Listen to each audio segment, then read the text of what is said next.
only to feel a pounding headache and foggy thoughts. The room was dimly lit, with sunlight filtering through the windows and thin beams of light, surrounded by floating dust. The entire room felt stuffy due to high carbon dioxide levels, making him uncomfortable. Next, Fulton struggled to sit up on the bed. Looking around, he realized he was not in his own home. The room was modest in size, with a round table in the middle adorned with exquisite wine flasks and cups. Four carved wooden chairs sat around it, giving off an ancient and elegant vibe. And he was lying on a large bed with embroidered drapes. Where am I?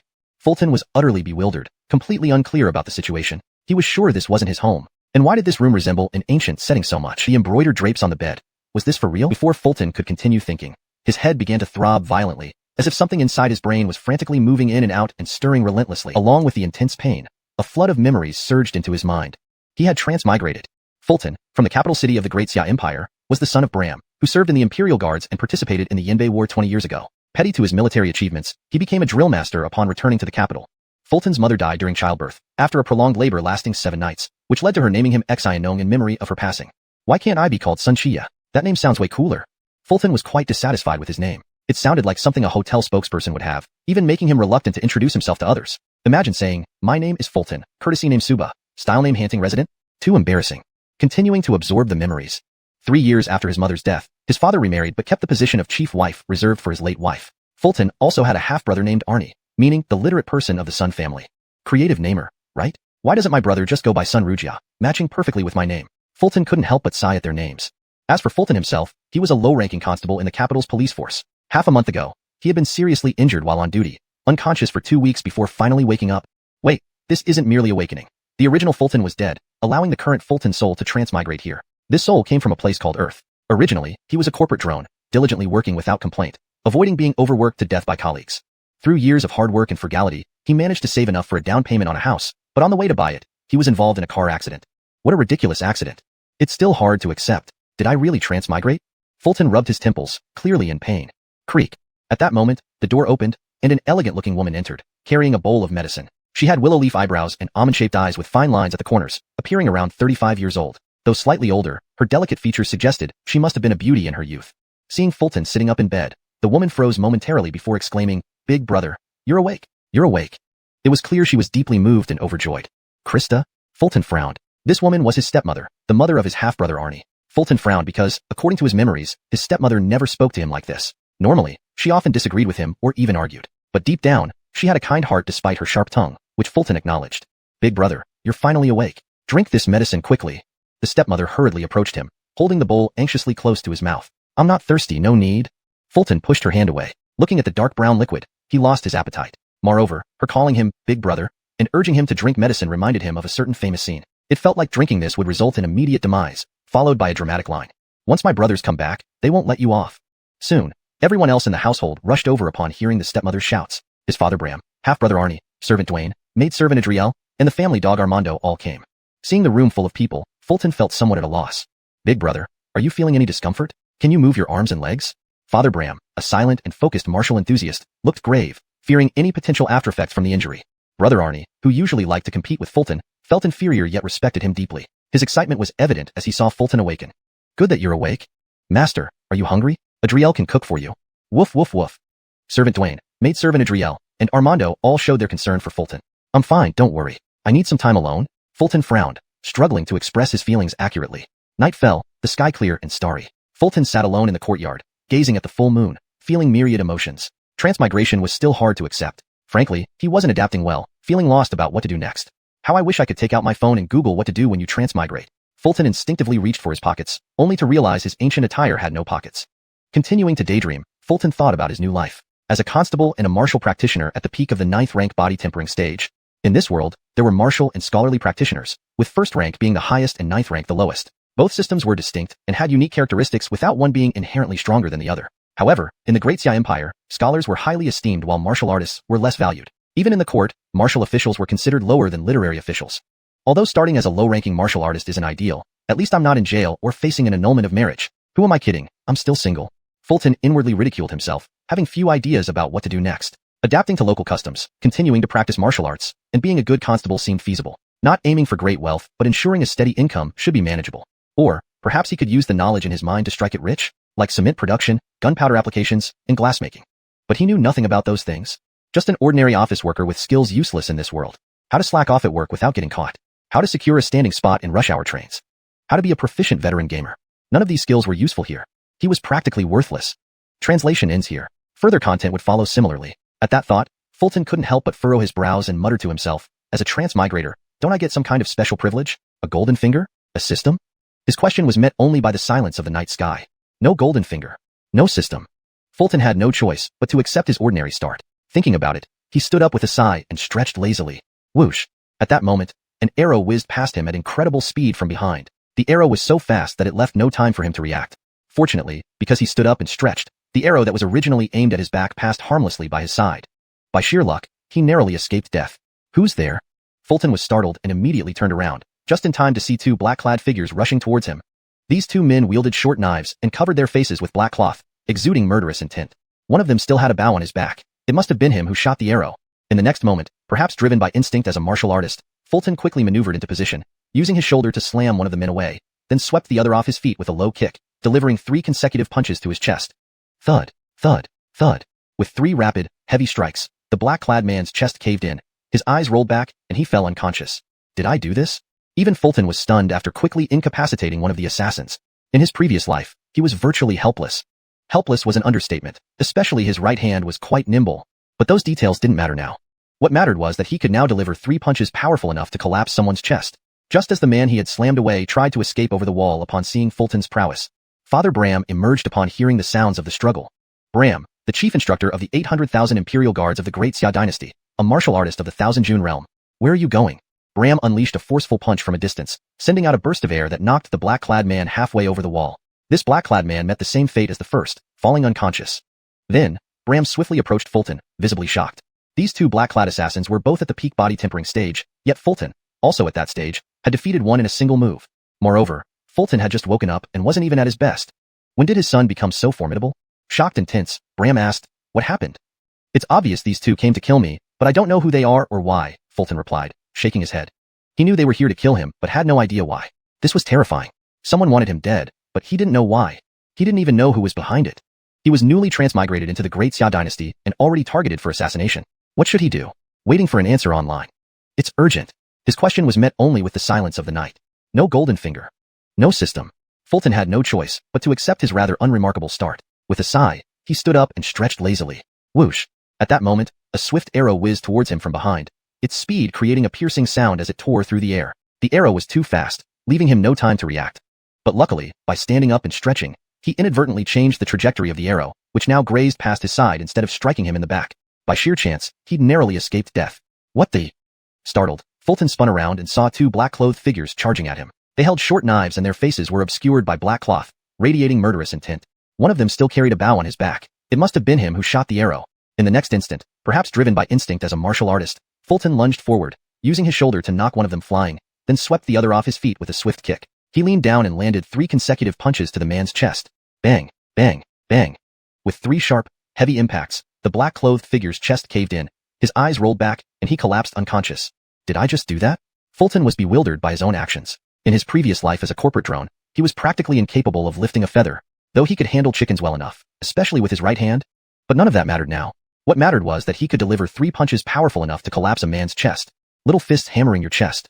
The man he had knocked away saw Fulton's ferocity and immediately tried to flee over the wall. However, at this moment, Father Bram emerged upon hearing the commotion.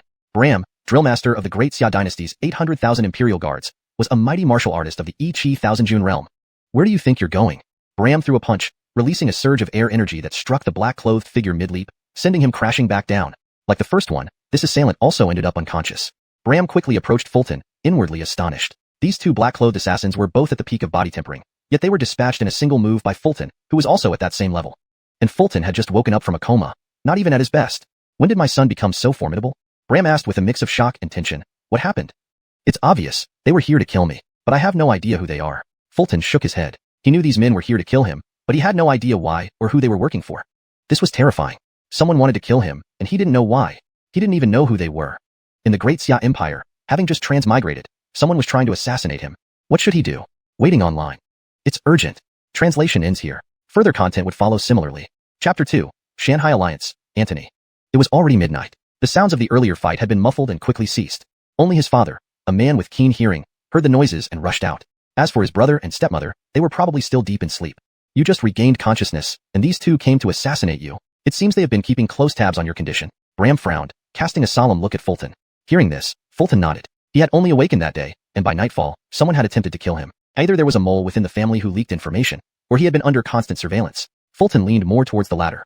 He then approached the unconscious black-clad figure, searching for any clues. Or should he wait until the black-clad figure woke up to interrogate him? Suddenly, Fulton noticed the short knife used by the black-clad figure. There was a distinctive symbol on the handle. Fulton recognized the symbol. It belonged to a martial organization, the Shanghai Alliance. Father Bram came over and saw the symbol on the knife handle as well. Is it a member of the Shanghai Alliance? Possibly, Fulton nodded, recalling all he knew about the Shanghai Alliance. The story of the Shanghai Alliance began 20 years ago. 20 years ago, the Great Xia dynasty waged war against the northern barbarian tribes, known historically as the Yanbei War. It was a devastating conflict, turning Yanbei into scorched earth, with countless lives lost. Eventually, both sides signed a peace treaty. The Great Xia agreed to pay an annual tribute of 10,000 silver ingots and 20,000 bolts of silk to the northern tribes to maintain peace. Because of this tribute, many martial artists in the Great Xia believed the court was too weak and shouldn't fear the barbarians, advocating for all-out war. Thus, the Shanghai Alliance emerged, initially comprising pro-war advocates aiming to incite a final battle between the Great Xia and the northern tribes. Over 20 years, the Shanghai Alliance grew into a formidable force, infiltrating the government with many spies, some of whom held significant positions. The court found itself powerless against the Shanghai Alliance's influence. Half a month ago, Fulton's mission had been to apprehend a spy from the Shanghai Alliance named Antony. I understand what happened. At this realization, Fulton finally understood why he was targeted tonight. Explain. Bram asked, his brows furrowing. Half a month ago, I was tasked with capturing the Shanghai Alliance spy named Antony. The mission failed. 2 constables were killed, and I sustained severe injuries, leading to my coma. Before I lost consciousness, I saw Antony's face, but I can't remember it now. Fulton spoke slowly, his brow furrowing as he tried to recall Antony's features, but his head throbbed with pain. Given his injuries, losing memories wasn't unusual. Seeing Fulton's state, Bram asked anxiously, Big brother, are you alright? Fulton, holding his forehead with one hand and shaking his head, replied, I can confirm that Antony sent the assassins. Who is Antony?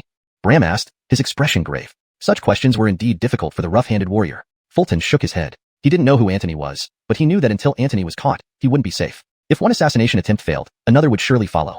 The next morning, Fulton brought the 2 bound black-clad figures to the city hall, ready to interrogate them and review the dossier on Antony's capture. Frankly, Fulton didn't expect much from interrogating the 2. If simple interrogation could reveal Antony's identity, the Shanghai Alliance wouldn't have grown so powerful. Shanghai members were notoriously tough under questioning. So, he had to rely on the case files. Commander Lenore here. Is my eyesight failing me? Sunyang, why didn't you let us know you were awake? We should celebrate. The bailiffs were surprised when they saw Fulton walk into the city hall with the 2 black-clad men. They knew he had been critically injured half a month ago, and even a renowned physician had declared he wouldn't wake up.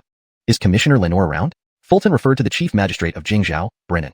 Brennan, a successful scholar in the Tahi period of the Great Xia, served as county magistrate for 15 years before returning to the capital 5 years ago. Known for his integrity and righteousness, he was respected by the people but not necessarily popular among officials. He's not here, but Xavier is. These 2 belong to the Shanghai Alliance. Put them under strict supervision in the prison while I speak with Xavier. Fulton handed the 2 captives to other bailiffs and walked inside. He was eager to review the dossier on Antony's capture and hoped to deduce Antony's identity. He couldn't just sit around waiting to die. Fulton passed through the entranceway and arrived at the main hall, adorned with 2 signs, No Disturbance and Solemnity, and a plaque reading, High Mirror of Justice. Xavier stood beside the Solemnity sign, chatting with a bailiff. Seeing Fulton, Xavier raised an eyebrow, saying, You're back, Exino. Captain, I need to review the case file, Fulton stated bluntly. Which case file? Xavier asked, looking puzzled. The file on Antony's capture, Fulton responded, thinking Xavier was being unnecessarily coy. However, he had no time to argue. He just wanted the file first. All right, Xavier nodded, instructing a bailiff to fetch the file. Turning to Fulton, he asked, Are you feeling unwell? Have you fully recovered? Xavier scrutinized Fulton closely.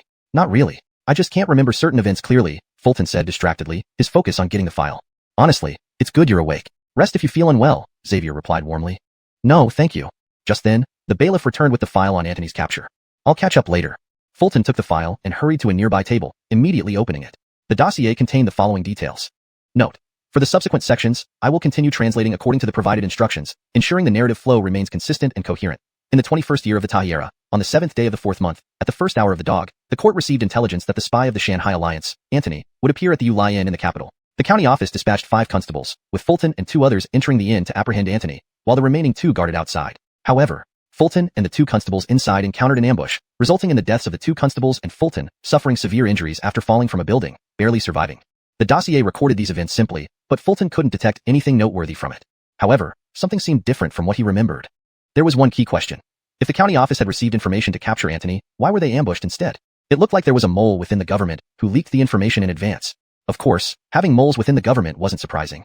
Anthony. Who exactly is Anthony? Fulton muttered repeatedly, suddenly feeling a sharp pain surge through his head. This sensation felt as if something was wildly colliding inside his brain, just like when he had first regained consciousness. Here we go again. In the next moment, he sensed a cloud of golden gas floating in his mind, above which lay an old, torn book. To be precise, it was half a book, the torn half of a book. At this moment, a line of text appeared on the book. Anthony. A white-haired horse with tiger stripes on its body and a red tail. Below this text was a picture. A drawing of Anthony. It depicted a mythical beast, resembling a majestic horse, but with a tiger-like pattern on its back and a red tail. This is my golden finger? Fulton stared blankly at the half-book in his mind, unsure of how to react. Why did he have half a book in his mind? And what was the golden gas supporting it? Moreover, what was the function of this half-book? Fulton was bewildered. Xavier noticed Fulton grimacing in pain while reviewing the dossier and immediately approached him with concern. I know, what's wrong? Fulton waved his hand weakly. My head suddenly started hurting. I'll go rest for a while. Hearing this, Xavier nodded sympathetically. You've just woken up, your body surely hasn't fully recovered. Take a few days off and come back later. Thank you, Captain. After expressing his gratitude, Fulton rolled up the dossier and walked out of the main hall. He needed to carefully examine the half-book inside him to determine if it truly was his golden finger. Note. For the subsequent sections, I will continue translating according to the provided instructions, ensuring the narrative flow remains consistent and coherent. ##### Chapter 3, Beginning the Investigation. After leaving the Yamen, Fulton did not go home but went straight to the Yulai Inn. Both the Yamen and the Yulai Inn were located in the inner city. It was still daytime, and it was early before the night curfew in the inner city. He planned to conduct an on-site investigation of the scene first. At the same time, he intended to find a quiet place at the Yulai Inn to study the half-book and the golden light in his mind. The capital was bustling with people coming and going along the streets. Shops lined up densely on both sides, and vendors called out their wares continuously, creating a harmonious and pleasant sound. As he walked, Fulton saw a 3-story building with a middle-aged man standing at the entrance, wearing a smiling face. On either side of the door hung gardenia lanterns, and a signboard displayed 3 large characters. Lenoran Building. Seeing this, Fulton couldn't help but slow down and even stopped at the entrance. This place seems good too. I could think about the case while watching the ladies. No, how can I think about visiting a brothel at such a time? Indeed, Lenoran Building was a high-end brothel in the capital, far superior to any pleasure quarters in the city. The courtesans here were renowned for their unparalleled beauty. Soon, Fulton's reason prevailed over desire. More importantly, he had left without money today, and his purse contained only a few silver coins. To visit a place like Lenoran Building would require much more than that. Continuing forward, Fulton arrived at the Yulai Inn. This guest, are you staying overnight or just stopping by? A waiter from the inn saw someone enter and immediately greeted him with a smile. I'm a constable from the Yamen, here to investigate a case, said Fulton. Although he wasn't in uniform, he still carried the Yamen badge. Seeing the badge, the waiter paused, then his face lit up with respect. So it's sir. I'll call the innkeeper right away. Then the waiter ran quickly to the counter, whispering something to the innkeeper inside. Upon hearing that a constable from the Yamen was here to investigate, the innkeeper did not dare to be negligent and hurried over. Sir, what case do you wish to investigate? Let's talk upstairs. The first floor was crowded with guests. If Fulton questioned here, it might affect business. Upstairs, the private rooms were quiet, making it ideal for investigation without disturbing others. Fulton nodded. Lead the way.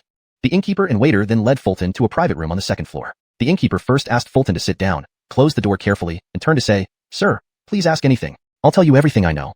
Although Fulton was just a minor constable, in the eyes of the innkeeper and waiter, he held the same power as the prefect. These were people they dared not offend.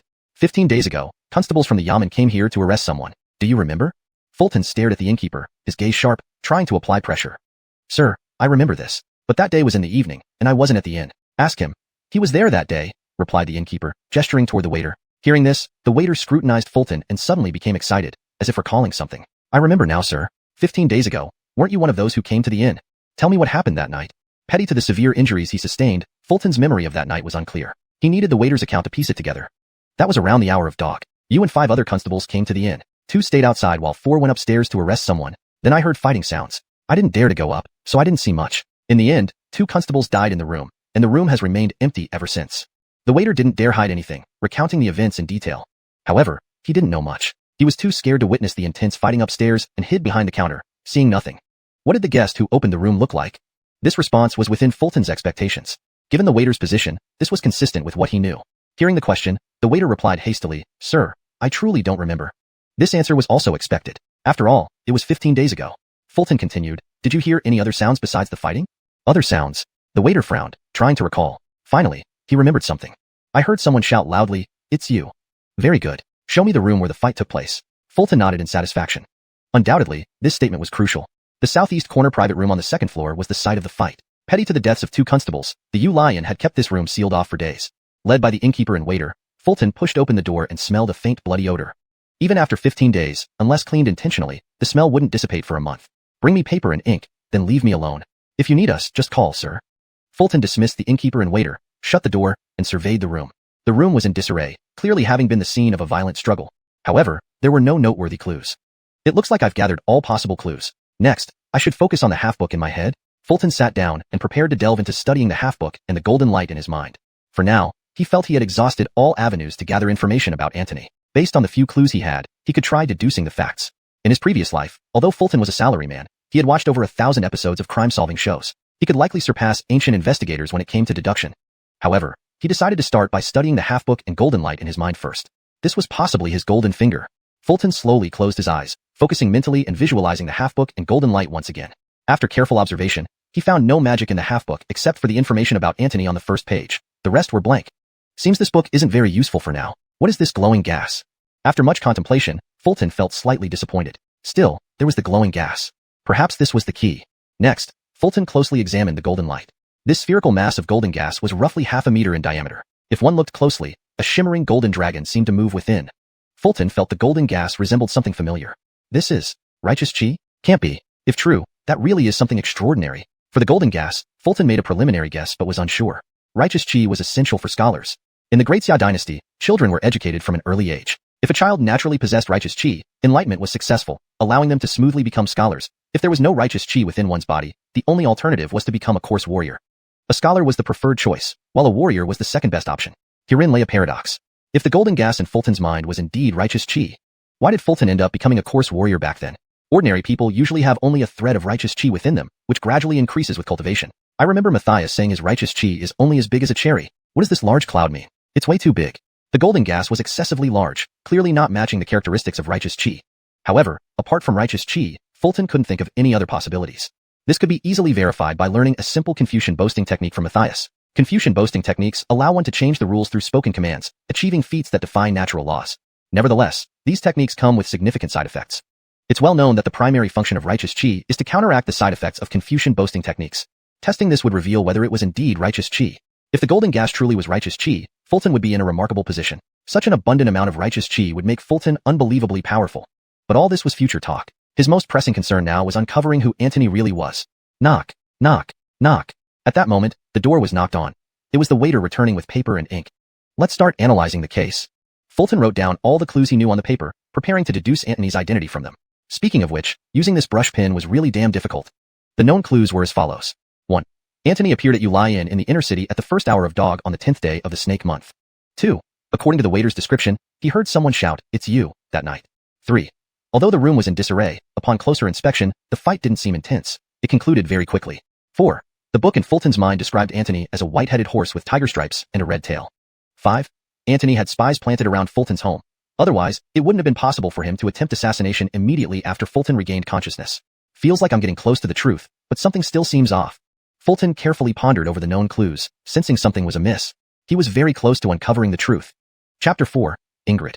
The essence of analyzing a case lies in listing all the known clues, scrutinizing them word by word until you find the inconsistencies. When you can explain all these inconsistencies, the case is solved. Next came Ronnie's time to nitpick. Firstly, why did Antony choose to meet someone in the inner city at night? We should know that there's a curfew in the inner city. Even if he successfully met with the person, he couldn't leave the inner city unless he already lived there. Secondly, the inn boy mentioned hearing, "It's actually you." Regardless of who said it, it suggests that Antony's identity was familiar to us. The lack of intense struggle at the scene also supports this. Only someone we know could catch us unprepared like that. Thinking about it sent shivers down Ronnie's spine. That day, had he not been hit and fallen downstairs right where the guard saw him, he would have died in that room too. The image of Antony in my mind still seems normal, but it definitely didn't appear for no reason. Lastly, as soon as I woke up, I was ambushed by Shanghai Alliance. This indicates Antony had informants around my home. Damn, he knows where I live. As he delved deeper into the analysis, Ronnie discovered something even more unusual. Knowing where he lived implied that Antony wasn't just an acquaintance. He knew him well. Although another possibility was that Antony followed him from the yamen while he was unconscious, this was highly unlikely. Escorting injured officers back home was always done discreetly and involved many officers, making it extremely difficult to track. Therefore, Ronnie believed Antony must have known where he lived all along.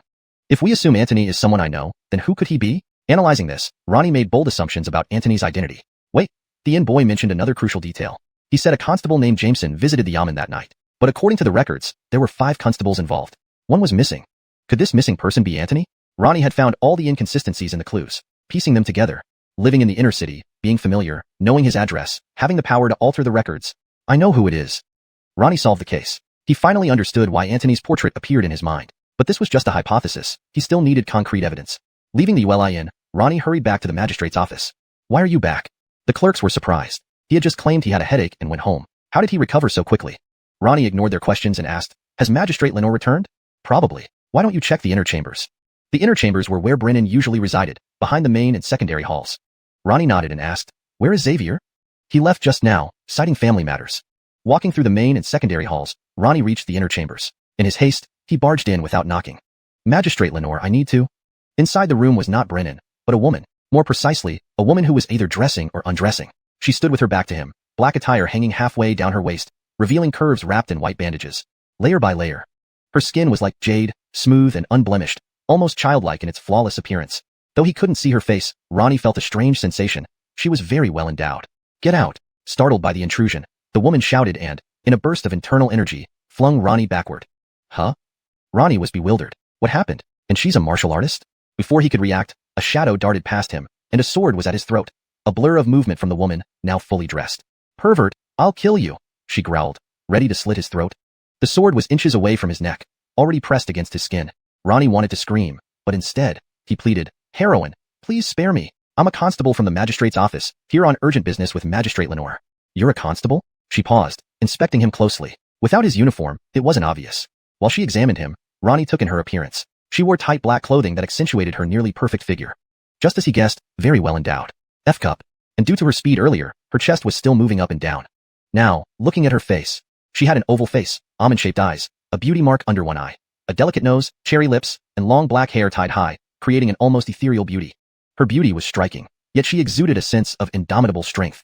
So beautiful. Ronnie was mesmerized, forgetting the sword at his throat. Howard, stop. A voice from the doorway interrupted. It was Magistrate Brennan. Brennan, with his square face and commanding presence, walked in. Hearing his command, the woman withdrew her sword and bowed. Father. Ronnie realized who the woman was, Brennan's daughter, Ingrid, the formidable executioner of the Mohammed Bureau. Not someone to provoke. Brennan approached calmly, asking, what do you want?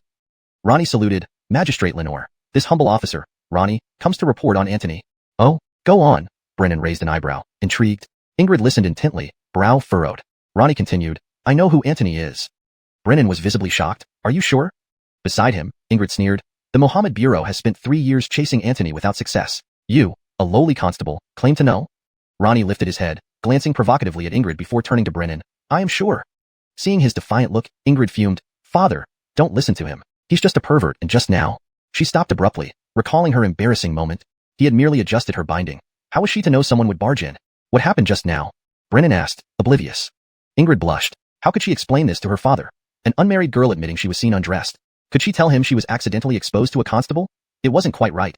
Ingrid had been facing away from him, and there was the binding cloth, so it wasn't as if he had seen everything.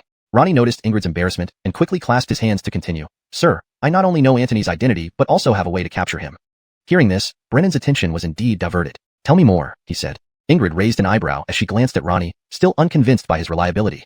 Anthony had been a spy planted by the Shanghai Alliance many years ago. After all these years, even the Mohammed Bureau couldn't catch him. How could a lowly constable like Ronnie manage it? Ignoring Ingrid's skeptical gaze, Ronnie began, half a month ago, while chasing Anthony, I was seriously injured and fell into a coma. Anthony thought I saw his face before losing consciousness, so last night, after I woke up, he sent assassins to kill me. The killers are now in the dungeon. If we wait for them, we can surely catch Anthony. Did you actually see Anthony's face? Ingrid interrupted before Brennan could respond, unable to contain her curiosity. No, Ronnie scratched his head awkwardly. He wanted to say he had seen it but forgotten, but decided that would likely get him beaten. It was safer to simply say no. You'll never catch Anthony. Ingrid made her judgment based on this. In her view, Ronnie had just woken up from a coma, and it hadn't been a full day yet. If he could catch Anthony, it would be nothing short of a miracle. The Mohammed Bureau had spent 3 years trying to catch Anthony without success. How could a small constable do it in a single day? What gave him the confidence? Dare to bet? Ronnie raised an eyebrow, his tone provocative. If you catch Anthony, I will. Ingrid responded defiantly, though she hadn't yet decided on the stakes. She thought about saying, I'll marry you, but realized that was too heavy a price. What will you do? Ronnie pressed. I'll invite you to dinner. Ingrid hesitated. All right, remember your words. Ronnie nodded, feeling somewhat triumphant. Night fell, and the inner city was under curfew. The streets were empty, with only patrolling guards moving back and forth. Every hour, the sound of a gong echoed through the city. Dry weather, beware of fire. The magistrate's office was locked up, dark and silent. In stark contrast, the dungeon, lit faintly by candles, stood out brightly. At that moment, 2 prisoners were bound to pillars in the dungeon, their bodies marked with signs of torture. These were the Shanghai Alliance killers who had attempted to assassinate Ronnie. Creak. The quiet dungeon door creaked open as a figure in a black robe, face hidden, crept inside cautiously.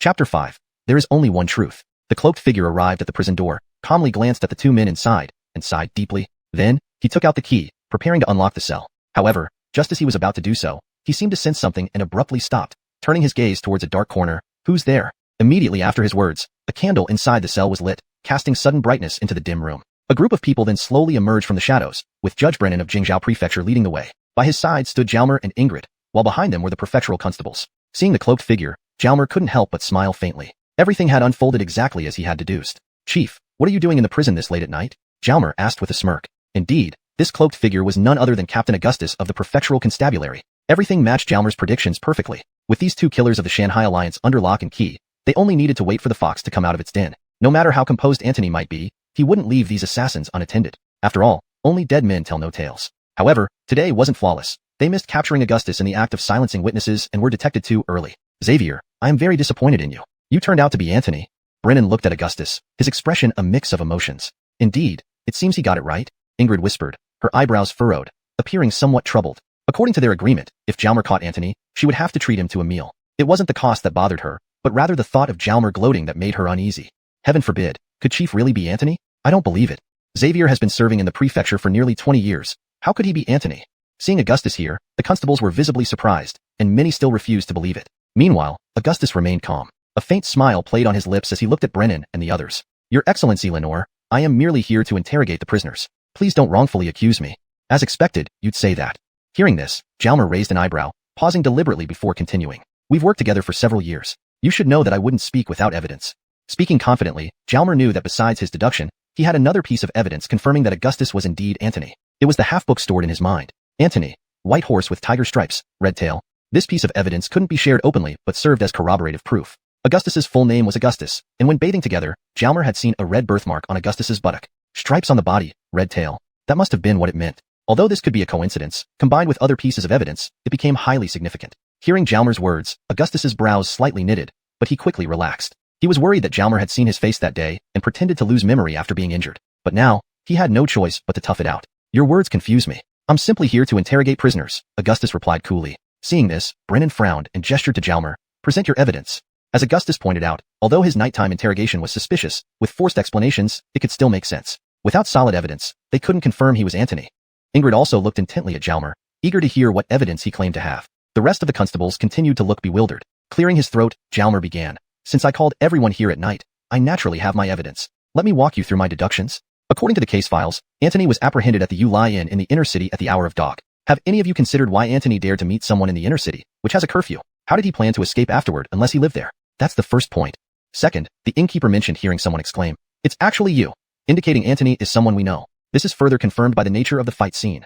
Quick and not violent, consistent with a struggle between acquaintances. Everyone listened in stunned silence as Jalmer presented a clear, logical chain of reasoning based on minute details. His investigative skills were impressive, far removed from the Jalmer they knew. Continuing his deduction. Third, I was attacked by Shanghai Alliance killers the same night I regained consciousness. This suggests Antony had spies near my home, and the prerequisite for having spies is knowing where I live. Fourth, the case files mention 5 officers participating in the arrest, but the innkeeper recalls 6, suggesting someone tampered with the records. The only person who fits all these criteria is... Jalmer paused dramatically, turned gracefully, and pointed at Augustus. There is only one truth. You are Antony? Clap, clap, clap. Listening to Jalmer's deductions, Augustus laughed and clapped. A splendid deduction, but it's just a theory. Where is your evidence?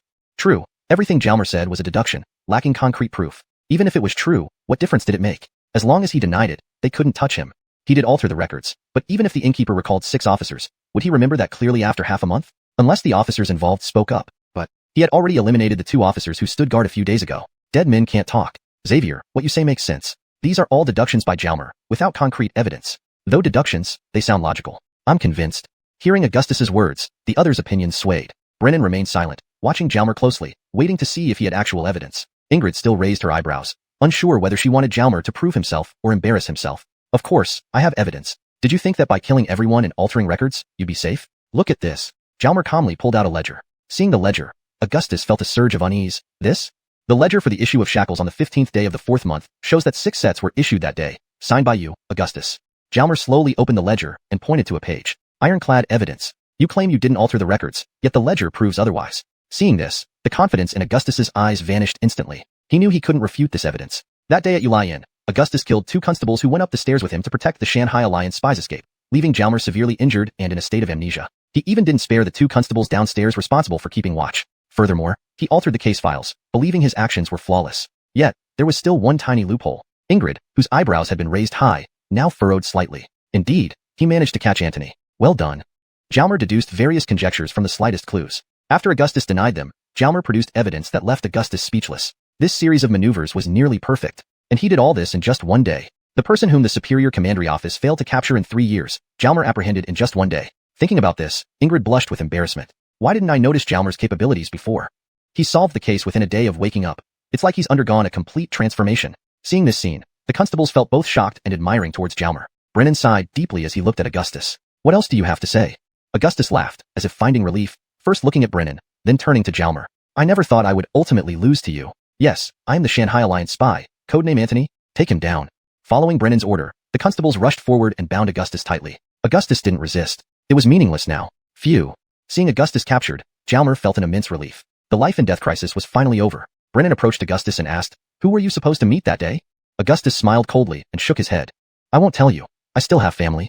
Brennan was prepared for this response. Your family is already under our protection. Earlier, Brennan had sent people to escort Augustus's family, preparing for any eventuality. You underestimate the Shanghai Alliance.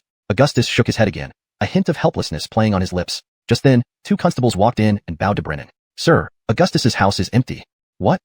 ####Chapter 6, Another Day. Brennan did not expect that he would ultimately still be one step behind the Mountain and Sea Alliance. It seemed that, as Augustus had said, he had underestimated the organization. Ultimately, I was still one step too late.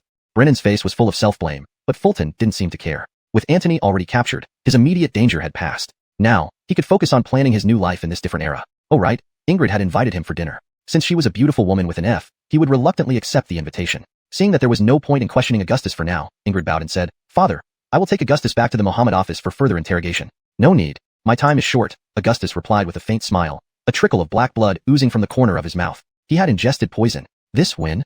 Ingrid was taken aback, but felt powerless. Seeing that Augustus's time was limited, Brennan felt a pang of sorrow. Augustus, why did you do this?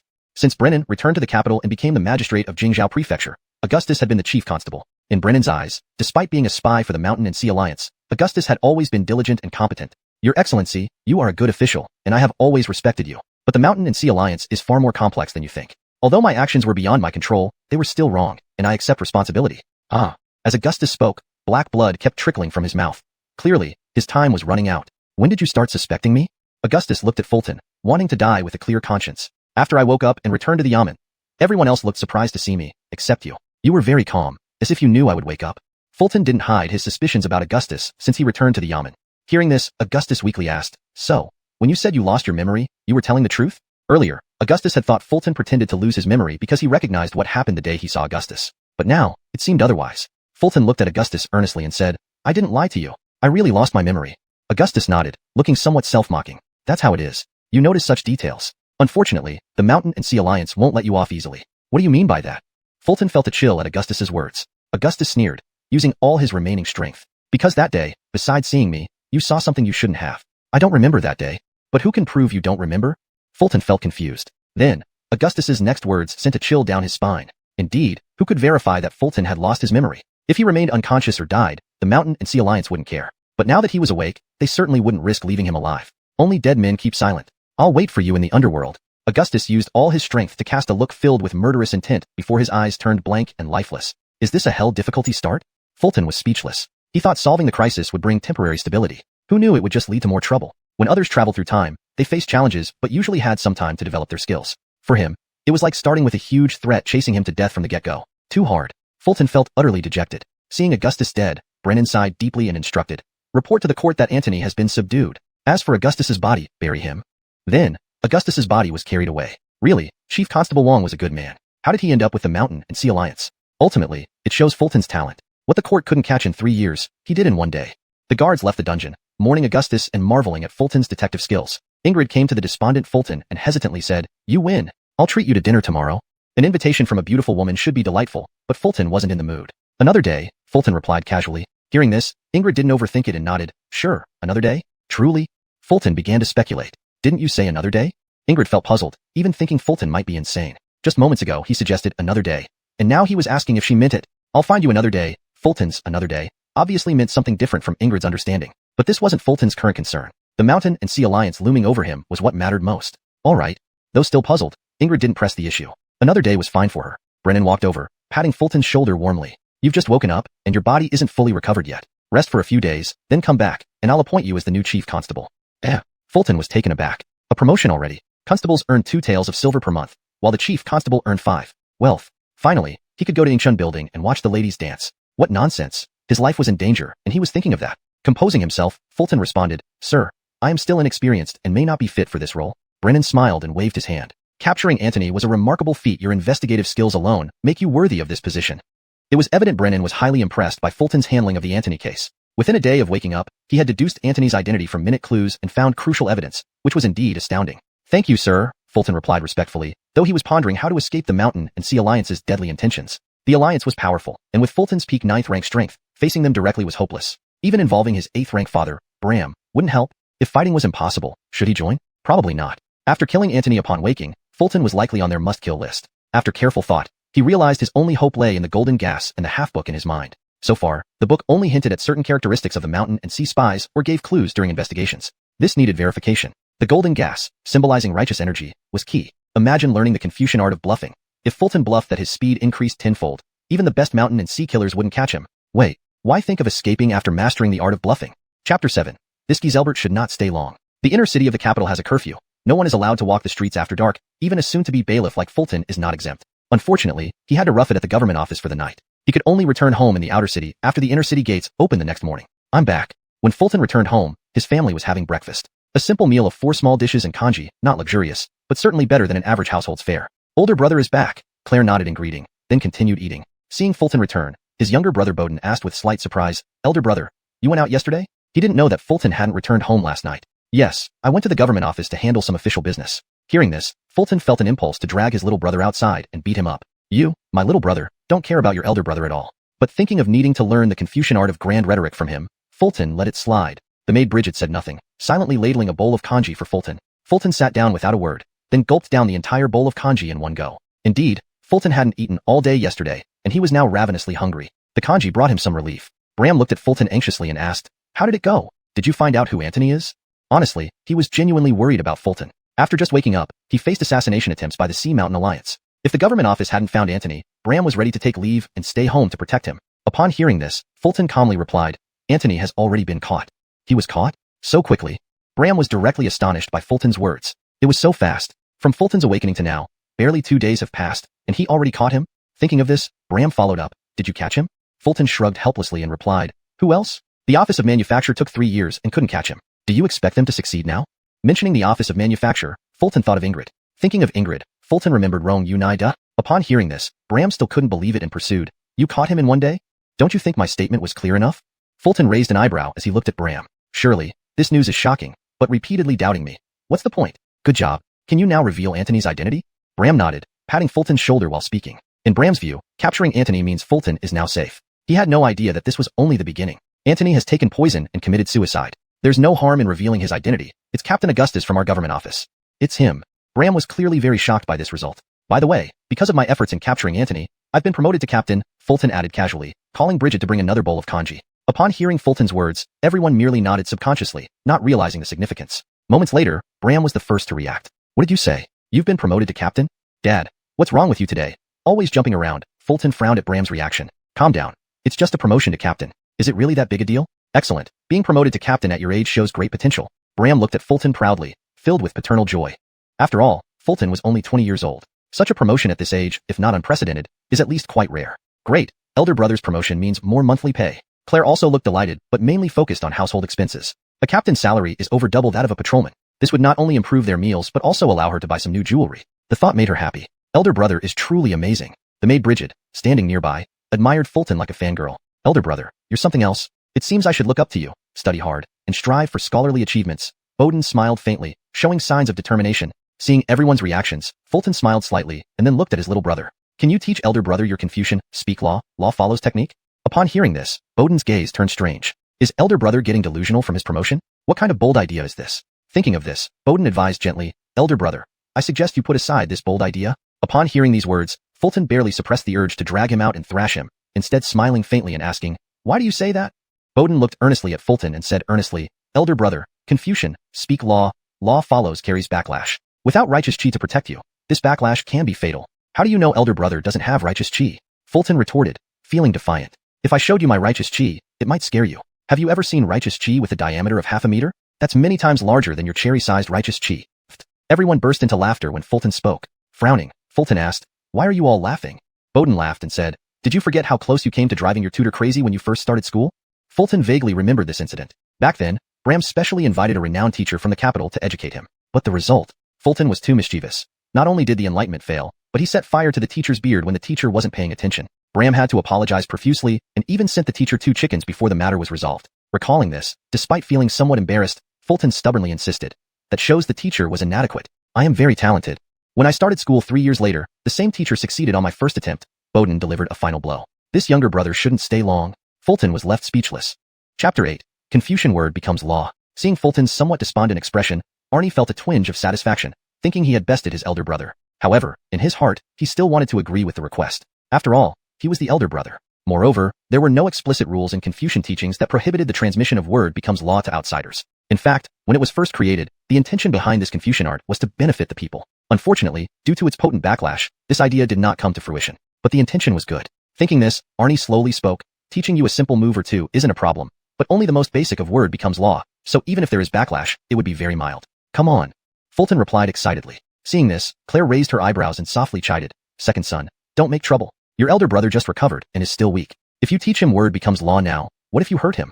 Her words contained both concern for Fulton and doubt about him. Fulton understood that she believed he couldn't learn word becomes law since it was a skill unique to scholars. Hearing Claire's words, Father Bram waved his hand indifferently, no harm. If elder brother wants to learn, let him. Fulton nodded beside him, then said, right Claire, it's just a simple form of word becomes law. Even if there's backlash, I should be fine. Seeing Fulton raise an eyebrow at her, Claire knew the little rascal was going to argue again. I'm just worried you'll embarrass yourself if you can't learn it. Impossible, replied Fulton confidently, then turned to his younger brother and said, come on, let's go to the yard. The family moved into the yard. Word becomes law essentially means using Confucian methods to alter the rules of heaven and earth. The greater the rule change, the stronger the backlash. Learning the technique isn't hard. What's challenging is enduring the backlash. Arnie explained the principle of word becomes law to Fulton. Fulton nodded, understanding vaguely. I get it roughly. From the memories he had inherited, he already knew some things about Confucian word becomes law. To him, it was like turning one's boasts into reality. Continuing, his younger brother said, at its simplest level, word becomes law changes rules pertaining to oneself. As long as it stays within reasonable limits, the backlash won't be significant. For example, saying, light as a feather, will allow you to jump 3 zhang high in the next moment. Upon hearing this, Fulton asked curiously, what if I want to jump 10 zhang high? His younger brother raised an eyebrow. In that case, you might start bleeding from the 7 apertures of your body. I see. Fulton could tell his brother was serious. There's no specific measure for using word becomes law. It depends entirely on self-perception and also relates to the amount of righteous chi in your body. Even with protective righteous chi, some side effects will occur, which vary from person to person. For instance, every time I use it, my neck stiffens as if I slept wrong. Arnie walked under the old elm tree in the courtyard, clearly preparing to demonstrate. Fulton made a gesture. Please begin your performance. What performance? His younger brother looked puzzled. Why don't I understand what he's saying? Well, that doesn't matter. Continue. Fulton was embarrassed. He had forgotten his younger brother was from ancient times and might not understand modern phrases. When performing word becomes law, you only need to solidify your thoughts in your mind. Petty to the presence of sage's law, your thoughts will resonate with the rules of heaven and earth, allowing you to make changes, Arnie explained, then turned and looked at the old elm tree before shouting, I am light as a feather. Immediately, Arnie soared into the air, leaping 3 zhang high, landing right atop the old elm tree. Such jumping ability far exceeded his normal capabilities. This was the power of Confucian word becomes law, the ability to turn boastful statements into reality. Then, Arnie gracefully floated down, his white robe billowing as if he were a celestial being descending to earth. Undoubtedly, it was quite impressive. Brother, did you understand? His younger brother looked at him, ready to demonstrate again if necessary. Being a martial artist, it was understandable if he didn't get it the first time. I got it. Really?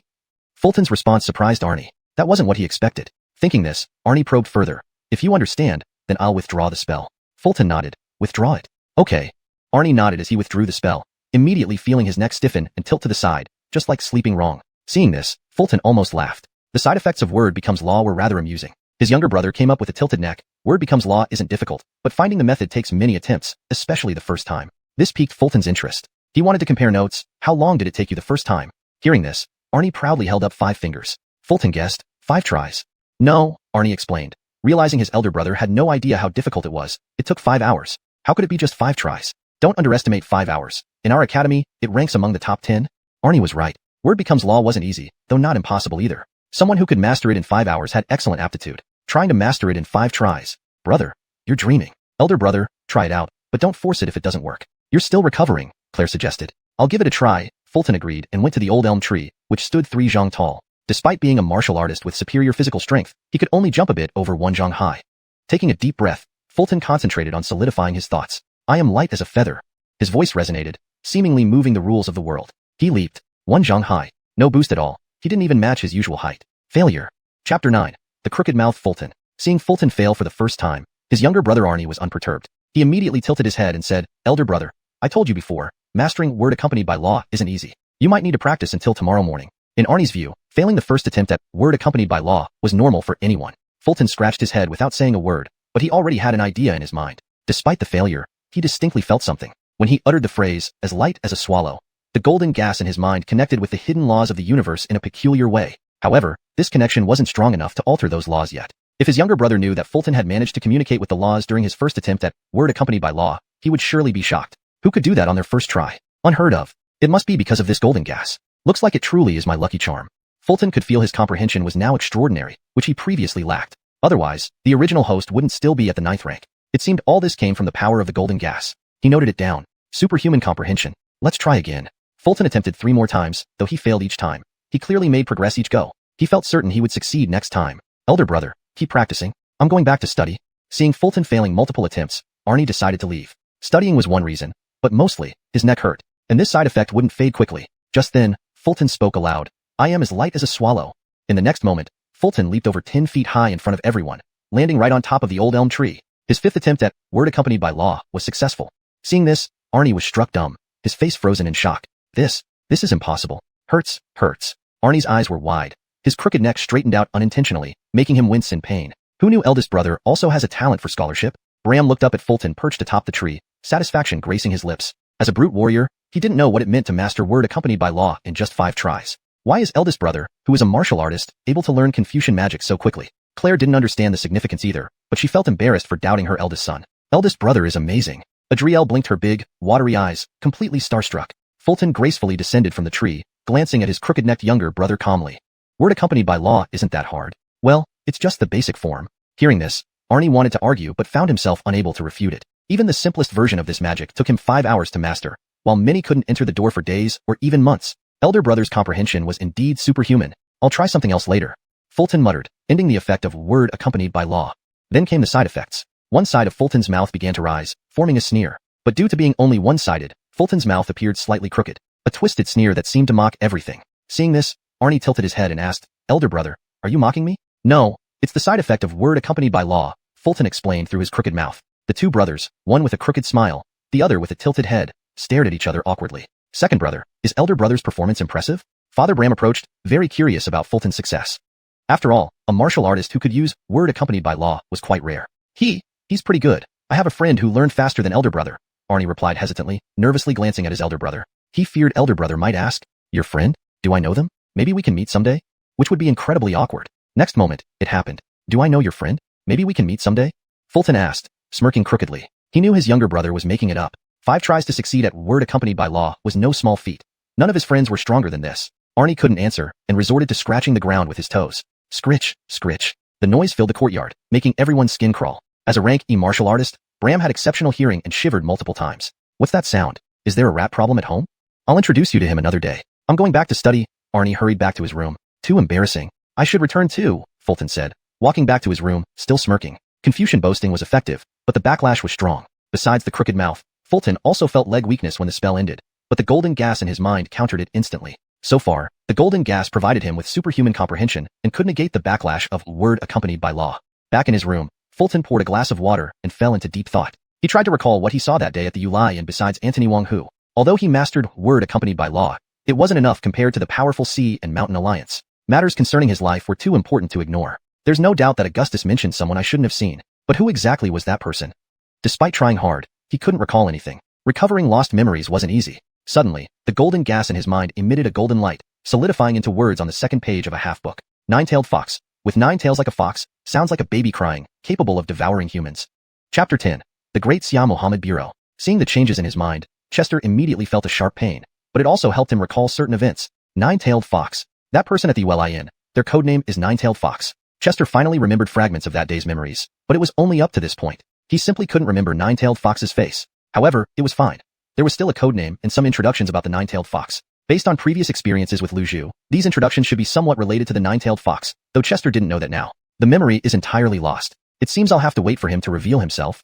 After pondering for a while, Chester eventually gave up. Once a memory is lost, it's almost impossible to recover. Fortunately, he had learned the Confucian art of bragging. If the nine-tailed fox sent someone to assassinate him, Chester could use this skill to defend himself. However, given his current abilities, he needed to control the degree of his bragging well. Otherwise, if he went overboard, it would be awkward. To better control manifestation through speech, it would be best to cultivate the Tao of Hendrik. The mysterious golden gas within him could enhance his enlightenment and serve as righteous qi. Therefore, Chester had the qualifications to practice the Tao of Hendrik. Maybe one day when he reached a rank in the Tao of Hendrik, his cultivation would be comparable to Enrique's. The 9 ranks of the Tao of Hendrik began with the rank of scholar. I'll ask Enrique about the art of bragging later, and visit the academy to see who his extraordinarily talented friend is. Little brother dares to show off in front of the big brother.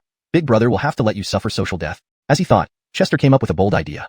Meanwhile, at the Mohammed Bureau, Ingrid returned from the magistrate's office, preparing to report on Lu Zhu to his superior. Officially, the Mohammed Bureau was responsible for manufacturing imperial artifacts, but in reality, it was a special organization directly under the Craig. They monitored officials, conducted patrols, arrests, and collected military intelligence. Anything the Craig ordered, they would execute without hesitation. Most importantly, the Mohammed Bureau had the authority to act first and report later, which made all the officials in the court fear them greatly. Within the Bureau, the lowest-ranking clerks were called sword disciples, with 10 sword disciples forming a squad led by a captain. Ingrid held the position of a captain. Above captains were the 10 famous swords, named after their swords, each having 10 captains under them. Collectively, they were known as sword wielders. The highest leader of the Mohammed Bureau was a legendary figure of the Great Xia dynasty, Daniel, the foremost martial artist. 20 years ago, in the Yanbei battle, Daniel fought alone against 9 barbarian experts, killing 3, incapacitating 3, and wounding 3. His victory forced the advantageous barbarians to sue for peace. Within the Bureau, he wielded the imperial sword, thus earning the title Zak. The imperial sword could behead corrupt rulers above and treacherous ministers below, a phrase indicating Daniel's immense power. Soon, Ingrid found her direct superior, one of the 10 famous swords, Celine. Celine was calm and reserved, usually speaking little, but with eagle-like eyes that could see through people's hearts. Ingrid saluted respectfully, saying, "Sir, Lu Zhu has been caught, but unfortunately, he committed suicide by poisoning himself." Hearing this, Celine's eyebrows raised slightly. "Who did it?" "Head Constable Augustus from the Jingzhou Magistrate's office," Ingrid answered truthfully. Celine's brows furrowed slightly, seemingly surprised. How did they catch him? The constable, Chester, deduced Lu Zhu's identity. Ingrid recounted in detail how Chester deduced Lu Zhu's identity. As she mentioned Chester's name, she couldn't help but think of that day, her face turning red. She still owed him a meal. Meanwhile, Celine listened intently, nodding frequently. From Ingrid's account, Celine understood that Chester had remarkable deductive skills, identifying Lu Zhu in just a day after waking up. After all, Lu Zhu had evaded the Mohammed Bureau for 3 years. However, there were still inconsistencies. If Chester had such skills, why had he been injured and knocked unconscious by Lu Zhu before? Nonetheless, the outcome was set, and questioning this was meaningless. Thinking about this, Celine asked, "What is his cultivation?" "He is at the 9th rank of body refinement," Ingrid replied. Hearing this, Celine said expressionlessly, "His cultivation is too low, but his deduction skills are impressive. If possible, recruit him into the Mohammed Bureau." "Yes, sir," Ingrid agreed, though she was puzzled. Even with outstanding deduction skills, it shouldn't impress Sir Celine so much. 9th rank body refinement wasn't enough to join the Mohammed Bureau. At least 8th rank chi mastery was required. Back at home, Chester sat alone in his room, contemplating the matter of the 9-tailed fox. Thinking about it made him drift into a daze. "I haven't played with my phone for 2 days. Boring ancient times." Since his arrival in this world, Chester had been busy with Lu Zhu's case. Having captured Lu Zhu, he hoped for a break to enjoy his new life. But, just as one issue was resolved, another arose. With Lu Zhu gone, there was now the 9-tailed fox. Life was tough. However, capturing Lu Zhu did yield some benefits. Brennan promised to promote him to constable, and Ingrid, the beautiful officer, owed him a meal. Of course, these were short-term expectations. What mattered most was dealing with the 9-tailed fox, or rather, the Shanghai Alliance. Chester realized that once involved with the Shanghai Alliance, it wouldn't be easy to extricate himself. Even if he caught the 9-tailed fox, it might not end his troubles with the Alliance. "Doesn't seem like I can be safe unless I dismantle the entire Shanghai Alliance." "That's ridiculous," he sighed, looking helpless. The Shanghai Alliance was a behemoth even the court couldn't handle. What could a mere 9th-rank constable do? At that moment, there was a knock on the door. "It's me, father," came the voice of Bram outside. Hearing this, Chester opened the door and welcomed his father inside. "Father, what is it?" Chapter 11. 8th rank chi mastery. As he said this, Bram's face wore a serious expression, showing evident concern for Fulton. "Father, what is it?" Fulton nodded, not thinking too much of it. In his mind, having just recovered from serious injuries and then being targeted by the Mountain Sea Alliance, it was only natural that his father would worry about him. Bram took a deep breath, his face full of concern. The Mountain Sea Alliance is infamous for being tenacious. Once you cross them, they will do everything in their power to retaliate. Now that you've captured Antony, hearing this, Fulton nodded slightly. Father, I understand your point. I'm worried about this too. Fulton realized this wasn't the time for comforting words. Even if he said he wasn't afraid of the Mountain Sea Alliance's retaliation, his father, Bram, wouldn't believe it. He decided to speak honestly. Upon hearing Fulton's words, Bram's expression grew solemn. How far are you from reaching the 8th rank Chi mastery? How far? I really don't know. This question stumped Fulton. He had only been in this world for a few days and only knew the first few ranks of martial cultivation, 9th rank body tempering, 8th rank Chi mastery, 7th rank blood refinement, and 6th rank Thousand Jian. Beyond that, he was completely ignorant. Chi mastery? Not a clue. But if you're talking about a mature lady, I can chatter about that. It seems you've forgotten what I taught you before. Hearing this, Bram furrowed his brows but didn't seem to blame him. Fulton's talent in martial arts could only be described as average. Otherwise, he wouldn't still be at the 9th rank body tempering stage at 20 years old. However, Bram had an inexplicable feeling that after Fulton's recovery, something seemed transformative. After waking up, I can't remember many things. Fulton explained, looking somewhat troubled. Don't worry, I'll go over it again with you. As a 6th rank Thousand Jian practitioner, Bram found teaching a 9th rank body tempering disciple like Fulton quite manageable. When you temper your body to a certain strength, Chi will form within you. Once you can control this internal Chi and release it externally, you will have reached the 8th rank Chi mastery. Bram's explanation was straightforward, and Fulton quickly understood. However, he realized there wasn't any usable Chi in his body at present. He must have been too lazy during his past practice. Wait, can the golden gas inside me replace the righteous Chi? Could it also replace a martial artist's Chi? Suddenly, Fulton had a bold idea. Seeing Fulton lost in thought, Bram couldn't help but ask, DeLang, what are you thinking? I think I've already sensed the Chi inside me, Fulton replied earnestly. Satisfied, Bram nodded. Don't rush. Sensing Chi is just the beginning. Mastering its control will take time. Despite his calm tone, Fulton saw genuine joy on his father's face. Then, Bram stood up, patted Fulton on the shoulder, and silently left the room. Watching Bram's retreating figure, Fulton had an epiphany. He'd always been vexed by how to deal with the Mountain Sea Alliance's retaliatory assassination attempts, but now he had an idea. Boosting his martial cultivation would significantly increase his combat prowess, especially when combined with Confucianism's ability to enforce laws through speech. Strengthening himself was the ultimate solution. Moreover, due to the golden gas in his body, Fulton now possessed an extraordinary level of enlightenment in both martial and literary pursuits. With this thought, Fulton began attempting to circulate the golden gas using martial techniques. If he could externalize this Chi, he would reach the 8th rank Chi mastery. First, he tried to communicate with the golden gas in his mind, then guided it into his meridians. Surprisingly smooth. The golden gas flowed into his meridians without resistance, as if simply moving to a new storage location. Even with my transcendent enlightenment, this shouldn't be so easy, right? Fulton was stunned. The original host had spent 4 years trying to advance from the 9th rank to the 8th rank, yet he achieved it within 2 days of transmigration. There was a significant difference. Initially, he felt nothing as the golden gas entered his body, but then came a sudden intense pain from his meridians. Fulton gritted his teeth, emitting low groans as the golden gas forcefully expanded his meridians. The pain, however, gave way to relief as his body further strengthened. To be honest, his meridians were now at least twice as wide as a regular person's, and his physical strength had increased significantly. As the golden gas completed one circulation, it seemed to stimulate Chi generation within his meridians. Martial Chi. Feeling this, Fulton didn't hesitate. He let out a loud shout and thrust his hand outward, releasing golden Chi from his body. Though only 3 inches away, he had truly done it. Really? Fulton stared at his hand, barely believing his own achievement. At that moment, hearing Fulton's groaning, everyone rushed over, assuming he was in danger. Leading the pack were his father Bram and younger brother Bowden, both looking anxious. Behind them were servant Duane and maidservant Bridget, followed by Claire leading the family dog Adalberto. What happened? Brother, why are you screaming like that in broad daylight? Bram and Bowden exchanged puzzled looks, unsure what had transpired. Why the groans in the middle of the day? And why was he staring intently at his right hand, as if discovering something profound? I've advanced to the 8th rank, Fulton murmured, still in disbelief. Which 8th rank? Younger brother raised an eyebrow, clearly not understanding. Meanwhile, Bram's face slowly froze in shock and disbelief. You reached 8th rank Chi mastery? Honestly, when Fulton mentioned advancing to the 8th rank, Bram didn't believe it. They had just discussed it, and Fulton couldn't even recall what Chi mastery was. How could he advance so quickly? Is this a joke?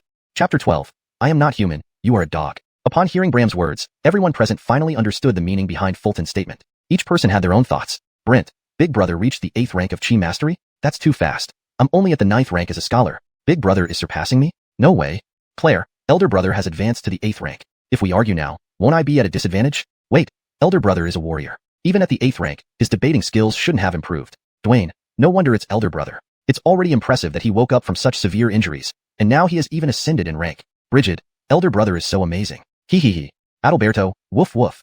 Seeing everyone's expressions, Fulton didn't know how to respond for a moment. As Fulton remained silent, Bram couldn't help but ask anxiously again, did you reach the 8th rank of Chi mastery? Fulton shrugged helplessly. You just asked that. Bram didn't say anything but stared intently with his old eyes, clearly agitated by this answer. Fulton also remained quiet, waving his hand to strike Adalberto's bottom with a wisp of chi, causing Adalberto to yelp loudly and look at him with doggy eyes full of grievance, as if saying, I am not human, you are a dog. Seeing all this, Bram was finally convinced.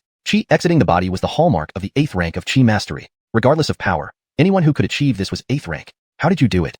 Bram still had many questions. Generally, it took warriors a long time to go from generating internal chi to fully mastering it. Ordinary people needed years, geniuses a few months. Never had anyone like Fulton gone from sensing chi to controlling it so quickly. It's hard to explain right away. Fulton couldn't answer. He himself didn't even understand the golden gas inside his body. Just then, a voice came from outside the door. Captain, there's been a murder in the inner city. Lord Lenore wants you to investigate. Hearing this, Fulton didn't react immediately, sitting as if he hadn't heard it. Captain? Who is he calling? Moments later, Brent reacted first. Big brother. Isn't he calling you? Didn't you just become captain? Oh yes. Hearing this, Fulton finally realized it and stood up to head out. Outside the main gate were 2 constables from the county magistrate's office, Fulton's former colleagues and now subordinates. Seeing Fulton in casual clothes, one of the constables asked, Sir, why aren't you wearing your uniform? Fulton replied calmly, It happened suddenly. I didn't have time to change. Let's go. Honestly, being called, Sir, felt quite satisfying. Okay. The constable agreed, heading toward the inner city. Where in the inner city did the murder happen? With some distance between Sun Mansion and the inner city, it gave Fulton a chance to gather information. At the Welcome Inn, the innkeeper and the waiter were killed. What? Fulton paused, frowning deeply. The mention of the Welcome Inn and its staff being killed made him think of the Carolyn. Otherwise, what kind of coincidence would this be? Thinking about it, Fulton asked, When did they die? Last night, probably after midnight. They were found dead by the cook this morning when he noticed the inn was locked. The constable explained. Last night? Fulton pondered. Last night was when he was in the county jail waiting for Xavier. Both were killed with a single slash to the throat, and it was a locked room murder, the constable added. I'll go to the Welcome Inn first. You two should catch up quickly. Hearing this, Fulton felt the case was getting more complex and sped up. What does Sir mean by that? The 2 constables looked at each other, confused by Fulton's words. Clearly together, Fulton said he would go first. How could he possibly fly? I'm super fast. Next, Fulton used word becomes deed, striding rapidly and disappearing before the stunned constable's eyes. How can Sir be so fast? Did Sir just use the Confucian technique, word becomes deed? Seeing Fulton vanish, the 2 constables wiped their eyes, completely disbelieving. At the inner city, Welcome Inn, the authorities had cordoned off the entire inn, yet the crowd around it remained dense. You say, what did the innkeeper and waiter do wrong to get killed? That's unknown. Let's see how the authorities handle it. Our magistrate, you don't believe it will solve the case. Citizens gossiped, generally skeptical about the authorities' ability to solve crimes. Such skepticism stemmed from years of negative impressions. Complex murders often went unsolved, dragged on for months until forgotten. On the 2nd floor of the inn, dark, dried blood stained the wooden floor, likely to remain for some time. The bodies of the innkeeper and waiter lay on the ground as the authorities performed examinations. Limited by the era's forensic techniques, they could only roughly estimate the time of death. This murder within the inner city shows extreme audacity. If this case remains unsolved, how can we give the citizens an explanation? Brennan stood in the room, frowning deeply. Typically, he wouldn't visit the crime scene personally, but this happened during curfew hours in the inner city, challenging the authority of the police. Not only Brennan, but Ingrid and 2 swordsmen from the office of the Imperial Arms were also present. Patrolling during curfew was part of the swordsman's duties. A murder during curfew required the involvement of the office of the Imperial Arms. These 2 male swordsmen wore official uniforms, tight black robes embroidered with intricate patterns, and belts adorned with cloud motifs. They carried swords on one side. Ingrid frowned slightly, arms crossed, her ample chest resting comfortably on her arms, seeming to ease the strain of standing. When the authorities arrived, the doors and windows were locked. This complicates things. From the scene, it appeared to be a locked room murder, a highly complex case type. Complicated. At that moment, a man arrived swiftly, dressed casually and with a crooked smile. It was Fulton.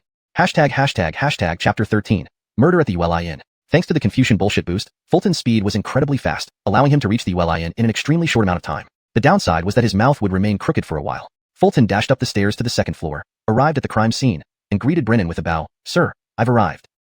Brennan nodded, inwardly surprised. How long had it been since he sent someone to fetch Fulton from the outer city? It was too quick. Even on horseback, it shouldn't be this fast. Ingrid shared the same thought. Unbeknownst to them, Fulton had been dashing through the city like a whirlwind, stirring up dust, faster than any 1,000-mile steed. Why are you so fast? And what's with that expression? Ingrid eyed Fulton, noticing his smirk. With a lopsided grin, Fulton seemed to look down on everything, as if defying the world. To Ingrid, this felt like a challenge, a jab at his earlier defeat in their bet. This must be the new constable of Jingzhou Prefecture. Indeed, he's quite different. That overconfident smile is all too obvious. Even though this guy looks impressive, why do I feel the urge to punch him?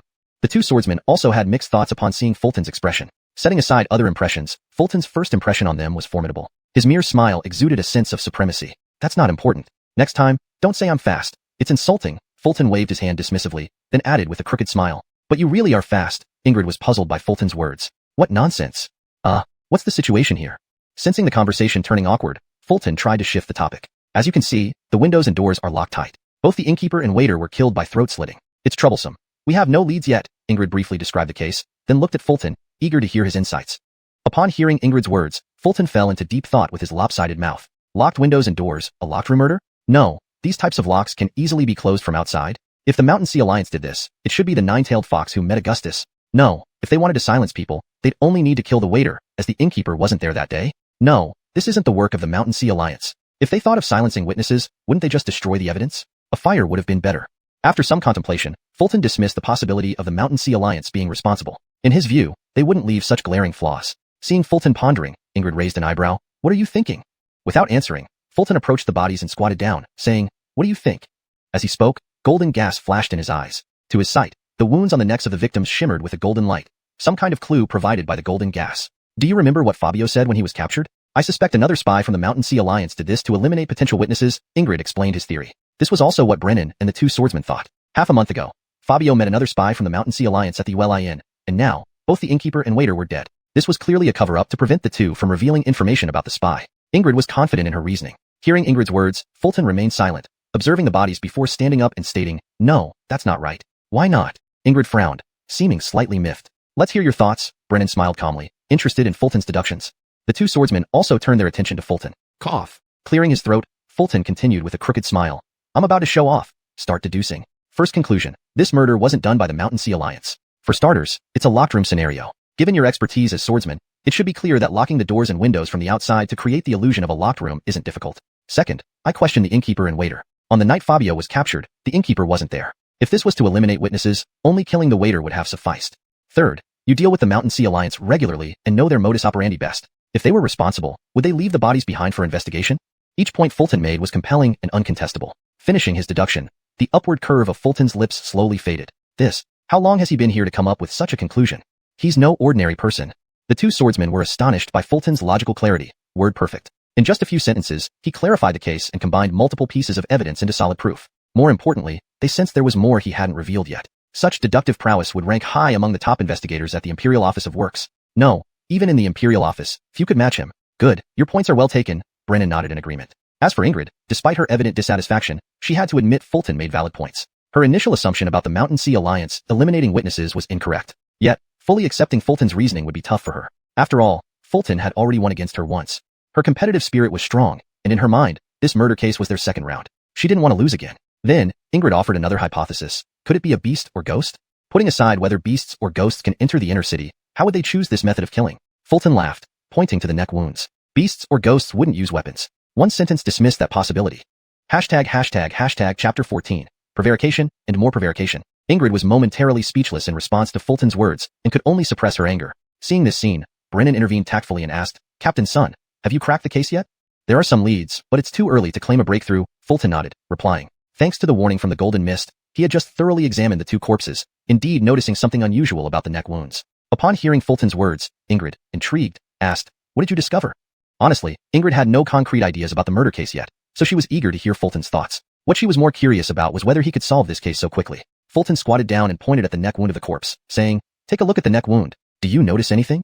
Hearing this, everyone's attention focused on the wound. Ingrid scrutinized it carefully for a moment, sensing something amiss but unable to pinpoint it immediately. You mean there's something wrong with this wound? Look closely. This wound is wide and shallow, indicating a knife injury, not a sword wound, Fulton revealed. Ingrid finally understood what had felt off earlier. The coroner had determined that the cause of death was a swift, lethal cut to the throat. While the cut was indeed fatal, it was inflicted by a knife, not a sword. Sword wounds tend to be narrow and deep, while knife wounds are broad and shallow. However, Ingrid still couldn't grasp how knife wounds versus sword wounds could significantly alter the case. Brennan and the two swordsmen were similarly baffled. Seeing their reactions, Fulton smiled. If you look closely, the knife isn't very sharp. The wound edges are jagged, and based on the width, it must be a heavy blade. The group still didn't fully understand. Fulton laughed again. If I'm correct, this should be a kitchen cleaver. At this, Ingrid's eyebrows arched. A kitchen cleaver? You think the cook is the murderer? We'll see. Fulton remained confident, though truthfully, he wasn't certain if the cook was the killer. Everyone present was now intensely curious. They wanted to see if Fulton's hypothesis would prove correct. If it did, if he could solve the case in such a short time using only limited clues and meticulous observation of the wounds, then his investigative skills would truly astonish everyone. Moments later, the cook was brought forward. He was short and stocky, with a round face, looking terrified and apprehensive. Sir, I don't know why you've called me. I've already told you everything I know, the cook stammered. Confess honestly. How did you kill the innkeeper and waiter? Fulton got straight to the point, bellowing. Startled, the cook knelt down, trembling. Sir, you can't blame an innocent man. Seeing the cook's reaction, Fulton nodded approvingly. His plan was to confront the cook with his suspicions and then dismantle any prevarications he might offer. He then ordered someone to bring the cook's cleaver, smirking coldly. Blame an innocent man? Then explain the bloodstains on your cleaver. Everyone could clearly see that the cleaver was spotlessly clean, reflecting brightly under the light. The sir really has a sense of humor. How can there be blood on a pristine cleaver? The cook regained some confidence, his voice steadying. Is that so? Bring strong alcohol, Fulton said calmly, ordering someone to fetch strong liquor. When the cleaver was presented, Fulton was already certain it was problematic. The blade glowed faintly with a golden hue in his vision, a feature likely due to the golden mist's ability to highlight crucial evidence. As for why he needed strong alcohol, he recalled reading somewhere that strong liquor or concentrated vinegar could reveal washed-away bloodstains. Next, the strong liquor arrived. Fulton took a mouthful and spat it onto the cleaver. Instantly, reddish marks appeared, clearly bloodstains. He was right. The cleaver was the weapon. Real bloodstains. How did he do it? Bloodstains reappear even after cleaning? That's incredible. Everyone was shocked, admiring Fulton despite not understanding how he did it. Ingrid murmured, how did he manage this? Such talent would rank among the top investigators in the Imperial Investigation Bureau. This wasn't the first time she'd witnessed Fulton's exceptional reasoning and detective skills, but each time left her in awe. Meanwhile, the cook was sweating profusely, eyes darting around nervously. Sir, the cleaver cuts raw meat daily, so having bloodstains isn't unusual. Pure prevarication. Fulton raised an eyebrow, smirking coldly. True, it cuts raw meat daily, but where would fresh blood come from? Surely, killing animals doesn't involve a cleaver? All the cook's lies were anticipated by Fulton. The cook was speechless, unable to counter. Fulton continued, let's set the cleaver aside for now. Answer a few questions. When did you arrive at the inn this morning, and when did you report the crime? At the first hour after dawn. I remember clearly. The sun had just risen when I arrived. The inn was locked tight, and after knocking without response, I reported it. The cook replied smoothly, seemingly consistent. First hour after dawn. Are you sure? Yes, sir. Where do you live?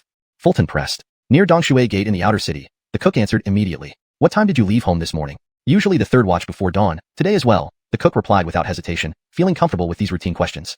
Even as he answered Fulton, a hint of triumph flickered across the cook's lips. Seeing this, Fulton also smiled, but it was a derisive one. Did you walk or ride a horse? Sir Jess, how could a humble cook afford a horse? Of course I walked, the cook laughed, finding the question trivial. After all, a cook couldn't possibly own a horse. It was almost ridiculous. But then, seeing Fulton's derisive smile widen, a bad feeling crept up on him. Chapter 15. Case solved. At this point, Chester's questioning of the cook could be considered finished. All the questions he wanted answers to had been addressed by the cook. From these answers, Chester was now certain that the murderer responsible for this case was none other than the cook from the Yulai Inn. Everyone present could see from Chester's derisive smile that he had cracked the case. Next, Chester looked at the cook, who appeared panicked. You said you set off from your home near the Dongshui Gate in the outer city at around 2 hours past midnight and walked to the Yulai Inn in the inner city, arriving at 4:15. You found the doors and windows tightly shut and no one responded inside, so you reported it to the authorities. Is that correct? The cook was about to confirm but hesitated, sensing something amiss. He feared there might be a trap. After a moment, once he confirmed that Chester's words matched what he had previously said, the cook replied, yes. Leaving at 2 hours past midnight and arriving at 4:15, that's pretty fast for a walk, Chester remarked. The cook was speechless at this, while the crowd was stunned. Indeed, walking from the Dongshui Gate in the outer city to the Yulai Inn in the inner city would take at least an hour. The cook's journey of only a little over half an hour was simply impossible on foot. Remarkable, truly remarkable. Brennan smiled, clearly impressed with Chester's performance. Upon arrival at the scene, he had quickly identified crucial evidence from subtle details, and then through just a few pointed questions, he had left the cook unable to explain himself. This case was solved with such fluid efficiency. It seemed the decision to promote Chester to constable was well justified. The two swordsmen from the Imperial Arms Repository regarded Chester with new respect, their shock more pronounced than anyone else's. From the start, Chester, as the head constable of the county office, had demonstrated exceptional deductive skills, and through his questioning, he had made the murderer confess without coercion. Impressive indeed. Ingrid maintained a calm expression, but her beautiful eyes revealed newfound admiration for Chester. At that moment, Chester began pacing around the room, circling the kneeling cook. You could have only arrived at the inn by 4:15 if you never returned to your home in the outer city last night. You stayed at the inn. This can be verified by asking your neighbors. The cook wanted to argue but couldn't utter a word. Everything Chester said was true. The cook knelt on the ground, trembling uncontrollably. Seeing this, Chester picked up the blood-stained cleaver again and asked coldly, now, let's discuss whether the blood on this cleaver is human or not. I confess. Realizing there was nothing left to deny, the cook repeatedly knocked his head on the ground, sobbing uncontrollably. I killed the innkeeper. Last night, I tried to steal money from the store, but the innkeeper caught me. In a fit of rage, I killed him. After the curfew in the inner city, I hid in the inn all night and reported it to the authorities in the morning. The cook broke down completely, recounting his actions in full. Hearing this, Chester smiled confidently and turned to Brennan, bowing respectfully. Sir, the case is solved. Brennan nodded approvingly. Very good, you've done another great job. Chester raised an eyebrow triumphantly, his gaze fixed on Ingrid. Ingrid, is this boy provoking me? Just then, the two constables who had gone to fetch Chester finally arrived. Sir, we're here. The two constables jogged in but still couldn't catch up with Chester, arriving breathless. Chester nodded. You're here just in time. The suspect has confessed. Take him away. Confessed? That was quick. It can't be. Head constable might run faster than us, but it shouldn't take such a short time to solve a murder, especially a locked room killing. Stunned, the two constables froze, hardly believing their ears. No matter how hard they refused to believe it, the fact was right before them. They had no choice but to accept it. When did Chester, no, constable son, become so skilled? Phew. Chester let out a long breath, calming his nerves. He had initially thought the murder at Yulian was committed by the Shanghai Alliance, but now it seemed otherwise. There was no need to be overly anxious. For now, it appeared the Shanghai Alliance's Carolyn had no intention of targeting him. However, at that moment, the cook, now handcuffed, suddenly shouted loudly, Sir, I killed the innkeeper, but I didn't kill the waiter. I don't know how he ended up here. What? Chester's momentarily calmed mind tensed up again. If the waiter wasn't killed by the cook, then it must have been the Shanghai Alliance. They were covering their tracks. Moreover, the Shanghai Alliance cleverly conflated the waiter's death with the cook's murder of the innkeeper, making it easy to overlook. The inevitable finally happens. Chester took a deep breath, striving to remain calm. At that moment, Ingrid approached and asked, if the waiter wasn't killed by the cook, could it be the Shanghai Alliance? Honestly, Ingrid cared deeply about the answer to this question. Her initial guess was that the murder was to cover up the identity of the spy who met with the Fabio contact that day, but Chester disproved this theory. However, now, if the innkeeper was killed by the cook and the waiter by the Shanghai Alliance, then this time, she and Chester were evenly matched. Chester nodded reluctantly. It seems it's the Shanghai Alliance. I recall something. The person who met with Fabio that day had the code name, Carolyn. Her. Ingrid's reaction was slightly agitated, her body visibly trembling. Seeing Ingrid like this, Chester swallowed. You know the Carolyn?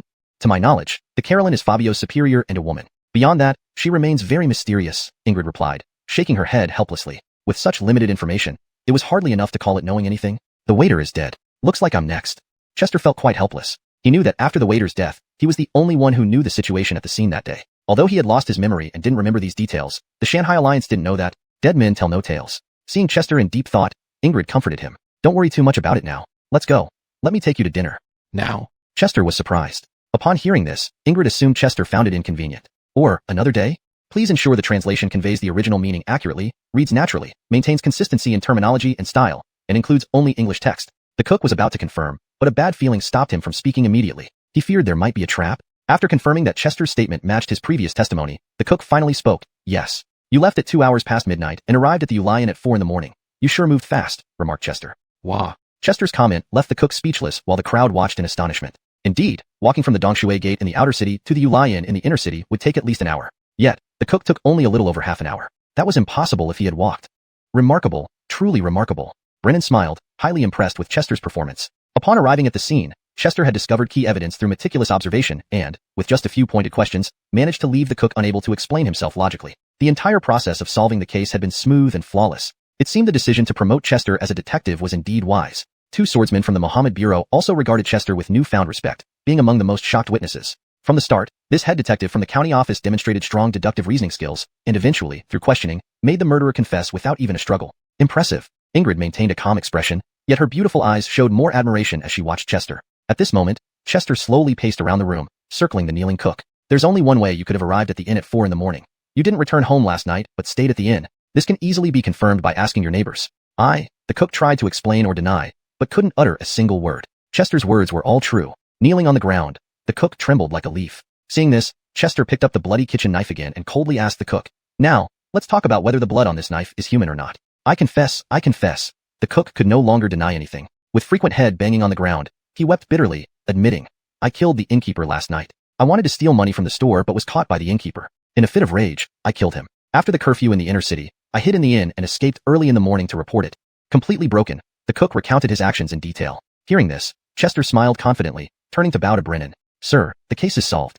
Brennan nodded approvingly. Well done. You've made another great contribution. Chester's brow arched triumphantly, his gaze shifting to Ingrid. Ingrid, what? This kid is challenging me? Just then, the two detectives who went to fetch Chester arrived late. Sir, we are here. Panting heavily, the two detectives, having run all the way, still couldn't catch up with Chester. Seeing them, Chester nodded. You've come just in time. The suspect has confessed. Take him away. Confessed? How fast? Unbelievable. Even if our captain ran faster than us, it's too soon to solve a murder case, especially in a locked room scenario. Stunned, the two detectives couldn't believe their ears. Regardless of disbelief, the facts were right in front of them. They had no choice but to accept it. Chester, no, Inspector Sun, had become exceptionally skilled. Phew. Chester breathed a long sigh, relaxing after the intense situation. Initially, he thought the murder at Yulian was the work of the Shanghai Alliance. But now, it seemed not. Thus, he hadn't needed to worry so much. So far, The nine-tailed fox of the Shanghai Alliance did not seem to be targeting him directly. However, just then, the cook, now handcuffed, suddenly shouted loudly, "Sir, I killed the innkeeper, but I didn't kill the assistant. I have no idea how he ended up here." What? Chester's relaxed mood turned tense again. If the assistant wasn't killed by the cook, then the Shanghai Alliance must have done it. All along, it was still murder to cover their tracks. Moreover, the Shanghai Alliance cleverly mixed the assistant's death with the murder of the innkeeper, making it easy to overlook. The inevitable has finally arrived. Chester exhaled deeply, trying to remain calm. Ingrid approached and asked, "The assistant wasn't killed by the cook. Could it be the Shanghai Alliance?" Honestly, Ingrid was quite concerned about this possibility. Initially, she guessed that the Shanghai Alliance might have murdered to conceal the identity of their spy who met with the deer-like creature, but Chester denied it. Now, if the innkeeper was killed by the cook and the assistant by the Shanghai Alliance, then this time, it was a draw between her and Chester. Chester nodded reluctantly. It must be the Shanghai Alliance. I remember something. The person who met with the deer-like creature that day had the code name Nine-Tailed Fox. So it's her. Hearing this, Ingrid seemed slightly agitated, her body trembling. Noticing Ingrid's reaction, Chester swallowed and asked, "Do you know Nine-Tailed Fox?" "To my knowledge, Nine-Tailed Fox is the superior of Deer Sound and a woman. Beyond that, very mysterious," Ingrid replied with a helpless shake of her head. "Such limited information barely counts as knowing anything. The assistant is dead. Looks like I'm next," Chester sighed helplessly. He knew that after the assistant's death, he was the only one left who knew what happened at the scene that day. Though he had lost his memory and was unaware of these details, the Shanghai Alliance didn't know he didn't know. As always, only the dead can keep secrets. Seeing Chester deep in thought, Ingrid comforted him. "Don't think about it too much. Let's go. Let me take you out to dinner." "Now?" Chester was taken aback. Hearing this, Ingrid thought he might be inconvenienced and softly suggested, "Maybe. Another day?" Chapter 15. Case solved. With this, Chester's interrogation came to an end. He had received answers to all the questions he wanted to ask, and these answers allowed him to confidently determine that the murderer responsible for the case was none other than the inn's chef. This conclusion wasn't lost on the others present, who could see it in the disdainful smile on Chester's face. He had cracked the case. Next, Chester turned his gaze to the visibly flustered chef. "You said you left your home near the east water gate of the outer city at 2 hours past midnight and walked to the inner city's welcome inn, arriving at 4 o'clock in the morning when you found the doors and windows tightly shut with no one answering inside, leading you to report it to the authorities. Is that correct?"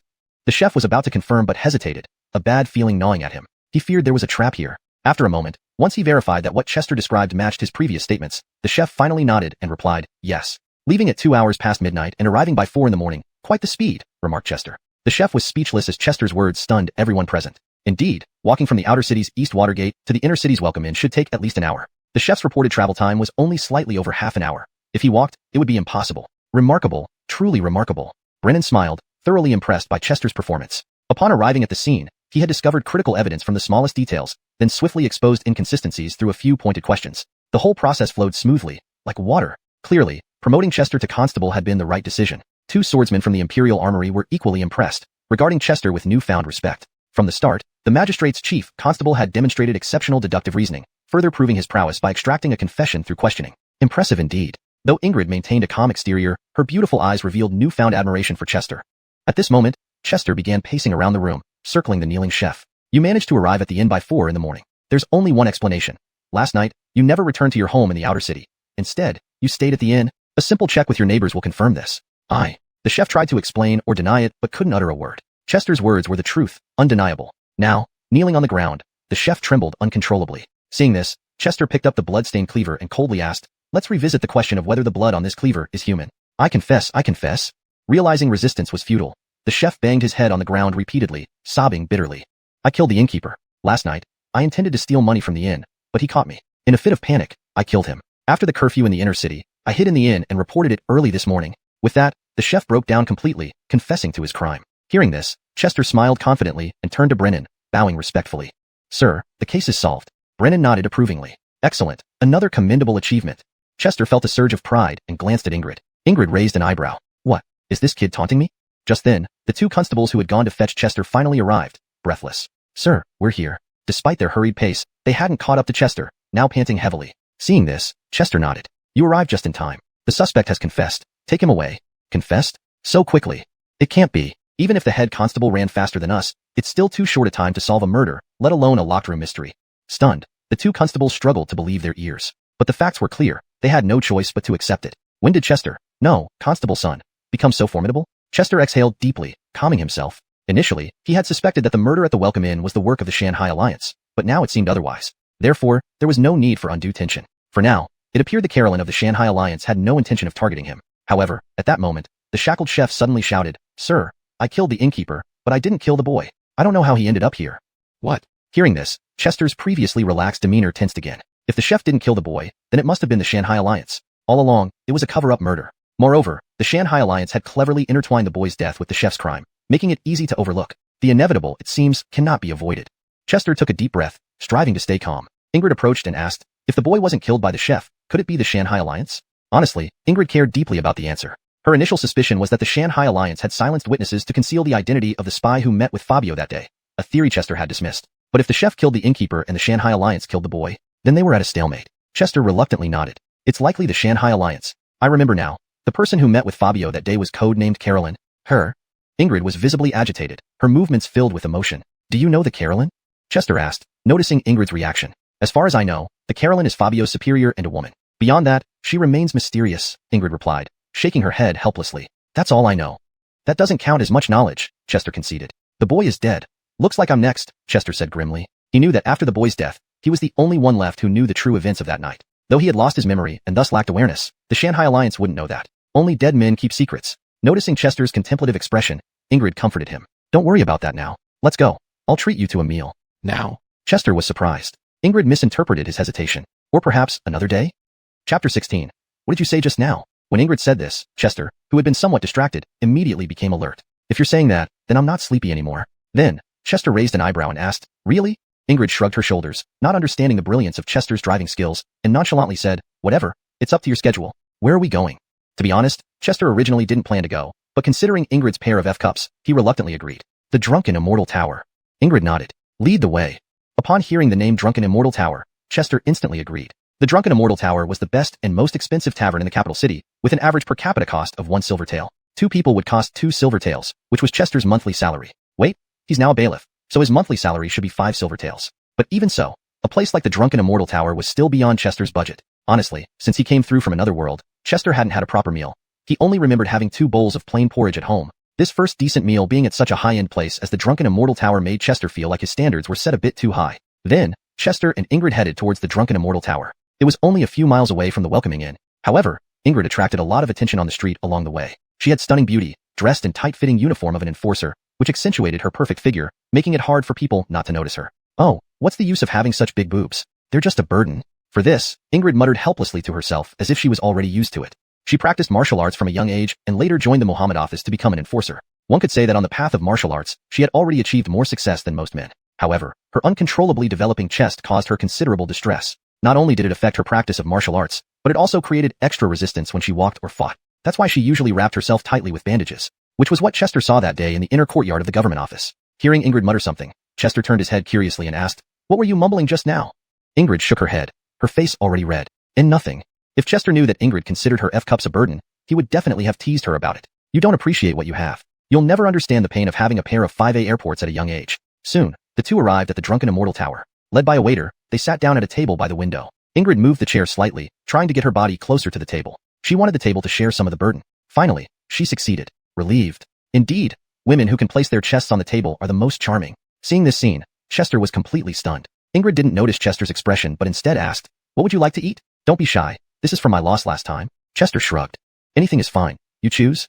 Ingrid nodded and then ordered a few dishes and a pot of wine from the waiter. Soon, a full table of dishes was brought out. Color, aroma, and taste were all perfect. But Chester still felt that something was missing despite the good flavors. After secretly sighing, Chester picked up a chopstickful of food. The taste was alright, but it just felt like something was lacking. Ingrid also picked up a few pieces of food before looking at Chester and asking, "Can I ask you a question?" Chester nodded. "Go ahead. How did you deduce Antony's identity from the case files?" Even now, Ingrid couldn't quite understand how Chester managed to deduce Antony's true identity in just one day based on the case files. Although she knew the process of his deduction, she was still amazed. Especially as an enforcer in the Muhammad office, she found great interest in solving cases and reasoning, especially those involving spies from the Mountain Sea Alliance. Upon hearing Ingrid's question, Chester thought for a moment before saying, "Bold hypothesis, careful verification." He wasn't sure where the original quote came from, and it might not have anything to do with deduction, but it was what he wanted to tell Ingrid. He couldn't possibly say that there was a golden aura and half a book in his mind, which would come out to help him whenever he deduced something. He needed a reasonable explanation. "Bold hypothesis, careful verification, profound and interesting," Ingrid said, finding deep meaning in Chester's simple statement. Unknowingly, Ingrid even began to view Chester as a sage. Then, Ingrid continued to ask, "For the murder case at the Welcoming Inn, did you use bold hypothesis and careful verification to find out that the fatal wound was a knife wound rather than a sword wound?" "That's not exactly it. If you saw golden flashes on the wounds, you'd take a second look too," Chester inwardly thought, but he replied, "Yes, that's right." Ingrid smiled. With your detective abilities, staying in the magistrate's office seems a waste. Hearing this, Chester joked. What do you mean? Are you recruiting me into the Muhammad office? I do have that intention, but unfortunately, the minimum requirement to join the Muhammad office is 8-rank martial artist who can harness chi. We'll talk about it when your cultivation reaches that level. Ingrid nodded, her tone slightly regretful. Through the Anthony case and the murder case at the Welcoming Inn, Ingrid could see that Chester's detective and reasoning skills were extremely strong. Even within the Muhammad office, he would definitely be top-notch. Such talent suited the Muhammad office perfectly. Unfortunately, the strict requirement to join the Muhammad office was to be an 8-rank martial artist, which Chester had yet to achieve. Hearing Ingrid's words, Chester raised an eyebrow and then summoned a distant wine glass with chi, drinking its contents naturally. After doing this, he slowly said, "What did you say just now?" Seeing this scene, Ingrid initially didn't react, but in the next moment, she froze. Chester's actions clearly indicated the ability of an 8-rank martial artist or higher. You're 8-rank? Ingrid was shocked. She clearly remembered that Chester was a 9th-rank martial artist earlier. This isn't just a matter of before. In the morning, when Chester left the government office, he was still 9th rank. How did he reach 8th rank after returning home once? Ingrid couldn't understand this. Chapter 17. Ingrid's invitation. It can't be, he's too fast. Although Fulton hadn't officially admitted it yet, Ingrid was already 100% sure that he had advanced to the 8th rank. Still, wasn't this too fast? Even if Fulton spontaneously sensed his internal energy flow in the morning before leaving the government office, wouldn't it still take at least 10 days to 2 weeks to advance from that point to the stage of controlling chi? This is only if someone has very high talent. For those with slightly lower talent, it's also very normal for it to take months or even years to advance to the chi control stage. But Fulton, one day? No, at most, a couple of hours. Seeing Ingrid's shocked and surprised expression, Fulton nodded in satisfaction, thinking that his bluff had been very well executed, earning admiration from his little fan. Then, Fulton leisurely poured himself another glass of wine, finishing it off before saying, "Is it strange that I'm now at the 8th rank?" Ingrid still wore an astonished face. "But when you left the government office this morning, you were clearly still at the 9th rank." Fulton nodded and said, "Yes, but I had an epiphany after I returned." Can it really be solved with just an epiphany? Ingrid complained. "In any case, I've already advanced to the 8th rank. The next step is to advance to the 7th rank. What's the 7th rank called again?" Fulton pondered aloud. "Blood refinement stage," Ingrid kindly reminded him. "Yes, exactly, blood refinement stage," Fulton suddenly remembered as he slammed the table. Seeing Fulton like this, Ingrid couldn't help but laugh. To her, Fulton not only excelled at solving cases but was also very humorous. Next, Ingrid fixed her beautiful eyes on Fulton and said, "Since you are now at the 8th rank, you meet the requirements to join the Office of Imperial Inspection. Would you be willing to join us?" Upon hearing this, Fulton thought she wanted to poach him. Then it would depend on how sincere she was. Frankly speaking, Fulton had little interest in joining the Office of Imperial Inspection. The main reason was that he didn't want to be overworked again. According to his original plan, after dealing with the matter of the Mountain Sea Alliance's Dear Demon, he intended to resign from his post and engage in business. He believed that with his modern knowledge, making some profitable trades in this world wouldn't be a problem. However, Fulton hadn't expected that right after resolving the Dear Demon issue, a Carolyn showed up. In conclusion, although the Office of Imperial Inspection was an institution with immense power within the Imperial Court, Fulton currently had little interest in joining it. But no matter what, given Ingrid's enthusiastic invitation, it wouldn't be appropriate to reject her outright. With this thought, Fulton smiled and said, "I've just become the chief of police in the magistrate's office. Isn't it bad to switch jobs now?" "What do you mean by switching jobs?" Ingrid frowned, not understanding Fulton's words. Switching from the magistrate's office to the Office of Imperial Inspection," Fulton replied somewhat helplessly, thinking he'd have to be more careful when speaking with these ancient people. "So, you're going to refuse me?" Ingrid looked at Fulton with furrowed brows, her beautiful eyes blinking, which made her look quite captivating with her teardrop beauty mark. Seeing Ingrid like this, Fulton was momentarily at a loss, stammering, "It can't be put that way. I just want to do my job as the chief of police." Then, Ingrid smiled faintly, her beautiful eyes blinking again. "What's the monthly salary of the chief of police?" 5 taels of silver. Fulton grinned. A monthly salary of 5 taels of silver was, throughout the entire Great Xia dynasty, undoubtedly a high-paying job. Seeing Fulton's ignorance, Ingrid couldn't help but smile. The monthly salary of an enforcer in the Office of Imperial Inspection is 20 taels. If you reach the Swordmaster rank, your monthly salary will be 50 taels. How much? The monthly salary for an enforcer is that high? Hearing this, Fulton was greatly shocked. A monthly salary of 20 taels for an enforcer was comparable to that of a county magistrate, and 50 taels for a swordmaster could match the deputy minister of the Ministry of War. Just now, Fulton had thought that a chief of police's monthly salary of 5 taels was already a high-paying job in the Great Xia dynasty. He realized he had been thinking too narrowly. In just an instant, Fulton felt that his monthly salary of 5 taels was no longer appealing. Seeing Fulton's surprised expression, Ingrid arched her eyebrows gracefully and said, "So, can you think about it now? I'm not that shallow a person." While Fulton's mouth kept rejecting, his heart started to calculate how he would spend the 20 taels per month. If he went to the brothel, the cost for tea wouldn't exceed 1 tael of silver. With a monthly salary of 20 taels, he could directly achieve brothel freedom. If it were the Ingshun building in the inner city, the expenses would be higher, but he could probably go once or twice a month. How did he start thinking so lustfully? It must be because the original host was a pervert. The Office of Imperial Inspection has another condition you cannot refuse. Ingrid saw that Fulton was absolutely intrigued. Hearing this, Fulton raised his eyebrows and asked, "What's the condition?" Ingrid smiled faintly. "The Office of Imperial Inspection can protect you and allow you to progress faster in martial arts."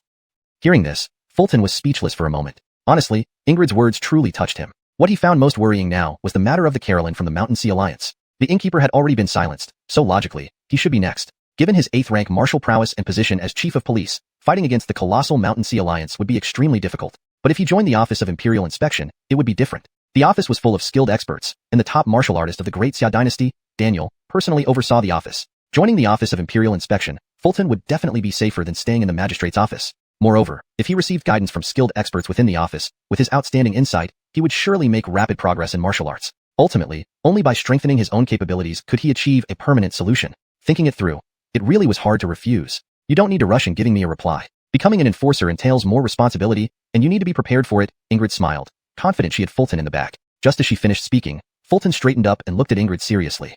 I'm ready. Ingrid raised her eyebrows. Really? 100%. Fulton nodded. Seeing this, Ingrid nodded in approval. All right, come back to the Office of Imperial Inspection with me later. If you pass the tests, you can become an enforcer today. There's a test? Fulton was taken aback. Naturally, the standards for enforcers are very strict, Ingrid nodded. With our relationship, do I still need to be tested? Fulton raised an eyebrow. In response, Ingrid showed indifference and shrugged. I've already treated you to a meal for losing. Now we have no special relationship. Cold-hearted. Ruthless. Chapter 18.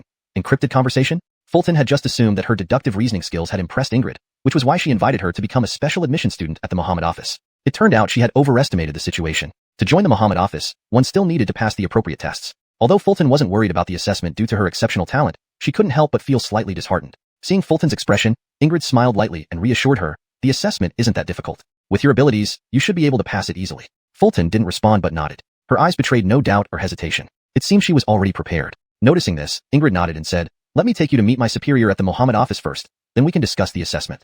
How much is your superior's monthly salary? Fulton silently wondered but asked aloud, what is your superior's name? Without hesitation, Ingrid replied, Celine. Celine. Fulton wanted to say it didn't sound like a person's name, but she kept her thoughts to herself. This was Ingrid's superior, after all, someone she shouldn't provoke. Let me briefly explain how the Muhammad office works. The lowest rank is sword apprentice. Above them are sword sergeants, like me. Then come the 10 famous swords. The famous swords have titles named after swords. Understand now? Ingrid seemed to sense Fulton's confusion and explained further. Fulton nodded. Got it. Just asking out of curiosity, what level of cultivation do you and your superior have? This question stemmed from genuine curiosity. Ever since meeting Ingrid in the courtyard that day, Fulton had been curious about her cultivation level. After all, Ingrid looked around her age. In truth, Fulton was also comparing herself subconsciously. I am at the Qianjun realm of the E level. Before Ingrid could finish, Fulton internally exclaimed in surprise. Ingrid's age was similar to hers, but her cultivation was on par with her father's, not to mention her incredible physique. It seemed there were indeed many prodigies in this world. The famous swords are all 4th rank warriors, Ingrid added. What about the leader of the Muhammad office? What's their cultivation? Fulton had another question. Specifically, she was curious about the cultivation level of Daniel, the first warrior of Daya. Shaking her head, Ingrid replied, I don't know, but at least 3rd rank. It seemed even Ingrid didn't know the answer. Perhaps it was beyond her level of knowledge. Ingrid glanced at the position of the sun and said, let's go. It's early enough to make it. Fulton nodded. The Muhammad office was located in the inner city, right next to the Shinder E gate of the imperial city. Its location likely held deep symbolic meaning, to guard the imperial city while overseeing the capital. Revised for fluency and consistency. The Muhammad office was situated in the inner city, adjacent to the Shinder E gate of the imperial city. This location likely held profound symbolic meaning, to protect the imperial city while keeping watch over the capital. Note, Shinder E seems to be a mix of Chinese characters and pinyin. If Shinder E refers to Xuanda, it should be corrected to Xuanda Gate, for proper English rendering. Final polished version. The Muhammad office was situated in the inner city, adjacent to the Xuanda Gate of the imperial city. This location likely held profound symbolic meaning, to protect the imperial city while keeping watch over the capital. Under Ingrid's guidance, Fulton entered the Muhammad office smoothly. Inside the compound stood 11 towers, 10 of which circled the outer perimeter, each about 2 stories tall. These belonged to the 10 famous swords, and were where they typically conducted their duties. The central tower was as tall as the city walls, truly astonishing. However, Fulton was unfazed. The tallest tower is called the Muhammad Tower, the residence of Zak. It was built by artisans specially for him to oversee the capital and protect Daya. Impressive, isn't it? Ingrid led Fulton towards Celine Tower while explaining. She knew anyone visiting the Muhammad office for the first time would be awestruck by the Muhammad Tower. After all, it matched the height of the imperial city walls. What advanced architecture. Incredible. Fulton nodded, inwardly thinking it wasn't so astonishing. Only about 10 meters high. But, in this world, that height was indeed impressive. They soon arrived at the Celine Tower. Inside, Celine sat meditating, radiating an intimidating aura characteristic of a 4th rank warrior. Ingrid bowed and said, My lord, this is Fulton I mentioned earlier. Celine slowly opened his sharp eagle-like eyes and looked at Fulton as if he could see through her very soul. She felt uneasy under his gaze. Then, Celine spoke expressionlessly, 8th rank aura mastery. No wonder he was among the 10 famous swords. He could discern Fulton's cultivation from afar. He then turned his gaze to Ingrid, frowning slightly without saying a word. Understanding immediately, Ingrid explained, My lord, He was indeed at 9th rank when we parted ways this morning. He broke through after returning home. Nodding, Celine remained silent. Fulton was bewildered. Did he even speak? How did Ingrid understand his meaning? Was there some kind of encrypted communication between them? Still silent, Celine raised an eyebrow at Ingrid again. Ingrid caught on instantly. Yes, my lord, he came today for the assessment to join as a sword apprentice. There must be some encrypted communication. Fulton was increasingly confused and started feeling unwell. It wasn't just Celine's silence that bothered her. It was the thought of working under him after passing the assessment. She hadn't mastered encrypted communication yet. Go. Celine spoke 2 words before closing his eyes again. Very well. Ingrid bowed and turned to Fulton. Lord Celine says that Zack happens to be here. We can proceed with the assessment right away. Fulton couldn't help but think critically. His eyes were closed, and he showed no emotion. How did you know what he meant? Suddenly, Fulton reacted, feeling inexplicably nervous. Zack? But I'm just applying as a sword apprentice. Surely he doesn't need to assess me personally? Come on, that's the first warrior of Daya. If he assessed her personally, it would be too daunting. Hearing this, Ingrid gave her a look. Zack doesn't have time to assess you personally. He will only meet you after you pass the assessment. That's a relief. That's a relief. Hearing this, Fulton felt somewhat reassured. With a monthly salary of 20 taels, here she comes. Chapter 19. Testing, the State Bell. Under Ingrid's guidance, the two of them walked through the offices of the Mohammed Agency. As they were walking, Fulton turned to Ingrid with a smile and asked, Can I ask you a question? Go ahead, Ingrid nodded. How did you understand Celine without him even speaking? Fulton was still hung up on this. Ingrid smiled and replied after a moment, Lord Celine is reticent by nature, and so is his sword. If you become a sword-bearer and spend enough time with Lord Celine, you'll naturally understand his intentions. Really? No secret code or anything? Fulton still didn't believe it. No, there isn't. It's all about your own insight. Ingrid shook his head, smiling. All right. Fulton nodded, realizing that his days ahead wouldn't be easy. Facing such a taciturn superior, just guessing what he thought would surely exhaust him. They continued walking and finally arrived at the central entrance of the Mohammed Pavilion within the agency. There stood a bell tower with a large bronze bell, but no clapper in sight. Apart from that, there was nothing else. Seeing this scene, Fulton felt puzzled. Is this the test? If the test was to ring this bell, no, not even with a clapper, how could one possibly ring it? This massive bronze bell weighed at least several tens of thousands of pounds. Without a clapper, it was impossible. The sword-bearer's test is simple with only 2 parts, physical and theoretical. This bronze bell is for the physical part. Ingrid stopped, looking up at the bronze bell with reverence. Roman Nord raised an eyebrow. Do we really have to ring this bell? Where's the clapper? There is no clapper, Ingrid shook his head. Don't mess around. This bell must weigh tens of thousands of pounds. How can it be rung without a clapper? Fulton was bewildered, thinking Ingrid might be joking. Although he was an 8th grade warrior with an incredibly strong physique, even controlling chi, ringing a bell weighing tens of thousands of pounds was beyond his capabilities.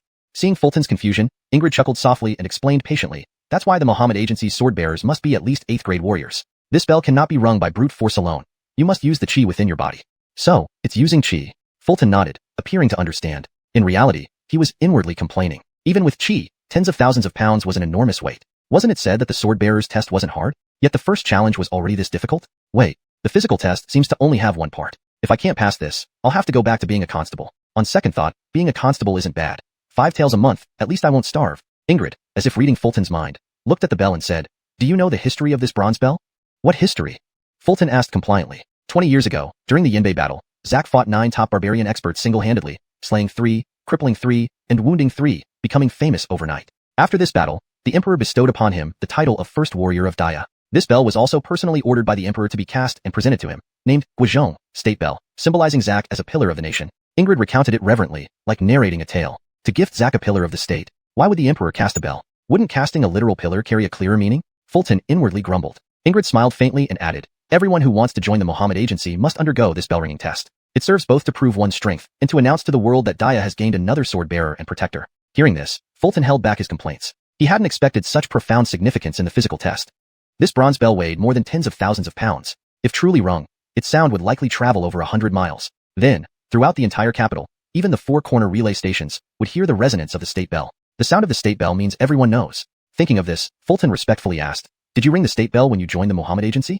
I did. Ingrid reminisced, a proud smile forming as he continued, 5 times. Fulton raised an eyebrow. What does ringing it 5 times mean?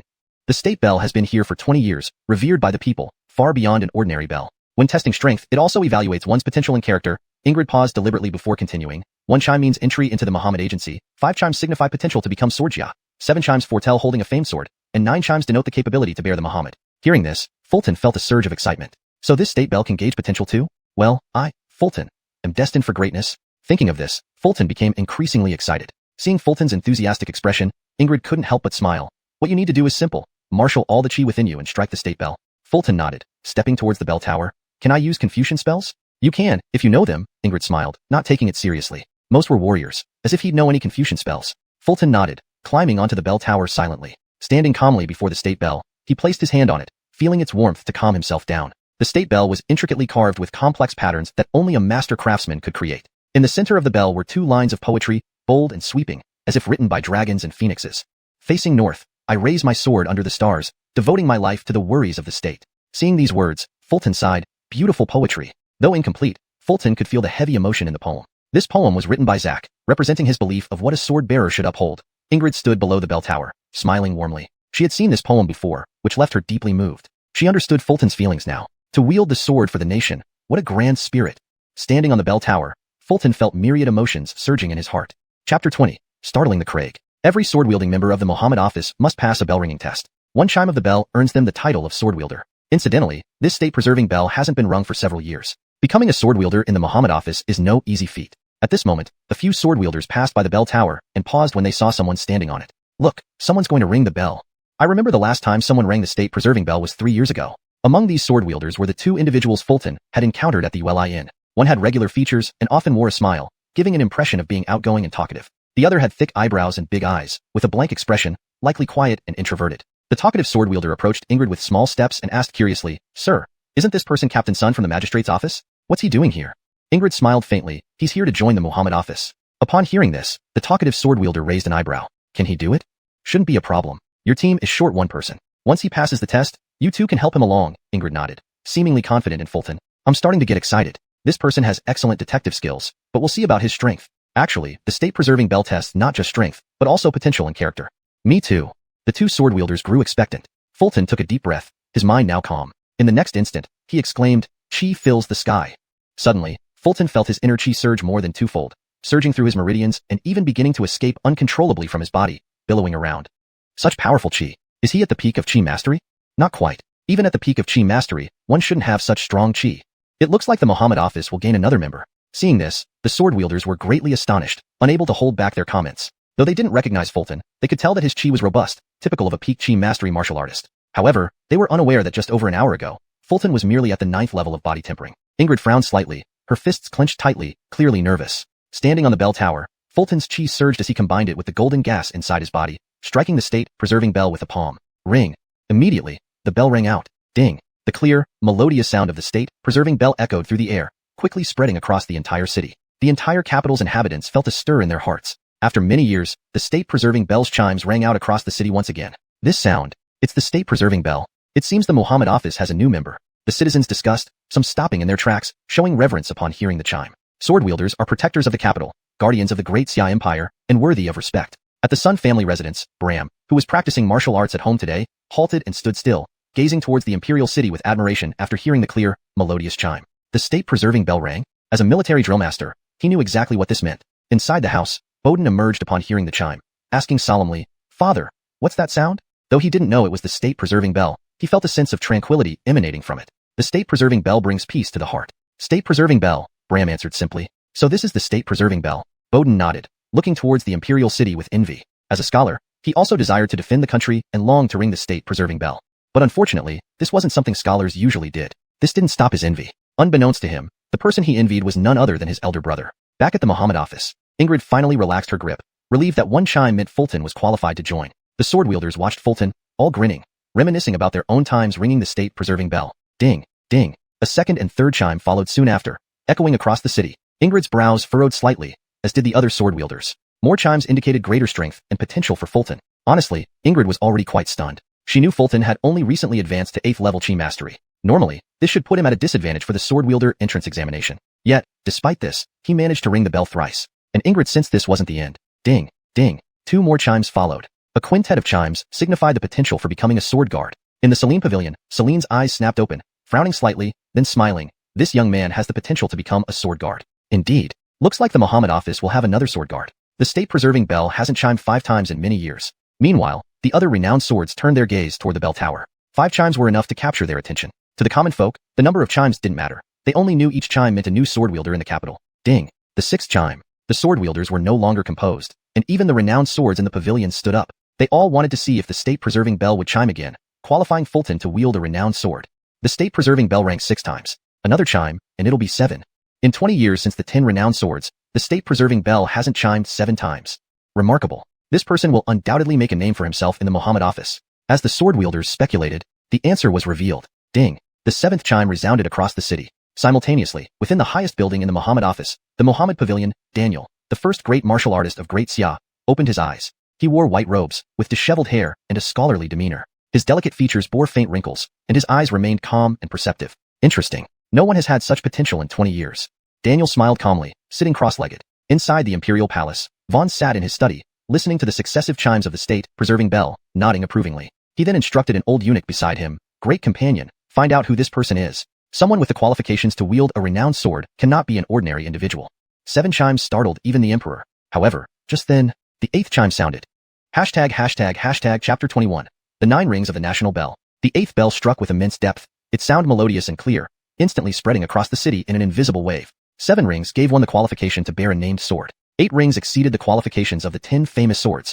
Ingrid and the surrounding swordsmen were dumbstruck, their hearts pounding with shock akin to a tempest. They gaped, unable to utter a word. 8 rings. It's actually 8 rings. Whose sword armor recruit is this? I want to snatch them.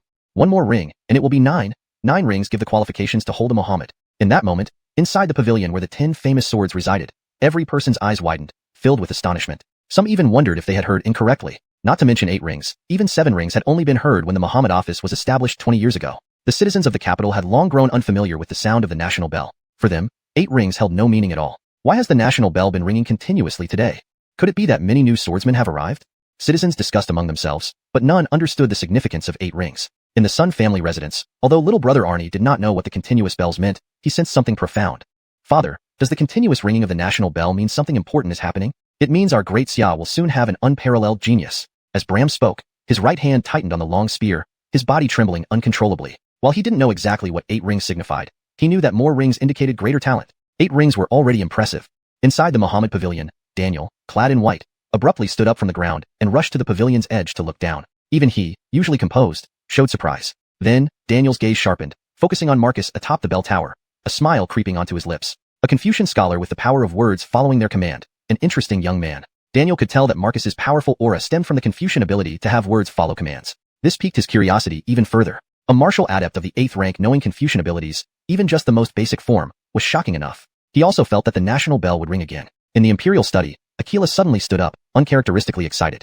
"Interesting. Daiban, investigate this person immediately. One who can make the national bell ring 8 times has the potential to be a pillar of the nation." Just then, another melodious bell echoed through the royal city. The 9th ring. Aquila paused, listening intently, before nodding in satisfaction after some time, looking towards the direction of the Muhammad office. It seems Daniel has successors. Meanwhile, in the inner city and the royal city, officials were astonished and marveled aloud. 9 rings of the national bell signified the emergence of a new national pillar for the Xia dynasty. Heaven blesses our Xia. We must ascertain who this person is. Pity they are swordsmen and thus cannot ascend the political stage. Among the officials, there were those who marveled at the birth of a new pillar, and others who dismissed it. Inside the Muhammad office, everyone was buzzing. 9 rings, it's actually 9 rings. This person has the qualifications to bear a Muhammad sword. My heavens, I feel like I've witnessed history. We must quickly befriend this person, or we'll lose the chance. The expressions of the swordsmen revealed their shock. They were almost jumping in excitement. Ingrid stood frozen, her beautiful face full of astonishment. She rubbed her eyes, wondering if she had seen correctly. He actually made the national bell ring 9 times? Ingrid felt increasingly bewildered by Marcus. The scoundrel she once deemed as such had captured Lusue, solved the murder case at the Yu Inn in record time, and now made the national bell ring 9 times. Without realizing it, a peculiar sentiment appeared in Ingrid's eyes when she looked at Marcus. The grinning swordsman turned to Ingrid, asking in astonishment, "Chief, your sharp eyes must have seen something special. How did you know Sun Inspector had Muhammad qualifications?" Ingrid did not answer him, but gave him a meaningful glance. "Muhammad, do you approve of this young man?" Daniel muttered, looking at his waist-mounted sword, unsure if he was speaking to himself or to the sword. "Phew." Marcus exhaled, feeling he indeed had the qualifications of a great emperor. Feeling the praises from all directions, Marcus felt satisfied. With the effect of the words following command disappearing, his lips curled into a proud smile. At that moment, a voice rang out from the first floor of the Muhammad Pavilion. "Please enter the literary test in the Muhammad Pavilion." Marcus smiled askew and stepped towards the Muhammad Pavilion. As he walked down from the bell tower, he glanced at Ingrid, his expression saying more than 1,000 words. "You're so good at reading faces, surely you can read mine." If heaven had not given us Marcus, Xia would remain an eternal night. However, in Ingrid's eyes, Marcus's crooked smile seemed strange. What does this kid mean? Is he boasting or mocking me? Ingrid frowned, thinking, "Understood, what if you have Muhammad qualifications? You still work under me." Such arrogance. This smile. I really want to hit him. Seeing Marcus's smug grin, the crowd, though still in awe, harbored newfound emotions. Too arrogant, wanting to hit him? Then, Marcus entered the Mohammed Pavilion, where an elderly clerk stood beside a table set with the 4 treasures of the study: paper, ink, brush, and inkstone. Unsurprisingly, this should be the so-called literary test. Write a line that represents the conviction of a swordsman. It can be a poem or a lyric, the old clerk said plainly, though his expression betrayed his curiosity. His eyes roved over Marcus, trying to see what kind of being could make the national bell ring 9 times. Smirking arrogantly, regardless of strength, "Old man, I truly want to hit someone right now," the old clerk silently complained in his heart. Chapter 22. Worrying before the world worries. Chester understood clearly that the previous martial test had assessed strength and potential, while this written test was to evaluate one's character. Both were equally important. Chester stepped up to the writing desk and awkwardly picked up the brush, but hesitated for a long time before making any marks on the paper. At the moment, his mind was blank, with no idea of what he should write. Absolutely nothing at all. What does it mean to represent the belief of a sword-bearer? Chester muttered sarcastically, looking very self-assured, but in reality his mind was empty. Seeing Chester hesitate, an elderly clerk nearby prompted, "Follow your first instinct. Do not waver." First instinct. Chester pondered, and immediately thought of a line of poetry. Gazing northward at the stars while standing with sword drawn, I dedicate my life to the worry of my nation. This was the poem inscribed on the national bell. The phrase, gazing northward, likely referred to vigilance against the northern barbarians. If Danieli had not saved the day during the battle in Yanbei, the great Xia would not be enjoying such peace today. And now, precisely because Danieli holds the imperial sword, the northern tribes dare not act rashly. Danieli bears the sword to protect the great Xia. But in Chester's heart, the belief of a sword-bearer should be grander. The sword of a sword-bearer should serve the nation, the people, and even the world. In a flash, enlightenment struck Chester, and he dipped his brush in ink and began to write in fluid strokes. Worrying before the world worries, and rejoicing after the world rejoices. Afterwards, Chester admired his work for a moment, and then handed the paper to the elderly clerk. Indeed, knowledge is power at crucial moments. Thank you, Finley. The elderly clerk carried the paper up to the top floor and knocked carefully on the door. Imperial sword-bearer, the written test is complete. From within, Danieli's voice called out, filled with anticipation, "Bring it in." Though 9 chimes of the national bell indicated that Chester had the potential to bear the imperial sword, Danieli was still unsure whether he possessed the virtue to wield it. Now he needed to see the results of the written test. The elderly clerk pushed open the door and presented the paper to Danieli, who looked at it with interest. His pupils constricted sharply as his gaze locked onto the words. A faint smile crept onto his lips and froze there for a long time. It was as if he had turned to stone. Even his breathing seemed to stop. Worrying before the world worries. Rejoicing after the world rejoices. Danieli murmured, his frozen smile widening. Interesting lad. You have the heart of the world. The poem he had engraved on the national bell, gazing northward at the stars while standing with sword drawn, I dedicate my life to the worry of my nation, represented his resolve to defend the great Xia. But Chester's words conveyed a broader purpose, not just for the nation, but also for the people and even the entire world. Honestly, from the depth and breadth of meaning conveyed in those lines, Danieli felt inferior. It was almost as if he had met a kindred spirit. He imagined that when Chester wrote those words, he must have empathized with the poem inscribed on the national bell. However, Danieli only guessed half of it right. Chester did resonate with the poem, but not exactly at the moment he was writing these words. It was when he copied them. "Call him up," Danieli said calmly, his gaze returning to the paper. With a tightened expression, he added, "What awful handwriting. Don't you think so too, Imperial Sword?" The elderly clerk went downstairs and found Chester still standing there with a twisted smirk. "The Imperial Sword bearer wants to see you." Chester hesitated. Can I wait a bit longer before going up?" No way, the side effect of word following law hadn't worn off yet. If he went up like this, something major might happen. Who knew if Danieli, seeing his twisted smirk, wouldn't get angry and slap him? A slap from the greatest warrior of the great Xia could end his life instantly. The elderly clerk shook his head. The Imperial Sword bearer doesn't like waiting. With no choice, Chester climbed the stairs and entered, meeting the greatest warrior of the great Xia. Clad in white, his features were delicately chiseled, exuding a refined elegance. He didn't seem like a warrior at all. Is this the greatest warrior? Or perhaps the greatest scholar? Chester inwardly critiqued, but politely greeted, "I greet you, Lord Yi." Seeing Chester smirk, Danieli couldn't help but smile faintly. Side effect of word following law? Danieli had already noticed earlier that Chester used Confucian word following law during the martial test. He wondered why someone with such righteous energy would choose to become a warrior. In the great Xia, literature was always held in higher esteem than martial arts. Chester, hearing Danieli's words, was surprised. Indeed, the bearer of the imperial sword saw through his use of word following law with just a glance. Thinking this, Chester nodded. "You speak truly, sir. If you possess righteous energy, why did you become a warrior?" Danieli asked, glancing at the sword at his waist. "Are you curious about that too? Who was he talking to? Besides us two, was there someone else in the room?" Seeing this, Chester was confused. The first part of Danieli's question was directed at him, but the latter part clearly wasn't. Was there a ghost in the room? And I also want to know why I became a warrior.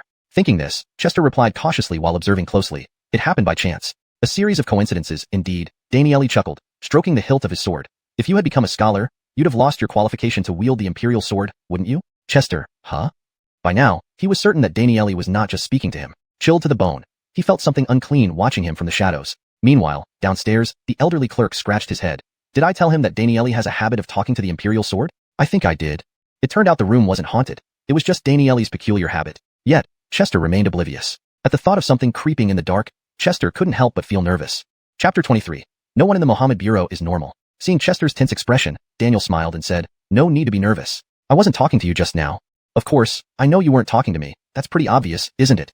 Chester grumbled inwardly but replied aloud, "I'm not nervous." Hearing this, Daniel smiled faintly and then took out a sheet of Jian paper. "Worry before the people of the world worry. Enjoy after the people of the world enjoy. Is this what you believe a sword wielder should uphold?" Upon hearing Daniel's words, Chester was momentarily silent, seemingly waiting for the second half of his statement. After a long time, Chester still didn't hear the rest of Daniel's sentence, but saw hope gleaming in his eyes. Seeing this, Chester finally nodded. "Yes, that is what I believe a sword wielder should uphold." Daniel continued, "Did you compose this after seeing the poem I inscribed on the national bell?" "Yes, precisely. After seeing the poem left by Muhammad on the national bell, I was moved and wrote this spontaneously." Chester felt a bit guilty, but his tone was firm. Otherwise, how could he say it? That it wasn't originally his creation, but something he copied from an ancient sage far away on earth? To compose something comparable to a timeless masterpiece so effortlessly, it seems your internal righteousness isn't baseless. Daniel laughed, stroked the Muhammad sword at his waist again, and made as if to listen intently. "It appears Muhammad also approves of your thoughts." "Muhammad? Isn't Muhammad you? Wait, did you mean the Muhammad sword?" Realizing something amiss, Chester started to ridicule but soon noticed something was off. The Muhammad Daniel referred to wasn't himself but the Muhammad sword on his waist? In other words, he had been talking to the Muhammad sword? Talking to a sword. Ingrid regarded his great weapon as a burden. Celine spoke little and was obsessed with encrypted calls, and Zach liked talking to swords. Was there no one normal in the Muhammad Bureau? However, despite his complaints, Chester respected the first martial master of Dacia, who wielded the Muhammad sword. "This comes from my heart, and it's sincere." Chester nodded earnestly. "I hope you can always adhere to this belief." Daniel looked at Chester with a sharp nod, adding, "This is also Muhammad's thought." Chester nodded and replied, "I will. Go down and collect a set of uniforms. Report to the office tomorrow." Daniel waved his hand, shifted his gaze from Chester to the Muhammad sword at his waist. Understanding his cue, Chester quietly withdrew, leaving Daniel alone with the Muhammad sword. Powerful people always have quirks, don't they? Walking down, Chester couldn't help but think about what had happened. Exiting the Muhammad pavilion, Ingrid waited with two sword wielders, looking like they'd been there for quite some time. "How is it? Did you pass the literary test?" Ingrid asked hopefully, immediately regretting the question. He realized he was asking something obvious. Who was Chester? He was the man who could make the national bell ring 9 times, someone with the potential to wield Muhammad. There was no way he would fail unless he were a complete idiot. No, even if Chester were an idiot, he would still pass. "Muhammad asked me to report tomorrow," Chester added hastily. "Zach?" He had to be careful in future. Muhammad refers to the Muhammad sword, while Zach refers to Daniel. Hearing this, Ingrid nodded in satisfaction and instructed, "Very well. You two, take him to collect his uniform. Let's go." With smiles on their faces, the two sword wielders led Chester out. On the way, a talkative sword wielder with a cheerful demeanor extended his hand. "My name is Andrew. Andrew Tonghulu. The Muhammad Bureau indeed has no normal people. But then again, it's just Tonghulu."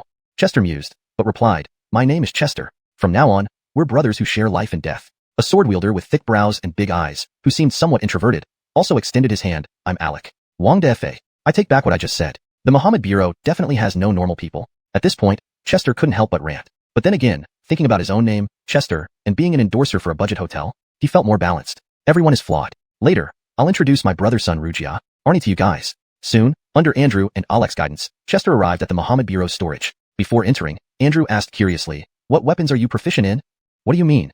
This question stunned Chester, making him wonder if he had heard wrong. They were called sword wielders, weren't they? Besides swords, could they use any other weapons? If so, he would choose a staff, so he could shout a powerful battle cry when fighting female demons. Demons, taste the power of Old Sun's staff. Seeing Chester lost in thought, Andrew laughed. "Just joking. Swordsmen all use standard steel swords, no other choices." "You son of a..."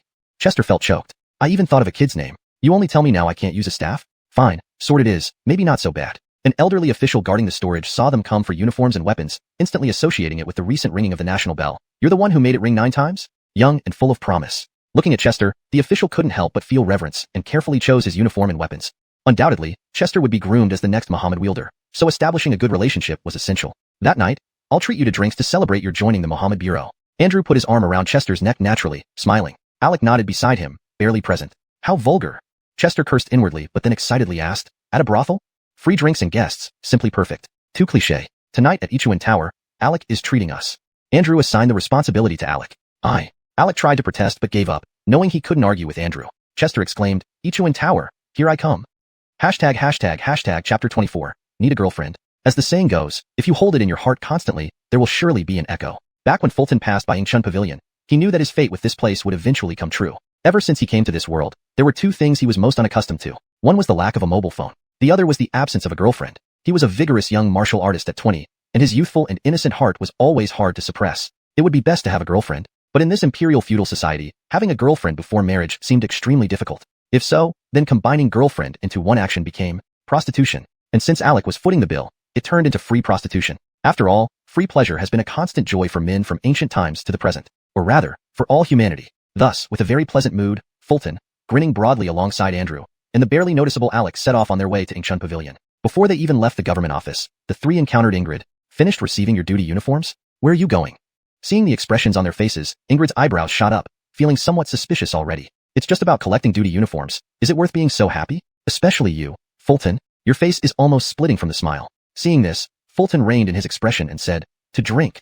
Although Fulton answered calmly, Ingrid still felt something odd about them. How should he put it? They looked secretive, as if they were going to do something they couldn't tell anyone. Thinking of this, Ingrid asked again, really? Absolutely true. Chief, didn't you say you had something to attend to? Go ahead and get busy. I'll take care of him along with Alec. Upon seeing this, Andrew hurriedly chimed in. Goodness, if Ingrid were to follow, there'd only be wine but no flowers. Hearing Andrew's words, Ingrid still felt something was amiss and raised an eyebrow at Fulton. You aren't going to that kind of place, are you? Hearing this, Fulton hastily raised his hand and folded 3 fingers together. You must trust me. I, Fulton, will never associate with gambling or drugs. Oh, right. He didn't mention anything about prostitution. Seeing Fulton like this, Ingrid couldn't help but laugh. Just teasing you guys. Drink less tonight. You need to report back to the office tomorrow. So, the 3 of them happily continued on their way. At this moment, inside Muhammad Pavilion, things were lively. The 10 great swords gathered here, all looking expectantly at Daniel. Not everyone, though. Cooper wasn't present. Muhammad, who did this Fulton recruit come from? I, Boston, demand him. You think just because you want him? I'm not a pushover. Add Lillian to the list. Even you, Boston, must yield somewhat. The famous swords now knew Fulton's identity. Their goal was simple, to snatch him. What the sound of the national bell 9 times signified was clear to them. Today, even if it meant tearing apart relationships, they would seize him. Daniel didn't get angry. He merely smiled. He's under Cooper's name temporarily and won't be transferred. As for later, it depends on your performance. Though said casually, his words immediately silenced the room. The famous swords shut their mouths instantly, making the scene eerily quiet. Clearly, Daniel's prestige was not to be trifled with. Mohammed, should Fulton be specially cultivated? Then Cooper came over and said a long sentence next to Daniel. Not necessary. Pushing too hard isn't always good. Daniel waved his hand and looked at Muhammad's sword in his hand. What do you think? Seeing this, the famous swords weren't surprised at all, presumably having gotten used to it. At this moment, an old clerk rushed upstairs, standing outside the door and saying, Mohammed, Bede invites you.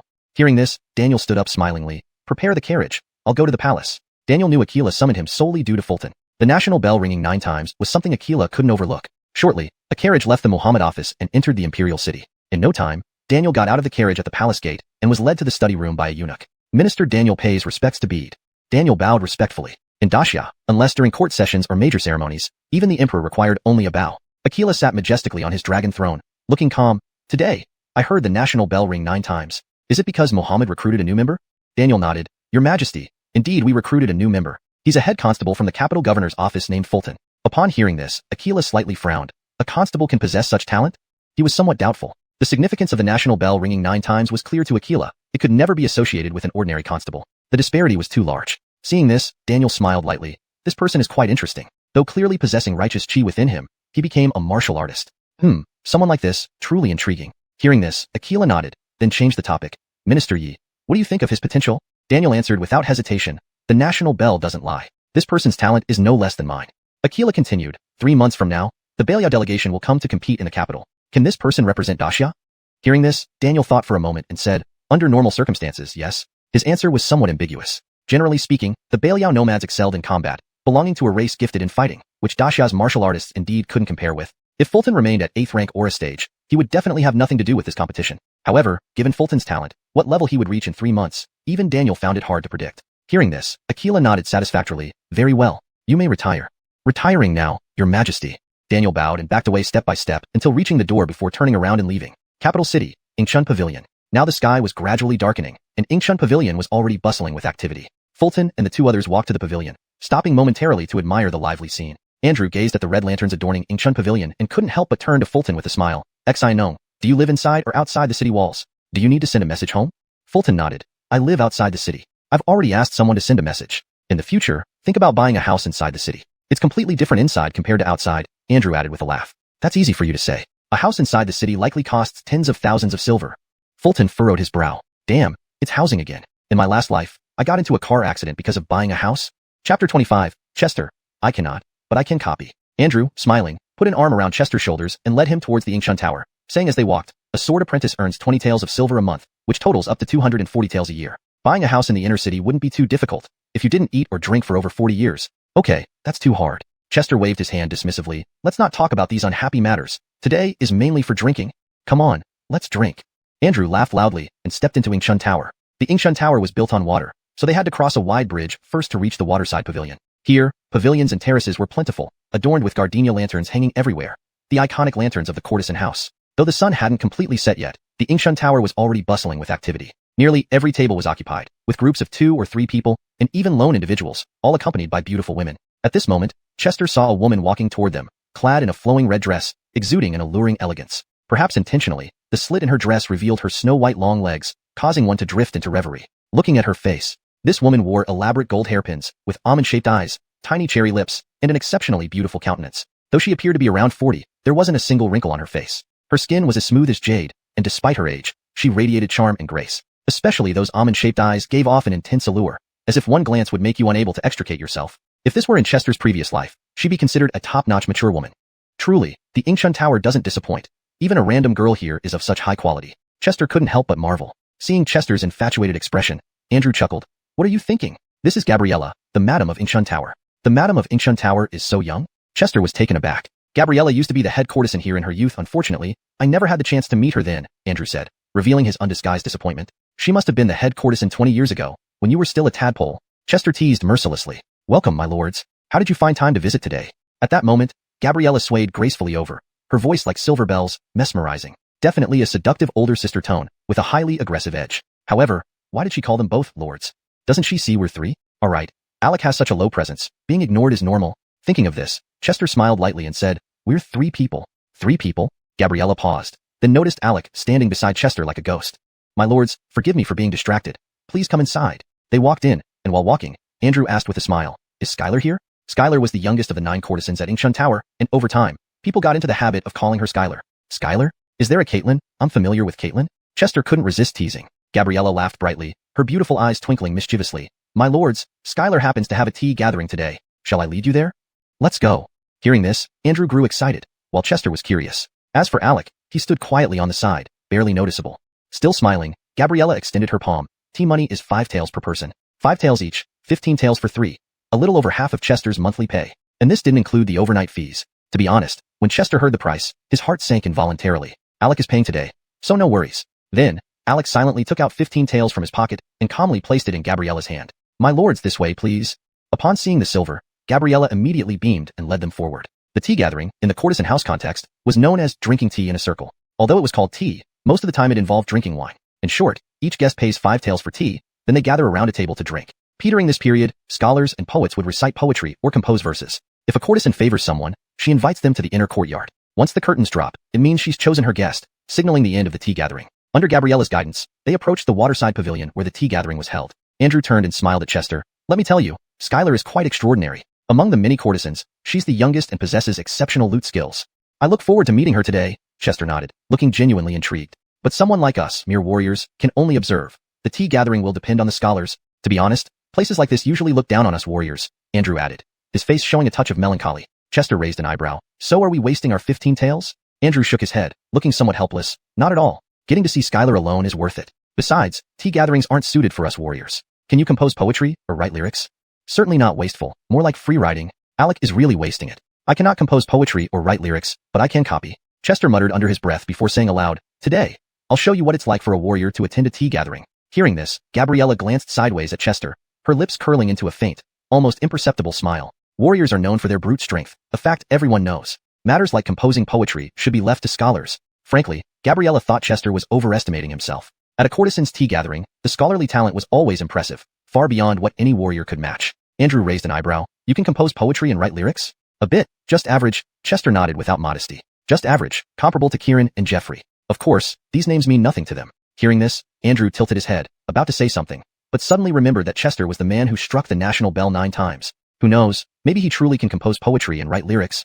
Chapter 26, An Awkward Poem. Soon, the group arrived at the waterside pavilion for the tea gathering. Gabriella bowed and excused herself, while the 3 were led inside by a maid. At this moment, the round table was already occupied by several people, including Fulton and his companions. There were about 15 individuals present. This scale of a tea gathering was considerable, something only seen at gatherings hosted by the reigning courtesan. Apart from Fulton's trio, the rest were dressed in scholarly robes, some holding folding fans, others with jade pendants hanging from their waists. Truly the image of refined scholars with graceful demeanor. Though Fulton and his two companions were casual attire, it was clear from their appearance that they were martial artists. After all, there probably wasn't a scholar in the world who had bulging muscles straining against their clothes or calloused hands from years of hard training. Honestly, the three men seemed quite out of place today. What's going on? How can martial artists attend Orla's tea gathering? They're just asking for trouble. Keep your voice down. If the martial artists hear you, they might get angry and start fighting. This is the capital city. Would these three martial artists dare to lay a hand on us scholars?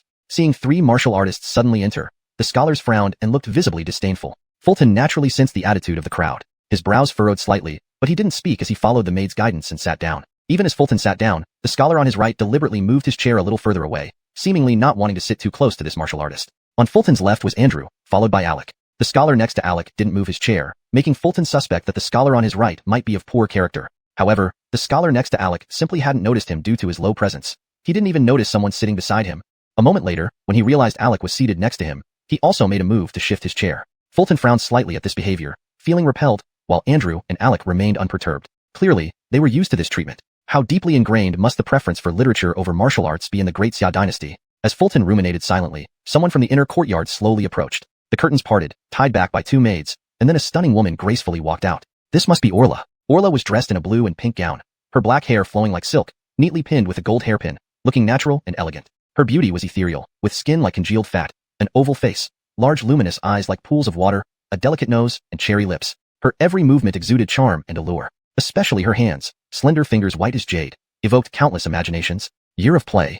Fulton was momentarily mesmerized. Orla has arrived. Please sit, please sit. I can hardly contain my poetic inspiration. I have composed a masterpiece recently. You will all be defeated today. What can students from the National University create? We should see what we can do at Dragon River Academy. Upon seeing Orla walk out, the scholars immediately became excited, each eagerly hoping to be chosen to stay overnight. Too vulgar.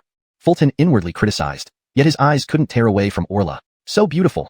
Andrew, infatuated, knew deep down that for someone like him, admiring the courtesan could only be done from afar. Alex stared vacantly without speaking, as if he wasn't even there. Greetings, gentlemen. This humble servant, Orla, welcomes you. Orla's voice was sweet and childlike, giving off a sense of youth. It was truly a lowly voice. Such a sweet voice. As Fulton indulged in Orla's gentle tone, his thoughts abruptly returned to the previous prompt from the book in his mind. Nine-tailed fox. Resembles a fox with 9 tails. Sounds like a baby. Can eat humans. Does the 9 in Orla's name correspond to the 9 tails? Moreover, her voice was childlike and innocent.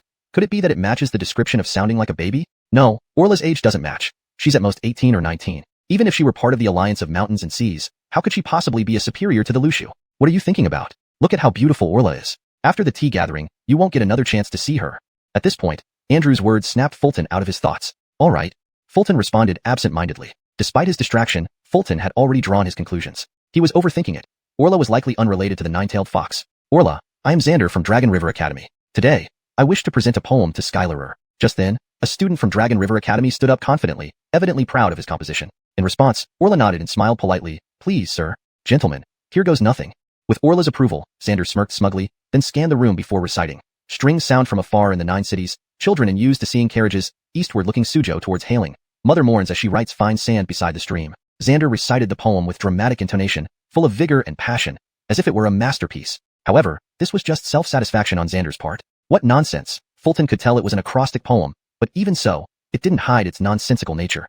He believed the others present could discern this as well. The quality was truly subpar. Orla maintained a faint smile, but it was a forced one to avoid embarrassing him. Seeing the lukewarm response from the crowd, Xander reminded them, this is an acrostic poem. Still, no one spoke, making the atmosphere uncomfortably silent. It's fine, Brother Kai. Your poem really isn't good. Being an acrostic poem doesn't change that. Is this Dragon River Academy's level? The scholars finally couldn't hold back. You! Xander turned red with embarrassment, focusing all his discomfort into digging his toes into the floor through his boots, but to no avail. Perhaps noticing the awkwardness, Orla quickly tried to ease the tension. Gentlemen, would you like to hear me play the Jian? She indeed stepped in at the right moment. Otherwise, Xander's awkward poem could have ruined the gathering. Great. I've heard Orla's Jian skills are unparalleled. What a fortunate day. If so, I'll trouble Orla to play. Hearing Orla would play the Jian, everyone grew excited. Gentlemen, this humble servant shall give it a try. A maid brought in the ancient Jian, and Orla gracefully sat before it. Her hands gently touched the strings, plucking them delicately, filling the air with pleasant, melodious tunes. Chapter 27. The Lament in the Rain, a chilly cicada's cry. The melodious sound of the zither drifted across the waters, harmonizing with the gentle flowing stream, creating a deeply serene ambience. What a majestic scene, akin to high mountains and flowing streams. At that moment, a full moon rose, adding an even loftier dimension to the atmosphere. Everyone was captivated, many closing their eyes, completely immersed in the music. Truly beautiful, but why is it so sorrowful? Ronnie listened intently, detecting a touch of melancholy within the enchanting melody. This sorrow seemed to express a deep longing, as if the musician was using this piece to convey thoughts of someone special. So good. It gives me goosebumps. It's wonderful. Andrew and Alec were entranced by the music. Though they did not fully understand it, they felt deeply moved. This music is truly celestial. I've long heard that Skylar's zither skills are unparalleled. Now hearing it, indeed, her reputation is well deserved. The depth of emotion conveyed in the music. Could even scholars specializing in the art of music produce such beautiful melodies? All present were utterly mesmerized by the exquisite music, profoundly admiring Skylar's virtuosity. Even the most sensitive among them had tears welling up, moved by the sorrow expressed in the music. After a brief pause, Skylar stood up and addressed everyone. Gentlemen, I have offered my tune. How about we compose lyrics for this melody today? Are you all interested? If Skylar wishes to do so, we will certainly join you. Please give me a moment, Skylar. Upon hearing this, though intrigued, everyone furrowed their brows. Composing lyrics for a tune was no easy task. The lyrics had to be metrically perfect, and more importantly, they must resonate with the melody's emotions. How difficult it would be. I think we don't stand a chance. Composing lyrics is just too hard, Andrew remarked, glancing at Ronnie, while Alec nodded in agreement. It might not be impossible. I have an idea, Ronnie replied, shaking his head slightly with a mysterious smile playing on his lips. Don't tell me you actually want to compose lyrics? Don't embarrass us swordsmen, Andrew tried to dissuade him. But I'm not in my official attire. That's true. Then Ronnie began pondering deeply. Though he couldn't compose lyrics, he knew many Song Dynasty tunes. Come to think of it, weren't these songs originally meant to accompany music? If there were no restrictions on the melody, he could easily come up with dozens of lyrics. Skylar's tune is both melancholic and longing. Got it. After some searching in his memory, Ronnie found what he was looking for, the Song Dynasty poet Jian's Yu Lin Ling. Han Chan Chi Chia. Jian, despite failing in his imperial exams multiple times, became renowned for his lyrical poetry, representing the delicate style of Ci poets. His most famous work was undoubtedly Yu Lin Ling. Han Chan Chi Chia. This poem perfectly matched Skylar's melancholic tune, capturing its essence beautifully. Back in John's time, he enjoyed considerable privileges in brothels thanks to his talent for writing lyrics. Surely, indulging one night here wasn't too much. However, Ronnie didn't plan to reveal his intentions immediately. After all, heroes always make their entrance last. Time passed, and the scholars struggled, unable to produce any lyrics. Seeing this, Skylar sighed disappointingly and said, "If none of you can compose lyrics, perhaps we should conclude today's gathering." She spoke tactfully, trying to save face for the scholars. "Not yet, Skylar. I'm almost ready to present my work. How can lyric composition be taken lightly? I must refine every detail to present my best to Skylar." The scholars protested vigorously as Skylar was about to leave. They had paid 5 taels of silver each, not just to glimpse her beauty, but to be closer to her. If they couldn't produce lyrics today, that money would be wasted. However, urgency wouldn't solve anything. "Excuse me, I'm not feeling well. Please allow me to take my leave." Skylar sighed and turned to leave, disappointed. Just then, Ronnie stood up at the right moment. "Skylar, please stay." Turning back, Skylar was surprised to see Ronnie rise. She paused, puzzled. He wore casual clothes and appeared muscular. A warrior. How could a warrior possibly compose lyrics? "Rude warrior, this isn't your place to speak. We can't do it. Do you really think you can? Stop embarrassing yourself." The scholars, filled with anger, criticized him mercilessly. Even Xander, who earlier presented awkward poetry, seemed eager to challenge. "Hold your tongues." Ronnie's brows furrowed, and an aura of authority emanated from him, momentarily silencing the scholars. Although scholars disdained warriors, facing a real confrontation would make them hesitate. "Gentlemen use words, not fists, you rough warrior." Embarrassed, Andrew tugged at Ronnie's sleeve, fearing another embarrassing situation like Xander's. Shaking off his friend's pull, Ronnie gave Andrew a confident look. Despite having little hope, Skylar politely asked, "May I know your name, sir?" Ronnie bowed respectfully to the others before responding, "I am Ronnie. Today, inspired, I have already composed the lyrics Skylar seeks." Surprised, Skylar smiled. "Bring ink and paper." Composing lyrics differed from writing poems. The lyrics needed to fit the melody, requiring careful thought. "Kai brother, you write for me?" Ronnie instructed, pointing to Xander. He knew his handwriting was mediocre. Writing the lyrics himself might spoil their elegance. Xander, though awkward in poetry, being a genuine scholar, should have decent handwriting. Wait, considering the setting, maybe not. Xander, who had planned to remain silent, was caught off guard when named as the scribe. He hesitated. This warrior, unfamiliar with lyrics, would only embarrass him further. Before standing up, Xander balked. ##### Chapter 28. An eternal poem, shaking the entire audience. "No need to doubt, it's you," Fulton said as he approached Xander, placing a hand on his shoulder and exerting a subtle force that lifted Xander effortlessly. This time, there was no room for disagreement. Soon, the maidservant brought out ink, brush, paper, and an inkstone, placing them on the writing desk. Behind it sat a bewildered Xander, unsure why he was there. Fulton stood before the desk with his hands behind his back, gazing at the scholars present with a contemplative look. "Allow me to be frank. In terms of poetry composition, everyone here is just trash. Why should a warrior have the right to compose poetry? I can't wait to see him embarrass himself." Seeing Fulton's demeanor, the scholars couldn't help but scoff inwardly, preparing themselves for what they expected to be a comedy show. "Sir, may we begin?" Frida gestured politely, inviting him to start. Honestly, Frida had little faith in Fulton's poetic abilities, perhaps due to a bias against warriors or a preference for literati. In any case, she didn't expect much from him. Standing calmly with his hands behind his back, Fulton spoke gently. Talia's lute skills are truly extraordinary, with music as graceful as flowing water. Yet, I hear a faint note of sorrow in it, as if expressing longing for someone. Hearing this, Frida's slender figure trembled slightly, her beautiful eyes revealing disbelief. Her piece was indeed melancholic, but for Fulton to discern the underlying longing, an element she had secretly embedded, marked him as a true connoisseur. This sorrow, who can't hear it? What's the point of mentioning it? Ridiculous. Talking about hidden longing, really laughable. The scholars continued their ridicule, becoming more frenzied. But Fulton remained unperturbed. The more they ridiculed now, the more painful their humiliation would be later.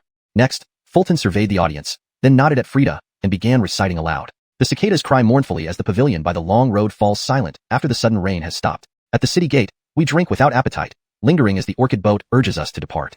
Xander wrote down the lines as he recited, gradually realizing how profound these words were. This, Frida furrowed her delicate brows, clearly startled. These simple yet vivid lines painted a perfect picture of autumn parting, matching her composition flawlessly. He continued, hand in hand, we gazed tearfully at each other, speechless in our grief. Thinking of the journey ahead, thousands of miles of misty waves, the evening sky over Lenore is vast and heavy. After hearing the first stanza, the previously outspoken scholars fell eerily silent. Fulton's poem was profoundly moving, capturing the scene of parting with such depth. Their faces burned as if slapped, unable to hide their embarrassment. Just one stanza, and already of such caliber. If the next stanza matched, this would undoubtedly become a timeless classic. In contrast, they could barely pen a single complete poem, let alone challenge Fulton. Hand in hand, we gazed tearfully at each other, speechless in our grief. Frida murmured, completely immersed in the poignant imagery, her eyes welling up. She had composed the tune. No one understood its emotional nuances better than her. Cold autumn pavilion, two souls parting. Despite countless regrets, what could be done? Only yearning remains. Tears welled up in her eyes, spilling over her cheeks. Fulton adjusted his stance and completed the second stanza in one breath. From ancient times, the tender-hearted have always been hurt by parting, especially during the bleak, lonely autumn. Where will I wake up tonight, drunk? By the willow bank, under the waning moon at dawn. In the years to come, even the most beautiful moments will feel empty. Even if there are countless ways to express love, to whom can I speak of them? The silence after hearing the second stanza was almost deafening, broken only by the sound of Xander's brush on paper. Everyone was deeply moved by the poem's tragic beauty, perfectly complemented by Frida's tune. A match made in heaven. No wonder Fulton mentioned the longing within the music. It was all so clear now. Even if there are countless ways to express love, to whom can I speak of them? Tears slid unnoticed down Frida's cheeks, unstoppable. She was overwhelmed with emotions, feeling as if the poem echoed her life experiences. I was wrong. Warriors can indeed compose poetry. Fulton's poem will surely be remembered for centuries. I dare predict that within 3 days, this poem will spread throughout the capital. Looking at the sobbing Frida, the scholars' faces were filled with shock and admiration. On one hand, they refused to believe that such a masterpiece could come from a warrior. On the other, they were thoroughly captivated by the elegance of the verse. They were reluctant to accept, yet had no choice. Their thoughts were torn between disbelief and awe. Didn't you say warriors couldn't write poems? Well, here's Fulton showing you otherwise. With just one stroke, an eternal classic, Fulton really knows how to compose poetry. Worthy of the man who made the national bell ring 9 times. Dazed and stunned, Andrew and Alec could grasp the impact but not its deeper meaning. Yet Fulton's poem still left them shaken. Startlingly enlightening. Done. Xander finished writing, unfurling the paper for everyone to see. Already mesmerized by Fulton's recital, the sight of the beautifully written, perfectly balanced poem added another layer of astonishment. Sir, Frida looked at Fulton through tearful eyes, her sorrowful beauty making one want to console her. Does your poem have a title? It's casually written, unnamed. I gift it to you, Talia. Name it as you please. Fulton waved his hand nonchalantly, appearing carefree. G gift it to me? She widened her eyes in surprise. Seeing her reaction, Fulton smiled, truly spoken. I gift it to you. You might not know this, but though it's an immortal classic, it's just one of many poems in my collection. No harm in gifting it. Your servant is deeply honored. Hearing this, Frida bowed deeply, her tears rolling down her face, visibly moved. You honor me too much. Fulton remained calm and collected. Sir, your servant is eternally grateful. Frida wept uncontrollably, as if recalling past sorrows. As for the gathered scholars, they couldn't help but admire Fulton's gesture, gifting an eternal poem to a beauty, a scenario fit for a romantic and talented scholar. Correction, a romantic warrior. ####, chapter 29, winning her heart. Next, the Libby wiped away her tears and smiled brightly at Fulton. If the young master does not mind, this servant would like to sing the lyrics for you. Fulton nodded with a smile. I am grateful to Miss Ninth. Women who ended up in brothels usually came from 2 backgrounds. Either their families had fallen on hard times, or they were destitute. The Libby belonged to the former category. The Libby's father was once a magistrate of a region but offended a powerful official of the court, resulting in his impeachment, execution, and confiscation of all family assets. The women of the family were then sent to become entertainers. Thus, through a series of twists and turns, the Libby ended up in Lenore and Lou, embarking on a life of performing and entertaining. For someone like her, there was little hope for turning things around. All she could wish for was to leave a lasting mark in history, essentially, to achieve posthumous fame. And for a courtesan, the most feasible way to achieve such fame was through an everlasting story or being associated with timeless poetry. Now, the Libby believed her chance had finally come. Fulton's poem was truly an immortal piece. If she could name it and perform it, it would be her opportunity to be remembered in history. Holding the Jian paper inscribed with the lyrics, the Libby slowly sat before the Jian, admiring the masterpiece as she spoke. Young master's poem is so tender and beautiful. The first line sets the tone perfectly. Why don't we name it after the first 4 characters? Hanshan Chichia. What do you think? Agreed, Fulton nodded. Listen carefully, young master. This song is called Yu Lin Ling. The Libby smiled, and as her fingers lightly danced over the strings, a melodious tune reminiscent of flowing water emerged. Really that coincidental? Upon hearing the title of the tune, Fulton couldn't help but mutter under his breath. Hanshan Chichia, Dui Chongting Wan, Zhou Yu Chuxia, Domin Zhongyin Wu Su, Liuyan Chu, Lanzhou Cuifa, Jishou Xiangkan Lei Yin, Jing Wu Yu Ningyi, Nian Chu Chu, Qian Li Yin Bo, Muai Qinshan Chu Tianquang. The Libby's voice was childlike when speaking but transformed into something ethereal when singing, drifting uncertainly as if surrounding the listener from all sides. Upon closer listening, one realized it was coming from within the heart. Perhaps this was what was meant by heavenly music. Everyone was immersed in the Libby's celestial tune, marveling at Fulton's timeless poem created right there. At this moment, even though everyone was filled with shock, not a single person made a sound. They feared any noise would disrupt the perfect beauty of the moment. The heavenly melody continued. Pito zi gu shang li bi, gung na kan, long luo qing qiu jia, jin xiao ju xing he chu, yang luan, xiao feng kin yu, ci chu jing yin, ing shi liang chun hao jing su shi, bian zong yu qian zhong feng qing, gung yu hiren shua. Tears welled up in the Libby's eyes and fell onto the Jian, as the fading notes brought this beautiful performance to an end. But the audience remained entranced. Beautiful, absolutely beautiful. This is a match made in heaven. The sublime music combined with young Master Sun's poetry. It's exquisite. To hear this today, I feel incredibly fortunate. After a long while, people finally found the words to express their shock and admiration. Unconsciously, the way they addressed Fulton changed from a rough fighter to young Master Sun. At this moment, a visible whirlwind of energy began swirling around the Libby, lingering around her body without dissipating. This is talent energy. This is talent energy entering her body. Miss Ninth is ascending. I understand now. It must be because Miss Ninth performed this immortal poetry that caused the talent energy to enter her body. My goodness, a courtesan ascended due to a poem. Brother Sun is truly a remarkable man. Seeing the energy swirling around the Libby, the scholars knew she had entered the scholar rank via music. She ascended by playing the Jian. Moreover, this wasn't simply due to her skill in playing the instrument, but because she performed an immortal poem. To be precise, it was because of Fulton's poem. At the 7th rank scholar level, from now on, the melody she played would be infused with righteous energy, enhancing the artistic depth and making her music even more enchanting. A courtesan who ascended in the scholar realm. From now on, the Libby would likely overshadow all others, becoming the unparalleled flower among Lenoran Lu's beauties. I am also ascending. Thank you, young Master Sunday. You should be my teacher. At this moment, Xander, who had been seated at the desk writing, suddenly felt talent energy swirling around him too. Another person ascending. Xander clearly understood that his own ascension was entirely due to Fulton's poem. My god, Xander is also ascending to the 9th rank? I get it now. Miss Ninth ascended through music, and Xander ascended through calligraphy, both because they helped young Master Sun write down the immortal poem. How envious I am. My handwriting is better than Xander's. How did I miss this chance? Everyone was shocked beyond measure, eyes wide open, mouths agape. 2 people ascending during a tea party, both because of Fulton. A single poem led to 2 people ascending, a feat worthy of eternal acclaim. Meanwhile, after listening to the lyrics, Fulton felt a strange change, as if something within him had been awakened. However, only halfway. What's going on? Both Miss Ninth and Xander ascended, but I, the author, had no reaction? No, I'm just a courier. Fulton inwardly complained, but didn't feel overly disappointed. He believed that, given his talent, if he chose the scholar path, he would eventually ascend too. Looking at the Libby, who seemed stunned by her own ascension, she finally reacted after a long pause. This tea party ends here. Gentlemen, please return home. As she said this, her eyes never left Fulton, implying, others can go, but you cannot. Fulton nodded, giving her a look that said, I won't leave. What kind of joke is this? With the atmosphere already set, how could he possibly leave? Not in vain at all.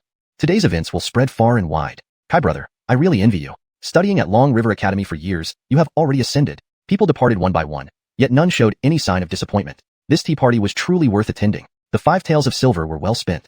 Xian Nong, I admire you endlessly. Truly worthy of making the state bell ring 9 times. Andrew looked at Fulton with envy, knowing very well what would happen tonight. Gifted a timeless poem to a beauty and even causing her to ascend.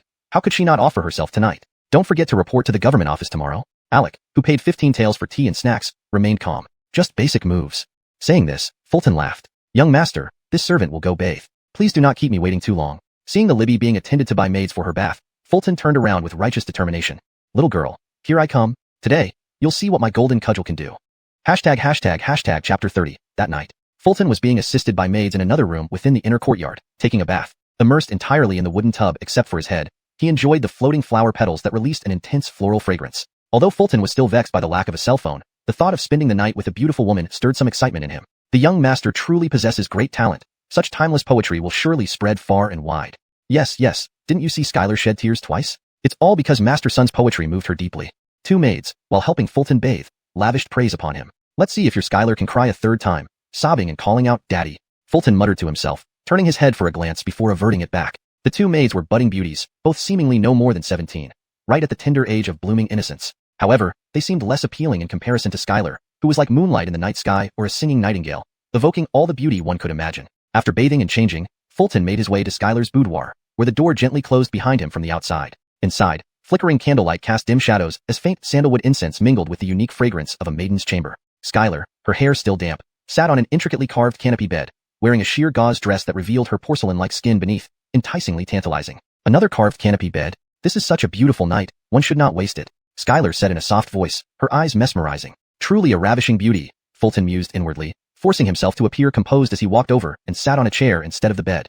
Seeing this, Skylar's delicate brows furrowed. What does this mean, master? Skylar, please do not be impatient. Why don't we chat first? In reality, Fulton was also anxious, but due to the matter of the Carolyn, he needed further confirmation. After all, caution is essential. If Skylar turned out to be the Carolyn from the League of Mountains and Seas, wouldn't he be entering the tiger's mouth? Skylar smiled sweetly, thinking that Fulton was indeed different from others. She got off the bed, walked over barefoot, and directly sat on his lap. Since master wishes for conversation, Jian will certainly comply. Skylar. Before Fulton could speak, Skylar silenced him with her finger. Master, call me Jian. All right, Skylar. Master is so annoying. Her laughter caused her body to tremble against his, making him extremely uncomfortable. Little seductress. If you keep this up, old son might have to reveal my golden staff. Then, Fulton took a deep breath and tried to calm down, looking seriously at Jian. Jian, when did you come to Incheon Tower? Though reluctant, Skylar responded, 3 years ago. Don't laugh at me, master. My father was the magistrate of Suisian County, but after offending a nobleman, our family was executed and all property confiscated. I was sent to the teaching quarters then, but later Mama saw my musical talent and redeemed me. Skylar spoke simply, but Fulton understood well. Suisian was not in the capital, meaning she had only arrived 3 years ago when sent to the teaching quarters, reducing the likelihood of her being the Carolyn. The Mama she referred to was likely Eliana, the brothel madam. I must have been overly paranoid. A girl of Skylar's age couldn't possibly be the Carolyn. Seeing Fulton's thoughtful expression, Skylar pouted coyly. Master, how much longer will you chat? I'm sleepy. I want to sleep. If so, let's sleep. Smiling, Fulton stood up, picked up Skylar princess style, and slowly carried her towards the carved canopy bed. That night, chaos and turmoil ensued, waves crashing fiercely, swirling into snow-white crests. That night, Fulton thought he had skills, yet Skylar was bottomless. That night, Fulton felt overwhelmed. The next morning, with Skylar's assistance, Fulton dressed and washed, had a simple breakfast at Incheon Tower, and then headed towards the Muhammad Bureau. Should have used Confucian boasting to boost myself. What a mistake. On the way, Fulton still lamented his inadequacy last night, but remembering it was free, he wasn't too upset. Free enjoyment has always been a timeless human joy. The ancients weren't lying. Arriving at the Muhammad Bureau, Fulton changed into his uniform, strapped the fine steel sword around his waist, and walked towards the Saline Pavilion. Along the way, many swordsmen stopped and nodded respectfully as they passed, showing respect to him. Everyone knew Fulton had made the national bell toll 9 times, and was thus capable of holding the Muhammad authority. If all went well, he might become the Muhammad Bureau chief in the future. Now was the time to build relationships. Just as he reached the entrance of the Saline Pavilion, Fulton was pulled aside by Andrew. I know. How was it last night? How was what? Fulton feigned ignorance. Seeing Fulton play dumb, Andrew hurriedly asked, don't pretend. How was it with Skylar? Hearing this, Fulton raised an eyebrow. Unfathomable. Unfathomable? What do you mean? Clearly, Andrew didn't understand Fulton's innuendo. Fulton patted Andrew's shoulder, speaking earnestly. Given your intelligence, this isn't something you should concern yourself with. What's intelligence? Andrew looked even more confused. It means you're not smart enough. Fulton explained bluntly. Is that so? I think I'm doing fine. Andrew didn't seem convinced. At that moment, Alec, who had been silent, suddenly spoke up. The boss is here. Fulton jumped. Damn it, Alec. Don't scare me like that. With such a low presence, don't spring surprises. Andrew remained calm, having grown used to it. Right then, Ingrid entered, seeing the three conversing and curiously asking, what are you guys talking about? Nothing at all. Fulton seemed slightly guilty. Ingrid didn't mind much. Finish up and come in. Lord Celine wants to see the three of you. All right. In surprising unison, they nodded in agreement. ##### Chapter 31. A new case. Inside the Celine Pavilion, Ripley sat in his seat, silent and unwavering, his gaze piercingly fixed on Fulton, who stood before him. His expression was solemn. Sir, please say something. I haven't learned the secret codes yet. How am I supposed to understand your intentions if you don't speak? Fulton silently ranted in his mind at the sight of Ripley's silence. After Ingrid informed them that Ripley needed to see the three of them, Fulton and the others had entered, but from the moment they stepped in, Ripley hadn't uttered a single word, not even a character. He just stared intently at Fulton, as if waiting for him to decipher the deeper meaning behind his eyes. Finally, Fulton couldn't hold back any longer. Sir, did you need us for something? Ripley nodded but said nothing more. The atmosphere fell into an awkward silence once again. Fulton squinted and contorted his face, trying desperately to guess what Ripley might be thinking, but he failed. Awkwardly, he started scratching the floor with his toes. This wasn't working. Communicating with Ripley was too hard on the toes. Perhaps finding the situation too uncomfortable, Ingrid finally spoke up. Let me explain on behalf of Sir. There have been frequent reports of missing children in villages near Jingbei Post Station. It's rumored that these incidents involve ghostly creatures. The Muhammad office wants us to investigate, and specifically requested that you, Fulton, go. Hearing this, Fulton frowned slightly. Involving ghostly creatures? In this world, there were indeed demons and spirits, but Fulton remembered that these malevolent beings should have little to do with the capital city. After all, as the nation's premier location, the capital was built over dragon veins, which these creatures feared the most. These are the reports we've received. Whether it's true or not still needs your investigation, Ingrid explained without further elaboration. Everything remained uncertain. As law enforcers, they could not rely solely on reports from below. Everything would depend on their investigation. Fulton nodded. When do we leave?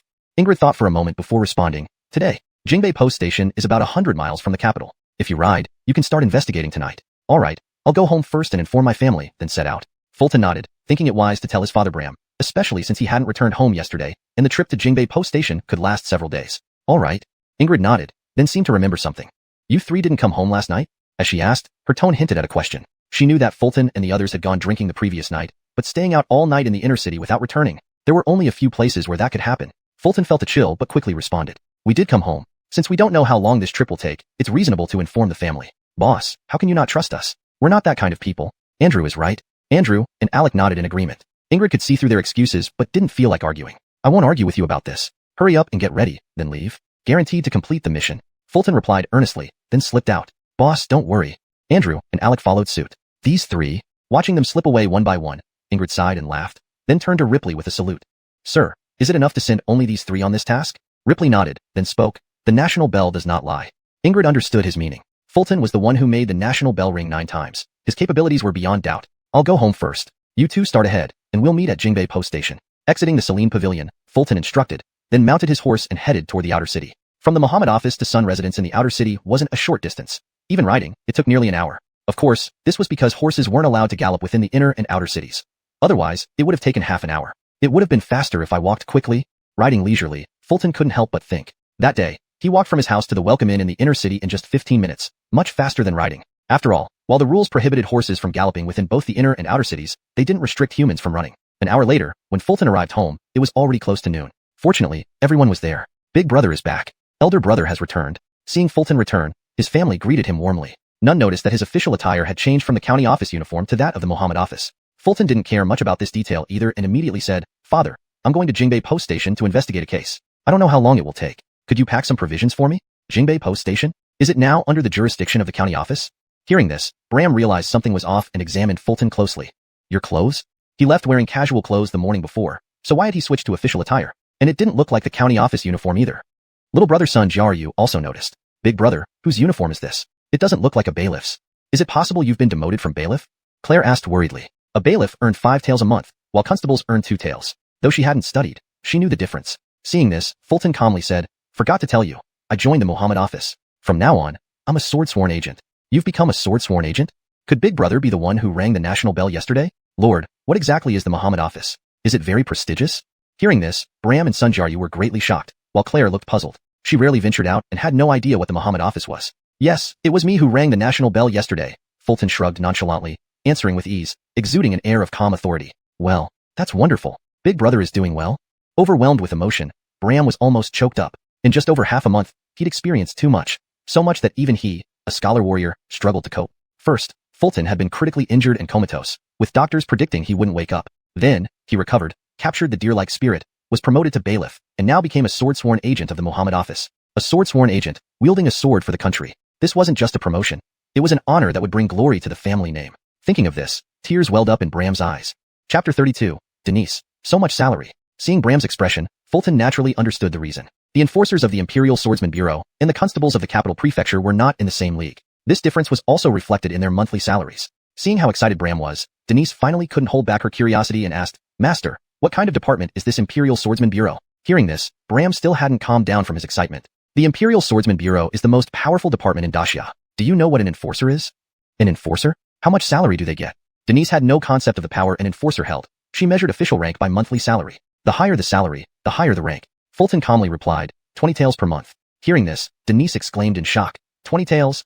When Fulton was promoted to constable and earned 5 taels a month, it was enough to stun Denise. Now, 20 taels. She was already calculating how to spend the money. With elder brother's 20 taels added to master's monthly salary, they would finally have enough to live comfortably. The enforcer's salary is that high? I only get 15 taels. At this moment, even Father Bram was shocked. As the military drill master, he only got 15 taels per month. These were wages he had fought for on the battlefield with his life on the line. Moreover, when he became a drill master, he was already much older than Fulton, who was only 20 this year. Truly, his prospects are boundless. Elder brother is getting 20 taels now. I really need to study harder and gain a scholarly title soon, muttered Giselbert Arnie to himself. He currently studied at Long River Academy, earning a -5 taels. Perhaps too stunned to believe, Denise asked for confirmation. Elder brother, you're not joking, right? You're sure it's 20 taels? Seeing Denise nearly bowing in shock, Fulton felt quite satisfied and laughed. Yes, 20 taels. If I can get promoted to sword rank A, then I will earn 50 taels a month, but it's still early. To become sword rank A, one must be at least at the chess skill 1000 June realm. 50 taels a month, that's way too much. Hearing that sword rank A enforcers earn 50 taels, Denise found the amount incomprehensible. Meanwhile, upon hearing about the salary for sword rank A, Bram felt a strange emotion arise within him. Envy. Being at the same chess skill 1000 June realm, the enforcer earned 50 taels while he, as a drill master, only earned 15. Giselbert remained fixated on when he could surpass elder brother with his -5 taels. Seeing that no one in the family was helping him pack, Fulton had no choice but to say helplessly, Brittany, go pack my luggage for me. Bring plenty of provisions. I'm leaving now. Brittany responded and began packing for Fulton. Then, Fulton turned to chat with Giselbert Arnie, second brother. Don't you have school these days? Why is Nong staying at home? Giselbert explained, I've been writing poetry at home these past few days because it's quieter here. Writing poetry? I remember you entered the scholarly ranks through chess, not poetry. Saying this, Fulton raised an eyebrow. Cultivation in the arts was roughly divided into 7 areas: zither, chess, calligraphy, painting, poetry, alcohol, and flowers. Like Talia and Xander entering the scholarly ranks, one through zither and the other through calligraphy. Second brother Arnie had initially entered the scholarly ranks through chess. There's a poetry gathering at the academy in a few days.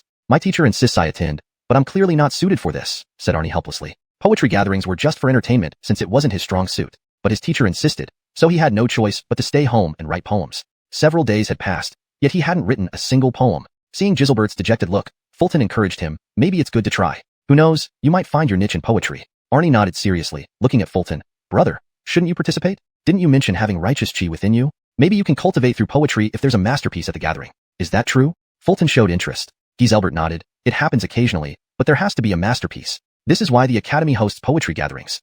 Wait until I come back. Honestly, Fulton was quite interested in the gathering. To boost his strength, relying solely on martial arts would be too slow. Ideally, he needed both literary and martial cultivation. All right, wait for you, Giselbert agreed. At this moment, Brittany brought in the packed luggage. Fulton took it, bid farewell, mounted his horse, and galloped towards Jingbei Post Station. Jingbei Post Station was over 100 miles away from the capital, requiring more than 2 hours of riding. By the time Fulton arrived, it was already afternoon. Andrew and Alec had been waiting for some time at the post station. Seeing Fulton arrive late, Andrew teased, "What took you so long? Is your horse as weak-legged as you after last night?" Fulton knew Andrew was sarcastically referring to his escapade at Ingchun building with Talia last night. Hemph, Andrew, you're just jealous. All right, let's stop bantering. Let me tell you the situation. With that, Andrew outlined the detailed situation for Fulton. Several villages near Jingbei Post Station have reported frequent cases of missing children recently. These incidents occur around midnight, and villagers claim they hear ghostly wails and see ghost lights. Some have even seen ghosts. Over 100 children have gone missing. Are these truly the work of spirits? It's impossible. Fulton shook his head, not fully believing spirits could appear near the capital. As always, the capital lies over the Dragon Vein, a natural deterrent to spirits. Any spirit with sense wouldn't appear near it. I understand your thoughts. Since we are over 100 miles from the capital, it's understandable if spirits did appear, Andrew replied, sensing Fulton's skepticism. You have a point, but I still believe spirits won't come to the capital unless there's a special reason, Fulton agreed. I think both of you make valid points, Alec nodded. Indeed, they made valid points. Petty to the Dragon Vein, spirits wouldn't willingly appear near the capital, but that doesn't mean they couldn't. Chapter 33, Andrew. I'm not afraid of ghosts. Fulton thought for a long while and finally came to a conclusion. I believe that no matter how much we three analyze here, it won't be meaningful. We should go to the scene of the incident for a better look. Upon hearing this, Andrew looked somewhat nervous. What if it's really a ghost? Seeing his reaction, Fulton raised an eyebrow. You're afraid of ghosts? And no, not at all. Andrew seemed somewhat guilty. Fulton raised his eyebrow again. Really? Noticing the doubt in Fulton's eyes, Andrew stood firm, looking resolute. Of course it's true. I am the sword wielder of Muhammad Office. How could I be afraid of ghosts? Ask Alec. During the hunt for the tiger demon in Beishan last time, wasn't I the first one to charge forward? And when dealing with the Taoist who was possessed in Xianglu Mountain, wasn't it me who beheaded him with one stroke? Listening to this, Fulton laughed. What a talker, boasting about so many heroic deeds, but not a single mention of ghosts, only demons and spirits. Fulton then smirked at Andrew. So, what do your heroic deeds have to do with ghosts? Andrew felt somewhat embarrassed.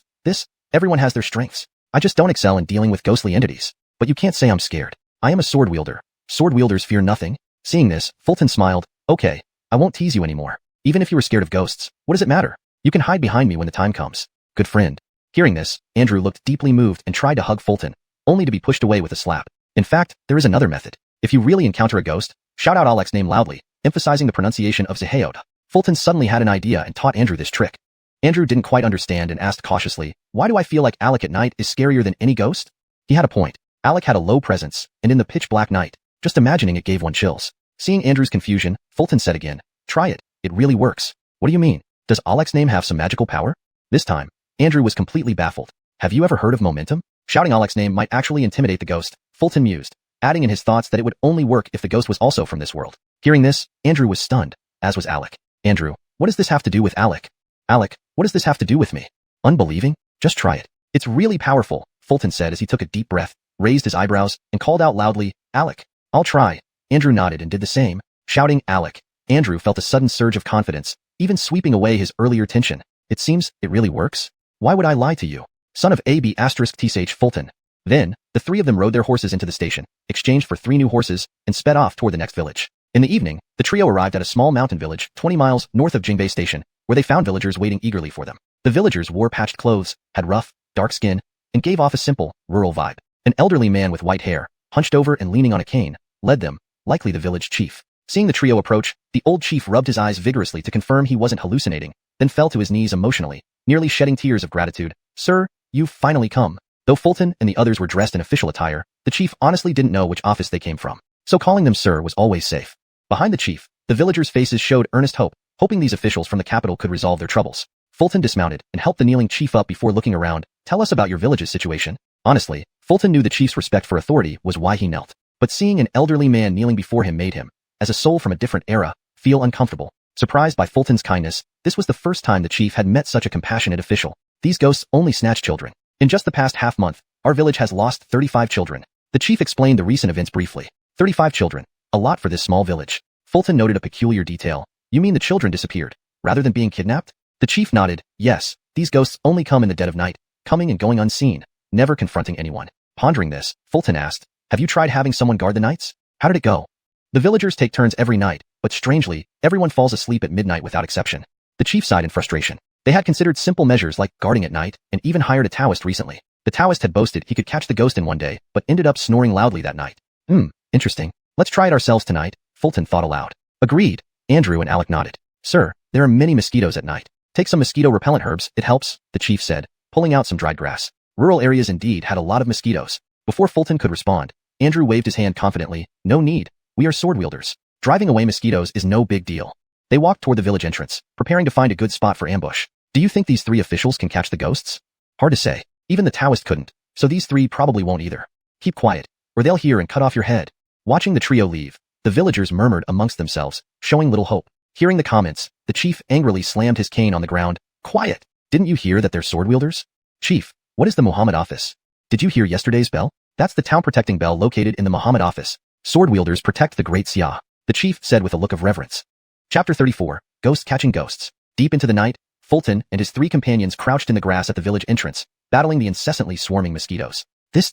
I'm going to be sucked dry by these mosquitoes before we even see any ghosts, Andrew complained under his breath as he struggled with the bites. The robust blood circulation of martial artists made them emit a scent that humans might not detect but was unmistakable to mosquitoes. Without a doubt, martial artists were magnets for mosquitoes. In just a short while, Andrew had already accumulated over a dozen bites on his body. He regretted not taking the mosquito repellent grass from the village head earlier, but as an outstanding swordmaster from the Imperial Arms Office, he couldn't admit this weakness. He steeled himself and bore it. Hearing Andrew's grumble, Fulton chuckled softly. What did you say about mosquitoes? Why aren't there any mosquitoes around you? Andrew finally noticed there wasn't a single mosquito near Fulton. Got a problem with that? Fulton raised an eyebrow. The reason no mosquitoes were near him was simple. When they first started their watch, Fulton noticed how many mosquitoes were around. So he used the Confucian power of words and conjured a small charm to keep the mosquitoes away. Such minor charms had no side effects. Seeing this, Andrew felt a bit envious and somewhat unbalanced. Then, when he turned to look at Alek on his other side, his composure almost broke. There weren't any mosquitoes around Alek either. So out of the 3 of them, all the mosquitoes were biting only him. What's up with you, Alek? Is this your first day knowing me? When have I ever attracted mosquitoes? Alek looked utterly innocent. Indeed, with his presence, attracting mosquitoes seemed impossible. Andrew felt like retreating into his shell. Suddenly, a mournful sound reached their ears, like someone crying in the darkness of the night. If they didn't miss it, it meant the ghost was coming. Hearing the wailing, Fulton immediately frowned and whispered, "Stay alert." Andrew and Alec, though silent, tensed up. Especially Andrew. He was particularly nervous. It was clear that his fear of ghosts wasn't feigned. Next, the trio saw several green flames drifting towards the village from the distance. 15 in total. It was ghost fire. Fulton furrowed his brow. Are they really ghosts? At this moment, Fulton caught Andrew unsheathing his sword and starting to take off his pants. Whoa, what are you doing? Fulton asked with a frown. Urine on the blade. It's very effective against ghosts. Andrew replied seriously, clearly tense. Only virgin boys' urine works, and you're no longer a boy. Fulton couldn't help but tease. Well, it should still work a bit. I've been feeling fiery lately. My young energy is strong. Andrew persisted. With no better options, Andrew hoped this would give him some psychological comfort against the ghosts. Fulton sighed and held back Andrew. Don't act rashly. Let's see what happens first. Alec agreed. Yeah, let's observe for now. They had only heard the cries and seen the ghost fires, unsure if they were actual ghosts yet. As the moaning grew louder, Fulton finally saw something approaching. Pale faces floated toward them, illuminated by the green ghost fires. Just heads. And they were quite large heads indeed. Wow, huge ghost heads, Fulton commented. These are real ghosts. Andrew said nervously, sweat beading on his forehead. No, they're people dressed up as ghosts, Fulton corrected him, patting Andrew's shoulder. Upon closer inspection, Andrew noticed the discrepancy too. These weren't headless ghosts, but people wearing black robes, leaving only their heads exposed, painted ghastly white. Their floating ghost fire was actually lanterns with green flames inside, making them appear like floating heads, a classic trick based on the light obscures principle. This ruse could fool ordinary civilians without cultivation, but it wasn't enough for martial artists or literati cultivators, whose eyesight far exceeded that of normal people. The 15 ghost heads approached the village, waving hands to release white powder before dispersing it with chi, causing it to spread forward. Clearly, it was a sleep-inducing drug. Close your breath, Fulton warned quietly. Andrew and Alec complied instantly. Soon after, silence enveloped the village. Moments later, shouts were heard. Move! The ghost heads drifted into the village. Seeing this, Andrew gripped his sword hilt and whispered, XNO, what do we do? Let's not act yet. See where they're going, Fulton responded. With 15 unidentified people and unknown cultivation levels, acting recklessly wasn't wise. Fulton wanted to follow the trail. All right, Andrew nodded. The trio watched the ghost heads enter and then leave the village, each carrying a sleeping child under their arm. Fulton couldn't help but frown. Looks like they're clearing out all the children in this village. Considering the previous kidnappings, there were probably no children left in the village. The trio stealthily followed them north for 10 miles until they reached an open area where the ghost heads stopped. The trio was discovered. Come out, the leader of the ghosts coldly snorted, tossing the unconscious child on the ground roughly. Scaring people at midnight. Don't worry about scaring yourselves. Fulton stepped out from the shadows, moonlight casting a serene glow around him. Today, let me, Lord Andrew, teach you what true fear feels like, Andrew said confidently, assured now they weren't dealing with actual ghosts. Alec followed silently behind, noting the 15 men visibly shuddering. How did a third person show up? Were they being haunted by ghosts? Ghosts catching ghosts. Chapter 35. The Confucianist Buff, a great combat aid. Seeing the official uniforms worn by Fulton and his companions, the black-clothed ghost heads immediately knew their origins. Imperial Armory Bureau, sword wielders. Next, the 15 ghost heads removed their black cloaks, revealing their night black attire and the short swords at their waists. The sword wielders sure love to meddle in others' affairs. The leader of the group muttered coldly, emitting an overwhelming killing intent. Behind him, the 14 black-clothed figures drew their knives one after another. Are you real law enforcers? Stealing children in the dead of night? Do you know what crime this is? Fulton said, his right hand gripping the hilt of his sword, looking somewhat nervous. The enemy was numerous and of unknown strength. Without preparation, they could suffer heavy losses once the fight started. Equally tense were Andrew and Alec. The leading black-clothed figure had a ghastly pale face devoid of any expression, as if he couldn't be bothered to waste words on Fulton. So what if they were sword wielders? In the face of absolute numerical superiority, even sword wielders would meet their end. Kill them. As the icy voice of the black-clothed man rang out, the 14 behind him charged forward simultaneously. At that sight, Andrew shouted out Alec's name, drawing his sword first. A cold light flashed as he unleashed a sword aura that felled one of the black-clothed men to the ground. It seems it really worked. Perhaps due to psychological factors, Andrew felt like he had performed beyond his usual self. Alec remained silent, blocking an attack with a single stroke before flicking his wrist. His long sword coiled around like a water snake, cutting across the neck of a black-clothed man in one swift motion. Fulton furrowed his brows but did not draw his sword. Instead, he calculated the distance between himself and the enemy silently. Die! In the next moment, a black-clothed man rushed at Fulton, raising his short knife high, ready to strike. But Fulton had been waiting for this moment. Get lost. With a roar, Fulton unleashed an Iron Mountain thrust just before the blade descended, sending the black-clothed man flying away. Thud. The black-clothed man spewed out a mouthful of blood, his already pale face turning even more deathly white. He looked as if he wouldn't survive. Die.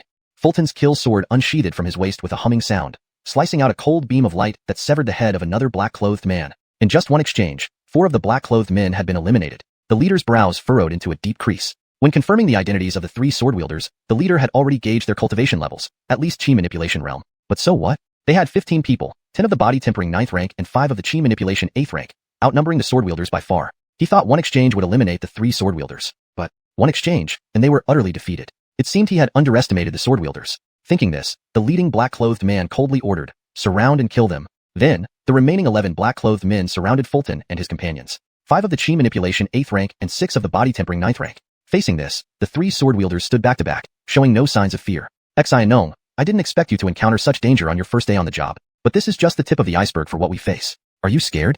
Andrew asked with a slight smile, trying to keep the tension light. He was concerned that Fulton might feel too nervous or afraid, which could affect his fighting prowess. Hearing this, Fulton smiled confidently. "There's nothing to be afraid of, it's just a few lackeys." Honestly, Fulton wasn't pretending to be calm. He genuinely felt calm. Just moments ago, he had killed someone for the first time since arriving in this world. Normally, he should have felt repulsed. Yet, he felt no aversion at all. Perhaps this composure came from his predecessor? He couldn't be certain. Very good. That's how a sword wielder should be. If we show fear or retreat in the face of danger, who will protect Daxia? Andrew was very satisfied with Fulton's response, viewing him even more highly. Indeed, Fulton was the kind of person worthy of wielding imperial authority. "First, we need to get through this crisis," Fulton nodded, fixing his gaze on the front without moving his eyes. Facing him now were 4 opponents, 2 of the chi manipulation 8th rank and 2 of the body tempering 9th rank, including the leading black-clothed man. He ignored the enemies from other directions. This battle was one against many. Only by focusing entirely could he unleash his full strength. He trusted Andrew and Alec to handle the rest and cover his back. Andrew and Alec shared the same thoughts. Though they hadn't known Fulton long, they were well-matched friends. They had celebrated together and now faced life and death trials side by side. After today, they would surely become brothers in arms, trusting each other completely. Kill. Kill. The black-clothed men swung their short knives at Fulton and his companions. Chi penetrates the sky. Without hesitation, Fulton invoked the Confucian power, causing his inner energy to surge twofold, significantly boosting his combat strength. The black-clothed men, though shocked, didn't hesitate, charging forward with their knives. Fulton sidestepped one strike, then struck the chest of the black-clothed man with a palm. Instantly, a powerful burst of energy surged through the body of the black-clothed man, shattering his internal organs. Again, without pause, Fulton turned and slashed another black-clothed man with a single stroke of his sword. Clang! The black-clothed man blocked the sword but couldn't withstand the ferocious sword chi. Several strands pierced his forehead, killing him instantly. Thus, Fulton took down 2 body-tempering 9th rank men with 2 moves, leaving only 2 of the chi manipulation 8th rank. Be careful, he's peak chi manipulation. I know, otherwise, he wouldn't have such strong chi. Let's combine forces. The black-clothed men were stunned by Fulton's combat prowess, but they believed that, even at peak chi manipulation, he would still fall under the combined strength of 2 chi manipulation cultivators. As they pondered, Fulton leaped over a dozen feet into the air, holding his sword aloft and slashing downwards, releasing a blindingly white beam of light under the moonlight, instantly dyed red by blood. One sword swing, and one of the chi manipulation 8th rank men fell dead. His destruction was complete and utter. Fulton, already a chi manipulation 8th rank cultivator, gained double his original strength with the Confucian power, a level of strength far beyond that of ordinary chi manipulation realm fighters. This can't be. The remaining leader of the black-clothed men stood frozen, his face smeared with his comrade's blood, clearly terrified. One sword strike killing a body-tempering 9th rank fighter was one thing, killing a fellow chi manipulation 8th rank fighter with a single strike was simply outrageous. The leading black-clothed man had no idea he was facing a new sword wielder from the Imperial Armory Bureau who had sounded the national bell 9 times, possessing the qualifications to wield imperial authority. Go! Without hesitation, the leader pulled out a round object from his pocket and threw it to the ground. Instantly, smoke filled the air. Chapter 36, Copper. It was already midnight, the darkest part of the night, and the spreading smoke made it nearly impossible to see anyone clearly. Taking advantage of the smoky conditions, the remaining black-clothed men immediately fled. Huh? They're running? What did you do, Shino? We haven't even fought enough yet. Seeing the black-clothed men fleeing, Andrew and Alec were bewildered. The fight had just started. Why were they running now? However, when they turned to look at Chester, they finally understood why the black-clothed men were running. Good heavens, in the blink of an eye, Chester had already killed 3 of them. That was incredibly fast. Shohao Zaheo, you two take care of these kids. I'm going after them. Seeing this, Chester didn't hesitate and immediately set off in pursuit. Although he had rescued these 15 children, he couldn't ignore the others who had been taken earlier. Swift as a flying horse, Chester cast another Confucian buff on himself, replacing the previous Crimson Breath. In the next moment, he kicked up his long legs and raced after them in a flash. Shino not only kills fast, but runs even faster. Perhaps there are things he does even faster. Watching Chester sprint away, Andrew and Alec couldn't help but marvel. Chasing them down, Chester moved as swiftly as a 1,000-mile steed, kicking up dust along the way but seeing no sign of the black-clothed men. Their speed can't possibly be faster than mine. Did I choose the wrong direction? Soon, Chester noticed something amiss. Logically, with the Confucian buff, his speed exceeded that of a 1,000-mile steed, and the black-clothed men, no matter how fast they ran, could not be faster than him. But having chased for so long, there was still no sign of the black-clothed men. It was very likely he had chosen the wrong direction. If that was the case, it would be quite problematic. Though I've wasted much time, my speed should still allow me to change directions in time. Chester didn't hesitate, immediately changing direction and speeding off again. Near dawn, Chester returned, exhausted and unable to hide his disappointment. He hadn't caught up with the black-clothed men. Seeing this, Andrew raised an eyebrow and asked cautiously, "Didn't catch up?" Chester remained silent, nodding helplessly. Honestly, he couldn't quite understand. Given his speed, catching the black-clothed men shouldn't have been difficult. And despite changing directions several times, he still hadn't seen a single one of them. Seeing Chester's expression, Andrew walked over and patted his shoulder to console him, saying, "At least we saved these 15 children. This isn't over." Chester nodded, then turned to look at the bodies of the black-clothed men nearby, saying, "There might be clues on them." Andrew shook his head helplessly, replying, "We've already searched them. There's nothing useful. Ordinary clothes and knives, nothing marked." "No, there are clues." Chester shook his head and walked over to the corpses. Golden light flickered in his eyes, landing on the lanterns carried by the black-clothed men. Clearly, this was guiding Chester. With this hint, Chester decided not to search elsewhere. Seeing Chester squat down to examine the lantern, Andrew came over and said, "Zaheo, and I just checked it. It looks like a regular lantern, but the flame turns green when lit, just like ghost fire. Perhaps the clue is here." Chester nodded, removing the white paper lampshade from the lantern and examining the wick. The wick was soaked in lamp oil, and the smell of burned oil still lingered. Unlike a regular wick, this one had a metal wire wrapped around it, glowing faintly with gold light. "That's it." Chester carefully unraveled the metal wire and relit the lantern. Indeed, the flame color returned to normal. Clearly, the key to the green flame was this metal wire. "Shino, what is this? Is this causing the trouble?"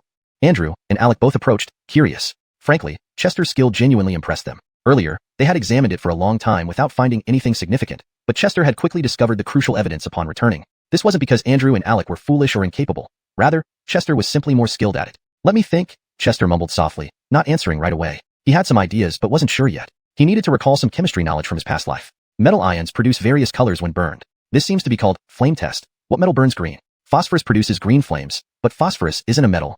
I know, it's copper. After deep thought, Chester finally recalled from his past memory. In the flame test, the color produced by burning copper is green. Seeing Chester's slightly excited expression, Andrew couldn't help but ask, "Do you have a result?"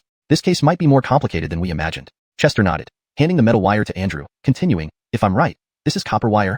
You're saying this is copper? Are you sure?" Hearing this, Andrew and Alec were greatly shocked. As Chester said, if this was really copper, then the case wasn't as simple as child abduction. In Xia, mining and smelting copper was strictly forbidden among the common folk. Even more so, the court tightly controlled the amount of copper utensils people owned. Currently, the only legal copper item in households might be bronze mirrors. The reason was simple. Copper could be used to mint coins and forge weapons. If it fell into Northern Liao's hands, they could use it to make weapons with catastrophic results. Forget about copper mines. Even copper coins were strictly prohibited from being smuggled across borders. Transactions were all conducted using silver. Moreover, previous dynasties in Xia had already started strictly controlling copper mines. Years of regulation meant that the chances of common folk having copper were minuscule. Furthermore, even if they did have copper, the common people lacked the technology to smelt it. In other words, officials were involved in this matter. Could it be someone melted down copper coins and mirrors? Although Chester's logic made sense, Andrew still found it hard to believe. If true, it was terrifying. Chester shook his head. Leaving aside whether the common folk have smelting technology, just look at this copper wire. It's fine copper, not something you get from melting copper coins or mirrors. The atmosphere became inexplicably tense. Chapter 37. Returning the children, but the corpses are missing. Upon hearing Chester's analysis, Andrew's brows furrowed involuntarily, as did Alec's. They both considered the terrifying possibility. This case involved someone from the government. Chester's brows knitted slightly, then he expressed his worry. "Did you notice that if they were only kidnapping children, would it really be necessary to send so many people? And these people are not weak in cultivation. Indeed, the villagers were all ordinary people. If it was just about kidnapping children, did they need to send 15 armed martial artists? And 5 of them were at the 8th rank Chi mastery level. Such a lineup was far beyond what an ordinary human trafficker organization could muster, unless it involved the government. I feel this case is getting more and more complicated. What should we do next?" Ace and Alec let out a long breath, looking at Chester as if his opinion would be very important for them. "Let's inform the Jingbei post station to come and collect the bodies. We'll first return these children to the village," Chester said, unsure of what else to do besides taking it one step at a time. In the early morning, warm sunlight bathed the mountain village, waking up the villagers one by one. Last night, they all slept soundly, but upon waking, they felt groggy. Soon, cries of anguish echoed through the village. "My child is gone. They said there were officials from the Imperial Inspectorate watching over us. How can my child still be missing? I told you that government officials are incompetent, but the village chief didn't listen. Now, if this keeps happening, there will be no children left in the village." Many villagers, waking up to find their children missing, could only cry out in despair and blame Chester and his companions. In their eyes, since the officials had come, they should have solved the case immediately. But the reality, they woke up to find their children missing, and the 3 swordsmen nowhere to be found. At this moment, the villagers felt an immense disappointment, not just in the swordsmen but even in the government. Soon, the village chief gathered everyone at the village entrance. Honestly, with another 15 children missing, he was extremely anxious. But he trusted the swordsmen from the Imperial Inspectorate. After all, its commander was Daniel, the war god of the Great Xia. He believed that as long as the swordsmen took action, they would give them an answer. "Stop arguing. Everyone, calm down. What we need to do now is wait for the Imperial Inspectorate officials to return and give us an answer." The village chief kept tapping his cane on the ground, trying to raise his voice as much as possible. "Chief, how can I stay calm when my child is gone? The 3 officials from the Imperial Inspectorate aren't in the village. They must have returned to the post station because it was too cold last night. I think that's right. High-ranking officials don't care about us commoners' lives. Perhaps due to their extreme anxiety, the villagers dared to speak back even to their respected chief. We must trust the government, the chief said, coughing from frustration. Chief, can the government be trusted? A villager whose child was missing stood up. The current government was rampant with corrupt officials, exploiting the people's resources, a situation common among lower-class citizens. Trust in the government had hit rock bottom. Hearing this, the chief wanted to argue but couldn't think of a strong point. After a moment, he finally spoke slowly. At least the swordsman can be trusted. Just as he finished speaking, figures appeared from afar. It was Chester, his companions, and the 15 children. Each of the 3 carried one child in each arm and another on their back, while the older children who could walk by themselves followed behind. These children were still half asleep, some yawning, completely unaware of what had happened the previous night. It's the swordsman. My child is back. Thank the government. No, thank the swordsman. Seeing this, the villagers who had lost their children cried tears of joy, their shattered hearts beginning to mend. At this moment, they finally understood the chief's words. They could trust the swordsman. However, while some rejoiced, others remained worried. Those who had previously lost children were happy but also mournful knowing their own children hadn't been found yet. Witnessing others reunite with their loved ones, people who shared similar misfortunes might not necessarily feel joyful inside. Seeing Chester and the others return with the children, the village chief was overjoyed and burst into tears. Officials, you're finally back. Did you catch the culprits? The return of the children made the chief happy, but what he cared about most was whether the kidnappers had been caught. After all, the previous dozen missing children still hadn't returned, and their parents wept every day. With guilt, Chester replied, I apologize they escaped, but I promise we will catch them. The chief wanted to ask more details but hesitated, afraid his questions would be seen as doubt. The more he hesitated, the more self-reproach Chester felt. If I can't catch these traffickers, I'll resign. Chester declared fiercely, not saying it lightly. Swordsmen serve the country, the people, and the world. If they couldn't even catch traffickers, what good were they? Official, please don't. Hearing this, the chief was deeply moved and tried to kneel but was stopped by Chester. Though he was the village chief, he was essentially just a commoner and couldn't compare with the swordsman from the Imperial Inspectorate. Thus, hearing Chester's words, the chief was understandably shaken and touched. Back to the post station. I need to think things through. Then, Chester bid farewell to the chief and headed towards the Jingbei post station with Andrew and Alec. He needed a quiet place to organize the limited information he had. Only a piece of copper wire, really. When Chester and the others returned to the post station midday, they had a simple lunch before summoning the station officers. Chester was ready to deduce. Where are the bodies of those black-clothed men? Also, please get a forensic examiner from the nearby county court. Chester instructed, preparing to start with the dead bodies. Hearing this, the station officer hesitated. Oh, official. Seeing this, Chester frowned. What's wrong? The officer finally spoke. We arrived at the scene after receiving the message but didn't find any bodies. No bodies? Chester was puzzled. Could so many bodies just disappear? Could wild animals have dragged them away? No, even if wild animals took them, there would still be signs. Please forgive me, official, but we didn't see a single body. The officer kept bowing, fearing punishment, constantly glancing sideways at Chester. However, his gaze seemed peculiar, almost like he was wary of Chester. Chapter 38. A superfluous effort. Go down first. I'll call you if I need anything, Fulton nodded, already forming a theory in his mind. If he guessed correctly, this must be the accomplice of the black-clothed man disposing of the body prematurely. After the station clerk left, Fulton poured himself a glass of water, drank it all down and sighed. This case is really quite complex. Hearing this, Andrew frowned slightly. How could a perfectly good body just disappear? Gavin was equally puzzled. Could it have been eaten by wild animals? Fulton shook his head. It couldn't be wild animals. If it were, there would be signs at the scene. Andrew's frown deepened. Then your meaning is that the kidnapper's accomplice came to collect the body? Exactly. That's the only explanation, Fulton nodded. The Jingbei station is only a dozen li away. On horseback, it would take half an hour. How could the kidnappers have acted so quickly? Andrew was still skeptical. Unreasonable. Collecting the body too quickly. From the time they left the scene until the station clerk arrived, only about half an hour had passed. In such a short time, how could they have completed the task of disposing of the body? Unless, I have to say, their actions are truly superfluous. Fulton smiled, as he made connections from the accomplice's behavior. Seeing Fulton smile, Andrew couldn't help but ask curiously, what did you think of? Fulton paused for a moment before smiling again.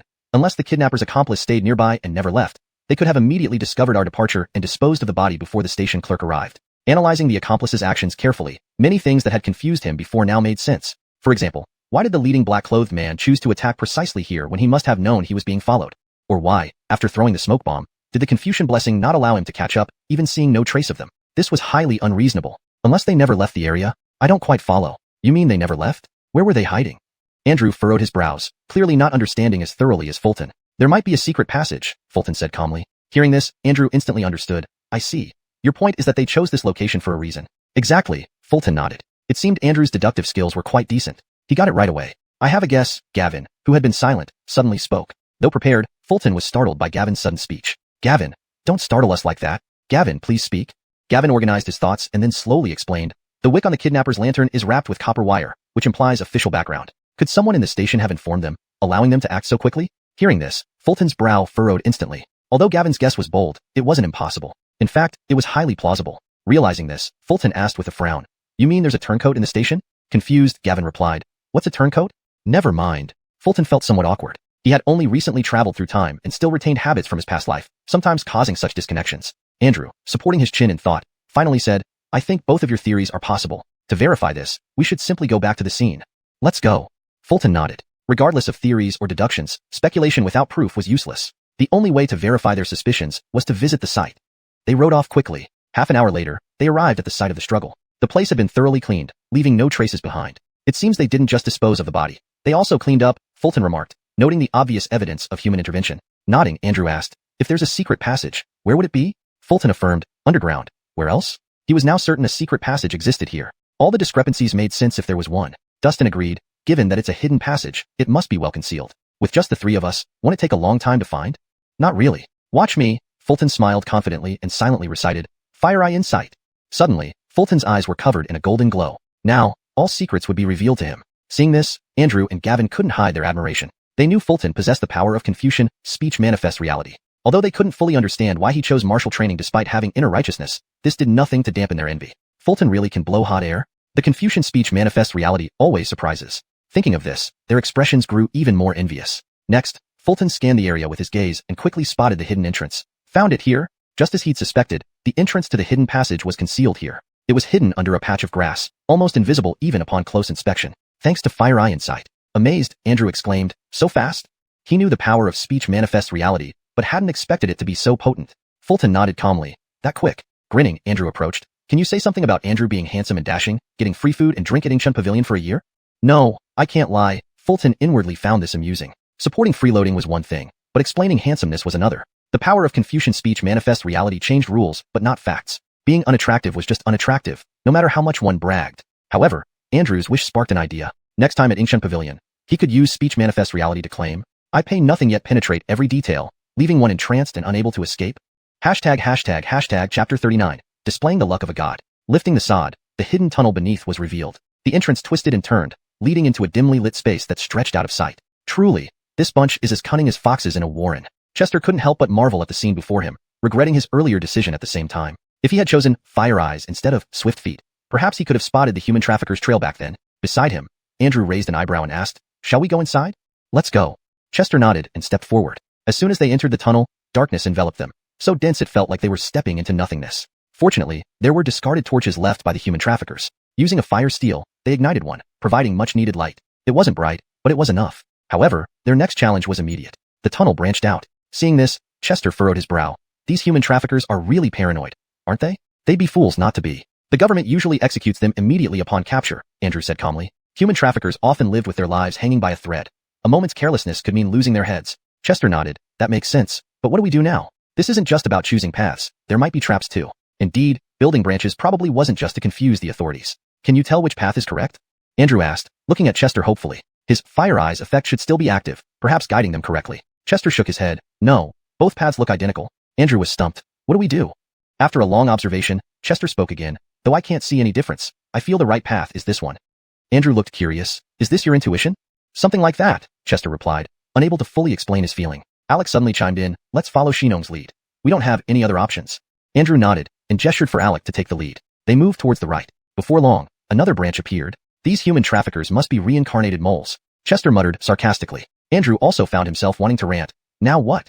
Still the right path, Chester insisted, following his gut. They hadn't gone far when yet another branch appeared. Chester sighed. This time, it's the left. Andrew raised an eyebrow. You're sure it's not the right?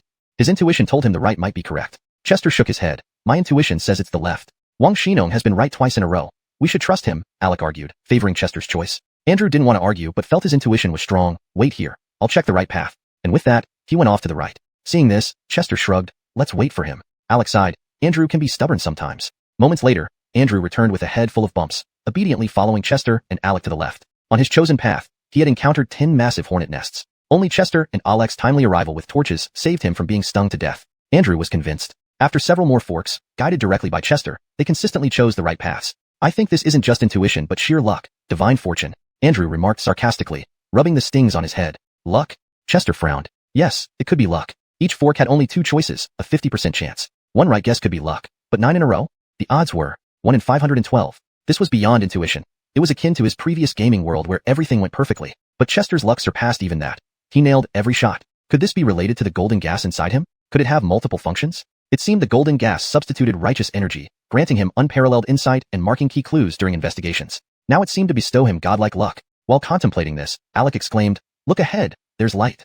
Light meant they were near the exit. "We should check," Chester agreed, momentarily forgetting his divine luck. He had promised the village chief to return the children safely. Upon reaching the exit, however, his brows knitted together tightly. He smelled something foul. Manure? Mule dung? Why would there be mule dung? He murmured. Maybe they tethered the animals here, Andrew speculated, though unsure. Let's see, Alec decided, pushing aside the cover and climbing out. The exit led to a stable, explaining the smell. However, as the three emerged from the stable, their brows furrowed. This place was all too familiar. It was the Jingbei Post Station. Human traffickers' secret passage exited right here. At Jingbei Post Station. Chapter 40.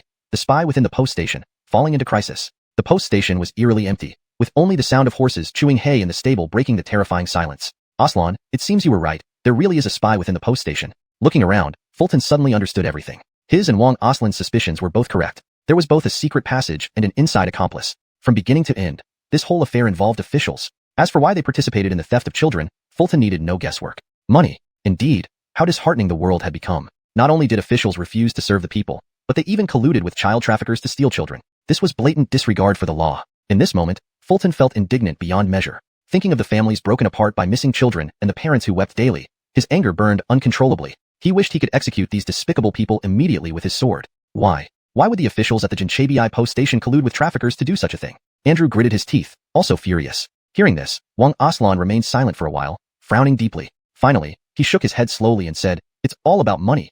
Human greed knows no bounds." Fulton was outraged, and how could Andrew and Wang Aslan not be equally incensed? Wait, I remember that initially, the head of the Jinchei post station voluntarily reported this case to the Imperial Court and requested an investigation. Why?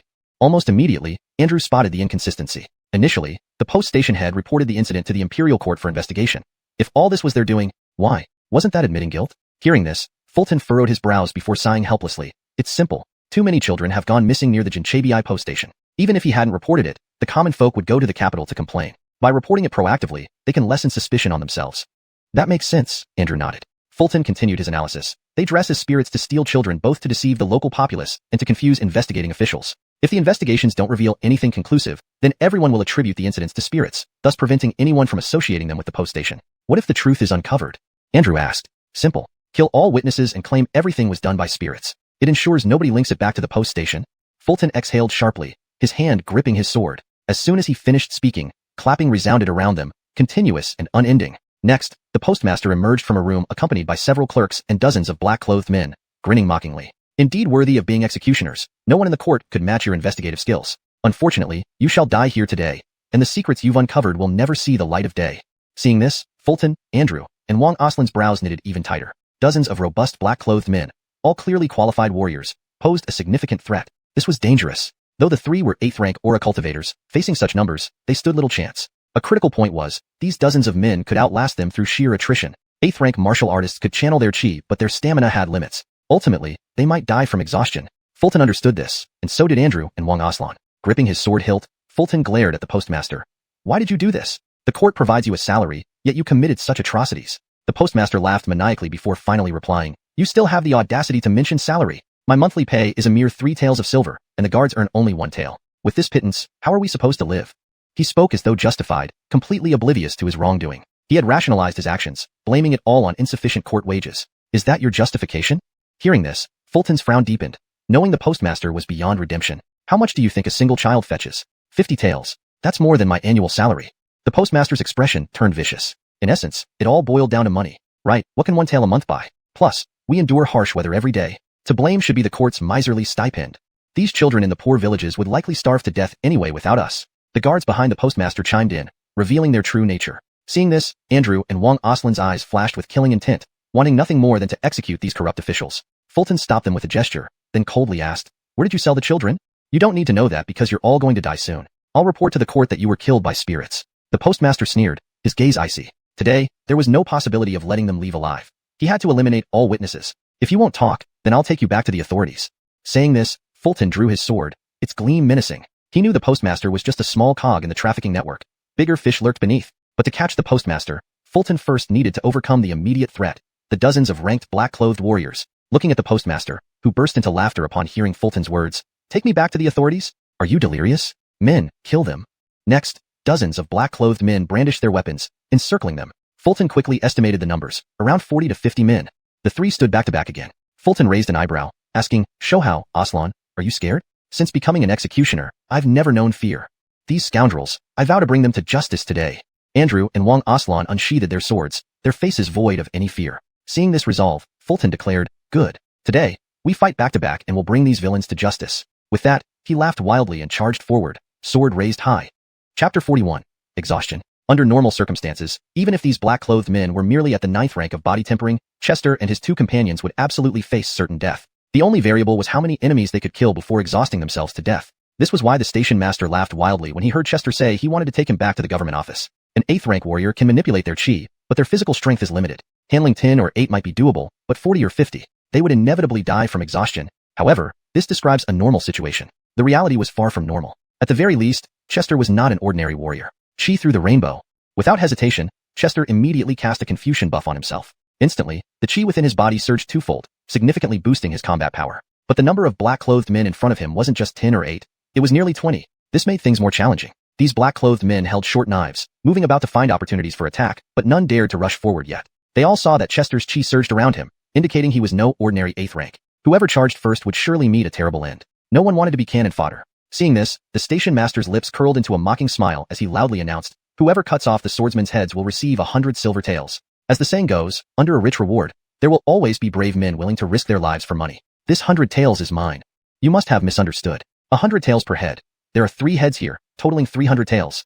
Sure enough, upon hearing the station master's words, the previously hesitant black-clothed thugs charged forward with reckless abandon. They wanted that 100 taels, perhaps even more. Greed drove them to disregard life and death. Chester remained unperturbed, swiftly slashing one man down and kicking another away. "If you're not afraid to die, come over."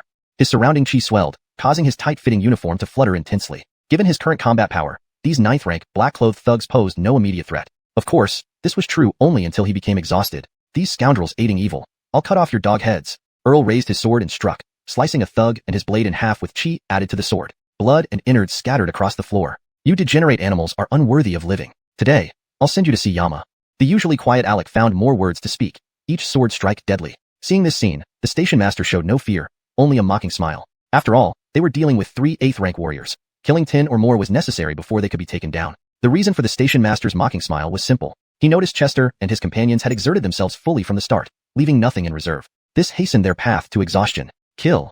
Chester's sword flashed left and right, each strike empowered by chi, forcing the black-clothed thugs to retreat, leaving behind numerous bodies. Yet, the numbers of black-clothed thugs were too great, seemingly endless. Gradually, Chester felt his arms growing heavier, his speed slowing down, and his chi weakening. Earl and Alec fared no better, if not worse. They stumbled around, barely standing, looking ready to collapse at any moment.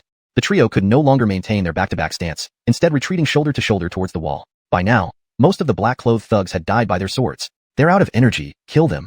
1 head is worth 100 taels. We'll get rich today. Let's finish them off in one go." Seeing Chester and his companions nearing exhaustion, the remaining black-clothed thugs, invigorated, charged forward with mad frenzy. They all knew Chester and his companions might collapse completely at any moment, so staying too far away would mean losing out on the reward. The hell, these guys never stop. Earl grimaced, panting heavily, stumbling and vision blurring. "Don't be a coward. Even if we die today, let's take as many with us." Alec looked weary, his arms heavy like lead, lifting his sword a monumental effort. Chester was no better. He had already slain around 20 men, the energy and strength expended pushing him towards exhaustion. His arms felt like they were filled with lead, barely able to lift. Even the feeling of control over his arms was waning. He knew he was reaching his limit. Such an all-out fight was incredibly draining, leading to exhaustion being normal. "Just another warrior. You still have to die. This 100 taels is mine." Soon, Earl and Alec revealed obvious gaps while defending, knocked to the ground by the thugs' kicks. Once down, they lacked the strength to rise again. Next, 2 cold glints aimed towards them. Seeing this, Earl and Alec's eyes showed despair. Suddenly, a somewhat blunt killing sword appeared before them. Clang, clang. "Wanna kill my brothers? You dream." Chester's form wavered, lacking the strength to hold his sword up after the strike, letting it fall loosely. Now, 10 black-clothed thugs remained. "How much strength do you have left? Stop being stubborn. My blade is swift. I'll take his head. Warriors are nothing." Seeing this, the black-clothed thugs approached, sneering. "Shino, you still have strength. Run and find the boss. She'll avenge us. Don't worry about Shohua and me. If you don't go, all 3 of us will die here." Earl and Alec shouted with their last strength, hoping Chester would leave. I won't leave. We came together. We'll return together. Saying this, Chester stumbled, leaning against the wall with his sword braced, stubbornly refusing to fall. Why put yourself through this? My dear brother. Seeing this, Earl and Alec were deeply moved, tears welling in their eyes. A warrior's monthly salary is just 20 taels. Why risk everything? Truly laughable. The station master mocked. To him, Chester and his companions were simply too stubborn. If they hadn't insisted on investigating thoroughly, they wouldn't face this fate. Meanwhile, he saw Chester's lips curl into a mysterious smile. My strength is unceasing. Chapter 42. Saving the situation. In this critical moment, Chester once again invoked the Confucian power of Words Manifest Law. Before this, he had already used the Words Manifest Law for Fire Eye and Radiant Chi Surge consecutively. Combined with the current Unending Vigor, he had used it 3 times in a row, especially this Unending Vigor, which caused the most backlash. Even Chester himself was unsure if he could endure it. But he had no time to consider these things now. As soon as the words left his mouth, Chester felt a surge of energy rise within him, filling his entire body. In an instant, he was back at his peak condition. Even his official robes billowed dramatically due to the overwhelming aura emanating from within him. It's impossible. He can't have any strength left. The postmaster's expression instantly froze, followed by extreme surprise. A person who is utterly exhausted. How could their internal chi be so abundant now? He's just bluffing. Kill him? He must have been exhausted just now. It's impossible for him to recover.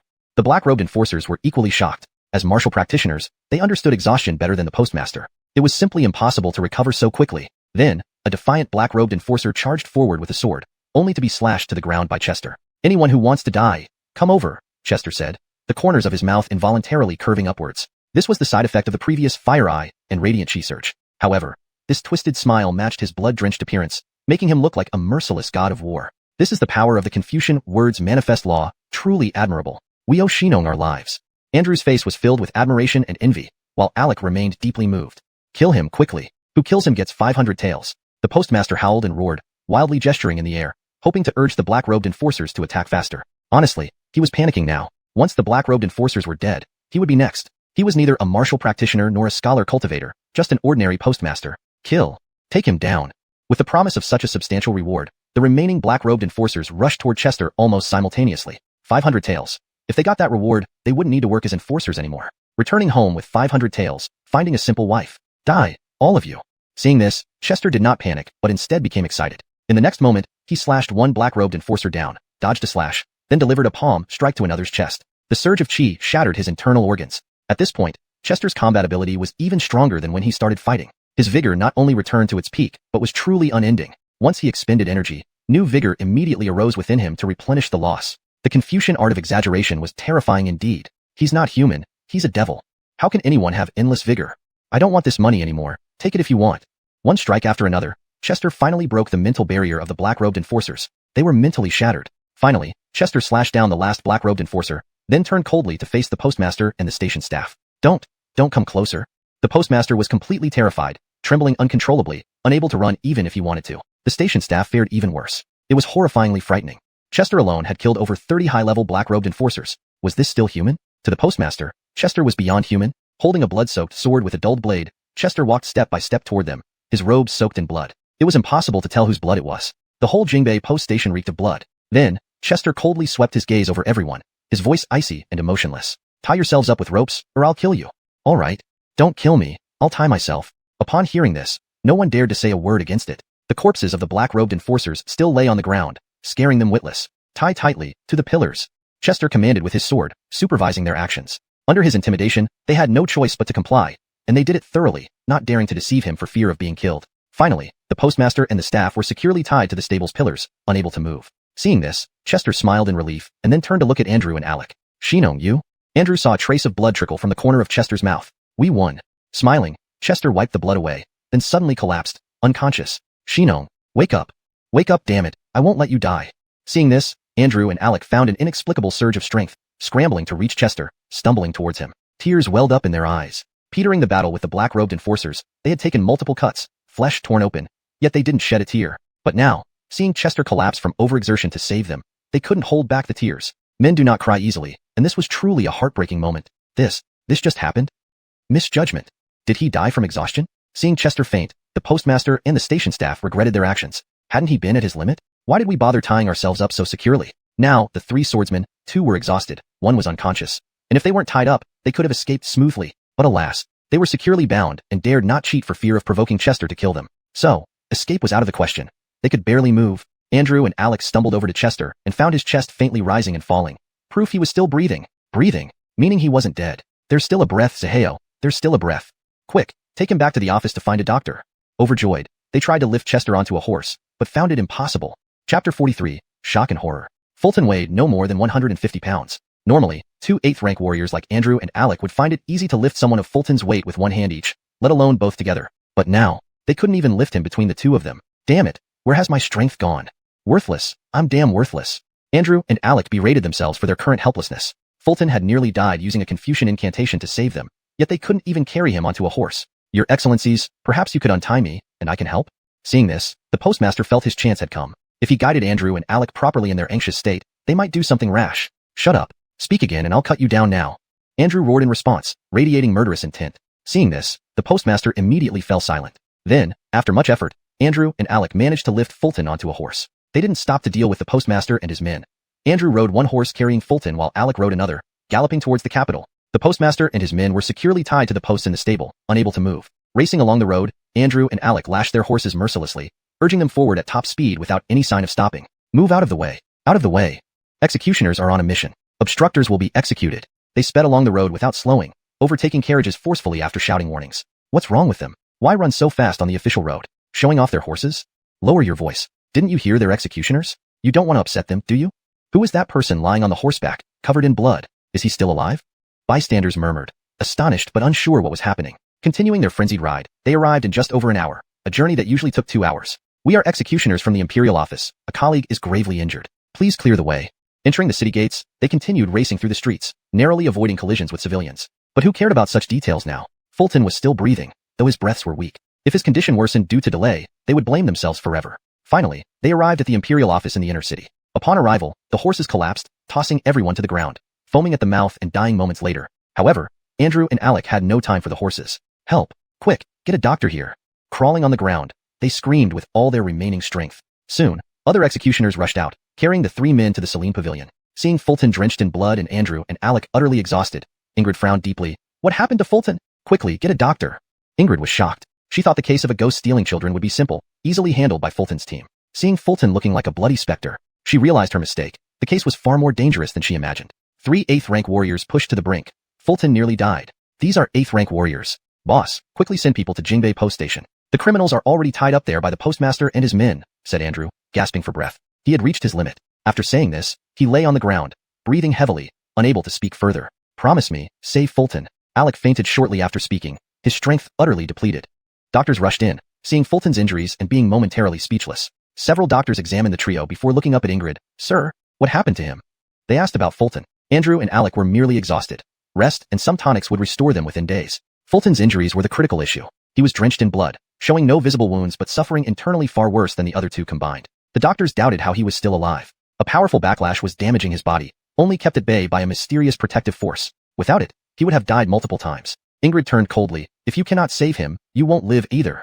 This was not a joke. The best we can give, the doctors exerted all their skills. For if they failed to save Fulton, they would share his fate. To ensure safety, the Imperial office dispatched 10 executioners to Jingbei post station to retrieve the criminals. Retrieve rather than capture, since Andrew mentioned the criminals were already tied up. Why were Andrew and Alec so exhausted? Their abilities should handle such a minor case easily. They're less serious. Did you see Fulton? Lenore Jinjia said if the doctors can't save him, they'll be buried alive. I still don't understand. Isn't it just a fake ghost stealing children? How many people could it be? The 10 executioners discussed incessantly, growing increasingly curious about the case. Andrew and Alec had been executioners for years with proven strength. Fulton, despite being new, rang the national bell 9 times, a feat known to all. Thus, everyone wondered how strong the enemy must be to reduce the trio to this state. Arriving at Jingbei post station, they smelled the overwhelming stench of blood. This place reeks of death. How many died? Not simple at all. Opening the gate, they froze. Bodies sprawled everywhere, nearly 50 in total. Blood stained the ground red, now hardened. 12 men were tied to stable posts, standing desolate. My God, did Fulton and the others kill all these people? Nearly 50. 3 people did this? Impossible. No matter how skilled they were, how could they kill so many? If it were me, I'd die or be exhausted to death. Their shock was immense, understanding now the gravity of what transpired. Seeing this scene, everyone was shocked to the point of numbness, momentarily stunned in place, their thoughts so disordered that they forgot why they had come. Chapter 44. The story grows more outlandish. Muhammad Biro shocked. The swordsman stood frozen in shock, unable to recover from the overwhelming scene. Your Excellencies, you're here to save us, right? A madman attacked us and tied us up. Luckily, 3 of our swordsmen were able to fend off these villains. You should have seen it. Master Sun alone killed nearly 30 men? Seeing more swordsmen appear, the station master desperately tried to blur the facts to save himself. Hearing this, everyone turned to look at the station master. Their expressions conveyed a single thought. This guy is an idiot. What are you pretending for? We know you're the criminal. Pretending to be a ghost to kidnap children, hiring thugs to try and kill our swordsmen to silence them. You've committed too many crimes this time. The station master's heart sank when he heard the words of the swordsman. His flicker of hope was instantly extinguished. By the time the swordsman escorted the station master and his subordinates back to the Mohammed Bureau, it was already dusk. They brought not only the criminals but also tales of Fulton's heroic feats at the Jingshibai post station. 3 men had fought 50 martial artists, with Fulton leading the charge and personally killing almost 30 of them. Though Fulton ended up severely injured and his current state unknown, this did not prevent the Bureau from being stunned. Did I hear that right? You're sure it was 50, not 15? I saw it with my own eyes, no mistake. The bodies piled up like mountains at the Jingshibai post station. There might even be more than 50. Fulton alone killed nearly 30 martial artists? That's unbelievable. Not at all. Don't forget, he struck the Zengguichang 9 times. News of Fulton spread quickly within the Mohammed Bureau, and as stories proliferated, they became increasingly exaggerated. Within a day, the tale of him cutting down 30 enemies before collapsing from exhaustion had morphed into. Fulton uncovered the massive child trafficking case, daringly entering the tiger's den despite knowing the human traffickers had 500 henchmen. In the end, he cut down 500 enemies single-handedly and brought back the station master and his accomplices for trial. A myth had been born. In the Mohammed Pavilion, Daniel sat at his desk, dressed in scholar's robes, writing on Jian paper with a calligraphy brush. Before him stood the 10 famous swords, watching silently as he wrote. After a long moment, Daniel put down his brush, picked up the paper, and unfolded it. Bold and powerful characters read, "Worry for the world before the world worries. Enjoy after the world enjoys." Daniel examined it for some time before nodding approvingly and smiling. "Have this framed," he said. Only then did the 10 famous swords dare speak. Celine started, "Lord Muhammad, the child kidnapping case at Jingshibai post station has been solved. The criminals are the station master and his staff. How should we proceed with them?"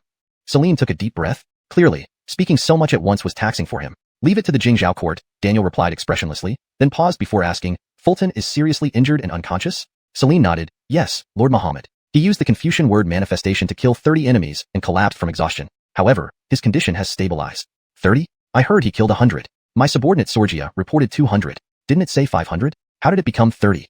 Isn't word manifestation a Confucian technique? Fulton knows it? Murmurs of disbelief rippled among the other swords. They had been hearing nothing but Fulton's deeds since last night. Rumors aside, numbers ranging from 100 to 500 were clearly exaggerated versions. Even so, cutting down 30 skilled martial artists was impressive enough, especially considering Fulton was only recently promoted to 8th rank. He's young, acting impulsively, isn't he? Daniel smiled mildly, looking at the Mohammed sword at his waist. The famous swords were taken aback. For all the ringing of the Zengguichang, this level of attention was unprecedented for Fulton. Inside a room at the Celine Pavilion of the Mohammed Bureau, Fulton lay unconscious on a bed. He had been out cold for a day and a night, but thankfully, his breathing remained steady. The backlash from using word manifestation was severe.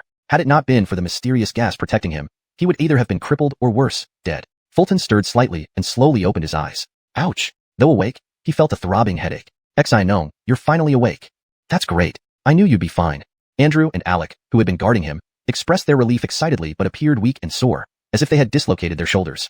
Overexertion after effects. Their arms had been like this since they exhausted themselves, and it would take several days to fully recover. Seeing Andrew and Alec's condition, Fulton frowned. "What happened to you two?" Andrew retorted, "Like your arms are moving any better." Fulton had used far more energy than they did that day. Although it was replenished by word manifestation, it came with a price. As the saying goes, debts must be repaid. "What do you mean?" Fulton furrowed his brow, feeling another wave of pain, trying to cover his head with his hands, only to realize they weren't responding. Or rather, he couldn't feel his arms at all. My arms. Where are they? This was embarrassing. Indeed, the power borrowed from word manifestation needed repayment. Energy conservation law. Fulton struggled in bed, flailing helplessly like a worm. Seeing this, Andrew couldn't hold back laughter. "It'll take a few days after overexertion. You'll get used to it." Andrew attempted to pat Fulton's shoulder, only to find his arms unresponsive. Seeing this, Fulton laughed until his body shook. Even the usually stoic Alec burst into laughter. Suddenly, Fulton remembered something. What about the people from Jingshibai post station? Were they all brought back? Just then, Ingrid entered. All captured. The Mohammed Bureau decided to hand them over to the Jingzhou court for trial. Focus on recovering. Alarmed, Fulton asked, "Any results from the interrogation?" He wanted to know if the station master had confessed where he sold the children. Fulton had promised the village chief to bring the children back safely. Chapter 45. The rain bell spread. Chester lay there, writhing continuously, but his eyes were very determined and serious. It was evident that he cared deeply about the outcome. Seeing this, Ingrid sighed helplessly and said, "He's quite stubborn and hasn't admitted to anything yet, but you can rest assured. I specially instructed father to ensure this case is thoroughly reviewed. It will take time." Hearing this, Chester nodded and replied, "All right." He understood that the laws of Daxiao were strict, and the judicial process was meticulous. This wasn't something that could be resolved in a day or two. At the same time, he trusted Brennan's ability. Entrusting this case to him made Chester feel at ease. "Take 3 days off and get some rest." Ingrid said as he approached Chester and handed him a porcelain bottle. These are medicinal pills given by Muhammad for recovery. Thank you, Chester replied gratefully, trying to reach for the bottle but unable to move his arms. Seeing this, Andrew pouted and asked plaintively, what about mine and Chris's? Ingrid coldly replied, you don't have any. Boss, that's not fair, Andrew protested. What's unfair? How many times did you and Chris ring the town guard bell when you first arrived? Ingrid's question cut right through their fragile confidence.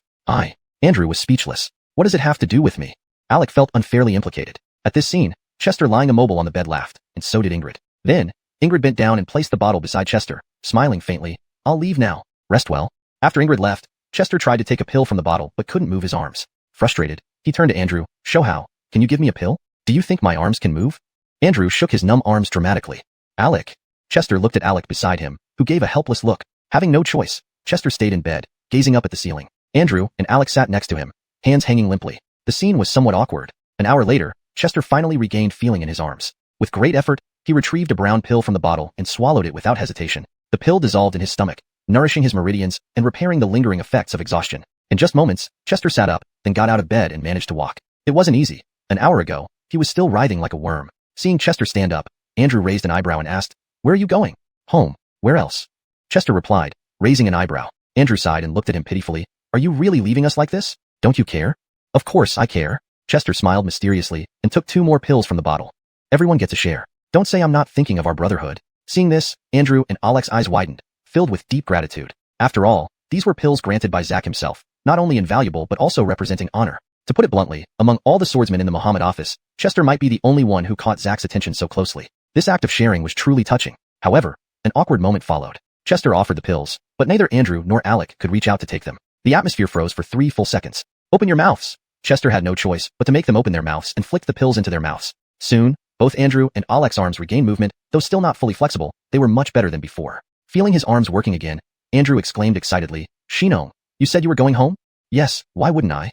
Chester replied, raising an eyebrow. Hearing this, Andrew grinned mischievously. Why don't we celebrate surviving at Ingshun Tower? Sure. And while I'm at it, I'll tell Skylar about my heroic feat of slaying 50 enemies. She'll surely admire me enough to let me stay for free again. Chester thought sarcastically but said aloud, are you crazy? It's daytime. You're right, Andrew nodded, suddenly realizing. Though Ingshun Tower operated during the day, guests could only drink and listen to music. The ladies needed their rest after serving all night. You two rest. I'll go home and report my safety, Chester said and walked out of the room, grabbing a horse from the stable and heading towards Outer City Sun residence. On the road, the hooves tapped rhythmically. Chester's mind wandered. The Muhammad office is too far from the outer city. I spend over an hour each day commuting. Maybe I should save money and buy a house in inner city. Or just pay a down payment. Am I dreaming? This is ancient times. Even though he knew buying a house in inner city cost at least 10,000 silver taels, which he couldn't afford, he couldn't stop dreaming about it. Just imagining living in inner city made him smile. As he passed by a street performance area, Chester suddenly heard a familiar tune. Then someone began singing gently. Since ancient times, partings have caused endless sorrow. How much worse during this lonely autumn festival? Where will I wake from tonight's drunken stupor? On the riverbank, under the pale morning moon. From now on, year after year, all good times and fine scenes will be in vain. Even if there are 1,000 kinds of love affairs, to whom can I speak of them? Recognizing the song, Chester pulled the reins to listen intently, frowning slightly. This is Cold Cicada's sorrowful cry. Why is it being sung here? In Dashao's capital, the performance area along the street hosted singers and storytellers. Further inside were the actual pleasure quarters. Chapter 46. This time, I gotta show off. The singer was a woman with a captivating and melodious voice. However, compared to Talia, there was indeed some difference in quality. Still, after she finished the song, it elicited enthusiastic applause from everyone. Then came thunderous applause. Truly an immortal poem. When did such a great lyricist emerge in our great Xia literary world? I've heard that this tune was passed down by Talia of the Ingshun Tower. As for the lyricist, it seems to be a young master surnamed Sunday. It's rumored that after Talia sang this song, she became so inspired that she attained the 9th rank in literary cultivation. Now, people line up for miles just to hear her sing. As people buzzed with discussion, Fulton smiled faintly and continued riding out of town, his appearance humble despite his hidden talents. It looks like Chill Cicadas has spread far and wide. It won't be long before people know I wrote these lyrics. Then my fame will rise in the capital, even throughout the entire literary circle of Great Xia. Maybe I could earn some money by writing more lyrics? No, too vulgar, utterly disrespectful to our predecessors. Strictly speaking, I'm just a courier of poetry. Fulton rode leisurely towards the outer city, thoughts swirling in his mind. After a series of clopping hoofbeats, he finally returned home in the outer city. Father Bram had gone to the military camp for training today and wasn't at home. Krista was humming softly while watering the flowers in the courtyard, appearing very pleased. As for second brother Arnie, he was seated at a stone table in the yard, pulling at his hair vigorously. He was most likely trying to write a poem. Fulton tied his horse outside the house, then walked in with a smile.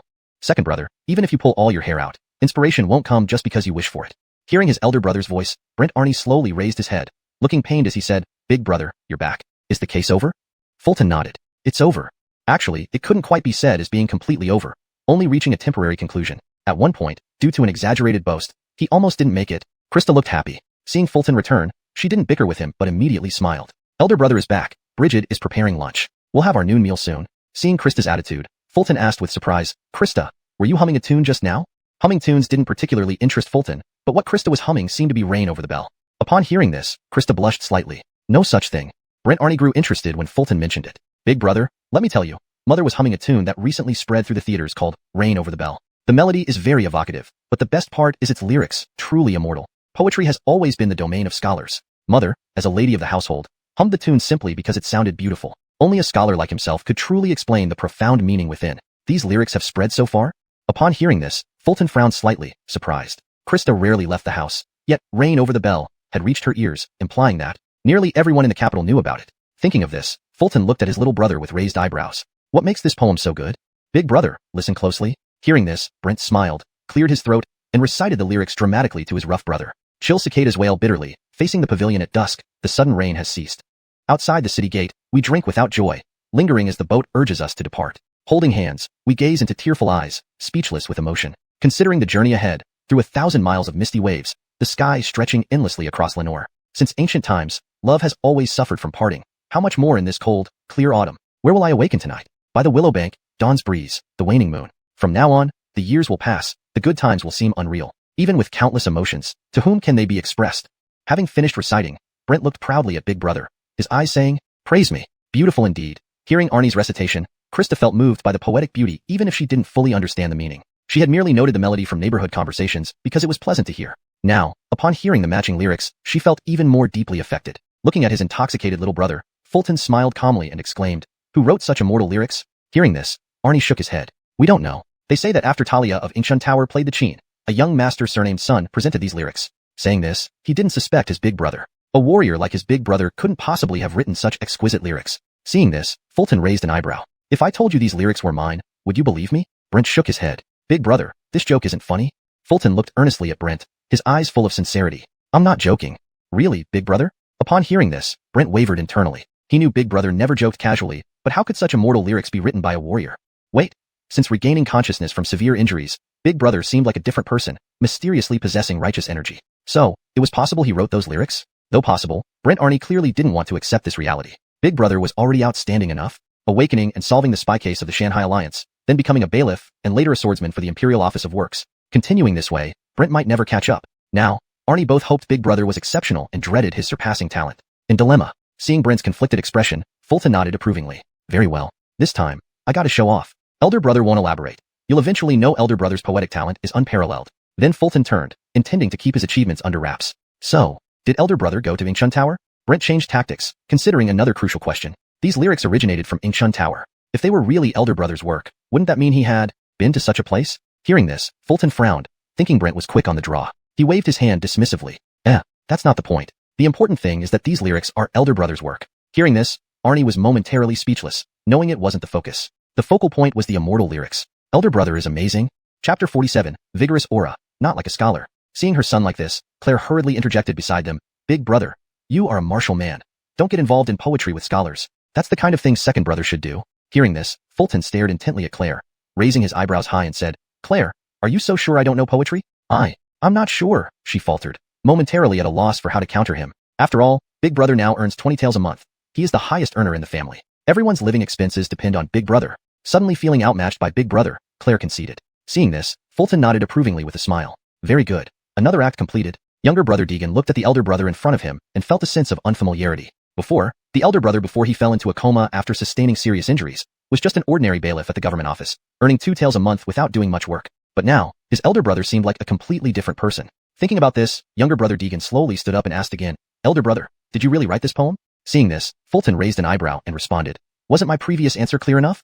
What was wrong with his younger brother? He had to verify something so trivial. Had he lost all confidence? Finally getting a definitive answer, this time it was Deegan who stared intently at his elder brother. Elder brother, you must attend the poetry gathering this afternoon. I've been cooped up at home for days and haven't written a single poem.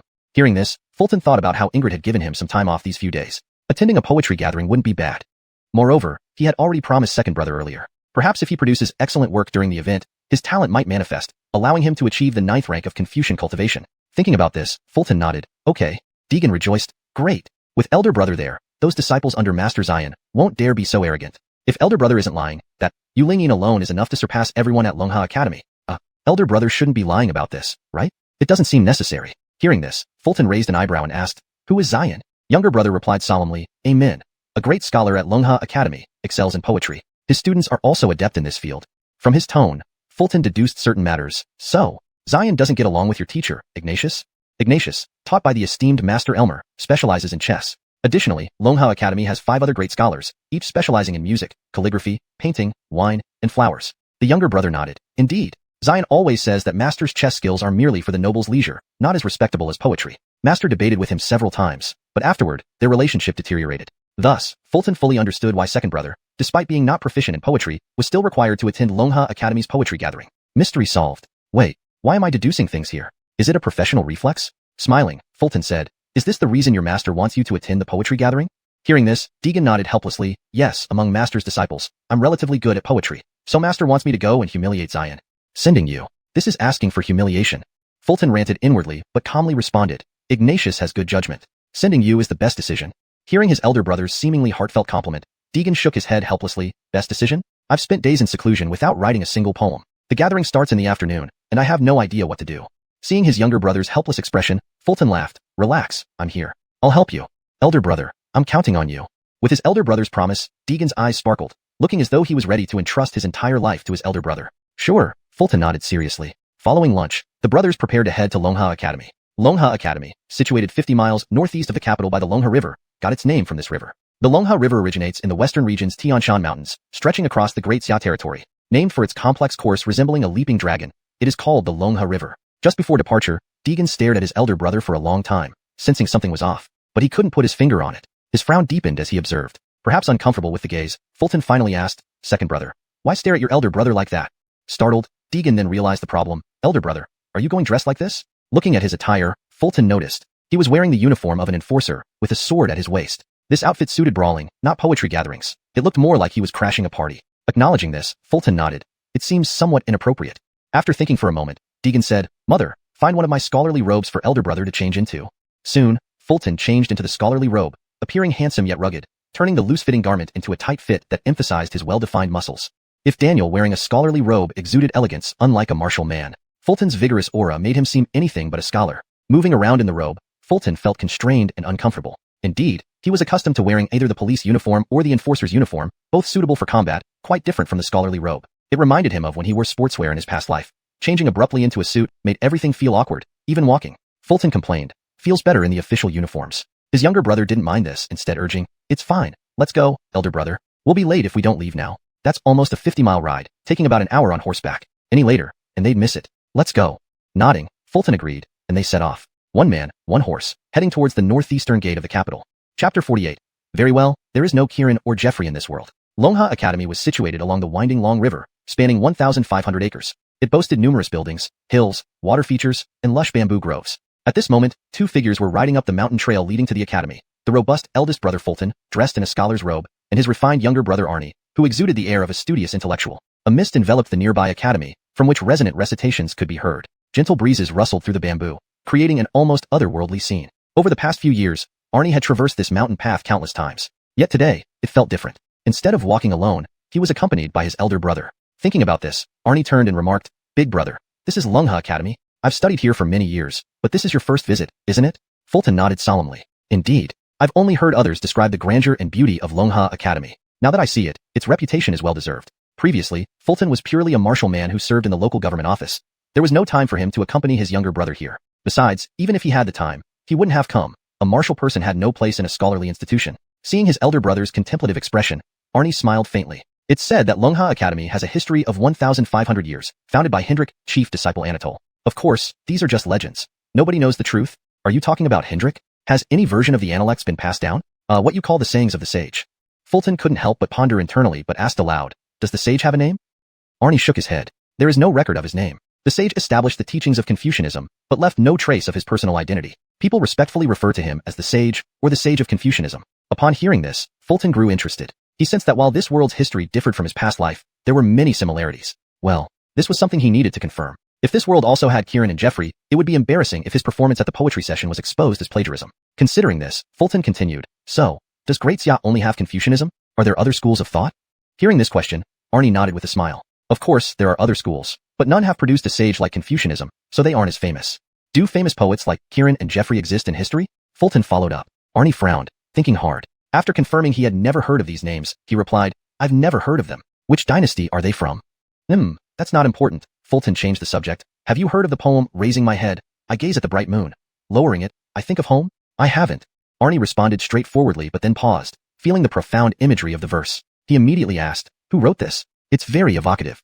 Very well. It seems this world has no Kieran or Jeffrey. Similarly, other poets probably don't exist either. Fulton nodded in satisfaction. Big Brother just felt inspired. It's not anyone's poem. 2 lines of such depth off the top of your head. It seems bringing Big Brother today was a wise decision. Arnie looked admiringly at him thinking, you live up to being my big brother? To Arnie, these half verses depicted vivid imagery with 10 simple characters, portraying a wanderer's longing for home. Moreover, the couplet was impeccably balanced. With a complete poem, it would be a masterpiece.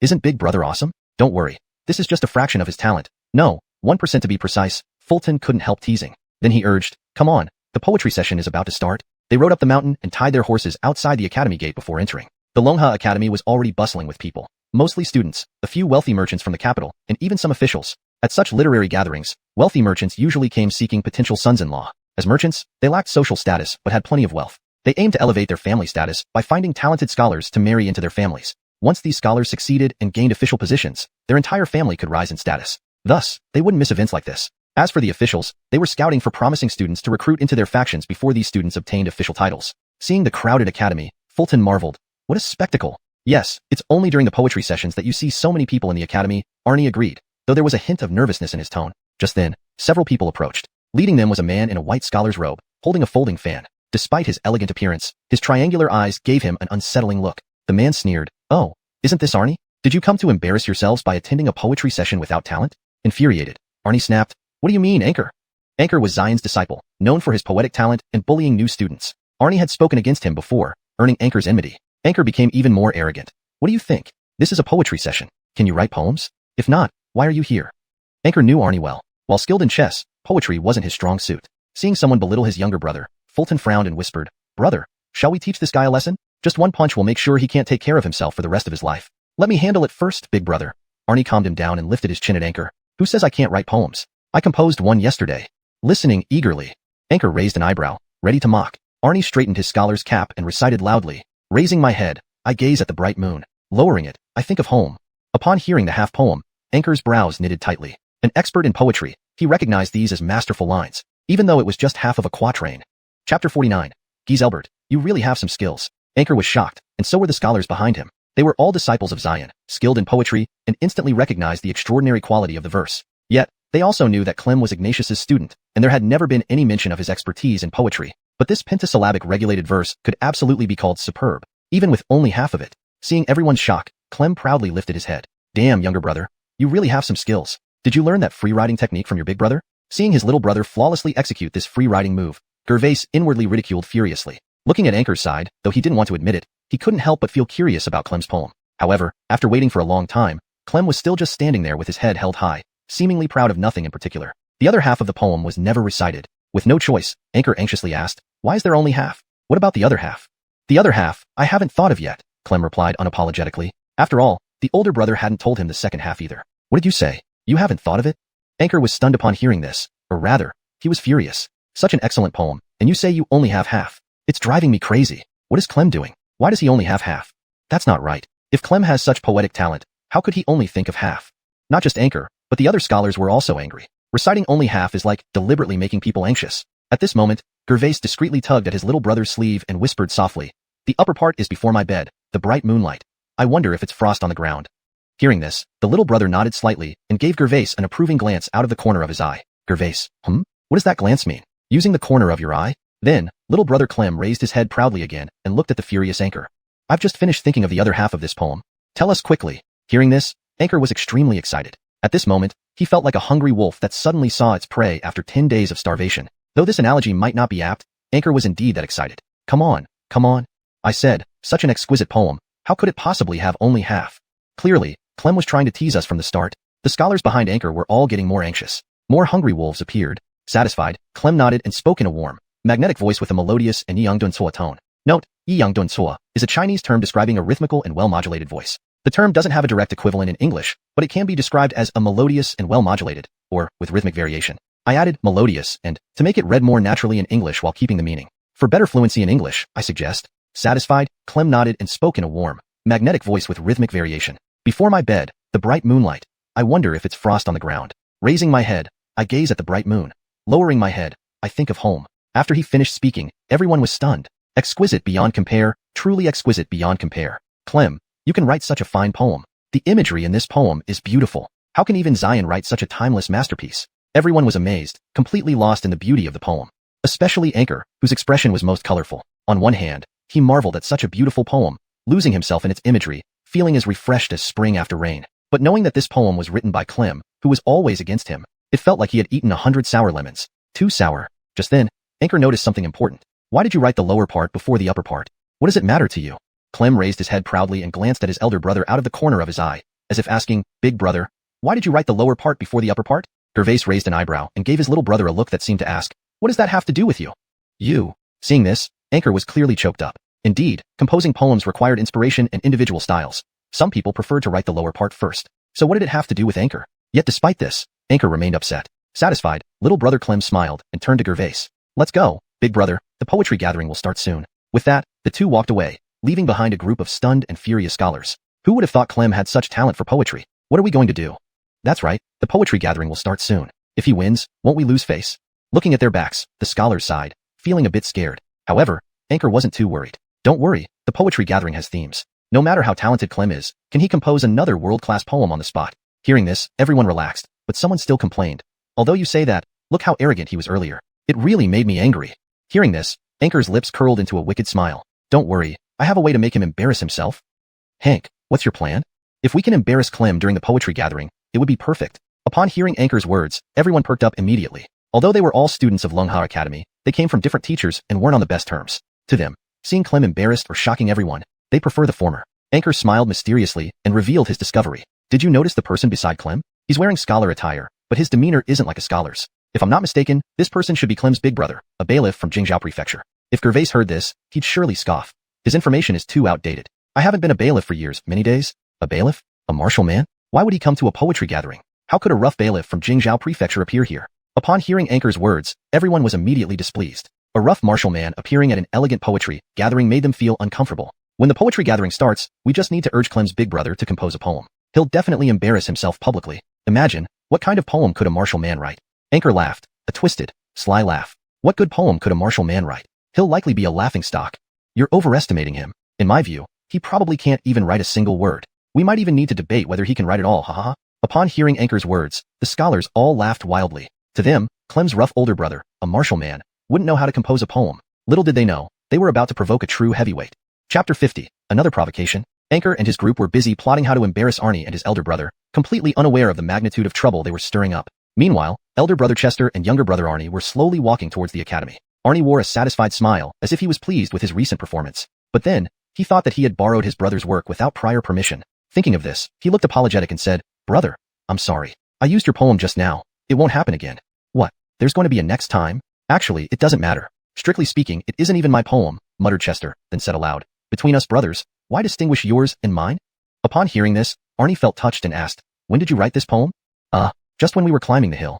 Chester's response was vague. Brother, truly a master of poetry. Arnie gave him a thumbs up after getting the confirmation. Oh, it's nothing much, Chester responded humbly, thinking to himself that this wasn't poetic talent but sheer opportunism. Then Arnie raised another question. Your poem is full of homesickness, yet you've never left the capital. The beauty of this regulated verse lies in its profound sentiment of homesickness, but as someone born and bred in the capital, Chester had never left. So where did the homesickness come from? Hearing this, Chester raised an eyebrow and said, composing poetry doesn't always require personal experience. Sometimes, flights of fancy can produce world-class poetry. It doesn't need first-hand experience as long as the original author has experienced it, and we just borrow their works. Got it? I see, brother. Your imagination is indeed wonderful, but I wonder why I've never seen you compose poetry before. If you had such talent back then, Father wouldn't have made you practice martial arts, Arnie replied, enlightened and feeling quite emotional.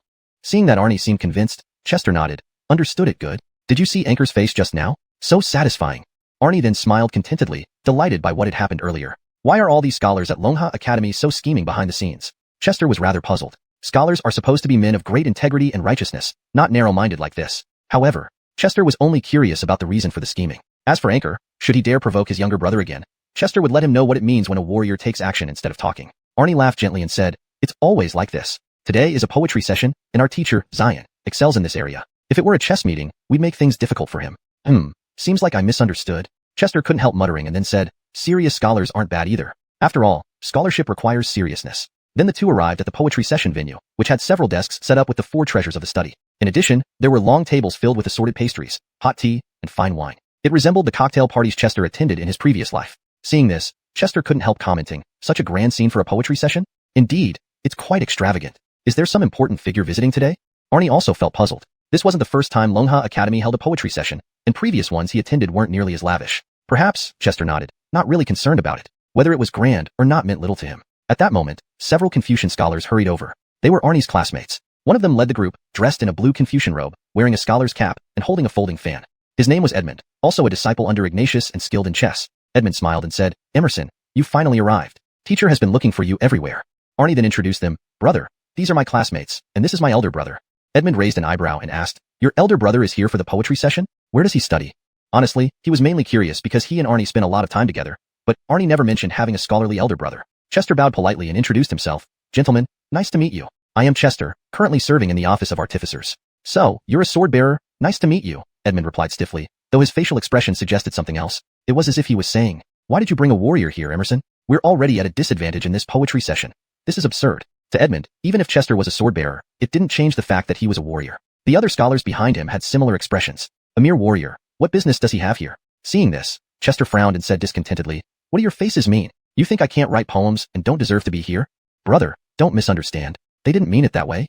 Arnie rushed to explain on behalf of his classmate. "That's exactly what we mean. If you're just accompanying Emerson, no problem. But if you plan to join the poetry session, I'm the first to object," Edmund retorted without any qualms, turning down Arnie's attempt to mediate. "Very well, remember your expression now." Chester wasn't particularly angry. After all, in this world, it was common knowledge that warriors couldn't write poetry. Hearing this, Edmund raised one eyebrow arrogantly, a typical scholar's prideful look, and said, "Remember my expression? Just you?" He understood Chester's implication. No doubt Chester wanted to participate in the poetry session and recite a poem. But how could a warrior possibly write poetry? And even if he could, how could it possibly be good? This wasn't directed at Chester alone, but at all warriors. "Right, just me." Chester's gaze burned intensely into Edmund, exuding overwhelming pressure. Despite being in the academy, the atmosphere suddenly became tense. Seeing this, Arnie felt awkward and didn't know how to alleviate the situation. Should he recite the poem brother just wrote? No, even if he did, Edmund would think Arnie wrote it. While Arnie was at a loss, a surprised voice came from afar. "Brother son, why are you here?" Arnie turned to see that it was Xander, a disciple of Owen from the Zhongru school at Lungha Academy. Chapter 51. A grand figure, the Curtis is coming. Edmund stared intently at Fulton, trying his best to maintain a strong presence. Arnie tilted his head as he watched Xander approach them quickly, thinking that they weren't particularly familiar. Why was he suddenly so enthusiastic? Fulton heard someone calling brother son, and turned to see it was Xander. He thought this time he didn't even need to act himself.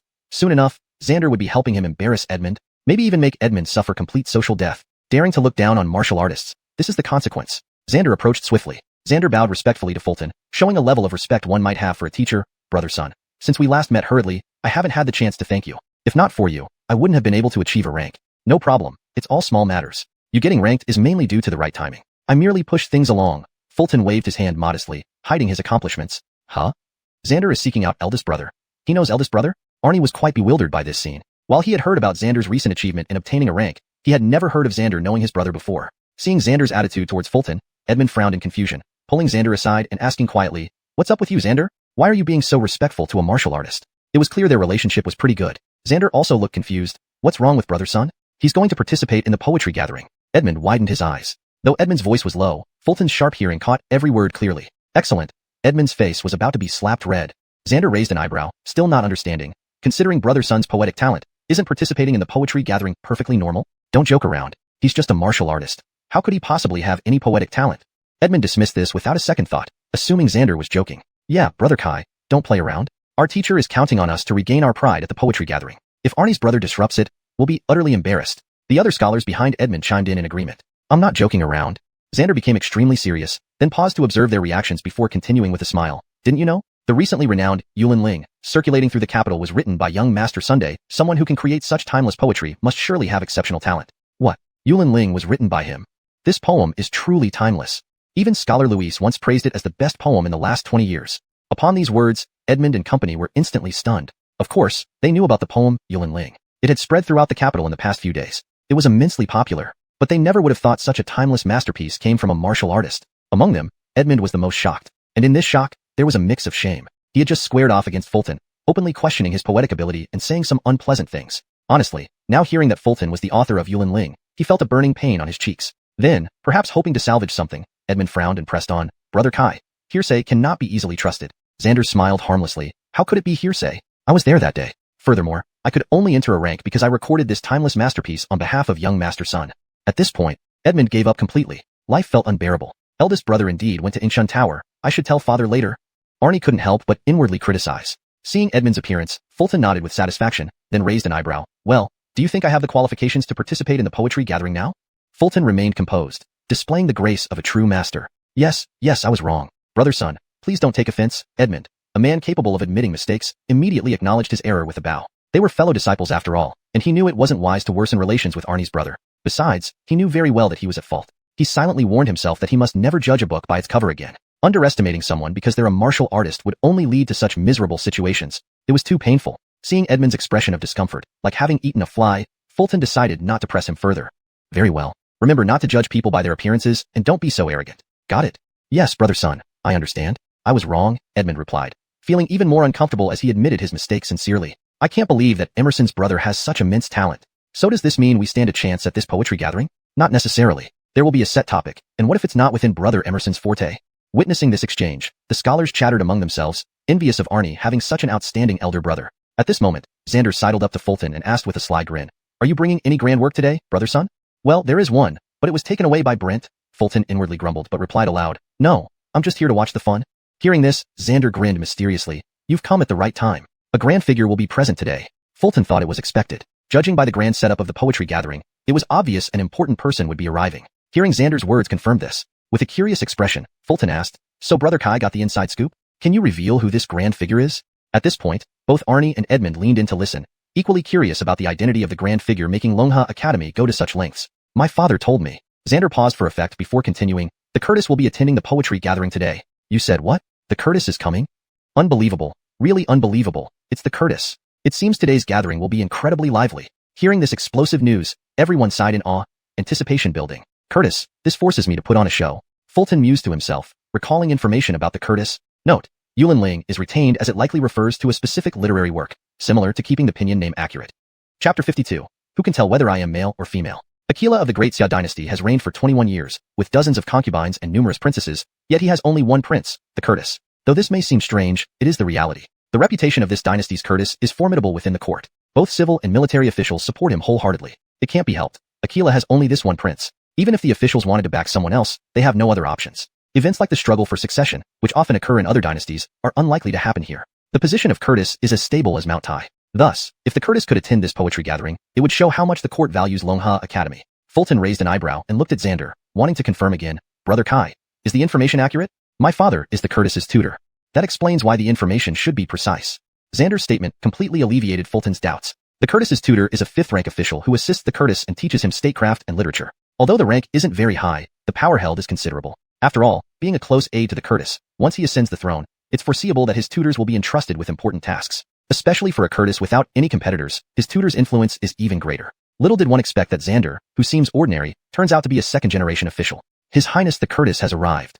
At this moment, a loud voice echoed from afar. Everyone turned to see a group of over 10 figures approaching slowly. At the front was a man dressed in purple official attire, wearing a folded headcloth and a jade belt adorned with gold. It was none other than the current Curtis. Behind him walked a dozen armored soldiers, each broad-shouldered and sharp-eyed. These were the East Palace Guards, responsible for protecting the Curtis's safety. Despite their small number, these guards are highly skilled, and even more than 100 people might not be able to get close to the Curtis when they work together. A middle-aged man in a vermilion robe followed closely behind the Curtis. He must be the Curtis's tutor. Whether or not he is Xander's father remains to be seen. After all, there are 8 tutors serving the current Curtis. Then, Fulton focused on the Curtis and saw that he had a gentle demeanor like polished jade, with a sharp gaze, a delicate nose, and red lips. His features were finely carved yet had a soft curve, looking handsome but not lacking in femininity. A truly feminine appearance for a male. How to describe the Curtis's looks? If one says he's handsome, it doesn't quite capture it. If one says he's beautiful, it seems even more fitting. 2 rabbits run side by side on the ground. Who can tell whether I am male or female? Fulton couldn't help but recall this line. Xander leaned closer and whispered beside Fulton.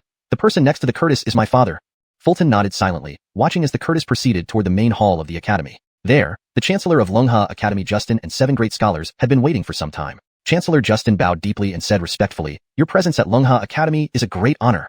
The Chancellor is too modest. "I have heard that the students of Longha Academy are immensely talented. I look forward to witnessing fine works today." The Curtis's voice was deep and authoritative, yet not unpleasant. Justin smiled and said, "We dare not disappoint your highness. Shall we invite you to take your seat first?" "Very well."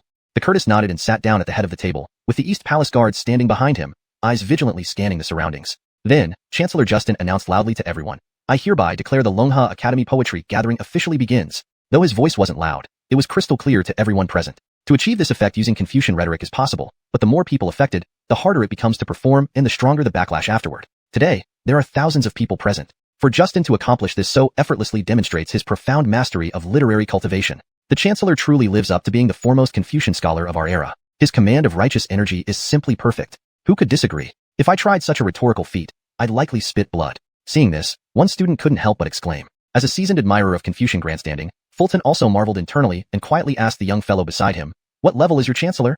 "Third rank sage," the young fellow answered casually. Truly impressive, Fulton couldn't help but exclaim. Whether martial artists or literati cultivators, reaching third rank is extremely rare. Once at third rank, one transcends mere mortals. While marveling, Fulton heard Chancellor Justin announce, "This poetry gathering follows the principle of friendship through poetry. The Academy will provide specific themes, and participants must compose poems based on those themes. The winner of the poetry contest will receive a righteous chi pill." A righteous chi pill? The prize for the poetry champion is a righteous chi pill. Annoying, I didn't prepare well. If I had known the prize was a righteous chi pill, I would have prepared thoroughly. What good would early preparation do? The poetry contest has set themes. Could you predict the exact theme? Upon hearing Chancellor Justin's words, murmurs spread among the crowd, many people excited and determined to win. Seeing this, although Fulton didn't know what a righteous chi pill was, from the reactions of others, it was clearly not an ordinary item. He then quietly asked, "What is a righteous chi pill?"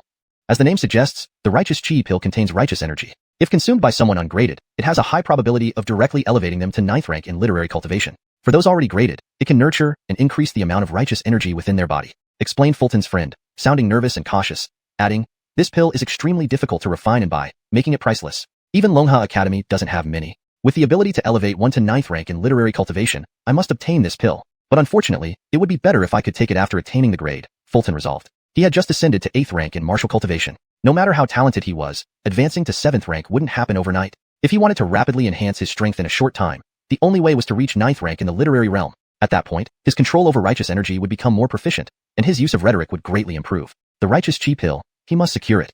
##### Chapter 53, The Theme of Wine, in a grand style. Dean Justin walked towards the entrance of the grand hall, holding a bamboo tube that appeared in his hand out of nowhere. Inside the tube were 7 bamboo sticks. Then, Justin's voice rang out again across the assembly. "Next, the 7 great scholars of the Academy will draw lots to determine today's poetry theme. There are 7 sticks in total, and the scholar who draws the red-marked stick will set the theme based on their area of expertise. In other words, the theme for this poetry gathering will be chosen from among music, chess, calligraphy, painting, poetry, wine, and flowers. The theme doesn't seem too difficult? You don't understand. Though the themes are simple, coming up with excellent verses will still be very challenging." Upon hearing Justin's words, everyone began discussing animatedly once more. Whether it was music, chess, calligraphy, painting, poetry, wine, or flowers, none of these themes could be considered difficult, given that they were all common topics that scholars frequently dealt with. Composing poetry on any of these topics wouldn't be hard. However, creating world-class poetry would indeed be very difficult. Indeed, the simpler the topic, the harder it can be to create something extraordinary. Inside the grand hall, the 7 great scholars exchanged glances, but none of them stepped forward to draw the lot.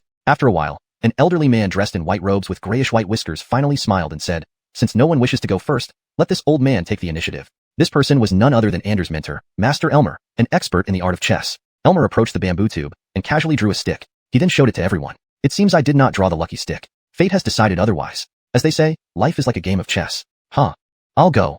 Let it be as heaven wills." With Elmer taking the lead, the remaining scholars no longer hesitated and each came forward to draw their lots. In the end, the scholar who drew the red-marked stick was a middle-aged man in green robes. His cheeks were slightly flushed, his eyes a bit unfocused, and there were fine wrinkles at the corners of his eyes. This person was none other than Zachariah from Longha Academy, an expert in the art of wine. "Hey, it's me who drew the stick?" After belching softly, Zachariah realized he had drawn the lot. "It's this old drunkard who got it.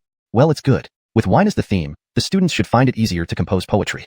Seeing this, the other scholars chuckled and moved on. "Very well. For this poetry gathering, the theme is wine, and the style must be grand. No restrictions on genre," announced Dean Justin loudly. Halfway through his statement, however, he was interrupted by the Curtis. "Dean Sheen, may I add a temporary rule? Is that possible?"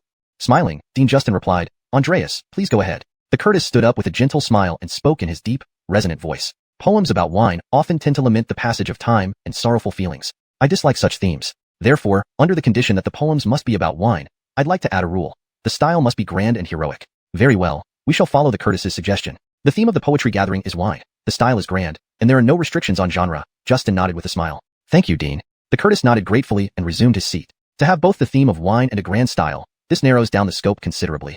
This increases the difficulty significantly. It seems winning the poetry contest won't be easy. Everyone started discussing again. They felt that the sudden addition of the rule by the Curtis clearly made things much harder, narrowing down the possibilities for creativity. However, where there's difficulty, there's challenge. The stricter the conditions and rules, the greater the likelihood of producing masterpieces. To have wine as the theme and also be grand. This really isn't easy. Romanong furrowed his brows, lost in deep thought. If this poetry gathering allowed free rein without a specific theme, Romanong could easily come up with, borrow over a dozen masterpieces within minutes. Unfortunately, not only did the gathering have a theme, but it also restricted the style, making it difficult for Romanong to immediately recall suitable poems. This is giving me a hard time. Thinking of this, Romanong couldn't help scratching his head and noticed that most people around him were doing the same. These two conditions truly perplexed everyone. Owen, skilled in calligraphy, saw the students deep in thought and repeatedly scratching their heads. He chuckled and asked Amin, Master Luis, isn't this question too difficult for the students? On its own, the theme of wine isn't difficult, but limiting it to a grand style adds some complexity. Amin nodded, glancing at Elmer beside him and changing his tone. I heard your disciple also came to participate in the poetry gathering. How come I didn't know Master Jia had a student proficient in poetry? This remark was almost sarcastic. Hearing this, Elmer remained calm. I merely wanted him to gain some experience. Regarding proficiency, my disciple cannot compare to yours. I see you have self-awareness, Amin muttered inwardly but said aloud, gaining experience is good. Let's see if Master Jia's disciple can produce any poetry today. Amin's statement was clearly provocative. He wasn't asking whether the poem would be excellent. He was questioning if it would even qualify as poetry. In other words, he believed Elmer's disciple wouldn't be able to write any poetry at all. Humph! Elmer stroked his beard and laughed quietly. Below the stage, the participating students struggled for inspiration, yet no one managed to produce any poetry after much deliberation. Writing poetry isn't that easy. Giselbert Ander kept scratching his head, unable to figure out how to start. Seeing his elder brother nearby, he asked, Elder brother, do you have any inspiration? No, it's quite challenging. Romanong shook his head, laughing helplessly. Indeed, he hadn't found any inspiration yet. Or rather, he hadn't decided which poem would astound everyone. Sometimes, having too vast a knowledge base isn't always an advantage. In Romanong's memory, there were numerous poems related to wine. These weren't all masterpieces, but they were undoubtedly outstanding. After all, most of the poems in his memory came from the 300 Tang poems, which recorded only world-class poetry. But, if he needed a poem that was both about wine and in a grand style, he couldn't think of one immediately. Seeing even elder brother lacked inspiration, Ander felt even more helpless. It looks like all the preparation I did at home for days was useless. Who knew it would be a themed poetry gathering? If even brother's son can't come up with anything, this poetry gathering is indeed extremely difficult, remarked Xander, frowning at the brothers. Xander himself lacked inspiration too, but it didn't matter much to him. After all, he never planned to present a poem. He knew his capabilities. That embarrassing poem at Yingshan Tower last time almost caused a social death for him. Unexpectedly, it became his swan song. ###Chapter 54. The purpose of the Curtis's visit. As the poetry session progressed, the pastries on the long table dwindled, but few poems were written on the writing desks. Indeed, despite the dual constraints of theme and style being very challenging, they couldn't stop a few exceptionally talented individuals from creating. But as for the quality, it was hard to put into words. Apart from the pastries, the amount of wine on the long table had also significantly decreased. Many of the scholars present firmly believed that wine could inspire poetic creativity. Their inability to write poems was entirely due to not having drunk enough. Soon, some people were utterly intoxicated, so drunk that they were unconscious. Difficult, too difficult. Composing poetry is just too hard. I can write poems with wine as the subject, and I can also write grand and heroic styles, but why can't I do both together? It seems it will be difficult to have any excellent works today. The scholars who had come to attend the poetry session now wore worried expressions, completely at a loss about how to compose poems. Some had already given up and zoned out, as if they weren't even there for the event. The few poems on the writing desks everyone had seen were almost mortifying for their authors. Rather than produce such works, it might be better not to write at all. Without any merit or fault, it wouldn't be so bad. Seeing that half a day had passed without many poems being composed, Scholar Amin, skilled in poetry, shook his head with a laugh. It seems this poetry session is quite challenging. The dual restriction of theme and style is indeed too difficult for most scholars. Upon hearing this, Owen, dressed in blue, smiled and said, Scholar Luis's disciples aren't lacking in those skilled in poetry, right? I heard one named Anchor is pretty good. At these words, a proud smile appeared on Amin's face before he slowly replied, just as Scholar Zhang said, Anchor indeed has talent for poetry and is one of my proudest disciples. Today's topic shouldn't be too difficult for him. Amin's words clearly aimed to show off his disciple. And while what he said was both modest and immodest, what does shouldn't be too difficult mean? He might as well have directly said Anchor has a high chance of becoming the top poet today. From his seat, the Curtis turned to look at Chancellor Justin beside him and asked with a smile, Chancellor, Scholar Luis's disciple must be quite talented in poetry. In your view, can he win the title of top poet today? Justin nodded with a smile and replied, since Anchor is Scholar Luis's proud student, and he excels in poetry, he should be quite competent. His answer was somewhat vague, which the Curtis noticed but understood. However, Justin intentionally kept his response ambiguous. As the Chancellor of Lungha Academy, how could he miss the deeper meaning behind the Curtis's words? He wasn't really asking about Anchor. The Curtis was merely using this as an opening. Continuing, the Curtis smiled and said, Chancellor, do you know that recently in the capital, a timeless masterpiece of poetry has emerged? Is the Curtis referring to the poem Yelenling, Chilly Cicadas Crying Bitterly? Justin smiled and counter-asked. The Curtis nodded, yes, that very poem. It seems Chancellor has heard of it? Justin didn't rush to answer but stroked his beard with a smile before finally speaking. A poem that originated from the courtesan quarters is indeed beautifully elegant and reaches the pinnacle of delicacy. Unfortunately, the author gifted it to Ingshun Tower's Flower Maiden, which seems like a waste of talent. The Curtis didn't deny Justin's statement but instead pursued, does Chancellor know who wrote this poem? At this, Justin raised an eyebrow and asked, does the Curtis wish to meet this person? The Curtis nodded, anyone who can write such a timeless masterpiece must be extraordinarily talented. Naturally, I would like to meet him. Kneeling beside, the Curtis's personal attendant laughed, Your Highness, this poem was indeed written by an armed swordsman. If you don't mind me saying, my son was there that day and received an official rank for helping transcribe the poem for this swordsman. Is that so? The Curtis nodded thoughtfully, then asked again, you mentioned this person is a new swordsman in Muhammad office. Could he be the one who made the national bell toll 9 times? When he asked this, hope shone in the Curtis's eyes. He was eagerly awaiting an affirmative answer. To the Curtis, it was hard to accept that a martial man could write such a timeless masterpiece. But if this martial man was also the one who could make the national bell toll 9 times, that would change everything. With hopeful eyes, Chancellor Justin nodded with a smile. Yes, it is this person. Though a martial man, someone qualified for Muhammad's position must possess outstanding literary talent, much like Zach. Receiving an affirmative answer, the Curtis's eyes sparkled. Is this person attending the poetry session today? Frankly, this was one of the reasons the Curtis had come to the session, to witness the man who could write such timeless poetry. Even the addition of the requirement for a grand style in poems involving wine was a deliberate move to see if this person could handle both delicate and heroic styles. Seeing the Curtis's eagerness, Justin shook his head and laughed. I'm afraid I don't know. Disappointment flickered in the Curtis's eyes as he stopped speaking, instead focusing his burning gaze forward. Just then, a scholar in white Confucian robes with a folding fan, clear features but triangular eyes, walked up to the writing desk. It was none other than Anchor, Scholar Amon's proudest disciple. Perhaps intending to draw attention, Anchor cleared his throat loudly and announced, My name is Anchor, a student under Scholar Luis. Inspired today, I have composed a poem and hope you all can appreciate it together. That's Anchor? I've heard of him, Scholar Luis's prize student with great poetic talent. Seeing his confident manner, it looks like we're in for a great piece. Everyone murmured excitedly, filled with anticipation. In the hall, Scholar Luis nodded satisfactorily, a smile breaking through his restrained expression. The Curtis's attention was drawn as well, eager to see what kind of poetry Scholar Luis's prize student could produce. Anchor's face betrayed his evident enjoyment of the spotlight. Next, he dipped his brush in ink, swiftly writing on the paper while reciting aloud. When wine flowed high in days of yore, and flowers promised future mirth. Today, 10 years later still, I muse, a meeting brief, yet hearts apart. He completed the lines effortlessly, one after another. Note: translating poetry is particularly challenging due to cultural and linguistic differences. The translated poem aims to convey the spirit and context, rather than a literal word-for-word translation. Chapter 55. If you want to try, then try. Anchor's voice was loud and resonant, sweeping through the hall like rolling waves. Apparently, he had augmented his voice with the scholarly ability, spoken word followed by law, a skill from Confucianism. Though it wasn't as effective as Chancellor Justin's, it ensured that everyone present could hear clearly. This 5-character regulated verse of his, themed around wine, displayed a bold and unrestrained style. The fact that he could compose such a poem in such a short time truly demonstrated remarkable poetic talent. Even before the audience finished savoring the charm and depth of the poem, Amin, seated in the great hall, already had a satisfied smile curling at the corners of his mouth. In poetry, he was a master and naturally could discern the merits of Anchor's work. It might not be perfect, but it was more than sufficient for this poetry competition. So far, no one could match it. Not even a single contestant. Judging by the puzzled expressions on everyone's faces as they scratched their heads, it seemed unlikely that anyone would come up with a better poem than Anchor's. To Amin, the laureate poet of this poetry session was already none other than Anchor. Indeed worthy of being a favored disciple of Scholar Luis, this poem has much depth when you savor it. Under the dual constraints of the theme and style, to craft such an excellent poem truly shows abundant talent. With wine as the subject, bold and unrestrained style, fitting both conditions, it's good.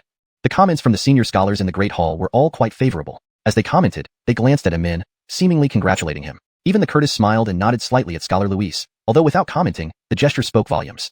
At this moment, Zachariah, who excelled in the way of wine, did not give any comments. Instead, he picked up the wineskin from his waist and took several gulps. He wasn't entirely pleased with the poem, feeling that it lacked something important. Another person remained silent, with a face as calm as water. This was Elmer, who specialized in the way of chess. His relationship with Amin wasn't particularly good. Seeing Amin's disciple taking center stage at the poetry competition and having a significant chance of becoming the laureate poet, one can imagine how he felt, definitely not in high spirits. But he didn't show his displeasure. Instead, while stroking his beard, he nodded indifferently, inwardly sneering.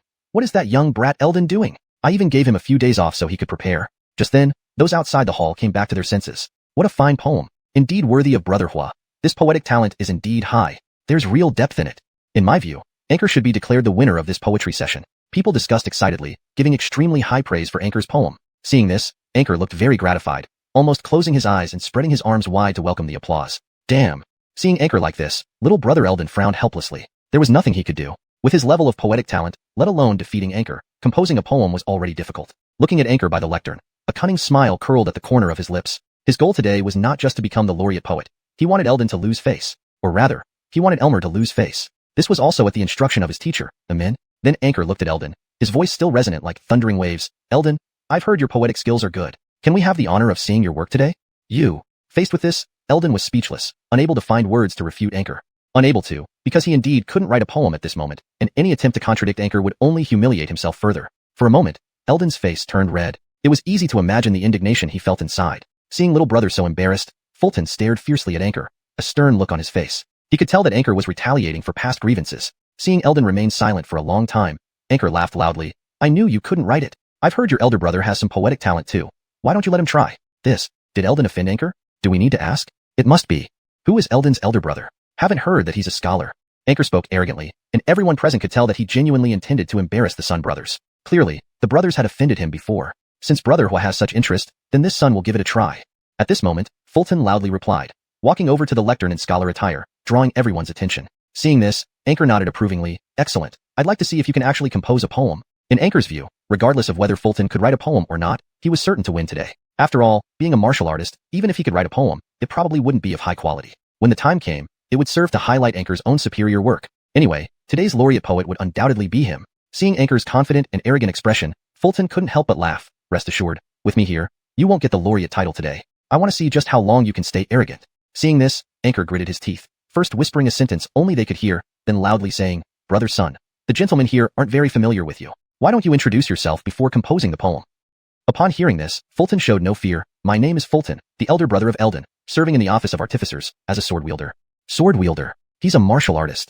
Nonsense. What's a martial artist doing at a poetry session?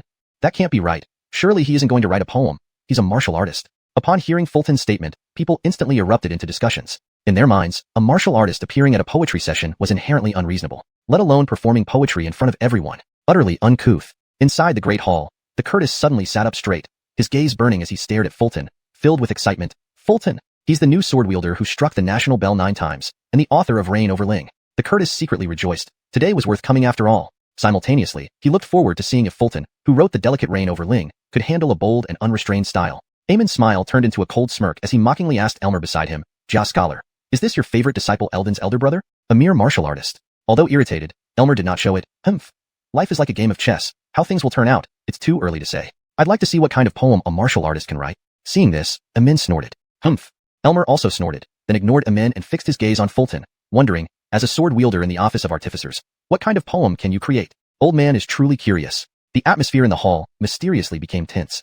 Chapter 56. The drinking song, the whole venue in shock. Feeling the somewhat malicious and mocking gazes around him, Fulton smiled indifferently. First, he walked over to the long table, picked up a wine jug, but perhaps feeling unsatisfied, he put it down and instead grabbed a whole vat. After gauging its weight, Fulton nodded in satisfaction and returned to the writing desk without any intention of picking up the pen. Writing was impossible today. Then, with his right hand supporting the vat, he wore a bold smile and said, Enrique, come give your elder brother a hand.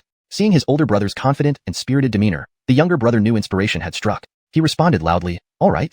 In front of the writing desk, the elder brother of the Sun family held the wine vat while the second brother wielded the brush, creating a scene of deep brotherly affection. Anchor, however, frowned deeply, inwardly cursing, all show and no substance. The more you set yourself up, the more embarrassing your downfall will be. Get off that stage quickly. This is a poetry gathering, not a place for warriors like you. Writing poetry is such a sacred activity. What are you doing holding a vat of wine? What if he drinks himself into a stupor and forgets all about composing a poem? The crowd launched their final round of ridicule at Fulton. My voice, resonant as a great bell. At this moment, Fulton cast a Confucian buff on himself, then struck the mud seal off the vat and tilted his head back, gulping down a large mouthful, drinking boldly, incomparably. He already knew what poem he wanted to write. With wine as the theme and a bold style, after much contemplation, no other poem fit better than this one. By the poet Immortal Kirin. The drinking song. Can't you see the waters of long river flowing from the heavens, rushing to the sea never to return? Can't you see, in the bright mirror on the high hall, the white hair morning's black silk turning white by nightfall? Opening move, absolutely stunning. Everyone was shocked. Just those 2 opening lines were enough to recognize this as an absolute masterpiece. Outside the hall, everyone fell silent, afraid their discussions might disturb Fulton's creation. To hinder the birth of a world-class masterpiece would bring eternal shame. Anchor looked at Fulton with furrowed brows and a puzzled expression. He couldn't understand how a warrior like Fulton could compose poetry and start with such a masterful piece. He felt that he shouldn't be standing in front of the writing desk, but should rather hide beneath it. How intense his mockery had been earlier now made him feel extremely embarrassed. Embarrassed like a clown. This is a 7-character regulated verse, which is quite rare. Starting with the long river is truly majestic. I didn't expect a warrior from the Muhammad office to possess such poetic talent, making us literati feel ashamed. Inside the hall, the scholars were deeply impressed by the grandeur of the opening lines. Amin remained tight-lipped and silent, refraining from commenting. He could tell that just these 2 lines were far superior to Anchor's poem. The title of Poet Laureate was gone. No, more accurately, these 2 lines' quality and profundity already surpassed his own. Although he was unwilling to admit it, Elmer smiled and murmured to himself, stroking his beard, I never imagined Arnie's elder brother had such poetic talent, truly astonishing. Dean Justin asked the Curtis with a smiling face, Are you satisfied, Your Highness? Satisfied. Just these 2 lines are enough to be called world-renowned masterpieces. My visit here today has been worth it. The Curtis looked eagerly forward to what Fulton would write next. Fulton's voice, resonant as a great bell, sounded again. Make merry when life gives you reason. Don't let golden goblets empty before the moon. Heaven gave us talents for some purpose, so spend your wealth lavishly. Roast the sheep, butcher the cattle, revel in joy, drain 300 cups in one go. Fulton recited the lines in one breath, then tipped his head back to finish the vat of wine in one gulp. Next, he threw the empty vat aside and extended his right hand into the air, where his inner chi surged, instantly drawing another vat from the table. Breaking open the mud seal with a palm strike, he held it in his hand and gazed proudly at the audience, laughing heartily. His spirit soared magnificently into the heavens. Master Tsin, Mr. Dancio, continue drinking, don't stop. Let me sing you a song, listen carefully. Luxurious feasts are not worth much. Only the everlasting drunkenness is cherished. Since ancient times, sages have been lonely, only drinkers remain renowned. Craig Luis once feasted at Pingle Hall, spending 10,000 coins on a jar of wine to revel in joy. Why mention having little money? Go buy more wine for our feast. As he spoke, Fulton tilted his head back, pouring down more wine, his heroic spirits soaring even higher. The crystal-clear liquor flowed endlessly into his mouth, sliding down his neck and soaking his scholarly robe, but he paid no heed, continuing non-stop until he drained the entire vat. Then, Fulton smashed the empty vat with force, scanning the audience, his eyes finally landing on the Curtis in the hall. For some reason, everyone's hearts, which should have been exhilarated, were now tense. They all knew that Fulton's 7-character regulated verse was about to conclude. Trade fine horses and expensive furs for good wine. Let's drown out 10,000 years of sorrow together. With fiery eyes and a voice resonating like a great bell, every word imprinted directly in their hearts. When he finished speaking, the venue fell utterly silent. Everyone was stunned by this world-class poem. Only after a long while did thunderous applause fill the room. Brilliant, truly brilliant. I haven't been this moved by a poem in a long time. Fulton must be the poet laureate. World-renowned masterpiece, no? This is an immortal poem. Compared to this, Anchor's 5-character regulated verse is trash. What kind of person is Fulton? His poetic talent is truly extraordinary. Amidst the stunned yet jubilant comments, Anchor slumped helplessly to the ground. Heaven, why did I provoke him? At this moment, he couldn't understand why he dared challenge Fulton. Could he even afford to provoke such a genius? Younger brother Arnie stood dumbfounded at the writing desk, staring at the beautifully written masterpiece, unable to move, only able to exclaim, My brother's poetic talent is far beyond my reach. Inside the grand hall, the scholars were all in shock, mumbling to themselves without exchanging words with others. What a line! Let's drown out 10,000 years of sorrow together. This is the true essence of the way of wine. Zachariah laughed wildly, muttering to himself while taking a big gulp of wine. This poem by Fulton suited him perfectly. Who would have thought the poet laureate would go to my disciple? No, Fulton isn't my disciple, but as Arnie's elder brother, he is somewhat related to me. Elmer couldn't stop smiling, stroking his beard. Although Fulton wasn't his disciple, he was connected in some way. In this sense, he won against Amen in the poetry gathering. How magnificent! Make merry when life gives you reason. Don't let golden goblets empty before the moon. Wonderful! Heaven gave us talents for some purpose, so spend your wealth lavishly. What courage and magnanimity to write such bold verses.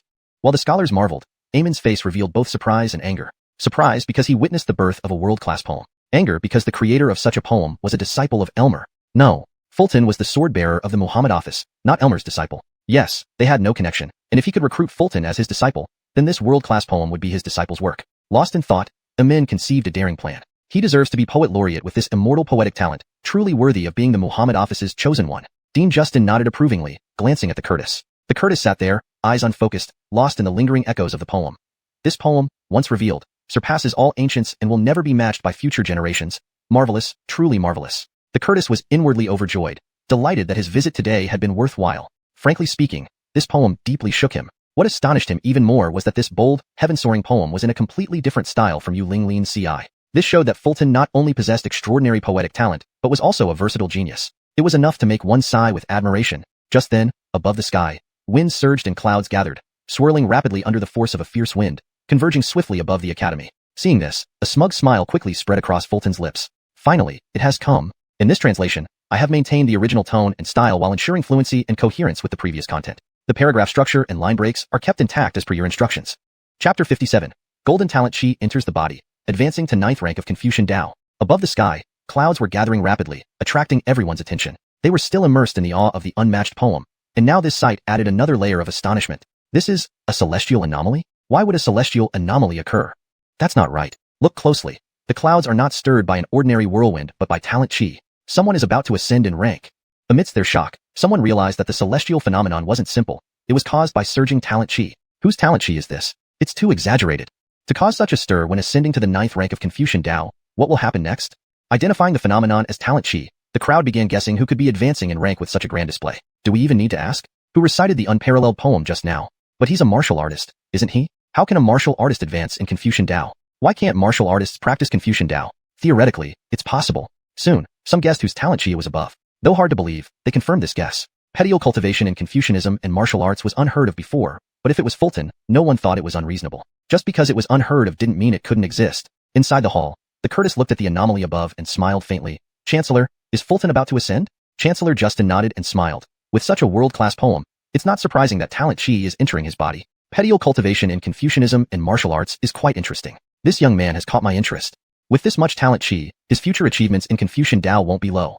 Chancellor, should we talk to him? It seems wasteful for someone with such talent to be a martial artist, suggested another scholar. Inside the hall, scholars expressed their thoughts. Chancellor Justin maintained his gentle smile. Don't forget, though this youth excels in poetry, he also possesses exceptional martial prowess. Do you think Daniel would agree to let him specialize in Confucian Dao? Rumbling. At that moment, talent chi gathered under violent winds, coalescing into a golden glow and pouring down like a waterfall, enveloping Fulton. His brother's ascension to the 9th rank of Confucian Dao causing this much of a stir? Brent Cord stared in disbelief, feeling a chill run down his spine. As for Jose, he had hidden under the desk, not only shocked but also trembling with fear. Next, under the dumbfounded gazes of the crowd, Fulton absorbed the talent chi visibly, feeling rejuvenated with indescribable comfort throughout his body. Golden talent chi, I've never seen or heard of it. That shows your limited knowledge. I read in an ancient book that talent chi has grades, colorless at the lowest, golden at the highest. This means Fulton has unparalleled talent chi, marking him as an incomparable genius. Why did he learn martial arts when young if he had such great talent? His father must have been short-sighted. The crowd marveled with envy and admiration, without any jealousy. They knew Fulton's talents, both in martial arts and poetry, were beyond their reach. Stepping out from the golden talent chi, Fulton's eyes gleamed, exuding vigor. Then, placing his palm on the golden talent chi, his inner energy surged, propelling the talent chi toward his little brother Cord. Second brother, I'll help you advance to the 8th rank. Now at the 9th rank, Fulton's body was saturated with talent chi and could absorb no more. So he used the remaining chi to aid his brother. Instantly, the golden talent chi engulfed the stunned Cord and swiftly entered his body. Cord felt enlightenment, comprehending many principles and even finding his life's purpose. In an instant, after being stuck at the 9th rank for 3 years, Cord advanced to the 8th rank of Confucian Dao. Soon, the golden talent chi vanished, the skies calmed, as if nothing happened. One unmatched poem led to 2 brothers, one advancing to the 9th rank, the other to the 8th, a 1,000-year-old legend. From now on, elder brother son's name will spread throughout the capital. Everyone sighed in admiration, envying Fulton while starting to feel jealous of Cord. With such an elder brother, what else could one ask for? At this point, Chancellor Justin stepped out of the hall with a smile. This year's Poetic Excellence Award goes to Fulton. No objections, right? No one dares to object. Such a masterpiece deserves the title. Cheers erupted in agreement. Very well. I hereby announce that Fulton is the champion of this Longha Academy Poetry Festival. Justin nodded and announced aloud. Following this was thunderous applause. Then, Justin smiled at Fulton. Fulton, let's go inside the hall and talk. As soon as he spoke, Fulton felt his surroundings shift, and he was already inside the hall. Holy cow, teleportation? Confucians truly have godlike abilities, Fulton thought, realizing the power of high-rank Confucian Dao. He had much to learn about his boasting skills. Confucians could manipulate reality through speech. At lower levels, they could alter rules related to themselves. At higher levels, they could influence others or even natural laws, as Justin had changed Fulton's location. Upon entering the hall, Fulton became the center of attention. Cord's teacher, Elmer, stroked his beard, smiling approvingly. Similarly, Zachariah, skilled in brewing, showed approval. Even Amin, despite his disciple not winning, admired Fulton's poetic talent. Sitting at the main seat, the Curtis gazed intently at Fulton, smiling. Fulton, you've done well. I'm very satisfied with this poem, as I am with your previous lyrics. Fulton bowed. Thank you, Your Highness. The Curtis asked, I have a question about this poem. Fulton responded, please ask, Your Highness. Aelbert, Jagger, drink up, don't stop. Who are Aelbert and Jagger, and do they have any significance? Well, this question left Fulton momentarily embarrassed. He had considered changing those names when composing, much like replacing Yellow River with Dragon River. But using Earl and Alec instead sounded odd. Earl Alec, drink up, don't stop. Too strange. Chapter 58. The Andreas requests a poem title. Fulton remained silent, struggling to respond to the prince's question. Seeing this, the prince smiled. Is there something inconvenient to speak about? Fulton managed an awkward smile. No inconvenience at all. This isn't a classic reference. These two are simply my close friends, with whom I often drink wine. I see. To be honest, I envy these two people being immortalized in such a masterpiece of poetry. The prince smiled and nodded upon hearing this. Indeed, it wasn't just a formality for him to express envy towards Albert and Jagger. It was also a sentiment shared by the many great scholars present. For literati, the greatest aspiration was to be remembered in history. To achieve that, one needed to accomplish something monumental during their lifetime, something that would be celebrated for 1,000 years. However, this was incredibly difficult. Even the esteemed scholars present had little confidence in achieving such feats. But there was a shortcut to immortality. That was to appear within timeless poetry. Take Albert and Jagger in Let Us Drink, for example. After this poem became timeless, future generations would always think of them when reciting the poem. Another figure who achieved historical fame through this method was Kieran's renowned friend, Olaf. The Peach Blossom Pond runs deep 1,000 feet, but not as deep as Olaf's farewell. Future generations of schoolchildren would learn about Olaf's life whenever they recited this poem. If these were considered classical references, the scholars could accept that. But Fulton had simply said they were his good friends. The scholars appeared to laugh, but inside they felt sour, as if they had bitten into a lemon. Then, the prince asked again, does this poem have a name? At this question, Fulton immediately understood the deeper meaning. If the poem didn't have a name, he, the prince, would be willing to give it one. If it already had a name, he might ask to rename it. Andreas, if you want to plagiarize my poem, just say so. With your noble status, I wouldn't refuse. After all, I've also plagiarized others. Thinking this, Fulton laughed and replied, it hasn't been named yet. Could I trouble you, your highness, to give this poem a title? Upon hearing this, the prince's eyes gleamed momentarily before he restrained himself. He then nodded slightly. Of course, bring me writing materials. Following the prince's order, a guard from the Eastern Palace briskly walked forward to retrieve the supplies from Arnie. Why are you carrying the table? Arnie smiled as he prepared to hand over the calligraphy paper on the desk to the guard, but was surprised to find that the entire table was being moved. Do East Palace guards always act so forcefully? Fulton couldn't help but remark. The courteous attendant then prepared ink and handed the brush dipped in ink to the prince. Holding the brush, standing before the table, the prince looked calm but couldn't hide his excitement. Imagining that he would be associated with this masterpiece stirred his heart. He was the prince and the only son of Aquila, destined to ascend the throne without much difficulty. But that did not guarantee him a place in history. A good emperor would be remembered positively, while a bad one would be vilified. An average one would likely be forgotten in a few centuries. But a magnificent poem could last for 1,000 years. With renewed vigor, the prince reviewed the poem on the paper once more. The scholars in the hall watched the prince's pen nervously, drooling with envy. Finally, the prince turned to Fulton and asked, how about naming it Let Us Drink? That works, Fulton nodded, thinking, no wonder you're a prince. Your naming skills match Kieran's. Great. The prince laughed heartily, picked up the brush, and swiftly wrote the title on the paper, and added smaller characters. Let Us Drink. On the 27th day of May, Taikong year 21, presented by Fulton to the Curtis at Long River Poetry Gathering. Wait, Andreas, I only asked you to name it, not to claim it. You're better at plagiarism than I am. Fulton ranted inwardly. Bring this to be framed. I wish to hang it in my bedroom to admire every day. The prince examined the paper contentedly, then suddenly remembered something and asked, you don't mind me taking it back, do you? If you're going to frame it, how could I possibly mind? Fulton grumbled inwardly but said aloud, it is an honor for me. The prince laughed loudly. This trip was indeed worth it. Dean Justin smiled and handed Fulton a porcelain bottle. This is the prize for the poetry champion. Righteousness pill. Eyes glowing, Fulton took the bottle politely. Thank you, Dean Sheen. Justin nodded and smiled. This is well deserved. I've never seen such poetic talent as yours, young friend. Would you consider studying at our Long River Academy? It was clear what Justin meant. He wanted to poach Fulton from the Imperial Armory, not becoming a sword wielder and instead joining the academy as a student with a salary cut from 20 taels to -5 taels. No thank you. Hearing this, Fulton felt conflicted but struggled to respond without sounding too harsh. After all, Justin was the dean of Long River Academy, a leading figure in contemporary Confucianism. Offending him over this matter wouldn't be wise. Seeing Fulton's dilemma, Justin chuckled softly. Just a joke, young friend, don't take it seriously. If I really try to pull you here, Daniel might challenge me. Yes, Justin's words were merely a jest. Fulton possessed the qualification to wield the imperial sword. Even if Daniel agreed to let him come, the current emperor likely wouldn't approve. After all, while countless scholars thrived in the Great Xia dynasty, currently, there were only 1.5 who could wield the imperial sword. One being Daniel, and Fulton was now considered half. The imperial sword must have an heir. Chapter 59. With a protagonist aura, can one pursue both literature and martial arts? Upon hearing Justin's words, Fulton finally let out a long breath of relief. Thank you for your understanding, Chancellor. Justin's face still bore a faint smile, appearing amiable and approachable. Take the righteousness pill during a noon under blazing sunlight. It will be most effective. Thank you for the reminder, Fulton nodded. Then, as if remembering something, Justin continued, young friend, since you are cultivating both literature and martial arts, for the sake of the future, it is best to focus on one. Hearing this, Fulton knew that Justin was advising him not to cultivate both simultaneously, but was unclear about the specific reasons. Focus on one? Chancellor, I don't quite understand. The human lifespan and energy are limited. Under such constraints, it is already extremely difficult to excel in either literature or martial arts. How much more so when trying to pursue both simultaneously, Justin said with a gentle smile. Fulton understood his meaning now. In short, human energy is finite. No matter how gifted someone might be, achieving mastery in even one field is uncertain, let alone two. Thinking of this, Fulton nodded. Chancellor Jian, I understand what you mean. Human energy is limited. Dividing it between two paths might lead to nothing substantial. That is precisely my intention. Throughout history, there have been those who attempted both literature and martial cultivation, but none ended up particularly remarkable. Justin nodded, showing genuine concern for Fulton's talent and not wanting to see it wasted. A faint smile crept onto Fulton's lips, then he raised an eyebrow. What if I have an aura? Puzzled, Justin frowned immediately. What kind of aura? This aura is called the protagonist aura. Fulton thought inwardly but replied, never mind. I understand Chancellor Jian's point. I will pay more attention to my cultivation. Seeing Fulton like this, Justin did not press further on the aura matter. Since you understand, I shall not repeat myself.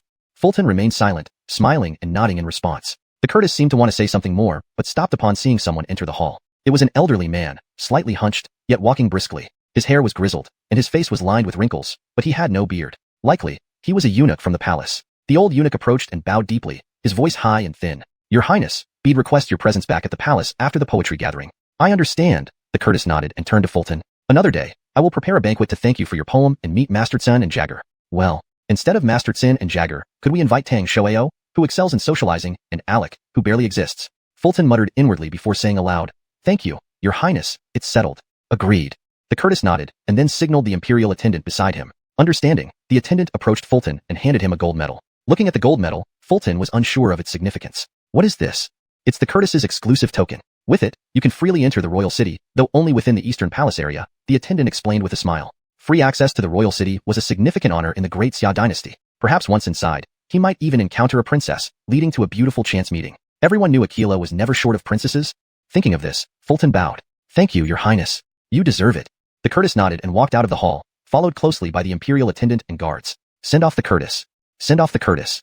Both inside and outside the hall, all scholars and people stood respectfully bowing until the Curtis was far away. Chancellor Jian, if there's nothing else, I'll take my leave now. There are matters at the office. All right.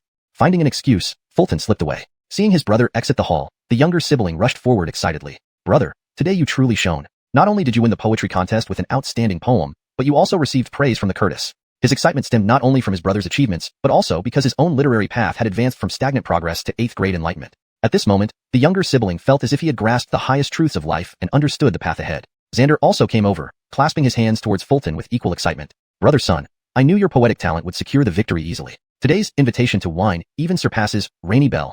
As for Anchor, he had already sneaked away while Fulton conversed with the Curtis. After this poetry gathering, Fulton's name would surely spread widely. Within days, everyone in the capital would know him as the author of Invitation to Wine and Rainy Bell. The Curtis returned to the palace, satisfied, carrying the beautifully framed Invitation to Wine. Today's events had indeed been worthwhile. Not only did he witness the birth of a masterful poem, but he also formed an inseparable connection with it. Undoubtedly, Fulton was quite considerate, knowing to offer the poem to him.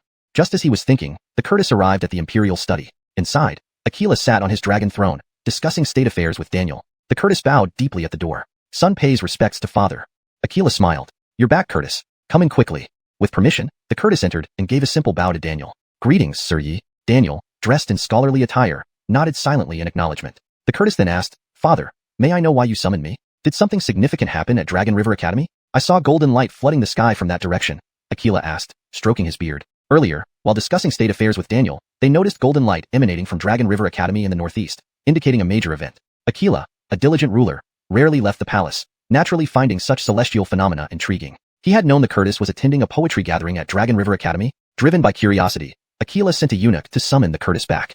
Chapter 60, The Craig's Shock. Indeed, as Father Craig has said, something extraordinary has occurred at Longha Academy today. A poem of unmatched excellence has appeared, drawing celestial talent to the heavens, and its author has channeled this talent into his body, reaching the 9th rank of Confucian cultivation. The Curtis smiled faintly, pointing at the scroll in his hand as he spoke. It was the already mounted Ode to Liquor.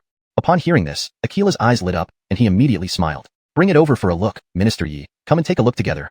Aquila had two hobbies in his daily life, calligraphy and poetry. Hearing of an unparalleled poem naturally piqued his curiosity. The Curtis nodded and unfolded the scroll on the desk right away. Over 100 flowing characters caught Aquila's eye. The very first line had already stunned him, unable to look away. You see not, the waters of Longha, green in the morning, snow by night. Heaven endowed me with talent that must be put to use. Aquila stared intently at the scroll, his brows furrowing and relaxing in turns, his eyes glowing with excitement. As a lover of poetry, how could he not be moved by the masterpiece, Ode to Liquor? Beside him, Daniel's gaze was intense. Though his expression remained calm, his shock was evident in his demeanor, which couldn't be suppressed. Though a martial man, Daniel also had considerable poetic talent. Otherwise, he wouldn't have been able to inscribe the lines, looking northward at the stars, I stand with sword in hand, eternally worried for the state, on the pacifying bell. This ode to liquor profoundly moved him. However, because Aquila was present, he refrained from showing too much emotion. Being a martial man, he felt a natural affinity for such bold and vigorous poetry, deeply resonating with its heroic spirit. After a short while, Aquila finally came back to his senses after reviewing the poem multiple times. With a contented and exhilarated expression, he exclaimed, "The grandeur of this poem soars to the heavens. Calling it a masterpiece is no exaggeration." Hearing this, Daniel nodded. "With such high praise from your majesty, this poem will indeed be passed down through the ages." Then, Aquila, visibly excited, turned to the Curtis and asked, "Who wrote this poem? Someone of such talent must be summoned to the palace to meet me." The Curtis nodded slightly with a smile. "Father Craig, it is Burl, the sword-bearer of the Office of Works." "A person from the Office of Works? A martial man?" Hearing this, Aquila frowned slightly, almost doubting if he had heard correctly. Such an astonishing and unparalleled masterpiece was composed by a martial man. Daniel, who usually kept his emotions under control, was instantly shocked upon hearing the Curtis's words. He fixed his burning gaze on the Curtis to confirm, "Was it really written by Burl?" "That's right, Father Craig. It was indeed written by Burl," the Curtis replied with a slight nod. "This kid. Seems I've underestimated him," Daniel murmured, thinking he would have to find time to talk to Burl properly. He knew about Burl's poetic talent. Otherwise, during the literary test for the sword bearers, Burl wouldn't have been able to write lines like, "Worrying for the state before the world, enjoying oneself only after the world is at peace." What truly astonished Daniel was that Burl's poetic talent had reached such an incredible level. However, it was quite amusing that in a poetry competition hosted by the self-proclaimed Orthodox Lungha Academy, a martial man had claimed the title of poet laureate. Seeing Daniel's expression, Aquila became even more curious about Burl's identity. "Minister Yi, who exactly is Burl, capable of composing such a masterpiece, and why is he a sword bearer?"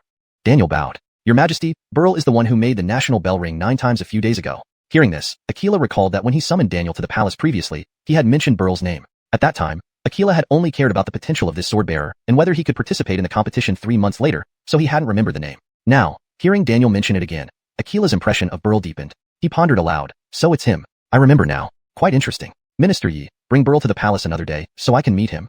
"Understood," Daniel nodded. Then, the Curtis smiled gently. "Father Craig, a few days ago, the Rainy Bell popular in the capital was also written by Burl." Surprised, Aquila raised his eyebrows. "Oh, Rainy Bell has a delicate and refined style, completely different from the boldness of Ode to Liquor."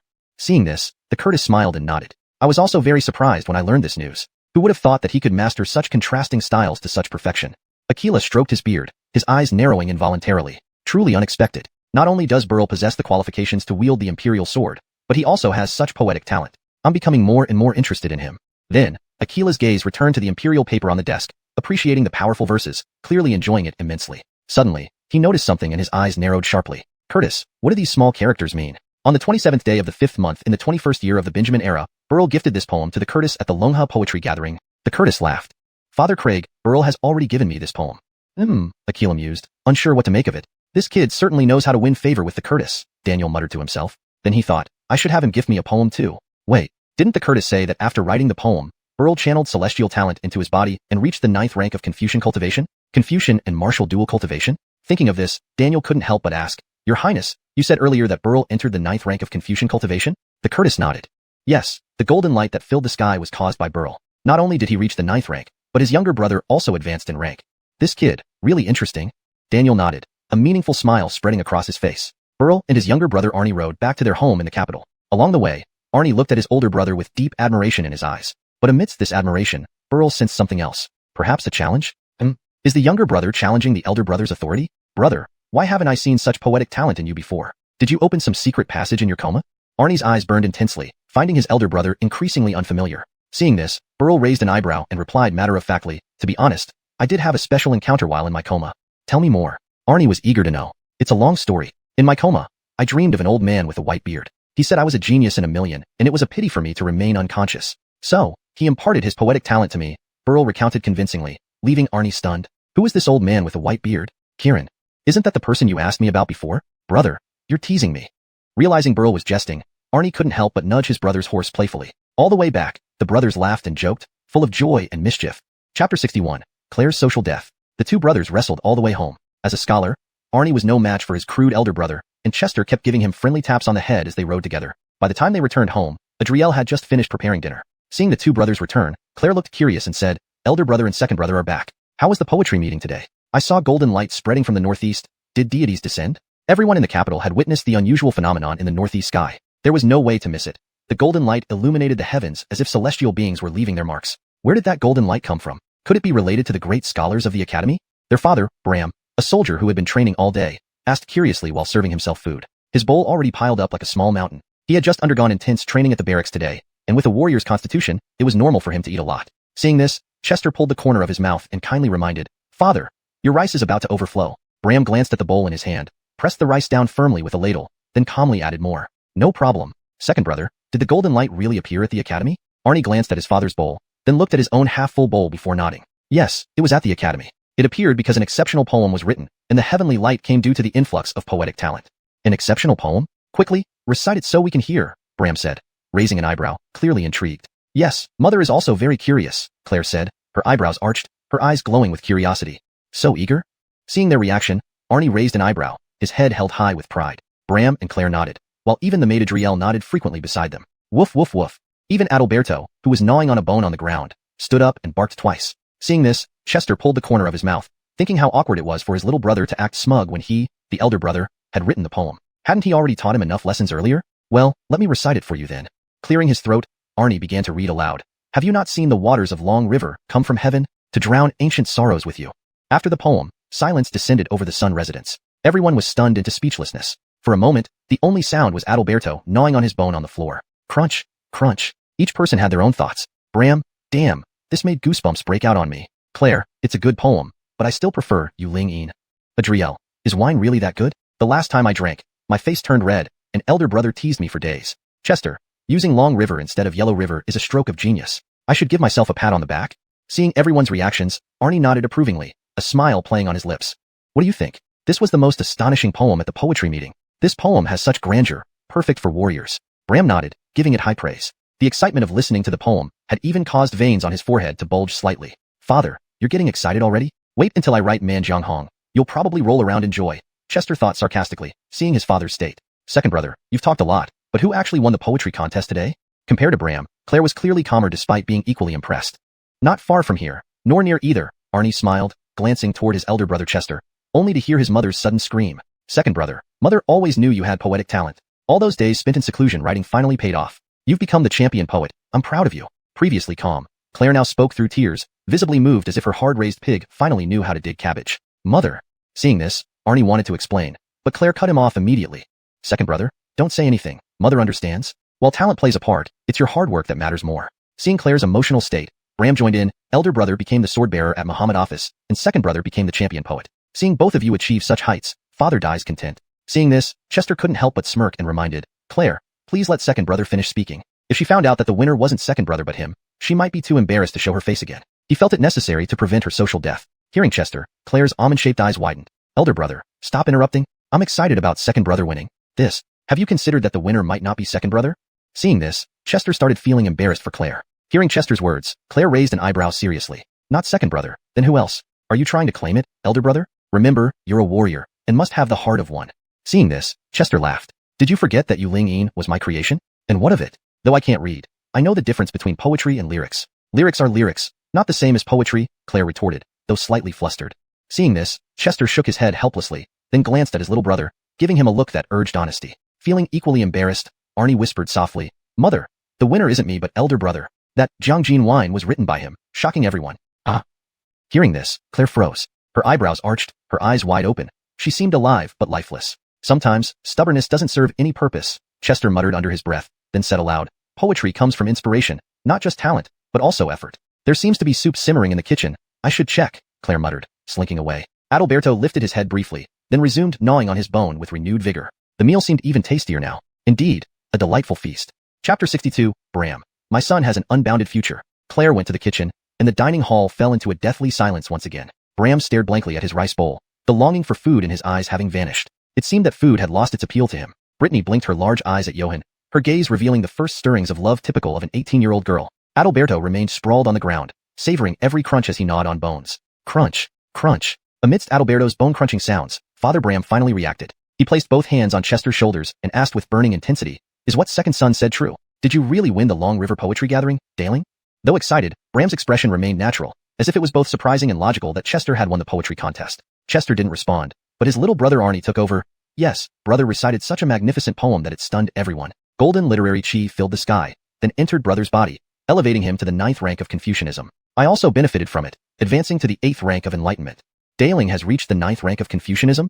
Upon hearing this, Bram frowned slightly, as if he didn't quite believe it. Johan had practiced martial arts since childhood. Since the incident when he almost made the tutor die of anger at the age of 8, Bram hadn't let him study literature. Come to think of it, Daling should barely recognize any characters. If he can't even read, how did he compose a poem? Seeing that Bram's attention was entirely focused on his older brother, Arnie felt somewhat hurt. Father, I advanced to the 8th rank.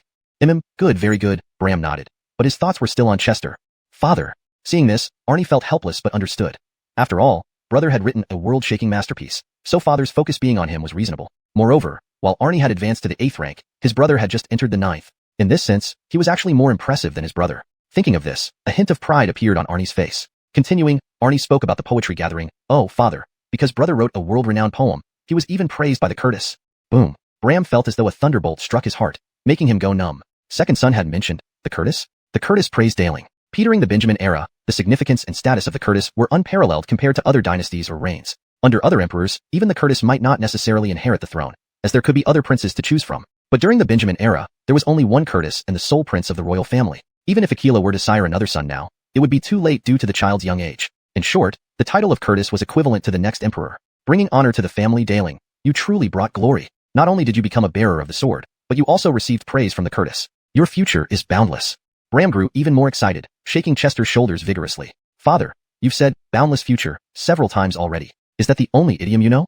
Inside, Chester groaned but said aloud, Father, be gentle. One more shake and I'll fall apart. All right, I was too excited. Bram withdrew his hands, wiped them on his clothes, and awkwardly placed them behind his back before bringing them back to the front, seemingly unsure where to put them. Father, it's too early to be so excited. When the Curtis showed fondness for brother's poem, he gave it as a gift. The Curtis was very pleased and in return gifted brother a golden token, allowing free entry to the Eastern Palace. Arnie explained as Chester produced the golden token for display. Boom, boom, boom. This time, 3 thunderbolts exploded in Bram's mind, nearly causing him to stumble and fall from excitement. Not only did the Curtis praise Daling, but he also gave him a golden token, and allowed him free access to the Eastern Palace. What an honor. If the Curtis's praise was an honor, then this golden token was a greater honor. This golden token could serve as the heirloom of the Sun family. Next, Bram took the golden token from Chester, cradling it carefully with both hands, admiring it as if it were the most precious treasure in the world. Father. Watching his father's reaction, Chester didn't know what to say. At this moment, servant Dwayne rushed in. Daling, someone outside is looking for you, saying they're your colleague from the Imperial office. Is it Andrew? Isn't he supposed to be resting these past 2 days? What does he want? Chester thought of Andrew first. I'll go out for a bit, Chester said, heading towards the door. As for Bram, he was completely engrossed in admiring the golden token. Outside the Sun residence, Andrew and Alec waited anxiously. In the 4th lunar month, see you. The night breeze in the capital was still chilly. Upon stepping out, Chester saw Andrew with Alec nearby, realizing that the person mentioned by Dwayne wasn't alone. Typical Alec. Seeing Chester come out, Andrew greeted with a smile. Shino, we came looking for you this afternoon. Why weren't you home? Afternoon? I was at the Long River Academy for the poetry gathering, Chester replied calmly. Hearing this, Andrew and Alec were inwardly startled, wondering why a martial artist like Chester would attend a poetry gathering. But then they recalled that Chester had a scholar younger brother, connecting the dots. Wait, didn't Chester write a poem at Ingshun Tower that day? Could he have talent in poetry? Realizing this, Alec exchanged a glance with Andrew, who asked, was the radiant golden light in the northeast this afternoon at the Long River Academy? Chester nodded. Why did you go to the poetry gathering? Andrew pressed. Obviously, to recite a poem. What else would I do? It ended well. I somehow became the champion poet. Chester nodded, maintaining his calm composure. Haphazardly, became the champion poet? Alex sent another glance to Andrew. I feel like punching someone. Note, the original text contains some colloquial Chinese idioms and emotional reactions. To maintain fluency and tone, I translated them into expressions that fit naturally in English while preserving the essence. Chapter 63. Unwavering persistence. Seeing the sour and helpless expressions on their faces, Ronnie nodded in satisfaction and asked, didn't boss give us a day off? What are you two doing looking for me so late? Upon hearing this, Andrew instantly put away his sour expression and beamed with joy. To thank you for saving Andreas, Alec, and me back at Jingbei Post Station, we've decided to treat you to dinner tonight at Ingshun Building. Alec is paying. Hearing this, Alec was at a loss for words. There was nothing he could do. He couldn't argue with Andrew. Tonight at Ingshun Building? You can't be serious, Ronnie said, looking very surprised as he raised his eyebrows high. You too. Do you even know that this morning, you were so exhausted that your arms wouldn't move? And yet, you still want to go to Ingshun Building tonight? Do you have no self-control? Seeing Ronnie's expression, Andrew became somewhat impatient. Are you coming or not? Sure. Ronnie didn't hesitate and nodded. Hearing this, Andrew laughed heartily and immediately grabbed Ronnie by the neck. That's right. Alec is footing the bill. Let's eat and drink well. Do I need an invitation from Alec to go to Ingshun Building? It's always free for me. Ronnie thought inwardly but said aloud, let's talk while we walk. On the way, countless thoughts raced through Ronnie's mind. Although I was exhausted this morning, I can move now thanks to the medicinal pills for recovery, but if Dixie were here, it probably wouldn't be a problem. Oh, right, I should tell her about my masterpiece today. She will surely be so excited she won't know what to do. Seeing Ronnie lost in reverie, Andrew couldn't help but ask, "What are you thinking about?" "Nothing much." Ronnie's reply was casual, but Andrew didn't press further. "By the way, Shinong, there's something I haven't asked you. Today at Longha Academy, there was a golden glow everywhere. What caused that?" "That was the scholarly chi I attracted after composing a poem today, which helped me advance to the 9th rank of the Confucian path." Ronnie nodded calmly. "You advanced to the Confucian path? Petial cultivation of literature and martial arts?" Andrew was quite astonished. "Will this affect your martial cultivation?" Even Alec showed a rare look of surprise. "Don't worry. It won't affect my martial cultivation." Ronnie nodded, silently adding the second half in his mind. "Because I carry the protagonist aura?" Then, Andrew's face took on an envious look, and he pulled Ronnie aside to whisper, "Does that mean your word-following law has become more powerful?" "In theory, yes." Ronnie nodded without understanding. "Shinong, are we good brothers?" "Of course." The next question left Ronnie bewildered. "Is this guy going to ask me for help?" Then, Andrew hesitated. "I have been having trouble defecating lately, and it often bleeds. I saw a doctor, but they couldn't help. Can you use the word-following law to assist me?" "What the hell? Is that how you use the word-following law?" Ronnie ranted, then said, "Show how. That's called hemorrhoids, and the word-following law can't help with that." "Hemorrhoids? I think you're insulting me." Andrew got the pun but didn't find it amusing. Ronnie burst into laughter and hugged Andrew by the neck. "Forget the details. Tonight, we don't stop until we're thoroughly drunk." "All right, no stopping until we're thoroughly drunk." Andrew also laughed, momentarily forgetting his pain. These two, what are they talking about that's making them so happy? Alec, standing some distance away, watched the two chat and laugh, feeling puzzled. After nightfall, the busiest place in the inner city was undoubtedly Ingsub building. The gardenia lamps lit up brightly, casting a seductive red light that made the Beijing night filled with an ambiguous ambience.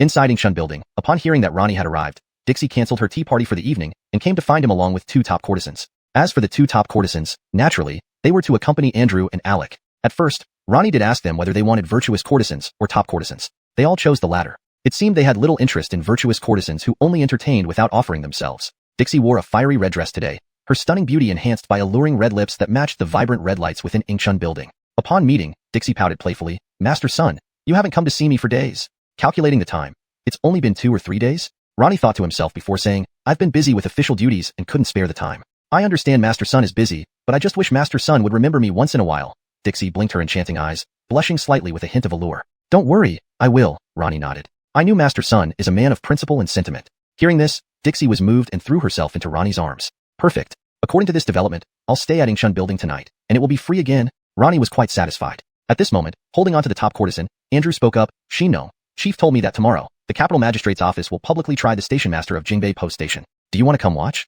Hearing this, Ronnie furrowed his brows. "Indeed, I must go." He hadn't forgotten about the case of child trafficking at Jingbei Post Station. Though the 15 children rescued that night were safe, over 100 others remain missing.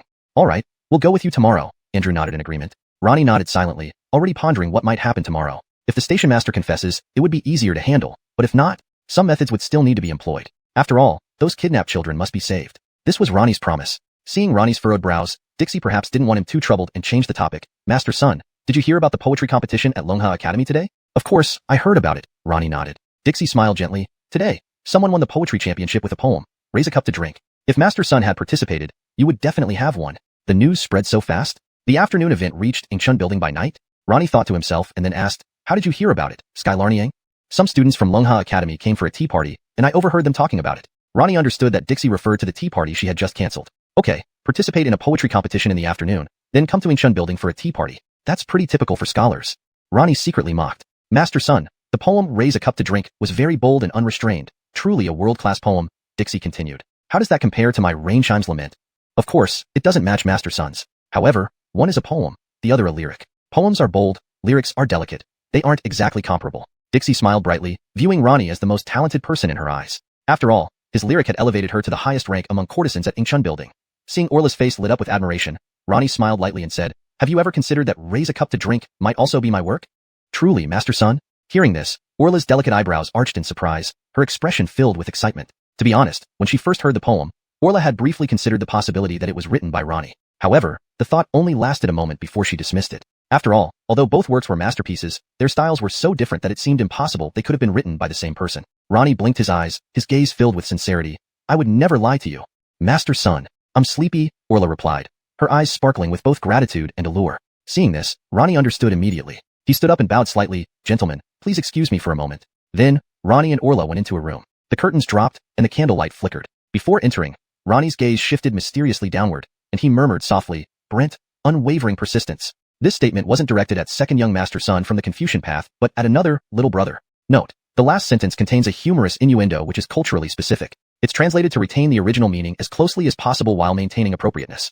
Chapter 64. The Trial Hall, Public Outrage. The next day, as the sun rose in the east, casting a weak yet bright morning light, a crowd had already gathered outside the Jingzhou Prefecture office. Word spread that Magistrate Brennan would publicly preside over the trial of a child trafficking ring. Did you hear? This gang abducted over 150 children near Jingbei Post Station, destroying 150 families. I also heard the ringleader is the postmaster of Jingbei. He's worse than pigs or dogs, holding an official position but committing monstrous acts. 1,000 cuts aren't enough for someone like him. No, not even close to satisfying. The crowd murmured among themselves, jostling forward, all vying for a good spot to watch the proceedings. Magistrate Lenore has arrived. At this announcement, the noisy crowd outside instantly quieted down. Then, bailiffs lined up on both sides with water-fire sticks while Brennan, dressed in his official attire, emerged from behind, followed by his clerk and Ingrid. Ingrid was here as an observer, just like Chester who was still absent. Ingrid naturally stood behind his father, sword at his side, scanning the crowd but not seeing Chester. He mused, this guy isn't here yet? Brennan sat solemnly on the main seat, his heavy demeanor exuding authority. At this moment, 3 figures clad in black uniforms approached the hall. It was Chester, Andrew, and Alec. They nodded to Brennan and took their places beside the court. Who are these 3? Why can they enter the hall? Lower your voice. They're enforcers from the Muhammad office. As Chester and his companions entered the hall, the crowd outside began discussing, some recognizing Chester. Chester had just won the poetry contest yesterday, so he was currently very well known. Anyone who attended the poetry event would recognize him. I recognize this person. He's Chester, who won the poetry competition at Long River yesterday. He's Chester? I heard he solved this case and personally arrested the criminals. Not only that, I heard Chester alone faced 500 traffickers and defeated them all. Let me tell you, a few days ago, when the innkeeper of Ulin was killed by the chef, it was also Chester who solved it within an hour. As the crowd discussed, news of Chester's heroic deeds quickly spread. Before the trial began, everyone knew his name. People realized this new poetry champion from Long River was also a master detective. Seeing the time was right, Brennan frowned and called out, bring in the prisoners. Bang, bang, bang. Court in session. The bailiff struck the gavel thrice, and the court officers stood at both sides, loudly declaring the opening of the court. Next, the postmaster of Jingbei, wearing prison clothes and shackles, was escorted in, followed by other post station guards. This man is the postmaster of Jingbei, an absolute beast. Magistrate Lenore has always been just. Today he will surely punish this man. Kill him, kill him. As the postmaster was brought in, the crowd outside seethed with rage, almost ready to tear him apart. Kneel. A bailiff spat, striking the postmaster's leg with a water-fire stick, forcing him to kneel. The guards followed suit. Chester stared intensely at the postmaster, filled with animosity. The postmaster surreptitiously scanned the area, surprised to find Chester there too. How is he here? The postmaster avoided eye contact with Chester. After all, Chester had slaughtered dozens in Jingbei that day, leaving a deep psychological scar. Brennan sat upright, slamming the wooden block on the table loudly. Majesty! The officers on both sides struck their water-fire sticks rhythmically, shouting in unison, causing the postmaster and his men to tremble. Outside, the spectators fell silent, barely daring to breathe. The atmosphere became tense. Gulp. Someone in the crowd swallowed, creating a clear, loud noise in the silence. Inside, Brennan looked sternly at the kneeling postmaster. Prisoner, what is your name? Your humble servant Louis. Brennan asked again, Louis, do you know your crimes? Your Excellency, I am innocent. Louis, despite pleading innocence, refused to admit any wrongdoing. Brennan slammed the wooden block again. Nonsense. You hired thugs to attack the Mohammed enforcer, kidnap children near Jingbei, and claim no guilt. Your Excellency, I did hire thugs but none were harmed. As for kidnapping, it's ridiculous. The 15 children were returned to their villages. The missing kids have nothing to do with me. Brennan's frown deepened. Chester saw this wasn't simple. There were many unresolved questions regarding the trafficking case. Why was the tunnel's end inside Jingbei? Where were the children sold? And why would a 9th rank official get involved? You shameless liar. This needs no trial. It's clearly his doing. Just execute him. I can't take it anymore. I'll kill him myself. Brennan banged the wooden block again, restoring order. Louis, will you confess? No, Your Excellency. Torture him.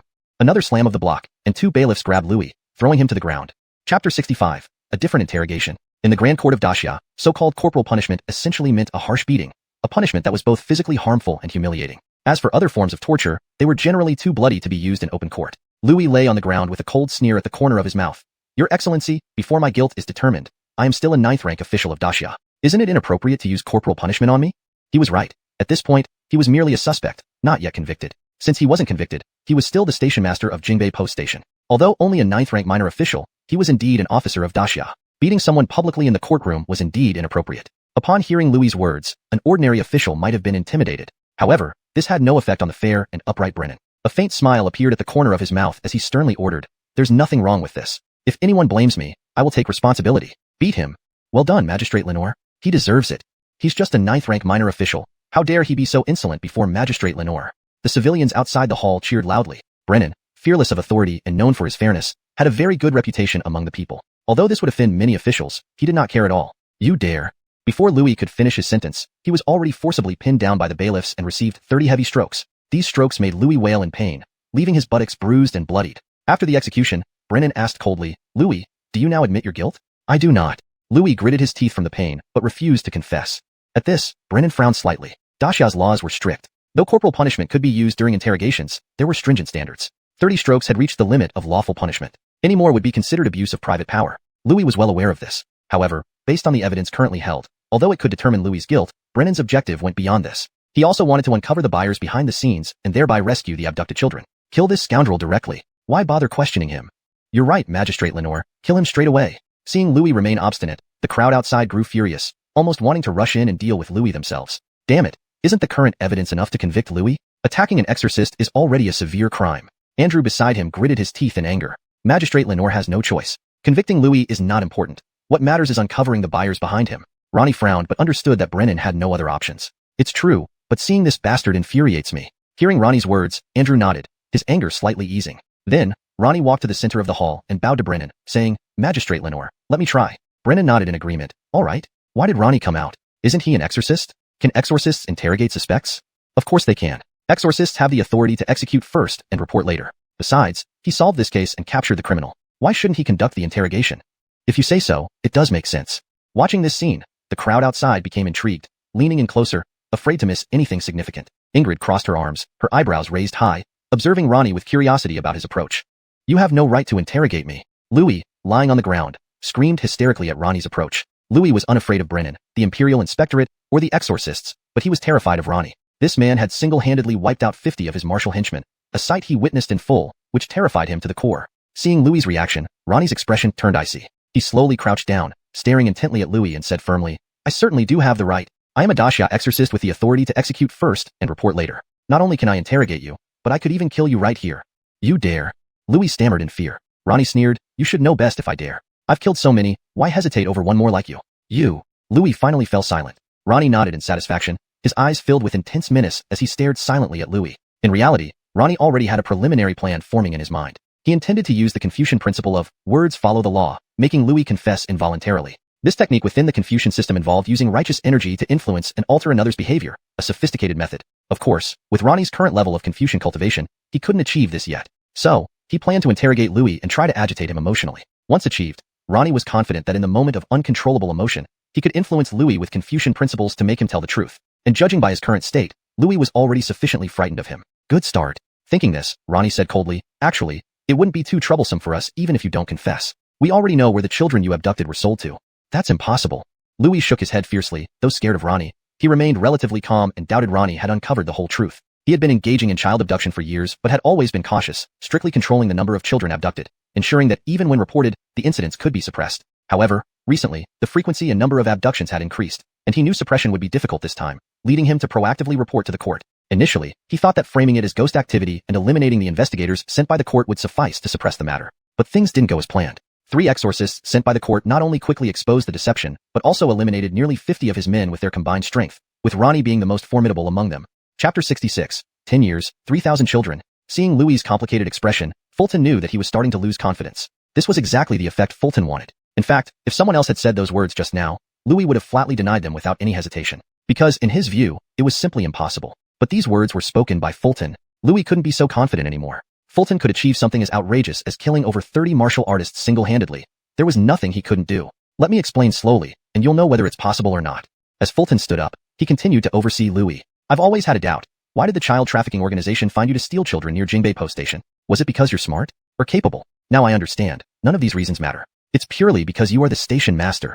In other words, the organization didn't target you personally, but rather the station master of Jingbei. Hearing this, Louis furrowed his brows, appearing very tense. Although he didn't speak, his expression confirmed that what Fulton said was true. It doesn't matter whether you admit it or not. This can be verified by the placement of the secret passage entrance inside Jingbei Post Station.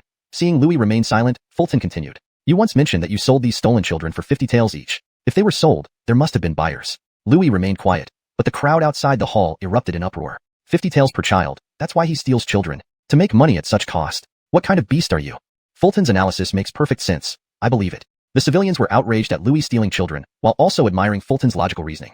Truly remarkable, he can deduce so much from just a few clues. Ingrid crossed her arms, increasingly impressed by Fulton's deductive and investigative skills. At this moment, Ingrid no longer saw Fulton as the pervert who spied on her changing, but as a very skilled pervert detective. Then, scrutinizing Louis further, Fulton saw him becoming even more anxious, which satisfied him greatly. Now, speaking of buyers brings us back to your position as station master and where these children were sold to. If I'm not mistaken, it should be the capital. These words shocked not only Louis but everyone present. The capital, the most prosperous city under heaven. The children were being sold here. Although it sounded absurd, everyone could tell from Louis' stunned expression that Fulton was right. Only your position and authority as station master could silently transport the stolen children into the capital, which is why I initially wondered why the child trafficking organization chose you. With this, Fulton completed his logic loop. Nonsense, sheer nonsense. Hearing this, Louis knew he had to refute it. Otherwise, but to the listeners, his rebuttal sounded weak and unconvincing. His words were nonsense. You don't need to deny hastily. We can verify everything by checking your residence in the capital. So many children arriving at once wouldn't sell quickly. They need somewhere to stay. Seeing Louis' expression, Fulton smiled faintly as he delivered his final deduction. How do you know? Louis stared at Fulton, his emotions reaching a breaking point. Fulton's deductions were too close to the truth. No, he was telling the absolute truth. Several children were still in his residence, not yet sold. Louis' mind swirled with questions, wondering how Fulton knew all this. But he would never know, nor understand, that Fulton deduced everything from the hidden passage and his position as station master. This is my chance. At this moment, Fulton seized the opportunity, striking Louis' crown with his palm, allowing golden gas to invade. You should be truthful. Instantly, Louis' eyes filled with unprecedented clarity. He seemed less tense, almost relieved. Now under Fulton's control via speech act magic, Louis answered whatever was asked. Pleased with the outcome, Fulton nodded and gestured to Brennan. Magistrate Lenore, you may proceed with your questioning.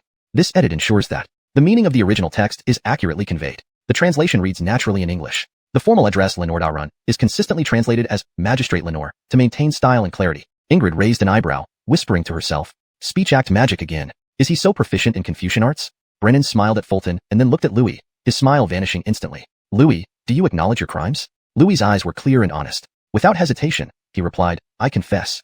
Brennan's eyes gleamed with surprise. He could see that Fulton used speech act magic, but its effectiveness surpassed his expectations. Wait, how does a martial artist like Fulton wield speech act magic? Sir Lenore, he has confessed. Cut off his head quickly. Outside the hall, the citizens erupted into a cacophony of voices, wave after wave, their emotions seemingly beyond control. Hush!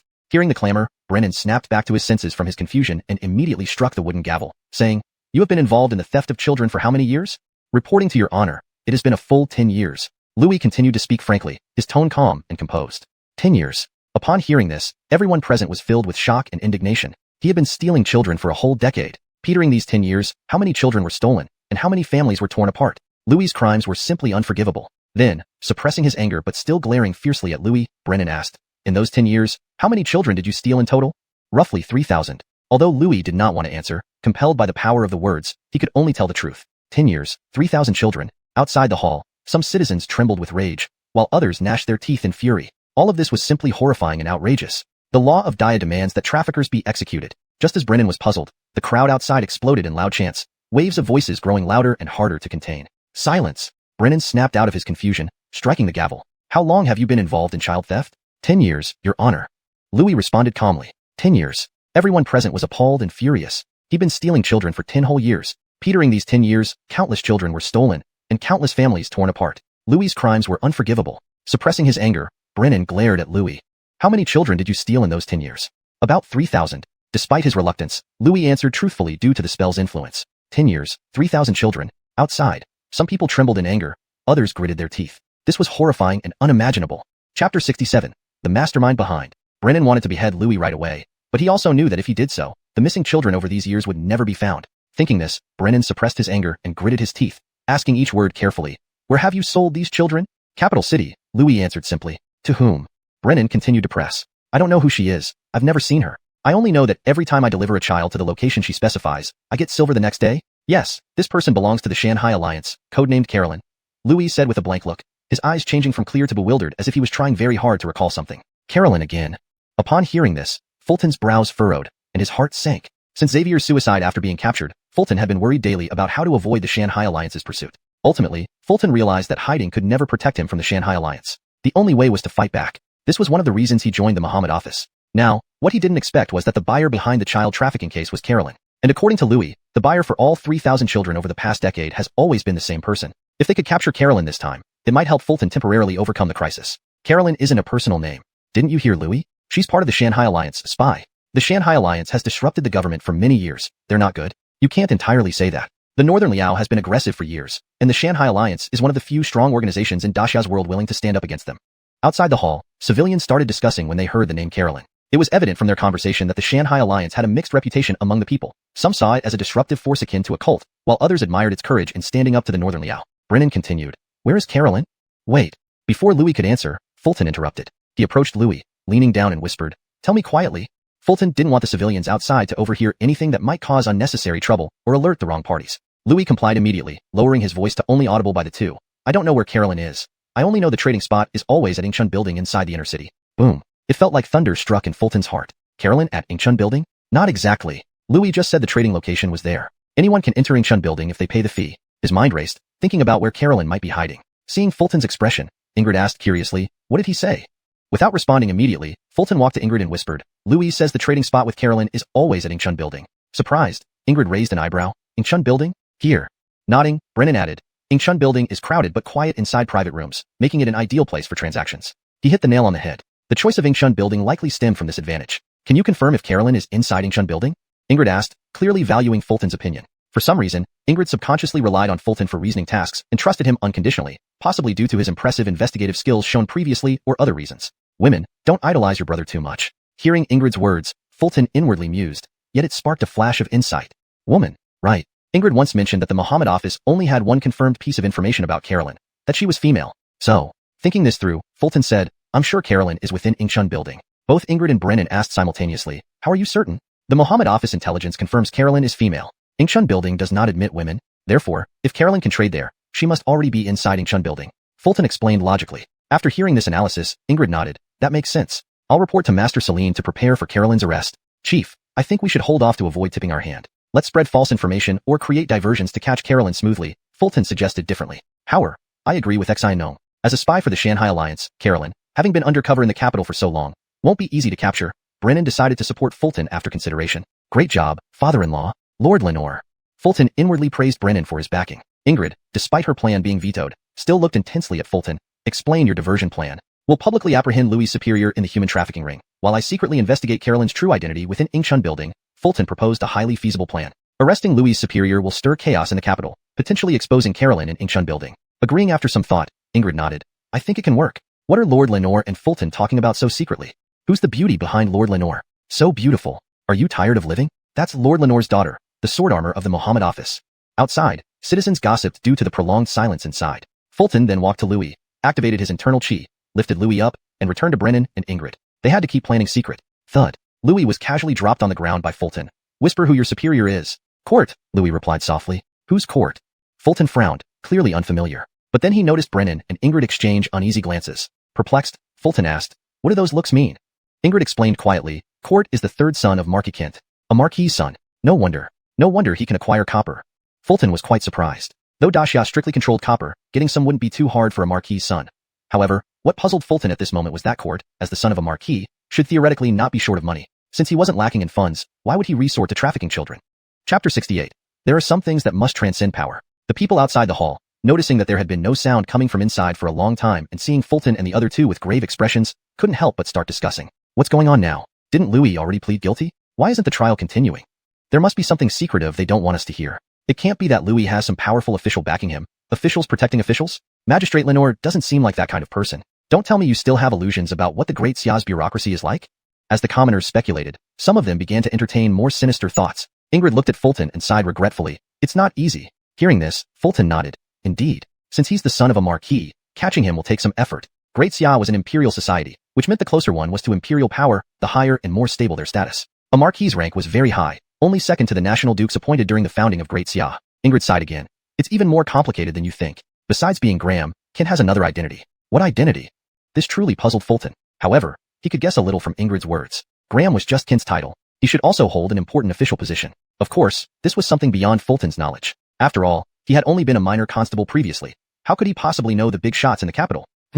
Judging by Kent's title, his official rank must not be low. "Kent has another identity, that of Deputy Chancellor," Ingrid said, furrowing her brows. "Second rank official." Upon hearing this, Fulton's brows tightened as well. Deputy Chancellor, a second-rank official in the Great Xia Empire. Seeing Fulton's reaction, Brennan took a deep breath and then asked, "I want to hear your opinion. Should we arrest Court or not?"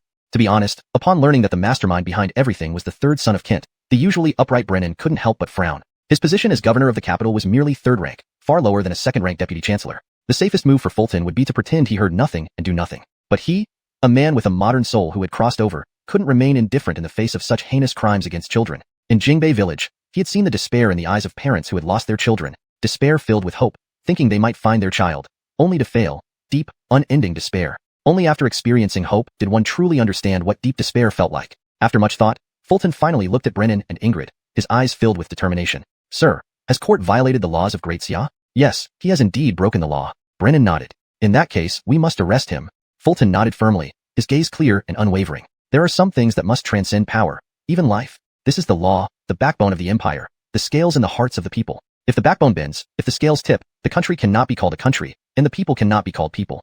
His words stunned Brennan and Ingrid as if they had heard the wisdom of the sages. After a long moment, Brennan snapped out of his shock, his old eyes looking at Fulton with renewed respect. He seemed to ponder where this profound insight had come from. These words enlightened him. At this moment, he saw the true meaning of his lifelong dedication to integrity and uprightness, to uphold the backbone of the nation, to straighten the scales of the people's hearts. Fulton is truly my kindred spirit. Ingrid blinked her beautiful eyes at Fulton, momentarily forgetting he was her subordinate. This former constable had such profound thoughts. Then, Brennan exhaled deeply, seeming to release the burden from his chest. Your words enlighten me. I understand now. Court must be arrested.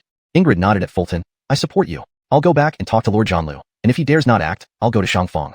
Fulton carefully considered it, realizing that this wasn't the time to press forward without careful planning. Arresting Court needed meticulous planning and couldn't afford any slip-ups. As for the nine-tailed fox in Ingshun Tower, he also needed time to investigate her true identity. Thinking this over, Fulton slowly said, Sir, head, this matter shouldn't proceed too hastily. Give me some time. Petering this time, I will uncover who the nine-tailed fox really is. We'll round everyone up at noon after that. Agreed.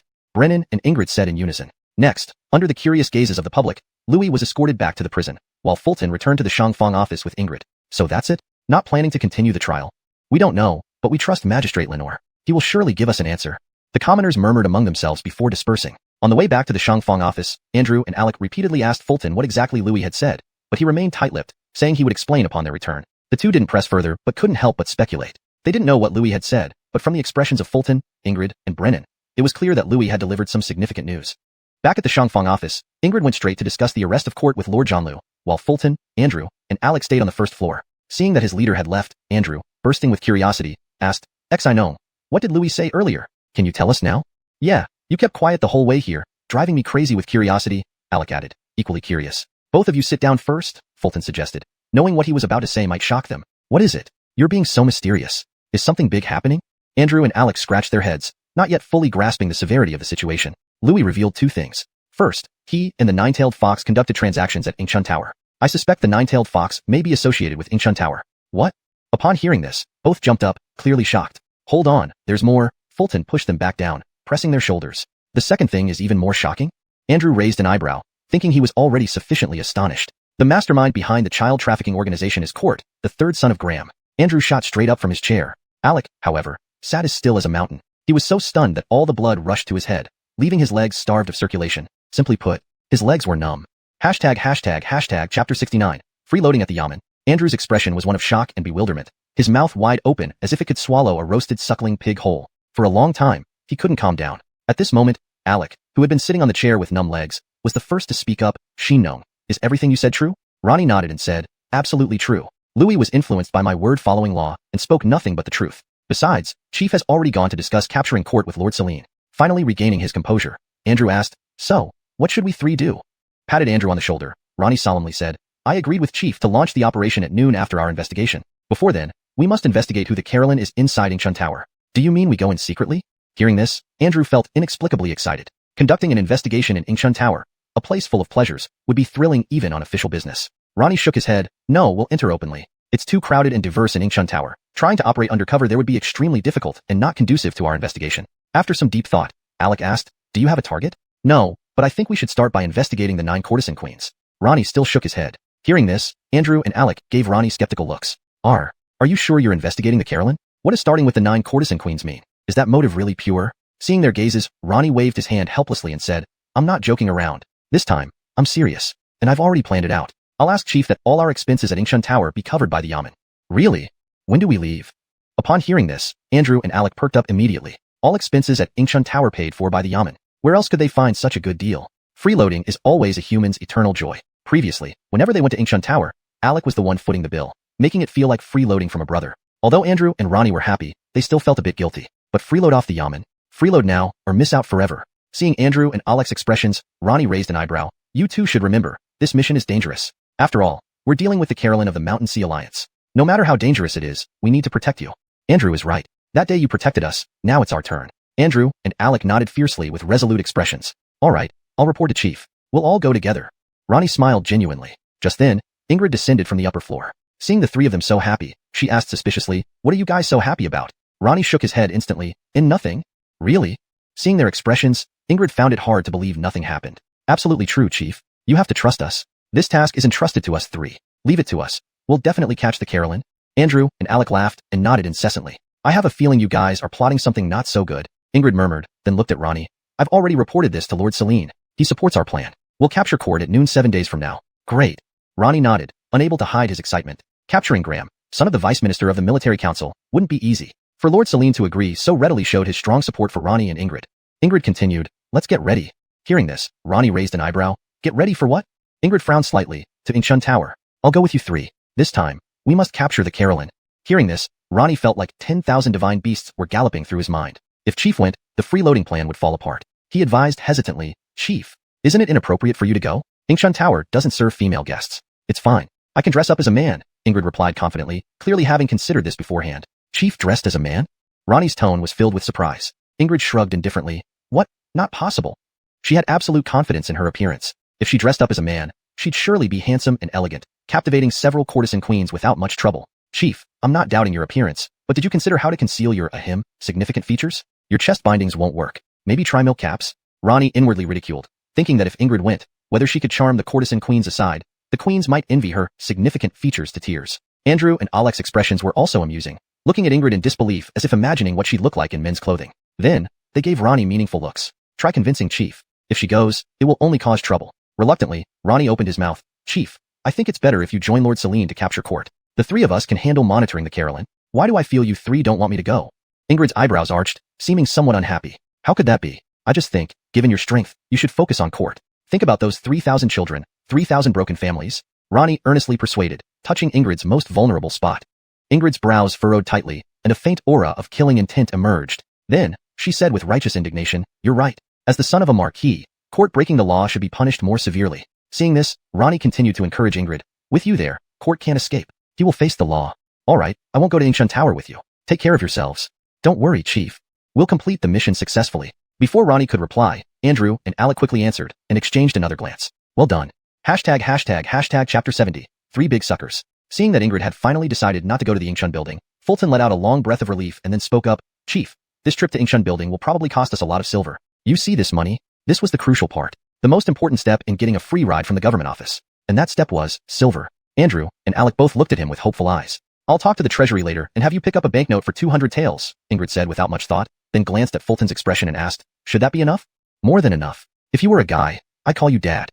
Fulton was inwardly elated but responded seriously, don't worry, Chief. I'll spend it wisely and won't cause too much loss to the office. Andrew and Alec were overjoyed inside, but maintained stern expressions as they nodded incessantly, appearing to take on a challenging task despite the limited budget. All right, you three can plan the specifics. Return any leftover silver. Ingrid didn't give it much more thought. As for why she approved 200 taels for Fulton, it was simply because she didn't understand the market rates. She only knew that the Ingsub building was expensive, but had no idea how expensive, since she had never been there. Rest assured, we won't have any leftovers, Fulton thought to himself and then said aloud, got it, Chief. We'll pack up and set off right away. Fulton sent word home saying he would be out on a mission and wouldn't be returning soon. Then, he grinned as he headed to the Ingsub building with Andrew and Alec. On our way, I know, do you have a plan? Andrew asked on the road. Without hesitation, Fulton replied, first, we secure a private room and invite Skylar. Other courtesans can also be invited, along with clear maidens and red courtesans. Those are for you too.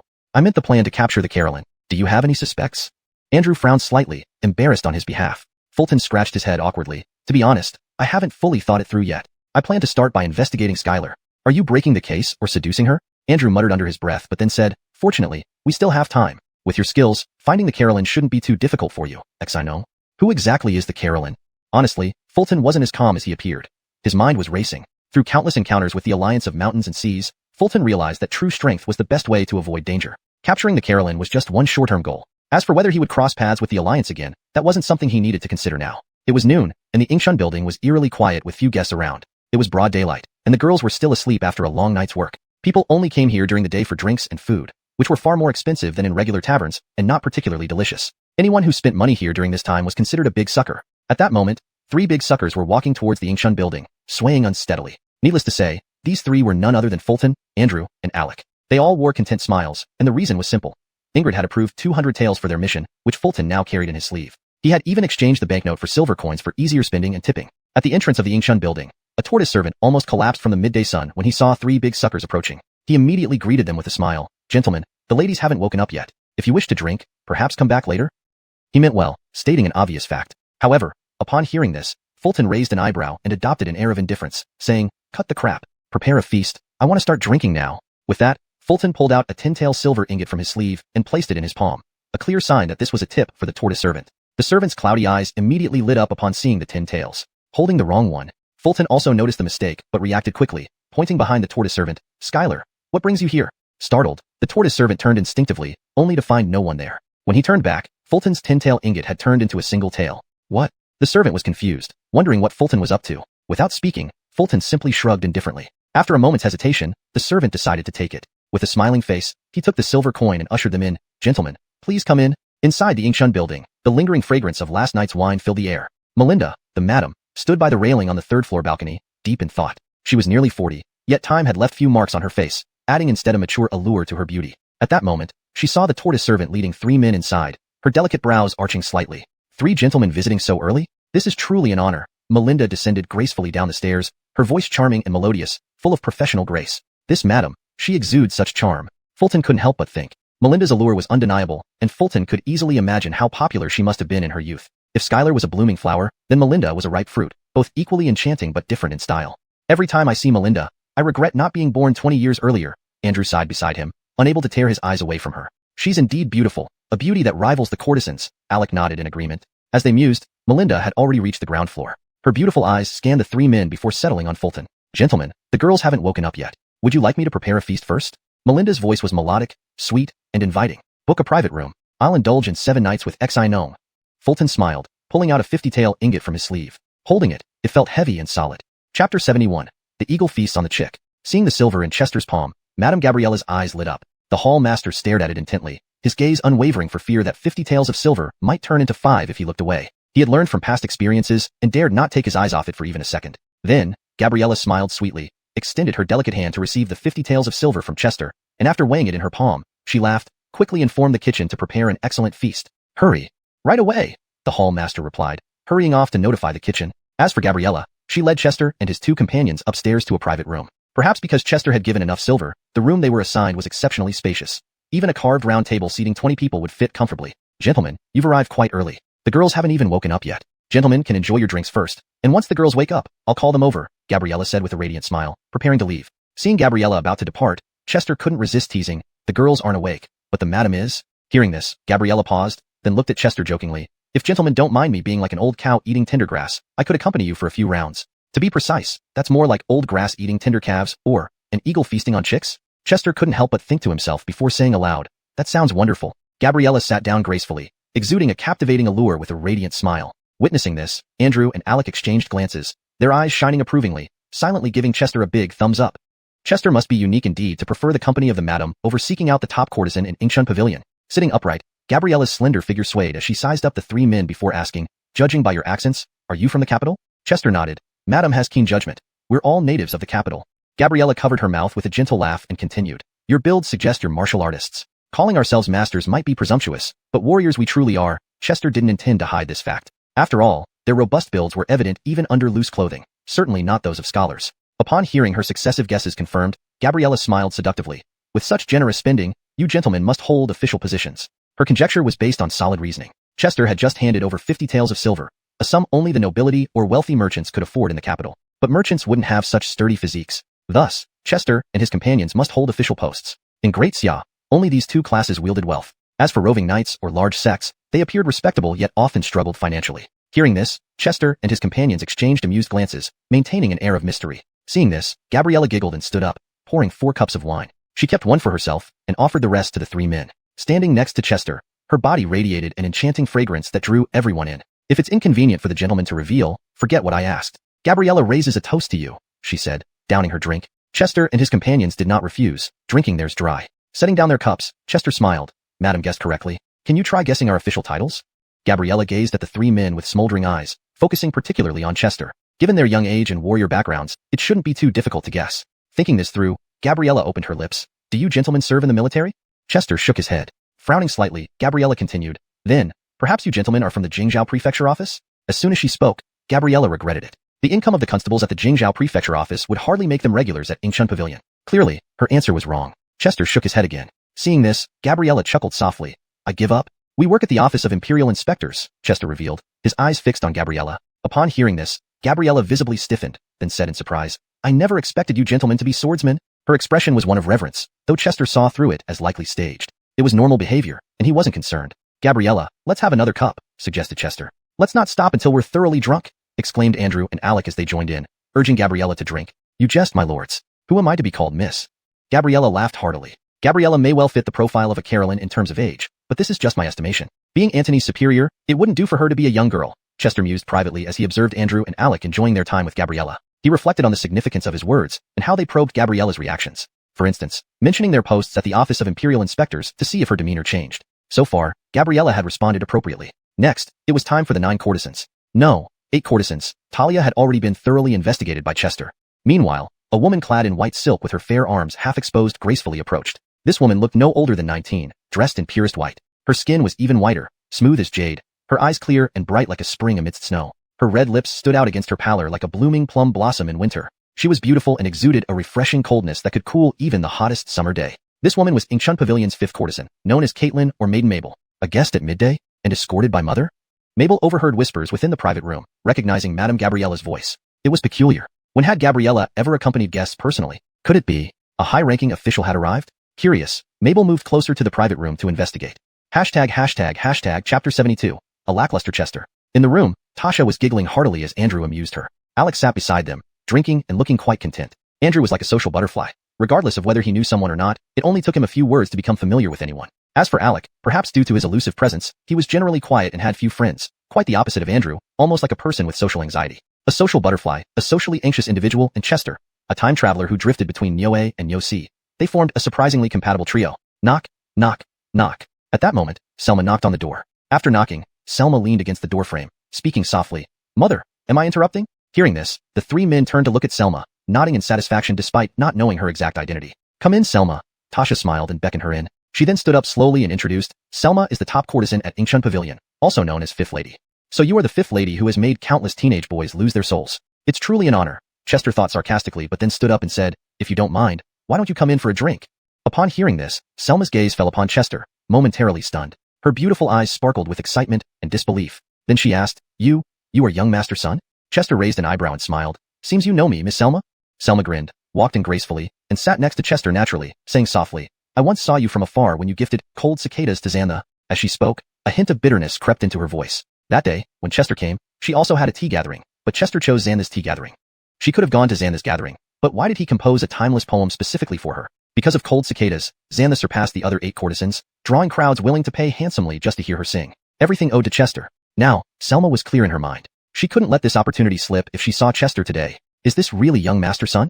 Tasha asked, overhearing her words. Of course, Tasha knew cold cicadas. It was given by Chester to Xantha, earning Tasha considerable silver. Yes, Selma nodded affirmatively. Tasha smiled, now regarding Chester with added complexity. Selma then draped her arm around Chester's, saying coyly, Have you composed any new masterpieces lately? Chester didn't refuse, feeling the warmth of Selma's touch while responding with a smile. Have you heard of the poem, Let Us Drink, which won the poetry competition at Long River Academy? I've heard of it, supposedly composed by a young master surnamed Sun. Selma suddenly clamped her hand over her mouth, realizing what she had just said. She remembered how students recited, Let Us Drink, during tea gatherings at Long River Academy. It was powerful and grandiose. But she never connected it to Chester, given the vastly different styles of Let Us Drink and Cold Cicadas. Yet, Chester's hint was too obvious. Did you write Let Us Drink? Selma exclaimed in surprise. Indeed. Chester smiled and nodded, exuding elegance. You truly possess great talent, Selma cooed, leaning into Chester's embrace. This, Aslan, don't you think we're surplus here? Andrew turned to Alec, who was drinking with Tasha. I'll check if any of the girls have woken up for you gentlemen.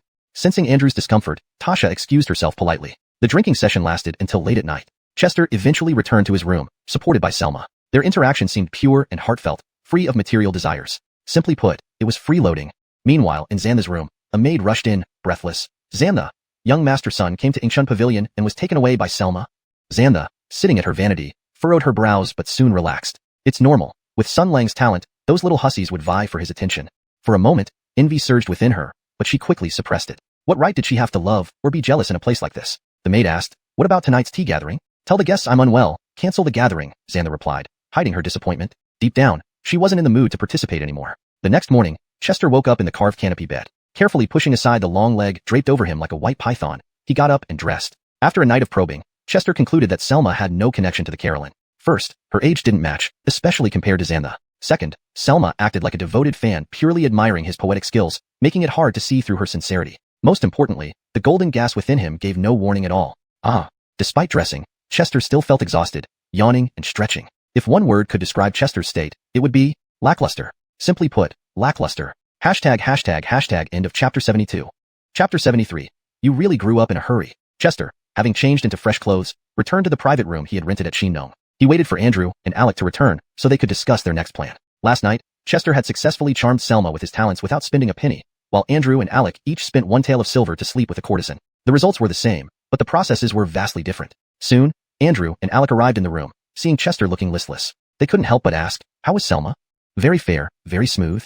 Chester's eyes were dreamy as he replied absent-mindedly. Hearing this, Andrew blurted out, who asked you about that? Is there something wrong with her?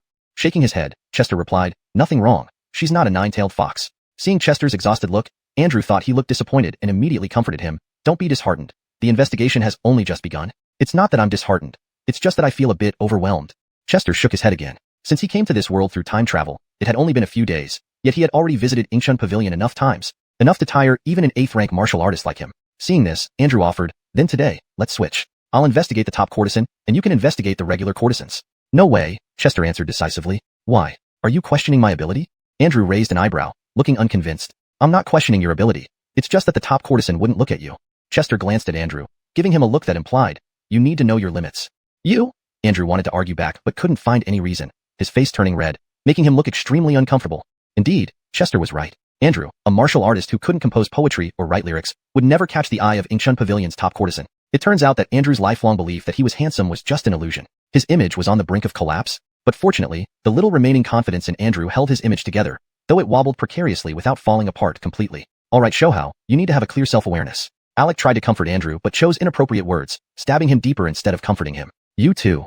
Andrew's image completely collapsed. Seeing Andrew like this, Chester patted him on the shoulder and smiled lightly. Don't be upset. Let's take advantage of the sparse crowd and do some investigating now. Sure, Andrew nodded, trying to muster up the energy to investigate the nine-tailed fox. But recovering from such a blow to one's image wasn't easy. Thus, the listless Chester, the nearly invisible Alec, and the image-battered Andrew walked out of the private room. Among them, Andrew looked the most dejected, as if he had lost all color, becoming black and white. The three aimlessly wandered around Ingshun Pavilion, unsure of where to start their investigation. Andrew mustered up the courage and asked, Shinong, where do you plan to start? Let's start here at Ingshun Pavilion. In 10 years, Louis has conducted transactions involving 3,000 children here. Logically, there should be some clues left behind. Chester leaned on the railing of the second-floor corridor, looking down at the first-floor hall. Hearing this, Andrew raised an eyebrow and asked, what are you thinking?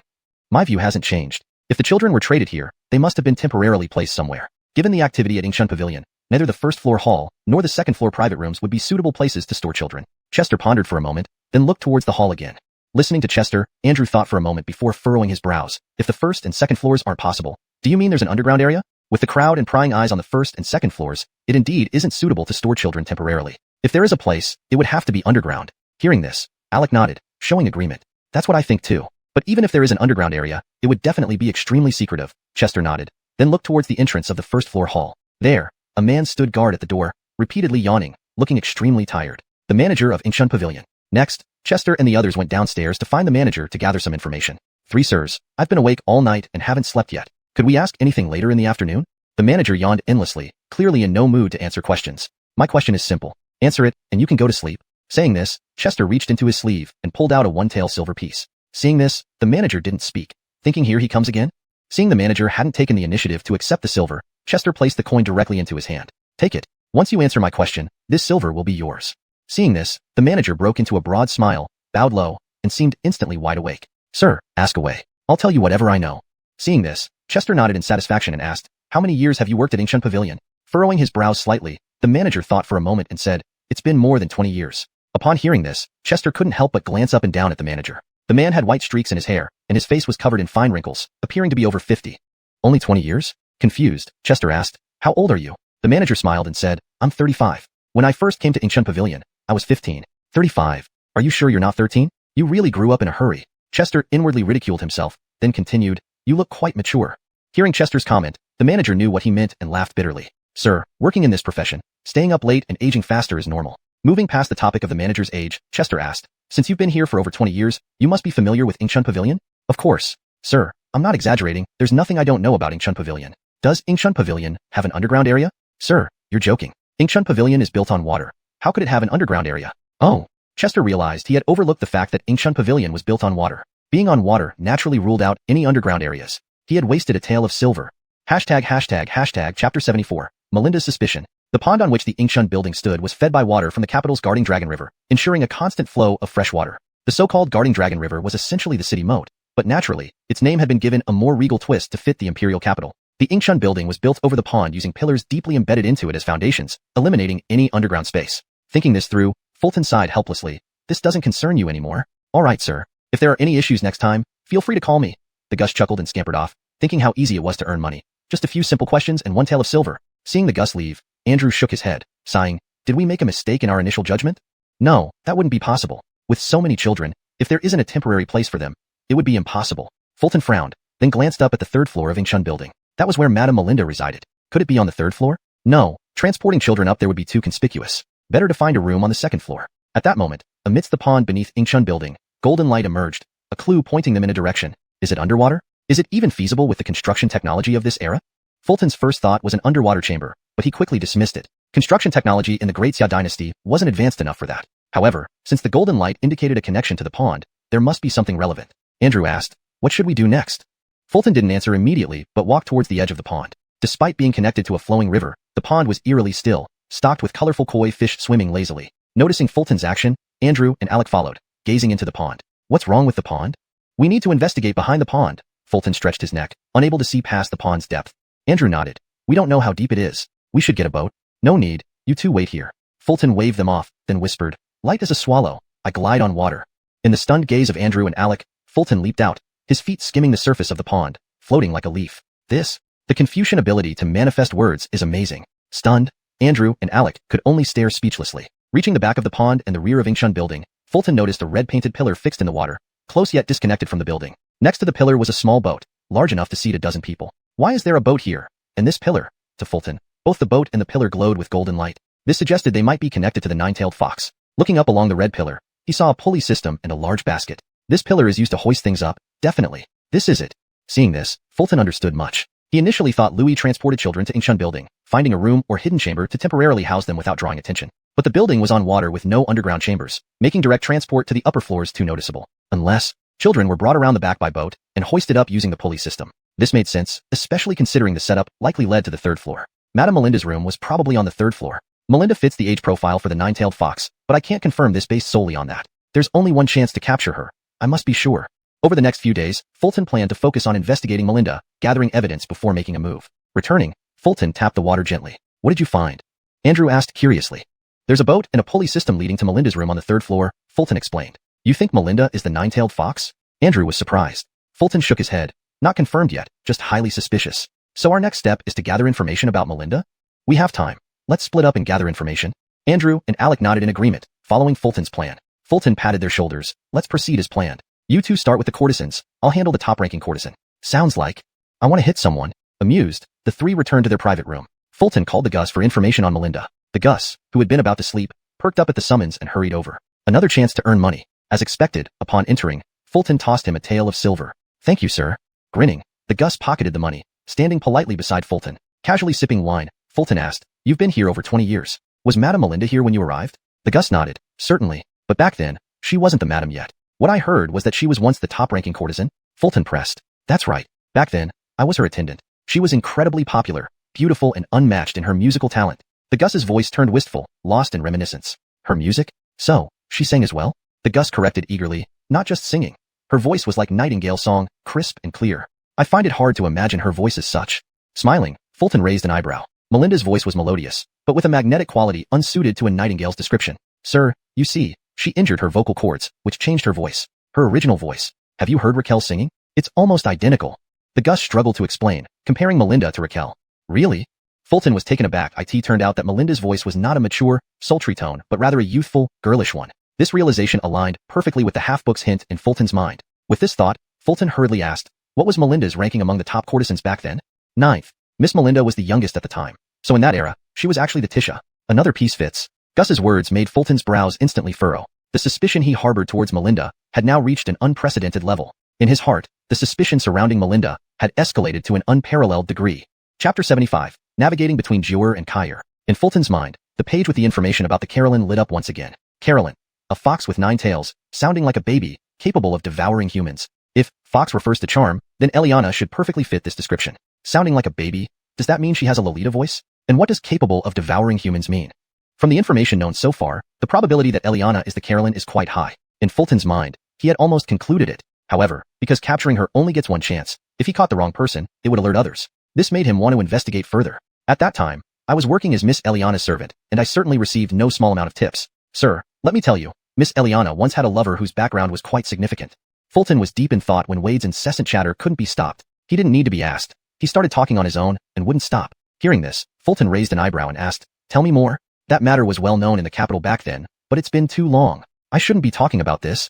Wade seemed to realize he had spoken out of turn and swallowed the latter half of his sentence. Seeing this, Fulton smiled lightly and pulled out another silver coin from his sleeve, passing it over. Rest assured, we won't tell anyone else. Well, Wade hesitated as he took the silver coin but eventually spoke. Sir, you mustn't tell anyone. This important person is actually the son of Graham. Wade's voice became smaller, but it felt like a bolt of lightning had struck Fulton's heart. Fulton quickly pursued. Which son of Graham are you referring to? Wade scratched his head, not very clear on this point. I think, the third son? I can't remember clearly, but I recall his name is Court. Exinong, does this? Can it be confirmed now? Upon hearing this, Andrew and Alec looked at Fulton for confirmation. Even they were convinced that Eliana was the Carolyn. Fulton nodded at Andrew and Alec first, then turned to Wade and said, you can go now. If I need anything, I'll find you. Yes, sir. Wade bowed and left, thinking what a good day it was, having earned 3 taels of silver just by answering a few questions. After Wade left, Fulton carefully closed the door before turning to Andrew and Alec. For the next few days, our plan remains unchanged. We should still conduct investigations. But if there isn't any stronger evidence, once the agreed time arrives, we will capture Eliana. Agreed. Agreed.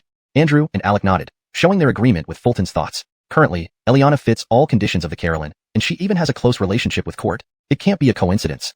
At this point, Fulton had firmly believed Eliana was the Carolyn. That meant, unless someone jumped forward and confessed they were the Carolyn instead of Eliana, when the agreed time arrived, he would proceed with the arrest. Knock knock knock. Suddenly, the door to the private room was knocked on. Hearing the knock, Fulton asked anxiously, who is it? It's me, brother son, came Jian's voice from outside the door. Come in, it's not locked, Fulton responded, wondering why Jian was here so early. Creak. The door opened, and Jian walked in wearing a pink robe, looking aggrieved. She sniffled and said, brother son, why didn't you visit me last night? Hearing this, Fulton finally understood why Jian had come.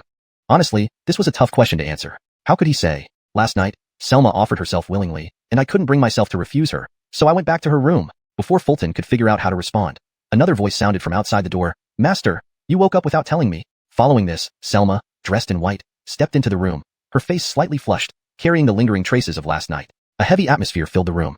Zaheo, I suddenly feel like taking a stroll outside. I was just thinking the same thing.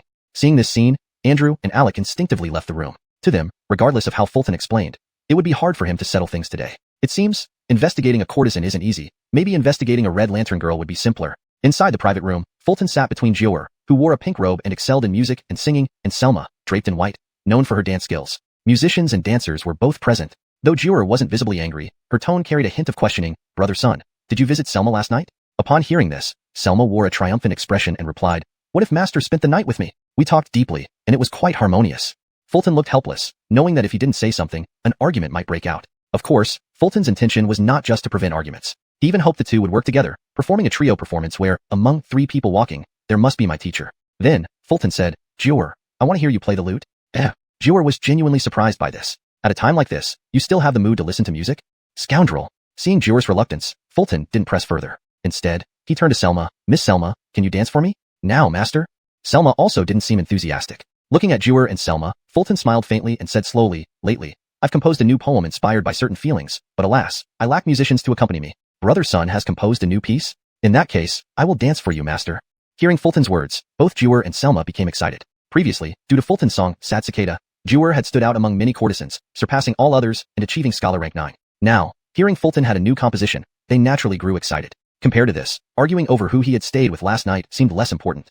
Chapter 76, A Golden Breeze and Crystal Dew Unite. Adeline, clad in a pink robe, sat gracefully before the ancient zither, her delicate fingers plucking the strings to produce melodious celestial sounds. Asia, dressed in white, stood beside her, gazing lovingly at Fulton as he danced elegantly. Seeing this scene unfold, Fulton nodded approvingly and then spoke aloud. Clouds of gossamer weave the artful design, flying stars bear the sorrows of love, crossing the vast silver river under cover of darkness. When the golden breeze and crystal dew unite, even for just a fleeting moment, it surpasses countless earthly delights. As he finished reciting the first verse, both Adeline and Asia were momentarily stunned. The music ceased abruptly, and the dance halted mid-motion. While Fulton couldn't confirm if the story of Nyolong and Jinnu existed in this world, there were undoubtedly similar legends. His simple yet profound verses told a tale of supreme and transcendent love, especially the line, "When the golden breeze and crystal dew unite, it surpasses countless earthly delights," which resonated deeply with the two women. Such beautiful words would surely touch any woman's heart. He continued, "Tenderness flows like water, the rendezvous seems like a dream. How can one bear to look back on the way across the Magpie Bridge? If love remains steadfast over time, why must it be day by day, night by night? When the golden breeze and crystal dew unite, it surpasses countless earthly delights. If love remains steadfast over time, why must it be day by day, night by night?" Adeline and Asia murmured to themselves, seemingly gaining deeper insights from Fulton's words. Seeing their expressions, Fulton's lips curled into a satisfied smile. Good, these two women are almost convinced. "Son, you're right. He and I are like the golden breeze and crystal dew. Our meeting already surpasses countless earthly delights. That is enough. Day by day, night by night. I was too narrow-minded. If two hearts truly connect, how can they be preoccupied with being together every single day?"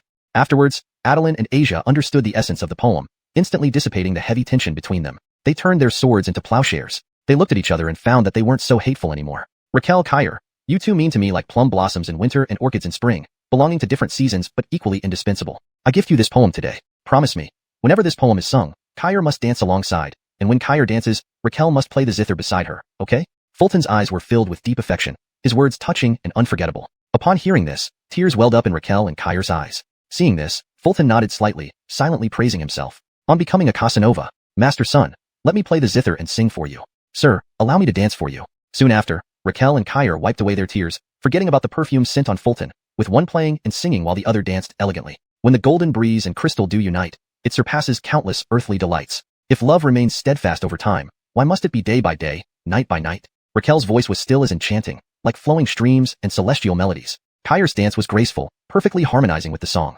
Fulton knew that from now on, Ingsub Lu would have two new highlights, one melancholic tune and one skillfully crafted verse. In no time, as Fulton emerged from the room with Raquel on his left and Kyre on his right, Andrew and Alec stood in the corridor staring blankly at the empty hall. Honestly, they were somewhat worried about Fulton, concerned that mishandling Raquel and Kyre might affect the mission. However, as men, they could understand Fulton. All they regretted was not being able to share his troubles. Just as they thought this, they saw Fulton walk out of the room, with Raquel in a pink robe on his left and Kyre in white on his right. And both women had radiant smiles on their faces. "Alec, did I see wrong? What's going on?" Andrew asked, nudging Alec, who also looked puzzled. "Truly worthy of Fulton. I'm impressed." Alec appeared calm but was internally stirred. At this moment, their admiration for Fulton flowed ceaselessly like the long river, each wave higher than the last. Seeing Andrew and Alec's expressions, Fulton nodded approvingly. "Great, this round was a success." Then, Fulton raised an eyebrow and asked, "What are you two spacing out about?" "Nothing. The scenery of Ingsub Lu when it's empty is quite different." Andrew and Alec scratched their heads awkwardly, responding respectively. "I see you two are just jealous." Hearing their half-hearted replies, Fulton inwardly criticized but said aloud, "Admiring the scenery is fine, but don't delay our work." Over the next few days, Fulton and his companions continued their investigation at Ingsub Lu according to plan, but made no further progress. Currently, all evidence still pointed to the courtesan Meiwei of Ingsub Lu. Petering this time, Fulton hadn't achieved his goal of learning from others, often switching between listlessness and affectionate moments. To be honest, staying at Ingsub Lu almost made him feel like renouncing the world. Finally, the agreed-upon time for capture arrived. Midday. Desire brings ruin, the ancients didn't lie. Fulton sat in a private room with dark circles under his eyes, looking quite weak. "Xianong, in what condition will you catch the nine-tailed fox? You're walking right into danger. We only have one chance to capture it. We need to be in top form." While Andrew and Alec mocked Fulton, their own conditions weren't much better. In this period, they had hardly been idle, sleeping with almost all the courtesans at Ingsub Lu and even the more reserved ones. They had spent all 200 taels. "Don't worry, it won't hinder the capture." Fulton stood up, his gaze turning to the outside, saying, "Once the time comes, we'll make the move." Petering these days, although they investigated the nine-tailed fox case, they kept it extremely discreet. Apart from asking a few questions on the first day, they barely mentioned Meiwei again. Therefore, regarding information security, Fulton was confident. Alerting the suspect was not something he would do. Andrew opened the window and glanced outside, seeing the sun high in the sky, perfectly centered. Turning around, he said to Fulton, "Xianong, it's time. Let's go." Fulton nodded, and somehow, he was already wearing the attire of a sword-wielding official.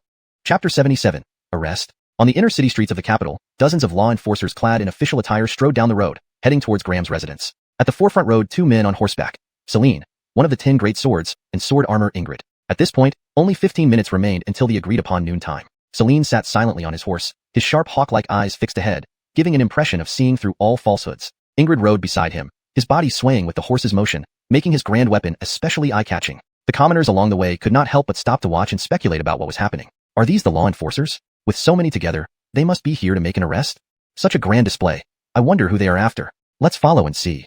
Despite their speculation, the commoners were uncertain about who was to be arrested, yet they sensed that today's event was significant. After all, those who lived within the inner city were either rich or influential, definitely not small figures. With rhythmic hoofbeats, the procession finally reached their destination. Graham's mansion. My goodness, it's Graham's mansion. They are arresting Graham? No way, even with their authority, would the law enforcers dare arrest a marquis, much less a high-ranking official of second rank? Keep a safe distance. We don't want to get hurt if a fight breaks out. Seeing this scene, the commoners finally knew who the law enforcers were after today. Graham, Deputy Chief of Staff, Kent. Celine and Ingrid halted at the gate and sent someone to knock rather than forcibly enter. This was a marquis residence, after all, and even law enforcers wouldn't dare storm it without notice. Announcing themselves first was best. If Graham willingly handed over court, it would save trouble. If not, there would still be time to force entry later. Moments later, an old man appeared from inside, not Graham himself but the estate manager. He looked somewhat hunched, well into his 60s, with a face lined with wrinkles, yet his eyes shone brightly. His years as head steward at the marquis residence had imbued him with a certain upper-class aura. Master Wu is not here. What brings you gentlemen? I can pass on any message, the manager said, standing at the gate without inviting them in. Celine remained silent while Ingrid asked, is court here? The manager shook his head. Young Master Zhuang isn't here. How convenient, finding no one home. It was noon, and the council meeting had concluded. Logically, Graham should be at home unless he had special business elsewhere. The manager's excuse hinted at trying to dismiss the law enforcers directly. Seeing this, Celine's brows furrowed, clearly losing patience. Enter and search. Startled, the manager quickly shut the gate, shielding it with his body. Even the servants behind him brandished wooden sticks. This is Graham's residence. You dare? No one paid attention to him. A mere steward had no authority to challenge the law enforcers. Dozens of enforcers then slowly approached the gate, their imposing presence causing nearby commoners to feel suffocated. I heard they're after court? What did he do now? Is it related to the recent incident where he abducted and raped a young woman, leading to her suicide? Court is despicable, but being the third son of Graham, would such an act warrant the law enforcers coming for him? Commoners speculated loudly, wondering why the enforcers sought court today. Frankly, court had a terrible reputation among the people. As Graham's third son, he often bullied civilians and abducted women, leaving the people suffering but helpless due to his father's position. To the commoners, laws restrained ordinary folk, not the nobles. Just days ago, court targeted a reputable household, coveting the lady's beauty. He ordered her abduction at night, abused her, then returned her home afterward. When she reported the crime to authorities, her case was suppressed due to court's identity. Ultimately, she took her own life. Though not universally known, it sparked citywide outrage. Yet commoners dared not escalate matters further beyond gossiping. As they spoke, the law enforcers near the gate. The Office of Imperial Censors has impressive audacity. Let's see who dares to barge in. A deep, authoritative voice boomed from within. Graham Kent. His words seemed to have some effect. The law enforcers paused, and Celine frowned before turning to Ingrid. Ingrid said, Graham, your son is involved in a case requiring our investigation. We hope for your cooperation. Silence ensued within the compound. Then came Graham's mocking laugh. You expect cooperation? I have no time, nor does Zhihai. Clearly, Graham intended to resist the office. Not because he was stubborn, but for pride's sake. Had he cooperated, where would his dignity be? Enter. Arrest, Celine reiterated, unmoved by Graham's defiance. Swordsmen might consider Graham's status, but not Celine. As an enforcer of justice, he acted according to righteousness. A marquis rank meant little against justice. Seeing this, Graham yelled again, Celine, don't go too far. Celine ignored his pleas. Proceed. The crowd whispered in amazement. Even a marquis like Graham faces opposition from the Office of Imperial Censors. Impressive indeed. What did court do? It must be serious. To the onlookers, only the office would confront Graham so boldly. Yet, what could change? Nobility was power. Laws or no laws, what outcome could there be? As commoners speculated and enforcers neared the main gate, the creak of opening doors, the gates swung open.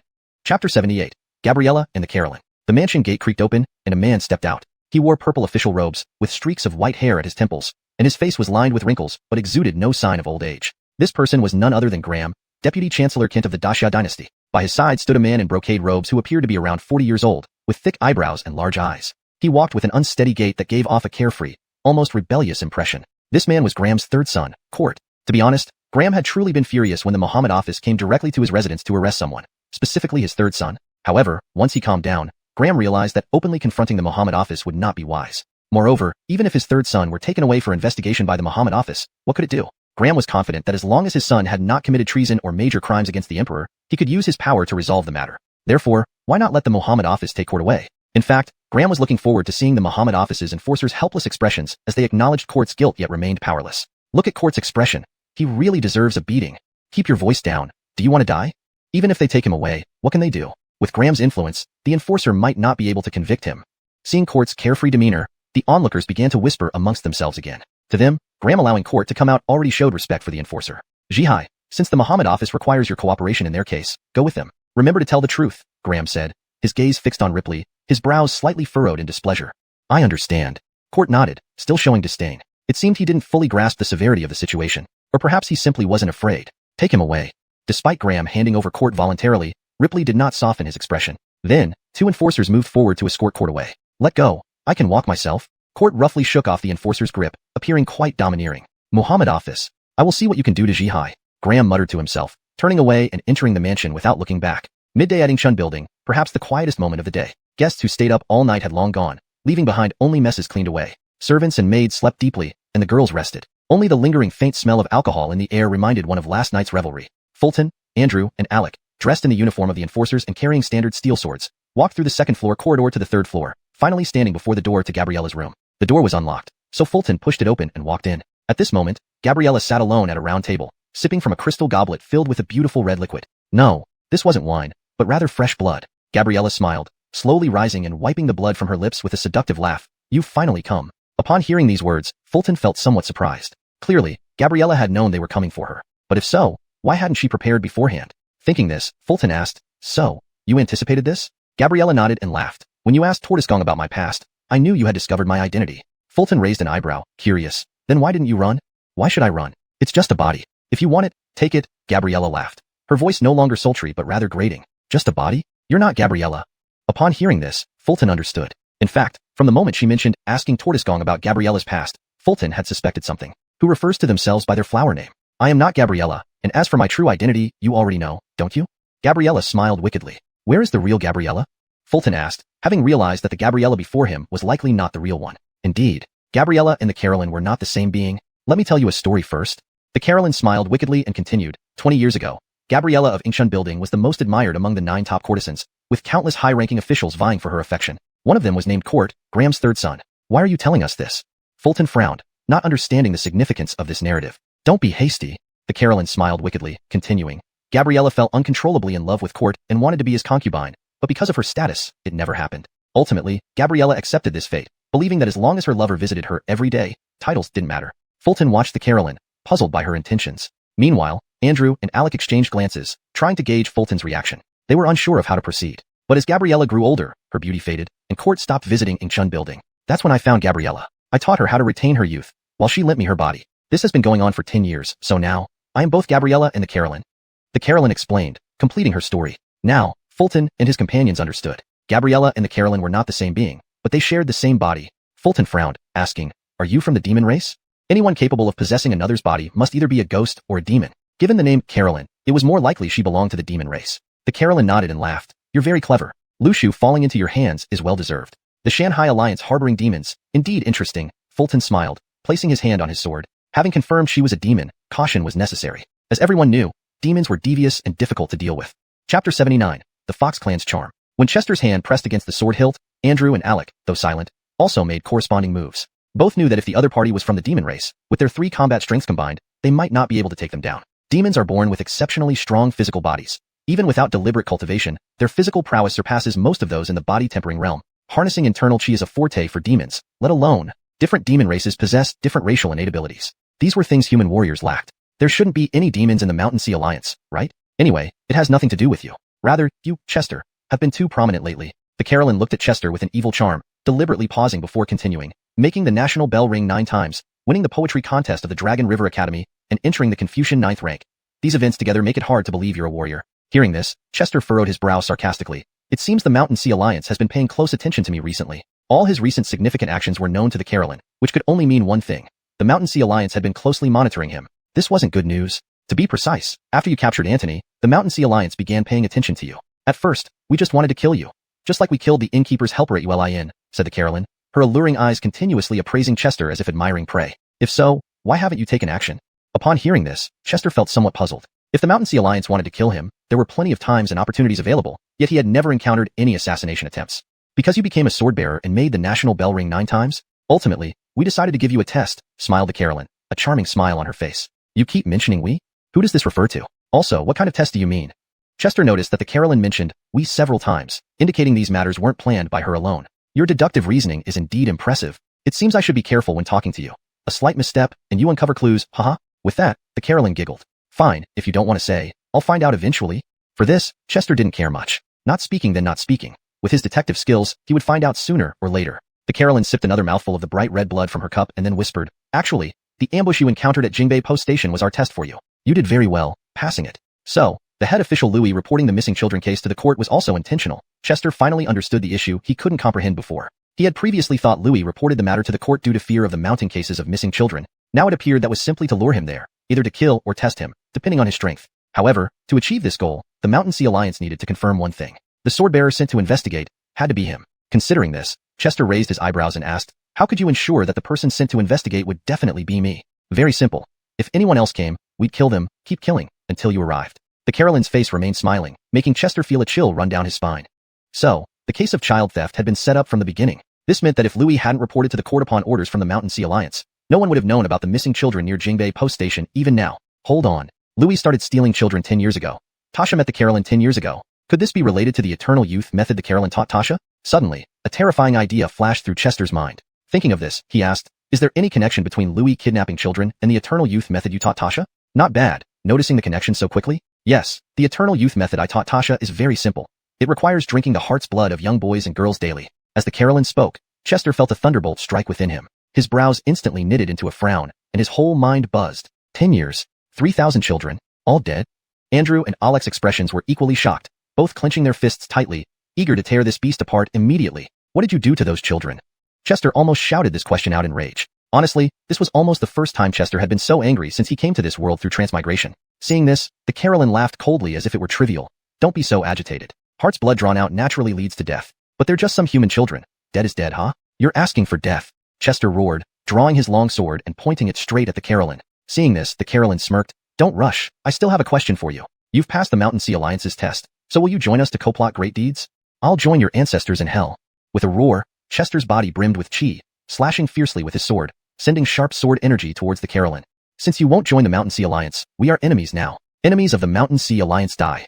Seeing this, the Carolyn gracefully dodged the attack. Meanwhile, a white furry fox tail swayed behind her, unnoticed until now. Seeing Chester move, Andrew and Alec, who had been suppressing their anger, finally could not hold back. They stomped forcefully on the ground, using the recoil to propel themselves like bullets. However, this meant little to the Carolyn. She deftly avoided the attacks with a few quick movements. Little brothers, let big sister play with you.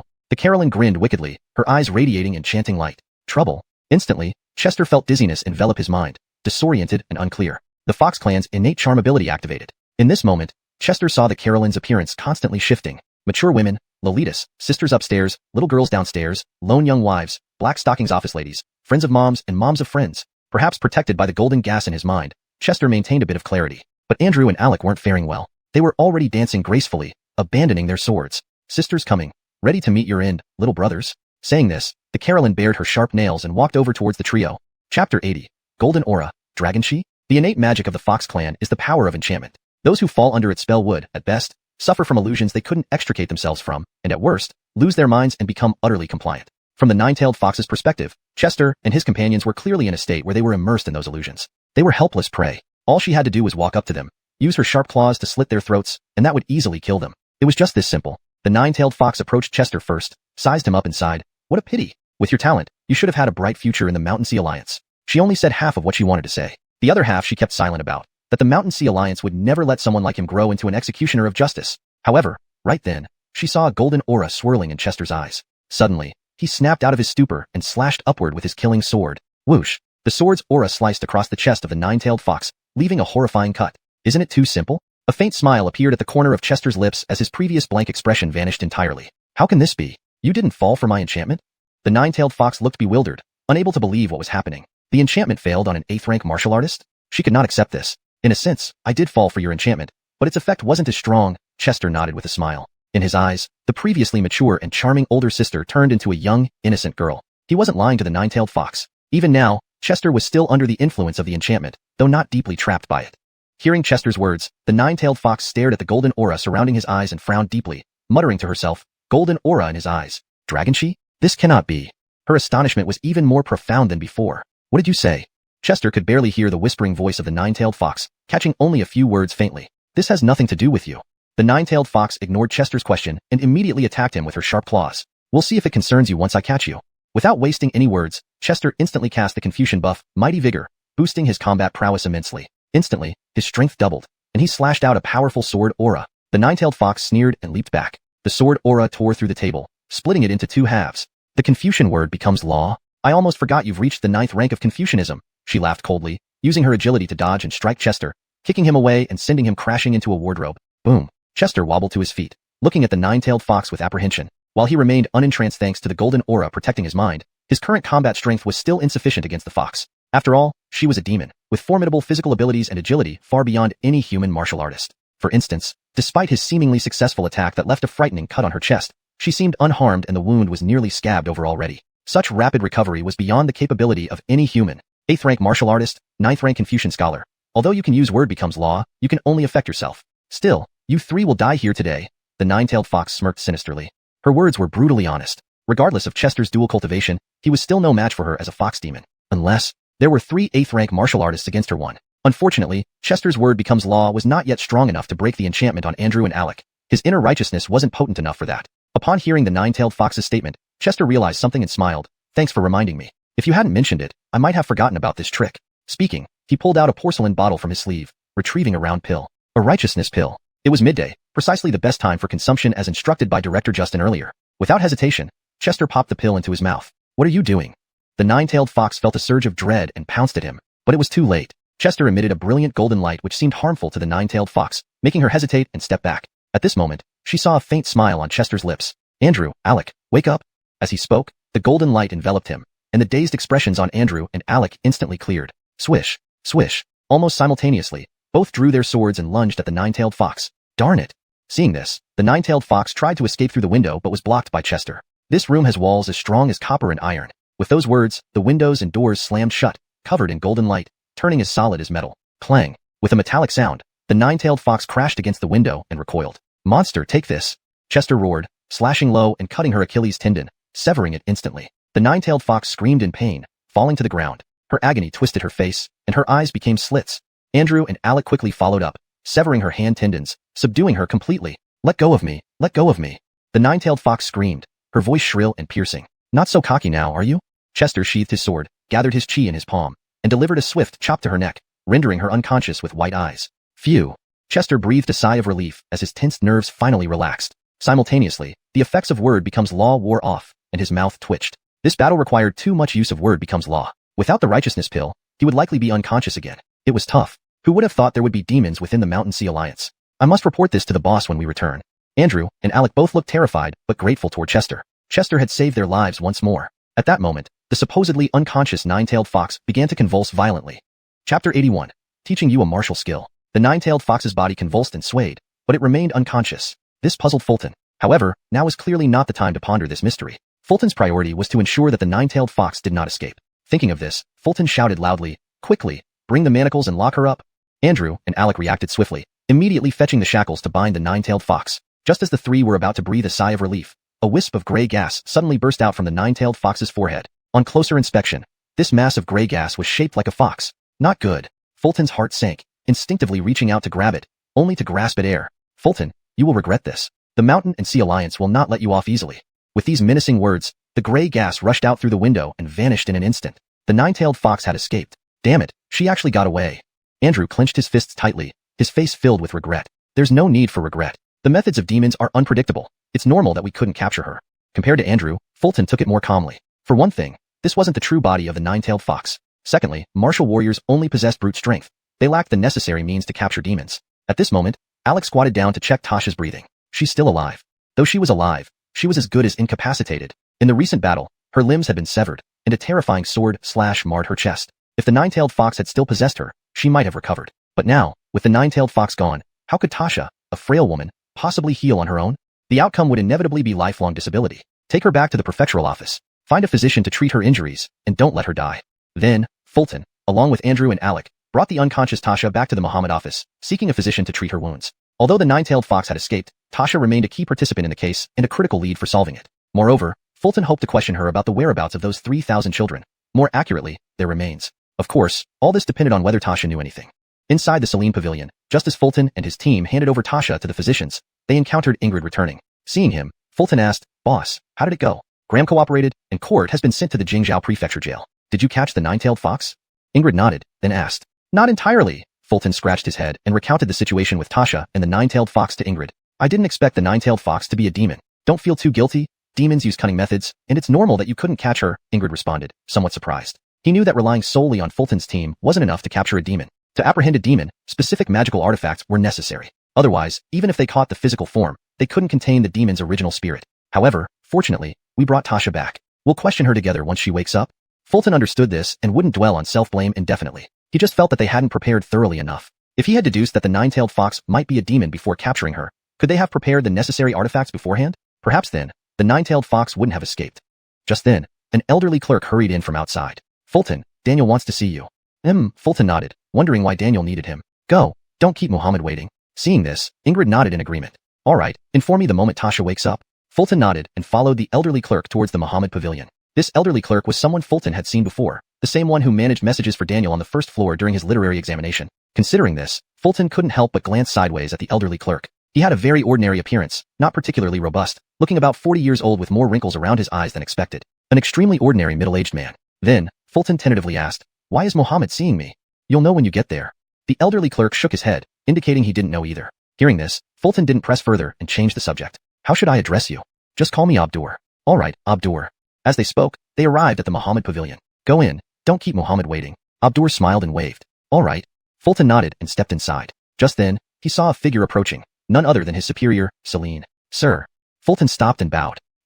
Celine acknowledged with a nod, then gave Fulton a meaningful look, raising one eyebrow and furrowing the other. "Sir, if you have something to say, I really can't read your mind," Fulton mentally grumbled but didn't ask aloud. The reason was simple. After nodding, Celine walked past without another word. Next, Fulton ascended straight to the top floor, finding Daniel dressed in scholar's robes, holding a brush, standing before a writing desk. Seeing Daniel writing, Fulton paused at the door, unsure whether to enter. "Come in." Daniel didn't look up, continuing to write elegantly on the rice paper. Hearing this, Fulton stepped inside. Daniel continued writing without speaking, finally putting down his brush after some time. Then, he unfurled the paper, admiring it contentedly. Fulton recognized the poem he had written at the Dragon River Poetry Gathering, "Let Us Drink." Looking at Fulton, Daniel smiled and said, "Your poem is excellent, grand and fitting for a martial warrior." Scratching his head, Fulton replied, "Thank you for the compliment, Mohammed." Next, Daniel stared intently at Fulton, causing him to feel uneasy. After a moment, Daniel spoke, "Let me know when you create another masterpiece. I'll recommend it for you." "What? So Mohammed also wants to freeload on my poems," Fulton thought, but said aloud, "Deal." Hearing this, Daniel nodded in satisfaction. "I won't take your poetry for free. In exchange, I can teach you a martial skill." "This is true." Hearing this, Fulton's eyes gleamed with excitement. Although he was already an 8th rank martial warrior, he didn't know any martial skills. Moreover, learning a skill from the greatest martial warrior of the Great Xia Empire must be incredibly powerful. Chapter 82. The sword drawing technique. Seeing Chester's excited expression, Daniel smiled gently and said, "Don't get too excited yet. It's not a particularly profound martial technique, but it will be sufficient for your current level of cultivation." Upon hearing this, Chester realized his thoughts had been seen through and scratched his head awkwardly, laughing sheepishly. "May I borrow your sword?" Daniel nodded with a smile. Then, with his right hand outstretched, he emitted a soft surge of energy that immediately pulled Chester's sword from its scabbard at his waist. Witnessing the scene unfold, Chester was left speechless. Although warriors could harness their energy once they reached the 8th rank, the effective range was limited. And now, standing several yards away, Daniel effortlessly summoned the sword from his waist, indicating a masterful control over his energy. It was truly unbelievable. However, recalling that Daniel was at least a 3rd rank warrior, Chester felt reassured. Though he didn't know what exactly made a 3rd rank warrior so formidable, let alone what they were called. The sword, the king among weapons, is often hailed as the ruler of all arms. But remember, a sword has 2 edges. It can harm both enemies and oneself. If you wish to wield a sword, you must be prepared for injury. Daniel gazed at Chester, a faint smile playing on his lips. "Today, I'll teach you the sword drawing technique." "That sounds kind of lame." Chester thought sarcastically but replied aloud, "Thank you for teaching me, Sir Mohammed. Swordsmanship emphasizes speed, accuracy, and ferocity. Master any one of these to perfection, and you will become a renowned expert." The sword drawing technique epitomizes speed. Daniel gently stroked the scabbard of Chester's sword without underestimating the ordinary fine steel blade. "May I ask which aspect you specialize in, Sir Mohammed?" Hearing this, Chester became inexplicably excited. "All 3 aspects, to their utmost limits," Daniel replied. "Well played, full marks for your confidence." Chester silently praised him, then looked on eagerly. "I will demonstrate only once. How much you understand depends on your comprehension." With that, Daniel stepped forward, stopping about 5 yards from Chester. Chester nodded silently, eyes wide open, fearful of missing even a single detail. He firmly believed that with his incredible intuition, he could grasp anything clearly enough to learn it. Swish. In the next moment, Daniel drew the sword from its sheath, a cold, sharp glint appearing and vanishing almost instantly, accompanied by a crisp sound as the blade slid against the scabbard, transforming into a streak of sword chi. The sword chi hurtled toward Chester at an unimaginable speed, reaching him in a blink of an eye. In that instant, Chester felt a chilling sense of impending death. Fortunately, Daniel controlled the force with pinpoint precision. The strike vanished just an inch away from him. Chester appeared calm on the surface, but inside, a storm raged. That sword had been so fast, faster than he could react. If Daniel had intended to kill him, Chester would have been dead already, with no chance of survival. Even his keen eyes couldn't fully capture every detail, technique, power, drawing, and the use of energy, all contained in that simple yet complex strike. For a moment, Chester fell into deep thought. Noticing his contemplative state, Daniel asked with a smile, "How did it go?" In truth, Daniel hadn't expected Chester to master the technique at first glance. Such a feat was virtually impossible. The sword drawing technique, though seemingly simple, was extremely difficult, requiring at least 10 days to a fortnight of intense practice to even begin to understand. However, if Chester asked for another demonstration, Daniel wouldn't mind repeating it. "Sir Muhammad, I want to give it a try," Chester said, extending his hand toward Daniel. The meaning was clear. He wanted the sword. After all, it was the sword drawing technique, and without a sword in hand, there would be no way to attempt it. "Have you grasped it?" Surprised, Daniel nonetheless handed over the fine steel sword. "I have some understanding," Chester nodded, took the sword, placed it by his side, closed his eyes, and exhaled deeply. He was trying to relax and vividly recall Daniel's earlier strike. Given Daniel's prowess, he undoubtedly had deliberately controlled the force and energy. Otherwise, with his reputation as the top warrior of Dacia, a full-strength strike would obliterate the entire Mohammed Pavilion. Even so, the move left an indelible mark on Chester. It was too powerful. He felt that if he mastered the sword drawing technique to perfection, he would be unmatched among warriors of the same rank. Even a blood-refining realm warrior above him might not withstand his strike. Strike towards this desk, Daniel moved aside, allowing Chester room to swing the sword. Is that wise? Chester hesitated. This luxurious desk might be made of something valuable like Wangwali wood. If he damaged it with a single strike, would he have to pay for it? Go ahead boldly. You won't need to compensate for any damage, Daniel chuckled upon seeing his concern. Quite interesting indeed.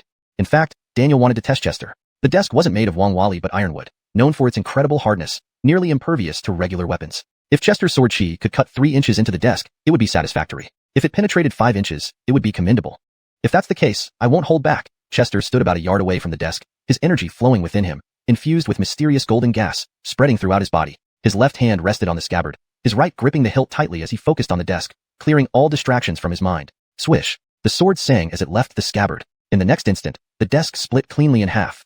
Chapter 83. Women will only slow me down. Fulton maintained his sword drawing stance, panicking inside. He hadn't expected that his first attempt at the sword draw technique would be so powerful. The wooden desk in front of him looked quite sturdy, but had been cleanly split into 2 halves by a single strike from him. Imagine if it were someone else standing there. The same fate awaited them. Had he known this move back when he was nearly killed by 50 black-clothed men at Jingbayan, would it have made any difference? No matter how many there were, one sword stroke could handle one person. Turning to look at Daniel now, Fulton saw that his brows were slightly furrowed in surprise, but it was unclear whether there was shock among it. Originally, Daniel had estimated that Fulton's sword strike could penetrate 5 inches into the desk, which would already be considered exceptional. After all, it was his first time performing the sword draw technique. Even with his innate talent and eligibility for the superior sword, how much power could he really unleash? However, Fulton proved that Daniel had underestimated him once again. Just after one observation, he managed to perform the technique at such a high level, showcasing talents and comprehension skills that Daniel could only describe as monstrous. This devil. Then, Fulton turned to Daniel with an expectant expression and asked, "Superior sword, how did I do?" Hearing this, Daniel's brow furrowed slightly, and after some deliberation, he said, "You've done very well, but your legwork was somewhat shaky during the draw. Otherwise, your speed could have increased even more." His words hit the nail on the head, pointing out the imperfections in Fulton's performance. Undeniably, Daniel had sharp insight, piercing right through to the core of the issue. Petty to executing official duties at the Ingshun building, Fulton's legs indeed felt very unstable at that moment. Legs somewhat shaky. Women truly do slow down my sword drawing speed. Fulton inwardly sighed, then responded, "I'll pay attention to this." Dismissed. As he spoke, Daniel waved a hand and called Fulton back. "Take this desk out and dispose of it." "Sure thing," Fulton nodded, using his brute strength to stack the 2 halves of the desk together and carry them out. As long as he didn't have to pay for it, carrying desks wasn't a problem. Carrying the desk outside, Fulton found a corner to dump it, then headed toward the Salim Pavilion. He felt exceptionally good. Not only had he captured Eliana, but he had also learned a martial technique from Daniel free of charge. Strictly speaking, it wasn't entirely free. He still owed him a poem. Finding time later to write Manjiang Hong, Daniel would surely appreciate such a heroic-style poem. With my current combat power, using the sword draw technique or the Confucian boastful art, I should be able to slash through 3 Earl in one go. So my combat strength is equivalent to 3 Earls or 2.5 Alec, Fulton mused as he walked, quantifying his fighting prowess. 3 Earls, 2.5 Wang Zihuas. By the time Fulton returned to the Salim Pavilion, he saw Earl and Alec preparing to leave. Seeing this, Fulton asked, "Where are you two going?" Earl replied, "Eliana has woken up, and Chief is interrogating her. We were about to head to the Superior Sword Office to find you, but since you're back, let's just go together." Fulton nodded and followed them out of the Celine Pavilion. On the way, Earl curiously eyed Fulton, finally giving in to his curiosity and asked, "What did the Superior Sword want from you?"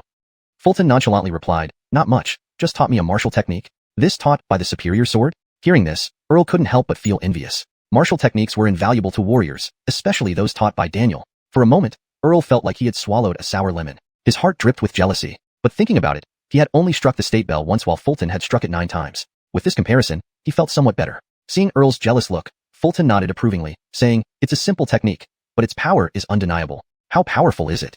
Earl couldn't help but ask. "Probably enough to cut through 3 of you with one strike." "Fulton, you son of a..."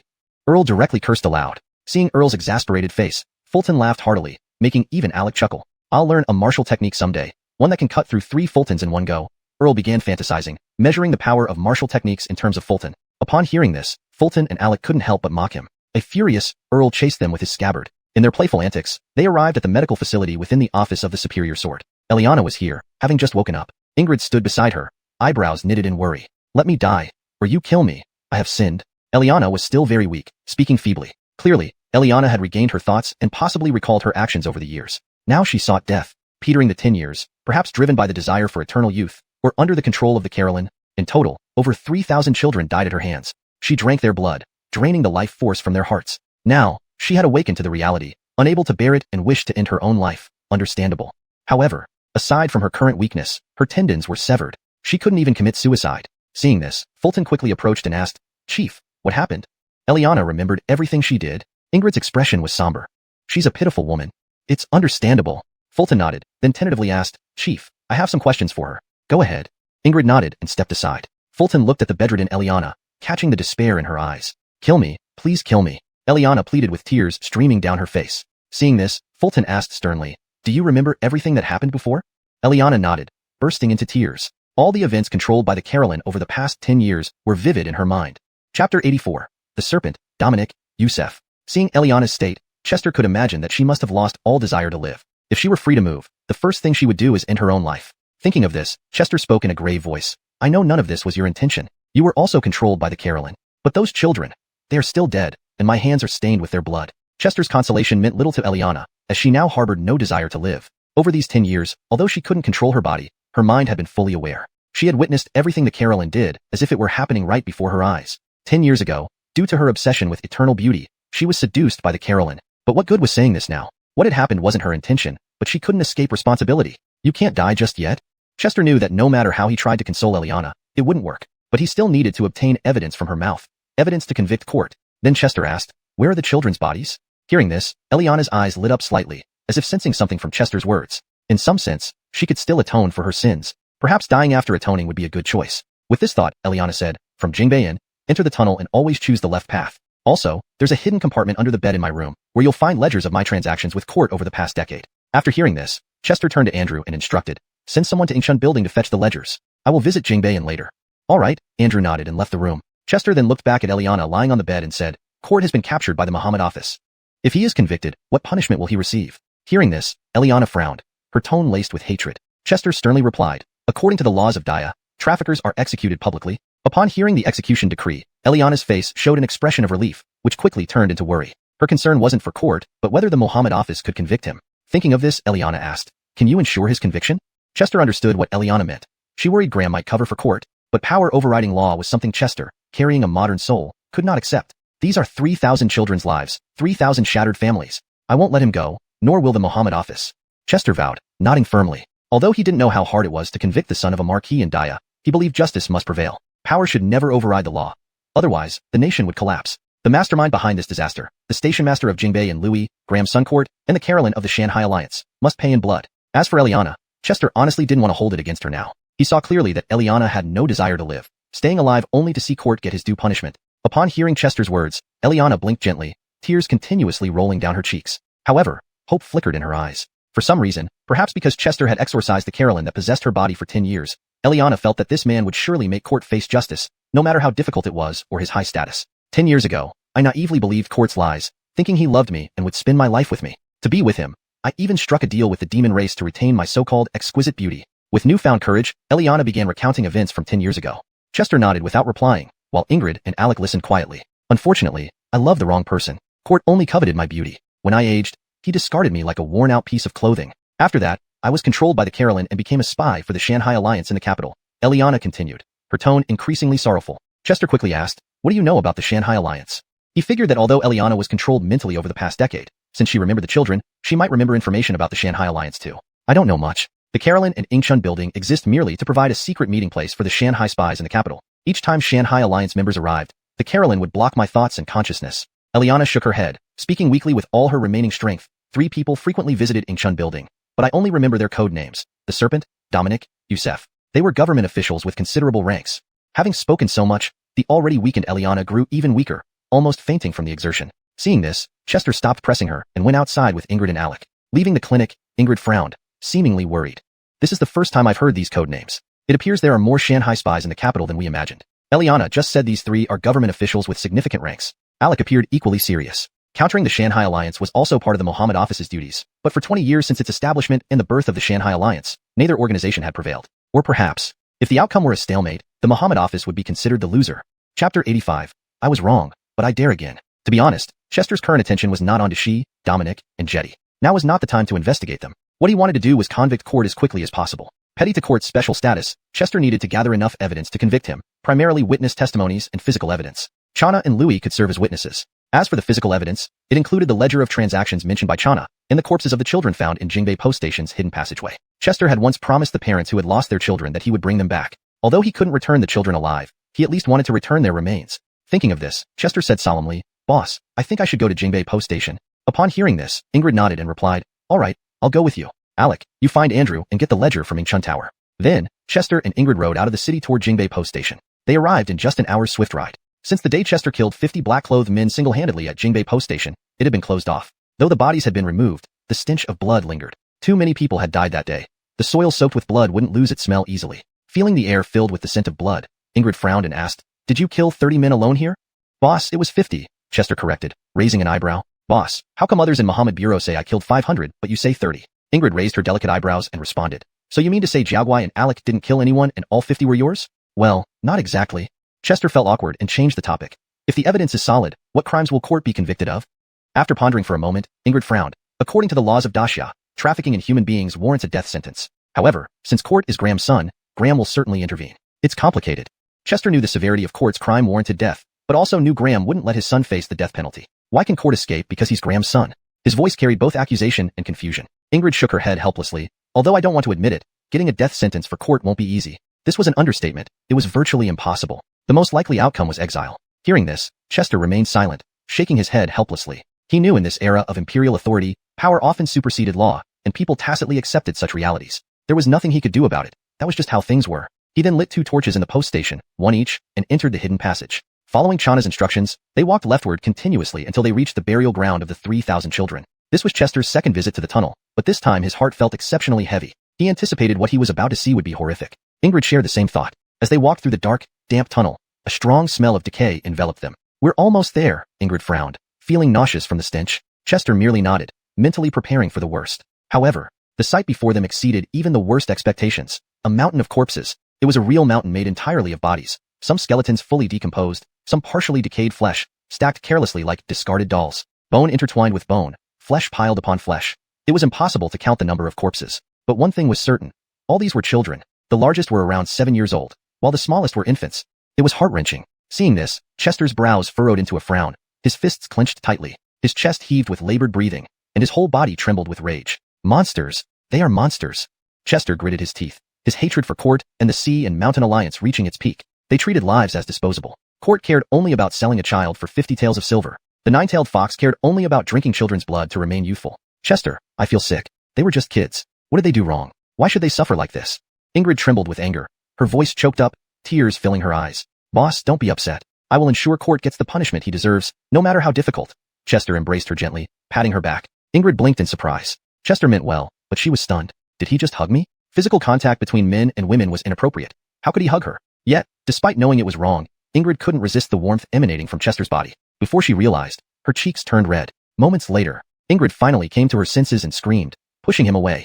That softness. Oh, I see. Recalling the softness of Ingrid's body, Chester still felt the lingering sensation. Don't do that again, Ingrid blushed, understanding Chester's intentions, but unable to be too upset. What could she do? Beat him up here? Besides, he had spied on her changing clothes before and now hugged her. Indeed, a rogue. Thinking of this, Ingrid blushed deeper. Seeing her reaction, Chester chuckled. All right, I promise not to next time. In truth, he thought to himself, I was wrong, but I dare again.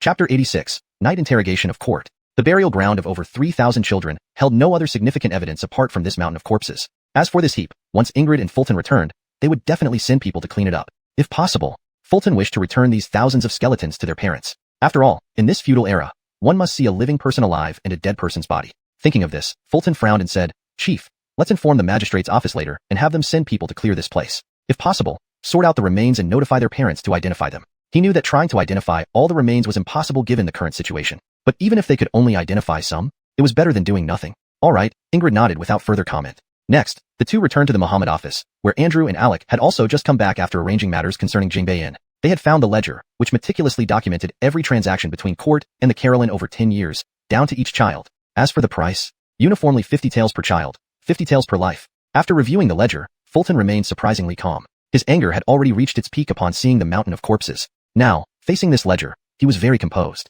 He knew this ledger could be used to convict Court, but not necessarily to sentence him to death. If Court only received a sentence of exile, Fulton would find it utterly unacceptable. With Graham's influence in Court could be quietly brought back within 3 years. Considering this, Fulton asked, Where is Court? Without hesitation, Ingrid replied, In the magistrate's office, to be tried early tomorrow morning. Fulton pressed on, In the dungeon? Ingrid shook his head helplessly. No, as the third son of Graham, Court can't be placed in the dungeon before his conviction. He's in the inner hall. I want to see him.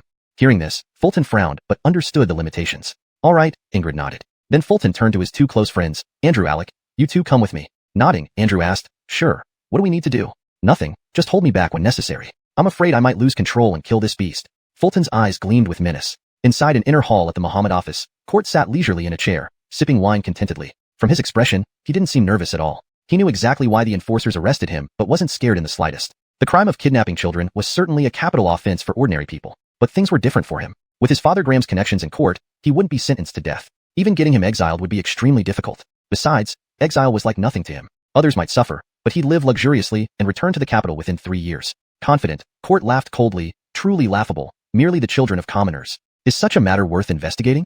At that moment, the door opened, and in walked Fulton, Ingrid, Andrew, and Alec. Seeing them, Court didn't panic. Instead, his gaze lingered on Ingrid, specifically her chest. His look was lecherous and condescending. Then, Court squinted, saying, I recognize you. You're an enforcer.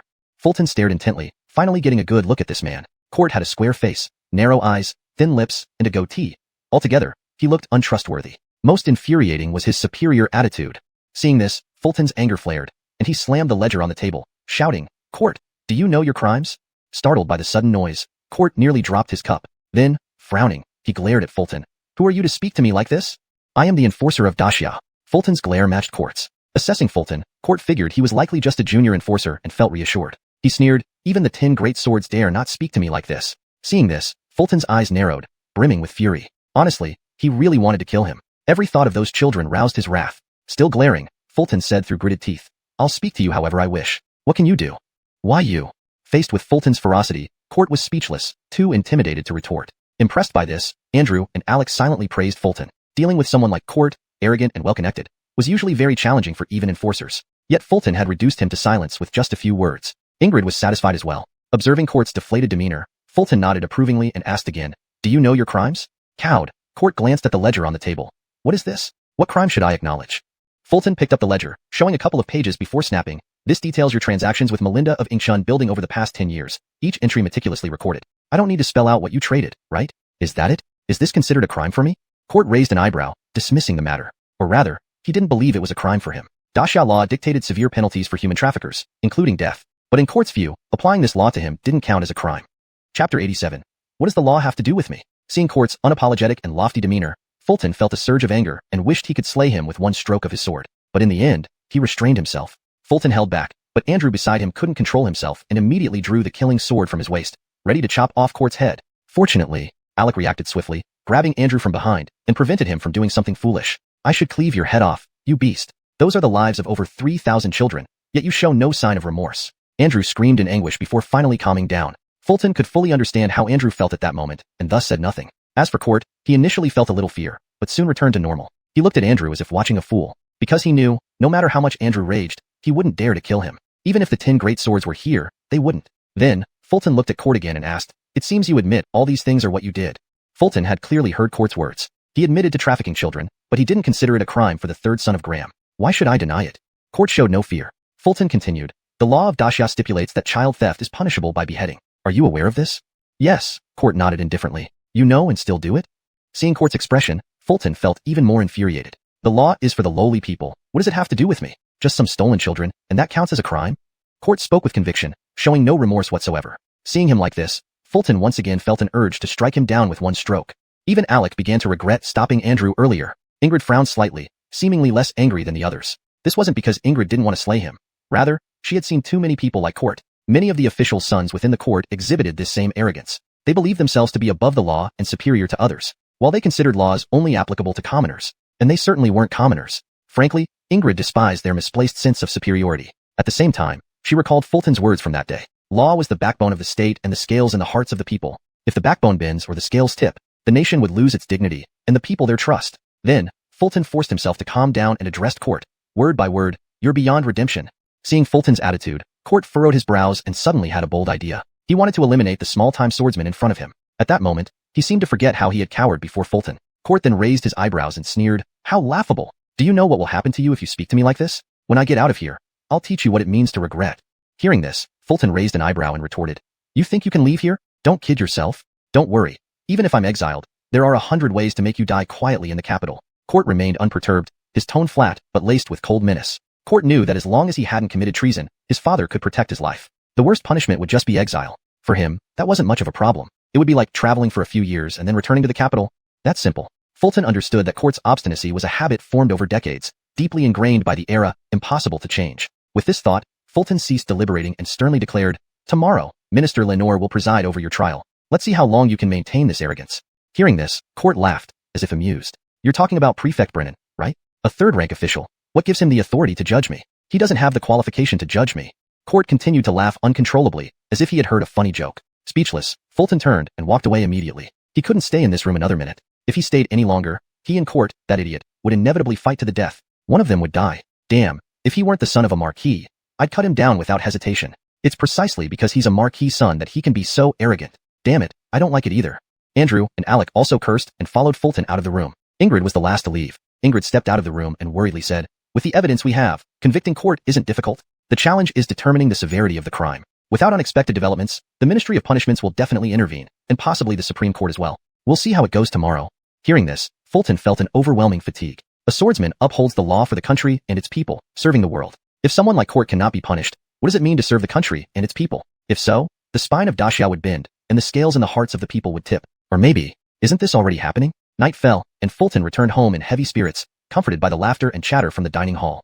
He realized he hadn't been home for 7 nights. In the dining hall, the family was having dinner. Father Bram was holding a large bowl almost as big as a basin and was eating vigorously. Others were drinking congee. After all, it was already late, and not everyone had an appetite like Bram. Even if they could eat, they might not digest it properly. Bram, engrossed in his meal, noticed someone entering and saw it was Fulton. He smiled, saying, "Big brother has returned. Brother, how was the mission? Did you catch the leader of the human trafficking gang?" Little brother Arnie put down his bowl curiously. He knew Fulton was on a mission, but he was unaware of the significant events of the past few days. "Brittany, bring big brother a bowl of congee." Claire instructed Brittany to serve Fulton while looking at him warmly. Although she often liked to tease Fulton, his current status in the family made her hesitate to speak up. As a royal swordswoman earning 20 taels a month, the highest in the Sun family, and now also the poetry champion, it made Claire feel somewhat inferior. Note, the translation maintains the original paragraph structure and style, ensuring fluency and coherence.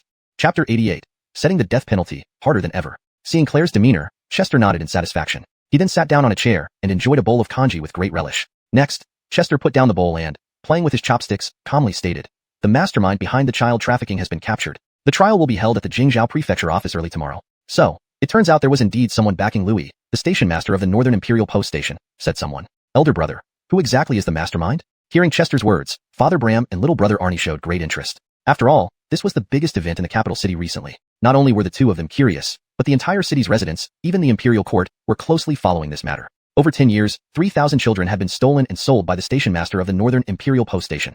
A crime so shocking that it couldn't help but attract attention. Chester calmly said, Graham's third son, Court. Graham, Deputy Chief of Staff Kent. It turns out to be Graham's son. Why would he involve himself in this? He shouldn't lack money, right? Upon hearing this, Graham and Arnie were greatly shocked, expressing their disbelief. Their views were similar. They couldn't understand why Court did this. He wasn't like Louis, the station master. As the third son of Graham, he certainly wouldn't be short of money. If he didn't need money, why did he engage in child trafficking? He isn't short of money, but he lacks morality. Chester muttered to himself before saying aloud, I just saw Court. He doesn't care about what he has done. He even thinks he has no guilt. Is this true? What shame. Little brother Arnie couldn't help but reprimand. However, he still hadn't realized the full gravity of the situation. At this moment, he was unaware that those 3,000 children had already died, and in an extremely cruel manner. Elder brother, I may sound reluctant to admit it, but this is how the court operates. He is the son of a marquis. If we want to convict him, we must first pass through Graham's gate. That won't be easy. Father Bram frowned, fearing that Chester might get fixated on this issue. He knew his son well. Given Chester's upright nature, if Court weren't punished due to his identity, it would be a significant blow to Chester. Chester naturally understood his father's meaning and immediately nodded. Don't worry, father. I can see through this. Oh, elder brother, now that Court has been caught, did he say where those 3,000 children were sold? Little brother Arnie's curiosity flared up again. This matter not only spread within the city, but also became a topic among students at Longha Academy. If he could find out some unknown secrets from his brother, Arnie could show off a bit at Longha Academy. However, he clearly hadn't grasped the severity of the situation. While arresting Court, we also apprehended the Carolyn of the Sea Alliance, Eliana, the Madam of Incheon building. 10 years ago, she was controlled by the Carolyn and needed to drink a jug of children's blood daily for eternal youth. Those children, all dead? Speaking this, Chester frowned deeply, his voice and body trembling. With one sentence, silence fell over the dining hall. Pin drop silence. Everyone was stunned, too astonished to speak. For a long time, Arnie shakily asked, Elder brother, are you serious? 3,000 children, all dead? Absolutely certain. The children's bodies have been found in secret passages of the Northern Imperial Post Station, but they've turned to bones, making identification impossible. Chester nodded with difficulty, his voice still trembling uncontrollably. Truly despicable, unforgivable. He deserves death many times over. Little brother Arnie's forehead veins bulged in anger, grinding his teeth, as if ready to hit someone. At this moment, if Court were here, Arnie definitely wouldn't adhere to the principle that scholars should use words instead of hands. He would give him 2 resounding slaps. Beast. Father Bram clenched his fists in fury, only managing to curse, beast. It was a sign of his lack of education. Beside him, the maidservant Brittany, hearing this, sobbed softly. Though Claire didn't cry, her face looked pale, dazed. She seemed unable to accept this reality. So many children all dead. This was unbearable for a woman like her. Seeing the family's state, Chester immediately spoke in a solemn tone. The trial will be held publicly at the Jingzhou Prefecture office tomorrow morning. We'll know if Court can be convicted then. Hearing this, Bram nodded. Lord Lenore is fair and incorruptible. Having him preside over the case is best. Elder brother, I want to go to the office tomorrow. Little brother Arnie hesitated, fearing he might cause trouble for his elder brother. Sure, expect many people tomorrow? Chester nodded, imagining the scene that awaited the next day. The next day, before the Great Hall of the Jingzhou Prefecture office, citizens gathered early, wanting a good spot to observe the public trial of Court. What did Graham's third son Court do wrong to be arrested by the enforcers? Unsure, but if it's being tried openly by the prefecture magistrate, it must be serious. That's understandable. Being the son of a marquis, it wouldn't be minor. Citizens discussed what Court might have done. They thought typical offenses wouldn't amount to much for someone like Court. Like last time when he abducted an innocent girl, leading to her suicide. It ended without consequences. Thus, this time must be far worse than that abduction. Soon, bailiffs emerged from behind the hall, followed by Lord Brennan, the clerk, and others like Ingrid and Chester. Brennan sat at the judgment table, expressionless, holding the wooden gavel without striking it. Last night, Ingrid had briefed him on the case details. Brennan was greatly shocked. He found it hard to believe such a heinous crime occurred in the capital. Honestly, he wished to convict Court and sentence him to death. But after decades in officialdom, he knew the hidden realities. Convicting Court was already incredibly difficult. Setting the death penalty for him would be even harder. Chapter 89. How on earth is this person's brain wired? Fulton knew that for Brennan, presiding over the trial of Court today would undoubtedly bring immense pressure. Yet, considering all the officials in the capital, it seemed only Brennan could handle this case. Only he dared to confront Graham's power and ensure a fair trial under the law. Neither the Dali Temple nor the Ministry of Justice could do so. The president of Dali Temple was ranked 4th class, and the Minister of Justice 2nd class. Their positions were not as significant as the Deputy Chief of the Privy Council. If they had taken charge of this case, they would likely have delayed it endlessly until the public gradually forgot about it. Thinking about this, Fulton glanced at his father and younger brother, standing outside the hall. They stood by the entrance, in quite a prime position. Initially, when Fulton brought his father and younger brother here, people murmured why they should be given such favorable spots. However, when they realized these two were Fulton's family members, attitudes changed immediately. Clearly, Fulton still held high esteem among the people of the capital. After all, the newly appointed Warden Fulton solved the child trafficking case in Jinchebi Station, single-handedly eliminated 500 thugs from human traffickers with just one sword, and recently won the poetry competition at Longha. Almost every major event discussed in the city lately involved Fulton. Bring Court into court. Brennan finally pounded the wooden gavel. However, he did not say bring the prisoner into court, but directly called out Court's name. It was clear that Brennan was being very cautious. Then, Court, dressed in brocade clothes, strolled into the courtroom escorted by officers. Yes, he wasn't wearing prison attire, nor shackled, and was not even under escort. He simply walked in arrogantly with an expression that suggested total indifference towards the proceedings. Why isn't he in prison clothes? And without handcuffs? Even if he is a son of a marquis, it shouldn't be like this. Look at his face. He looks like he's ready to fight. Seeing Court's attitude, the crowd murmured, feeling inexplicable disdain toward him. Noticing the people's expressions, Court showed no sign of repentance, but became more arrogant. Brennan frowned deeply and slammed the gavel, shouting, "Court, are you aware of your crimes?" Court raised an eyebrow and responded haughtily, "Nonsense. What crime has this young master committed?" This made Brennan extremely angry. He hit the gavel hard and demanded, "You instructed the station master Louis to kidnap and sell 3,000 children over 10 years. Do you admit to this?" "I'm not ashamed of it. I ordered him to do it. So what?" Court maintained his defiant demeanor, seemingly unaware of his wrongdoing. Or perhaps in his mind, it was not a crime or even a mistake. The crowd erupted in shock outside the hall. What? Louis kidnapped those children on orders from Court. So, Court is the real mastermind behind the human traffickers. Look at his face. He seems to think what he did is not a crime. Many clenched their fists tightly in anger. To them, Court's actions disregarded human life, or rather, commoners' lives. To him, the lives of commoners weren't worth much. Seeing Court's demeanor, Brennan suppressed his fury and asked gravely, "Where did you sell the stolen children?" "Yingshanla, 50 taels each." Court answered boldly and provocatively. It was as if he was saying, "So what if I did it? Can you, a third-class official, punish me?" Brennan continued, "Why did you engage in child trafficking? As Graham's son, you shouldn't lack money." Though his voice was calm, his heart burned with rage. He understood he must remain impartial as the chief judge of Jingzhou Prefecture. Losing control would jeopardize the fairness of the trial. "I may not lack money, but who says there's too much? One child for 50 taels. Enough for this young master to enjoy a drink." Court laughed mockingly, as if these children were merely currency for his pleasures. Hearing this, Brennan could no longer suppress his anger. He struck the gavel and yelled, "You are shameless. Commoners should know their place. Serving this young master should be their honor." Court remained obstinate. He didn't see his actions as crimes, but as rightful entitlement. Born with a silver spoon in his mouth, his thinking was deeply flawed. "You despicable person, why should we serve you? Who do you think you are? You trafficked 3,000 children, ruining 3,000 happy families. Magistrate Lenore, this man must be executed publicly to quell our fury." Court's words incited the crowd. His behavior revealed utter contempt for commoners. To him, they were inferior beings. He was a noble marquis' son. Commoners were slaves meant to serve him. Worse yet, to him, commoners weren't even slaves. They were less than pigs and dogs. At this moment, the crowd's curses swelled into waves, crashing into the hall. As the situation became uncontrollable, Brennan struck the gavel again, shouting, "Silence!" The crowd quieted down, but their faces still conveyed seething anger. "I wish I could kill him right now." Who wouldn't? Andrew and Alec clenched their teeth, wishing they could pull out their swords and slay this beast. How on earth is this person's brain wired? Fulton also felt infuriated, unable to comprehend Court's logic. After hearing the curses from the crowd, Court's lips curled into a cold smile. He turned and glared at the crowd menacingly. "You can curse all you want. This young master will remember every one of your faces. Once I'm free, none of you will survive." Stunned silence followed. He openly threatened people's lives in broad daylight. Note: names are transliterated using pinyin to maintain authenticity. Chapter 90. No one dares to strike, so I will. Court's actions were truly shocking. His audacity was limitless and outrageous beyond compare. He was even bold enough to do such daring things in broad daylight, and from the tone of his words, he had never considered that he might be punished. Even before the trial concluded, he was already thinking about being released. However, despite Court's arrogance, the commoners genuinely feared his threats. After all, Court was the son of a marquis. It was far too easy for him to harm ordinary people like them. So easy that he didn't need to act personally. Indeed, many people were already beginning to regret their actions. Just as the commoners felt afraid, a sudden bang of the wooden block echoed throughout the court. It was Brennan, holding the wooden block, who stood up angrily. His eyes wide with fury, he berated, "Court, you are out of line. This is a court of law, and yet you dare to openly threaten the people. Ridiculous, why shouldn't I? A bunch of peasants dared to speak ill of me behind my back. Don't they deserve death?"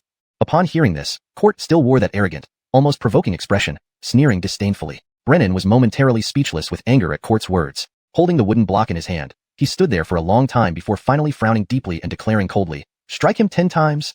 Hearing this, Court reacted intensely. "You dare, Brennan? Bravo, Your Excellency Lenore. This kind of person needs to be taught a lesson." Seeing this, the commoners cheered in unison. "Let's see how arrogant you are now, taking a beating." Brennan sat back down, straightened his robes, and said sternly, "Why should I hesitate? You have disrupted the order of the court. 10 strikes are lenient indeed. Carry out the sentence." "You." Court clenched his teeth in rage, unable to speak. Yet, while Brennan had given the order, the bailiffs hesitated. This was the son of a marquis. If they carried out the punishment, wouldn't they face retaliation once he was released? The answer was definite. Brennan was a high-ranking official of the third rank, the prefect of Jingzhou, so he perhaps wasn't afraid of retaliation, but what about them? In Court's eyes, they were no different from ordinary people. Seeing this, Brennan also found himself in a difficult position. The delay from the bailiffs was clearly not due to disobedience. He understood their concerns perfectly. "Ha ha ha. See that, Brennan? Your men dare not touch me. No one in this world can strike me." Court laughed arrogantly, wearing the expression of a victor. His laugh was sharp and grating, piercing everyone's hearts. The bailiffs wore expressions of great difficulty, some having already decided in their hearts that they couldn't afford to lose their lives by striking Court. Life was more important. How infuriating. What are these bailiffs thinking, refusing to carry out the orders of His Excellency Lenore?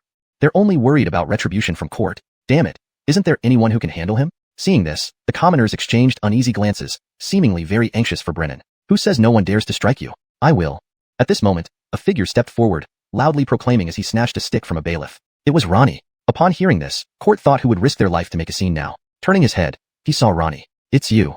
He recognized Ronnie as the sword-wielding interrogator from the previous night. But Court did not believe Ronnie would dare strike him, unless he wanted to die. So what if it's me? Ronnie stared at him fiercely, showing no sign of backing down. I am the third son of Graham. You dare strike me? Court's face was still furious, looking hysterical. Funny, you disrupted court order as a swordman. I have every right to punish you. Why should I hesitate? Ronnie laughed heartily. His words were logically sound. Court publicly disrupting the court order deserved 10 strikes fairly. It's Master Ronnie. Let's see how arrogant Court stays now. What the bailiffs dare not do, the swordman will. What Master Son? This is clearly Sun Shirkue, the warrior who does what we literati cannot. If so, Court is in for a rough time. Seeing Ronnie step forward, the crowd outside became excited. They remembered how Ronnie single-handedly defeated the thugs at Jibei Inn and captured Louis. They also remembered how he composed Ode to Liquor in Lungha Academy with just one jug of wine. Now, they witnessed another heroic act of Ronnie. What the bailiffs dared not do, Ronnie would do. Then, Ronnie saluted Brennan, asking, Your Excellency Lenore, is it all right for me to administer the punishment? No problem, Brennan nodded with a smile. You dare? Hearing this, Court glared viciously at Ronnie, still not believing he would strike him. Andrew, Alec, subdue him. Seeing Ronnie receive permission from Brennan, he commanded. Yes, sir. Andrew and Alec, who had been holding back their anger, stepped forward and took sticks from the bailiffs, lightly tapping Court's legs. Court, in pain, fell to his knees. Seizing the opportunity, Andrew and Alec placed the sticks under his knees and pushed together. Ah! With Court's scream, his body spun 3.5 turns midair before crashing hard onto the ground, falling flat on his face. He landed quite harshly. Good job. Worthy of being a swordman. Unafraid of power. This is what makes Desia's swordmen just. Witnessing this, the crowd cheered loudly, unleashing their anger without fear of Court's retaliation. Ronnie stood next to Court, holding the stick, and asked Andrew and Alec, Do we hit the buttocks? Of course, where else do you think? Andrew frowned slightly, puzzled by the question. Ronnie probed further. Can we hit the front? Are you serious? Though I hate Court too, hitting the front, that's trying to kill him. Hearing this, Andrew was speechless. This guy really thinks of everything. At this moment, Court, who had been dazed, came to his senses slightly, his face contorted with malice, grinding his teeth. I will get you all killed. Silence! Ronnie shouted, raising the stick to deliver the blow. However, at this exact moment, a deep voice suddenly sounded from outside the court. Today, this lord will see who dares to touch a hair on Jihai. Chapter 91. The law is dead, but people are alive. As the voice sounded, Chester, who had raised his hand high, paused midair and turned to look in the direction of the voice. It was an elder with white temples, but a vibrant and energetic demeanor. Graham, deputy director of the Secretariat, Kent. He was accompanied by 2 heavily armored guards who cleared the path, pushing the citizens aside. Graham Kent came with imposing momentum, his eyes fixed directly on Chester inside the hall, revealing unmasked hostility. Graham has arrived. This is going to be troublesome. What should we do? He's a marquis, a high-ranking official. Is it appropriate for Commissioner Sun to cane his son in front of him? Commissioner Lenore is only a third-rank official, still far from Kent, let alone Commissioner Sun. Seeing Graham's aggressive approach, the crowd outside the hall whispered among themselves, their spirits sinking. They knew that if Graham appeared here, they wouldn't witness Court being caned today. Brennan stood up and made a polite bow, saying, Marquis Wu. Next, an attendant brought a chair and placed it beside the court table, upon which Graham sat down and turned to Brennan, saying, Minister Lenore, I have been very cooperative with you. I hope you will proceed cautiously. The trial of my son must be fair and just. That goes without saying, Brennan replied with a smile. Of course. Then what's happening now? Are you going to punish my son? Graham sneered, his gaze shifting to Chester with a challenging look. His eyes seemed to say, With me here, you dare touch him? Seeing Graham like this, Brennan immediately said, Marquis Wu has misunderstood. It's not punishment but a minor chastisement for Court disrupting the court order. One had to admit, Brennan was rather bold.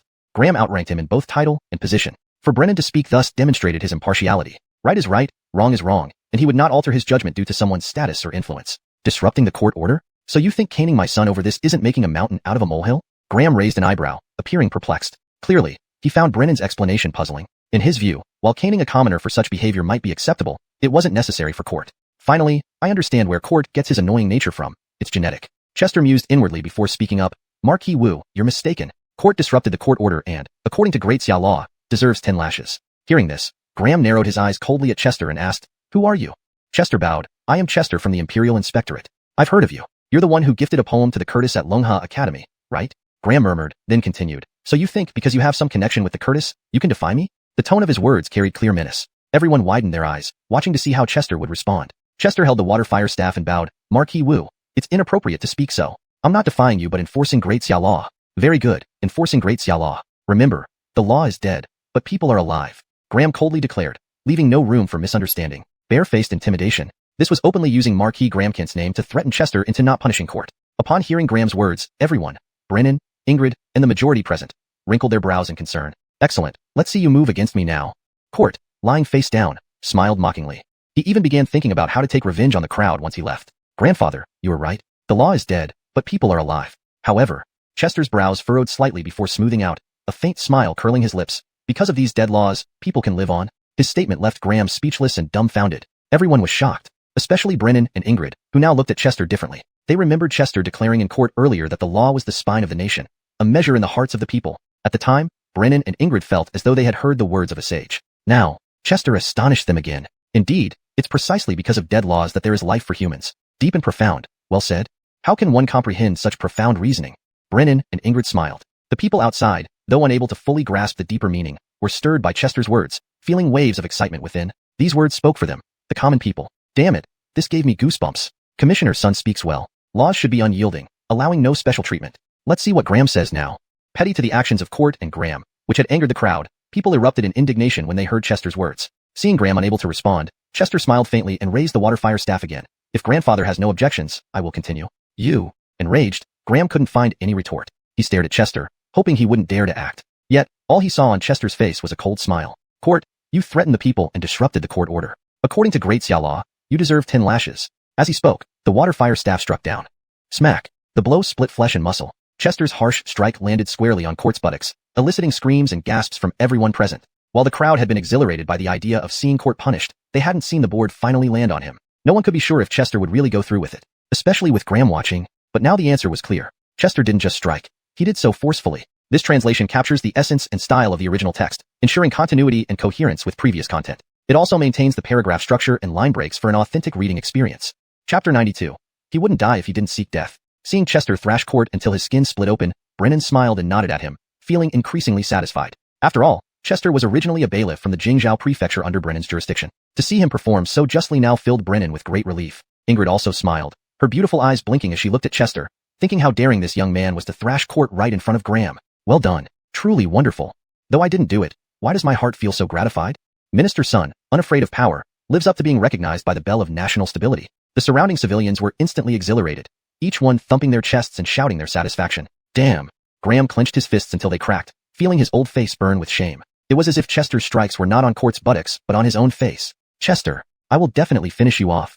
Court, lying on the ground, twisted his head around with all his strength to glare at Chester with intense hatred. He was furious, truly furious. As the third son of Graham, although his noble rank was insignificant to him, he had never endured such humiliation growing up in luxury. At that moment, he secretly swore that once he got out, he would mobilize all his connections to destroy Chester. Even if Chester was an enforcer, the enforcer fears no entity. Remember this well. Since you have broken the law, be prepared for punishment. Hearing Court's words, Chester gave a slight smile and raised the water fire staff again. Smack, smack, smack. Next, Chester struck 9 consecutive times, each landing solidly on flesh. The dull thuds produced by the water fire staff striking Court's buttocks echoed loudly, each strike deeply affecting Graham. After the 9th strike, Court almost fainted, his buttocks a mess of blood and flesh, looking incredibly pathetic. That felt good. Chester put away the water fire staff and sighed, wishing he could have given Court 10 more strikes. That felt good.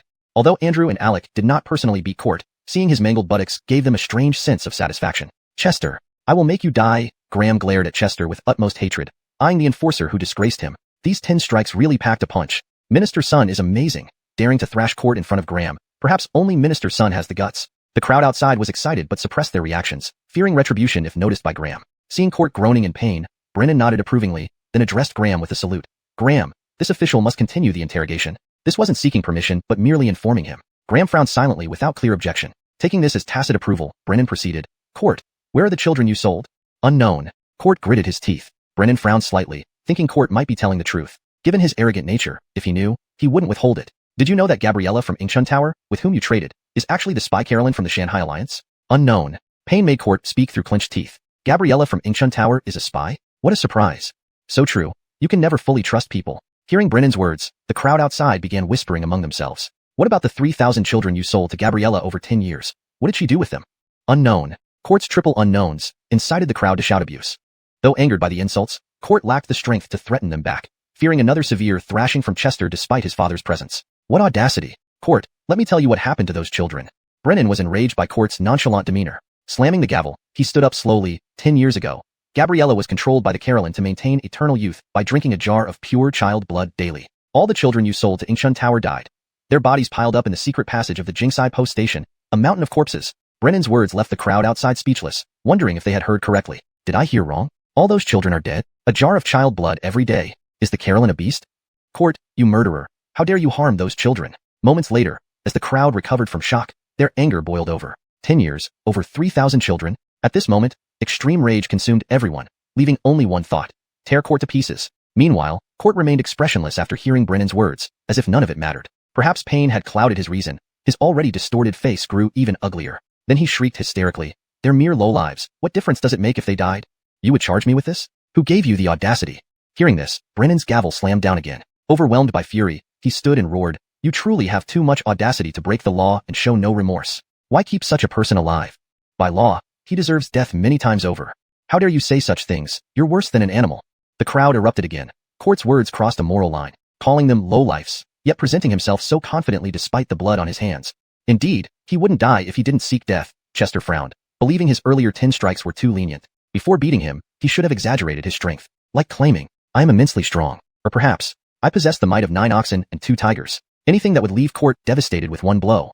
##### Chapter 93. The wise still outwit. Seeing the enraged Brennan and the crowd outside, Graham's brows finally knitted into a frown. He was extremely dissatisfied, and even disappointed, with Court's performance. How could such remarks be made in a public courtroom? They should have been said at home. Even if it were true, it shouldn't have been expressed so openly. Wasn't this forcing Brennan to impose a severe punishment? Thinking of how wise and valiant Graham had always been, how could he have raised such an undisciplined, unruly son? However, no matter what, Court remained his third son. He still needed to be saved. Thinking of this, Graham first cast a stern glance at Fulton, revealing a hint of killing intent between his brows, then looked toward the outside, believing that the time should be about right. Just then, Brennan's wooden clapper resounded once again. Court, you have shown utter disregard for law and order. Over 10 years, you have trafficked more than 3,000 children for profit, leading to their deaths, and colluded with the spy from the Mountain and Sea Alliance, Juehu. For these 2 crimes combined, I sentence you to immediate execution. Brennan spoke firmly, each word finalizing Court's death sentence. Upon hearing this, everyone present was stunned, while the crowd outside nearly erupted in cheers. Brennan, you dare?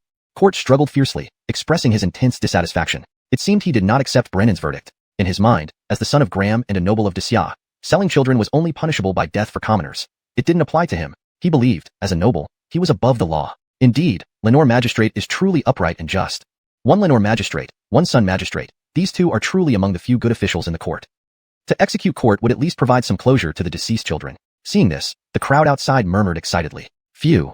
Fulton sighed deeply, relieved that they had finally sentenced Court to death. Now he could provide some closure to the parents of the dead children. But just then, someone else arrived outside the courtroom. Please wait, Magistrate Lenore. This case still has unresolved points. With these words, someone, accompanied by guards, stepped into the courtroom. Dressed in purple official robes, this person symbolized his high-ranking position, a senior official of the 3rd rank or above. Upon seeing this man, Brennan's brows furrowed. He recognized him immediately. It was Cato, the Minister of Justice, a 2nd-rank official. Finally, he's here. Seeing Cato walk in with the guards, Graham's face showed relief. To save Court, he had specially visited Cato last night and discussed this matter. Though Cato appeared hesitant, he ultimately agreed. After all, Graham held a marquis title and was a senior official of the 2nd rank. Despite the lower status of military officials in Disya, Graham still held a marquis title, giving Cato no choice but to give him face. That's why Cato had come today. This man, who is he? Why does he want to interfere with Magistrate Lenore's trial? A purple robe signifies a 3rd-rank official or higher. He must be a supporter Graham sent for. I knew these corrupt officials protect each other.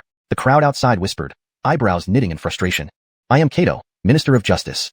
Cato addressed the crowd, asserting his authority to intimidate them. Although displeased, Brennan remained calm. Minister Sue, may I ask why you've come to my county court? Cato smiled faintly. This case still has unresolved points and should be transferred to the Ministry of Justice for further review. Hearing this, Brennan instantly understood Cato's intention to take Court away. How absurd. If Court were taken away now, it was likely Cato would openly bend the law in favor of him. An execution might turn into exile or even a lighter sentence. However, Brennan felt powerless. His rank wasn't higher than Cato's. He bowed and said, Minister Sue, isn't this action against protocol? There's nothing against protocol. According to Disya law, major cases are jointly reviewed by the Ministry of Justice, the High Court, the County Court, and the Imperial Censorate. You didn't even notify the Ministry of Justice for such a significant case. What do you intend?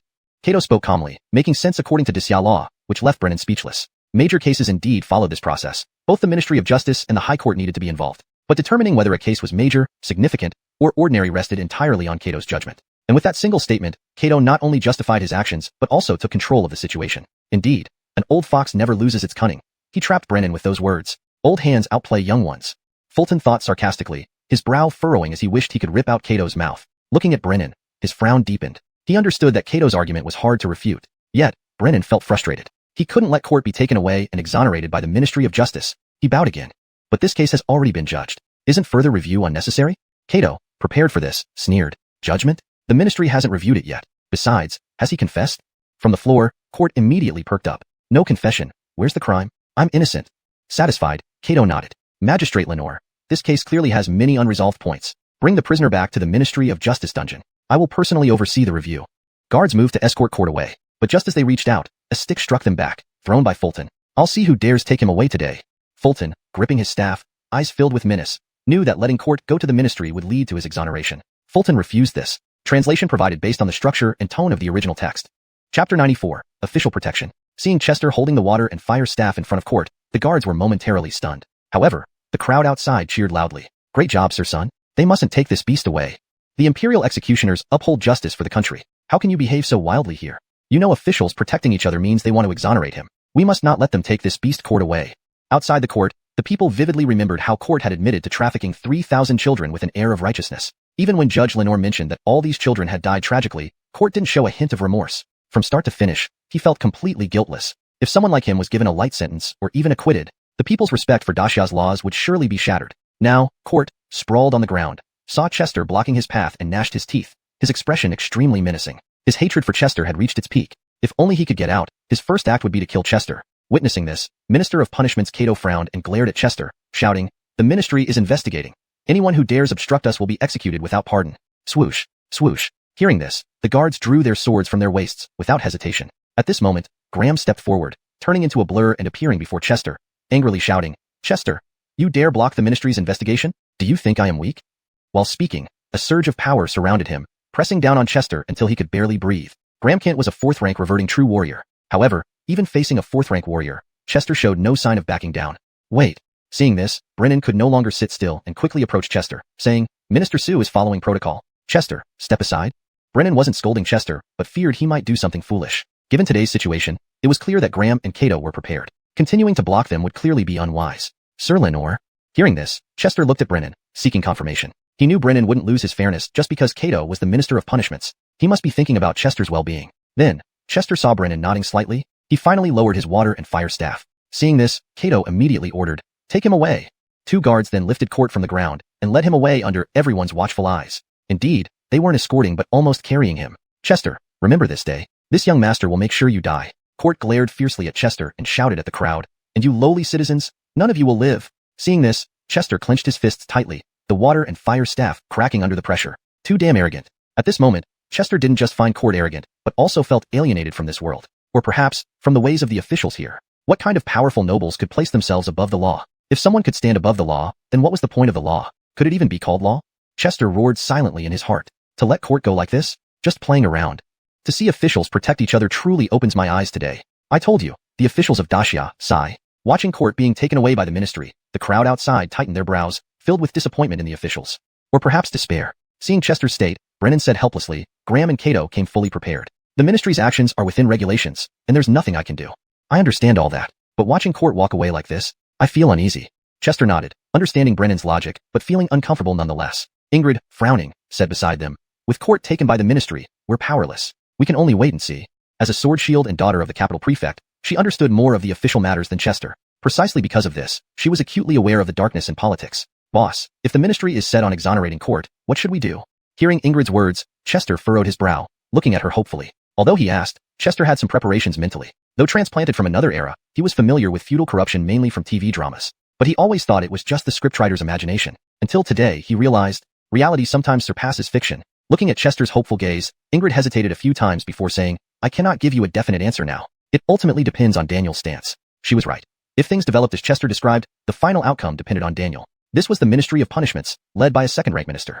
A high-ranking official, far beyond what Ingrid, as a sword shield, or even one of the 10 great swords could handle. In the entire Imperial Execution Bureau, only Daniel, head of the Imperial Execution Bureau, could overrule a second-rank minister. the Imperial Executioner's sword, capable of beheading corrupt ministers. But whether Daniel would risk confrontation with Graham and Cato over court remained uncertain. After all, political struggles demanded balance, not rash decisions. Chester understood this principle, but found it hard to accept. Thinking of this, he decided not to dwell on it further for now. It would only add unnecessary troubles. He had done what he could already. Suddenly recalling the children's bones in Jingbei Station, he asked, "Boss, how's the collection of the children's remains going?" Ingrid nodded. "We've sent people, but with such a large number, identifying each body is difficult. We've added manpower, but it might still take a day. Boss, after the remains are identified, have the families claim them back." "I want to be present then," Chester said, deeply frowning. He had promised the parents he would bring their children back. Now, only their remains remained.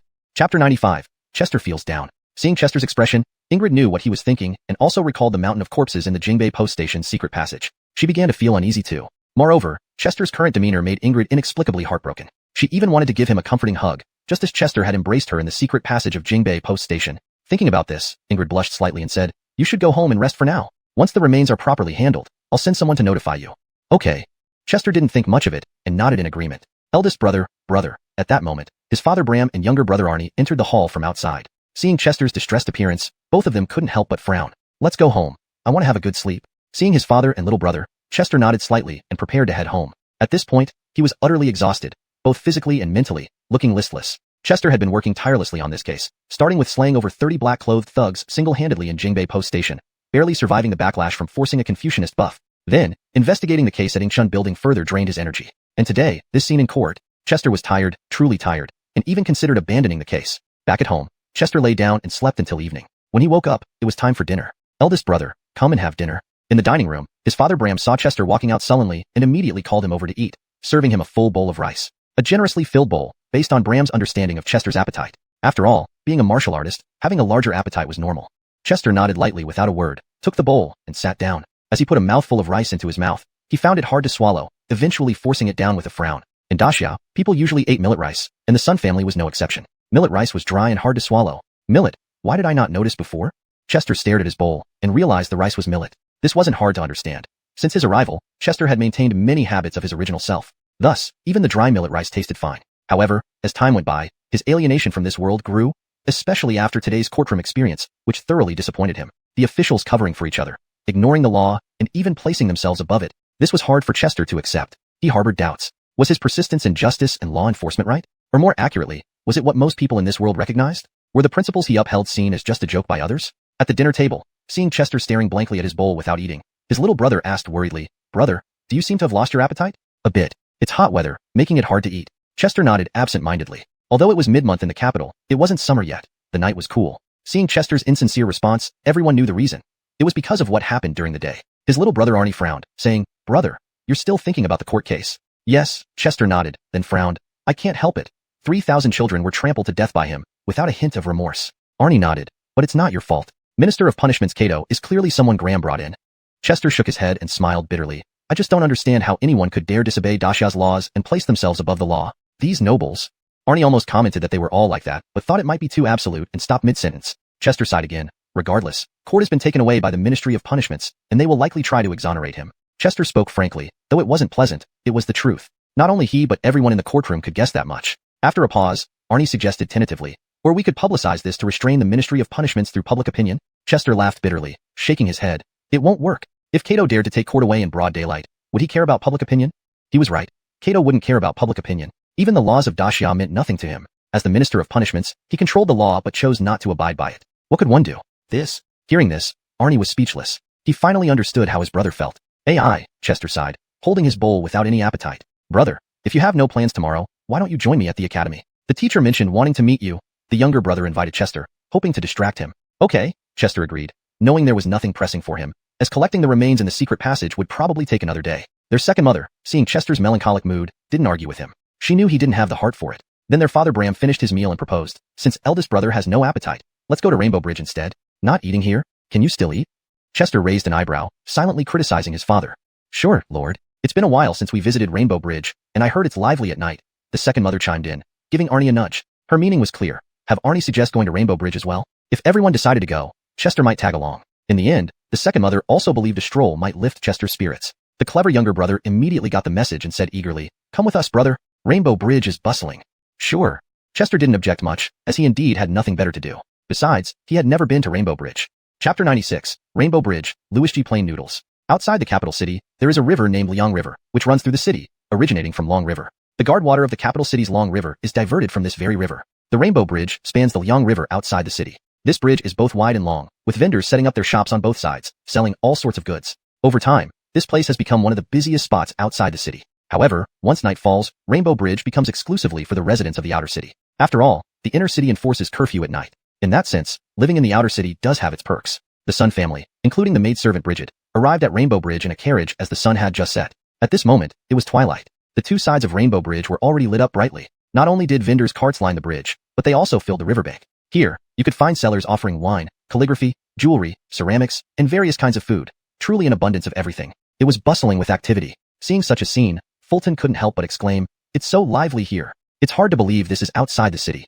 The vendors here are all outdoors. They can only come out when the weather is good. By winter, it won't be as lively." Bram nodded in agreement. "I heard that there's a Luigi Plain Noodle stand on Rainbow Bridge that is quite famous. There are often queues even late into the night," little brother Deegan added, his eyes wandering curiously. Deegan usually studies at Long River Academy and spends most of his time reading at home. Places like Rainbow Bridge aren't where he often visits. Honestly, if Fulton wasn't feeling down today, the little brother probably wouldn't have come along either. In this world, people lack entertainment facilities, so when they feel melancholic, there are only a few ways to alleviate their woes. Traveling and sightseeing, drinking to forget sorrow, or strolling around busy places. Or another way, drinking to forget sorrow while traveling and sightseeing at the same time. A place that can achieve all three is the Ingsub Pavilion. "Master, this place is so lively. I've never seen such a bustling place before. Master and mistress, there are so many people here, selling everything." The second wife and maidservant Bridget were mesmerized, blinking their eyes rapidly, unsure where to look. "Customers, come try our aged wine. It's rich and delicious. Our porcelain is high quality and reasonably priced. Madam, take a look at our jewelry. It suits you perfectly." On Rainbow Bridge, vendors shouted out their wares, creating a lively atmosphere under the glow of lanterns. Here, you could find not only everyday items but also local brands from within the city. Besides merchandise, there was plenty of food available too. Each small cart was laden with delicacies. Baozi, noodles, meat soups, their aromas wafting throughout the entire Rainbow Bridge, enticing even the fish in the river to leap out as if wanting a taste. Truly, there was everything one could want. "Really great." Fulton smiled faintly and nodded, finally looking less dejected. Seeing Fulton's improved mood, little brother knew he felt better. He seized the opportunity to say, "Brother, don't forget we need to go to the academy tomorrow." Indeed, traveling and enjoying nature can soothe one's spirit. Today's visit to Rainbow Bridge counts as enjoying the water. Tomorrow's trip to the academy will be exploring the mountains. Doing this, Big Brother's mood should improve. Little brother thought. "Don't worry, Big Brother remembers," Fulton agreed, his gaze still curious as he looked at the makeshift shops on both sides. At this moment, a fragrant aroma floated over from the other side of the Rainbow Bridge, thick and refreshing. The second wife sniffed the air, her face glowing with contentment. "Master, what is this smell? It's so fragrant." "It indeed smells great, and it doesn't seem to be meat." Little brother Deegan nodded, sniffing again. "Not meat?" Hearing this, Bram's interest waned instantly. "No meat. Not happy. There's a long queue over there. It looks like a noodle stall." Following the aroma, Fulton saw a vendor on the other side of Rainbow Bridge with a long line. Smoke rose gently, mixed with steam, indicating it was likely a noodle stall. Upon hearing this, little brother Deegan exclaimed, "I get it. This must be the famous plain noodles. This aroma, can plain noodles really smell this good?" Fulton still had doubts about the fragrance. The subtle sweetness didn't seem like it belonged to plain noodles. "Why don't we check it out?" Little brother Deegan grinned, ready to drag everyone over. "Second son, there are so many people queuing. How long will we wait?" It might be too late by then. Seeing the long queue, the second wife was worried. She manages the household daily, and it would be a shame to waste time queuing. Besides, it could take 2 hours, and the vendor might pack up before they reach. "Your mother makes sense. Let's skip it." Father Bram was not particularly interested in noodles, siding with the second wife. "We've come this far. If we don't try, it would be a pity." Hearing this, little brother Deegan felt slightly disappointed but understood. Since father and mother spoke, he couldn't insist. He's no longer a child. Seeing little brother's expression, Fulton laughed. "We can check it out, not necessarily to eat." Hearing this, little brother's eyes brightened. "Brother is right. We can check it out without eating." "In that case, let's take a look," the second wife agreed. After all, they came out for fun, and clearly, the noodle stall was lively. The family crossed Rainbow Bridge to the other side, bypassing the queue, and walked directly towards the noodle stall. Since they weren't planning to eat, they decided not to wait in line but to see what the noodles looked like. Around them, the queue buzzed with conversation. "I wonder how Luigi makes these noodles. I've tried making them at home, but they never turn out like this." "Are you kidding? If you could make them, wouldn't you be here selling too?" "I wonder if I'll get to eat them today." Listening to the discussions, Fulton became more curious. How do they make these noodles, and why are they so popular? Luigi Plain Noodles? Given this popularity in Fulton's time, this would undoubtedly be a trending spot. Chapter 97. Sir Son, I'll cook noodles for you. Louis's plain noodle stall was a small stand constructed from wooden beams, with a simple awning covered in tightly woven straw. It had barely enough room for 5 tables and around 20 seats. Yet the queue extended far beyond 200 people. It would definitely take more than 2 hours to get a seat. Louis's plain noodle stall.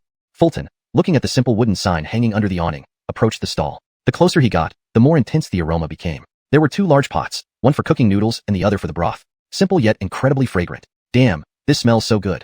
I can't wait to have a bite. Bram, Fulton's father, stood next to the pots, nearly drooling as he breathed in the rich scent of the broth. At this moment, he had long forgotten the disdainful look on his face when he first heard about plain noodles. So fragrant. Sir, why don't we join the queue? If it takes 2 hours, we should be able to get in by then. Claire arched her delicate eyebrows high, clearly having no resistance against the inviting aroma despite having already eaten dinner at home. Women of this era did not concern themselves with weight loss, so she had no psychological burden. 2 hours might be too late. The vendor will have closed up shop by then. Brent Arnie, though equally eager to taste the noodles, remained rational. After 2 hours, it would be pitch dark, impossible for any stalls along Rainbow Bridge to stay open this late. Moreover, the vendor likely didn't prepare enough noodles for such a crowd. Ah, second brother is right. Shall we come back another day?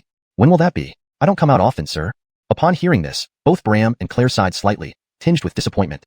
Well, there's nothing we can do about it. Seeing their dejected looks, Arnie helplessly shook his head but couldn't change the situation. The queue was just too long. Seeing this, Fulton gave a resigned smile and engaged the vendor in conversation. Vendor, what kind of soup is this? It smells amazing. Hearing someone inquire about the noodles, the vendor, who was busy cooking, kept his head down but replied excitedly, Sir, let me tell you, Luis's plain noodle broth is made from 19 types of mushrooms, absolutely no meat, yet it's incredibly savory. 19 types of mushrooms, red umbrella or white stem? Hearing this, Fulton couldn't resist a sarcastic thought. Sir, today's noodles won't be enough. Even if you queued now, you wouldn't get any? As the vendor said this, he glanced at Fulton, suddenly pausing. His eyes brimmed with excitement. Are you Sir Sun? The vendor was visibly moved, his hands trembling. Do you know me? Fulton asked, surprised. The vendor nodded vigorously. Of course. I was outside the courtroom when you punished court. It was truly exhilarating. I see, Fulton nodded. Realizing this must be the reason. He hadn't expected his momentary impulse in court to be seen as such an inspiring act by the common folk. Sir Sun, you are a good official. Not one of the bailiffs dared to lay a hand on him. Only you dared defy authority to punish him. Unfortunately, officials protect each other. The vendor grew more agitated as he spoke, eventually sighing deeply. He lamented the mutual protection among officials in the Great Xia dynasty and the second-rank official who protected court, violating the law publicly. Hearing this, Fulton, whose mood had just started to lift, almost fell into despair again. Seeing this, Brent Arnie frowned, trying to signal the vendor not to bring it up. Perhaps sensing the younger brother's intent, the vendor changed the subject, smiling, Sir Sun, who are these people? My family, Fulton responded without hesitation. Honored to have Sir Sun and your family visit my humble shop. Let me cook some noodles for you. Please don't refuse. Without waiting for a reply, the vendor began preparing the noodles. This is inappropriate. Fulton tried to decline, but it was too late. The noodles were already in the pot. Sir Sun, it's appropriate. You are a good official. Today in court, I saw how willing you are to stand up for us commoners. The vendor smiled humbly, stirring the noodles with a long pair of chopsticks. Since it's so, I'll make some noodles for you. Seeing this, Fulton didn't refuse further. He hadn't eaten much for dinner and was hungry. Besides, his father, second brother, and Claire also wanted to try the noodles. Sir Sun, don't be so formal. You stand up for us. It's only right for me to serve you. Sensing Fulton's discomfort, the vendor laughed to lighten the atmosphere. However, the atmosphere became even more awkward. Boiling noodles? You mean you're boiling noodles for me to eat? Fulton corrected. Yes, the vendor nodded, not understanding the distinction between boiling noodles and cooking noodles. Bram and Arnie silently gave Fulton credit in their hearts. Thanks to First Brother, they could finally have noodles today. How great. Thanks to First Brother, we can finally eat. First Brother is so impressive. Claire and the maidservant Bridget looked at Fulton with admiring eyes. Especially Claire. She used to enjoy bantering with Fulton and comparing everything with Second Brother. But since Fulton woke up from his coma, he had done things that were overwhelmingly impressive, and his status had risen rapidly. Claire felt she couldn't provoke him anymore. Soon, the noodles were ready. The vendor skillfully ladled them into bowls and poured the broth over. Fragrant plain noodles were served. Next, he carefully placed the bowls on the table and bowed. Sir Sun, please enjoy. I need to go back to work. Go ahead. Fulton nodded with a warm smile, showing no arrogance. Just as the family prepared to savor the meal, the people in the queue behind them objected. Vendor, what's going on? Why don't they have to queue? That's right. We've been waiting for so long, yet they get to eat first? Cutting the queue is shameful. The public debated, all critical of the vendor letting Fulton's group skip the line. Well, Fulton felt embarrassed and unsure how to explain.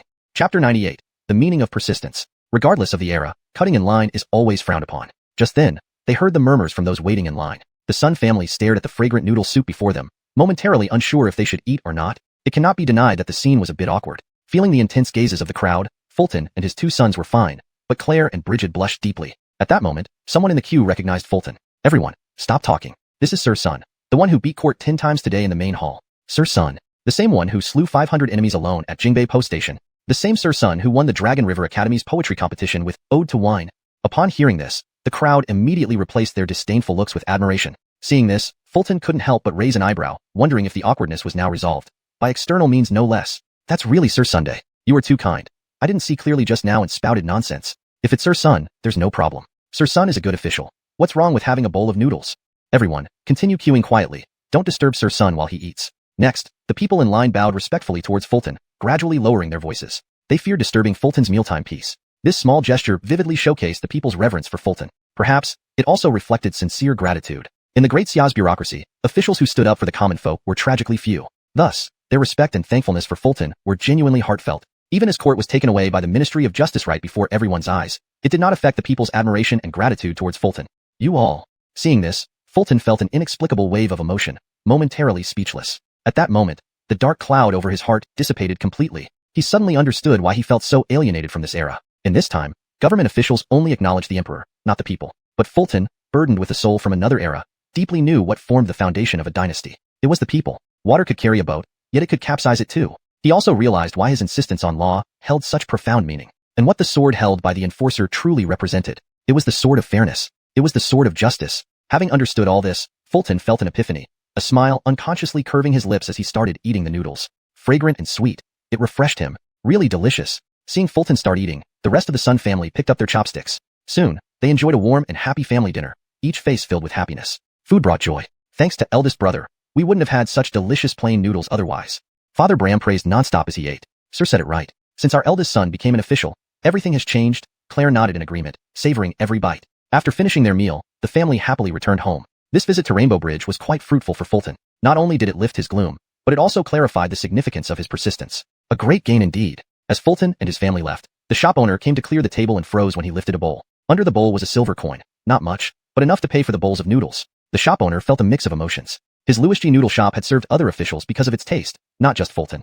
Yet among all the officials he had served, Fulton was the only one who paid. Picking up the silver coin, the shop owner looked around but couldn't see Fulton anymore. Sir Sun, what a good official, he sighed in admiration. Back home, everyone felt elated. Fulton cleared his depression, and the others savored delicious noodles. These noodles are really tasty. Let's come again next time. Father Bram reminisced about the noodles' flavor, praising them endlessly. Well, father, you'll have to wait in line honestly next time unless eldest brother comes with you, second brother, Arnie, joked. Indeed, if he came alone, he would need to wait his turn patiently, which might take hours. I'm eldest brother's father. The shopkeeper should give me some face, right? Bram raised his eyebrows, looking quite conflicted. On one hand, he didn't want to leverage Fulton's status for personal favors. On the other hand, he craved those noodles. In short, he was hungry. Lord, let's go back to Rainbow Bridge when eldest brother is free next time. Okay? Claire chimed in, her face still glowing with satisfaction. After all, Rainbow Bridge offered many other delicacies that required queuing. Without eldest brother, Claire couldn't possibly skip the line. Sure, let's go another day.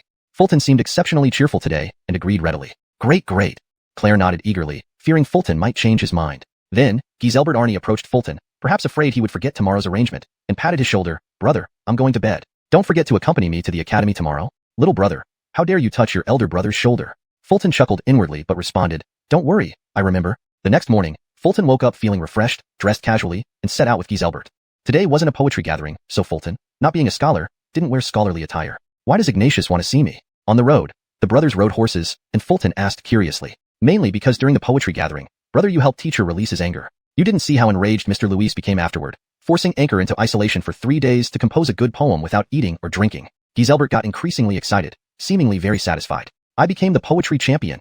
Ignatius relieved his anger, but I'm not his student. Fulton furrowed his brow, puzzled. Brother may not be teacher's student, but you're my elder brother, so naturally, you're closer to him than to Mr. Luis. Giselbert laughed. Now that you mention it, that does make sense. Fulton couldn't refute it. By the time they reached the academy gate, they had already arrived. Chapter 99, 2 rounds of hand talk. The two brothers entered the academy, immediately drawing continuous greetings from many students. Of course, most of them were directed at Chester. Good morning, Poet Master Sun. Poet Master Sun, do you have any new masterpieces? When will Poet Master Sun abandon martial arts for literature? This is Poet Master Sunday. Indeed, he's a man of outstanding talent. It was clear that Chester had an extremely high popularity in Long River Academy. His poem, Let Us Drink, had spread widely, making him famous with just one poem. Even in the academy, some might not know his younger brother Arnie, but if they didn't know Poet Master Sun, they would be considered quite ignorant. Seeing this scene, Arnie's face turned sour, as if he had eaten a lemon. Unable to bear it, Arnie couldn't help but say, Big brother, your Let Us Drink has made you truly famous in the academy. It's famous throughout the capital. Chester corrected him silently, then said aloud, this was something I did not expect. Hearing this, Arnie raised an eyebrow and asked, why didn't Big Brother have such poetic talent before? Indeed, he was still hung up on this matter. When Chester was a constable, he could barely even recognize a few characters, let alone have poetic talent. Didn't I tell you, Big Brother had a dream about an old man while unconscious? For this, Chester casually fabricated a lie. There was no way to explain it. It simply couldn't be explained. You're using that excuse again. Hearing Chester's response, Arnie naturally didn't believe it. But he also knew that his brother must have some unspoken reason for not telling him. However, regarding the sudden poetic ability of his big brother, Arnie actually had no objections. Instead, he felt very proud. After all, with Big Brother winning the title of Poet Master, he, as a younger brother, also gained considerable prestige in the academy. Scholars who didn't recognize him before now nodded and smiled at him, saying, "This is Poet Master Sun's brother." Thinking of this, Arnie felt sour again, as if eating another lemon. One day, he would make others look at Big Brother and say, "This is Arnie's elder brother." As they thought, the two brothers arrived at a secluded courtyard within the academy, the mystic Tranquil Chess Pavilion. This was where Ash, Ignatius, lived and taught. Tranquil represented serenity, while mystic was Ash's name and symbolized the subtleties of chess. Upon entering the mystic Tranquil Chess Pavilion, they saw students in scholars' robes playing chess in pairs everywhere. The entire pavilion was so quiet that only the sound of the pieces landing could be heard. Entering, Arnie whispered, "Big Brother, don't make too much noise in the chess pavilion. It might disturb others." "I understand," Chester nodded in agreement. Then, the two of them went deeper into the pavilion and found Ash sitting alone in front of a chessboard. He held both black and white pieces, his brows slightly furrowed as he stared at the board, seemingly pondering some problem. Seeing this, Arnie remained silent, leading his brother to sit down nearby. Ash seemed completely unaware of their presence, fully engrossed in the game, even though he was playing alone. After a moment, when Ash finished the game and looked up, he finally noticed that Chester and Arnie had been sitting there for quite some time. Smiling faintly, Ash asked, "When did you two arrive?" "Almost an hour ago." Chester silently complained, but didn't voice his thoughts. "Our arrival was just now," Arnie quickly responded, perhaps sensing his teacher's potential embarrassment and deliberately saying they had just arrived. "Since you just arrived, that's perfect. I've just finished a game." Ash, believing them, smiled and stood up. Perhaps having sat too long by the chessboard, his body trembled slightly as he stood, clearly experiencing leg numbness. "Master Ash truly excels in chess, managing to play against yourself." "I admire that," Chester smiled, rising and clasping his hands in respect. "Not many can match wits with me, and those who could aren't in the capital now. So, I have no choice but to play against myself." Ash chuckled, speaking a truth. Chester almost felt like background music was playing. How lonesome it is to be unmatched. Then, Ash looked at Chester with a gentle smile and said, "That, let us drink, you recited that day was grand and magnificent, one of the best poems in the world." I was astounded. "Master Ash flatters me," Chester humbly replied. He knew that Ash's praise wasn't just mere flattery but genuine admiration. After all, Let Us Drink was truly magnificent. A masterpiece by the immortal poet. Little Friend's son and Emerson are brothers. Why doesn't Emerson possess such poetic talent? Ash frowned, looking at Arnie with a look of disappointment. "Perhaps my brother is less gifted," Chester replied, unsure how to respond. Why bring me into this?" Arnie felt wrongfully targeted and somewhat aggrieved. The atmosphere became awkward. Perhaps sensing the awkwardness, Ash smiled lightly and said to Chester, "Do you understand the art of chess? How about we have 2 rounds of hand talk?" "Hand talk isn't my strong suit. Maybe hand brew coffee instead. Have you tried it?" Chester inwardly joked before replying, "I just have a basic understanding." "That's fine. You can give it a try," Ash said, surprised by Chester's knowledge. He hadn't expected Chester to understand chess. Although it was just a basic understanding, it was still surprising. After all, Chester was a martial artist. His poetic talent could be considered extraordinary, but chess required dedicated study and practice. However, remembering that Chester was Arnie's brother, it made sense that he might have some understanding of chess. This eased Ash's mind. Why does Big Brother have a basic understanding of chess? How come I didn't know about this? Arnie's brow furrowed at Chester's claim. When did Big Brother gain a basic understanding of chess, and why didn't he, as a younger brother, know? And was Big Brother really going to play 2 rounds with teacher? Wouldn't he embarrass himself? The more he thought about it, the more worried Arnie became. ###Chapter 100, Gamoku. Fulton wasn't boasting when he said he knew a bit about chess. He had every reason to be confident. As for when he learned to play, it certainly wasn't in this lifetime but from his past life. Interest classes. The more I think about it, there are many things I slightly understand. Fulton suddenly felt that he had quite a few skills from the interest classes he attended as a child. But speaking of playing chess, he wasn't being modest. He really did only have a basic understanding. Whether it was Chinese chess or Go, he knew the rules but hadn't delved deeply into either. Elmer was now seated before the board, smiling as he asked, "Chinese chess or Go?" Seeing this, Fulton didn't hesitate and promptly sat opposite Elmer, smiling back, "Let's play Go." "Fine. White first, black second. Choose your color." Elmer nodded and pushed the 2 containers of stones to the center of the board. This clearly meant he wanted Fulton to choose. Isn't it supposed to be black first, then white?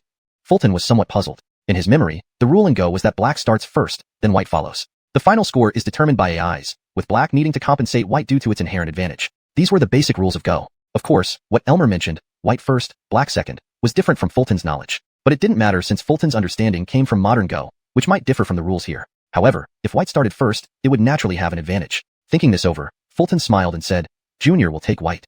You can place 5 stones first." "I usually do this with Emerson," Elmer said confidently. This was the confidence of a grandmaster. "Well, then I won't hold back." Fulton took up 4 stones to occupy the 4 corners and placed one in the center.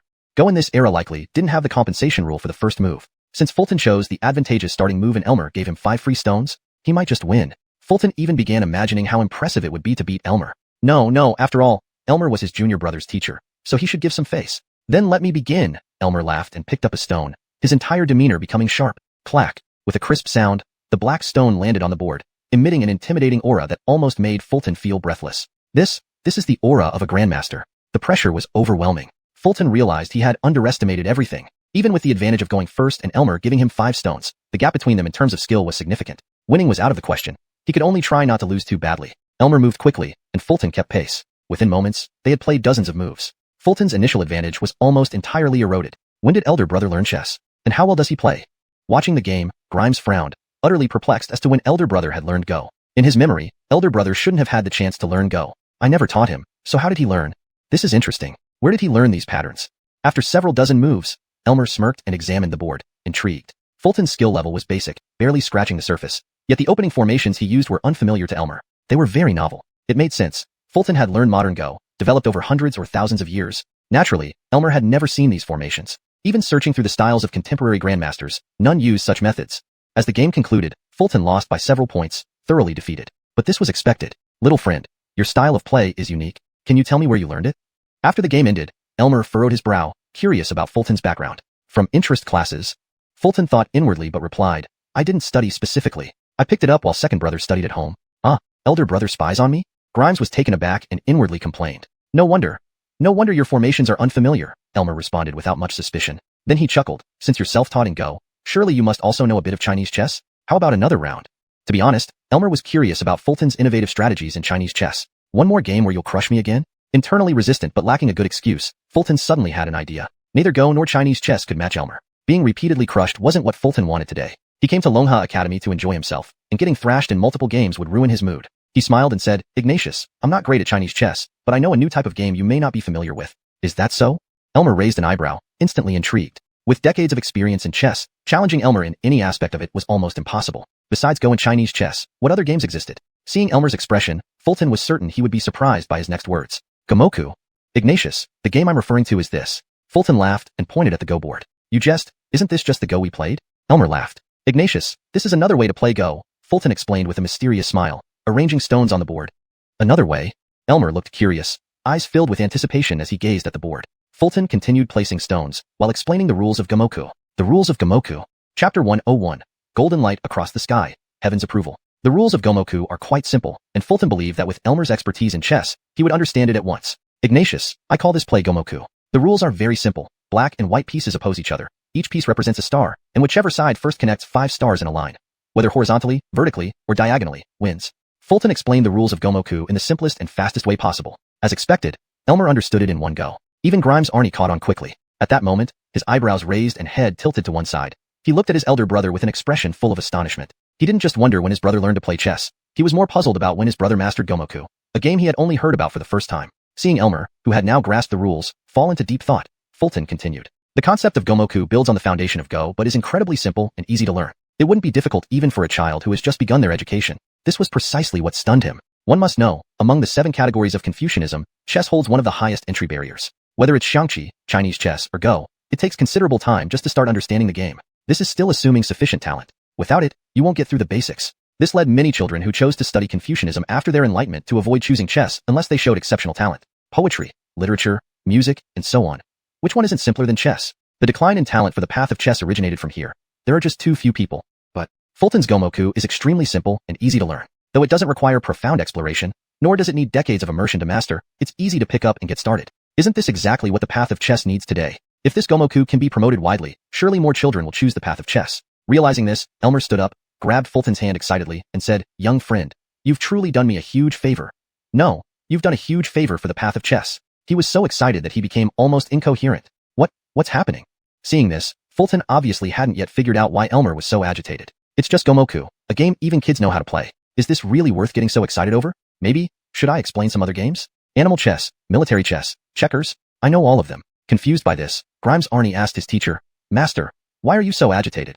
Ignatius, think about it. If Gomoku were used as an introduction to the path of chess for children, Elmer realized he was losing composure, but couldn't control himself. Hearing this, Arnie felt as if a thunderbolt had struck him, causing him to freeze in place like a statue. Master, you mean?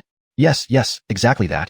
Then, the teacher and student had an encrypted conversation. While the content wasn't revealed, Fulton somehow managed to understand. Does my Gomoku have such a big impact? And how did I understand their encrypted conversation? Fulton wondered, still not fully comprehending their excitement. Of course, this was because Fulton himself wasn't a scholar and didn't understand the specifics of the 7 categories. Music, chess, calligraphy, painting, poetry, alcohol, flowers. Among these, the path of chess was absolutely the weakest due to the small number of people involved.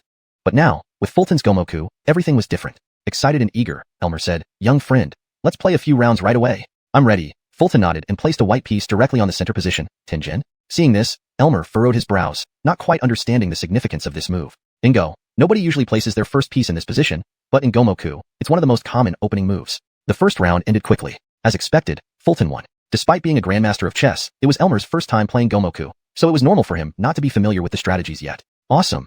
Inside, Fulton felt elated but remained calm on the surface, saying, "I yield." Intriguing. Let's play another round. Despite losing, Elmer showed no signs of frustration, instead growing even more interested. All right. Fulton nodded and was about to set up the board when he suddenly stopped. At that moment, he felt a new connection within his body, a mysterious link with the heavens. At the same time, golden light gathered in the sky, much like the unusual phenomenon that occurred when Fulton ascended to the realm of Confucianism during the poetry competition. What's happening? Following the inner Ganying, Fulton quickly stepped out of the room and looked up at the sky. He knew clearly that this golden light appeared because of him. Revised. What's happening? Guided by the mysterious sensation within him, Fulton swiftly stepped out of the room and gazed up at the sky. He was well aware that this golden light appeared because of him. The Gomoku is your creation and has been acknowledged by heaven. This golden light is the best proof, Elmer said, smiling with unhidden excitement. What happens when it's acknowledged by heaven? Hearing this, Fulton found it impressive but didn't fully understand the deeper implications. When acknowledged by heaven, there are tremendous benefits. It's like receiving fortune, allowing you to gain inexplicable rewards in martial arts and Confucianism, Elmer replied with a smile. Fortune bestowed upon me. Indeed. I have the makings of an emperor. Fulton, the king of sarcasm, couldn't help but comment on himself. Meanwhile, the radiant golden light attracted attention from everyone at Long River Academy, and even in the capital city, people could see this heavenly spectacle. Golden light across the sky. Is someone ascending again? It looks like it's coming from Long River Academy. Could it be another masterpiece like Will We Drink Again? What's going on recently? These celestial phenomena keep appearing. People discussed animatedly, marveling at the event. Back at Long River Academy, the golden light rained down and merged into Fulton's body without making as much noise as before. Within 3 minutes, the golden light disappeared. I don't feel any change. Honestly, Fulton didn't sense anything unusual in his body. It might be just as Elmer said, an indescribable change. Let's play a few more rounds today. Seeing this, Elmer immediately pulled Fulton back into the room to play more. There was no choice. Fulton had to accompany him. But he knew that given Elmer's chess expertise, it wouldn't take long for him to surpass him in Gomoku. When that day comes, they wouldn't need to play anymore. Being constantly defeated wouldn't feel good. Soon, a new round of Gomoku began. But then, Fulton unexpectedly noticed something in his vision. Golden dots appeared on the chessboard. Chapter 102. Chester. I am invincible. This is? Staring at the mysterious light points on the Gomoku board, Chester was momentarily stunned, not knowing what to do. Although the light points were golden, Chester was very sure that they had nothing to do with the golden gas in his body. Instead, they were related to the golden light that filled the sky earlier. Or rather, this change only appeared after Chester's Gomoku game received recognition from heaven and earth. Seeing Chester's dazed look, Elmer smiled and asked, "What's wrong, young friend?" "Nothing, let's continue." Chester shook his head, and then placed a piece according to the prompt of the light point. It was clear that the position indicated by the light point was the optimal move. In other words, as long as Chester placed each piece according to the light points, he would inevitably remain unbeaten. Sure enough, with the guidance of the light points, Chester quickly won the game. These light points, does this mean I'm invincible? Chester raised an eyebrow slightly, even believing that no matter how many more rounds they played, Elmer would have no chance of winning against him. After all, who was Elmer? He was a Confucian scholar in chess from the Long River Academy. His proficiency in chess was absolutely top-notch in the entire capital city. Interesting, let's play another round? Despite losing another game, Elmer didn't seem discouraged at all. At this moment, he felt Gomoku was becoming increasingly fascinating. The beauty of Gomoku lay in its ease of entry, but the depth of mastery required. Starting with an easy entry and delving deeper into the art of chess. Using Gomoku as a threshold for entering the chess world seemed almost perfect. "Jiaju, why don't we play a game of Go?" Upon hearing this, Chester did not refuse but suggested changing the game. He wanted to test whether the light points he saw on the Gomoku board would also work on Go. If it did, that would be amazing. He could become a nationally renowned master. No, he could become a chess saint. All right. Elmer, although puzzled by Chester's sudden desire to play Go, could hardly refuse as an elder. Despite this, in his heart, he really wanted to continue playing Gomoku. The moment to witness miracles has arrived. Chester thought secretly, but reality gave him a resounding slap in the face. When playing Go, there were no light points on the board, and no prompts. In this game, he suffered a crushing defeat. Then, not giving up easily, Chester played another round of Chinese chess with Elmer. Again, he lost miserably. Why don't we stick to Gomoku? Seeing this, Elmer chuckled helplessly. In his view, Chester's skills in Go and Chinese chess were not impressive, but his Gomoku was truly high level, even making Elmer feel he couldn't win. Honestly, such a feeling hadn't occurred to him in over 10 years since he mastered chess. He felt inexplicably excited at this moment. Next, Chester and Elmer played another dozen rounds of Gomoku. With the guidance of the light points, Chester mostly won, only losing a few times when he stubbornly refused to follow the prompts and insisted on playing by his own ideas. As a result, he was thoroughly defeated by the gradually skilled Elmer. Meanwhile, little brother tried his hand. only to be mercilessly beaten by his older brother without winning a single round. Thus, Chester finally confirmed that he could only see the guiding light points on the Gamoka board after gaining recognition from heaven and earth. Perhaps this was the new ability he obtained. This was impressive. With the guidance of the light points, Chester was invincible in Gamoku, a Gamoku chess saint. Gradually, it grew dark, and it was time for Chester to leave. If he didn't leave now, he might end up staying overnight at the academy. However, Chester had something important to do tomorrow. The remains of the 3,000 children in the secret passage would be properly collected tomorrow, and then they would be returned to their hometowns. This was a promise he made. Young friend, it's a pity we didn't meet sooner. If our ages weren't so different, I'd really want to recognize you as my brother.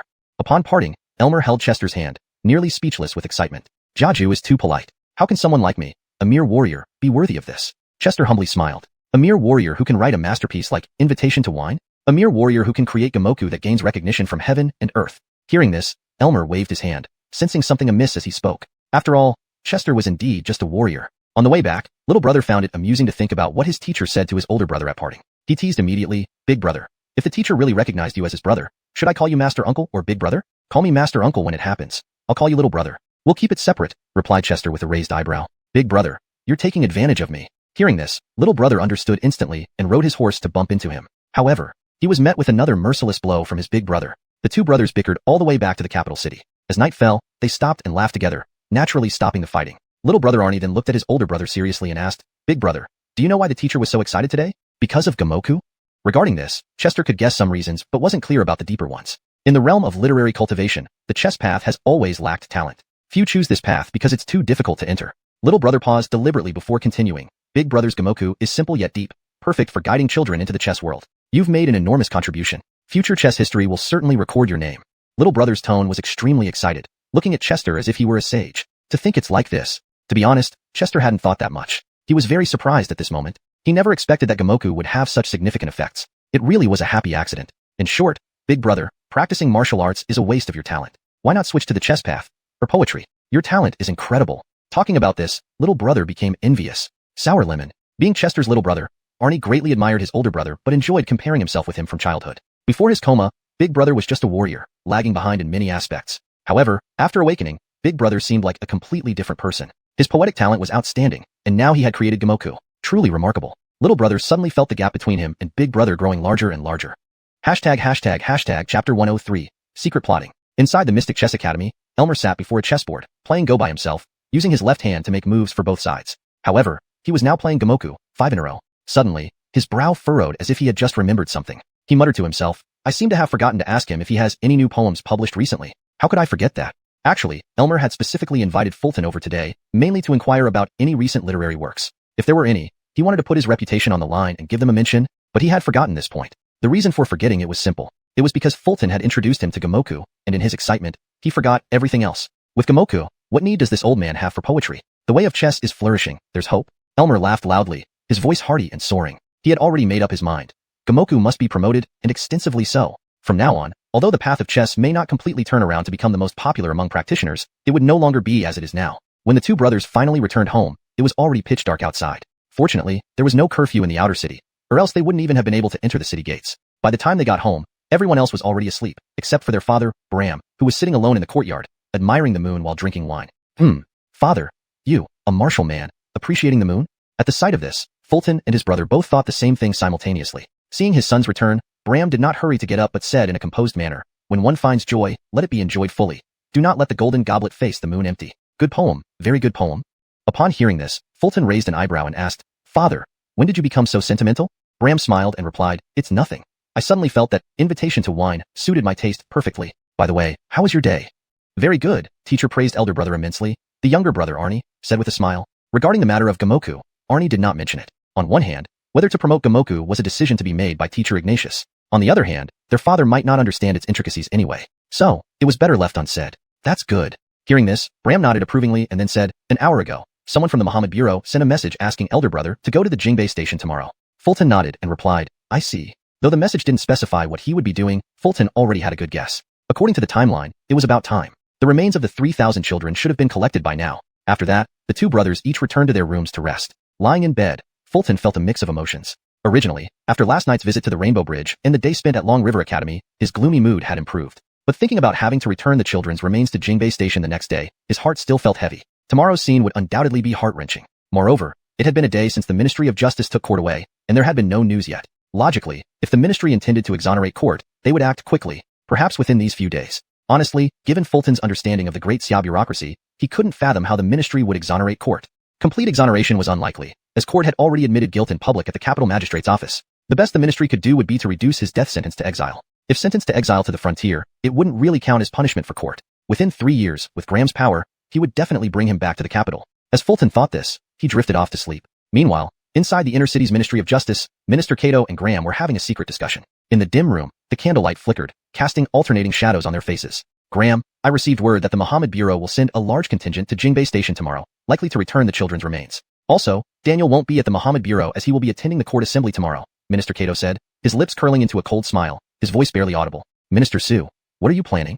Graham asked, raising an eyebrow in curiosity. Graham knew all too well what kind of person his son, Court, was. Relying on Graham's name, Court could do anything recklessly. This time, however, he truly went too far. Even Graham lacked confidence in clearing his son's name completely. At this point, avoiding the death penalty seemed to be the limit. It's simple. Once the Muhammad Bureau's enforcers leave tomorrow, I'll lead the Ministry of Justice to the capital magistrate's office and the Muhammad Bureau to bring back 2 people. Cato nodded and smiled. Who? Graham hurriedly asked. Louis, chief of Jingbei Station, and Edna from Ingsub Tower. Cato said with a mysterious smile, his voice gradually growing louder. Bring them back? You want them to take responsibility willingly? Graham frowned, already guessing Cato's intentions. If Louis and Edna took the blame, Court would be considered an accomplice, and his punishment could be reduced. According to Great Xia law, human traffickers faced execution, while accomplices were exiled. Hearing this, Cato nodded and smiled. That's the idea, but this case has complications due to Brennan. We need to be thorough. What do you mean, Minister Su? Graham, come closer. Let me explain in detail. The next morning, Fulton rode his horse to report to the office, preparing to head to Jingbei Station. Inside Zhangguo Pavilion, Andrew and Alec were adjusting their sword belts when Ingrid, dressed in official attire, walked over and said, Nong, Edna wants to see you. All right, you guys go ahead. I'll go see her and catch up later. Fulton nodded without hesitation. Fulton understood that Edna likely heard about Court being taken by the Ministry of Justice and wanted to inquire. After all, Fulton had promised her that he would ensure Court received the death penalty. Then, Fulton went to the clinic where he found Edna lying on the bed. After a few days of recovery, Edna looked much better in complexion, but her hands and feet could never be restored. She might have to spend her life bedridden. Though her appearance had improved, her beautiful eyes had lost their will to live. Her only hope now was to see Court executed on the spot. Chapter 104. The oppressive Jingbei Post Station. I'm here. Fulton walked into the clinic, took a rattan chair, and sat next to Gabriella. Gabriella lay on the bed, turning her head to look intently at Fulton. Minister Sun, I heard that Court was taken away by the Ministry of Justice. Are they planning to exonerate him? Her emotions were agitated, but not directed at Fulton. Rather, it was toward Court. Fulton nodded. I won't hide it from you. It is indeed so. Although Gabriella was in bed, the news about Court had already spread throughout the city. She might have heard it through daily conversations among people. It wasn't surprising. Can he really be exonerated after committing such heinous crimes?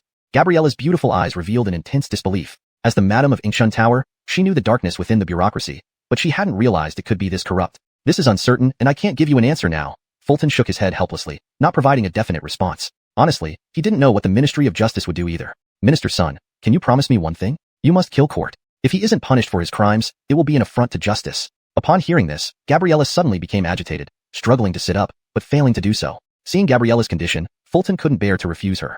However, if the Ministry of Justice was determined to exonerate Court, could a mere sword disciple like himself change that? Despite this, Fulton said firmly, I promise you, if I have the ability, I will definitely kill him. Hearing Fulton's words, the agitated Gabriella instantly calmed down, her gaze fixed intently on Fulton. After a long pause, she spoke, Minister Sun, you are a good official. I am doomed to die, and even if the Court doesn't execute me, I don't wish to live any longer. I only hope to see Court punished before I die.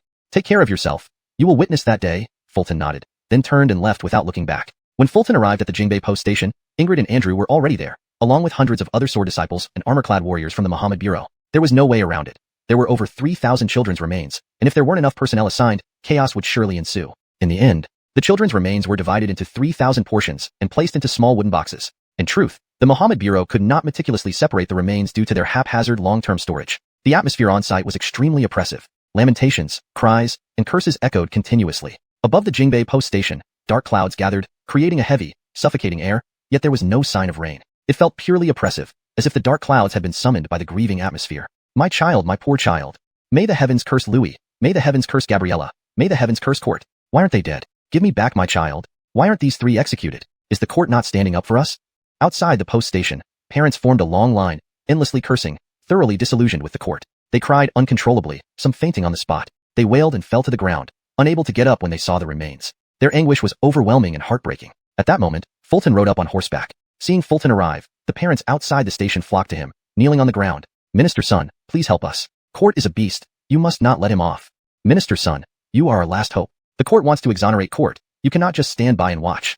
These parents had all heard of Fulton's courageous act of striking Court 10 times in the courtroom. To them, Fulton was one of the few good officials in the court, the only one brave enough to punish Court without fear of power. They wanted Fulton to kill Court, a selfish desire, but they were past caring. If Court lived, they would lose not only their trust in the court, but also their will to live. Please, stand up, Fulton frowned, understanding the parents' grief.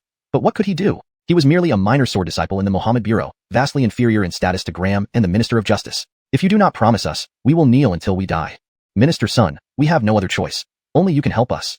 We beg you, Minister Sunday, ask for anything. We will do everything possible to fulfill your request. Clearly irrational, the parents refused to let Fulton leave easily. Darkness and resentment filled their hearts. Only Court's death could bring them solace. Otherwise, what would become of these common folk? Was anyone's guess. Some might commit suicide. Others might join bandits. Still others might harm the innocent, seeking revenge on an unjust world. I promise you, if I have the power, I will ensure Court receives the punishment he deserves. Seeing this, Fulton stated resolutely. His words echoed what he had told Gabriella, and now the parents of the 3,000 children. He promised himself too. With this promise, the parents' heightened emotions gradually subsided. For some reason, they trusted Fulton implicitly. Perhaps it was because of the legend of him single-handedly slaying 500 enemies at the Jingbei post station. Or perhaps it was because of his defiance of Graham, striking Court despite threats. Then, Fulton tied his horse outside the station and approached Ingrid, saying, "Head, I'm here."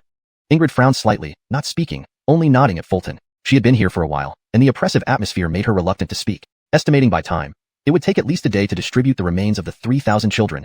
I know, I really want to kill that beast, Court. As if anyone doesn't feel the same. Andrew and Alec gritted their teeth, venting their anger upon seeing Fulton. I want to kill him too. Fulton thought inwardly, but did not say it aloud. Meanwhile, at the Mohammed Bureau in the capital, clerks from the Ministry of Justice appeared, bearing official documents to take 2 prisoners, Louis and Gabriella. ####Chapter 105, Eliminating Witnesses. The timing when the Ministry of Punishments took Louis and Eliana away was meticulously planned. Most of the enforcers from the Imperial Sword Agency were at the Jingbei station, and Daniel was attending the court assembly and thus not present at the agency. Additionally, the Ministry of Punishments had proper official documentation to take the 2 prisoners, which made their actions entirely within regulations. Even the Imperial Sword Agency couldn't argue against it. Soon after, Louis and Eliana were taken away by officials from the Ministry of Punishments. When Daniel returned from the assembly, the clerk Callahan immediately reported this matter to him. It seems Kato is determined to protect Court, Daniel said calmly, his face betraying no emotion. Director, what do we do next? Abdur didn't express an opinion but asked about the next steps. The Ministry of Punishments is acting by the book. We have no recourse. Just make sure we keep a copy of their documentation, Daniel replied, slowly shaking his head. Daniel could easily guess why the Ministry of Punishments wanted to take Louis and Eliana. It was undoubtedly to help clear Court of charges. Abdur nodded, but driven by curiosity, he couldn't help asking, Director, does that mean Louis and Eliana won't survive? Daniel didn't answer directly, only giving a slight nod. If these 2 die, then Court can escape punishment, Abdur remarked with a sigh. Daniel remained silent, only a faint smile playing on the corners of his lips. Inside the Ministry of Punishment's jail, Louis was huddled in a corner, trembling uncontrollably, looking terrified. Nearby, Eliana lay motionless on a stretcher, her beautiful eyes filled with determination and hatred as she saw the 3 men standing before her. Court, Graham, and the Minister of Punishments, Kato. As a madam of the Ingshun building, Eliana had never met these top officials in person, but she recognized their portraits. Louis, you've really got some guts, daring to report me. Court snarled, relentlessly whipping the cowering Louis. Louis let out agonized screams, curled up without moving. After exhausting himself, Court stopped and turned to Eliana on the stretcher. And you also reported me to the Imperial Sword Agency, didn't you? He slapped Eliana several times, causing blood to trickle from her mouth. In Court's eyes, she wasn't his former lover. She was an enemy. You will receive your just desserts, Court. Eliana cursed through clenched teeth, her face filled with hatred. Bitch. Court slapped her again. Don't think you can escape justice. Someone will kill you. Despite being battered and bleeding, Eliana's gaze remained sharp. She believed Roman Nan would fulfill his promise. Are you talking about that Roman Nan? How laughable. What can a mere enforcer do against me? Rest assured, I'll see to his demise soon enough. As for you 2, you'll go ahead of him. Court's demeanor grew increasingly unhinged, clearly disturbed by the memory of Roman Nan's beating. The 10 strokes he received hadn't been forgotten. They were harsh beyond measure. He'd never experienced such pain growing up. Without healing potions, he might not have stood up by now. This humiliation and pain wouldn't end until Roman Nan was dead. Sir, I was coerced. I was manipulated by Roman Nan. Please don't kill me. Louis was almost scared out of his wits, realizing Court intended to silence them. Eliana understood too well. This was his way of escaping punishment. Do you understand? You 2 will confess and take full responsibility, leaving me as an accomplice. My punishment will be exile, hardly worth mentioning. Court laughed maniacally. Both Louis and Eliana knew he wasn't exaggerating. If he avoided death and was exiled instead, he would return to the capital within 3 years, free to abuse power again. Please, don't kill me, Louis begged instinctively, knowing his fate. I'd rather die than admit guilt. Eliana growled angrily. At this moment, Kato stepped forward and stood over Eliana. You will confess and commit suicide in this jail. That's how things are done. His tone was matter-of-fact, making it sound like a routine procedure. Is there no law left in this country? Eliana cried out, outraged and horrified. To hear such blatant disregard for the law from the Minister of Punishments was astonishing. He clearly didn't care for it. Discussing law with me? How laughable. Make them sign their confessions.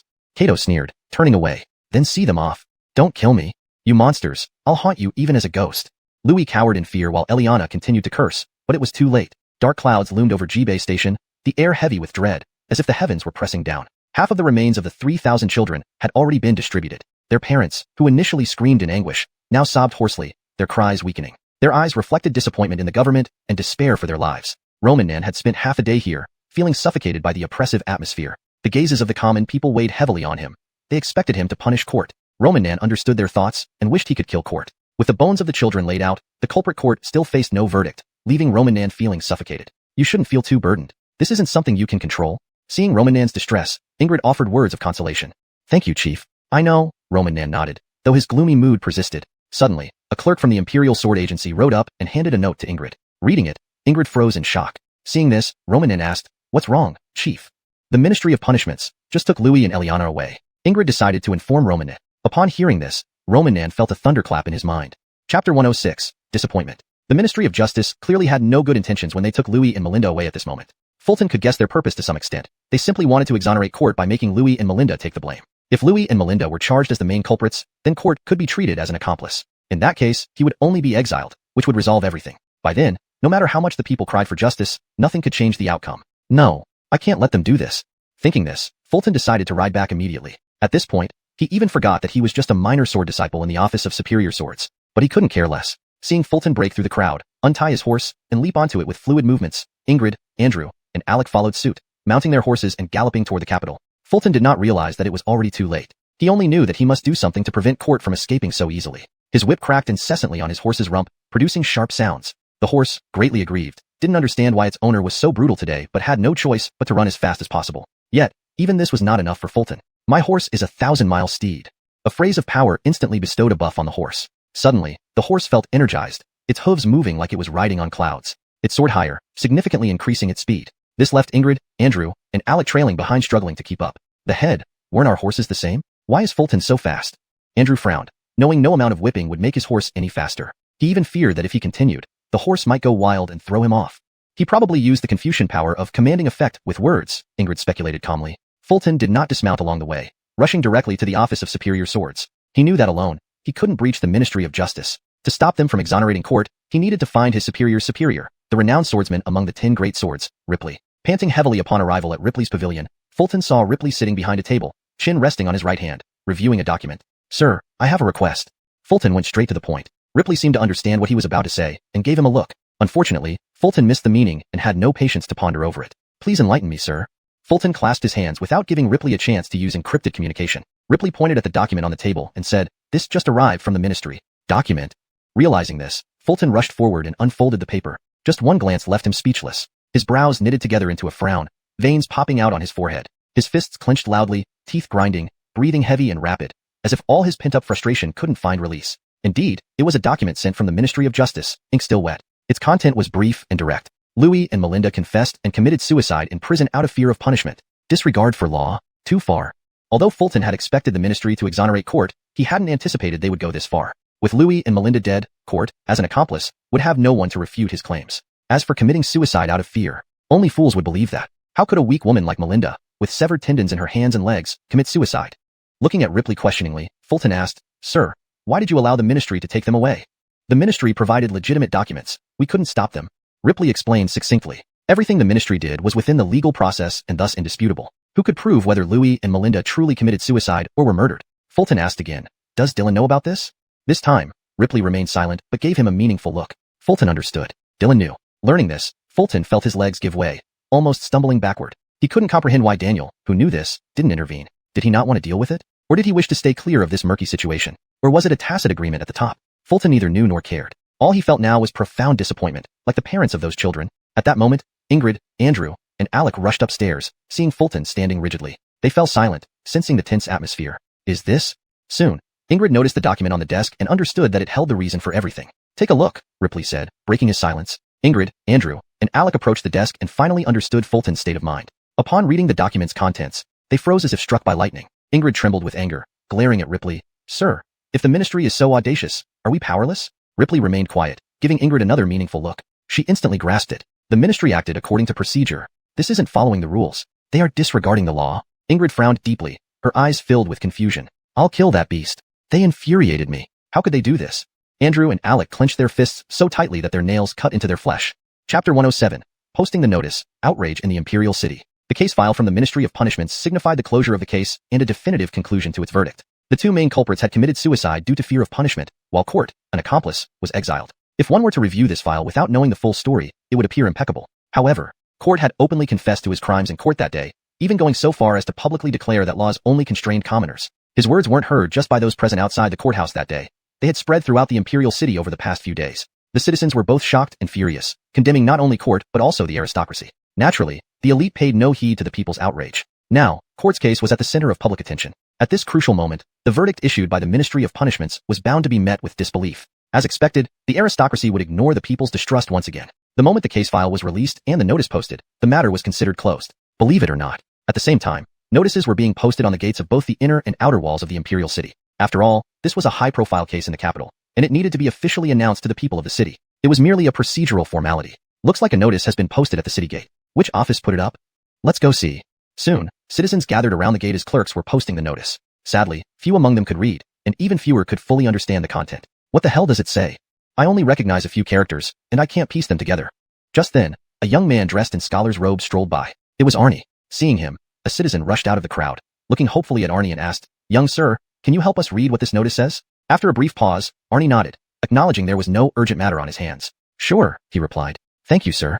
The person bowed gratefully and led the way for Arnie, clearing the crowd. "Please move aside. Let the young sir read the notice for us." Hearing this, the crowd obligingly parted, and Arnie approached the notice. Scanning it briefly, he saw 3 names, Louis Melinda, Court. Continuing to read, Arnie froze. His eyes glazed over, brows furrowed, mouth slightly open, yet he remained silent. How can the Ministry of Punishments be so unjust? Has brother already heard about this? No, he's at Jingbayan. He shouldn't know yet.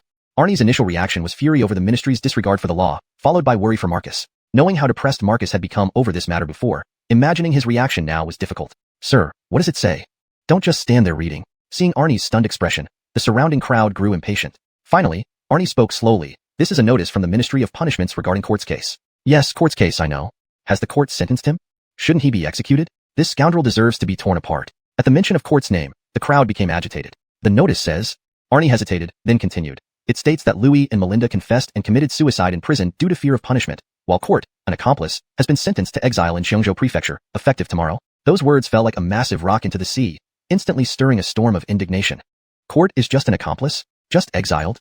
How can this scoundrel get away alive? So brazenly escaping justice. I told you, it's officials protecting each other. Those are the lives of 3,000 children, less than nothing to these bureaucrats. The crowd erupted in outrage, curses echoing continuously. Such scenes unfolded at every city gate, without exception. Without delay, news of this injustice would spread across the entire capital. While citizens debated and cursed, the elites remained indifferent. Inside the Celine pavilion, Ingrid, her brows slightly furrowed, calmed herself and turned to Celine, seated behind a desk, asking, "Lord, what can we do now?"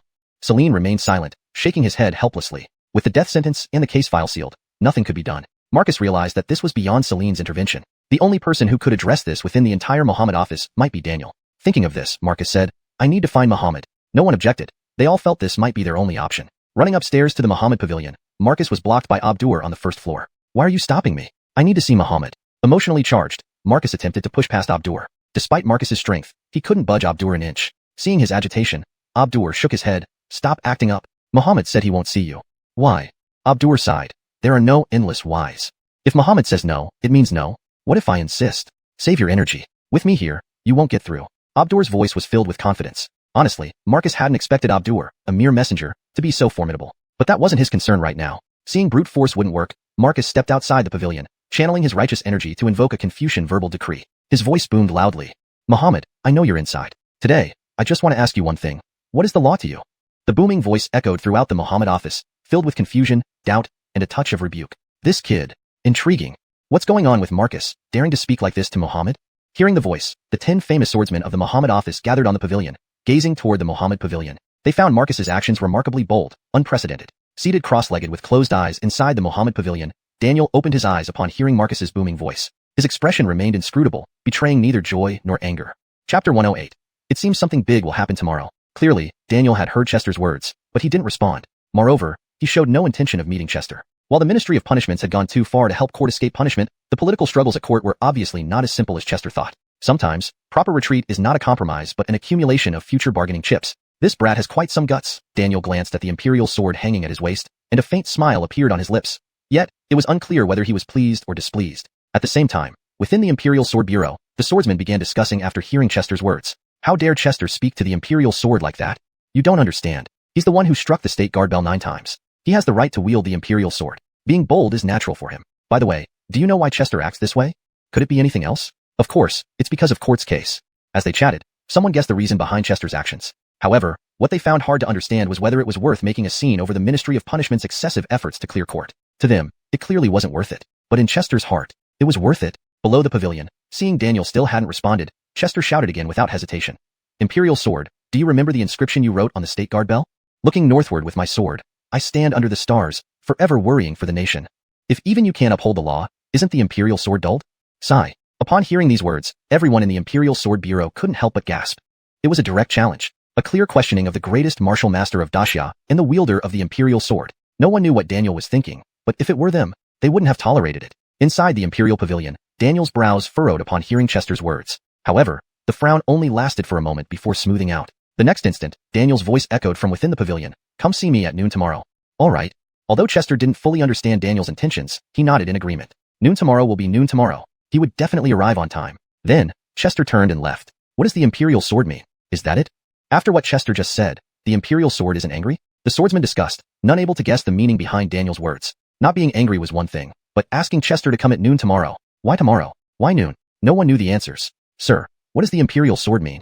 In the Selene Pavilion, Ingrid frowned as he asked Selene. She also didn't understand what the Imperial Sword meant. Similarly puzzled were Andrew and Alec. Hearing this, Selene slowly replied, it seems something big will happen tomorrow. Chester rode back home, looking lost and absent-minded all the way, seemingly deep in thought. Currently, he could only think of one thing. Come see me at noon tomorrow? What does the Imperial Sword mean? Did my actions today go too far? No, if it went too far, the Imperial Sword should have simply refused to meet me.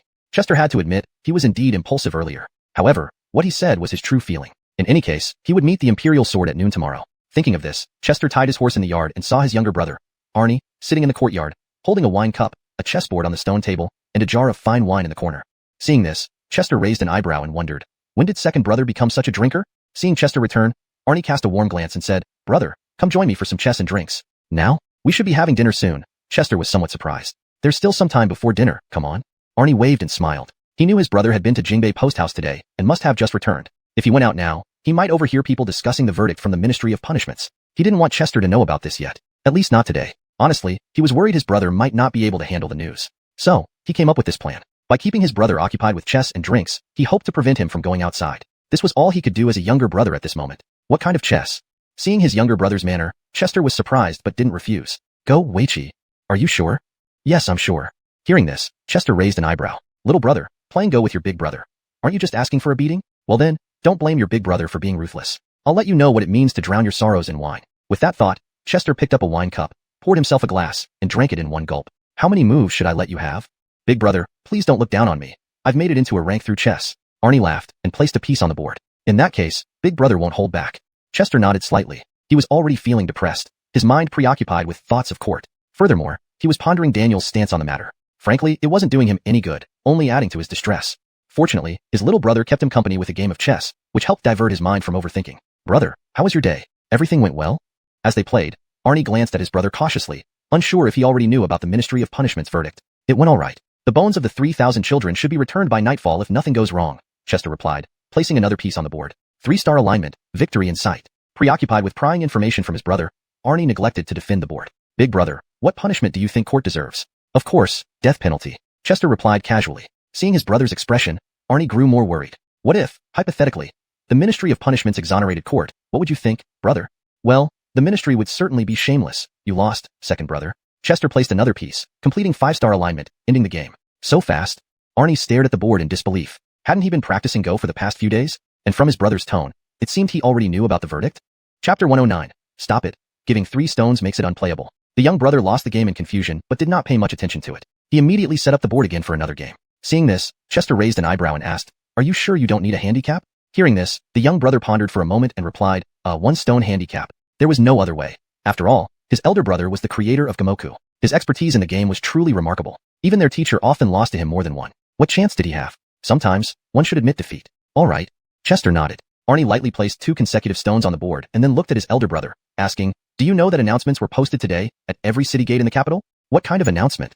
Though Chester didn't know the specifics, he could guess. It was most likely about the case of Court. The Ministry of Justice had blatantly twisted the facts. They must be desperate. After several rounds of incidents, Chester now understood the bottom line of the Ministry of Justice. They had none. "It's the announcement regarding the court case," said the young brother cautiously, unsure if his elder brother already knew. "The Ministry of Justice works swiftly," replied Chester with a lifted eyebrow, seemingly indifferent. He had already guessed the content of the announcement. It would say that Court was an accomplice and would be exiled the next day. A blatant exoneration of Court. "So you've already heard about it?" The young brother confirmed, noticing his elder brother's demeanor appeared normal. Had he found a solution? "I just learned of it." "You've lost again," Chester nodded, his face expressionless. Hearing this, the young brother looked at the board and realized he had lost again. All because his elder brother was chatting instead of focusing. If he had concentrated, the loss wouldn't have been so quick. Thinking this, the young brother frowned and said, "This time, a 2-stone handicap." Fine. Chester was indifferent. In Gamoku, he had received divine recognition. No one dared challenge him in Gamoku. He was invincible. The young brother, Arnie, first placed the 2 handicap stones and then made a regular move. 3 consecutive stones beautifully lined up from the start. Seeing this, the young brother smiled satisfied and asked, "What do you think of this situation, elder brother?" Chester raised an eyebrow, looking somewhat helpless. "What can I think? Though I am a sword bearer, I'm only a novice sword disciple. Even High Sword Master Daniel can do nothing about it. So what can I do?" These words conveyed both helplessness and frustration. Hearing this, Arnie moved a stone and then asked, frowning, "Hasn't Zack said anything? He wields the Mohammed sword." "No, he just told me to visit him tomorrow." Chester shook his head. Why did Zack specifically ask for you?" This puzzled the young brother. Zack was several ranks above his elder brother. This seemed out of protocol. Probably because I shouted at him from downstairs earlier.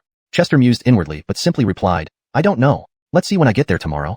With that, Chester made another move following the light point's guidance. By now, the young brother's initial 2-stone advantage had vanished. Naturally, the young brother noticed this. Pausing to think deeply before making another move, the young brother said, "Elder brother, teacher wants to promote Gamoku and asked for your opinion." "That's great. I have no objections," replied Chester without hesitation. "He'll surely be very pleased to hear that," the young brother said with a smile, lowering his head to look at the board where he couldn't place another stone. Another loss. Unconvinced, the young brother said, "This time, a 3-stone handicap." "Stop it. Giving 3 stones makes it unplayable," Chester directly refused. In Gamoku, 5 connected stones win. With a 3-stone handicap, plus 1 more move, even Chester with his divine ability couldn't win. The young brother realized his request was unreasonable and tidied the board. "Well, shall we stick to 2 stones? Shaking his head, Chester stood up. "No, I'm tired. Let's stop playing. I need to rest." He wasn't lying. He was indeed exhausted, physically and mentally drained. Back in his room, Chester slept until midnight without eating dinner. Throughout the night, he repeatedly pondered one thing. What would Daniel tell him tomorrow? If Daniel said the Muhammad office would no longer handle the matter, how should he respond? Should he conform to the rules of the era and continue as a sword bearer, or uphold his moral principles and resign? Lost in thought, Chester fell into a deep sleep again. The next morning, as the sun rose in the east and the curfew in the inner city ended, crowds gathered in front of the Jingzhou prefecture's gates. Thousands of people, parents of over 3,000 children, packed the street tightly. Yesterday, they had received their children's remains and heard that the Ministry of Justice had sentenced Court to exile. This verdict they could not accept. How could Court, the main culprit, become an accomplice? Thus, the parents spontaneously organized a protest in the city, demanding justice. Initially, they wanted to go to the Ministry of Justice, but alas, it was within the imperial city, inaccessible to them. Their only option was to come to the Jingzhou prefecture, hoping Magistrate Brennan would support them. Kneeling on the ground, tears filled the eyes of the citizens. "Magistrate Lenore, please help us. Court is not an accomplice. He's the mastermind. If Court isn't sentenced to death today, I don't want to live either. I've failed my child." The cries continued, drawing a crowd of spectators from the city. Knowing why these people came, the crowd watched silently. At this moment, more than 10 officials stepped out of the Jingzhou prefecture, led by Brennan. His eyes filled with pity yet helplessness. The Ministry of Justice had settled the case. Even as the magistrate of Jingzhou prefecture, he was powerless. Seeing the crowd, he felt sympathy and wanted to speak, but choked back his words. "How dare you, unruly citizens? Who gave you permission to gather here?" A stern voice suddenly echoed from a distance. Chapter 110, Brennan's helplessness. Following the sound, on the distant street, soldiers armed with long spears and wearing armor were approaching. There were 100 of them. Leading the soldiers was a middle-aged official in a purple official robe, sporting 2 small mustaches that made him look somewhat sleazy. Judging by the color of his robe, he was at least a third-rank high-ranking official. "What a bunch of troublemakers. They're making my morning difficult." The middle-aged official appeared careless but was quite muscular. This formed a stark contrast with the civilians kneeling on the ground. They had sallow faces, weak bodies, and looked malnourished. The Great Xia dynasty was wealthy, but not its common people. Why are the Ministry of Justice's people here? Seeing this, Brennan furrowed his brows, recognizing the leading middle-aged official. Aaron, Vice Minister of the Ministry of Justice. A third-rank official, the same rank as himself. This man wasn't particularly competent, but he was adept at flattering others. One could say that his position as Vice Minister of the Ministry of Justice was achieved purely through flattery. Or more accurately, he was the lapdog of the Minister of Justice, Kato. Everyone, look. These are officials from the Ministry of Justice. They protected court. Soon, some of the civilians recognized the Vice Minister's robes. The crowd became agitated, but dared not utter overly harsh words. After all, it was the Vice Minister of Justice, and he had 100 armored soldiers behind him. Arrest them, daring to riot in broad daylight in the capital. You clearly want to die. Aaron sneered coldly and immediately shouted. Perhaps due to the pressure of authority, his voice struck fear into the civilians, who quickly went silent. Next, the 100 soldiers brandished their spears, ready to arrest the civilians who were on their knees. These were unarmed civilians with no means to resist. Aaron, you dare? Brennan frowned and immediately shouted. Funny, just a bunch of troublemakers. What do I have to fear? Aaron scoffed, completely ignoring Brennan's warning. Though he was only a vice minister, his rank was equal to Brennan's. Both were third-rank officials. Plus, he had backing from Minister Kato and Graham, so why would he fear Brennan? As they conversed, the 100 soldiers already swung their spears towards the civilians. Iron and wooden spear shafts were incredibly hard. One strike left bloody marks on the civilians' bodies. Some even suffered broken bones. The wails of the civilians resounded in unison. This was not an arrest but a beating. Everything was pre-planned by the Ministry of Justice, possibly since yesterday. Kato knew that once the notice was posted in the city, the parents of the deceased children would surely be aware. When that happened, coming to the city for justice was inevitable. As for the location, it wasn't hard to guess. They couldn't enter the imperial city, so their only choice was the Jingzhou prefecture office. Though Brennan was an upright and incorruptible official, his rank wasn't high enough to influence this matter. Graham and Kato's only concern was Daniel. If he got involved, things would get complicated. But would Daniel really go against Graham and Kato over court? Probably not. In the power struggles of the elites, court wasn't significant enough to be used as a pawn. Thinking of this, a mocking smile crept onto Aaron's lips. As long as these gathered civilians were driven away, when the convoy exiling court set off at noon, the matter would be concluded. In a few years, once the incident's impact had faded, Graham could easily bring court back to the capital. Seeing this, Brennan's frown deepened into a frown line, and his fists clenched tightly as he said fiercely, "Does the Ministry of Justice have no regard for the law? Are you not afraid I will impeach you?" Ridiculous. What does disregarding the law mean? This group is causing unrest within the inner city. I am merely doing my duty. On what grounds can you impeach me? Aaron showed no concern. As he said, what he was doing now was following procedure. Whether the civilians were rioting or not was entirely up to his word. Whatever he said went. You. Seeing this, Brennan clenched his fists but couldn't refute. Aaron's statements weren't wrong. He was indeed following protocol, leaving Brennan speechless. Beat them thoroughly. These troublemakers need discipline. Seeing this, Aaron grew even more brazen, directing his soldiers to beat the civilians. Civilians were knocked to the ground, hugging their bodies and crying out in pain. Yet, this did nothing to stop the soldiers' attacks. Aaron, don't be too excessive. Unable to stand it, Brennan finally called out the 3 classes of constables from the office, holding sticks to shield the civilians. Brennan, are you obstructing my official duties? Aaron raised an eyebrow and smirked mockingly. Ignoring Aaron, Brennan stepped in front of the civilians, his voice choking slightly. I beg you, leave. Indeed, Brennan had no other options. If there were any alternatives, he wouldn't resort to this. Sir Lenore, I'll listen to Sir Lenore and leave. Hearing this, the civilians wept and nodded. They knew Brennan was acting in their best interest. Staying here would solve nothing and result in further beatings. To Aaron, they were mere troublemakers. Then, the constables shielded the civilians as they retreated. Aaron didn't comment, just sneered and watched. Knowing when to step back was key in political struggles. Although the civilians withdrew, their resentment only deepened. A bunch of troublemakers, they think too highly of themselves. Let's go. Seeing the civilians retreat, Aaron sneered and led the soldiers away. At noon, the convoy escorting court into exile would depart from the Ministry of Justice, pass through the inner city, and head south out of town, eventually reaching Cheongzhou. This was the last step in exonerating court. Once he left the capital, overturning the case would be impossible. Parents of the 3,000 children departed in despair. Some were injured, others teary-eyed. They didn't return to the northern inn, but came to the outer city. They were waiting for court's convoy at noon. As noon approached, Roman visited the Muhammad office, running swiftly to Muhammad Pavilion. On the first floor, Abdur sat expressionless. After yesterday's incident, Roman knew Abdur concealed great strength. He was definitely a high-ranked warrior. Otherwise, Roman wouldn't have failed to push him despite using all his might. At that moment, Roman felt the urge to test Abdur. Abdur, is Muhammad upstairs? Go up, Muhammad is waiting for you, Abdur nodded. Roman started to climb the stairs but turned back curiously. Abdur, what level of cultivation are you? Looking at Abdur sitting there, eyes closed and breathing steadily, he was asleep. Chapter 111, Law or Regulation. Seeing Abdur's appearance, Fulton couldn't help but frown slightly. He thought this quality of sleep was simply too good. Could this be the legendary ability to fall asleep instantly? Fulton no longer dwelled on Abdur's cultivation, figuring there would be plenty of opportunities in the future. With that thought, he took a few steps and clambered upstairs. Upon seeing Fulton head upstairs, Abdur's eyelids twitched lightly. He mumbled with one eye barely open, "You're still too inexperienced if you think you can probe my cultivation." At the top floor of Muhammad Pavilion, Daniel was wearing a white scholar's robe, sitting calmly at a table enjoying tea. The steam from the hot water lingered in the air as the tea's fragrance filled the room. Fulton stood at the door and said, "Muhammad, I've arrived." Without lifting his head, Daniel nodded immediately and said, Come in. Fulton walked in and stood quietly in front of Daniel. Seeing him, Daniel smiled faintly and poured tea into a cup, then pushed it toward Fulton. Sit down, have some tea. Thank you, Mohammed. Fulton bowed and without being overly polite, sat cross-legged and drained the cup of tea in one go. It was a rich, full-bodied, and fragrant brew. Good tea. Savoring the tea, Fulton didn't speak, only looking at Daniel with eyes brimming with questions. Seeing this, Daniel asked with a smile, "Are you blaming me for not intervening in the court case?" Hearing this, Fulton did not hesitate and nodded immediately. Frankly speaking, you are the first in the Mohammed office to challenge me so openly. Daniel glanced at the sword at his waist, clearly addressing both Fulton and the sword. Yet, despite this statement, his face and tone remained free of anger. Mohammed, I just don't understand why you allowed the Ministry of Punishments to act lawlessly in exonerating court and did nothing about it. Since the conversation had progressed to this point, Fulton laid everything out on the table, ready to clear all his doubts today. In his view, political struggles must take place within the rules. Otherwise, they would be meaningless. These rules were the laws of the Great Xia dynasty. No one should stand above the law. An eye for an eye, it's the way things should be. Daniel smiled faintly and asked, "What is your concept of the law?" Huh.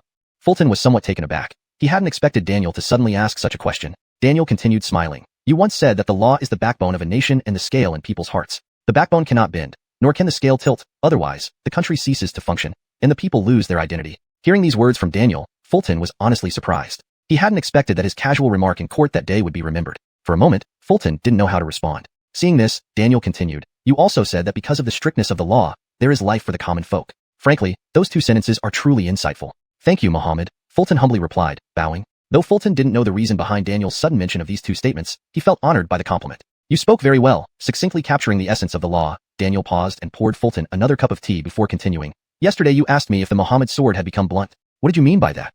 With those words, Fulton felt the temperature in the room drop. Despite feeling tense, he was not speechless. Rising and clasping his hands together, Fulton looked earnest. I just feel that if even Mohammed can't uphold the law of the Great Xia, who else can do it? Smiling, Daniel responded. Since you are acknowledged by the Bell of National Protection, you can certainly play this role.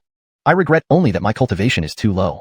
Fulton didn't refuse, understanding his current weakness as an 8th-rank martial artist. He longed for strength, enough power to defend the moral bottom line he held dear. If he were powerful enough, he wouldn't have to consider many things and could directly protect what he believed in. If he were powerful enough, he might not feel so disconnected from this era and its politics. Seeing Fulton deep in thought, Daniel asked with a smile, In your eyes, does the law constrain everyone, or only certain people? It naturally constrains everyone, Fulton answered without hesitation. Daniel remained calm-faced, showing no surprise at Fulton's answer. Then Daniel asked calmly, including the Craig?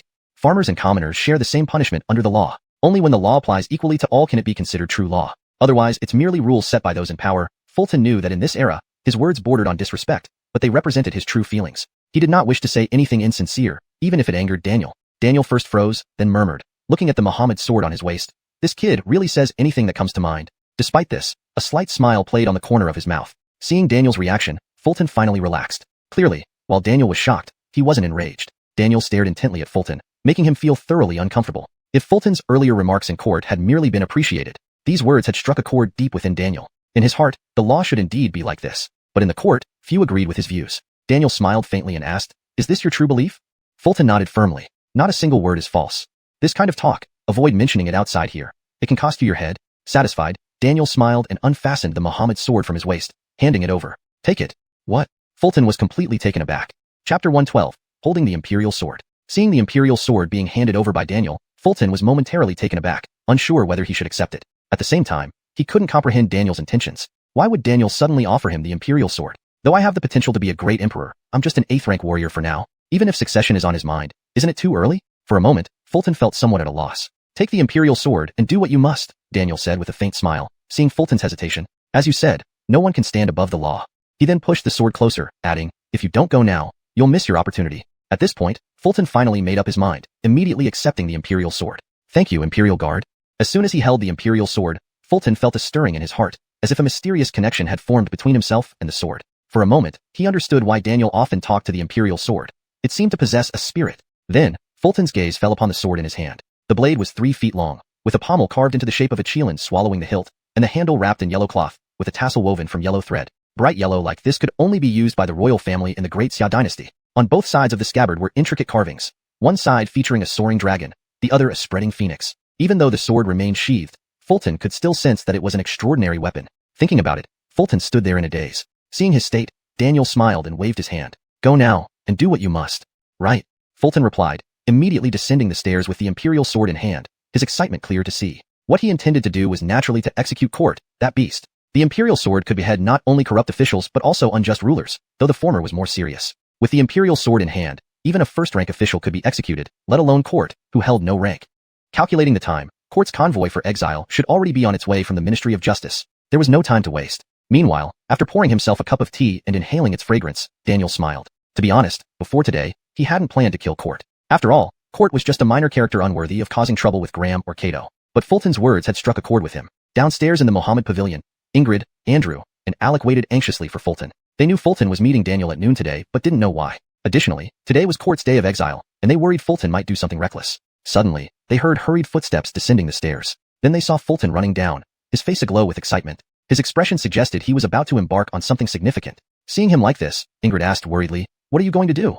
"Execute Court, that beast," Fulton said without hiding his intent. It was pointless to hide anything now. With the imperial sword in hand, hesitation would mean he lacked courage. "Don't do it, Xi. Sacrificing yourself for Court isn't worth it," Andrew said, stepping forward to block him. "I won't let you leave today." Alec added, "Neither will I." "You shouldn't act rashly. Best to listen to what Muhammad has to say," Ingrid advised, his concern growing. Fulton raised an eyebrow and placed the imperial sword horizontally across his chest. "This is Muhammad's will." Initially, Ingrid and the others weren't concerned, but when they recognized the sword, they froze in shock. This is the imperial sword." Ingrid's eyes widened in disbelief. "Am I seeing things? Muhammad gave you the imperial sword?" Andrew gasped, his mouth wide open. "You've outdone yourself, Xi known," Alec managed to say after a moment. "Don't block me. We're short on time," Fulton urged, losing his desire to impress them further. All he wanted was to quickly execute Court. "I'm coming with you," Ingrid nodded and followed behind. "Me too. And me." Outside the Ministry of Justice, Court's exile convoy was ready to depart. Inside the newly crafted prison cart, Court stood in prisoner's clothes, yet appeared quite spirited, an unusual sight for a prisoner. 100 armored soldiers were responsible for escorting him. By the cart, Graham and Kent, dressed casually, reiterated their instructions. "Ji, remember to be low-key once you reach Cheongzhou. Everything is arranged so you won't suffer." He had meticulously planned everything, including how Court would eventually return to the capital. "Don't worry, father, I understand," Court replied nonchalantly. Before Graham could add more, Minister of Justice Cato urged, "Graham, it's time. The convoy must depart." "Right," Graham agreed and stepped aside. "Depart," Cato commanded, and the convoy slowly moved toward the southern city gate. According to procedure, the convoy would start at noon and proceed through the inner and outer city streets for public display. Once outside the city gates, they would choose the imperial road to escort him to Cheongzhou. Watching the convoy depart, Graham frowned, a nagging sense of worry rising in his heart. Seeing this, Cato reassured him, "Don't worry, Graham. Daniel hasn't mentioned anything in court, so it seems he won't interfere." "I know, but I can't shake off this unease," Graham replied, his concerns unalleviated. Unexplainably, he had a growing sense that something bad was about to happen. Chapter 113.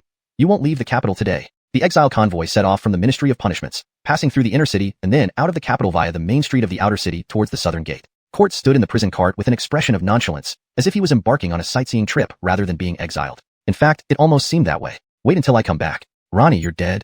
Despite there being no hardship ahead, Court's heart still brimmed with hatred, thinking about not being able to indulge in pleasure anymore. His hatred for Ronnie was intense. If it weren't for him, he wouldn't have been beaten so severely. If it weren't for him, he wouldn't be exiled to Cheongzhou. All in all, in Court's mind, Ronnie deserved 10,000 deaths. The convoy to exile Court is here. Look at this beast. His expression is unbearable.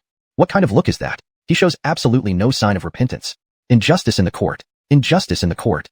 At this time, both sides of the main street in the outer city were already packed with citizens, including the parents of the 3,000 deceased children. They had no means of seeking justice, so they could only stand there and curse. But their curses fell on Court's ears like jokes. "You people can yell all you want. In a few years, I'll be back, and when I return, none of you will survive." Court stood in the cart with a haughty expression. Seeing this, the citizens along the route gnashed their teeth in anger. However, they had no good solution and could only throw rotten vegetables and stinky eggs at Court. But the 100 armored soldiers surrounding Court weren't escorting him. They were protecting him, only to see the spears of the armored soldiers waving, knocking away the thrown objects. Those spears should be defending the country and its people. Under the influence of power, however, those spears became guardians of the privileged. Audacious rascals. Anyone who dares to obstruct the exile convoy shall be executed without mercy. Seeing this, the official from the Ministry of Punishments bellowed angrily. Judging by his demeanor, if the surrounding crowd continued throwing things, the spears of the soldiers would do more than just knock things away. There would likely be bloodshed. "You truly dare to challenge us by throwing things at me? What can you possibly do?" Court laughed madly from inside the cart, behaving as if he wasn't the prisoner but the citizens around him were. Such a villain, and the court doesn't sentence him to death?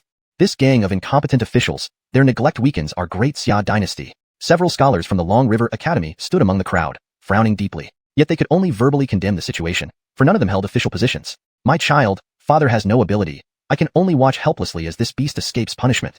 I want to die with him." The parents of the 3,000 children stood powerless and enraged. But it was limited to powerless rage. With 100 armored soldiers protecting Court, They couldn't even get close to him, let alone confront him. Ha ha ha, you bunch of wretches and ants. Court laughed even more maniacally seeing their futile rage. Just then, at the end of the main street near the southern gate of the capital, one person dressed in the uniform of the execution sword wielder stood with sword in hand, his aura pulsating, making his uniform flutter dramatically. Behind him stood three others, Ingrid, Andrew, and Alec. The sword-bearing figure was none other than Ronnie. Ronnie wore the imperial sword, his eyes fixed forward, lips curling into a cold smile. Court, you won't leave the capital today. People looked in the direction of the voice, and upon seeing it was Ronnie, they cheered with excitement. Minister Sun has come to clear our wrongs. I knew Minister Sun would uphold justice for us. Who are the two people behind Minister Sun? No, the three people? Before Ronnie's arrival, the people had lost hope. With 100 armed soldiers guarding Court, they were powerless. They could only watch helplessly as Court left the city. Once he was out, the whole matter would be closed for good. Ronnie's appearance gave them renewed hope. He was like a candle in the darkness, lighting up their lives. Upon seeing Ronnie, Court's expression instantly twisted in fury. Ronnie, why are you here? He wished he could tear Ronnie apart right now. Of course, he could only think it. He was in the cart, and also not a match for Ronnie. Naturally, to take your life, Ronnie declared, standing resolute with his sword. This statement nearly caused the surrounding people to gasp in shock. Take my life? What a joke. Court laughed hysterically. To him, Ronnie's words were nothing but a jest. Surrounded by 100 armed soldiers, could a mere 8th-rank martial artist like Ronnie kill him? Impossible. The escorting official from the Ministry of Punishments raised an eyebrow, a smirk on his face. Ronnie, step aside, or I will arrest you for obstructing the exile convoy. This official also found Ronnie's actions incredibly childish. Though the execution sword wielders supposedly had the authority to act first and report later, it depended on whom they faced. How did he come? Isn't this the Ronnie who won the poetry contest? The scholars from the Long River Academy raised their eyebrows. Then, a cold smile appeared on Ronnie's face as he took a step forward. Court, your crimes are unforgivable, death can't make amends for what you've done. Another step followed, and Ronnie's presence grew stronger, the air vibrating with his energy. You yelled in court, disregarded the law, and showed great disrespect. On the third step, the stone bricks beneath Ronnie cracked. You sold over 3,000 children out of selfishness, collaborating with spies from the Sea and Mountain Alliance, directly leading to their deaths. Another step, his voice resounding like a powerful bell. Today is your execution day. His words echoed loudly, stirring the hearts of the people, igniting their emotions. Even those unrelated to the incident felt moved by the scene. Watching Ronnie approach, Court felt an overwhelming sense of fear, nearly losing his balance in the cart. Though he knew very well that Ronnie killing him on the street was just a joke. You, don't come any closer. Cold sweat trickled down Court's forehead. Though the official from the Ministry of Punishments was also intimidated by Ronnie, he wasn't afraid with 100 armed soldiers backing him up. Next moment, he waved his hand and ordered, "Seize him!" The 100 soldiers advanced with spears, ready to capture Ronnie. Predicting this, Ronnie reached for the Imperial Sword and raised it high. Here stands the Imperial Sword, kneel down. Translation provided aims to maintain tone, style, and natural English flow while respecting the original Chinese narrative structure. Chapter 114.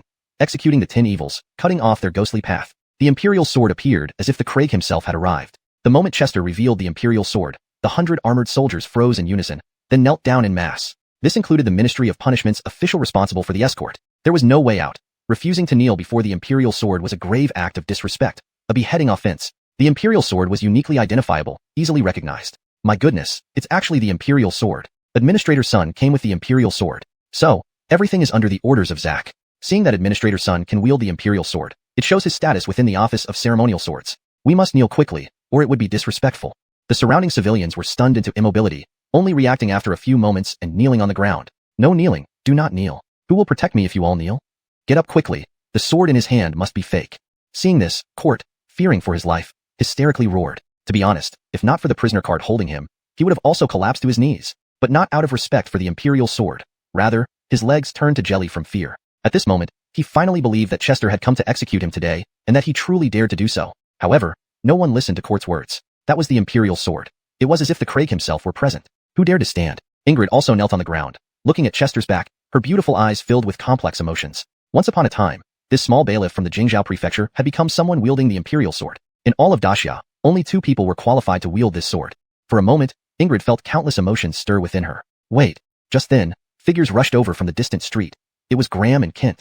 After sending off the exiled convoy from the Ministry of Punishments, he had been uneasy and followed behind. Sure enough, he witnessed what was happening. Seeing this, Chester remained silent but slightly frowned. Chester, you dare? Graham blocked the prisoner cart of Court, the aura of a 4th-rank warrior expanding and pressing towards Chester like mountains and seas. However, his oppressive aura was entirely nullified by the Imperial Sword, leaving Chester feeling no pressure at all. The Imperial Sword is here. Kneel. Chester raised the Imperial Sword high above his head, showing no fear. Chester. Graham gritted his teeth, wanting to resist, but his mind raced with thoughts. It was, after all, the Imperial Sword. Even he, Graham, could not defy it. Seeing Graham's actions, Chester sneered coldly and demanded, Graham, Refusing to kneel before the Imperial sword is rebellion. Hearing this, Graham had no choice but to kneel with a thud. Chester, if you dare kill my son, I'll make sure you don't live long. Even while kneeling, Graham threatened, which only amused Chester. You're already on your knees, yet you still dare to threaten. Truly the most cowardly actions coupled with the fiercest words. Indeed worthy of Administrator Sun, he isn't afraid even when confronted by Graham. With the Imperial sword in hand, Administrator Sun renders Graham nothing. You see how Graham is kneeling but still talking so arrogantly? How ridiculous. Witnessing this, the surrounding civilians marveled at Chester's formidable presence while mocking Graham's behavior. Everyone else was kneeling in plea. You, however, threaten while kneeling. The Imperial sword represents the Craig's will. I have the authority to execute any villain. Why should I fear executing court? Chester continued coldly, taking another step forward. You. At this moment, Graham almost wanted to rise and kill Chester directly. Given his 4th-rank warrior prowess, it wouldn't be too difficult. However, Chester held the Imperial sword, and he genuinely feared it. Additionally, just now, he sensed several powerful auras locking onto him. Any movement would result in a thunderous attack. Those were likely the 10 famous swords of the Office of Ceremonial Swords. Daniel. We shall never be at peace. Graham knew that Chester's boldness today was backed by Daniel's support. Unconsciously, his hatred toward Chester extended to Daniel. The law is the law. No one stands above it. Chester declared as he walked past Graham, who did not dare move. Did you think that pardoning court would silence the public? Did you think a few years of exile would make the citizens forget? The souls of the 3,000 children haven't forgotten. Their parents haven't forgotten. I, Chester, haven't forgotten. Chester approached court, speaking with each step. I, Chester, am Dashia's sword-bearer, wielding this sword for the nation, for the people, for the world. I protect the laws of Dashia. Seeing Chester approaching step by step, Court's forehead dripped with cold sweat, trembling uncontrollably, almost wetting himself in sheer terror. Don't come closer. Father, save me, please save me. Court screamed, desperately trying to clutch at any last hope. If Dashia had more officials like Administrator Sun, why would it be bullied by Belial? Child, can you see from the netherworld? Administrator Sun will avenge you. The kneeling civilians looked up at Chester, many moved to tears. If upholding the laws of Dashia requires someone willing to be an unyielding enforcer, then I, Chester, will take on that role. With these words, Chester drew the sword from its scabbard. Swoosh. A crisp, clear metallic sound rang out, like the call of a dragon or a phoenix. The blade of the Imperial sword gleamed with a cold light, the edge shimmering as if capable of severing anything and slaying all evil spirits. Court, you violated the law by trafficking over 3,000 children and collaborated with spies of the Mountain Sea Alliance, leading to their deaths, an unforgivable crime. Chester took another step, stopping about 10 feet from Court's cart, lifting his head slightly and gazing at the blazing midday sun. It was now noon, the 3rd watch. At noon on the 3rd watch, executing the tenfold evildoer, severing his path to ghosthood. Chester murmured, then lifted the Imperial sword. Court, receive death. Swish. A cold flash crossed Court's neck, his eyes frozen in terror as his face rapidly lost color, turning iron gray. In the next instant, a thin line of blood appeared at his neck, expanding outward. Then, Court's head separated from his body, sliding to the ground, unwillingly.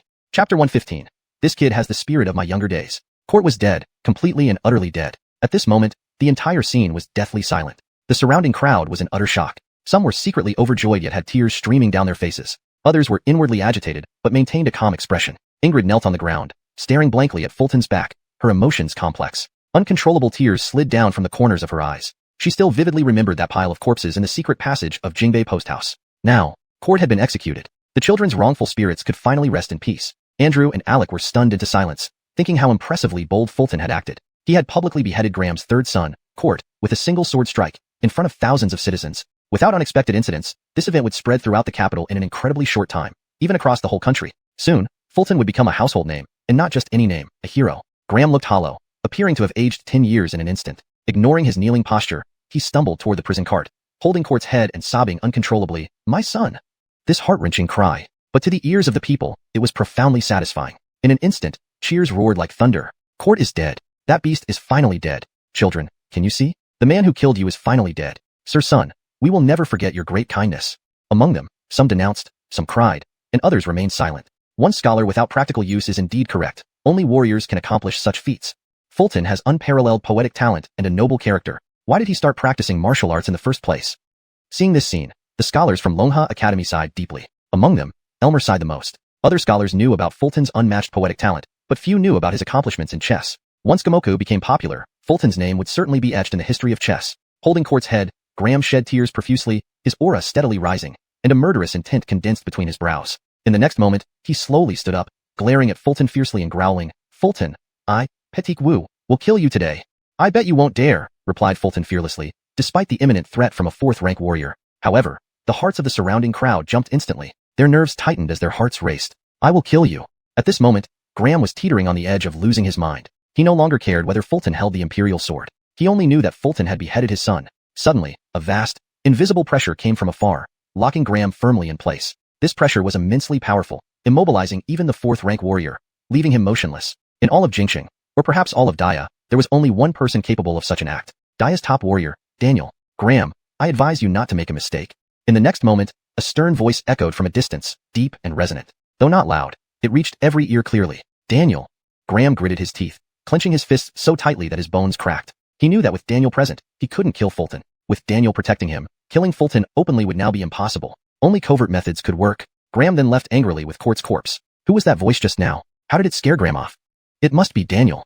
Witnessing this, the crowd was deeply shocked, speculating about the identity of the voice. It wasn't hard to guess. There was no one else but Daniel. Daniel, seeing this, Fulton muttered to himself and promptly returned the Imperial sword to its sheath. He knew that if Daniel hadn't given him the Imperial sword, he wouldn't have dared to behead Court in public. Moreover, after executing Court, everything that followed would require Daniel's involvement to wrap up. Thinking of this, a wave of inexplicable gratitude surged within Fulton. Dad, Daniel is really nice. The Imperial sword is really useful. Stop standing there. Bring the Imperial sword back. Daniel's voice rang in Fulton's ears. Can I keep the Imperial sword for 2 more days? I haven't posted my epic moments on social media yet. Embarrassedly scratching his head, Fulton complained inwardly. But since Daniel spoke, Fulton naturally dared not disobey. He immediately called Ingrid and the others, and they jogged towards the office of Imperial artifacts. As for the surrounding crowd, they gradually dispersed, many wearing smiles of relief, while some still had tear stains on their faces. Undoubtedly, this incident would soon spread throughout the capital and then the entire country. In the Imperial court, Graham would surely oppose Fulton everywhere, even attempting to assassinate him secretly. Whether Fulton could endure this depended entirely on Daniel's attitude.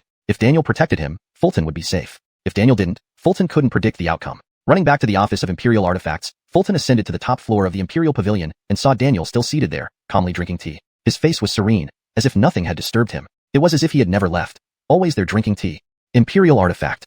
Fulton bowed, presenting the Imperial sword with both hands. Daniel nodded and acknowledged with a gesture. Then he summoned the Imperial sword telekinetically before saying, "You don't need to worry about the aftermath. Go back and rest well. There'll be a case for you to investigate in a couple of days." Hearing this, Fulton felt a surge of gratitude once again. Daniel's meaning was clear. All the follow-up actions would be handled by him. Only Daniel had the capability to finalize everything in the office of Imperial artifacts. If Daniel didn't intervene, Fulton would have no chance of survival under Graham's retaliation. Having such a formidable protector backing him made Fulton feel secure. Wait, did Daniel mention a case? Raising an eyebrow, Fulton asked, "Imperial artifact.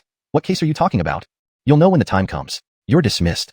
Daniel didn't intend to inform Fulton beforehand. "Understood," Fulton replied and descended the stairs. Watching Fulton leave, Daniel smiled, drew the Imperial sword, and carefully wiped it with a nearby white cloth, muttering to himself, "This kid has the spirit of my younger days, doesn't he?" Chapter 116, The Southern City Cemetery. At the first floor of Muhammad Pavilion, Ingrid, Andrew, and Alec anxiously waited, just as they had before. Previously, they were worried that Chester would do something foolish. This time, they were concerned about how this incident would be resolved. Honestly, their hearts were still pounding, unable to calm down from the intense emotions. Executing Court in broad daylight was thrilling enough to imagine, let alone experiencing it firsthand. After all, he was Graham's son, the son of a high-ranking official. It could be foreseen that Heather would seek revenge on Chester, either openly or covertly. Chester, as a mere enforcer, couldn't withstand such pressure. If Daniel didn't protect him, he wouldn't make it through this crisis. Seeing Chester come downstairs, Ingrid immediately came forward and asked, "How did it go? What did Muhammad say?" Muhammad said, "I don't need to worry about what happens next." Chester didn't hide anything and relayed what Daniel had told him. "So, Muhammad is going to help you wrap things up?"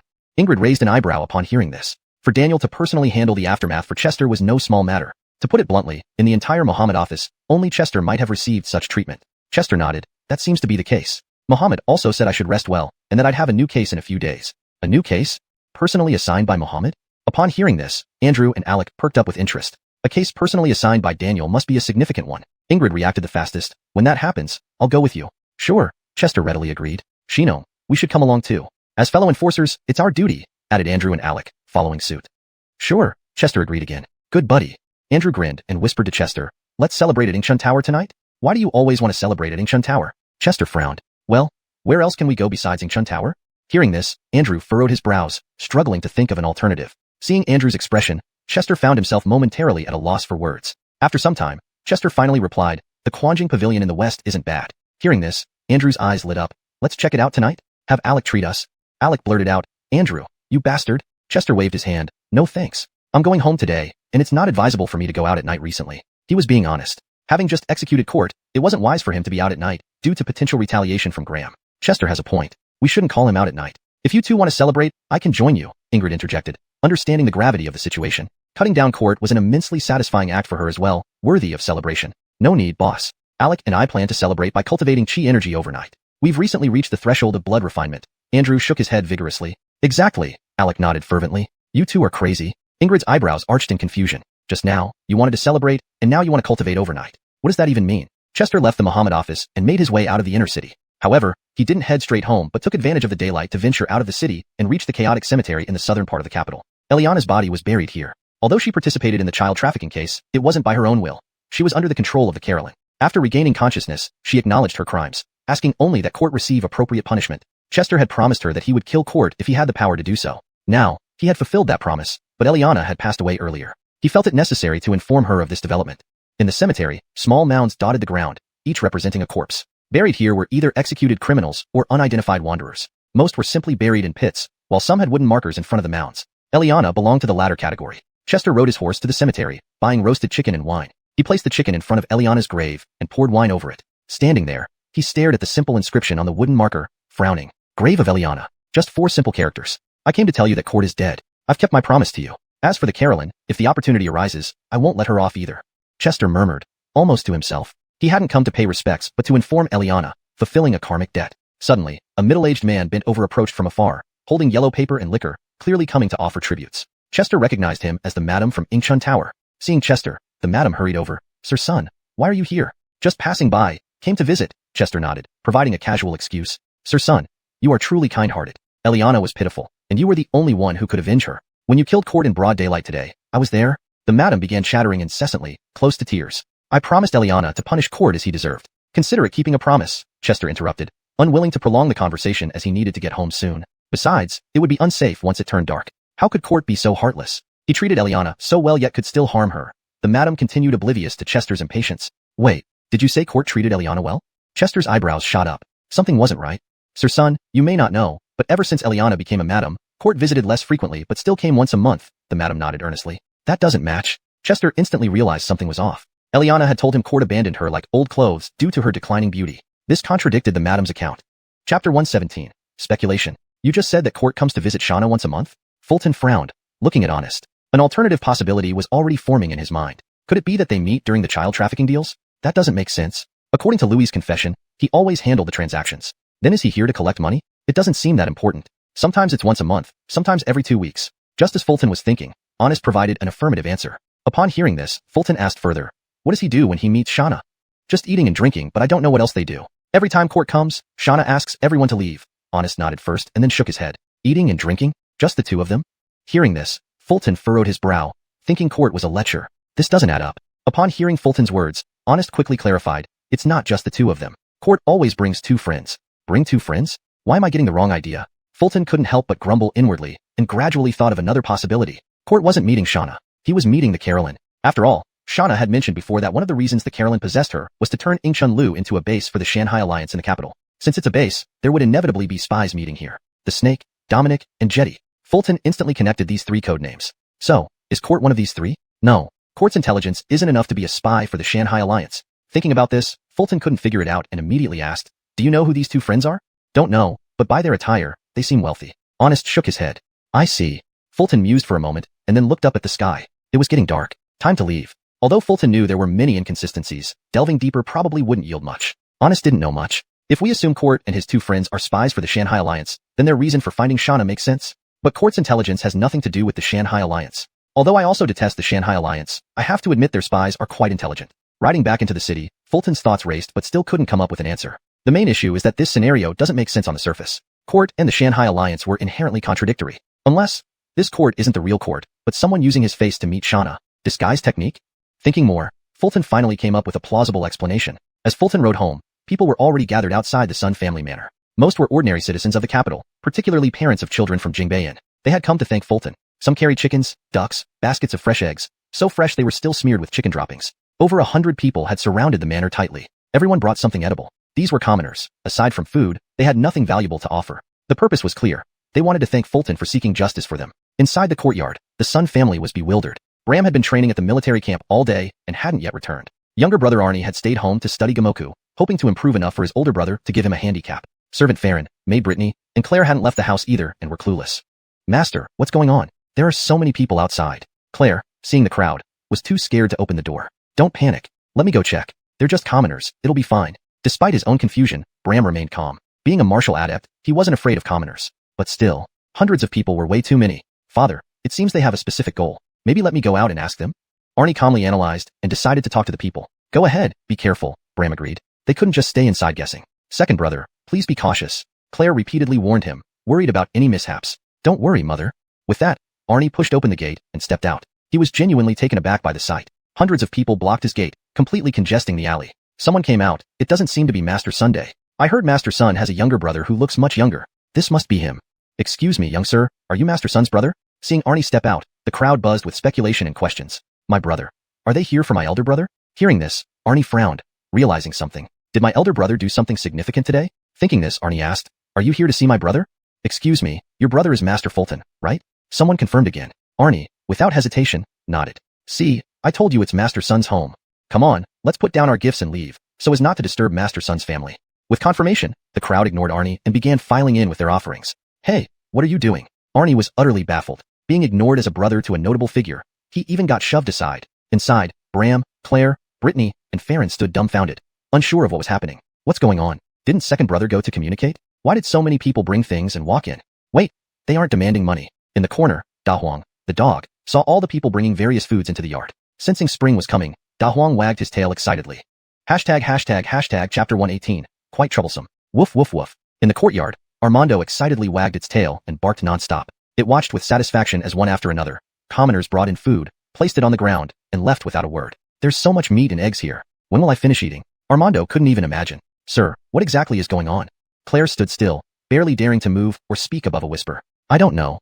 Bram shook his head and continued, but these people have no ill intentions. This he was sure of. Being a high-ranking martial artist, he not only possessed immense strength but also had an acute sense of danger. Thus, commoners kept coming into the Sun residence, silently leaving items before turning and departing. Fulton returned home on horseback. As he pushed open the door, he was taken aback by the sight before him. The already small yard was now filled with baskets. Inside the baskets were eggs, dried mushrooms, and other items. And this wasn't all. There were also chickens, ducks, geese, and even dogs running around. Aside from the dog, which belonged to them, they had no idea where the rest came from. At that moment, Armando was chasing after a dozen chickens while two big geese honked and chased after him. Undeniably, the scene was quite chaotic. Have we struck it rich or something? Fulton, the king of sarcastic comments, found himself momentarily at a loss for words. Big brother, you're finally back? Brother, what did you do today? Seeing Fulton return, Father Bram and younger brother Arnie hurriedly greeted him. To be honest, until now, the two hadn't understood what was happening, but they knew it had something to do with Fulton, the son surpraised by the commoners. What's all this about? Instead of answering, Fulton asked. These were all delivered by townspeople, saying they wanted to thank Sir Sun, replied Arnie humbly. The townspeople brought these? I see. Fulton nodded, comprehending the situation. Big brother, what did you do today? Why are people sending you so much food? Father Bram anxiously asked, worried if Fulton had done something illegal. But then he thought, they are here to express gratitude. If it's gratitude, Big brother must have done something good. Fulton gave a faint smile, dodging several chickens and ducks on his way to a stone bench, where he sat down and said, nothing much, just decapitated court in broad daylight. Decapitated court? Weren't they supposed to exile him to Cheongzhou? Hearing this, both Bram and Arnie frowned, shocked beyond belief, wondering if they had heard correctly. That beast deserves nothing less than death. Exile would have been too lenient, Fulton said, glancing at the nearest basket. Inside was a basket of dried sweet potatoes. He was getting hungry. With that thought, he reached out and took a piece, chewing on it. Sweet, chewy, and elastic. Indeed, dried sweet potatoes. Wait, dried sweet potatoes. Something felt off, but before he could think further, his father and brother interrupted. Shouldn't the exile convoy be under the supervision of the Ministry of Justice? How did you manage to kill him in broad daylight? Does Jessup know about this? Will you face any trouble because of it? Both Bram and Arnie spoke loudly out of concern for Fulton. Fang Shang lent me the imperial sword. As for the aftermath, Fang Shang said he would take care of it, Fulton replied calmly, which sounded incredibly shocking to them. Fulton held the imperial sword and executed court in broad daylight, with Daniel handling the aftermath. Big brother, you really did something extraordinary. If everything goes well, your deed will be known throughout the nation. Bram and Arnie took a deep breath after their initial shock. Executing Jessup's son, the third child of a second-rank official, for the sake of the people. Such a feat would surely be celebrated as a heroic act. Bram felt an immense pride swelling within him for having such a son. Meanwhile, Arnie looked at his elder brother with increasingly complex emotions. Since Big Brother regained consciousness, he seemed like a completely different person. Claire, who had listened for a while, couldn't help but ask, Sir, is Court the one who trafficked children? Bram nodded, yes, that beast. No wonder. The people who came to deliver gifts must be the parents of those children. Hearing this, Claire realized the significance of Fulton's actions. However, her understanding of the event's scale was far from reality. It should be as you say. Fulton nodded, continuing to chew on his sweet potato. After finishing one piece, he grabbed another and started chewing again. Big brother, there's something I'm concerned about. Won't Jessup come after us? Could it endanger our family? Claire, as a woman of the household, thought practically. Fulton was startled. He had the protection of Feng Shang, but what about his family? If Jessup has no scruples, he might indeed target the family. And considering Court's lack of principles, it might very well be inherited from Jessup. Troubling indeed. As Fulton pondered this, Father Bram suddenly interjected. What are you talking nonsense for? A mere woman can't understand. Big brother was upholding justice for the people. Why are you thinking this way? It was clear he was upset. Sir, I'm just stating the facts. Claire appeared aggrieved, eyes brimming with tears. Hearing this, Bram wanted to reprimand her but was stopped by Fulton. He has a point, Father, Fulton said slowly. What do we do now? Father Bram's brow furrowed. Quite troublesome. Fulton helplessly shook his head, unsure of the next steps. At this moment, second brother suggested, I can talk to teacher about moving the whole family to Lungha Academy for a couple of days. Given big brother's relationship with teacher, he wouldn't refuse. Good idea. Fulton's eyes lit up. The scholars at Lungha Academy weren't officials, but were of high moral standing. In a fight, martial artists might not have the upper hand. Moreover, given Fulton's close ties with Scholar Jia, it would be hard for him to turn down the request. After all, Fulton had taught him Go, and this was crucial to the rise of the game of Go. Chapter 119. Unexpected gain, sweet potatoes. Chester chewed on sweet potato chips while listening to his younger brother's advice. He nodded in agreement and said, Erlang, this plan is feasible. We should act without delay. Tonight, we will pack our things, and I will send you all to the academy tomorrow morning. Delang, what about you? Yes, elder brother, you should also reside in the academy. Upon hearing these words, Bram and Arnie expressed their concerns. If Graham were to seek revenge, Chester would be the first target. I am not worried about myself. Dylan has assured me that he will take care of it. Chester shook his head, not overly concerned for himself. After all, if Daniel promised to help him, he wouldn't simply stand by as Graham took his revenge. Hearing that Daniel would protect him, Bram immediately felt reassured and said, then I'm at ease. Daniel was none other than the top martial master of Daxia, the one who wields the Muhammad sword. Whatever he said could be trusted entirely. Be at ease. Chester consoled them, then took out a piece of sweet potato chip from the basket and handed it over, saying, try these sweet potato chips. They are quite tasty. What is this thing? What is a sweet potato? Bram and Arnie naturally accepted the sweet potato chips and began chewing, mimicking Chester. However, it was evident that they had no idea what sweet potato chips were. Seeing this, Chester was rather shocked and asked to confirm, you don't know what this is? We don't recognize it, but it tastes good. Brother, what is a sweet potato? I've never heard of it. Father Bram and Arnie quickly finished the sweet potato chip but still looked puzzled. It seemed neither of them recognized sweet potatoes. Perhaps in Daxia, they weren't called by that name?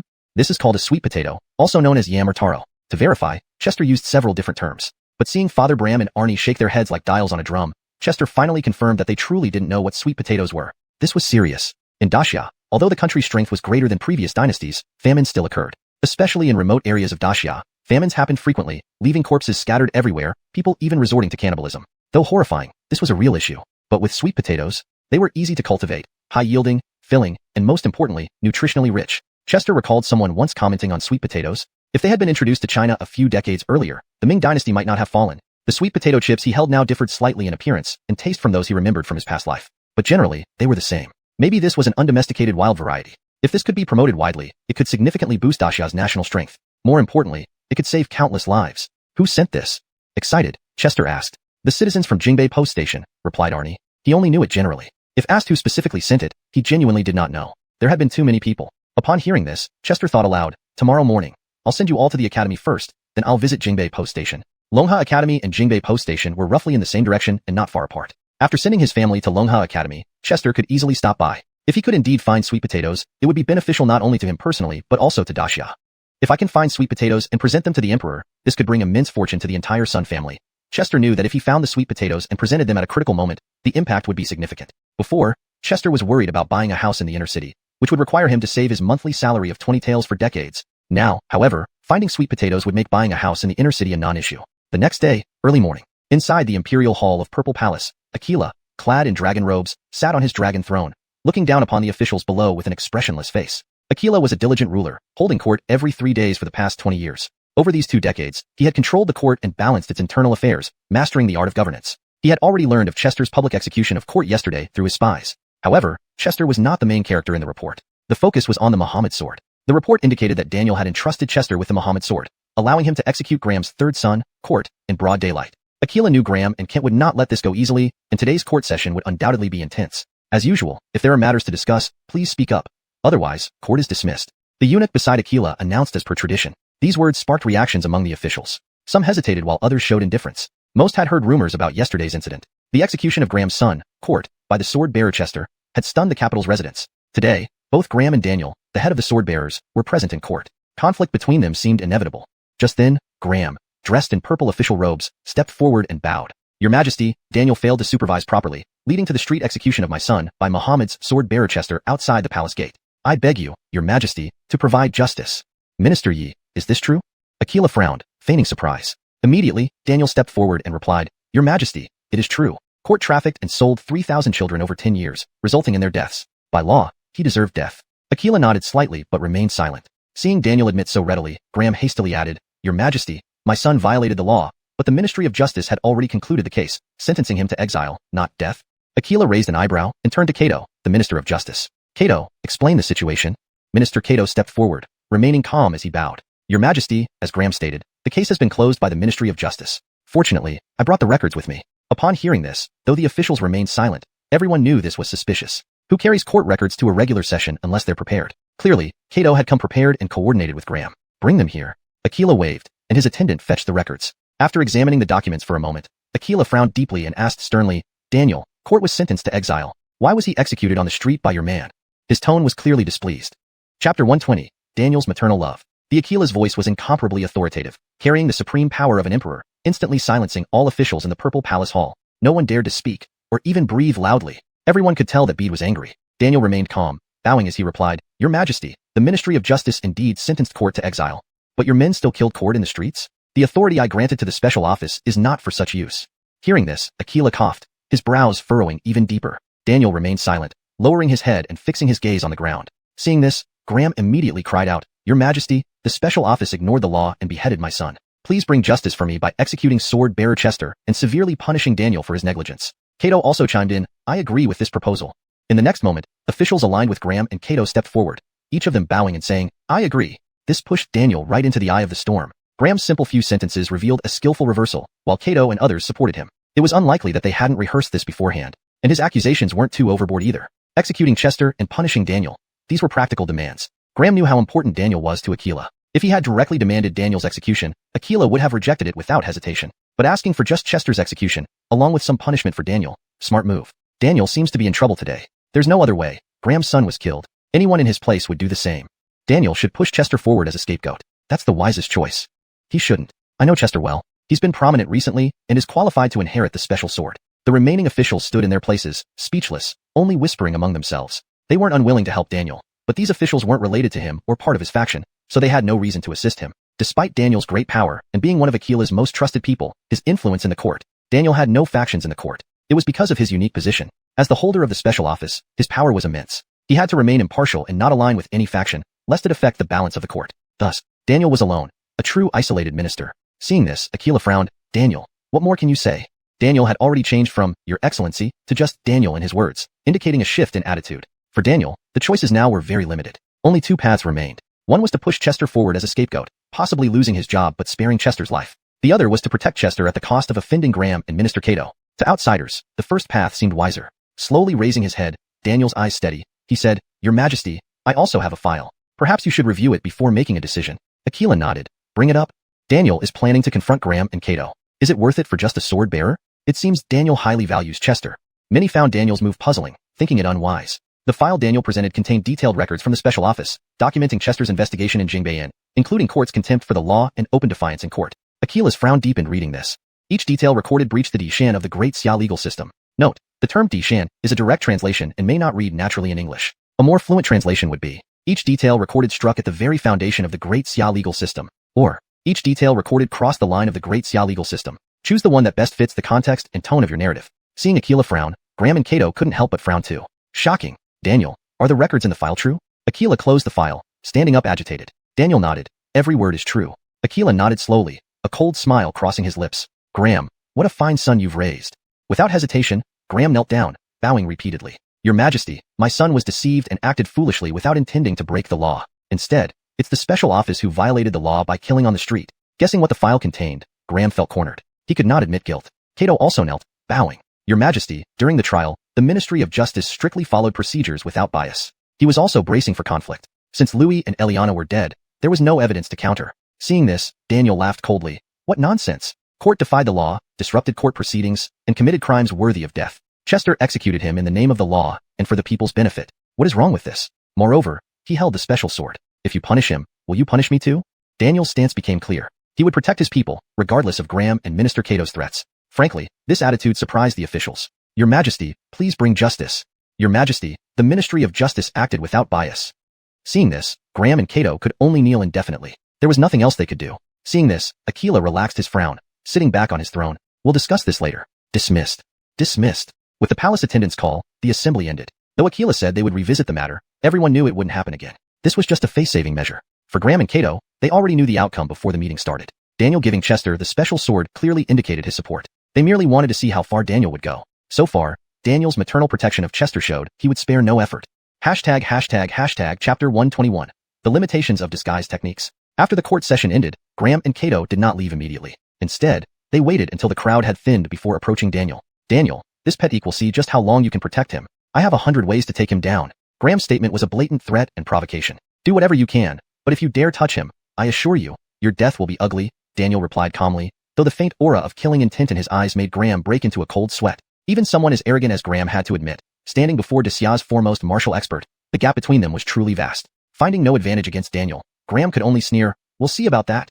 Fine, let's see, Daniel said with a smirk, looking calm and composed. At Longqing Academy, Fulton dropped off his family at Yuxian Chess Institute, politely declining Elmer's invitation for a 300-round chess battle. He then rode toward Jingbei Station to look for sweet potatoes. According to Matthias, most of the people who brought food yesterday were from nearby villages around Jingbei Station, with only a few from within the capital. Thus, Fulton's main focus was on the villages near Jingbei Station. Last night, Fulton had reconsidered everything carefully. He still needed to find those sweet potatoes. Not only did it concern the prosperity of the Sun family, but it could also save his life in critical moments, especially under current circumstances. The enmity between Fulton and Graham was now unbreakable. If I find the sweet potatoes, I should plant them in my courtyard first to see how they grow. As he rode along, lost in thought, Fulton soon arrived at a village near Jingbei Station.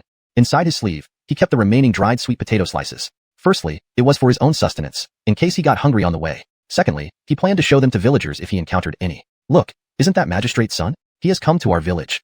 Has Magistrate's son eaten? My family just finished cooking. Even though it's simple fare, please do not disdain it. Soon, the villagers noticed Fulton and warmly surrounded him. It was clear that he enjoyed high regard among the common folk. Next, Fulton inquired about the dried sweet potatoes. Though the villagers cooperated fully, none knew what sweet potatoes were or had ever seen them. After visiting several villages without success, it was already late afternoon, and the sun was setting. If he didn't return to the capital soon, it would get dark. It seems I underestimated the difficulty of finding sweet potatoes, Fulton realized. Whether the sweet potatoes came from these villages was uncertain, and searching like this was akin to finding a needle in a haystack. However, he also thought it wasn't so urgent. With this mindset, he rode back to the capital. On the way, thoughts raced through his mind, bringing him back to what Gue Gong had told him. If the Shanghai Alliance members disguised themselves as court to meet Edna, why choose court? Wouldn't choosing someone no one knows make more sense?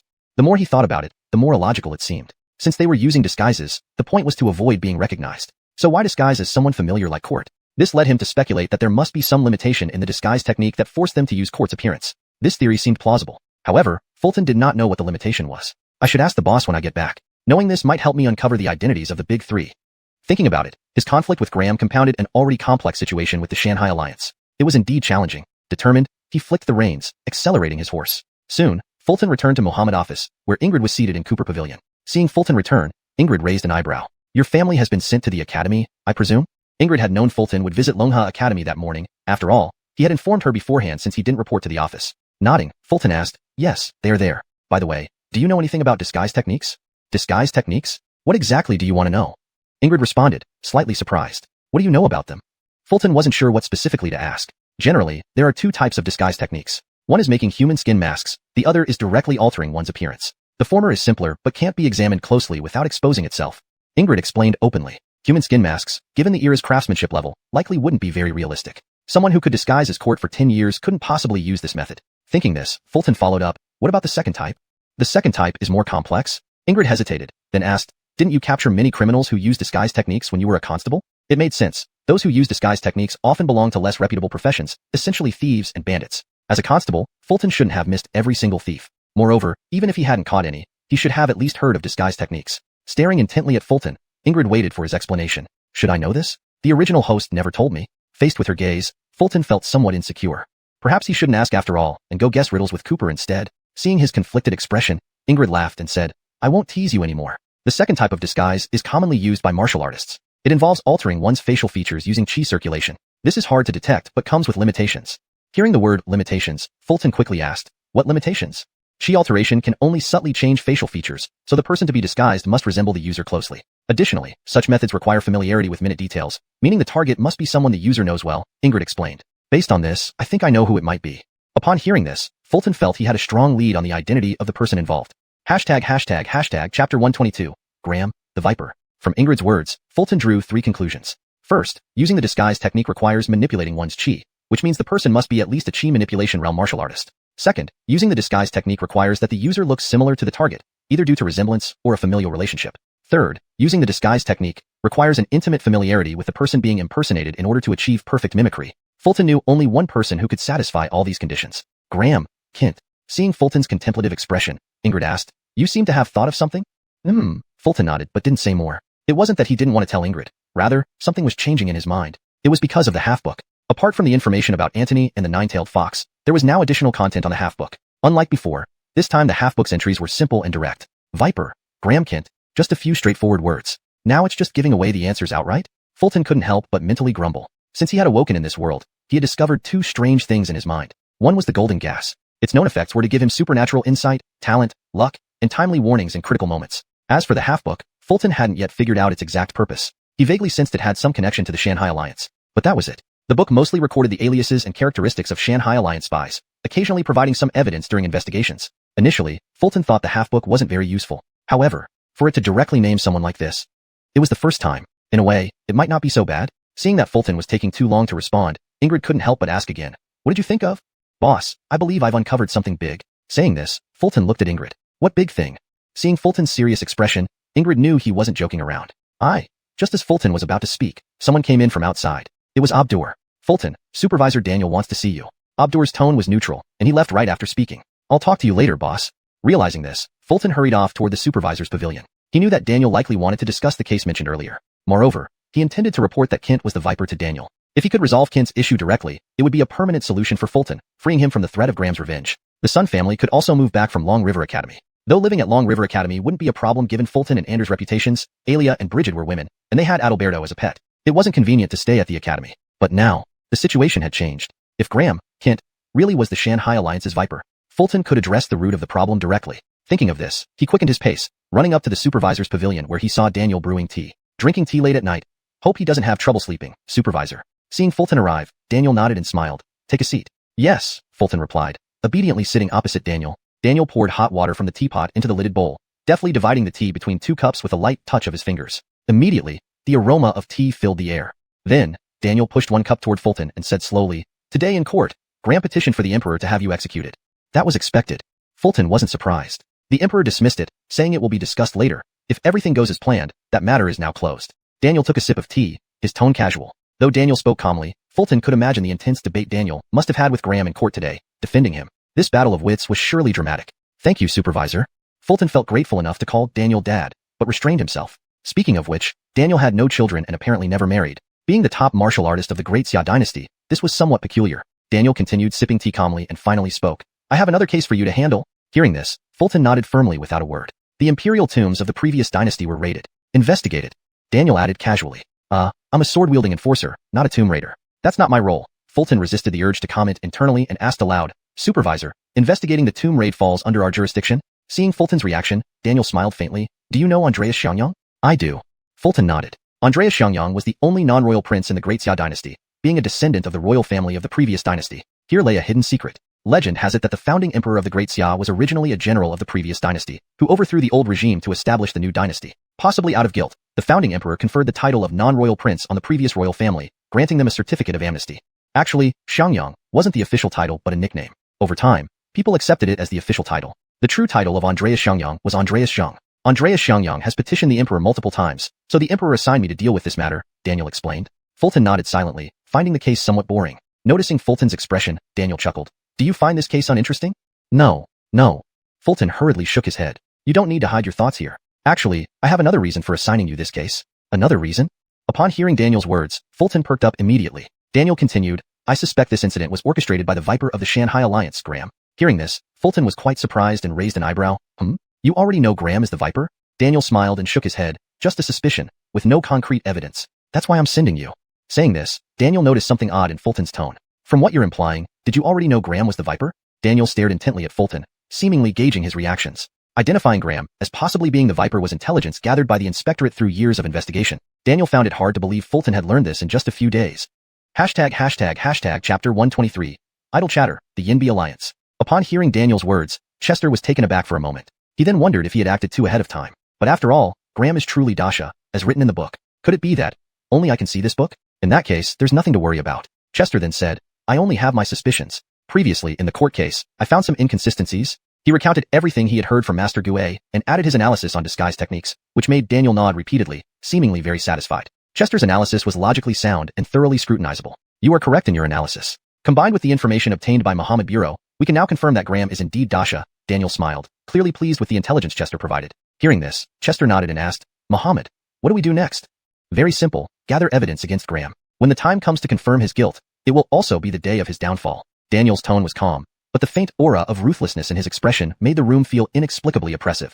Chester could tell that Daniel's determination to eliminate Graham was largely due to him. After all, Graham was now intent on killing Chester to avenge his son. If Daniel wanted to protect Chester, the most direct way would be to destroy Graham once and for all, solving the problem permanently. Moreover, Chester saw clearly and understood well that just as soon as he incurred Graham's enmity, Daniel began investigating him. It was hard to believe these two events were unrelated. However, since Kent was a Marquis and a second-class official, even Daniel couldn't investigate him too overtly. The recent theft at the Imperial Tomb provided a good opportunity for covert investigation. Ostensibly, it was handling the matter casually, but in reality, it was an in-depth probe, quietly gathering critical evidence, and then striking with certainty, not giving Graham any time to react. Realizing this, Chester nodded and said, I understand, Muhammad. Graham, as a spy for the Shanghai Alliance, has been secretly accumulating wealth over the years and selling banned items like copper and iron to Belial, all to incite war between the two countries, Daniel explained, sharing the findings of Muhammad Bureau. Chester frowned and asked, why must there be war? Why must it come down to life or death? What's the point of doing this?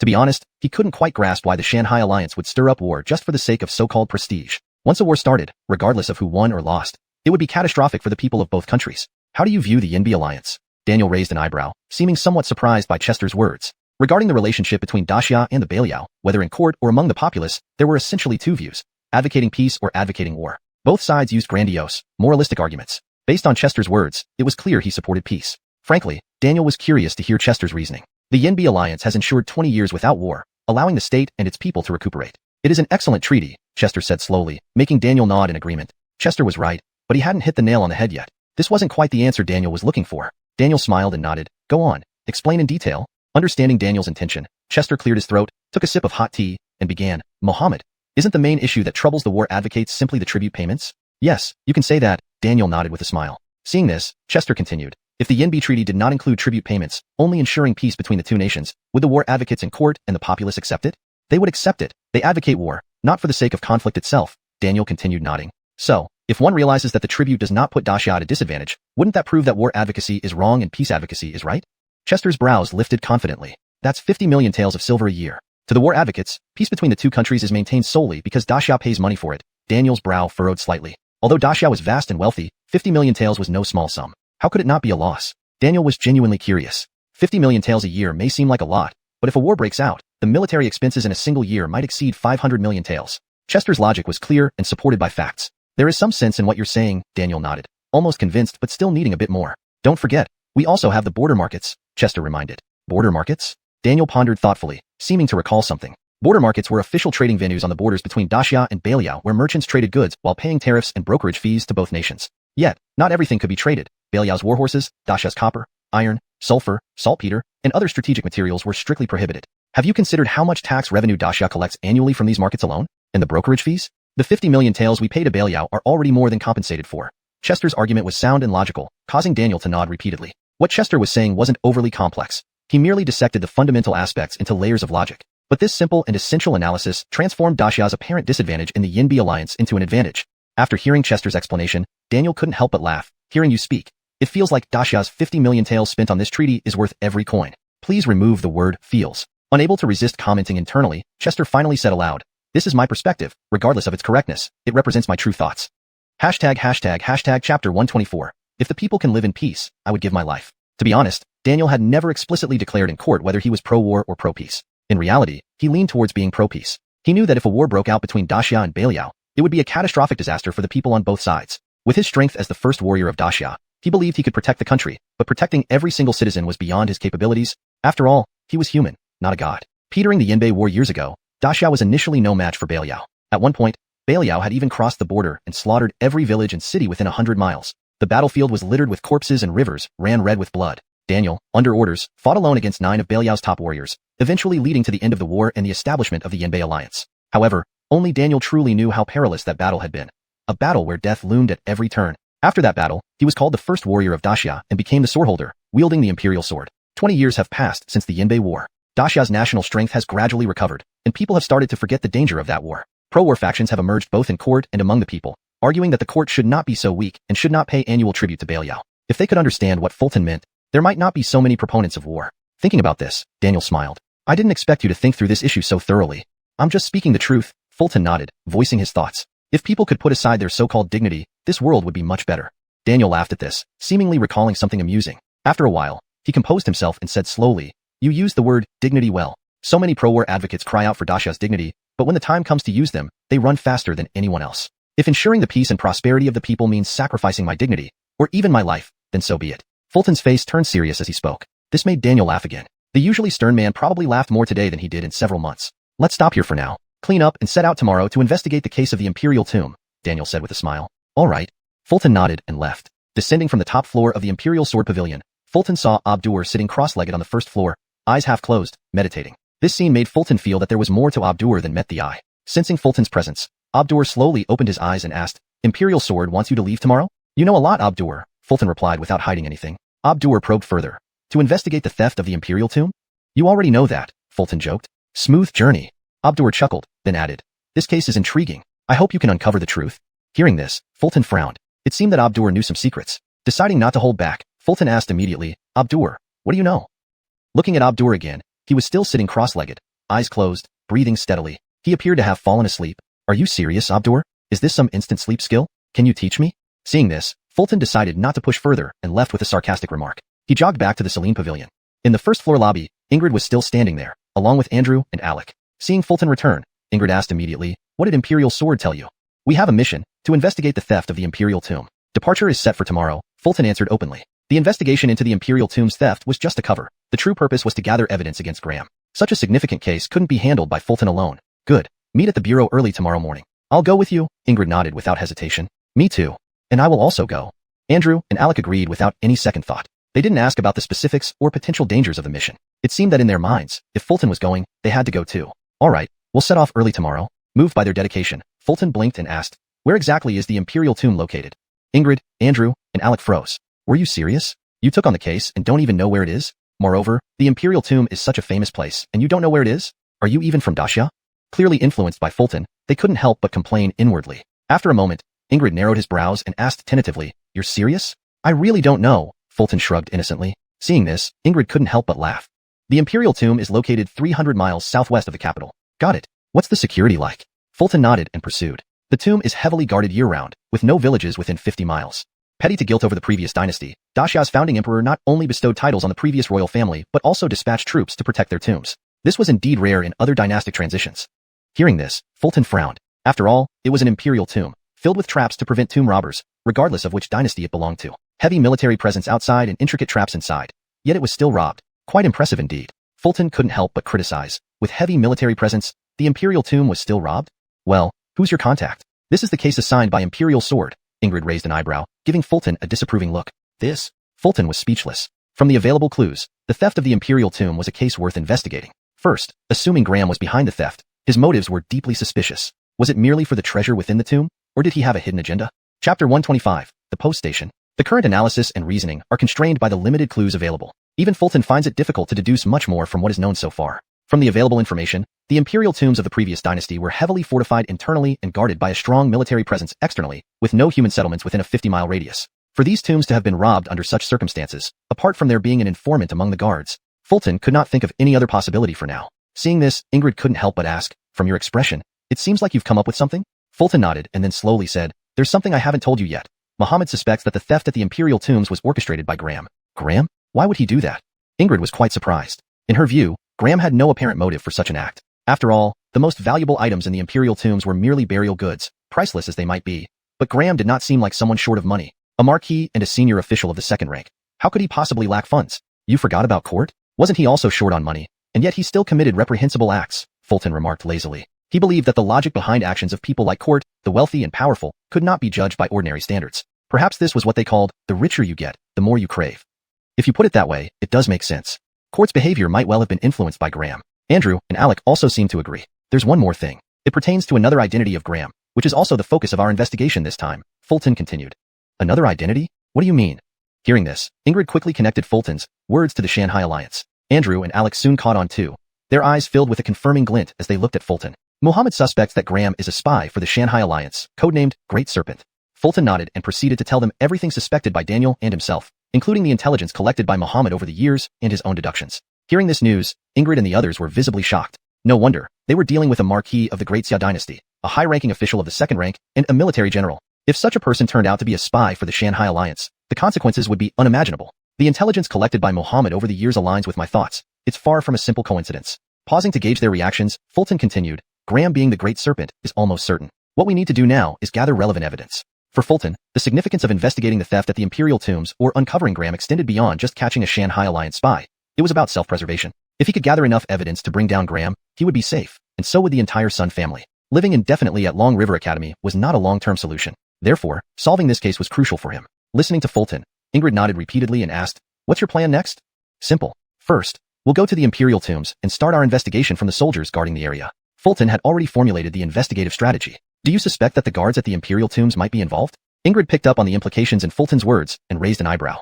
That's a possibility. We'll have to see what clues we uncover, Fulton nodded. All right, shall we set off tomorrow morning? Do we need to bring more people? By more people, she meant other swordsmen and sword apprentices. Calling upon the 10 great swordsmen wasn't out of the question if necessary. After all, investigating Graham could involve unknown dangers. No, I don't think more people would be beneficial. We need to keep a low profile, Fulton replied. Given the uncertainty of the case's progression, drawing attention to themselves could alert the wrong parties. Officially, Daniel tasked him with investigating the theft at the Imperial tombs, while covertly, he was supposed to investigate Graham. The next morning, the three set off toward the Imperial tombs, traveling along the official road. Every 50 miles, they stopped at post stations to rest and feed their horses. It took them nearly a full day to reach the nearest post station to the Imperial tombs. Beyond this point, there were no more post stations. With sunset approaching, continuing further would not be wise. This particular post station was unnamed to Ingrid, but it appeared dilapidated, indicating that few travelers passed through here regularly. Outside, there was a stable, and inside, 3 rooms, nothing more. An elderly postman, slightly hunched, was sweeping the stable, although it looked like no horses had been there for a long time. Nearby was a small village with only 20 to 30 households. Looking at the setting sun, Ingrid turned to Fulton and the others. Let's stay here tonight. We can head to the Imperial tombs early tomorrow to investigate and ask the nearby villagers if they've noticed anything unusual recently. Agreed. Fulton had no objections. Impatience was often counterproductive in investigations. Good, let's put the horses in the station first. Ingrid nodded and led the horses toward the post station. The elderly postman, noticing them, immediately stopped sweeping, appearing somewhat excited. Are the honorable gentlemen resting here? May I ask which department you belong to? Perhaps due to lack of recent human interaction, his speech was somewhat stammered. We're from Mohammed. Please take care of our horses and provide the best feed. We've traveled all the way from the capital, and they are very tired. Ingrid handed over an iron token from Mohammed as she spoke. The elderly postman carefully examined the token before slowly raising his head, his face filled with reverence. I see, honorable executors, I've just cleaned the rooms this morning. Feel free to choose. He took the reins from Ingrid, led the horses into the stable, and began meticulously tying each one. Then, he went into the yard to fetch hay. It was clear he wasn't adept at socializing, likely due to his isolated location where human contact was rare. Chapter 126, The Mysterious Escort Convoy. The 4 horses were led away by the postman to be fed. Fulton and his companions placed their luggage in the rooms. With 3 rooms available, clearly 2 of them had to share a room. Strangely enough, the 4 did not need to discuss it. They naturally decided who would stay where. Ingrid took one room, Fulton another, while Andrew and Alec shared the third. Only after they finished placing their belongings and headed out for investigation did Andrew realize something. Why do Alec and I have to share a room? He asked, raising an eyebrow and looking at Ingrid questioningly. Why are you asking me? As your leader and a woman, I obviously need my own room, Ingrid shrugged, indicating it wasn't her problem. Andrew thought her reasoning made sense and turned to look at Fulton. Because you and Alec make such a perfect couple. Fulton mentally rolled his eyes but said aloud, we leave early tomorrow, don't worry about these details. Seeing Fulton's stance, Andrew let it go. Fulton then went to the stable, intending to chat with the postman. Sir, how long have you been here? Almost 30 years now. Hearing this, the Harris didn't hesitate, answering while skillfully filling the horse's feeding trough. That is indeed quite a long time, Fulton nodded, then gazed into the distance. Is the imperial tomb of the previous dynasty not far from here? Just 50 miles south, but it's heavily guarded, so commoners can't enter. The Harris paused, seemingly realizing he might have spoken out of turn. He quickly added, of course, as an esteemed officer, you can go there. Sir, have you noticed anything unusual related to the imperial tomb recently? Fulton probed, hoping to get some useful information. Unusual things. The Harris pondered for a moment, but couldn't recall anything. Seeing this, Fulton prompted, just strange people or events, think carefully. The Harris relaxed slightly and seemed to remember something. Come to think of it, there has been something strange. In recent years, escort convoys have been coming from the south with goods, but they never stop at the post station.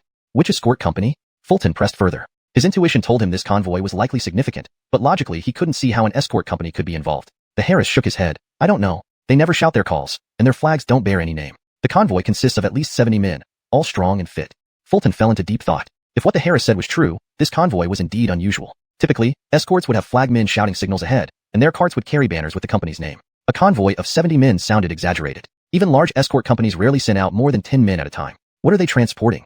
Fulton asked. I don't know, but it's heavy. The wagon tracks left behind are unusually deep, the Harris replied, inadvertently providing critical information through the depth of the tracks. You have the makings of a detective, Fulton joked, patting the Harris on the shoulder in encouragement. Thank you, sir, the Harris smiled, visibly pleased by the compliment. How often do they come, and for how long? Fulton continued. They've been doing this for about 3 years. Sometimes every half month, sometimes once a month. Based on their schedule, they should arrive in about 10 days. Returning to the post station, Fulton shared this information with Ingrid and the others. So, you think this escort company is suspicious? Ingrid raised an eyebrow, though she agreed but couldn't pinpoint why. Normally, passing through a post station without stopping wouldn't be too odd. Not strange, Andrew and Alec concurred, thinking it reasonable for a convoy not to stop at a station. But there are a few oddities. First, the procedures are wrong. No calls, no flags. Hearing this, Ingrid and the others frowned, considering the inconsistencies. Without shouts and flags, how would they deter bandits? Secondly, regardless of what they're escorting, needing 70 men is extreme. Have you heard of an escort company this large? Fulton's analysis made sense. A typical company had 20 to 30 men at most, and even then, they wouldn't all be deployed at once. 7 dozens indeed sounded abnormal. Lastly, passing through here every half month or month, each time with such heavy loads, seems highly unreasonable. Ingrid and the others nodded in agreement. However, Ingrid still didn't see the connection between the convoy and their investigation. She couldn't hold back any longer. So, what does this strange convoy have to do with our case? Well, currently, it doesn't seem connected at all, Fulton admitted awkwardly. Ingrid, you? Andrew, no connection and you ramble on like this? Alec, thanks for dragging us along in that analysis earlier. Hearing this, Ingrid and the others froze, staring at Fulton with confused looks. Spending so much time on unconnected matters. Boredom? Chapter 127. Arrival at the Imperial Mausoleum. Seeing the puzzled looks on their faces, Chester scratched his head awkwardly. He first picked up the water pot on the table to pour himself a cup of water, drank it all in one gulp, and then said, although at this point the two incidents don't seem related, as the investigation progresses, who knows what we might find. His actions, while internally nervous, were performed smoothly, showing a high level of poise. Really? Ingrid raised an eyebrow, thinking Chester was just boasting. But she had no evidence to support her suspicion. Probably, Chester nodded, but his answer lacked confidence. So let's make note of this for now. We'll know more after we investigate the Imperial Mausoleum. That makes sense, Andrew and Alec chimed in. The next morning, the four of them set out from the post station, heading towards the Imperial Mausoleum 50 miles away. Petty to the theft at the former dynasty's Imperial Mausoleum, the troops guarding the area had all been summoned back to the capital for questioning. However, even after rigorous interrogations, nothing substantial had been revealed by the soldiers. On the road, Chester rode on horseback, taking out the dossier from his chest pocket to read it. The former dynasty's Imperial Mausoleum, due to its heavy military presence, had remained untouched and uninhabited within a 50-mile radius. This kept it safe over the years. Until 3 months ago, heavy rains caused a flood that washed away the thick layer of soil covering the mausoleum, exposing several Tomb Raider tunnels, leading to the conclusion that it had been looted. However, the court did not send anyone inside to investigate. For a simple reason. The mausoleum was riddled with traps. Entering wasn't difficult, but whether one could come out was uncertain. Initially, Vaughn entrusted this case to Daniel's superior sword agency. However, Daniel shelved the case and conducted only cursory interrogations of the guards over the past 3 months, doing nothing else until he handed the case over to Chester. One couldn't help but notice how coincidental this timing was. This investigation only began after Chester and Graham had become enemies. So, there's no insider among the guards? This really was done by grave robbers? After reading through the dossier, Chester didn't find any useful information. It only contained a very brief description of the preliminary investigation. Motives unknown. Reasons unknown. Even if the mausoleum had actually been looted remained a mystery. Shino, the mausoleum is full of traps. Are we really going in? On the way, Andrew, perhaps feeling afraid, kept asking Chester. Everyone knew that Andrew feared nothing except ghosts. Andrew, stop letting your fear of ghosts get to you again. Chester rolled his eyes without responding. Are you telling me we're here to investigate a looted tomb and won't go inside? Just stand outside and watch? That'd be like trying to solve a case by talking to ghosts. No, don't mention ghosts in front of Andrew. This guy will pee his pants. Chester silently berated him in his mind. Seeing Andrew's state, the usually taciturn Alec couldn't help but offer advice. If you're really scared, you can stay outside and keep watch. We'll go in. I'm not scared. It's just the mausoleum of a previous dynasty, so many years old. There shouldn't be any ghosts inside, right? As he spoke, Andrew started convincing himself of his own fear. Ingrid couldn't help but laugh. Don't worry. Even though it's from the previous dynasty, the Imperial Mausoleum has the Dragon Vein's power protecting it. It's impossible for anything sinister to thrive there. She was right. The location of a royal mausoleum was meticulously chosen. It required favorable feng shui, a site surrounded by mountains and water to gather spiritual energy. To prevent the emergence of evil spirits, high-ranking Taoist masters would typically use secret techniques to invoke the Dragon Vein's spirit to suppress such forces. Thus, an imperial mausoleum wasn't merely a place for burying emperors. It also represented the national fortune. Though dynasties changed, the dragon vein spirit remained. Boss, you really know a lot. I feel much better now, Andrew finally felt reassured. As long as there are no ghosts in the mausoleum, I, Andrew, will still be the fearless man I am. Seeing Andrew's slightly boastful expression, Chester couldn't resist commenting, sure, there are no ghosts in the mausoleum, but there might be guardian beasts. What's to be afraid of? If it comes at me, I'll cut it down. For some reason, Andrew didn't seem scared at all. Instead, he looked excited. As they neared the mausoleum, they saw patrolling soldiers moving back and forth ahead. Upon spotting Chester and company riding up, a soldier immediately brandished his spear and shouted, "Halt! No passage allowed. We are the enforcers of the Superior Sword Agency, ordered to investigate the theft at the Imperial Mausoleum." Ingrid stepped forward, presenting her badge and documents. After inspecting the documents, the lead soldier waved his hand, signaling the others to lower their weapons. "Follow me. I'll take you there," he instructed. Led by the soldier, the group soon arrived at the location of the Tomb Raider tunnels. The entrance to the mausoleum was incredibly concealed, even unknown to the current dynasty. Had these tunnels not been discovered, the theft would never have been known. The tunnel entrances were located on the ground at the foot of the mountain, sloping downwards into the earth. They were narrow, barely wide enough for an adult to crawl through. Such professional tunnels. Did they not have Tomb Raiders back then? Chester, despite not being an expert, instinctively recognized the skill involved. He turned to the guard beside him and asked, "Have you investigated these tunnels?" "No," the guard replied. "Their duty was to guard the area, not to explore the tunnels." "Does this mean that apart from the grave robbers, no one else has entered these tunnels?" The guard leader shook his head. "Can't be certain, but since we found the tunnels 3 months ago, someone has guarded them every day." Upon hearing this, Chester frowned. Firstly, it was impossible to determine how long these tunnels had existed. The guards could only guarantee that no one had entered in the last 3 months. But before that, who knew how many people had gone in? Thinking about it, Chester turned to Ingrid. "Boss, what do we do now? Should we go in and check?" "Go in," Ingrid nodded, looking serious. At this point, entering the mausoleum for an investigation was the only viable option. Without doing so, they wouldn't be able to deduce anything from the current clues. Chapter 128. The Skeleton of the Tomb Robber. Upon hearing Ingrid's words, Fulton nodded and then looked at the squad leader beside him. "After we go in, you stay here and watch the entrance. Don't let anyone enter." "Understood," the squad leader replied succinctly. Next, they needed to figure out how to enter the tomb tunnel. The tunnel was extremely narrow, barely wide enough for an adult to pass through. If Fulton and his 3 companions were to enter, they would definitely need to go in one by one. Who should go first? This was a problem. Thinking about it, Fulton frowned, his mind wandering. If I go first and Andrew follows me, that means I'll be leading with my backside while Andrew watches from behind. No way. If Andrew goes first and I follow, that seems strange too. No way. The worst case would be Andrew in front of me, Alec behind me. This way, I could be vulnerable from both ends. While Fulton was lost in these thoughts, Ingrid, as the sword-armored warrior, stepped forward without hesitation. "You 3 follow me." Fulton reacted quickly and raised his hand. "Then I'll go second." With the leader crawling ahead, showing her backside to me. "Perfect." Seeing Fulton raise his hand, Andrew felt puzzled and immediately asked, "What are you doing?" Saying this, Andrew positioned himself behind Fulton. It was clear he intended to be third. Seeing this, Fulton suggested, "Let's have Alec go third." "Why?" Andrew raised an eyebrow. Fulton said, "No particular reason, just feel like Alec is safer than you." Nonsensical. Though confused, Andrew still moved to the back. Thus, the 4 lined up. They were ready to enter the tomb via the narrow tunnel. Ingrid took the lead, holding a fire torch and crawled in first. The space inside the tunnel was cramped. Torches wouldn't work, so they had to rely on the small fire torches temporarily.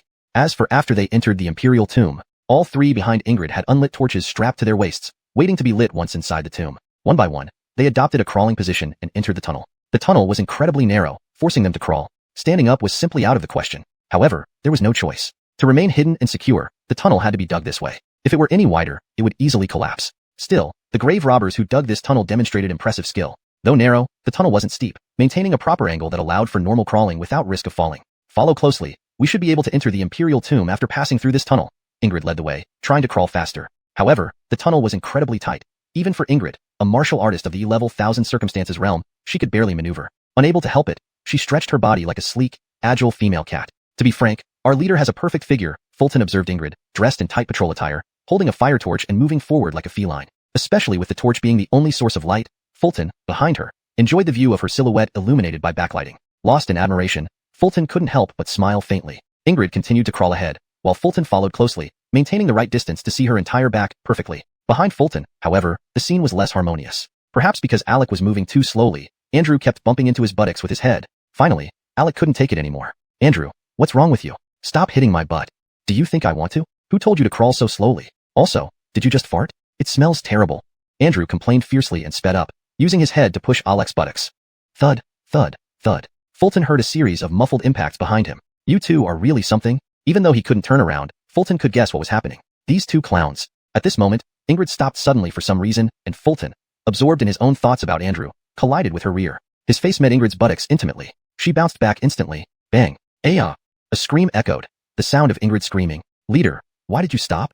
Seeing the situation, Fulton reacted quickly, accusing Ingrid first. Hearing this, Ingrid decided not to hold it against Fulton for bumping into her rear. After all, he had benefited from similar situations before. She was almost used to it. Blushing slightly, Ingrid said, "There's a skeleton here." Fulton frowned. "What kind of skeleton?" "Right here, come over and see." Ingrid moved slightly forward, carefully avoiding the skeleton. Then, Fulton crawled over and saw the skeleton, completely decayed into white bones, with its left leg missing, and judging by the fracture, it appeared to have been violently torn off. Judging by the appearance, it had been dead for several years. Whose skeleton is this? A tomb robber? Let me see. Soon, Alec and Andrew caught up, eager to see the skeleton but blocked by Fulton in front. They could only glimpse the outline of a white skeleton lying ahead. It must be a tomb robber. He probably encountered something terrifying inside the tomb and bled to death while trying to escape through the tunnel. Fulton examined the skeleton more closely and concluded. "How do you know that?" Ingrid raised an eyebrow curiously. "It was just a skeleton. How could Fulton deduce so much?" "I can explain. First, the tunnel continues beyond this point, meaning the tomb robber successfully broke through. Moreover, the skull is facing outward, indicating he was trying to escape. Also, his left leg is missing, possibly torn off by something. Plus, there are no treasures around him," Fulton explained, and Ingrid nodded in agreement. He made a lot of sense. Everything pointed to the fact that the tomb robber had bled to death while trying to escape. Still, it was astonishing how much Fulton could infer from such minute details. Chapter 129. The boot dropping technique. The four of them continued to crawl forward, but their speed had slowed down considerably. There was no help for it. The thief's left foot had been violently torn off by something, clearly indicating that there was something alive in the Imperial tomb. It was highly likely a tomb guardian beast. These creatures had survived and reproduced for countless generations within the royal tombs, possibly evolving into monsters over time. Naturally, they needed to proceed cautiously. "Boss, as soon as we enter the tomb, we should light torches. If there are tomb guardian beasts here, they will certainly fear the light," Chester reminded, just as they were approaching the end. "All right." Ingrid nodded in agreement. Tomb guardian beasts lived in pitch-black tombs all year round. In theory, their vision had long since degenerated, while their hearing and sensing abilities had been enhanced. Lighting torches at this point would indeed have a certain intimidating effect on them. The reason was simple. Regardless of how these tomb guardians had evolved, their natural instinct remained a fear of the unknown. Unfamiliar with fire, they would naturally fear it. The four continued crawling through the tunnel for another 15 minutes before finally emerging inside the Imperial tomb. Unexpectedly, it wasn't dark here. Embedded every few meters on the walls and ceiling were night pearls, emitting a faint glow that provided some light, though it was still dim. Just enough to avoid complete darkness. Bathed in the faint light, Chester gazed toward the front of the tomb. This place was clearly not just an Imperial tomb.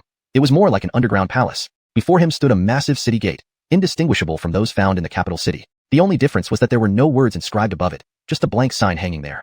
If things went as expected, this tomb structure was likely a perfect one-to-one replica of the previous dynasty's capital city. Considering it was several meters underground, digging out such a vast space and then building an entire city within it would have required unimaginable manpower and resources. "Ignite the torches," Ingrid muttered softly, lighting his own with a flint. For torches illuminated the damp, dark tomb, bringing a bit of warmth. "Let's go. Let's check out the city," said Chester, positioning himself ahead of Ingrid once the torches were lit. From now on, it was his job to lead the way. "Be careful.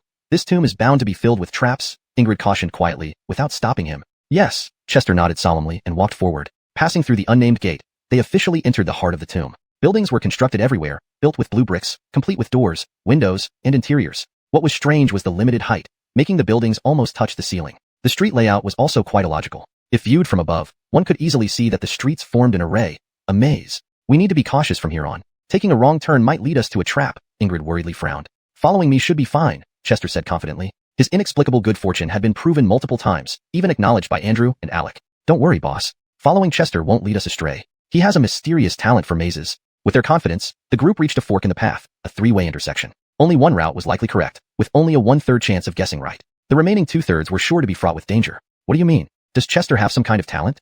Ingrid asked, raising an eyebrow. She hadn't witnessed Chester correctly choosing 9 consecutive paths during their earlier ordeal. Andrew and Alec recounted Chester's remarkable luck from the hidden passage that day, which made Ingrid even more skeptical. "Do you really believe that?" "I find it hard to trust," she said skeptically. "Isn't it all just luck? There's more to it." "Later, I developed a method to make choices," Chester interjected humbly. "What method?" Ingrid, along with Andrew and Alec, became curious. "Here." As he spoke, Chester took off his boot and threw it into the air with force. Thud. The boot landed pointing straight ahead. "Let's go this way." Without hesitation, Chester, still barefoot, picked up his boot and marched forward, deciding not to wear it again to avoid the trouble of removing it at future intersections. "You're kidding, right? Isn't this method a bit too casual?" Ingrid and the others stared in disbelief. "Do you want me to throw it again?" Chester replied with a grin. "Sure, if it points the same way, we'll follow it," Ingrid quickly agreed. "I agree," they chorused. "All right, one more try." Chester tossed his boot once more. Thud. Again, the boot pointed straight ahead. Speechless, Ingrid and the others watched as Chester smiled confidently, repeating the process several times with no change in direction. "Even luck can't explain this." Ingrid marveled. "Not surprised yet?" You will be. 9 consecutive times, the boot pointed to the middle. At this point, Ingrid, Andrew, and Alec couldn't deny what they saw. This wasn't luck, it was fate. Chapter 130. There are other tunnels. Seeing the 3 stunned individuals, Fulton smiled faintly and picked up the boot from the ground. Let's go. After 9 consecutive choices, the probability stacked up sufficiently to raise questions that Ingrid and the others couldn't ignore. Though they had already witnessed Fulton's luck before, Andrew was now so astonished that he found it hard to believe. Immediately, he walked over to Fulton, extending his hand. Is there something wrong with this boot? Throw it again. Seeing Andrew's insistence, Fulton sighed with a smile. You throw it. Andrew took the boot and tossed it high with great force. Perhaps too much force as the boot bounced back down. Andrew couldn't dodge in time and was hit on the head. Everyone laughed at the sight. Rubbing his sore head, somewhat embarrassed, Andrew picked up the boot. That didn't count. I'll throw it one more time. Suddenly, their brows furrowed in unison. It was simple enough. They heard heavy breathing around them. Huh. The breaths were deep and didn't sound human. Guard beasts. Be careful.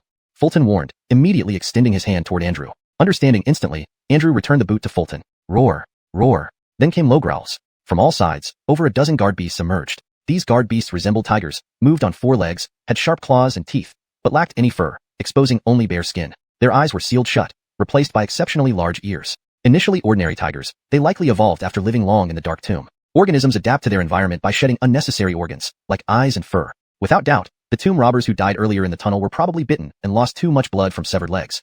Roar. Next, the dozen guard beasts rushed forward on 4 legs at astonishing speed. Honestly, the group wasn't afraid of the guard beasts. Although they looked hideously terrifying, they were just evolved wild animals with limited combat strength. Fulton and his 2 companions were 8th-rank martial artists, while Ingrid was a 9th-rank martial artist. To them, the guard beasts weren't a threat. Die. Facing the charging guard beasts, Fulton drew his long sword from his waist, releasing a cold sword light, a move taught by Daniel. The strike was incredibly fast, so fast that when it severed the guard beast's head, its body continued to surge forward for over 10 meters before stopping. Bloodlines appeared around its neck, its massive head rolling away before its body collapsed lifelessly. Kill. Kill. Andrew and Alec cooperated, striking the guard beasts one after another, cutting down many under the sweep of their swords. Ingrid was the most valiant. She didn't even draw her sword. A single kick sent a guard beast flying over 10 meters away. It rolled on the ground, unable to stand again. 9th-rank martial artists are renowned for their 1,000 June strength. One could imagine the power behind that kick. Within minutes, all the guard beasts were killed. Quick, leave. The blood smell might attract more guard beasts. Seeing this, Fulton did not hesitate, returning his sword to its sheath. He was right. These guard beasts had degenerated vision but heightened hearing and smell. Staying here would risk attracting more guard beasts. Individually, these guard beasts weren't formidable, but in numbers, they posed significant danger. Let's go. Ingrid and the others agreed, following Fulton deeper into the mausoleum. Strangely, killing so many guard beasts here might be beneficial in a way. The heavy scent of blood would attract other guard beasts from the royal mausoleum. Eating their kin's corpses would keep them from disturbing Fulton and company. Guided by Fulton's throwing boot method, the 4 traveled through the outer city to the inner city of the mausoleum. Along the way, they saw numerous burial items, including jewels, jade, gold, and silver, scattered and clearly missing quite a bit. Undoubtedly, this was the result of looting. Hold on. We only found one tomb robber's corpse earlier. In such a narrow tunnel, how could so much have been stolen? Fulton frowned, puzzled. To him, the tomb being robbed was undeniable, with so many burial items missing. However, several points didn't add up. One was the tunnel. If the tunnel was the sole connection between the tomb and the outside world, how did so many burial items get transported through such a narrow opening? If there were more tomb robbers, wouldn't they have retrieved their fallen comrade along with the loot? Thinking about this, Fulton shared his doubts with Ingrid and the others. Ingrid frowned, pondering for a moment before asking, your point is, there are other tunnels? Yes, otherwise it doesn't make sense. Fulton nodded. His theory made sense to Ingrid and the others. Ingrid raised an eyebrow. Where do you think the other tunnels are? They should be inside the innermost city, Fulton said, gazing into the distance, his eyes reflecting something complex. As he entered the inner city, he felt an inexplicable sensation. It was as if something far off was resonating with him, whispering incomprehensibly near his ear. Continuing further inside, they faced no resistance, relying on Fulton's incredible luck and his throwing boot guidance. Never once did they trigger any traps within the mausoleum. Not once. They hadn't seen any. Chapter 131. The Shattered Spirit of the Dragon Vein. Ingrid, Andrew, and Alec followed behind Chester, almost doubting their own existence. It wasn't because Chester's boots were thrown with pinpoint accuracy. After seeing it multiple times, Ingrid and the others had become numb to it. What made them doubt reality was that they hadn't encountered a single trap mechanism on the way. Is this really an imperial mausoleum? Without any traps or mechanisms, can it even be called an imperial mausoleum? Honestly speaking, the scale of the previous dynasty's mausoleum was indeed vast. From the size of this underground complex, it was evident that many skilled craftsmen were employed in its construction. Naturally, the larger the scale, the more complex the architecture would be. Without any traps, it was practically impossible. Could it be? All due to Chester's incredible luck? Thinking about this, Ingrid's beautiful eyes blinked as she looked at Chester. Her gaze was complicated, hinting at some deep thoughts. For some reason, she felt she was increasingly unable to understand him. This man was mysterious. Not only did he gain the recognition of the National Bell and earn the right to wield the Sword of Authority, but he also excelled in poetry, winning the title of Poet Laureate at Long River Academy. And now, with such incredible luck, It was hard not to feel envious. Meanwhile, Chester was leading the way ahead, his steps quickening as they approached the Imperial City. With each step closer to the heart of the mausoleum, Chester's inexplicable feeling grew stronger. He sensed something within the Imperial City that was somehow connected to him, specifically to the golden gas within his body. Soon, the four of them entered the inner city and arrived at the Imperial City. Despite being built from blue bricks, the structure still exuded an imposing grandeur. Indeed worthy of an imperial mausoleum, this is truly magnificent. Even the Imperial City of the previous dynasty might not surpass this. Andrew and Alex stood before the Imperial City, unable to contain their awe. Ingrid remained silent, gazing up at the Imperial City. As for Chester, he frowned slightly, deep in thought. He pondered the connection between the Tomb Raid and Graham. Currently, there didn't seem to be any apparent connection. Whether it was the Tomb Raider's entrance or the stolen burial items, none of it could be linked to Graham. After all, investigating the mausoleum theft was primarily to gather evidence against Graham. Without finding a connection to him, uncovering the theft wouldn't serve much purpose. With this in mind, Chester stepped into the Imperial City. To find out the truth, they had to go inside. The architecture within the mausoleum's Imperial City was almost identical to that of Dia Capital's Imperial City. Being the center of the mausoleum, it naturally contained the most valuable burial items. However, these so-called treasures were scattered haphazardly on the ground, some jade and porcelain shattered. Seeing the disarray, one could imagine the original grandeur must have been immense. Now, however, the mausoleum seemed thoroughly plundered. Given the number of burial items, even with carts, it would take months to transport everything out, remarked Andrew, glancing around nervously. They were approaching the Emperor's final resting place, and he feared ghosts. Although Ingrid previously mentioned that no evil spirits could enter due to the protection of the Dragon Vein spirit, who could be certain? Noticing Andrew's tension, Alec patted him on the shoulder. Relax, there are no ghosts here. Who knows? Muttered Andrew, his nervousness slightly easing. At that moment, the whispering voice Chester heard earlier returned, this time clearer. You came. These simple words instantly tightened Chester's nerves. The voice seemed to come from the central hall of the Imperial City, where the Emperor's tomb lay. Could there really be a ghost? Without further ado, Chester walked forward. To confirm whether it was human or spirit, he needed to see for himself. Seeing Chester's expression, Ingrid approached and asked quietly, Did you find something? Chester remained serious but silent. Since Ingrid asked, it implied she couldn't hear the voice. Then Chester quickened his pace, reaching the main hall of the tomb. Before him was a heavy stone door, the entrance to the tomb. Normally, the stone door would remain closed, sealing off the interior, but now, it had been violently damaged. Upon seeing this, Chester felt an overwhelming sense of melancholy. It seems the burial items within the hall have also been plundered, sighed Ingrid. You came. The whisper continued in Chester's ears, low and ethereal, indiscernible as to whether it was male or female. Let's go inside. Wrinkling his brow, Chester decided to step in. Inside the tomb hall, unlike a normal palace hall where the emperor sat high above his officials, this hall was sunken, with the lowest point holding an ornately carved coffin, presumably belonging to a former emperor. In this depression, a large, spiraling golden dragon encircled the coffin. But the golden dragon was broken. I've been here before. Chester froze, his thoughts racing, confused and chaotic. It felt like a dream that suddenly became reality. He was certain he had been here, but when? Was it him, or perhaps the original owner? Following Chester, Ingrid entered, surprised by the wreckage. This, the golden dragon array should sustain the spirit of the dragon vein. How could it be broken? The golden dragon represented the spirit of the dragon vein. Even after dynasties changed, the spirit wouldn't disappear but remain to guard the mausoleum. Typically, tomb raiders lacked the means to destroy the dragon vein spirit. Only specialized secret techniques could achieve this. So, this is the spirit of the dragon vein? Hearing Ingrid, Chester frowned deeper. The whispering resumed, clearly coming from the dragon vein spirit. Why did the spirit of the dragon vein speak to him? Why was it broken? Note: I have maintained the paragraph structure and line breaks as per your instructions while translating the text into fluent English. Chapter 132, Strange Sounds. At this moment, Fulton's mind was a mess, all his thoughts entangled together and indistinguishable from one another. The several questions swirling in his head were all without answers, or even the possibility of finding any connections. The nature of the golden gas in his mind was still uncertain, but it was clear that it had some mysterious connection with the dragon spirit of the imperial tomb. Furthermore, what was the half-book in his mind? And how could the dragon spirit from the previous dynasty have been destroyed? All these were questions, none of which could be answered. Even grave robbers wouldn't need to destroy the dragon spirit.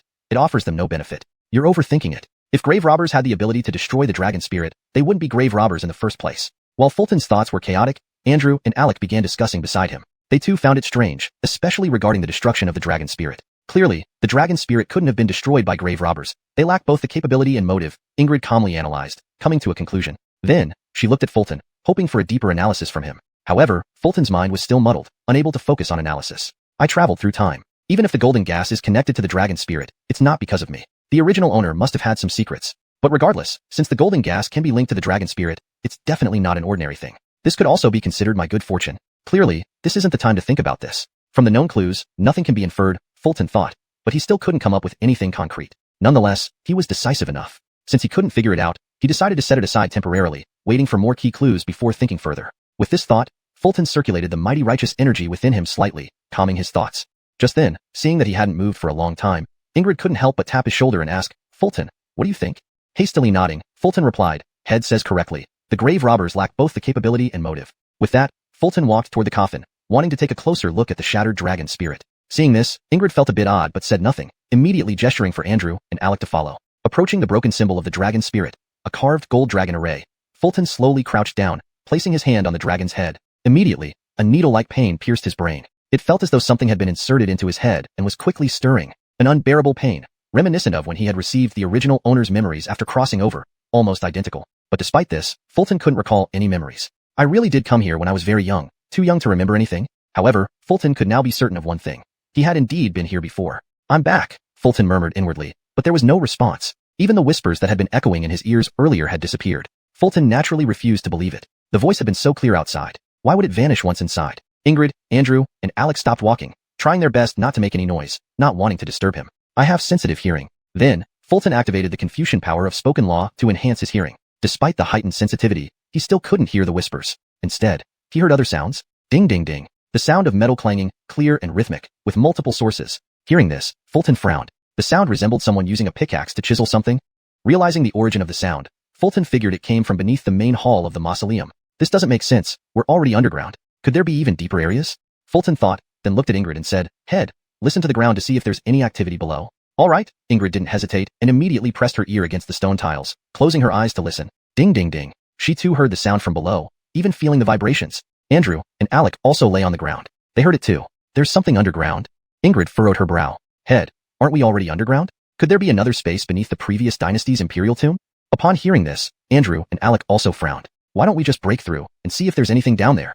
Fulton stood up, excitement evident in his expression. He had a hunch that whatever was down there might be related to Graham. That makes sense. Let's break through and see. All right, who's going to do it?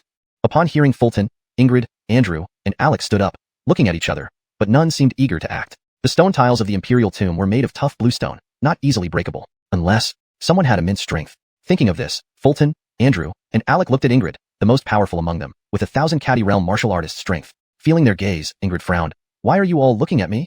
Fulton shrugged helplessly. Head, you have the most strength here. Looks like the task of breaking through falls on you. This? Ingrid hesitated, but realized no one else here had the strength. There were no weaklings present, only Ingrid, who could strike with 1,000 caddies of force. Then, preparing to channel her 1,000 caddy strength, Ingrid readied to demonstrate how a single punch could shatter the ground. Right then, she glanced at Fulton, raising an eyebrow.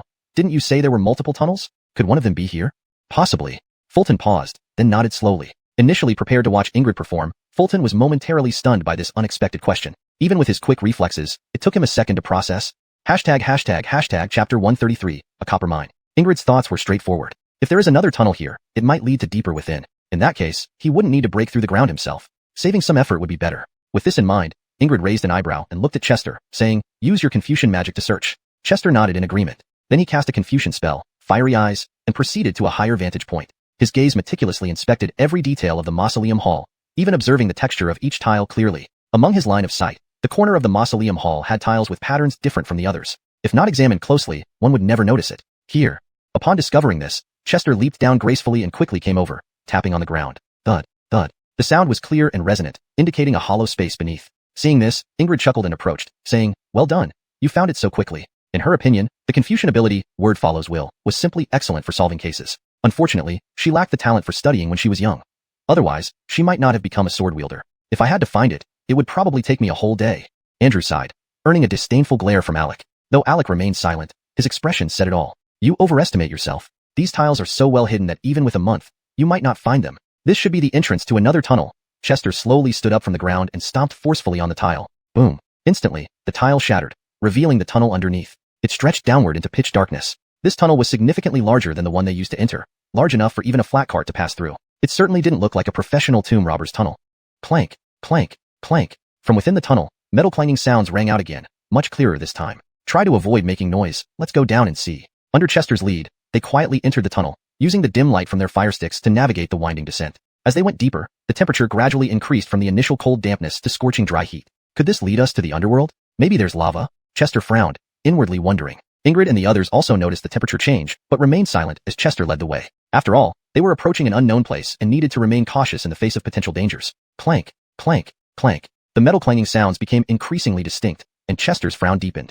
This sound was very familiar. He must have heard it somewhere before, though he couldn't pinpoint where just yet. Suddenly, light appeared ahead, a fiery glow. Be careful, don't make any noise. Seeing this, Chester reiterated his caution and headed toward the light source. When they exited the tunnel, they found themselves on a cliff in an underground space. Beside them was a narrow, spiraling path leading downward, barely wide enough for one person. Below them, numerous bare-chested men, muscles bulging, held metal picks, tirelessly chiseling away at rocks. Sweat poured down their foreheads and bodies, yet they seemed unaware. There were hundreds of them. Farther away, the flames from smelting furnaces roared, heating the already poorly ventilated mine to extreme temperatures. Clearly, this was a mine. Seeing this scene, Chester and the others were speechless, unable to process what they saw. A mine beneath the Imperial Mausoleum? Technically, they weren't directly below the mausoleum since the tunnel they took wound around, not going straight down. But still, they were undoubtedly close to it, perhaps at the bottom of the mountain where the mausoleum rested. Taking advantage of the lingering effect of fiery eyes, Chester focused on the rocks the miners were chiseling, golden yellow, but without the luster of gold. Moreover, the strenuous efforts of the miners suggested these rocks were quite hard. This is copper ore. Chester realized instantly. It was indeed copper ore. All the questions that had puzzled him suddenly connected, becoming clear after incorporating the presence of a copper mine. How could there be a copper mine here? That's not right, Ingrid whispered, frowning deeply as she also identified the mine. Let's retreat first. No need to alarm anyone. Chester hurriedly gestured for them to back off, already formulating preliminary plans. Despite her urgency, Ingrid complied silently, feeling an inexplicable obedience to Chester. Once they retreated to the mausoleum, ensuring they wouldn't be overheard, Ingrid asked, "Why did you stop me? This is a copper mine. According to Daxia law, unauthorized mining is treasonous and punishable by the extermination of 9 generations." Andrew and Alec shared her agitation. In Daxia, mineral rights always belonged to the state, and private mining carried grave penalties. Highly skilled in copper smelting, Daxia boasted significant copper production, but no one had ever mentioned a mine near the mausoleum. This was unknown to the government. Seeing Ingrid and the others' excitement, Chester offered a wry smile and explained, "Capturing just a few hundred miners won't help. It would only alert the masterminds." Hearing this, Ingrid and the others calmed down slightly. He made sense. Arresting a few hundred miners wouldn't solve anything and might scare off the true culprits, rendering the effort fruitless. Chapter 134. Analysis and Reasoning. Next steps. Ingrid became calmer after listening to Fulton's words and asked immediately, "According to you, what should we do next? Do you remember the information I gathered from the Harris? When I saw this copper mine just now, many things suddenly became clear to me." Instead of answering Ingrid's question, Fulton shifted the conversation. "You mean?" Hearing this, Ingrid seemed to have some idea but was uncertain. At this moment, she envied Fulton's reasoning ability. Fulton raised an eyebrow and said, "Do you remember the lantern in the hands of the human trafficker we found at Jingbei Post Station? The lantern? You mean the copper wire entwined on the wick? You think the source of the copper wire is here?" Andrew reacted the fastest upon hearing this and immediately thought about the ghost fire from before. After all, Andrew was afraid of ghosts. The green-flamed lantern held by the human trafficker that day had left a shadow over his heart. It should be this place. There were copper mines inside the cave, along with smelters, indicating both mining and smelting activities. Fulton nodded, analyzing. "In that case, what is their purpose for mining copper here?" Hearing this, Ingrid frowned, still without a clear conjecture regarding why there would be copper mines here. "Do you remember what I told you? Make bold assumptions and carefully verify." Seeing Ingrid's expression, Fulton couldn't help but smile, giving her time to think before continuing. "Firstly, let's assume that the copper ore possessed by the human traffickers comes from here. Then, this copper mine can be linked to court." Following Fulton's assumption, Ingrid furrowed her brows slightly and asked, "Linked to court? You mean he's trafficking children while also smuggling copper ore?" Fulton nodded. Based on our previous assumption, this is indeed plausible. One important point is Wu Ruiyao, aka Snake, the spy of Shanghai Alliance. If he is connected to this copper mine, where do you think he would transport the copper ore? Upon hearing this, not only Ingrid, but Andrew and Alec also fell into deep contemplation. Copper ore is a critical strategic resource. Shanghai Alliance aims to incite a war between Daya and Baliao, so Wu Ruiyao would send the copper to Baliao. Ingrid reacted quickly, analyzing clearly. Indeed, as a spy for Shanghai Alliance, Wu Ruiyao naturally aims to achieve the ultimate goal of the alliance, which is the war between Daya and Baliao. Imagine if someone continuously supplies Baliao with copper they lack. When Baliao's military strength grows significantly, the Yin-Bia alliance might not be able to hold them back. Similarly, these burial artifacts in the Imperial tomb might have been transported or sold to Baliao. Your analysis is correct. There's something else we might have misunderstood earlier. Fulton nodded upon hearing Ingrid's words, paused for a moment, then continued. The tunnel we entered and this one likely weren't dug by the same person. This detail was interesting, though minor, in unraveling the crime. According to Fulton, the tunnel they entered initially was probably dug by a tomb raider who ended up dead, attacked by the tomb guardian before he could steal anything. As for the current tunnel, it was discovered by chance. They first found the copper mine and accidentally discovered the connection to the tomb during mining operations. This explains the significant difference in scale between the two tunnels, because the latter wasn't even a proper tunnel. Continuing his analysis, Fulton added, "We need to confirm one more thing. If Wu Ruiyao wants to transport the copper to Baliao, the only feasible route is through the trade market at the border." Hearing this, Ingrid finally saw the light with Fulton's assistance. "So you mean, the caravan passing through the post station without stopping carries copper?" Fulton smiled and nodded. "Exactly. The Harris said he doesn't know what the caravans carry, but he's sure it's heavy cargo, like copper." "I get it. All the clues connect. So this is what you meant by bold assumptions and careful verification." Ingrid suddenly understood under Fulton's guidance. At this moment, her investigative skills saw qualitative improvement. What we need to do next is not destroy this mine, but gather evidence of Wu Ruiyao's treason. Fulton's words were clear to everyone. Destroying the mine would be simple. Just report it to the Imperial office or dispatch troops. However, that wouldn't yield evidence of Wu Ruiyao's treason. Evidence. That's what they needed now. Ingrid frowned and asked, "What's your plan?" "Let's go back to the post station first." Fulton nodded and started to return the way they came. "This jade pendant is nice." While returning, Andrew eyed the scattered burial artifacts, showing some interest. Seeing this, Fulton quickly stopped him. "Don't touch anything in here recklessly."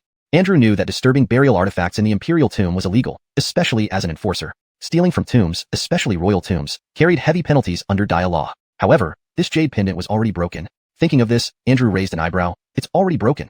It should be fine, right? These are items from the royal tomb, heavily imbued with negative energy. Taking them might invite spirits." Fulton snapped irritably. Hearing it might invite ghosts, Andrew immediately gave up the idea and didn't even look at it again. Soon, they returned to the inn north of the royal tomb via the original path. Ingrid sent a pigeon message to the Imperial office about the copper mine within the tomb, suggesting monitoring the mine without rash action. Fulton retrieved a map of Dia from the Harris and spread it out on the table. Seeing this, Ingrid asked curiously, "Why did you bring a map?" "Boss, look. From the ancient royal tomb, heading north, the closest trading market is Yinbei Wangbang Pass, nearly 1,000 miles away." Previously, Fulton had deduced that although trading markets aren't the only way to smuggle copper to Beliao, they are the most convenient and safest method. As long as Wu Ruiyao isn't foolish, he would use this route. Chapter 135. Master of Disguise, I am. Staring at the map of Great Xia spread out on the table, Ingrid and the others fell into deep thought. Not that they had any new ideas. Rather, it was an awkward realization. They could no longer keep up with Chester's thinking. With no choice, they pretended to ponder deeply, attempting to lessen their discomfort. Seeing the trio in this state, Chester couldn't help but chuckle. "Boss, what do you think is the reason they pass by relay stations without resting?" "Probably to avoid trouble," Ingrid replied after a brief moment of thought, nodding her head in agreement. Her analysis was spot on. The cargo on the carts was copper ore. Excessive rest stops at the relay stations would inevitably invite mishaps. "Very correct, boss," Chester acknowledged, then continued. "To avoid unforeseen complications, the convoy transporting the copper ore would likely avoid stopping at relay stations. However, for a 1,000-li journey, even if the people can endure it, the horses cannot. Therefore, they must rest at least once." Chester's reasoning was impeccable, leaving Ingrid and the others nodding in agreement. Brilliant, truly brilliant. Encouraged by Chester's insights, Ingrid found her thoughts becoming increasingly clear. She began to speak confidently. "Considering the endurance of regular horses, it's reasonable to assume they'd rest and change horses every 500 li. So, they would choose to rest and change here." As she spoke, Ingrid pointed a slender finger at the map, indicating a relay station, Xingzhou City Relay Station. "You're correct, boss. If I were Graham, I'd use all my connections to firmly control the Xingzhou Relay Station." Chester nodded in agreement. "What should we do now?" Ingrid felt inexplicably elated, her lips curling into a smile as her reasoning was praised by Chester. "Based on the old relay soldier's account, another convoy will soon pass through here. Time is tight, so let me briefly outline our next steps." Chester furrowed his brows slightly, pausing for emphasis before continuing. "Boss, we need to return to the magistrate's office, find a clerk skilled in disguise, then ride fast horses directly to the Xingzhou Relay Station. Once we control the station, we'll lie in wait." Despite its simplicity, Ingrid and the others understood the brilliance of the plan. What a great idea. It was typical of Chester to come up with such a clever strategy. Whoever crossed him would be in deep trouble indeed. Without hesitation, they galloped towards the capital. They now realized there would be no rest for the next few days. They needed to travel non-stop, changing horses but not riders at each relay station, aiming to arrive at the Xingzhou Relay Station ahead of the copper or convoy. Then, they would take control of the station and disguise themselves as station staff, lying in wait for the convoy. If everything went according to plan, they could obtain the necessary evidence without alarming the other party. Rushing back to Muhammad office before nightfall, the timing was perfect. They could leave the capital before curfew. Upon reaching Celine Pavilion, they grabbed a quick drink of water before preparing to pack and find a clerk skilled in disguise. Ingrid knew someone from Gongon Pavilion who was adept at disguises. Although not part of the same elite group, they belonged to the same Muhammad office and could be temporarily reassigned in this emergency. At that moment, a figure slowly descended the stairs. Celine, the reticent and cryptography-obsessed famous sword master. Seeing everyone hurriedly packing, he frowned at Ingrid but remained silent. His unspoken question was clear enough. Ingrid understood immediately. But before she could respond, Chester interjected, summarizing their investigation findings and plans in brief. Celine listened intently, nodding frequently, then gave Ingrid a complex look, one laden with countless unspoken words. Ingrid couldn't quite decipher it either. Under normal circumstances, she might have pondered over it, but not now. "Sir, please instruct us clearly," she asked. Celine nodded and simply said, "Disguise. I know how. Aren't you lowering the difficulty level?" Chester couldn't help but think inwardly. With Celine involved, the case would lose much of its challenge. The 10 famous swords were all 4th-rank warriors. While Chester wasn't sure exactly how powerful a 4th-rank warrior was, he imagined they could easily handle dozens of him. In turn, a 4th-rank warrior could probably take on over 100 Andrews. Thinking this over, Chester decided, no time to waste. Let's set off now. Thus, their 4-person team gained an invaluable ally, a true powerhouse, a 4th-rank warrior. The journey from the capital to Xingzhou Relay Station was about 500 li. Even if they traveled non-stop, changing only the horses at each relay station, they could cover only 200 li a day. It would take them at least 2.5 to 3 days to reach their destination. But that was enough. They would still arrive significantly earlier than the copper or convoy, giving them ample time to secure the station. With that, the 5 rode northward out of the bustling capital city as night began to fall and curfew took effect. Meanwhile, Inside Graham's mansion, he sat brooding in a dimly lit room, his brow furrowed. Beside him, two hooded figures obscured their faces, presumably men. Before him knelt five black-clad figures, trembling in fear. Why did you fail to capture Chester's family as ordered? Graham asked, fiddling with a jade ring on his thumb. Sir, Chester sent his family to Long River Academy. We couldn't breach the academy to capture them, the black-clad man answered, trembling and lacking confidence. He initially wanted to say how formidable the scholars at Long River Academy were, with their sharp tongues capable of reducing one's ancestors to dust with just a word. But reconsidering, he feared angering Graham further and kept quiet. Chapter 136, Xingzhou Relay Station. Upon hearing the report from the black-cloaked man, Graham couldn't help but frown. Though the scholars at Long River Academy were not officials, they were formidable. Especially Dean Justin, a person even Daniel would give some respect to. Despite his anger, Graham also knew he couldn't blame his men for inefficiency. The adversary was simply too cunning. Thinking about this, Graham asked, I didn't expect Fulton to be quite clever. Where is he now?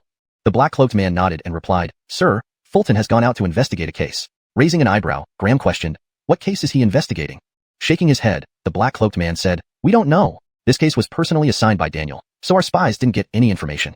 Personally assigned by Daniel? Never mind, let's leave Fulton aside for now. You may step down. Graham paused in confusion, then dismissed the matter quickly from his mind. As the black-cloaked man left, only two hooded figures remained in the room with Graham. Their faces hidden, they exuded an aura of mystery. Could this incident expose you? One of the hooded figures asked, his voice hoarse and low. I don't think so. Zhang Zhihai is dead, and this case should conclude here. You're being too cautious, Ing Zhao, Graham replied. A tinge of sorrow flashing across his face as he remembered Bayard's death. This hooded figure was indeed another spy for the Mountain Sea Alliance, Ben. The last person present who hadn't spoken must be Yusef. Still, be careful. This Fulton isn't simple. Both Lushu and the nine-tailed fox have failed against him, Ben cautioned slowly, revealing his cautious nature. A trait that had allowed him to serve the Alliance for years undetected. You're just too paranoid. He's merely a minor sword-bearer, nothing I can't handle, Graham retorted, his words filled with bravado. Hearing this, Ben stayed silent, while Yusef spoke up. How are things with the Imperial Tomb's copper mine? I instructed you to seal the secret passage, did you do it? Yusef's voice was magnetic yet heavy, creating an oppressive atmosphere. Graham felt somewhat guilty. Not only had he failed to seal the passage, he had stolen numerous burial goods. He planned to fill the passage permanently after stealing everything valuable, ensuring a windfall without being discovered. Don't worry, I've sealed the passage. No one will find out, Graham assured. It was clear he feared Yusef. We still need to be cautious. Don't mind the copper or recently. The Northern Liao's envoy is coming to the capital soon. Avoid any unnecessary complications. Yusef nodded approvingly, oblivious to Graham's deceit. Graham bowed. All right, we'll stop after this batch is delivered. Remember, prioritize caution. If you ruin the master's plans, 10 lives won't be enough.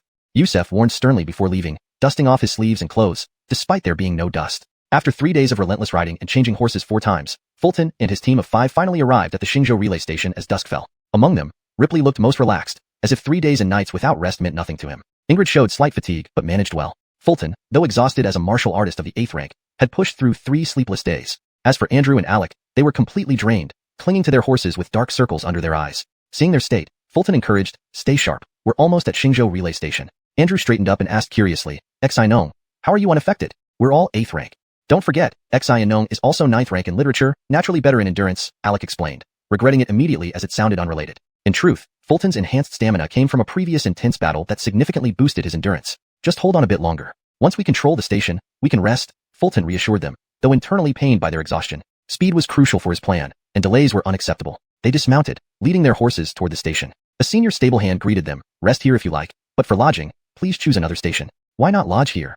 Fulton inquired. The rain ruined the rooms and beds. They haven't been fixed yet, the old stable hand explained clearly, likely using this excuse often. The real reason was that the copper mine convoy would arrive soon, preventing them from hosting others. We're executioners from the Imperial Workshop, en route to Xingzhou on duty. Since lodging isn't possible, please prepare food and rest for us briefly, Fulton negotiated. Unwilling to argue further, the stable hand reluctantly agreed. Handing over their horses, they entered the station. Upon arrival, Fulton confirmed his suspicions. The large stables housing numerous draft horses indicated this was Graham's transfer point for the copper mine operations. Everything made sense with the expected arrival of the convoy in 2 days. Chapter 137, Poisonous Armpit. Seeing so many horses, Chester's gaze immediately turned to Ripley and Ingrid. A single glance was enough. No further explanation was necessary. The two understood immediately that this was the place. Who else would have dozens of horses at a post station? How could other stations not suspect something? The 5 then entered the post station and sat down. In the Daxia dynasty, post stations not only provided horses for officials traveling through but also handled their lodging and meals. Thus, a cook was usually on duty, regardless of gender, though one shouldn't expect much in terms of cuisine quality, only ensuring that travelers were fed. Just as they sat down, a person dressed differently from the usual postman approached them. This must be the station master of Xingzhou Post Station, thought Chester. The man had a square face pitted with acne scars, a red nose, and triangular eyes, making him look anything but trustworthy. As he walked closer, Chester caught an overwhelmingly strong scent wafting towards him. It smelled like Ripley frowned deeply at Ingrid, his expression asking what the hell that smell was. Ingrid also winced, instinctively reaching to cover his nose. But he stopped, realizing it might affect their mission, and gritted his teeth to endure it. As for Andrew and Alec, who had been tired and dozing off earlier, they were now wide awake after catching a whiff of the odor.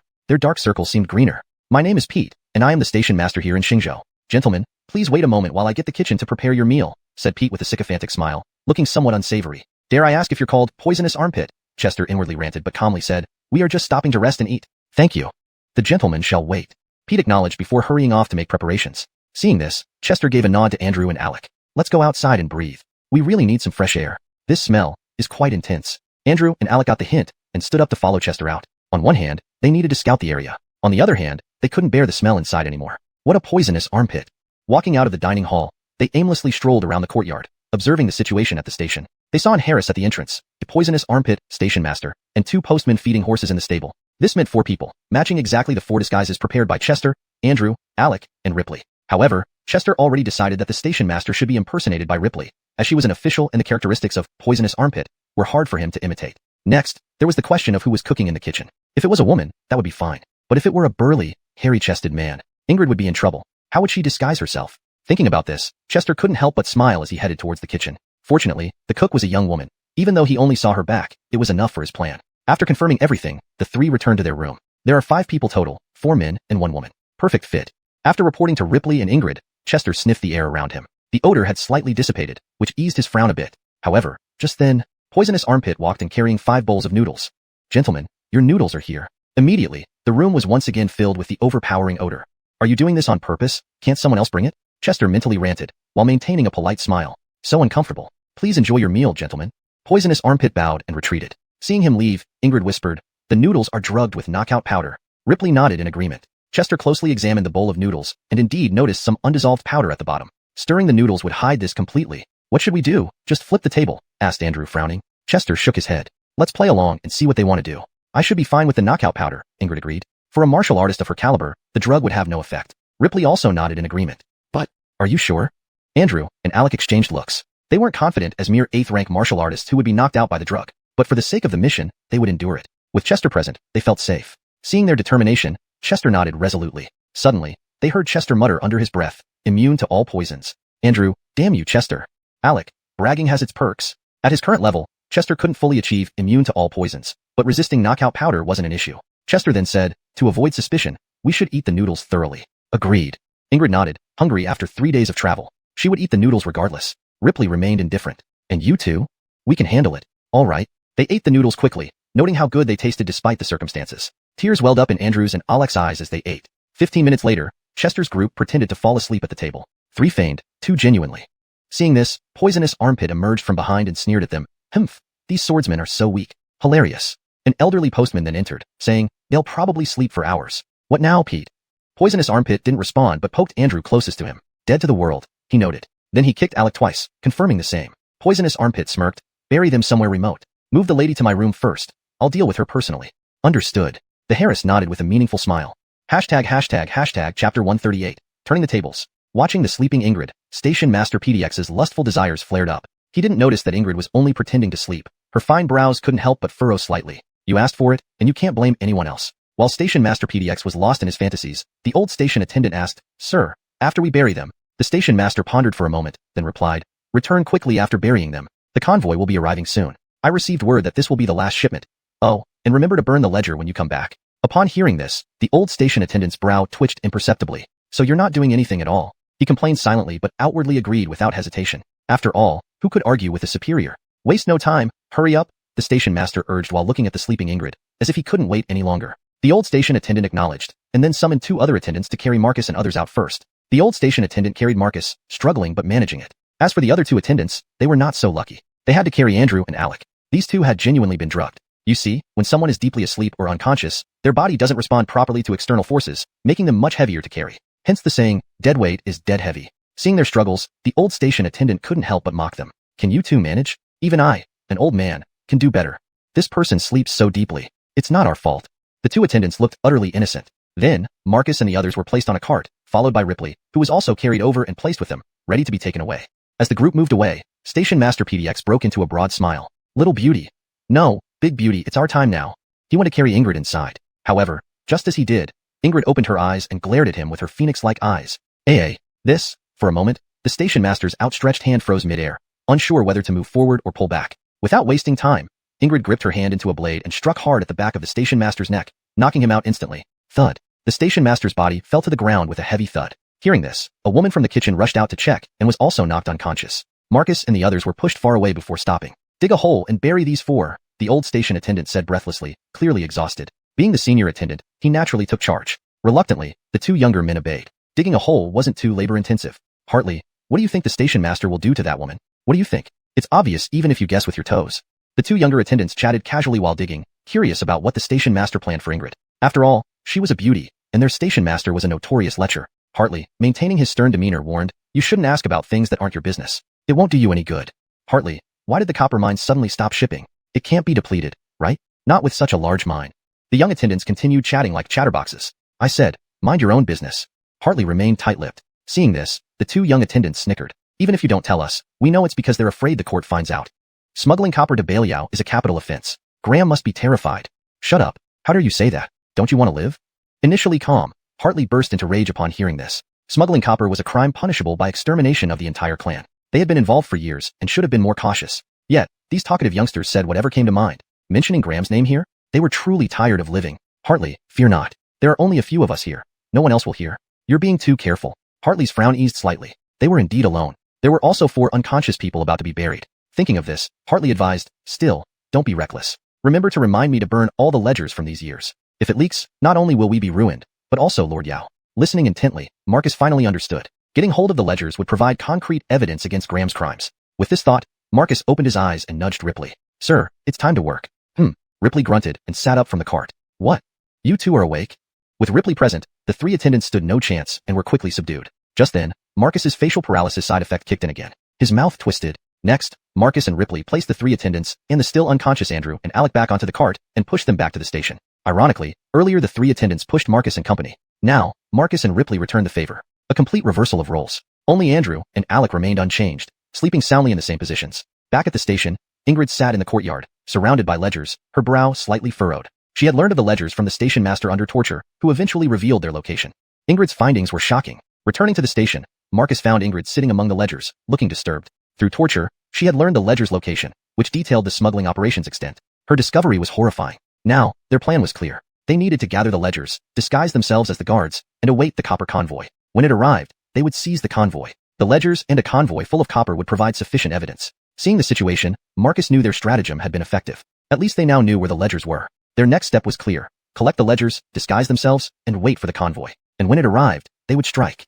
Chapter 139. The subsequent plan. Seeing Ingrid sitting in the courtyard, Fulton placed the cart aside and turned to Ingrid instead of dealing with the people on the cart first. Boss, why aren't you staying inside? Ingrid raised an eyebrow and replied, the smell inside is too strong. Indeed, as the station master with a poisonous armpit, even if captured, he could still use his natural abilities to drive away a E-level martial artist. Then, realizing that Andrew and Alec were not present, Ingrid frowned and asked, why are you and Lord Celine back alone? Where are Andrew and Alec?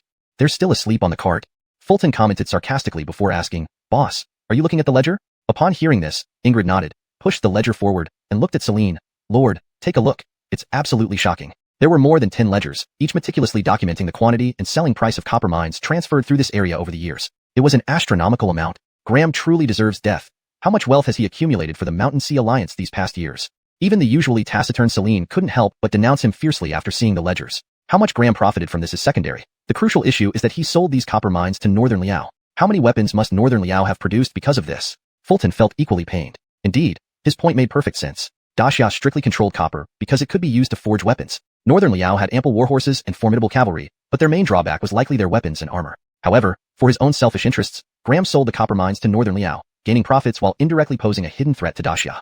If one day, Northern Liao invades again, the swords and arrows they wield might originate from the copper mines sold by Graham. Thinking about this, Fulton said angrily, my lord, we're still missing the most critical evidence, the copper ore. Once we control the convoy, we'll destroy the copper mines simultaneously, then capture Graham. Celine nodded with furrowed brows, remaining silent. But his attitude was clear. Since the next plan was set, Fulton became less tense. The convoy transporting the copper would take another 10 days to arrive. In the meantime, Fulton and his team had to disguise themselves as the station staff, familiarizing themselves with their speaking habits and behaviors. Once the convoy arrived, Fulton planned to extract useful information from them before making arrests, not killing. This included the station master with the poisonous armpit, Fulton didn't intend to kill them either. They were witnesses who needed to be brought back to the Imperial Magistrate's office for interrogation. Hearing Fulton's words, Celine nodded slightly, and Ingrid added, I will send a pigeon message back to the office now, requesting additional manpower. With Celine and Ingrid here, even if the Copper Convoy had 5 E-level and 10 martial artists, Fulton wasn't afraid. A 4th-rank martial artist plus a E-level martial artist versus several dozen people was just small potatoes. However, escorting those dozens back to the capital would be challenging. After all, there were only 5 of them. So calling for backup from the Imperial Magistrate's office was necessary. Calculating the time, including sending the pigeon message and traveling, by the time the backup arrives, the Copper Convoy should also be here. Then, Celine looked at Fulton and winked, which left the latter puzzled. Seeing this, Celine shook his head disappointingly. Fulton, the sword disciple, possessed excellent martial talent, but seemed a bit lacking in intelligence. Helpless, Celine turned to Ingrid and whispered confidentially. Lord means for you to line up these people from the station, so he can observe them and create masks. Ingrid immediately understood and told Fulton. Upon hearing this, Fulton raised an eyebrow and asked, should I do it? If you don't, who will? Ingrid frowned. Here there's a famous swordswoman and a sword mantle wearer, only you, a mere sword disciple. Nobody else fits the bill. You really lack self-awareness. Can we wait until Andrew and Alec wake up to do this? It wasn't laziness from Fulton. The station master with the poisonous armpit was truly troublesome. No, we can't wait. Who knows when they'll wake up? Ingrid shook her head. All right. Reluctantly, Fulton steeled himself and entered the room. Unfortunately, the ability of the Confucian scholars to manifest their spoken words did not allow reverse boasting. If it did, Fulton could have boasted about having no sense of smell to ease his suffering. But since magic didn't work, there was always a physical solution. Fulton tore off 2 strips of cloth from his clothing, balled them up, and stuffed them into his nostrils. He felt much better. Yet, reality proved Fulton had overestimated his preparation. The power of the poisonous armpit was far beyond his imagination. Even with cloth blocking his nose, it stung his eyes. With great effort, Fulton managed to carry the station personnel out into the yard and line them up neatly for Celine to scrutinize. The disguise art Celine mastered involved creating human skin masks rather than altering facial features directly using chi. Of course, the so-called human skin masks weren't made of actual human skin. That would be too terrifying. Celine spent several hours crafting the masks. By the time he finished, Andrew and Alec had awakened. These two sat up on the cart, stretched, and appeared well rested. Did you guys get everything done? Not bad speed. At that moment, Andrew and Alec seemed quite pleased. All they did was sleep, and the mission was accomplished without any effort, leaving the boss speechless. This feeling was pretty good. Soon, it was time to assign identities. Needless to say, Ingrid would naturally choose the young woman in the kitchen. To be fair, even with a mask, Ingrid didn't look very similar to the young woman. Appearance was one thing. The significant difference in build posed another challenge. But as long as Ingrid stayed in the kitchen, it shouldn't be a problem. Celine chose the old courier Zhang, while Fulton opted for a younger courier. In the end, Andrew and Alec remained. One of them had to disguise as the poisonous armpit station master. This was quite a predicament for both. Aslan, it's not that I don't want to be the station master. My demeanor isn't suitable, Andrew tried to persuade earnestly. I think your real issue is with the odor, Alec retorted, dismissing Tang's excuses. Ultimately, through a series of methods like drawing lots and rock paper scissors, they finally decided Andrew would disguise as the poisonous armpit station master.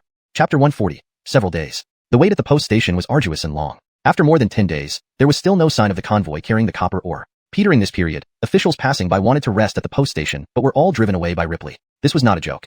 If people were allowed to rest here, they would need meals, which could easily delay matters. After all, the convoy with the copper ore might arrive at any time unexpectedly. As for the head of the post station and several staff members, Fulton found a cave in the nearby mountains and locked them inside. Food and water were delivered every 3 days to ensure they didn't starve. Petering this time, many events unfolded in the capital. Primarily because Elmer from Longha Academy had spread the game of Gomoku. Gomoku is different from Go. Go has too many complex rules that ordinary children can't even learn, let alone children. Even adults find it hard to master. In the capital, those who know how to play Go are mostly high-ranking officials and nobles. Commoners rarely play. However, Gomoku is different. Gomoku is simple and easy to pick up. Even a 5-year-old child can learn it quickly. Not to mention adults. This was exactly what Elmer wanted. So during this period, he spared no effort or expense to promote Gomoku. He led the students of Jian Chess Academy to teach on the streets of the capital, giving away chessboards and pieces for free. After several days, Elmer's skin turned dark, and he looked quite weary, but his smile never left his face. Seeing so many people learn Gomoku made him genuinely happy. The prosperity of chess depends on such efforts. Hasn't our teacher been smiling too much lately? I've never seen him like this before. What do you know? He's happy about Gomoku. Speaking of which, who invented Gomoku? I've never heard of it before. I must say, Gomoku is truly great, simple yet enjoyable, and there are endless variations to explore. The person who invented this game must be a genius. Students of Jian Chess Academy discussed fervently. Although they understood why Elmer was happy, they were still unclear about the origins of Gomoku. Hearing this, Arnie felt a surge of pride. Since you asked sincerely, I'll tell you, the inventor of Gomoku is none other than my elder brother, Fulton. Upon hearing this, the students were all astonished. They knew Fulton very well. As a martial artist, he won first place at the Longha Poetry Conference with A Toast to Wine, causing celestial phenomena and achieving the 9th rank of Confucian scholars. He also solved the case of children stealing goods and executed the main culprit, Court, on the street with the imperial sword. At this moment, Fulton's name represented justice and fairness in the hearts of the common people. People revered him to an extreme. Emerson, your elder brother has such great talent. Why did he choose to become a martial artist? Yes. If your brother had studied back then, he might have become a great scholar. Please remove might have. With Master Sun's talent, he definitely would have become a great scholar. Alas, it seems Sun Father lacked foresight. Otherwise, how could he not see your elder brother's immense talent? While discussing, everyone sighed that Fulton should have studied instead of practicing martial arts. Along with this, Bram received criticism. Such a talented person, letting him practice martial arts is truly a waste. Honestly, Son Enrique did not expect this. Originally, he wanted to show off using his brother's reputation. But how did it end up? His father being criticized? Elmer smiled contentedly, stroking his beard as he murmured, chess thrives, just like life is like a game of chess. The rapid spread of Gomoku was not limited to the civilian population. Even the palace had learned it. In the royal city, in the Eastern Palace, the Curtis was playing Gomoku against someone, holding black stones. Facing him was a woman dressed lavishly, her figure perfectly proportioned and enchanting. She was truly a beauty fit for royalty. Her eyes were like pools of autumn water. Her eyebrows curved gracefully like the moon. Her nose was petite and elegant. Her lips were like cherries. The phrase beauty that sinks fish and wild geese couldn't fully describe her charm. Even beauty that shames the moon and flowers seemed inadequate. This woman was none other than the current Curtis. Majesty, this Gomoku appears simple but is actually intricate and profound. This servant cannot match your highness. The Curtis's voice was clear and melodious, like the tinkling of bells and the rustling of wind through the forest. The Curtis smiled and said, Alize, do you know who invented Gomoku? Alize was the name of the Curtis. Her full name was Brenda, the daughter of the current Minister of Revenue, Aloysius. The Curtis smiled gently and replied, Your Highness, this servant does not know. Created by Fulton. The Curtis did not withhold information. Hearing this, the Curtis raised her delicate brows in surprise. Is it the same Fulton who wrote A Toast to Wine and executed Graham's 3 sons on the street with the imperial sword? For the Curtis, this news was incredibly shocking. Recently, most of the news in the palace revolved around Fulton. This was not surprising. Who would have thought that Fulton's recent actions were so spectacular? Each event alone was enough to cause a stir in the entire city. Moreover, the timing was perfect. Every time he finished one thing, before the city's discussions cooled down, another event occurred. Cumulatively, these incidents made Fulton the newest celebrity in the capital. Yes, this man. The Curtis nodded slightly and placed another stone on the board. Behind him, framed and hanging on the wall, was A Toast to Wine. The Curtis laughed softly. Such a great talent wasted on martial arts. What a pity. Don't forget, he has the right to wield the imperial sword, a rare privilege shared by only 2 people among thousands of scholars. The Curtis did not agree with the Curtis's sentiment. Your Highness is correct. This servant was mistaken. The Curtis smiled lightly. The Curtis pondered over the chessboard for a long time before placing another stone. In a while, I want to invite Fulton to the Eastern Palace to see if he has any new poetry and to discuss the art of Gomoku. Seeing this, the Curtis raised her brows and asked, Does your Highness hold Fulton in high regard? To be honest, this differed from the usual impression of the Curtis she had. Usually, the Curtis maintained a calm demeanor and showed no obvious favoritism towards anyone. Being the heir to the throne required mastering the highest level of imperial strategy, balance. This practice began even during his time as the Curtis. This man will be the backbone of Great Xia in the future, the Curtis mused, giving an extremely high evaluation. Hearing this, the Curtis's brows slightly furrowed, and her interest in Fulton grew significantly. Chapter 141. The escort arrives. At the Xingzhou station, a postman was squatting in front of the station, idly playing with ants on the ground, looking utterly bored. Behind him stood 2 people who were staring at him as if he were an idiot. Xi and Gnome, how long are you going to keep entertaining those ants? Ultimately, we overestimated the speed of the copper or convoy. We didn't expect them to be so slow. Indeed, these 2 individuals were Andrew, disguised as the station chief PDOI, and Alec, dressed as a regular postman. The one squatting on the ground was naturally Gervais. Aslan, you're right. It's a pity we traveled overnight, yet they're this slow. Gervais sighed, shaking his head. He felt no more tension within him now. In the past 10 days, besides studying the account books, his primary job had been to drive away passing officials from the entrance. If anyone wanted to rest here, he would sternly turn them away with a very forceful attitude. He even thought he resembled an aggressive guard dog. In any case, we must still wait. With just the account books, it feels like the evidence isn't enough. Exactly. That's Graham we're dealing with. To convict him, the evidence has to be ironclad. Boredom made Andrew and Alec eventually squat down as well, picking up sticks to play with the ants on the ground, mirroring Gervais's actions. The convoy should have arrived by now. Reinforcements have been here for several days. Gervais muttered to himself, his gaze never leaving the ants that kept crawling on the ground. 5 days ago, reinforcements from the Muhammad office had arrived. 5 sword-armored warriors, each leading 10 sword disciples, making a total of 55 people. Such strength could handle not only the 50 members of Lewis, but also hundreds of others without breaking a sweat. To avoid alerting anyone prematurely, Gervais arranged for them to camp in a nearby mountain cave instead of staying at the station. After all, their purpose wasn't to fight, but to escort the criminals back once captured. But for now, the criminals hadn't arrived yet. They're here, Gervais suddenly spoke, his lethargic demeanor instantly vanishing, replaced by focused intensity. At this moment, Andrew and Alec finally understood why Gervais spent days watching ants. The slight tremors underfoot had disturbed the ants. Only 2 things could cause such tremors, either an earthquake or a large convoy approaching from afar. Clearly, it was the latter. Gervais stood up, grabbing a broom nearby and said sternly, Go inform the boss and get everyone ready. I'll keep watch here. Got it. Andrew nodded and walked inside. Soon, the convoy appeared slowly on the distant road, led by a figure resembling a head of security, followed by dozens of escorts. They did not carry the banner of a specific security agency, just as Gervais had gathered from earlier intel. These men showed signs of extreme fatigue from traveling non-stop. Their exhaustion was far greater than that of Andrew and Alec after their 3-day journey. Satisfied as the convoy approached, Gervais began sweeping the already clean ground. The convoy arrived at the station, and the wagons lined up neatly before the leader approached. "Why are you here? Isn't Hartley usually the one cleaning?" "Hartley is sick, with fever and a sore throat. He's been bedridden for a few days," Gervais explained calmly. Over the past 10 days, he had prepared meticulously, learning the habits and routines of everyone involved. Hearing this, the convoy leader paused but then dropped his suspicion. "Understood. Quickly replace our horses. We need to eat and then leave again."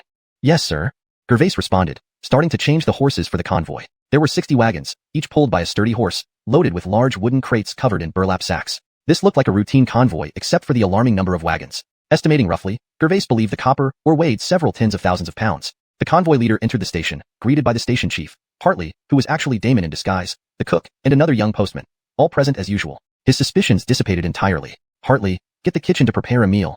We're starving," he shouted. Damon, disguised as Hartley, nodded silently and went to the kitchen. Initially, the convoy leader found Hartley's silence odd, but remembering his illness, dismissed the thought. On any other day, he would have questioned it further. Preparing meals for 60 people was no small task. Even a simple noodle dish took considerable time. Ingrid, the chef, was sweating profusely as she worked. Cooking wasn't her forte, but for the mission, she toughened up. The taste didn't matter. The appearance did. She laced the noodles with sleeping drafts. Once consumed, the convoy members would sleep soundly. Finally, under continuous prompting, the noodles were ready. Meanwhile, Gervais finished changing the horses. The 5 conspirators served the noodles. According to the plan, once the sedative took effect, Gervais would signal for the hidden swordsmen to capture everyone and escort them back to the capital. With the mine, the copper ore, the account books, and the witnesses, even Kent, a marquis and high-ranking official, couldn't escape his fate. Gervais wouldn't even need to prove that Graham was the main snake of the Sea and Mountain Alliance. Death was inevitable. Chapter 142, discovered. Although Fulton and his companions had an incredibly detailed plan, things could always change unexpectedly. They also had a backup plan. In Fulton's words, this was Plan B. Simply put, they would forcibly subdue the target, while trying their best not to kill him. After all, the more witnesses there were, the better it would be for the case. However, from the current situation, the opponent hadn't suspected anything yet. Everything was going according to plan. Yet usually, the calmer everything seemed, the more unexpected things happened. Fulton and his 4 companions lined up as bowls of noodles were continuously served. The chief escort didn't rush to pick up his chopsticks when he saw the steaming bowls of noodles in front of him. Instead, he glanced at Andrew, who was disguised as Pete Yeshia, the station master, and said, "Old Pete, if nothing goes wrong, this should be our last escort job. Afterward, bring me the accounts book so I can burn it." It was clear that the chief escort remained cautious. Upon hearing this, Andrew reacted quickly and replied immediately, "Do you need to remind me? I already burned it long ago." "Good, don't leave any evidence." The chief escort nodded, then smelled the aroma of the noodles, looking quite satisfied. But the next moment, his brows furrowed. He sensed something was off. "Old Pete, did your body odor improve?" Indeed, what caught his attention was the absence of the armpit scent from Pete Yeshia. While he was enjoying the aroma of the noodles, it suddenly dawned on him. The smell wasn't right. There was no armpit odor. Upon realizing this, the guards around him became tense and immediately gripped their swords. For this, Andrew felt helpless. Regarding other matters, he had become familiar over the past 10 days. But this was an unexpected situation. Helplessly, Andrew bluffed. "A barefoot doctor passed by a few days ago and gave me a remedy to cure it. Something's off." The chief escort shook his head, abruptly stood up, drew his sword and shouted, "You're not Old Pete. Who are you?" "Oh." Seeing this, Fulton sighed and came to Andrew's side, saying, "I told you not to bathe these past few days, but you didn't listen." Andrew looked aggrieved and retorted, "What does bathing have to do with anything? If I don't have the armpit odor, how can I pretend?" To be honest, the group had meticulously planned numerous scenarios over the past 10 days, but they ended up being foiled by the lack of body odor. Fortunately, Fulton still had Plan B, which was to directly confront them. Then, Alec beside him, Ingrid from the kitchen, and even Ripley, who had been feigning illness, all stepped forward. With Ripley and Ingrid present, Fulton felt Plan B was simpler after all. Seeing this, the chief escort shouted, "Who exactly are you people?" Fulton calmly replied, "We are swordsmen." Hearing this, the chief escort was stunned for a moment, then challenged, "What have you done to Old Pete? Can swordsmen just grab people at will? He's at least a station master and a government official." Clearly, this person reacted quickly. This was clearly an excuse. Though Old Pete had been captured, it didn't mean the swordsman knew about the copper or transportation. He intended to act as an ordinary escort team. Seeing this, Fulton didn't bother with small talk and directly stated, "Don't pretend anymore. We know you're transporting copper ore. Not bad, swordsman. You've investigated this far. How many of you are there?" Hearing this, the chief escort sneered and nervously looked around. In his mind, today would definitely see a fierce battle. However, fortunately, they had 5 teams of 10, each member a highly skilled martial artist. And he himself was a 7th-ranked blood-refining martial artist. Such combat strength would give them a fighting chance even against the swordsman. Hearing the chief escort, Fulton shrugged and said, "Can't you see for yourself? There are only 5 of us." Fulton really couldn't be bothered to answer such questions. The inn was small, and they were only 5 people. It was obvious, why ask? Was he that lacking in confidence? 5 people? Hearing this, the chief escort still looked incredulous, seemingly unwilling to believe Fulton. How, can't you count? Fulton directly mocked him. Do you think we can't count? Can't you see we have 50 men here? Or are you swordsmen too arrogant to know your limits? Initially, he had been very nervous, thinking today would be disastrous. But upon hearing Fulton say there were only 5 of them, his tension disappeared instantly. He even felt like they were asking for death. So what if there are 50 men? It's enough to handle you. Fulton remained indifferent. You might have more people, but so what? Do you know among our 5, we have a 4th rank and a 1st rank martial artist? If we revealed this, it would scare the pants off you. You must be joking? Swordsmen are so arrogant? Brothers, draw your swords and cut them down. Hearing this, the chief escort laughed wildly and roared. Immediately, the 10 behind him all drew their swords. The battle was imminent. At this moment, Fulton noticed a powerful force gathering within the chief escort. His skin started to turn red, as if the blood inside his body was accelerating. Be careful, this is a blood-refining realm martial artist increasing their power and speed by accelerating blood flow. Ingrid warned. So this is blood-refining realm, quite interesting. Fulton showed no fear but rather excitement. Likewise, Andrew and Alec beside him also wore expressions of anticipation. All 3 were 8th rank martial artists. Just one step further, and they would reach 7th rank blood-refining realm. At this moment, they were excited about advancing to 7th rank blood-refining realm. Die! The next instant, the chief escort lunged at Fulton at incredible speed, his long sword slicing through the air as if intending to sever Fulton's head. Facing this, Fulton remained calm and called out, "You're still too slow. I can easily take you down," the chief escort declared confidently. However, at that moment, he saw Fulton's long sword flash out of its scabbard, creating a cold, lethal arc of light. The strike was so fast that even he, a blood-refining realm martial artist, couldn't react in time. Swish! He only felt a sharp blade passing before his eyes. Then, he saw a hand flying in front of him, still gripping a long sword. Wait, why did it look so much like his own hand? Hashtag chapter 143, complete domination. The Baotou was not mistaken. That severed hand belonged to him. It had been cleanly cut off by Chester's sword strike. The attack was so swift that he hadn't even realized what had happened. Then, the Baotou charged at Chester, raising his right hand and roaring, "I'll chop you to death." He was confident that with this slash, he could kill the swordsman in front of him. He might even cleave him in two. The scene would be bloody, but it would also be exhilarating. However, right at this moment, he awkwardly realized that his right hand was gone. Simultaneously, an excruciating pain surged through him, and the Baotou finally came to his senses. That severed hand was indeed his own. How could this be? The Baotou's mind was filled with questions. He couldn't comprehend how his hand, which had been fine just moments ago, could have been cut off. Lie down. At this moment, Chester rushed forward without a word, wielding the scabbard and fiercely striking the Baotou's nape. Even as a 7th rank warrior, the Baotou couldn't withstand this blow. He collapsed on the spot. What did I just see? How did the boss get knocked out? What kind of cultivation does that man have? This all happened too quickly. The group of Baosur behind the Baotou hadn't even reacted before they saw him fall to the ground. Shock was inevitable. But what puzzled them most was the cultivation level of this swordsman. It was as if he had killed a 7th rank warrior in one move. Could he be 9th rank? Looks like when he said one sword strike could cut down 3 of me, he wasn't bluffing. Andrew was also utterly shocked as he recalled Chester's words. He remembered Chester once saying that his draw-cut technique could cut down 3 of himself in one strike. Back then, Andrew thought Chester was just bragging. But today, he realized the statement was true. Ingrid was equally astonished, glancing sideways at Ripley with a complex expression as if asking, "Lord, is it reasonable for a 9th rank to instantly kill a 7th rank warrior?" Ripley smiled but remained silent, disappearing from the spot the next moment. Though the Baotou had been subdued by Chester, there were still 5 9th rank and 10 8th rank warriors on the other side. If Ripley didn't intervene, Chester and company might be overwhelmed. Don't be afraid, even if he's strong, we outnumber him. That's right, let's avenge the boss. They can't capture us. Trafficking copper is a capital offense. The Baosur quickly snapped out of their shock, each one looking fierce as they raised their knives and rushed forward. They had no choice. Trafficking copper was a capital offense with no room for leniency. However, just as they charged fiercely, they saw Hartley, the postman, blocking their path. He hadn't even drawn his sword. Wait, it should be said that it was Ripley in disguise as Hartley. Brothers, there's only one of him, and he hasn't even drawn his sword. Let's take him down. The leading Baosur didn't slow down, immediately drawing his knife and charging forward. In his view, they had the advantage in numbers. With only one opponent who hadn't even drawn his weapon, it was practically inviting death. You are not worthy. Seeing this, Ripley sneered, his figure transforming into a blur as he tore into the enemy ranks. Wearing the famed Ripley sword, these Baosur simply weren't worthy of his blade. The Baosur shouted war cries, slashing their steel knives towards Ripley. However, no matter how fast or accurate their strikes were, they couldn't land a hit on him. In contrast, Ripley extended his fingers into a sword-like gesture, and with a single point, he could sever their tendons. The disparity in strength was overwhelming, a total domination. Who is this person? He's too strong. This isn't a human, it's a demon. Many of the Baosur were frightened and wanted to retreat. However, the room was too small, and there were too many people. They had nowhere to retreat. Try to keep some alive, Lord, Chester reminded, immediately rushing forward with his long sword in hand. Behind him were Andrew and Alec. The trio fought back-to-back again. Among the opposing Baosur, most were 9th rank warriors, with several 8th rank ones as well. If Chester and company focused solely on combat, it wouldn't be much of a problem. After all, with Chester here. But if they had to try to keep the opponents alive while fighting, that made things much more difficult. However, For the well-coordinated trio, though challenging, it wasn't impossible. Slowing down slightly, they still wreaked havoc among the enemy. Next, Ingrid joined the fray. She ripped off her face mask and rushed in barehanded. As a 9th rank warrior, she didn't need a sword to deal with these minor foes. There's a woman here, capture her. Yes, capturing her will give us leverage. The beleaguered Bowser shifted their focus to Ingrid, hoping to capture her as a hostage. Maybe then they'd have a chance. Thinking this, they redirected their attack toward Ingrid. Underestimating me? Seeing this, Ingrid furrowed her brows, leaped high, and delivered a powerful punch. The lead Bowser reacted quickly, dodging sideways. Ingrid's punch smashed into the ground. Boom. The force was so immense that the ground cracked and exploded outward like a dragon rising, spreading rapidly in all directions. It was as if a massive stone had been hurled from a cliff, crashing into the ground with immense force. The Bowser who dodged was thrown backward by the shockwave, fainting mid-air.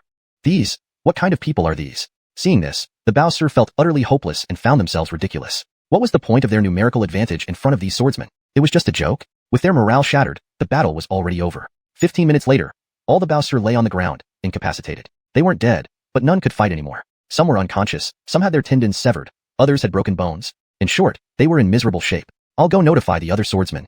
Chester stepped outside, pulled the signal arrow from his waist, and launched it into the sky. Whoosh! The signal arrow whistled sharply as it shot toward the distance. Then, the Baotou charged right up to Chester, raising his right hand high and roaring, "I'll chop you to death." Note, for consistency and clarity, Baotou should be translated as team leader, or a similar term rather than left in Chinese. Here's the improved version. Then, the team leader charged right up to Chester, raising his right hand high and roaring, "I'll chop you to death." He was confident that with this slash, he would certainly kill the swordsman in front of him, maybe even split him in two. It would be a bloody and exhilarating scene. However, right at this moment, he awkwardly realized his right hand was gone. At the same time, an excruciating pain shot through him, and the Baotou finally came to his senses. That severed hand was his. Note, Baotou should be translated consistently as team leader, or head of the team, in the context of the story. Here it seems like a direct transliteration was used. I'll continue editing based on this assumption for now. At the same time, an excruciating pain shot through him, and the head of the team finally came to his senses. That severed hand was his. How could this be? How is this possible? The head of the team's mind was full of questions. He couldn't comprehend how his hand, which had been fine just moments ago, could have been severed. For better readability and fluency, here's a more polished version. At the same time, an excruciating pain shot through him, and the team leader finally came to his senses. That severed hand was his. How is this possible? His mind was flooded with questions. He couldn't fathom how his hand, which had been fine just moments ago, could have been severed. Oh no, how could this be? Questions filled the Baotou's mind. How could his hand be severed when it had seemed perfectly fine just moments ago? Note, for a more natural and fluent translation, we should avoid using pinyin terms like Baotou directly in English text. Instead, we can use an appropriate English term or description. Revised. Questions flooded the leader's mind. How could his hand be severed when it had seemed perfectly fine just moments ago? Fall down. Chester rushed forward and, without any warning, struck the back of the Baotou's neck with the scabbard of his sword. This blow was too much for the Baotou to handle, even as a 7th rank martial artist, and he immediately fell unconscious. Note, I've made minor adjustments to ensure the sentence flows more naturally while maintaining accuracy. The term Baotou is kept as is, assuming it's a title or role name that might be defined earlier in the story. If it should be translated, please provide context or the preferred translation. What did I just see? Why is the boss knocked out? What level of cultivation does that man have? This all happened so quickly that the group of guards behind the Baotou didn't even have time to react. They watched in shock as their leader crumpled to the ground.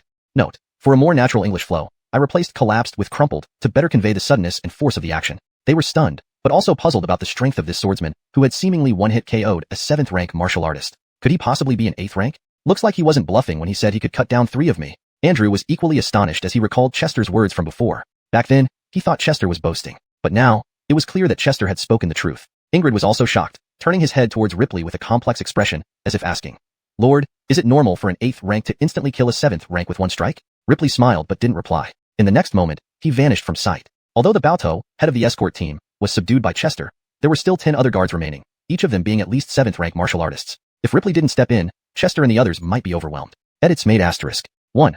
Clarified Baotou as head of the escort team, for better context. 2. Ensured the sentence flows naturally in English while maintaining accuracy. Do not fear, even if he is strong, what difference does it make? We outnumber them. Right, let's avenge our boss. We can't let them catch us. Trafficking copper is punishable by death. These guards quickly recovered from their shock, their expressions fierce as they prepared to charge. They had no choice. Trafficking copper was a capital offense, and there was no room for mercy. But as they charged, they saw an old postal guard named Jian standing in their way, swordless. Wait, it should be said that this postal guard was actually Ripley in disguise. Brothers, he's alone and hasn't even drawn his sword. Kill him. The leading guard didn't stop and immediately rushed forward, drawing his saber. From his perspective, their numerical advantage gave them the upper hand. One person against many, and not even drawing his weapon, was practically asking to die. "You aren't worthy," Ripley sneered, instantly transforming into a blur and plunging into the enemy crowd. Wearing the famous Celine's sword on his waist, these guards simply weren't worthy enough to make him draw it. As the guards shouted war cries, slashing at Ripley with their steel sabers, none of the blades could land on him, no matter how fast or accurate they were. Meanwhile, Ripley extended his fingers like a sword, easily severing the tendons of his opponent's hands and legs with each point. The disparity in strength was overwhelming. It was a complete domination. Who is this guy? Too strong. This isn't human. This is a demon. The guards were terrified, many wanting to retreat. However, the room was small and packed with people, leaving them no space to retreat. Try to leave them alive, Lord, Chester reminded as he charged in with his long sword, followed by Andrew and Alec. The three of them fought back to back again. Among the guards, most were 9th rank martial artists, with a few 8th ranks as well. Normally, Chester, Andrew, and Alec wouldn't have any trouble dealing with them. After all, Chester had godlike strength. However, trying to incapacitate rather than kill made the task significantly harder. Still, for this well-coordinated trio, while challenging, it wasn't impossible. Slowing down a bit, they still sent the enemy sprawling and groaning. Next, Ingrid joined the fray. She ripped off her human skin mask and rushed in unarmed. As an 8th rank martial artist, she didn't need a sword to handle these low-ranking foes. There's a woman, capture her. Right, if we capture her, we'll have leverage. Defeated by Ripley and Chester, the guards focused on capturing Ingrid. They thought holding her hostage might offer them a chance of survival. Thinking this, they redirected their attacks towards Ingrid. Underestimated? Ingrid frowned slightly, jumping high and delivering a powerful punch downward. A guard dodged swiftly, sidestepping just in time. Ingrid's punch smashed into the ground. Bang! Her immense strength caused the ground to crack and explode outward. Debris surged like earth dragons, spreading rapidly in all directions. It resembled a 1,000-pound boulder being hurled from a towering cliff and slamming into the ground with devastating force. The guard who had dodged the punch was flung away by the shockwave, losing consciousness midair. Who are these people? Witnessing this, the guards were utterly desperate. They felt incredibly foolish. What good was their numerical advantage against such formidable opponents? It was nothing but a joke. The battle had reached its climax. Though they still had the strength to fight, their morale had already crumbled. In essence, this fight was already over. 15 minutes later, all the guards fell to the ground, unable to move. They weren't dead, but they were no longer capable of fighting. Some had been knocked unconscious, others had their tendons severed, and some had broken bones. In short, it was a dire situation. I will go notify the other swordsmen to come over. Fulton stepped outside, retrieved the sky-piercing arrow from his waist, and launched it into the sky with a swift pull. Whoosh! The sky-piercing arrow let out a sharp whistle as it soared toward the distance. Just a joke? By this point, though they still had the strength to fight, their morale was shattered. This battle was effectively over. 15 minutes later, all the guards lay defeated on the ground, unable to move. They were not dead, but they couldn't fight anymore either. Some were unconscious, some had their tendons severed, and some had broken bones. Informed the other swordsman. Chester stepped outside, retrieved a piercing arrow from his waist, and fired it skyward. Whoosh! The arrow whistled sharply as it soared into the distance. Chapter 144, Davis and Lillian. Ingrid arrived in the courtyard and released a carrier pigeon. She was sending a message back to the Mohammed Bureau, signaling that it was time to raid the mine. Thus concluded the mission, a resounding success. Fulton looked at Ingrid with a smile and asked, "Boss, now that we have both witnesses and evidence, is Graham doomed?" To be honest, this was the thing Romaneo was most concerned about at the moment. If Graham were dead, he would be safe, at least for now. Graham won't be able to escape his fate this time. As a Marquis of Dacia, committing treason like this, it's unlikely that Bede will protect him. Ingrid nodded and replied, "Trafficking copper, or was a death sentence no matter who you were. Not even a national duke could escape such a crime." Fulton nodded, let out a long breath, and finally felt at ease. When the other swordsmen from the Mohammed Bureau arrived, they were truly shocked to see Wu Isher and his 10 men tied up in the courtyard. However, upon realizing that Sword Master Ripley had led the operation, their surprise faded. After all, Ripley was a 4th-rank true rebirth martial artist.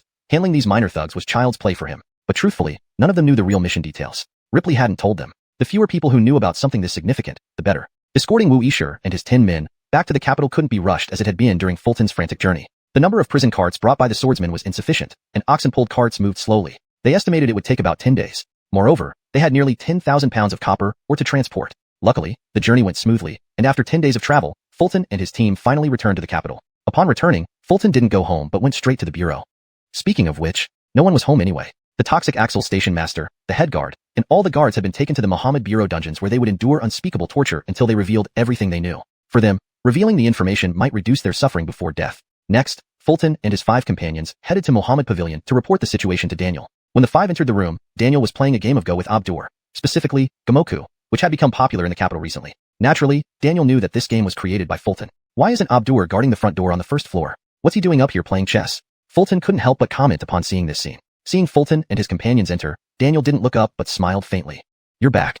Ripley bowed and said, "Director, we've apprehended the suspects and recovered the evidence." Satisfied, Daniel nodded. "Very good. Tell me more." The preliminary findings, including the copper ore and the inferred involvement of the relay station, had already been reported via carrier pigeon. Now, Daniel wanted a detailed, connected account. Fulton recounted their findings from the relay stations, along with the records in the ledger. "Director, aside from not proving Graham is the big snake, we have solid evidence of his involvement in copper trafficking." Fulton finished and took a step back. Daniel set down his chess piece and slowly raised his head. At this point, we don't need to prove Graham is the big snake. Prepare the carriage, Abdur. It was clear Daniel was satisfied with the investigation results. He needed to go to the palace next. As a second-rank official, Graham's fate ultimately rested with the Craig.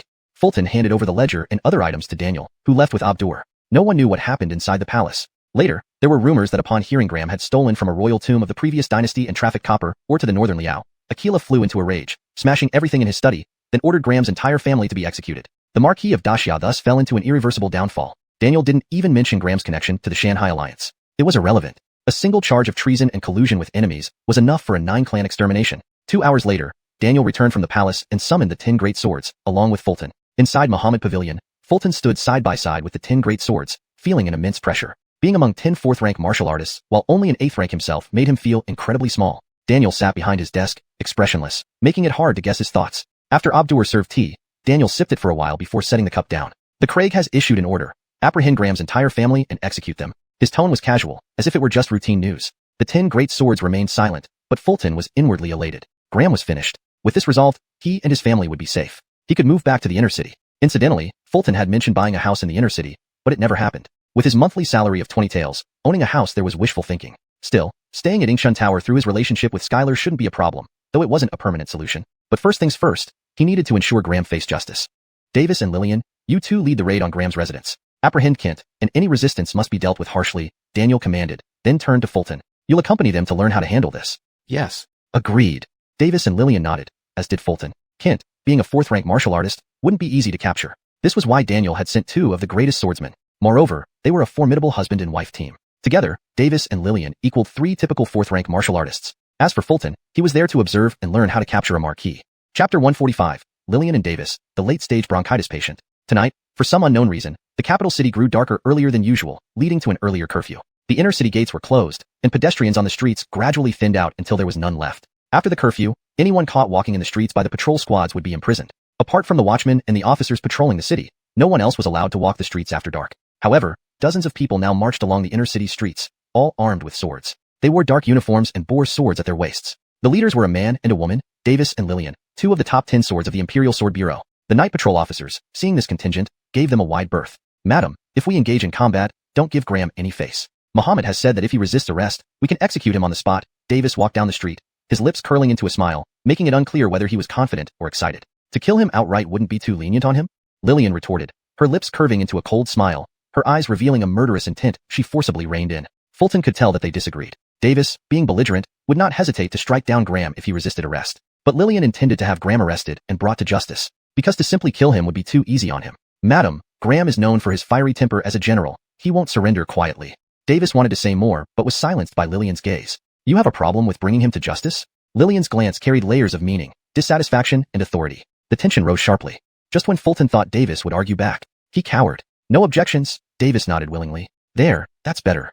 Lillian laughed, reaching out to wrap her arms around Davis's neck. To Fulton, it looked more like a martial arts move, specifically domineering lock, or more precisely, dominant woman lock. Late-stage bronchitis patient Davis and dominant woman lock Lillian? Witnessing this scene, Fulton couldn't help but inwardly criticize the absurdity of it all. The Imperial Sword Bureau, indeed, had no normal individuals, especially the top 10 swords. Jian Lu, who was obsessed with encrypted conversations, could drive even a mute crazy. Late-stage bronchitis patient Davis, dominant woman Lillian. The remaining 7 top swords were likely just as peculiar. As Fulton continued to mock silently, the swordsman reached the entrance to Graham's mansion. Under the moonlight, warm candlelight flickered within the mansion. Inside, sounds of laughter and music could be heard. Graham must be enjoying performances within. How fortunate you are, Kent, enjoying yourself while facing imminent death, Fulton thought, bitterly. Graham lived extravagantly, partly due to his high-ranking position, but mostly because of the immense profits from smuggling copper to the northern Liao. What a family. The son trafficking children, the father smuggling copper. Davis stared at the mansion gate, a cold smirk on his face. Before he could speak, Lillian ordered, break the door. Madam, Davis started to protest but swallowed his words. This conflicted expression made Fulton feel genuinely sorry for him. Both were 4th-rank martial artists and part of the top 10 swords, yet the disparity between them was striking. Then, a E-level 1000 Jian realm sword armor approached, channeling internal power to punch the mansion gate. Boom. The gate shattered with a deafening roar. Who dares to break into the Marquis's residence? Immediately, Graham's voice erupted in anger, spreading his 4th-rank martial aura like mountains and seas. Lillian met Graham's oppressive presence head-on. Graham, you have colluded with the enemy and committed treason. We have evidence. We are here to arrest you. Simultaneously, her own powerful aura neutralized Graham's. Upon hearing this, the mansion remained silent for a moment. Seeing no response, Lillian waved a hand, leading the swordsman into the courtyard. At that moment, Graham emerged from the main hall with dozens of guards, each holding a saber. These were clearly skilled fighters, loyal mercenaries trained by Graham. You of the Imperial Sword Bureau grow more arrogant by the day. What proof do you have that I conspired with the enemy? Without solid evidence, don't blame me if I accuse you before the Emperor. Graham sneered, still unaware of the gravity of the situation. Yet upon spotting Fulton behind Davis and Lillian, his frown deepened, and a killing intent radiated from him. Facing his nemesis, Lillian smiled coldly and turned to Fulton. You explain Graham's crimes. Fulton bowed to Lillian and faced Graham, asserting, Graham, you condoned Zhuangji's child trafficking and conspired with the Ministry of Justice to exonerate him. This disregards the law. You also looted imperial tombs, disrespecting our ancestors' rules, a grave offense against the Emperor. Furthermore, you illegally mined copper and sold it to Northern Liao, a crime of treason. Multiple charges combined call for your entire clan to be exterminated. Listening to Fulton, Graham's forehead dripped with cold sweat. Even his years of composure could not mask his panic now. If Fulton dared to speak, the Imperial Sword Bureau must have gathered evidence of his crimes. Graham could not understand how they discovered this without him noticing. Each charge was punishable by death. Yet, he could not admit guilt. He had to gamble, hope they lacked concrete proof. Hashtag chapter 146, the might of a fourth-rank warrior. Chester spoke with righteous indignation, his words resonant and powerful, making Graham break out in cold sweat. But Graham absolutely could not admit it now. If he did, it would be the crime of exterminating 9 generations. This is utter nonsense. How can I accept such baseless charges? Graham bellowed, glaring at Chester with undisguised murderous intent. He had already secretly resolved that if he could escape this time, he would use all his power to kill Chester. He could not let him live any longer. Seeing this, the mercenaries behind Graham also became agitated, shouting angrily. We've always heard that the enforcers have the authority to execute first and report later. So this is how you use it? Are you not afraid that this will dishearten the officials and military leaders alike? How easy it is to frame someone. You will eventually get your comeuppance. Most of these mercenaries were wandering warriors who had been loyal to Graham for years. In their hearts, Graham's commands outweighed even the Craigs. Upon seeing this scene, Chester only sneered but did not bother to refute them. After all, the Craigs' decree had already been issued. No matter what Graham said now, it wouldn't change his fate. It was rather amusing to watch him thrash around. Chester, you beheaded my son, and now you are accusing me of treason. Do you really think no one can touch you as long as Daniel protects you? Graham screamed hysterically, wanting nothing more than to kill Chester on the spot. However, he was wary of the couple, Davis and Lillian, standing beside Chester. I executed court because he violated the Great Xia laws. Today, I arrest you for the same reason. Seeing Graham's arrogance, Chester finally couldn't hold back and rebuked him. Enforcers have always been arrogant, but I won't tolerate you here. Graham continued to stubbornly deny it, believing Chester had no evidence. Do you want evidence? Then I'll give you evidence. Seeing Graham's stubbornness, Chester stepped forward, his voice booming like a bell. In the mountains near the former dynasty's imperial tombs lies a copper mine. Someone has used Jian Security Bureau as a front to transport the copper to the border market and sell it to Northern Liao. They stop at Qingzhou post station to rest and change horses. Graham, is this enough evidence for you? Chester's statement was almost transparent, leaving nothing unsaid. Hearing this, Graham could no longer stop his cold sweat from dripping down his forehead. Droplets gathered and slid down his stunned face. At this point, what else did they need? If Chester knew all this, then surely Daniel knew. And if Daniel knew, then the Craig knew too. Graham, the Imperial Edict is here. Suddenly, Lillian produced an edict from nowhere. An edict convicting Graham. Haha. Seeing it, Graham laughed maniacally, bitterly. Even without reading it, he knew its contents. Selling copper to Northern Liao was undoubtedly a crime of treason. Extermination of 9 generations. He knew there was no escaping today's fate. Together, Davis and Lillian were far beyond his capabilities. If he tried to run, with Daniel's cautious nature, he surely had contingencies prepared. There was no escape. Realizing this, he had nothing left to lose. Even if I die today, I will take you with me. Graham roared, his figure blurring into motion. His target was Chester. In an instant, his saber drew from its sheath effortlessly, locking onto Chester without a trace of effort. At that moment, Chester felt a wave of cold fear wash over him. An inexplicable feeling rose within him. He couldn't dodge this blow. This attack locked him in place, as if governed by some unseen law. Or perhaps Graham had anticipated every possible reaction before even drawing his saber. Regardless, this strike was inescapable. This was the power of a 4th-rank reversion realm warrior. A master who appeared ordinary yet hid immense depth. Graham, you are insolent. With us two here, you can't kill him. In this critical moment, Davis and Lillian finally acted. Their swords leaped from their scabbards, ringing out sharply. One sounded like a dragon's roar, the other like a phoenix's cry. Ding, ding. The clang of metal stopped Graham's blade mid-strike. Do you think I'm afraid of you? Wu Ryu scoffed, blood vapor swirling around him as his speed doubled. His next move, a slash per second, surpassed Chester's comprehension. More shockingly, his techniques ignored inertia entirely. Newton must be turning in his grave. While the speed astonished Chester, it was Graham's disregard for inertia that truly shook him. Davis and Lillian met his attacks with equal speed, defying inertia just as easily. 1 cut per second? Supersonic QA? Chester marveled internally. The battle between 4th-rank warriors was incredibly intense. Their speed, strength, and disregard for physical laws were beyond Chester's imagination. With sufficient training, their speed could theoretically approach infinity. Meanwhile, Davis and Lillian's teamwork was flawless. Sword strikes flowed seamlessly, leaving Graham barely holding his ground. Forget about killing Chester. He was struggling to survive. The battle raged on. Despite their advantage, capturing Graham would take time. As a 4th-rank warrior, his combat prowess far exceeded Chester's expectations when fighting for his life. Truthfully, Chester was astounded. The speed and strength of a 4th-rank warrior were unimaginable. Ignoring physical laws and inertia allowed their techniques to reach unparalleled precision. You can't just stand by while Master Wu is in trouble. That's right, enforcers or not, they're still human beings with heads on their shoulders. What do we have to fear? Kill them and protect Master Wu as he breaks out. Seeing Graham at a disadvantage, the mercenaries drew their weapons and rushed toward Davis and Lillian, intending to rescue their lord. But the enforcers wouldn't stand idly by. Today, not a single one of you will leave alive. Chester stepped forward, blocking the mercenaries, standing tall with his sword, his robes fluttering despite the lack of wind. Chapter 147. Who was this guy? So arrogant? Graham was barely holding his ground against Davis and Lillian's fierce attacks. He could not spare any extra effort even though Chester, the person he hated most at that moment, was swaggering right behind him. The dozens of hitmen in the home mansion stared in confusion as they saw Chester standing with a single sword blocking their path. Their minds were filled with question marks. Who is this guy? Is he crazy? Has he had enough of life? This guy is too arrogant. That's Chester, the one who beheaded the 3rd young master. Damn it, take his head to honor the 3rd young master. Soon, some recognized Chester, which only enraged them further. These hitmen had been loyally serving Graham for many years. Chester had beheaded Graham's 3rd son in public, and now, came to arrest Graham under the command of the sword-bearer. In their eyes, Chester's name was already on their death list. Anyone who can kill Chester will receive a reward of 100 taels of gold from me. Graham's voice echoed then. This promise instantly incited the hitmen. As the saying goes, under a heavy reward, there are brave men. While the hitmen did not know how powerful Chester was, they knew well the value of 100 taels of gold. Kill him. I'll take his head.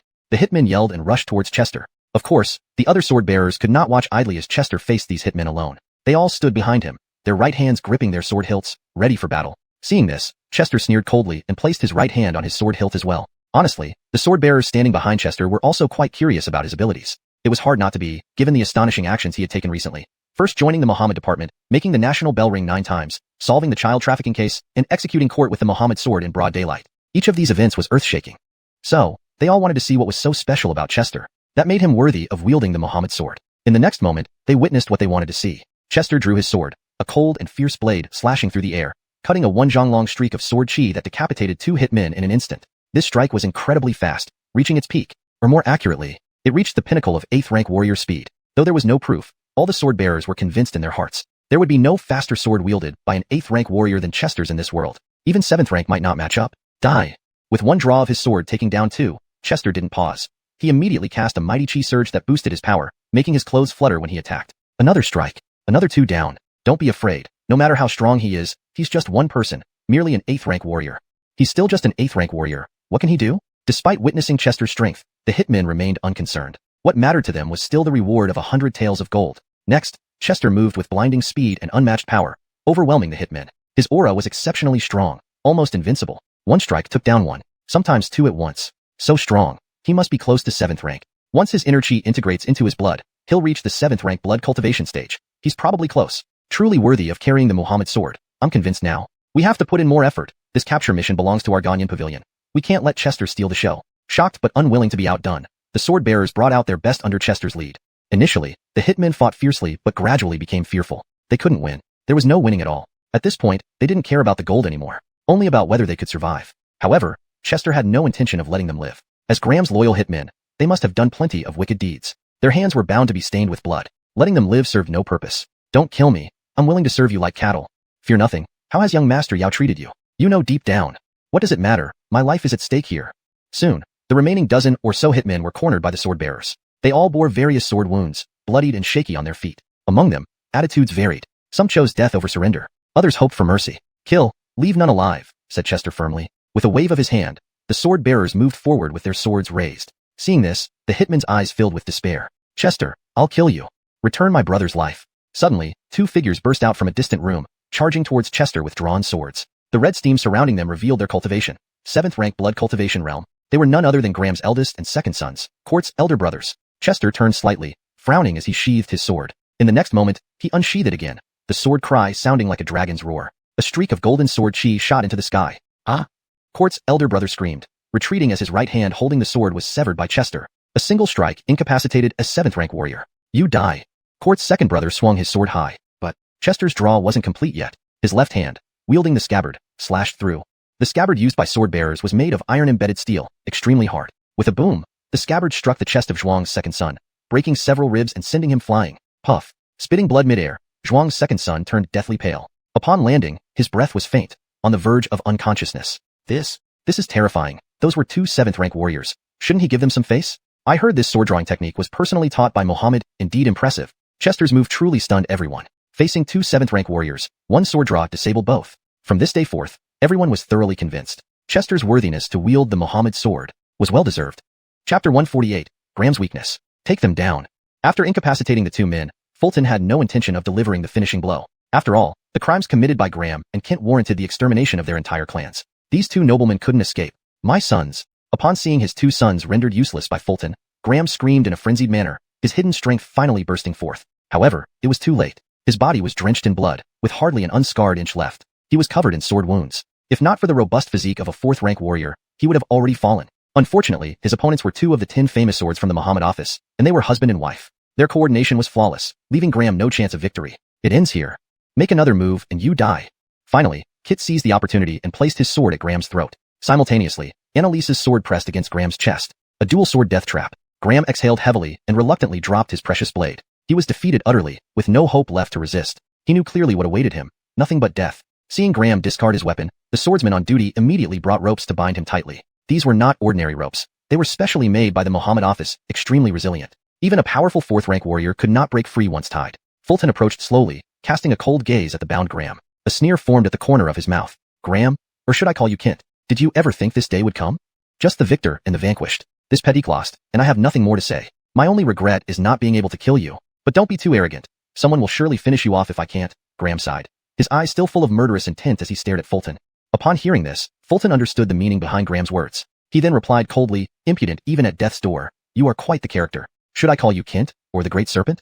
Hearing Fulton's words, Graham's sinister expression faltered momentarily before he raised an eyebrow. So you've traced everything back to me? It was evident that he had anticipated this, mentally prepared. Ever since the Carolyn was discovered and Gabriella was captured, he had suspected that this moment would come. Yet, he hadn't expected the Muhammad office to uncover his identity as a spy of the Shanghai Alliance so quickly. You are a Petik of Daxia, a high-ranking official of the 2nd grade. You lack neither power nor wealth. Why?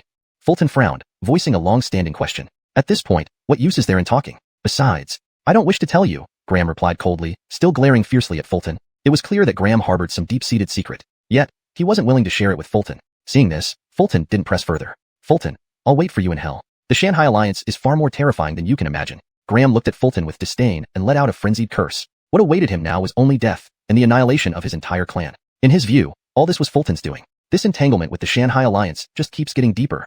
Fulton thought inwardly before speaking. I know. You mean Dominic and Jetty. They will soon join you. Himph. You underestimate them. These 2 are beyond your reach. Graham sneered, showing obvious disdain for Fulton's words. Fulton couldn't help but frown at this response. At this juncture, there seemed no reason for Graham to lie. Yet, based on his words, Dominic and Jetty appeared to be even more formidable figures. As a Petik, a 2nd grade official, Graham already held considerable power. Could there really be anyone more powerful? Few people met such criteria. Subsequently, Graham was led away, though his curses never ceased. Fulton, you're dead. The Shanghai Alliance won't let you off easily. Fulton paid no heed to him. What was there to fear from a dying man? At that moment, Fulton suddenly felt a sharp pain in his mind, as if something was piercing his brain. Next, he saw the half-book in his mind. It had updated again. The Great Serpent, Graham Kent mine copper near the former dynasty's imperial tomb in the 33rd year of Craig Uenda, selling it to Belial. What does this mean? Frowning at these words in his mind, Fulton was unsure of how to react. What did this mean? It was like a ledger, recording events from Graham's past. Or perhaps, it recorded his weaknesses. The 33rd year of Uenda, that's the era name of the previous emperor. Could it be? Fulton had a bold idea. The 33rd year of Uenda, specifically the year before Aquila ascended. Craig Uenda passed away after reigning for 33 years. Could it be that the book recorded content because of this? Was this the reason the Shanghai Alliance controlled Graham? Graham held a high position, lacking neither money nor power. He had no logical reason to serve the Shanghai Alliance. It made no sense for him, benefiting nothing from provoking war between Daxia and Belial, which only brought harm. This had always puzzled Fulton. But if the Shanghai Alliance had known about his copper sale to Belial and used it to blackmail him, everything began to make sense. Yet, why would such information appear in the book in his mind? What was this book? As Fulton pondered, the book's contents changed again. Dominic, in the 33rd year of Uende, killed someone due to an accident while drunk. Now it's Dominic's weakness? Fulton couldn't help but frown. According to Graham, Dominic was even more powerful than him. How could accidentally killing someone while drunk be a weakness? Fulton was perplexed. Indeed, for those in power, killing one person was hardly a weakness unless the victim held an extremely high status. In the 33rd year of Uende, who died? Wait, the previous emperor. Soon, Fulton arrived at a frightening possibility. Chapter 149. The death of Craig Uenda? Fulton's thoughts, though absurd, made perfect sense. At least they could explain why Dominic was being blackmailed by the Shanghai Alliance. Once this idea entered his mind, Fulton couldn't let it go. In the 33rd year of Craig Yuinda's reign, the most significant death was indeed that of Craig Yuinda himself. If the records were true, it would be an incredibly damning piece of evidence. No matter who Dominic really was, he would be tightly controlled by the Shanghai Alliance. Thinking this, Fulton hurriedly followed after them. He needed to ask Graham again. He had to confirm. Lord Kit, Lady Annalise, can I speak with him for a moment? Fulton asked as he caught up. Sure, Kit nodded without hesitation, but his agreement didn't seem to matter much. It wasn't his decision to make. Fulton didn't press it. He was waiting for Annalise's response. Didn't you already speak with him? Annalise raised an eyebrow and glanced at Kit before frowning deeper. Her expression seemed to say, Who allowed you to speak? Lady Annalise, I just thought of something important related to the case. I need to confirm it with Graham, Fulton explained succinctly. It was indeed related to the case and something he just realized. His explanation was flawless. Annalise nodded in agreement. All right, but not for too long. Thank you. Fulton bowed gratefully and then turned to Graham. How many years have you been mining copper? The question was very direct, almost to the point of stating the obvious. However, since Fulton wanted confirmation, he couldn't reveal everything right away. He needed to verify things step by step to ensure Graham wasn't lying. What do you mean? Graham frowned, puzzled by Fulton's question. At this point, when he started mining copper had no real relevance to the case. Seeing Graham's confusion, Fulton didn't bother explaining further. In which year did you discover the copper mine near the Imperial Tomb? I don't want to tell you, Graham said stubbornly, keeping his ground. Was it the 33rd year of Craig Yuinda's reign? Fulton decided to come right out with it upon seeing Graham's reaction. Upon hearing this, Graham became agitated, straining against the specially designed ropes, but to no avail. He then demanded, nearly hysterically, How do you know that? Just answer yes or no, Fulton replied, not about to reveal his source. He already knew the answer. Though Graham didn't explicitly confirm it, his agitated reaction clearly indicated he had admitted it. The content in the book in Fulton's mind appeared to be true. Looking back, the information in the half-book within his mind had always revolved around the Shanghai Alliance spies. From the beginning with Lucia, then Nine-Tailed Fox, now to the Giant Serpent. The details grew more comprehensive. The more detailed it became, the more confused and fearful Fulton felt. What was this book? Why was it inside him? Why did it contain information on Shanghai Alliance spies? There were so many questions, none of which he could answer. Uncertainty is the greatest fear, he mused. Nonetheless, he understood one thing clearly. Regardless of what the book was or who placed it inside him, investigating it now was beyond his capability. Turning back to Graham, who now looked tense, pressing him again. Tell me, how did you find out about this? Fulton raised an eyebrow. Looks like I hit the nail on the head, huh? Graham didn't deny it. Instead, he continued asking, Who told you? Clearly, he cared deeply about where Fulton got this information. So, the Shanghai Alliance has been using this information to blackmail you into helping them? Fulton smiled, getting the answer he sought. Just as he suspected, this was how the Shanghai Alliance controlled Graham. Likewise, it might also control other spies like Dominic or Jetty. There's no way you could know that, Graham muttered, desperate to understand despite knowing Fulton wouldn't tell him. He wouldn't rest until he knew. Not only do I know your weakness, I know Dominic's too. Seeing Graham's reaction, Fulton wanted to pry more. What's Dominic's weakness? Graham perked up, clearly interested. He must have known the Shanghai Alliance held compromising information on its spies, especially those in the court. Only the Shanghai Alliance knew what it was, not the spies themselves. Tell me who Dominic is, and I'll tell you the weakness. Fulton knew he wouldn't reveal Dominic's weakness even if Graham was about to die. Yet, he was genuinely curious about Dominic's identity and why both their secrets dated back to the 33rd year of Craig Yuinda. What exactly happened that year? This is impossible.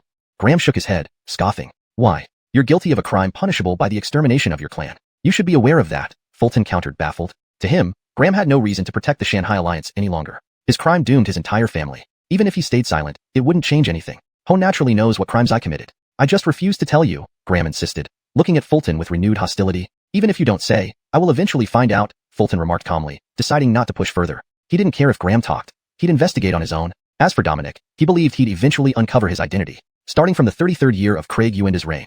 ####Chapter 150, Court Assembly. Fulton's conversation with Graham ended on an unhappy note, with Graham being taken away by Davis Lillian, still cursing Fulton as he left. However, these exchanges were not entirely fruitless for Fulton. He confirmed that the content in the book in his mind was indeed real. Furthermore, it was clear that the Mountain Sea Alliance had used this leverage to control Graham for over 20 years. Wait a moment, if the book contains information on the Mountain Sea Alliance spies' weaknesses, shouldn't it be in their hands instead of mine?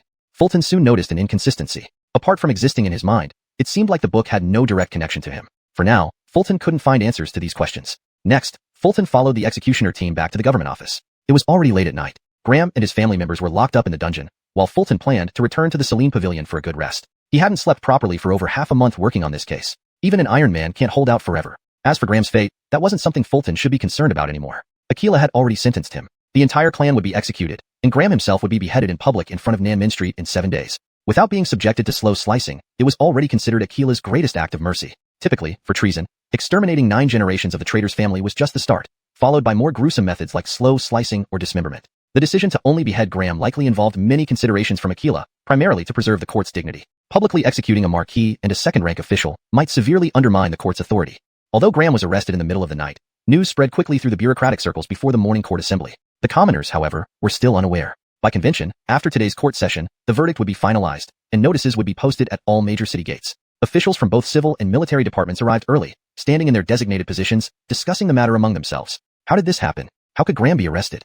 The Mohammed Bureau arrested him. I heard it's because he was involved with the Mountain Sea Alliance. Impossible. Graham, a spy for the Mohammed Bureau? While they knew about Graham's arrest, no one yet understood the specifics. Petering the discussions, all eyes turned toward Daniel, who stood calmly, as if nothing significant had occurred last night. Standing beside Daniel was another figure, a man in his 40s or 50s, with a face and eyes lined with wrinkles but looking exceptionally spirited. Over 8 feet tall, with a well-built physique, he clearly practiced martial arts diligently. Petit Dieng, Grand Marshal of Daxia, held the highest rank among military officials. Minister Yi, arresting my deputy without informing me? Dieng glanced at Daniel, slightly frowning, seemingly displeased with the Mohammed Bureau's actions. Why should the Mohammed Bureau inform you before making arrests? Daniel smiled faintly, his tone authoritarian. Dieng felt infuriated, but restrained himself. After all, this was the imperial court, not a place for physical confrontations. He suppressed his anger and gritted his teeth. Daniel, don't be too arrogant. Kent received what he deserved. Minister D should refrain from getting involved. Daniel responded unperturbed. Despite the calm tone, the message was unmistakably clear. Don't meddle. Humph.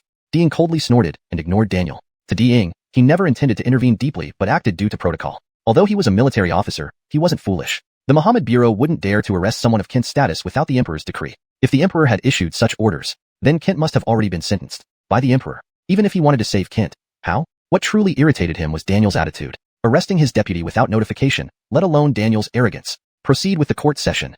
At that moment, the old eunuch's voice rang out. Wearing his dragon robe, Aquila walked out, his expression grave, clearly displeased. With this incident, joy was unattainable. Kent's death mattered little. What was crucial was the massive amount of copper or sold to Northern Liao over so many years. This amount of copper could forge countless weapons and armor for Northern Liao. Northern Liao's people were naturally battle-hardened, almost everyone a ranked warrior. With enhanced equipment, this was a significant threat should there ever be a war between the two countries. Reaching the throne, Aquila didn't sit down but surveyed the officials, then spoke sternly. Many of you may have heard already. Deputy Chief Kent privately mined copper or and sold it to Northern Liao. Today, we discussed this matter. His words sent shockwaves through the assembly. Most only knew Kent had been arrested last night, but were now stunned upon learning the reason from Aquila's own lips. Mining and selling copper or to Northern Liao.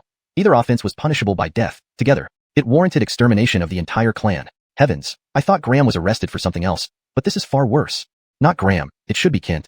How dared Kent sell copper to Northern Liao? That's high treason. The officials were in uproar, astonished and enraged. Meanwhile, the higher-ranking officials in purple attire remained silent, frowning deeply. Aquila's decision to address this matter publicly must have deeper intentions. Hashtag chapter 151. A bloodbath.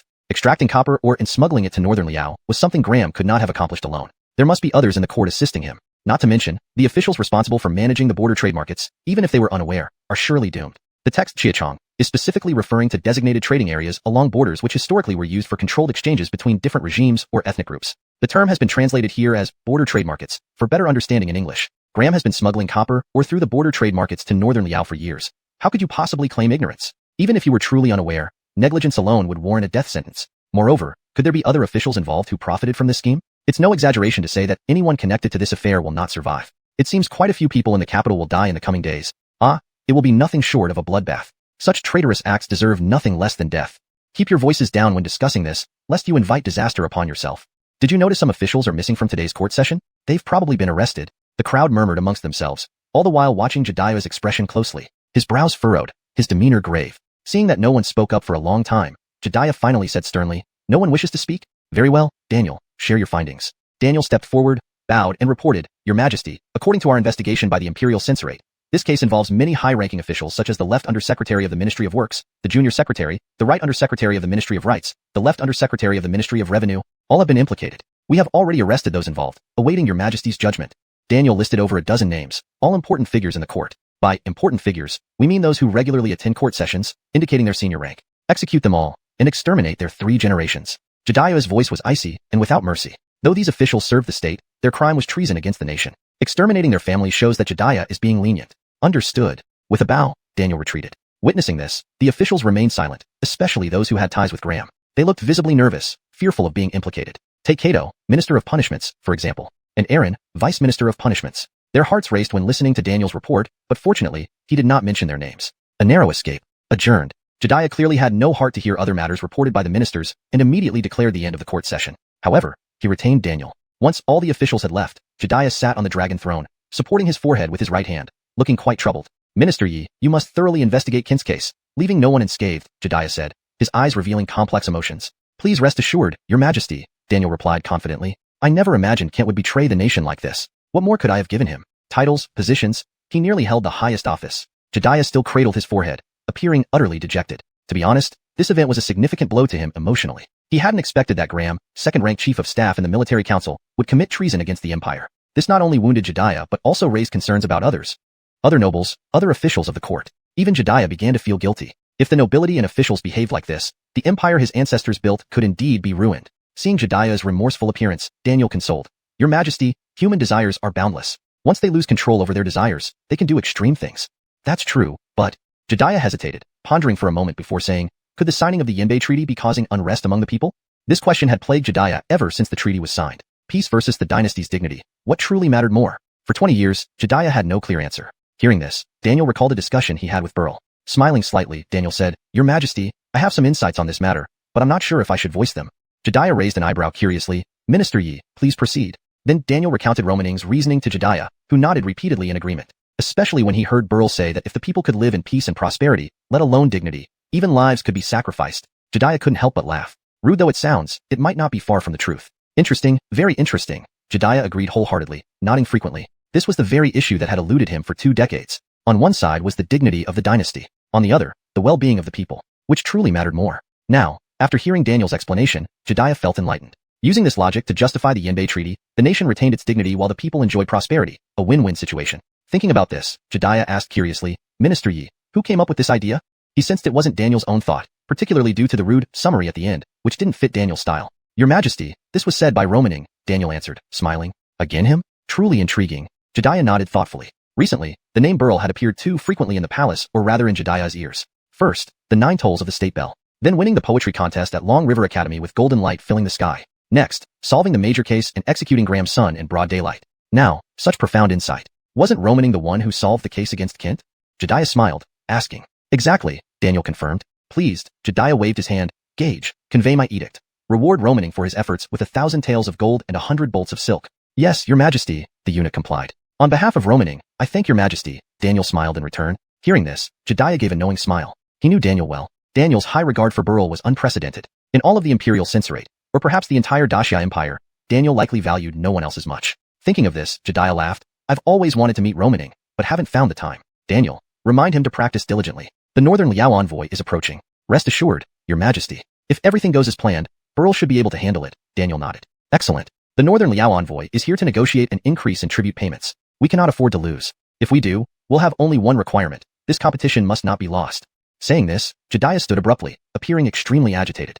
Chapter 152, Bringing the Family Home. While the imperial court was in session, Fulton did not remain idle. He rode out of the capital and went to Long River Academy to bring his family back home accurately. In 7 days, Graham would be executed on Imperial Street, and his entire clan would be implicated. There was absolutely no chance of him reversing this situation. Therefore, it was unnecessary for the family to continue hiding at Long River Academy. Arriving at Long River Academy and entering the mysterious chess academy, Fulton saw his father, Bram, wielding a long spear in the courtyard, dancing it so skillfully that the gun shadows overlapped like mountains. His spear thrusts broke through the air with piercing sounds, swept across thousands of troops with deafening whistles, and pressed down like Mount Tai, almost cracking the bluestone bricks. Many students paused to watch, clapping and cheering spontaneously. To be honest, Bram, a warrior at the 1000 Jun rank in the Go-playing realm, and also an instructor of the Imperial Guards, possessed such exquisite spear skills that even other warriors seldom could fully comprehend them. When scholars saw Bram's spear technique, they might exclaim in admiration.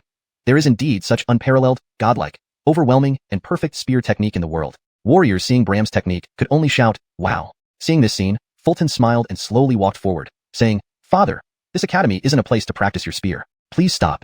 Seeing Fulton arrive, all the students greeted him respectfully. Father Bram, on the other hand, looked excitedly at him and asked, Daddy, how is the investigation going? Fulton shrugged his shoulders, looking very relaxed, and replied, It's going smoothly. I'm here to bring you all back. Bring us back? Hearing this, Bram couldn't quite understand. Initially, they came to Long River Academy to avoid retaliation from Graham. Now, less than a month had passed. Were they already moving back? Had Graham let go of his vendetta and decided not to retaliate against the Sun family? That was impossible. Bram racked his brain but could not figure it out. Seeing his father's reaction, Fulton sighed, From now on, there will be no more Graham and Daxia. Huh? What do you mean by that? Bram was thoroughly confused and began questioning reality. What does Big Brother mean by, there will be no more Graham? Did Graham suddenly fall ill? Seeing his father's puzzled expression, Fulton didn't explain further but continued walking inward. Communicating with his warrior father was too exhausting. He needed to find his second brother. He arrived at the inner courtyard and saw his second brother, Arnie, playing chess with Elmer. Big brother, you're back, the younger brother greeted warmly. Young friend, do you have time for 2 games today? Elmer also warmly invited, his old eyes gleaming fiercely as he looked at Fulton. Seeing Elmer's eagerness, Fulton laughed helplessly. Ignatius, no chess today. I'm here to bring second brother home. Elmer seemed truly obsessed with the game. Every time he saw him, his first words were always about playing. Home? Is it safe to return now? Arnie echoed the same doubts as his father. As long as Graham remained unchallenged, they felt safer staying at Long River Academy. Kent has betrayed the country and colluded with enemies. In 7 days, he will be executed on Imperial Street, with his clan being eradicated, Fulton said bluntly. This explosive news clearly shocked both Elmer and Arnie, leaving them frozen in place. The young brother opened his mouth wide, trying to speak but unable to voice anything. Elmer held the chess piece suspended midair, unable to make his move despite it being a checkmate. Big brother, did you say Graham's clan will be exterminated? When did this happen, young friend? After a moment of shock, Arnie and Elmer came to their senses and asked. They were arrested last night, and today's court session will likely confirm the verdict. Fulton nodded, answering calmly. How exactly did Kent betray the country and collude with enemies? Elmer stroked his beard, trying to stay calm, but it didn't work well. Then, Fulton briefly explained Graham's copper mining operations and profiteering activities with Northern Liao, which left Elmer's eyebrows standing straight up. Shocking. Simply shocking. Elmer stood up in anger, dropping the chess piece without noticing. Big brother, were you investigating this case during this period? Arnie was also very shocked. Since the Sun family moved to Long River Academy, it had only been a month. Yes, the evidence is solid. He has no chance of turning things around. Fulton nodded seriously. Solid evidence and Craig Taizu's direct order to exterminate the clan meant there was no reversing this decision, not even if gods intervened. Graham has plenty of money and power. Why would he betray Xia? It's incomprehensible, Elmer sighed, frowning as if unable to understand. Although Fulton knew the answer, he didn't elaborate at this moment. The answer was simple. Human desires are limitless. No matter how much wealth Graham had, if he wasn't satisfied, he would still crave more. The wise always remember the lesson of the snake that swallowed the elephant, Arnie remarked insightfully. Elmer raised his eyebrows at Arnie. You're teaching your teacher now? Teacher, this isn't teaching. Don't misunderstand me, the young brother quickly responded nervously. Elmer smiled faintly and changed the topic. Emerson, you've now reached 8th rank enlightenment. If you wish to advance to 7th rank comprehension, you need to work harder. Huh? Why did the teacher suddenly mention this? The young brother was completely baffled. Elmer turned to the bookshelf, picked up several thick books, and said, read these carefully to cultivate literary virtue.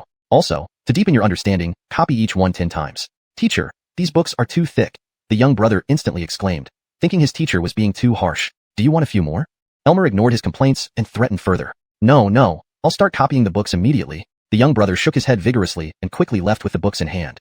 Hashtag chapter 153. I want to buy a mansion in the inner city. By the time the family returned to the Sun residence by carriage, it was already the afternoon. Another hour or so, and it would be time for dinner. Servant Wong went out to buy vegetables, while little maid Brittany started heating water to prepare the meal. Adalberto ran around the courtyard, barking excitedly. Big brother, father, do you still can't believe that Graham is gone? He was a marquis, a high-ranking official of the first class. Father Bram's face still showed signs of shock, unable to believe what had happened. Fulton understood what his father was thinking. The title of marquis and a rank of the 2nd grade were only one step away from the pinnacle of power in the Great Xia court. To think he would do such a thing was unimaginable to Bram.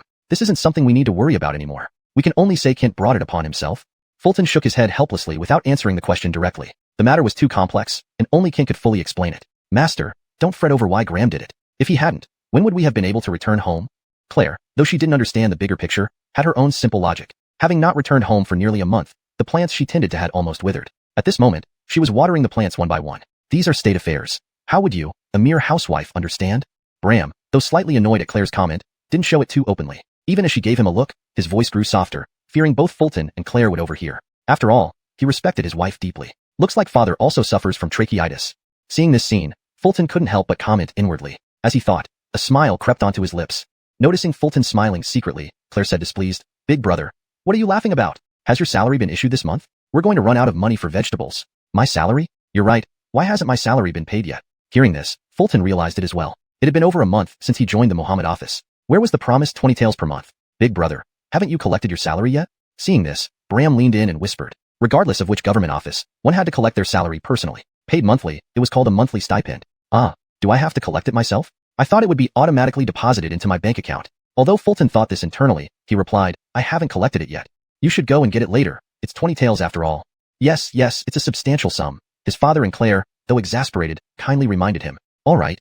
Scratching his head, Fulton agreed awkwardly. The Sun family wasn't rich. Before Fulton became an executioner, his monthly salary was only 2 taels, plus 15 taels from his father, making it 17 taels. Actually, adding the negative 5 taels from young brother Arnie, it totaled 12 taels. Including servants and maids, supporting 5 people and 1 dog on this income meant living frugally. However, now Fulton's salary increased to 20 taels per month, transforming the family into a relatively affluent household, at least within the outer city. Soon, servant Wang returned with the vegetables, and Brittany entered the kitchen to start cooking. Within moments, a table full of dishes was prepared. It was already dusk, and the family gathered in the dining room, filled with warmth and joy. To celebrate the fall of Graham and Kent, Bram even opened a jar of wine he had been storing for years. The father and son drank heartily, finishing glass after glass until they finally switched to large bowls. Laughter echoed through the Sun residence. After several rounds of drinks, the idea of buying property in the inner city resurfaced in Fulton's mind. This was his sincere desire. The outer city, lacking curfew regulations, saw many burglars at night, hardly safe. On the other hand, the inner city was far more prosperous and enforced a strict curfew, ensuring safety. Most importantly, it was much more convenient to visit the Yinshan Pavilion there. Thinking of this, Fulton mentioned, "Father, I plan to buy a mansion in the inner city. Without a curfew, the outer city is simply not very safe." Upon hearing this, everyone, the father, Claire, young brother Arnie, servant Wang, and maid Brittany, all looked at Fulton quizzically. Has Big Brother drunk too much? Even Adalberto, who was busy gnawing on bones, glanced over. After several moments of astonishment, Bram recovered first and said, "What are you talking about, Big Brother? You've had too much to drink." "I haven't drunk too much." Fulton waved his hand, looking serious. "Brittany, don't just stand there. Quickly fry some peanuts for brother. He's clearly drunk." Young brother believed his older brother was drunk and urged Brittany to prepare snacks. "I really haven't drunk too much," Fulton pleaded, feeling helpless. Upon hearing Fulton's words, Claire put down her bowl and stopped eating. She sensed an opportunity. Normally, she loved engaging in verbal sparring with Fulton and usually came out on top. But recently, due to Fulton's rising prominence, she'd always been at a disadvantage, hardly finding chances to debate with him. Now, when she heard Fulton talk about buying a mansion in the inner city, she felt her chance had come. Clearly drunk, Big Brother needed to be shown the reality. "Big Brother, do you know how much a mansion in the inner city costs?" With raised eyebrows, Claire spoke in her familiar tone. Is Claire mocking me?" Fulton mused internally but responded aloud. "At least 10,000 taels of silver." The inner city had limited space, naturally making land extremely valuable. "Big Brother, it's not that I'm saying, but though your current monthly salary of 20 taels is quite high, it's still far too small compared to 10,000 taels." Claire, despite being uneducated, knew the vast difference between these amounts. Chapter 154. Akila's reward arrives. Summer's words left Fulton feeling awkward. He knew she was mocking him, but he couldn't refute her. It was just like Andrew had calculated for him before. A monthly salary of 20 taels means 240 taels a year. To save up 10,000 taels, to do that without eating or drinking would take more than 40 years. Thinking of this, Fulton felt embarrassed. Seeing how uncomfortable her eldest brother looked, Brent tactfully poured him a cup of wine. "Second son, stop pouring wine for eldest brother. He's already drunk." Summer interrupted again, seemingly eager to dispel the gloom that had settled over her during Fulton's recent suppression. Frankly speaking, Fulton wasn't particularly bothered by it. The reason he lacked money was simply because he hadn't found the time to earn it. With his knowledge from his previous life, making money in the Great Xia dynasty shouldn't be too difficult. He wasn't boasting, but each poem he remembered was surely worth its weight in gold. Thinking about this, Fulton calmly said, "Maybe one day I'll become rich." "Bridget, are the peanuts ready?" "Eldest brother is babbling drunk again," Summer retorted quickly, urging Bridget to fry the peanuts. Clearly intoxicated, eldest brother was talking nonsense like buying a house in the inner city, which cost 10,000 taels of silver, something a family like theirs could only dream about. "Looks like I'm going to lose to Summer," Fulton thought bitterly, unable to argue further. Father Bram and Brent kept sending meaningful glances to Fulton, as if to say, "Eldest brother, since you're at such a disadvantage now, perhaps it's better to let this go." Seeing this, a smug smile crept onto Summer's lips, growing wider and wider. "Eldest brother, don't blame me for being too practical. After receiving your monthly salary, buy some fabric. Summer is approaching, and we need new clothes. The U family silk shop in the inner city is quite good, though a bit expensive." She then changed the subject, wanting to give Fulton some face. Having already gained an upper hand in the house buying matter, she didn't want to make things too hard for him. Besides, getting summer clothes was indeed important. For years, the Sun family, with limited income, hadn't bought new clothes. Now that Fulton's salary had increased, buying new clothes was a priority. "All right. I'll go with you, eldest brother. I've heard that you family's silk costs 10 taels per bolt, second only to the palace cloud brocade." Fulton nodded, while Father Bram echoed him in agreement. "That's true. Recently, I've been resting at home, so I'll come along too." Brent, Arnie, joined in excitedly. Considering there are 5 people in the family, including Dwayne and Bridget, 1 bolt of fabric should suffice. Fulton calculated mentally. His eyes fell on Bridget, who was nervously fiddling with her fingers. It was clear she wanted to say something but hesitated. Fulton understood. She wished for new clothes but didn't have the heart to ask. Seeing this, Fulton smiled gently. "Bridget, after we buy the fabric, I'll get a set of new clothes made for you too. What you're wearing is too old." Hearing this, Bridget was initially stunned, then stammered, Thank you, eldest brother." Tears welled up in her eyes. She was deeply moved. As a maid, having come to the Sun household at a young age, she expected no special treatment. The Sun family, however, treated her well and never regarded her as a mere servant. Seeing this, Summer thought about protesting, suggesting Bridget wear their old clothes, but decided against it. Bridget had rarely ever had new clothes. Buying extra fabric wasn't a big deal anyway. Clearly, Summer still had a kind heart. "So, it's settled. Tomorrow, the 3 of us will go to the inner city to buy fabric," Father Bram concluded with a nod. "Not so fast. You can't buy fabric like that. We should buy it by the yard, allowing for different patterns." Summer shook her head vigorously. Buying fabric this way was something a steel-straight man like Father Bram would do. Wearing identical outfits wouldn't look right. Laughing sheepishly, Bram scratched his head. right by the yard. Everything returned to its usual harmonious state. Summer resumed eating. Fulton continued drinking, and the peanuts were done. Just then, a knock sounded at the front door. The swordsman Fulton has received an imperial reward. Startled, Fulton opened the door immediately. Outside, several carts stood loaded with a large chest and stacks of silk. Aquila had bestowed 1,000 taels of gold and 100 bolts of silk, including the rare palace cloud brocade, a treasure beyond price. Leading the group was an elderly eunuch holding a splendid yellow silk scroll, smiling warmly at Fulton. Swordsman Fulton receives the Emperor's reward. Me? Yes. The old eunuch chuckled, reminding Fulton, this is the Emperor's reward. The Emperor's reward? Time to show Summer. Realizing what was happening, Fulton finally understood. The rest of the Sun family rushed outside upon hearing the commotion. Before they could see the items on the carts, the old eunuch unrolled the yellow silk. Swordsman Fulton has successfully solved the Zhuangning case. Therefore, he is rewarded with 1,000 taels of gold and 100 bolts of silk, by imperial decree. The eunuch's voice resonated clearly as he rolled up the scroll and grinned. Receive the edict, Minister Sunday. Minister Fulton thanks the Emperor's gracious favor. Bowing deeply, Fulton accepted the scroll with both hands. In the Great Xia, kneeling wasn't mandatory, so this gesture was appropriate. Bring the rewards inside for Minister Sun, the old eunuch ordered, directing the imperial guard to carry the gifts into the house. 1,000 taels of gold and 100 bolts of silk required considerable effort to move. Everyone watched in shock, frozen in place as they witnessed the scene unfold.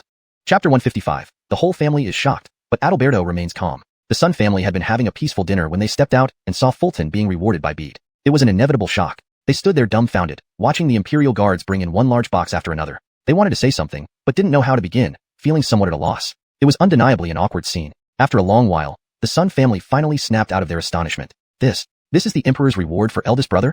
1,000 taels of gold, 100 bolts of silk? Father Bram wore an expression of disbelief, his entire body numbed by the surprise. Fulton receiving this reward represented the Sun family receiving it too. This was a matter of great honor, directly glorifying the ancestors. Eldest brother is truly formidable. I need to try harder. Maybe I should aim for an imperial examination title first? Giselbert initially wore a shocked face, then turned envious. Comparing himself with his brother was something he had consistently done since childhood. But, lately, eldest brother had been extraordinarily strong. As for Alia, servant Brigid, and old servant Wong, they remained speechless from shock. Alia hadn't heard the specifics of the rewards, but had overheard that they were from Bede. When she saw the sheer number of boxes, her heart had been overwhelmed. Brigid, as Fulton's little admirer, looked adoringly at him, thinking he truly deserved this. The calmest among them might have been Adalberto. At that moment, it was vigilantly eyeing the imperial guards carrying the boxes inside. It didn't know what was in them, but it wasn't food. Could these people be here to steal its bones? Sir Son, I really envy you for having such a fine son. This is the Emperor's reward, a glory to your ancestors. Let's drink together later. Many of the imperial guards were acquainted with Bram, so they congratulated him with smiles as they carried the boxes. Bram responded proudly, nodding to each one of them. At that moment, Bram, as the father of Fulton, felt his status immensely elevated. In no time, all the boxes were moved into the courtyard. After the old eunuch led the guards away, the family gathered around the large boxes, staring blankly at them. Sir, what's in these boxes? Alia asked curiously, glancing at Bram, unable to look at Fulton steadily. Just moments ago, she had argued with him, only to be surprised the next by the Emperor's reward. You didn't hear? This is the 1,000 taels of gold and 100 bolts of silk from Bede. Bram frowned, emphasizing the point. These were Bede's rewards. Heavens, 1,000 taels of gold, 100 bolts of silk. Hearing this, Alia was stunned again. Both the gold and silk far exceeded her imagination. Let's open them and see. Fulton remained calm, approaching the gold-filled box and lifting the lid. Inside, neatly arranged ingots of 50 taels each formed a tower of solid gold. Instantly, the small courtyard was bathed in radiant gold. My eyes are going to be blinded. Is this really 1,000 taels of gold? It's magnificent. Gold, 1,000 taels. Seeing this spectacle, everyone was left immobile from shock, especially Alia. Her expression was lost. 1,000 taels of gold translated to 10,000 taels of silver. Clearly, this was beyond her comprehension. For a while, everyone felt like they were in a dream, unsure if this was real or just a wonderful dream. Seeing so much gold, Fulton smiled contentedly. Seemed like Aquila was indeed generous. Let's check the silk. Next, Fulton walked to the other boxes and opened the one containing silk. Inside, numerous bolts of exquisite silk lay stacked, each featuring different patterns that were breathtakingly beautiful. The design seemed to possess endless transformations, mesmerizing anyone who glanced at them. Heavens, this is the palace cloud brocade? Alia covered her mouth, profoundly impressed. She had always thought that the best silk available was the 10-tael per bolt fabric from Yu's silk shop in the inner city. Even rumors suggested that it was just slightly inferior to palace cloud brocade. But now, seeing the actual cloud brocade, she realized the rumors were false. There was an immense difference between cloud brocade and Yu's silk. These fabrics are truly beautiful. Are these from the palace? Brigid's beautiful eyes sparkled with curiosity, wanting to touch the cloud brocade but hesitating. Her hand hovered awkwardly in midair. Fulton chuckled softly, grabbing Brigid's wrist and guiding it to the cloud brocade, saying, if you want to touch it, go ahead. Choose whichever pattern you like, and we'll make you clothes. Thank you, eldest brother. Brigid's face instantly flushed bright red, feeling both thrilled and grateful. Cloud brocade from the palace. How could she, a mere servant, ever have touched it? let alone wear it as clothes? So many bolts of silk, how many new outfits can we make? Alia stared at the silk, dazzled. While she didn't know how valuable 1,000 taels of gold was, she knew how many new outfits 100 bolts of silk could produce. So many new outfits, more than they could possibly wear. Seeing Alia's excitement, Fulton couldn't help but laugh. Alia, let's make 2 summer outfits for everyone, and keep the rest for winter coats. Yes, okay, she agreed obediently, all traces of defiance gone. Eldest brother had been too amazing lately. Seeing Alia acquiesce, Fulton nodded in satisfaction. Then, Father Bram approached with excitement. Eldest brother, give me the imperial decree, and I'll put it up at home for worship. Fulton handed over the decree without objection. Bram received it reverently, holding it with both hands. This was an imperial decree proving the Sun family had been honored by the emperor. It must be worshipped. Note, Adalberto remains as Adalberto, as it's a pet's name, which doesn't follow the Pinion rule. Chapter 156. Well done. Another public humiliation. The family spent another busy half day moving all the boxes into the house before finally sitting down to eat again. This time around, the meal tasted even better, the wine sweeter than before. At this moment, Fulton looked at Kaylee, raised an eyebrow, and said, Kaylee, I was thinking of buying a house in the inner city. An old topic resurfaced. It was the issue of buying a house again. Reacting instinctively, Kaylee immediately replied, Big brother, a house in the inner city costs 10,000 taels of silver. Upon hearing this, Fulton nodded, then continued, I know. Don't I have 1,000 taels of gold from bead? I'll exchange it for silver. In Dacia, 1 tael of gold equals 10 taels of silver. Get this. Kaylee was speechless, only feeling that familiar public humiliation washing over her once again. Not long ago, she had gloated internally over slightly outshining son Big Brother with her words. But then the next moment, the emperor's reward of 1,000 taels of gold arrived, directly slapping her in the face. Most importantly, she didn't dare say anything. After all, she still depended on son Big Brother's cloud brocade for new clothes. Well done, Kaylee is publicly humiliated once more. Observing this, Fulton felt extremely satisfied, then said, once the Kent case is thoroughly resolved, we'll all go together to look at houses in the inner city. Good. I'll hurry up and finish the new clothes with Adriel these 2 days. When we buy a house in the inner city, we must wear new clothes, Kaylee exclaimed excitedly as soon as she heard Fulton's intention to take the whole family house hunting. And why new clothes were necessary? For the sake of appearances. Kaylee cared quite a lot about appearances after all. The next day, Fulton woke up early, rode his horse into the inner city, heading towards the office of Imperial Works. Though he had just cracked a major case, reporting to the authorities was still required. While he could also collect his monthly salary of 20 taels, though he now had 1,000 taels of gold, those 20 taels were still money. He then went to the treasury, first collecting his previous month's salary, before arriving at the Alonso Pavilion. As soon as he entered, Fulton saw Andrew and Alec, their faces hiding no joy, standing there alongside Ingrid who also wore a happy expression. Indeed, they too received rewards last night. However, their rewards were only 100 taels of gold, and did not come with an imperial decree. Eunuchs and imperial guards simply delivered the gold and left. This treatment was very different from Fulton's. They just didn't know yet. You 3 look really happy? Seeing this, Fulton furrowed his brow, somewhat puzzled. Shino, you didn't receive the emperor's reward last night? That was 100 taels of gold, the most money I've ever seen, Andrew said, excitement evident on his face. I did, but mine was 1,000 taels of gold. Fulton couldn't help but grumble inwardly, then looked at Alec who was equally excited. The amount of money is secondary. What's crucial is the honor. It's the emperor's reward. Alec was unusually excited, enhancing his presence significantly. It is indeed honorable. The imperial edict is already being revered by my father at home, Fulton thought to himself, then turned to Ingrid. Yeah, Ingrid always looks good. Xi and no, your efforts were paramount in solving the Kent case. Surely you received the emperor's reward? Ingrid smiled warmly, genuinely happy. Hearing Ingrid's words, Fulton nodded, admitting, yes, I did receive the reward last night. How much did you receive? Tell us so we can be happy too. Upon hearing this, Andrew and Alec couldn't help but ask, eager to share in Fulton's joy. My reward is somewhat different from yours. Fulton hesitated, but still didn't disclose the exact amount. He was afraid of shocking the 3 of them, mainly Andrew and Alec. These 2 would likely feel sour if they knew he received 1,000 taels of gold. Not quite the same? How much did you get? Come on, tell us. Andrew and Alec raised their eyebrows, persistently asking. 1,000 taels of gold and 100 bolts of silk. Unable to resist any longer, Fulton finally spoke up. The difference is that big? Andrew and Alec stood frozen in place. Indeed, Fulton's reward was 10 times theirs. Despite the bitterness they felt, neither Andrew nor Alec felt envious. They knew Fulton's contribution in this case far surpassed theirs. Without Fulton, they definitely wouldn't have received 100 taels of gold either. But, seeing Fulton's smug look, they couldn't help but want to hit him. You shouldn't feel dissatisfied. Fulton earned top credit, naturally receiving a different reward. Ingrid remained calm, understanding that last time Fulton was the main recipient, while they were merely included. Boss, we're not envious, Andrew quickly explained. Fulton, however, had already completed the sentence in his head. We're not envious, but we do want to punch him. Don't be upset. I'll bring you some brocades from the palace later, Fulton smiled. That's a promise. I'll choose the design from your house later. It's settled. Andrew and Alec reacted swiftly, nodding immediately. Thank you. Ingrid also nodded gratefully. That sounded a bit too formal. Seeing Ingrid's serious demeanor, Fulton couldn't help but laugh. You're too polite, boss. I'll deliver them personally. All right. Ingrid nodded and smiled. Come upstairs. Just then, Alonso's voice echoed from the pavilion. Upon hearing this, Fulton and the others hurried upstairs without delay. Alonso, seated behind a large desk, exchanged a few looks with Fulton, who failed to understand. The atmosphere grew awkward for a moment until Alonso finally said, "A little later, we'll be raiding Graham's residence. You four should come along." "Yes." Ingrid nodded, looking serious. According to the process of clan extermination, they would first imprison him in the dungeon, then seize his assets, and finally execute him. "Boss, how much silver do you think we'll find at Graham's place? Given he sold so many copper mines to Belial, the amount of silver should be astronomical." The four descended the stairs, rode horses out of the office towards Graham's residence. On the way, Andrew and Alec enthusiastically discussed how much silver they might find in Graham's residence. Ultimately, they concluded, the amount of silver in Graham's residence would be astronomical.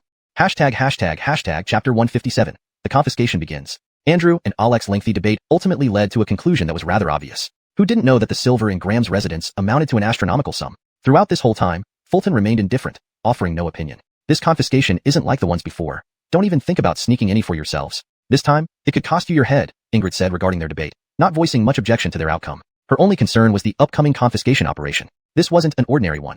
It was Graham's estate, and his crime warranted the extermination of his 9 clans. Usually, when confiscating from average ministers, taking some benefits on the side would be tolerated. However, this case had far-reaching implications. Anyone daring enough to take even a fraction might face capital punishment. "Don't worry, sir, we know the stakes," Andrew nodded in response. Though he often seemed carefree, he always followed the rules when it mattered. Alec, on the other hand, needed no concern at all. Ingrid then turned her gaze to Fulton. "Why are you looking at me?" Seeing her eyes, Fulton muttered under his breath, but eventually nodded as well. They were included in the task due to their close connection to the case, though the original duty belonged to Kit and Annalise's people. Soon, the four arrived at Graham's residence, accompanied by the teams from Kit Pavilion and Annalise Pavilion. Annalise was there, hands on hips, reprimanding Kit. "I tell you, there must be a secret chamber in Kit's estate. Over the years, he must have accumulated astronomical sums." Yes, whatever you say, my lady." Kit kept nodding, showing no sign of resistance. "He's totally whipped," Fulton thought, walking forward quickly to greet them. "Ladies and gentlemen, we're here." Annalise smiled and nodded. "Since everyone is here, let's begin. Bring the scales into the courtyard, and any silver found will be weighed there." Kit only smiled and nodded without giving orders, even with his own team members present. The master is too scared of his wife. It makes us, the enforcers of Kit Pavilion, feel inferior around those from Annalise Pavilion. You don't understand. That's love and respect. Yeah, respect. Seeing this, some enforcers of Kit Pavilion couldn't help but snicker or defend him. However, the reasoning they used wasn't very compelling. The enforcers proceeded to enter Graham's estate and headed straight for the treasury. First, they wanted to assess the visible wealth to estimate what Kent had hidden away. One of the enforcers slashed the lock on the treasury doors, revealing an astonishing scene inside. Large iron chests filled with bars of silver. Each chest contained 50 tael ingots, estimated to hold tens of thousands of taels per chest. There were dozens of these chests, hundreds of thousands of taels. Besides the silver, the treasury held jade, porcelain, silk, and antiques. A rough estimate suggested the total value could reach several million taels. Damn, all this money from trafficking our Xia copper mines? What a despicable man. Petering the drought a few years ago, Craig requested donations from officials, and Kent contributed nothing. Witnessing this, the enforcers marveled. To them, several million taels already felt astronomical. Yet they knew this was just part of Kent's wealth. It seems Kent didn't just profit from the copper mines. He must have embezzled a lot in court too. Fulton frowned, realizing the extent of Kent's corruption. The enforcers began moving the chests to the courtyard, weighing them to determine the final tally. The treasury contained over 10,000 taels of ready cash, plus jade, porcelain, silk, and antiques, conservatively valued at 5 million taels, a colossal sum. Fulton grimaced, watching the emptied treasury. Damn, I earn barely 200 taels a year while Kent's hoard is this vast. Andrew cursed aloud. Perhaps this is why Kent betrayed Xia, Alex speculated, clenching his fists in frustration. Ingrid tightened her grip, silently conveying her anger. Each chest could buy an inner-city residence, so this is equivalent to 10 mansions. Fulton gazed at the iron chests, contemplating his own aspirations. One chest equated to the price of an inner-city home, around 10,000 taels. Without Aquila's gift of 1,000 taels in gold, Fulton would need a lifetime to afford such property. Actually, it would take his entire family's efforts. But Kent, his wealth was practically inexhaustible, yet he still sought more. True to the saying, human greed knows no bounds. There should be a secret chamber here, Kit approached, peering into the treasury. Fulton, you can use Confucian command, right? Investigate if there's a hidden chamber. Annalise also walked over, glancing at Fulton. Even with the fire eye buff, Fulton's observation skills likely paled compared to Kit and Annalise. Clearly, they intended to test him. Fulton accepted the challenge. All right. He activated the fire eye command, scrutinizing the details. As expected, a secret chamber lay beneath the ground. He confirmed his suspicion. Kit and Annalise had surely seen it already, and were merely testing him. Did you find anything? Annalise asked with a smile, noticing Fulton's contemplative expression. In the ground, he replied, knocking on a tile in the corner which produced a hollow sound. Very good, Confucian command indeed has its uses. Annalise nodded in satisfaction, whispering to Kit, let's ask Jean-Lu to consider bringing Fulton over. I'll try, Kit agreed reluctantly, not wanting to contradict Annalise. Reluctantly, he conceded to the idea. Chapter 158. The underground palace beneath the treasury. For Fulton, both Davis and Lillian had intentions of nurturing him. Even all the famous swords in the Muhammad Bureau shared this mindset. Cultivation, ideally leading to him joining their ranks, would be for the best. After all, Who could deny that Fulton was the man who caused the national peace bell to ring 9 times? At present, Fulton is the only successor eligible to inherit the Muhammad sword. If they cultivated a good relationship with him now, wouldn't it reflect well on them once he took control of Muhammad? Then, Fulton lifted the hollow stone slab from the ground, revealing an entirely new world beneath it. Twisting and winding stairs extended into the darkness underground, leaving people uncertain of where they led. Let's go in and see, Lillian suggested to Fulton, giving him a meaningful look. Fulton nodded and found a torch, which he lit using flint, before proceeding inside. Though winding, the staircase wasn't too deep, perhaps just tens of meters. Upon reaching the bottom and igniting the line torches at the entrance, everyone was left stunned. This wasn't merely a hidden chamber. It was an entire underground palace. Its area rivaled the entirety of Graham's estate. Inside, mountains of silver and gold piled up randomly, towering over 10 meters high. Compared to this, the amount of money stored in the treasury above seemed minuscule. Alongside these piles were various jewels and precious artifacts, also carelessly scattered. On closer inspection, it became evident that despite their disarray, the bases of these treasures were neatly arranged. With each additional layer, however, the stacks grew more haphazard, indicating that initially, Graham carefully organized everything, but as his wealth increased, so did his impatience. Damn, there must be several million taels of silver here, exclaimed Andrew, unable to contain his surprise. Several million might not even cover it. Damn Kent, why does he need so much money? Alec, unusually, voiced his frustration and confusion. He couldn't understand why Kent continued to accumulate wealth without restraint, despite already being incredibly rich. Go fetch all the sword wielders from upstairs, Lillian instructed Davis while trying to suppress her shock. Do I have to? Davis responded skeptically. Here we have 3 sword disciples and 1 sword armament, and you're assigning tasks only to me? I'm one of the 10 famous swords. Give me some respect. Why, don't you want to? Lillian's eyebrows furrowed, a glint of menace flashing in her eyes. I'll do it. Davis instantly complied and started walking back up. Hopeless, Fulton thought to himself upon seeing Davis's reaction. Soon, the sword wielders descended into the underground palace and reacted with expletives at the sight. Damn, is Ken even human? Or is he a beast? People can't even afford food, yet he has all this money. He died as he should have. Such officials deserve death. Despite their curses, their actions showed genuine intent. It would take a long time to move all this. You few, head back and bring more people, Lillian commanded, knowing that with just dozens of them, they'd need an eternity to clear out all the treasures. Hundreds of helpers would be necessary. Upon hearing Lillian, several sword disciples returned to fetch more people, allowing Davis to breathe a sigh of relief, glad not to have been ordered otherwise. However, even with hundreds of reinforcements, moving all the treasures would still likely take an entire day, possibly longer if other delays occurred. For now, they'd move what they could. This is truly heart-wrenching, Ingrid remarked, shaking her head in disappointment. As the daughter of Brennan, a famously incorruptible official, she had witnessed numerous political vices growing up. Corruption, embezzlement, they were common occurrences. But this, the accumulation of wealth at the expense of national interests, was something she hadn't seen before. The copper or sold by Kenta Belu was strategic material. If Belu ever went to war with Dacia, every tael earned by Kent today would become a weapon used against Dacia's citizens and soldiers. As for Fulton, he felt an inexplicable presence in the underground palace, seemingly communicating with him subtly. This sensation reminded him of the whispers he heard within the imperial tomb of the previous dynasty, which then disappeared when he reached the main hall. Now, though no voice spoke, the sense of connection reappeared. What's wrong? Ingrid asked with concern, noticing Fulton's expression. Nothing. It just feels like something here is calling to me, Fulton admitted without hesitation. Suanong, don't make it sound so scary. Andrew tensed up, wondering about the nature of this presence. Was it pure? Was it something unsavory? Don't worry. Even if it's a ghost, it's looking for me, not you, Fulton laughed, easing the tension. However, the peculiar feeling returned at that moment.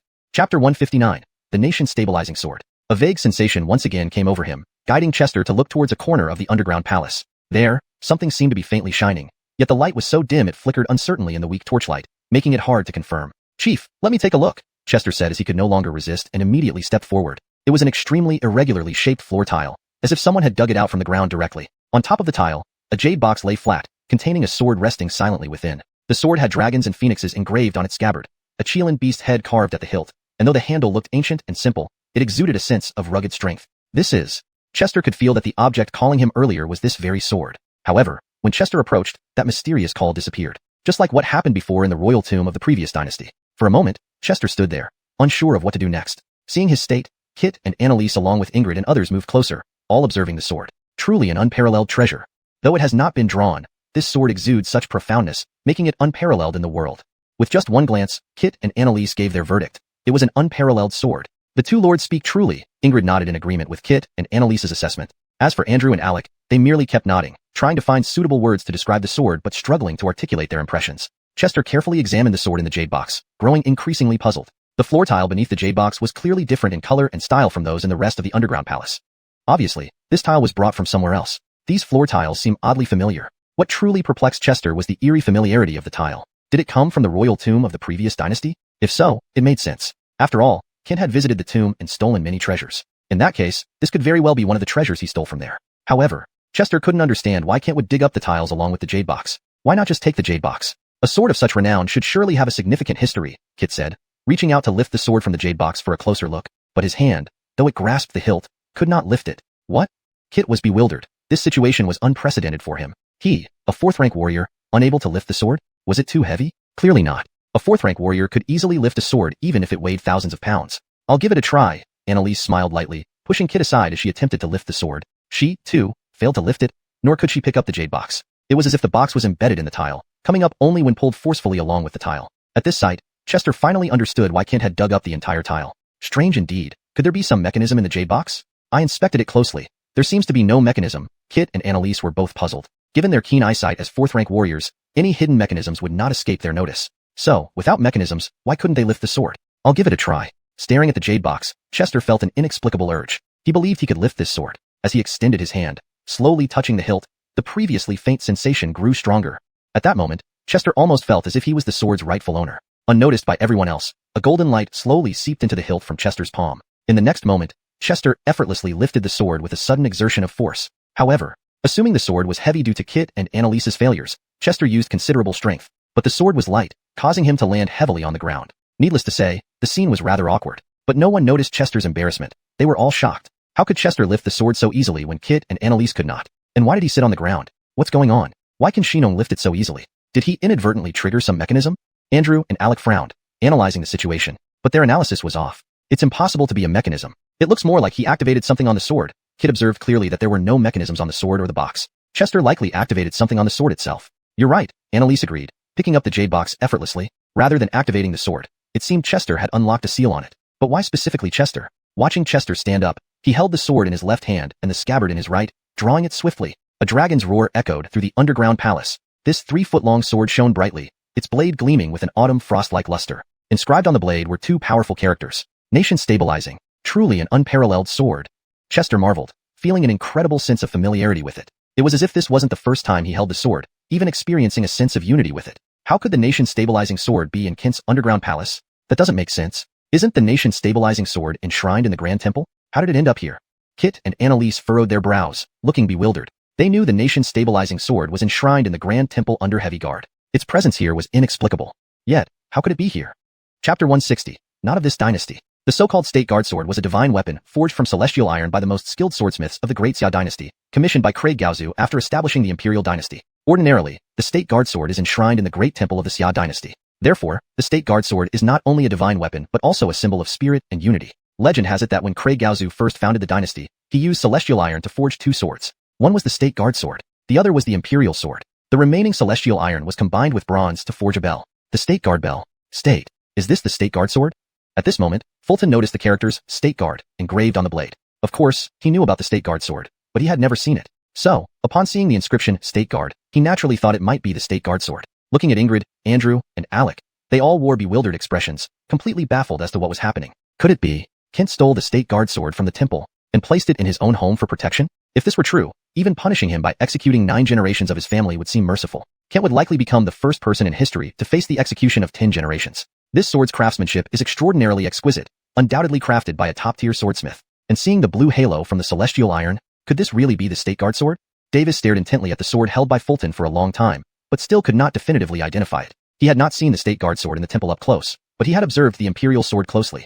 Both were made from celestial iron, which gives off a unique blue glow distinct from ordinary iron. And now, the sword in Fulton's hand was giving off the same blue glow. It's simple. We can test the sharpness of the sword, Lillian quickly reacted, proposing a method to verify its authenticity. If this were the State Guard sword, it should easily cut through steel like mud, being a divine sword. Moreover, since Fulton had once wielded the imperial sword, any similarity between the two would be immediately apparent. Hearing this, Fulton nodded and then looked at Andrew, saying, Andrew, draw the sword. All right. Andrew nodded and drew the sword from its scabbard. He also wanted to see if this was indeed the State Guard sword. Huh. In the next moment, Fulton shouted loudly as he swung the sword down. This single strike produced a cold, piercing beam of light, illuminating the dark underground chamber. As expected, Andrew's fine steel sword was cleanly sliced into 2 halves. It was perfectly split, as if cutting through tofu. A sword this sharp must be made of celestial iron without a doubt. This, really is the State Guard sword? Andrew stared blankly at the neatly severed halves of his sword, where the edges shone with perfect precision. It seems this matter must be reported to the Imperial Sword Office. Let's go back to the office together. Seeing this, both Davis and Lillian were quite shocked. Okay. Fulton nodded, and returned the sword to its scabbard. With that single stroke, he felt something strange. Although this sword was sharp, it was different from the Imperial sword. They were not made from the same material. Even if it were celestial iron, it certainly wasn't the same kind of celestial iron. Then, everyone, carrying their doubts, returned to the Imperial sword office. As for whether this sword in Fulton's possession was truly the state guard sword, they would have to wait for Daniel's judgment. On the way, they tried several times to draw the sword, but despite being able to hold it, they couldn't pull it out of its scabbard. It had nothing to do with strength. It seemed as though there was some kind of sealing technique on the blade itself. Except for Fulton, no one else could draw the sword. Eventually, they returned to the Imperial sword office. Perhaps due to their urgency, they didn't wait for Abdur to announce their arrival but hurriedly climbed the stairs themselves. Pushing open the door, Daniel was drinking tea. Seeing them, Daniel remained calm and asked, "What happened?" Lillian stepped forward first, saluting, "Sir, we discovered an underground chamber in Graham's residence, filled with treasures including a sword we would like you to examine." Daniel nodded and asked, "What kind of sword?" "This sword is peculiar, seemingly having some mechanism. Among us, only Fulton can draw it from its scabbard. Most strangely, it bears the inscription State Guard, and appears to be made of celestial iron." Lillian briefly recounted the discovery of the State Guard sword in the underground chamber to Daniel. Upon hearing this, Daniel's brows furrowed slightly, then he said, "Is that so? Bring it over and let me see." Fulton then approached, slowly drawing the State Guard sword from its sheath for Daniel to examine clearly. "This sword," Daniel murmured, lightly waving his hand, causing the sword to float out of Fulton's grasp and towards him. Strangely, while none of them could control the State Guard sword, Daniel could manipulate it. He examined the sword thoroughly, his frown deepening before finally easing. "Intriguing," Daniel muttered, almost as if talking to himself, or perhaps to the Imperial sword on his waist. "What's your opinion, sir?" Lillian asked anxiously. "This is indeed the State Guard sword," Daniel confirmed with a nod. "It really is the State Guard sword? Kent stole it?" Stealing the State Guard sword is an act that shakes the very foundations of the nation. Executing 9 generations of his family wouldn't be enough to punish him. Hearing this, Davis and Lillian became agitated. "Don't jump to conclusions." Seeing their reactions, Daniel waved a hand, smiling calmly. "This is not our dynasty's State Guard sword." "Ah. What do you mean, sir?" "Not ours. Could it be from a previous dynasty?" Everyone was stunned by Daniel's words. This was the State Guard sword, but not of this dynasty. How could this be understood? Seeing their confusion, Daniel nodded and smiled. "You understand correctly. This is the State Guard sword from a previous dynasty. So, Kent stole it from a previous dynasty's royal tomb? At present, that's the only plausible explanation." Hearing Daniel's words, everyone finally comprehended. Turns out, it was the State Guard sword of a previous dynasty. Still, even a previous dynasty's State Guard sword would have been forged by top-tier swordsmiths using celestial iron. It was still a divine weapon. "Sir, what should we do now? Should we report this?" Lillian asked Daniel. Daniel waved a hand and replied calmly, "No need. I'll personally discuss this with Bede. Since this sword has a connection with Fulton, it should remain in his possession." "Sir, are you serious?" Not just Fulton, but everyone present was shocked, without exception. Chapter 161. This sword is named Sci-fi. Although this sword was the national treasure of the previous dynasty, there was no doubt that it was a divine sword, an unparalleled divine sword. And now, Daniel actually said he would give this sword to Fulton to use. It goes without saying that even Todd and Annie felt a sour taste in their hearts, let alone the others. If one were to say who felt the most sour right now, it would have to be Andrew and Alec. They were as sour as if they had just bitten into lemons. Would Fulton be able to cut down 10 of me with the former dynasty's national treasure sword? Andrew not only felt sour, but also worried. Fulton was already powerful enough to defeat 3 of him with one strike. Now that he had a divine sword, would he be able to defeat 10 of him in one stroke? How humiliating. Fulton plus the national treasure divine sword makes my presence even less noticeable. Alec thought from another angle. His own presence was already low. Now staying beside Fulton, who radiated glory, made his presence almost non-existent. Now, with the addition of the national treasure divine sword, Alec feared he would literally disappear from human existence. Fulton looked at Daniel with an earnest expression, then pointed at himself and asked, "Muhammad, is this really okay?" To be honest, Fulton himself wasn't very confident about this decision. Hearing this, Daniel smiled and replied, "What other choice do we have? Only you can wield it now." This reason was sufficient. Seeing this, although everyone felt quite sour, they also understood. Clearly, this was Daniel favoring Fulton. What could they do? He was the successor of the Muhammad sword. Since that's the case, I thank you, Muhammad. With this realization, Fulton didn't hesitate further and bowed gratefully. But this sword can no longer be called the national treasure sword. Daniel then used 2 fingers to swipe across the sword, instantly erasing the engraved words, national treasure. Everyone was shocked by this action. Kidding? That was a divine sword made of extraterrestrial iron, and you erased the inscription on it just like that with your fingers? If this was done on a person, wouldn't it kill them instantly? But thinking about it, Daniel's action was quite reasonable. After all, the imperial temple of the Great Xia dynasty still enshrined a national treasure sword. If Fulton used a similarly named sword outside, it seemed like asking for death. Then Daniel looked at Fulton and smiled. "Since it's your sword now, name it." "Name it?" Upon hearing this, several names flashed through Fulton's mind, but he immediately rejected them. This was a peerless divine weapon, and its name had to match its stature. Honestly, Fulton already had an idea. Seeing Fulton's slightly anxious look, Daniel couldn't help but smile and said, "Take your time, think carefully." "I've already decided, Muhammad," Fulton spoke before Daniel finished. Daniel gestured for him to continue. "Go ahead. Do you remember when I told you that those who wield the sword should do so for the country, the people, and the whole world?" "Yes, I remember that." Hearing this, Daniel nodded and looked at Fulton with great anticipation. The phrase, worry before the worries of the world, enjoy after the joys of the world, had left a deep impression on Daniel, making him feel like he had found a kindred spirit. Now, seeing Fulton's intention, it was clear he wanted to extend this idea. Frankly, Daniel was very interested. At this moment, Fulton's thoughts were quite simple. He recalled the prosperous scene he saw on the Rainbow Bridge outside the city. Myriad lights illuminated households, and peace reigned over the four seas. People lived like this, and so did all beings. This was the meaning behind his wielding the sword. I now firmly believe that the purpose of my wielding the sword is for these myriad lights and the peace over the four seas. Fulton spoke with forceful conviction, expressing his feelings clearly. Daniel and everyone present were moved, feeling the power and significance in Fulton's words. Wielding the sword for the country was too vague. What Fulton was saying now was the true meaning. Wielding the sword for the people, for all beings, for the myriad lights, and for the peace over the four seas. Daniel smiled faintly and asked, so, what will you name this sword? Sci-fi. Fulton did not hesitate. Very good. Daniel nodded and gently touched the blade. Two powerful characters appeared. Sci-fi. From now on, this shall be your sword. Then Daniel smiled and handed the Sci-fi sword to Fulton. Sci-fi. Holding the Sci-fi sword, Fulton couldn't help but feel excited. Forged from extraterrestrial iron, this sword was beyond the realm of ordinary weapons.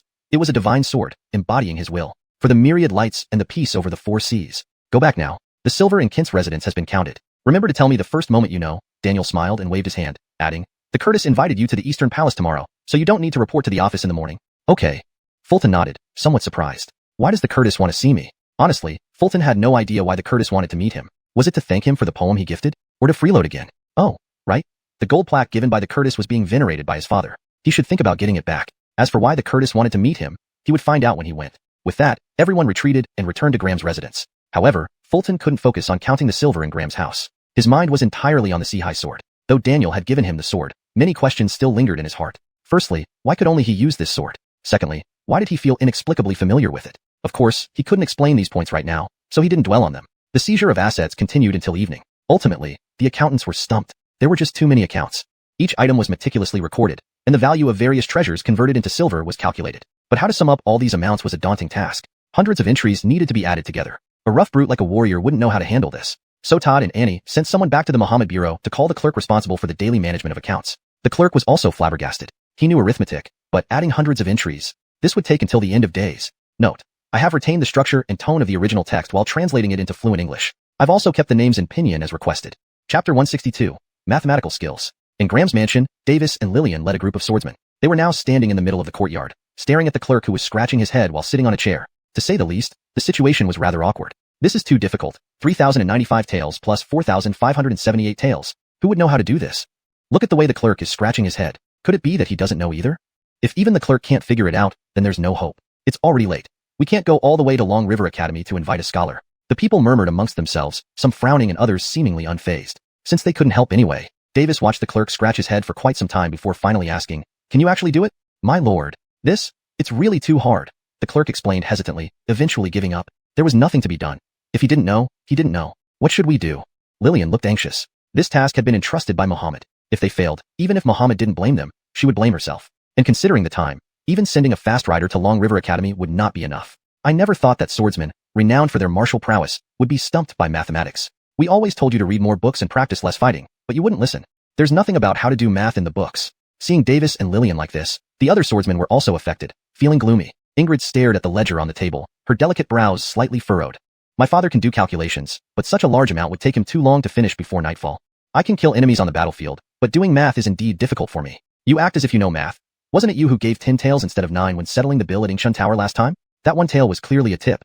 Andrew and Alec argued, though only verbally. Math was beyond them. Maybe I'll give it a try? Chester scratched his head, deciding to attempt it. Mainly, he wanted to finish early. He had to go to the palace tomorrow. Don't mess around, Shino. That's math, not poetry. Or chess. Andrew waved his hands, while Alec nodded beside him. Why do you assume I can't do math? Hearing this, Chester raised an eyebrow, challenging them. I'm not sure. Forget I said anything?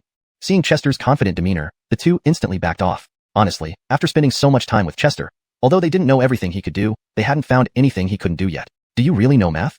Ingrid looked at Chester dubiously, not entirely believing it. While she knew Chester could write poetry and play chess, achieving the 9th rank in Confucian studies, math was another matter altogether. Even at Long River Academy, no great scholar dared claim mastery over math. She heard that the best mathematician at Long River Academy was Dean Justin. That's why she doubted him. I know a little bit, Chester said humbly. Addition was something he hadn't done since elementary school, so naturally, he might be rusty after all these years. Davis, this isn't a joke. If you don't know, just say so, and I'll send someone to Long River Academy to invite a scholar. Davis looked unconvinced. It wasn't distrust, just concern that a young person might bluff and waste valuable time. Relax, Lord Davis. While I only know a little math, it should be fine, Chester smiled, not explaining further. Seeing this, Lillian stopped Davis from saying more. Since that's the case, let him try. All right, but I have one request, Chester agreed. Say it, Lillian immediately replied without consulting Davis. Chester knows math? I've never heard of it. He's brilliant in poetry and chess. Knowing math isn't strange. But how did such a man end up a warrior? Many swordsmen were skeptical. Knowing poetry and chess didn't necessarily mean math skills. Ignoring the skepticism, Chester cupped his hands and bowed. My request is simple. Don't ask me any questions. Fine, Lillian agreed without hesitation, seeing it as a reasonable condition. Bring me paper and ink. Chester turned to Andrew and Alec, who understood and promptly brought the requested items. Chester sat down, and his gaze sharpened. Andrew, Alec, give me the numbers. Sure. With that, Chester wrote, 3,800, 4,076, 2,300, 10,176. Everyone stared at the figures on the paper, confused. What were these symbols? They had never seen Arabic numerals, but Chester had asked not to be disturbed, so no one asked. 10,176 tails. I've simply calculated 3 sums. Please verify if they are correct. Chester put down the pen and turned to the clerk. Huh. The clerk was dumbfounded. Verify if they were correct? Was it already done? It was impossible, too fast. Chapter 163. Wealth rivaling a nation. Not only did the clerk fail to react, but none of the people present could comprehend the situation. What on earth was happening? Fulton scribbled some incomprehensible symbols on paper, and then just like that, he got the answer? That was over 10,000 taels. Moreover, was this even writing? It looked more like drawing. Could it be that he had some expertise in painting too? Please check if my result is correct. If it's right, I'll proceed with the next calculation. Seeing the clerk frozen in place, Fulton urged him again. Yes, yes. The clerk finally snapped out of his daze and started calculating. True to his reputation as the clerk of the Mohammed Bureau, proficient in mathematics, he calculated the result within 15 minutes using all means possible. Well, what's the result? Lillian anxiously asked. 117 taels, more than 10,000. Sir Sun's calculations are correct. To be honest, when the clerk saw his own results, he found it hard to believe. While he spent 15 minutes calculating the result, Fulton only needed a few breaths. How could this be? He had never seen anyone calculate so quickly. This can't be. Fulton is actually right. The speed is incredible. Only took him 2 breaths? I'm convinced. Is there anything he doesn't know? Seeing this, the assembled swordsmen were struck speechless with shock and admiration for Fulton. Their respect for him grew like the surging waters of the Dragon River, unstoppable. What method did you use? What are these symbols? Lillian, equally stunned, asked Fulton excitedly. She had seen scholars from the Dragon River Academy demonstrate their methods of calculation, but none were as fast as Fulton. Sir, do you remember my request earlier? My lord, please stick to martial ethics. Fulton raised an eyebrow. Fine, I won't ask. Hearing this, Lillian nodded, looking somewhat embarrassed. Continue. Seeing this, Fulton nodded in satisfaction, then turned to Andrew and Alec. Sure thing. Without hesitation, the two began reporting numbers to Fulton one after another. Honestly, they felt proud watching their friend display such prowess in front of everyone. Look, this is my brother. My brother knows math. It was just like saying, I have a friend. And that friend was someone like Fulton, capable in everything, a master of everything. Who would have thought he knew arithmetic too? Is there anything he can't do? Since he's so capable, why was he only a minor constable before? Ingrid blinked her beautiful eyes at Fulton, her expression complex, part admiration, part confusion. As for the method Fulton used for his calculations, it was merely simple addition from his past life. This didn't mean Fulton was particularly adept at it.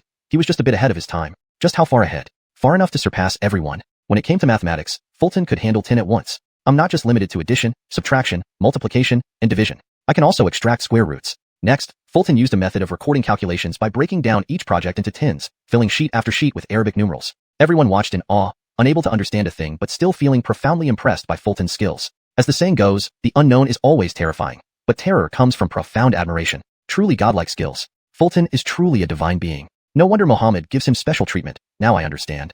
Jian and Lillian were utterly shocked, finally comprehending why Daniel favored Fulton. Honestly, when Daniel gave Fulton the state sword from the previous dynasty, they both felt a twinge of envy.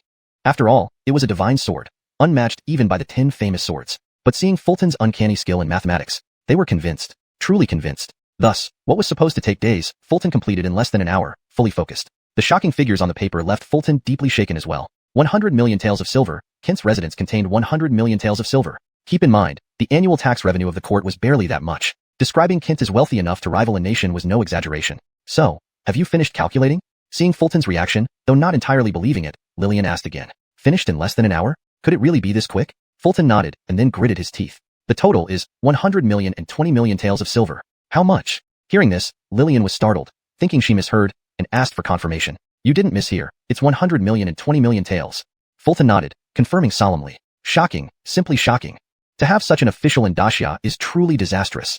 Hearing the confirmed figure, Jian and Lillian furrowed their brows tightly. Perhaps overwhelmed with anger, the imposing aura of a 4th-rank warrior spread across the courtyard, pressing down heavily on everyone. Fulton even felt like carrying a large rock on his shoulders. As for the others, they were even worse off. Some of the swordsmen swayed, ready to collapse any moment. The pressure lasted a few moments before slowly dissipating. Only then did the swordsman grasp the enormity of the figure Fulton mentioned. 100 million and 20 million taels. Too excessive. What does Kent need so much money for? Can he even spend it all?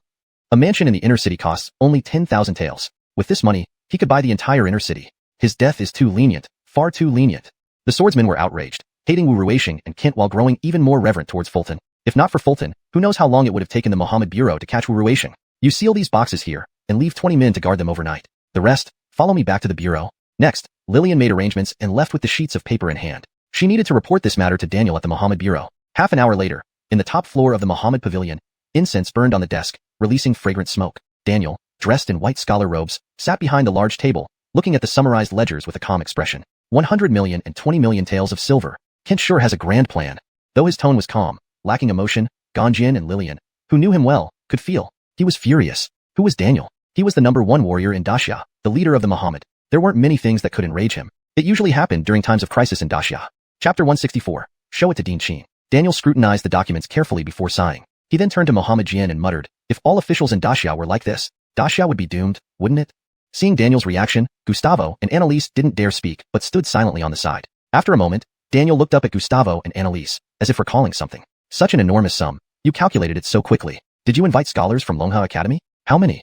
This was exactly what Daniel was thinking about. Such a massive figure would surely be extremely complicated to compute, and for Gustavo and Annalise to have reported back before nightfall, they must have invited scholars skilled in mathematics. There weren't any experts in mathematics in the Mohammed Bureau. Moreover, Daniel was certain they must have engaged more than one person. Even the adept Dean Justin would find it challenging to do it alone. Of course, they couldn't have engaged Justin anyway. In summary, Daniel was convinced that no single person could have computed such figures. Mohammed, Chester did these calculations. Gustavo scratched his head, somewhat embarrassed. Just him, Annalise added. What? Hearing this, Daniel's eyebrows noticeably raised. The normally composed Daniel, who had remained calm even when witnessing the staggering wealth of Kent's residence, now his eyebrows were raised in surprise. It was understandable. Daniel had already assumed that such a massive computation, even for several renowned scholars working simultaneously and consolidating results, would take this short amount of time. Yet now Annalise claimed all this was done by Chester alone? What truly amazed Daniel wasn't just that Chester knew how to calculate, but that he completed such a huge calculation entirely on his own. And in such a short period of time. Mohammed, you weren't there? Annalise then described the process of Chester's calculations to Daniel. One person with one pen, Andrew and Alec, called out the numbers which Chester then recorded on paper. To be honest, recording those numbers took an extraordinary amount of time, even more than the time it took Chester to do the actual calculations. As Daniel listened to Annalise, he nodded approvingly. When Annalise mentioned that Chester used strange symbols on the paper, Daniel couldn't help but interrupt. Interesting. What kind of strange symbols are these? Like this, said Annalise, giving a look to Gustavo, who laid out a sheet of Xian paper on the table. Daniel murmured, then his attention was drawn to the content written on the Xian paper. All addition formulas, 10 per group, summarized and continuously added. This method allowed Chester to complete such vast computations in such a short time. However, Daniel couldn't understand it. He didn't recognize Arabic numerals. Likely, throughout the entire world, perhaps not a single soul recognized Arabic numerals. Watching, Daniel's brow furrowed. I'm finding it increasingly difficult to understand him. What about you? Daniel pondered aloud. Gustavo and Annalise remained silent. They both knew Daniel wasn't talking to them. Then, stroking Mohammed Jian, Daniel nodded as if receiving a response from the sword. Mohammed, your condition is worsening. Seeing this, Gustavo and Annalise couldn't help but think sarcastically. They were used to Daniel often speaking to Mohammed Jian, but getting responses from it was new. A moment later, Daniel asked Gustavo and Annalise, did Chester say what these writings mean? He specifically set a condition beforehand. No questions, replied Annalise, shaking his head. So he had such a request. Interesting, Daniel chuckled faintly. Seeing Daniel's curiosity, Annalise suggested, Mohammed, should we call Chester here to ask? He might still be at the office. No need, if he doesn't want to say, let it be. Daniel waved his hand and then handed over the paper on the desk, saying, send this to Dean Qin at Longha Academy for his review. All right, Annalise nodded, thinking Mohammed indeed had a brilliant plan. Not asking directly but sending it to Justin through someone else. Once Justin saw it, he, proficient in mathematics, would surely inquire from Chester. Then, Daniel could ask Justin indirectly, resolving matters without opening his mouth. Clever, truly clever. Chester left the inner city before curfew and rode towards the Sun residence. Actually, even with curfew, he could still exit since being a sword wielder was part of his duty patrolling the inner city at night. Upon returning home, his family was sitting in the courtyard admiring the moon, with Father Bram and second brother son Enrique enjoying some wine. Indeed, life felt rather leisurely. Seeing Chester return, Father Bram put down his cup and smiled. Standing up, elder brother has returned. Has the raid finished? Earlier that morning, Chester had sent word saying he would participate in the raid on Graham's residence today, thus wouldn't be home for dinner until late. All done. Went smoothly, replied Chester, nodding, with a hint of fatigue in his expression. After all, he had performed extensive additions of enormous sums today, enough to fill several volumes of summer homework, quite taxing on the brain. How much wealth did Kent's residence have? Millions or tens of millions? Younger brother Arnie stood up, offering Chester a cup of wine. Clearly, he was quite interested in Kent's wealth. The scholars at the academy had also inquired. If he got first-hand information from his elder brother, he could shine in front of the scholars. Hearing this, Chester slowly shook his head. Your guess is too low. Too low?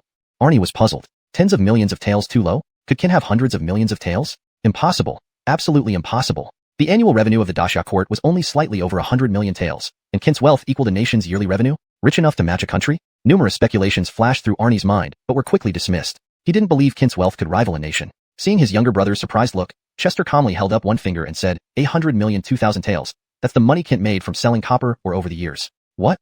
So much? Everyone was stunned at Chester's revelation. 100 million 2,000 taels. It was a colossal sum, beyond astronomical. Chapter 165. The Sun family has another heirloom.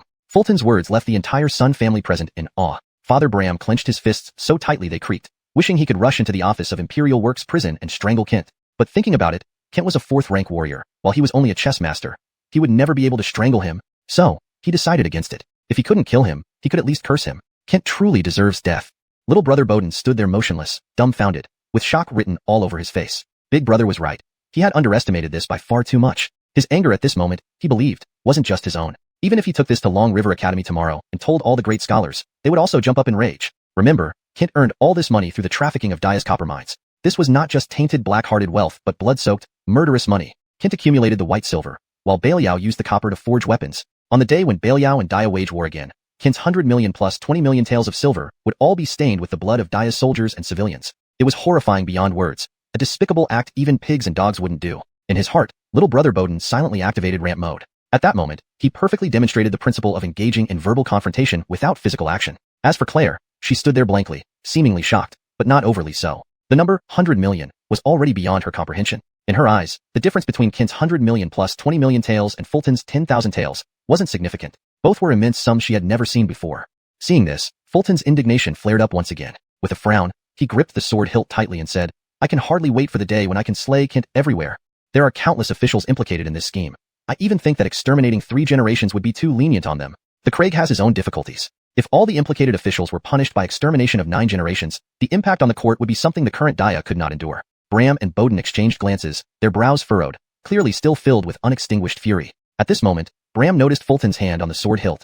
More accurately, he focused on the sword hilt itself. Following the hilt downwards, he saw the scabbard. Being a warrior, Bram couldn't help but be fascinated by fine weaponry. Though he specialized in spear use, he had some knowledge of swords. Just from the hilt and scabbard alone, he could tell that Fulton's sword was an unparalleled treasure. Surprised, Bram asked, Did you change your sword, eldest brother? He remembered clearly that Fulton previously wore the standard-issue fine steel sword from the office of Imperial Works, which, though not a treasured blade, was very sharp. Compared to this one, however, it paled in comparison. This was found in Kent's residence, and given to me by Mohammed. Fulton didn't hide this fact. However, he didn't mention that this was the former dynasty's nation-protecting sword. Since Daniel erased the nation-protecting inscription on its blade, he wanted fewer people to know about it. Hence, Fulton remained silent. After all, it now bore the name 4 Seas. Upon hearing that this was Daniel's gift, Bram excitedly asked, Can father see it? Fulton nodded and drew the sword from its scabbard. Immediately, a clear dragon cry split the night sky. It was the sound of the sword ringing out. The 4 Seas sword had an ancient and weighty body that gleamed under the moonlight. Especially along the edge, the faint blue glow mesmerized everyone. This? Bram stared wide-eyed, as if admiring the most exquisite treasure in the world. What a magnificent sword! Little brother Bowden, although not deeply versed in swords, couldn't help but exclaim. The 4 Seas sword was the type that could make even someone who knew nothing about swords exclaim at first sight. Named 4 Seas, this sword should protect countless households and bring peace to all 4 Seas, Fulton said, holding the sword at an angle to reflect the moonlight, making it shimmer brilliantly. The robust 4 Seas characters cast numerous light halos under the moon, creating an incredibly deep and profound atmosphere. Seeing this, Bram was shocked yet again, snapping out of his earlier surprise. This is truly a divine sword. His excitement made his hands tremble involuntarily. Father, aren't you about to say this is another heirloom of our Sun family? Don't you think we have enough heirlooms now? Seeing his father's excitement, Fulton couldn't help but mock inwardly. All those treasures he had received were already enshrined by his father. If the 4 Seas sword was also enshrined, he would be fighting barehanded next time. Eldest son, this is indeed an heirloom of our Sun family. True to expectation, Bram immediately declared it as such. Father, please don't enshrine this. By the way, give me back the gold medal awarded by the Curtis. I need to enter the palace tomorrow, Fulton replied, helpless. Hearing this, Bram became excited again. Entering the palace? Did the Curtis call you? Yes, he asked me to come in, saying he needs me for something, Fulton responded, suspecting the Curtis might want more free poems. This is a big deal. Father will go fetch the gold medal right away. Bram nodded, turning around to run towards the small house in the rear courtyard where the Sun family ancestral tablets, imperial edicts, and gold medals were enshrined. Little brother Bowden frowned again, pondering something. Brother, how did you manage to tally such a huge amount within a day? Could there be a mathematical genius at the Office of Imperial Works? You're right, there is a mathematical genius at the Office of Imperial Works, Fulton nodded, no longer concealing the truth. Unveiling it, I am that expert. Though Fulton admitted this quite obviously, little brother Bowden didn't believe it. To him, such an enormous quantity couldn't be calculated by one person proficient in mathematics in just one day. It must have been many people, possibly from the Ministry of Revenue or great scholars from the Academy. Thinking this, Bowden murmured, that doesn't make sense. How could one person calculate such an amount? You must have invited experts from the Ministry of Revenue or the Academy. Hearing this, Fulton laughed awkwardly, shaking his head. Neither from the Ministry nor the Academy. This was calculated by your big brother. Stop joking, big brother. When did you learn math?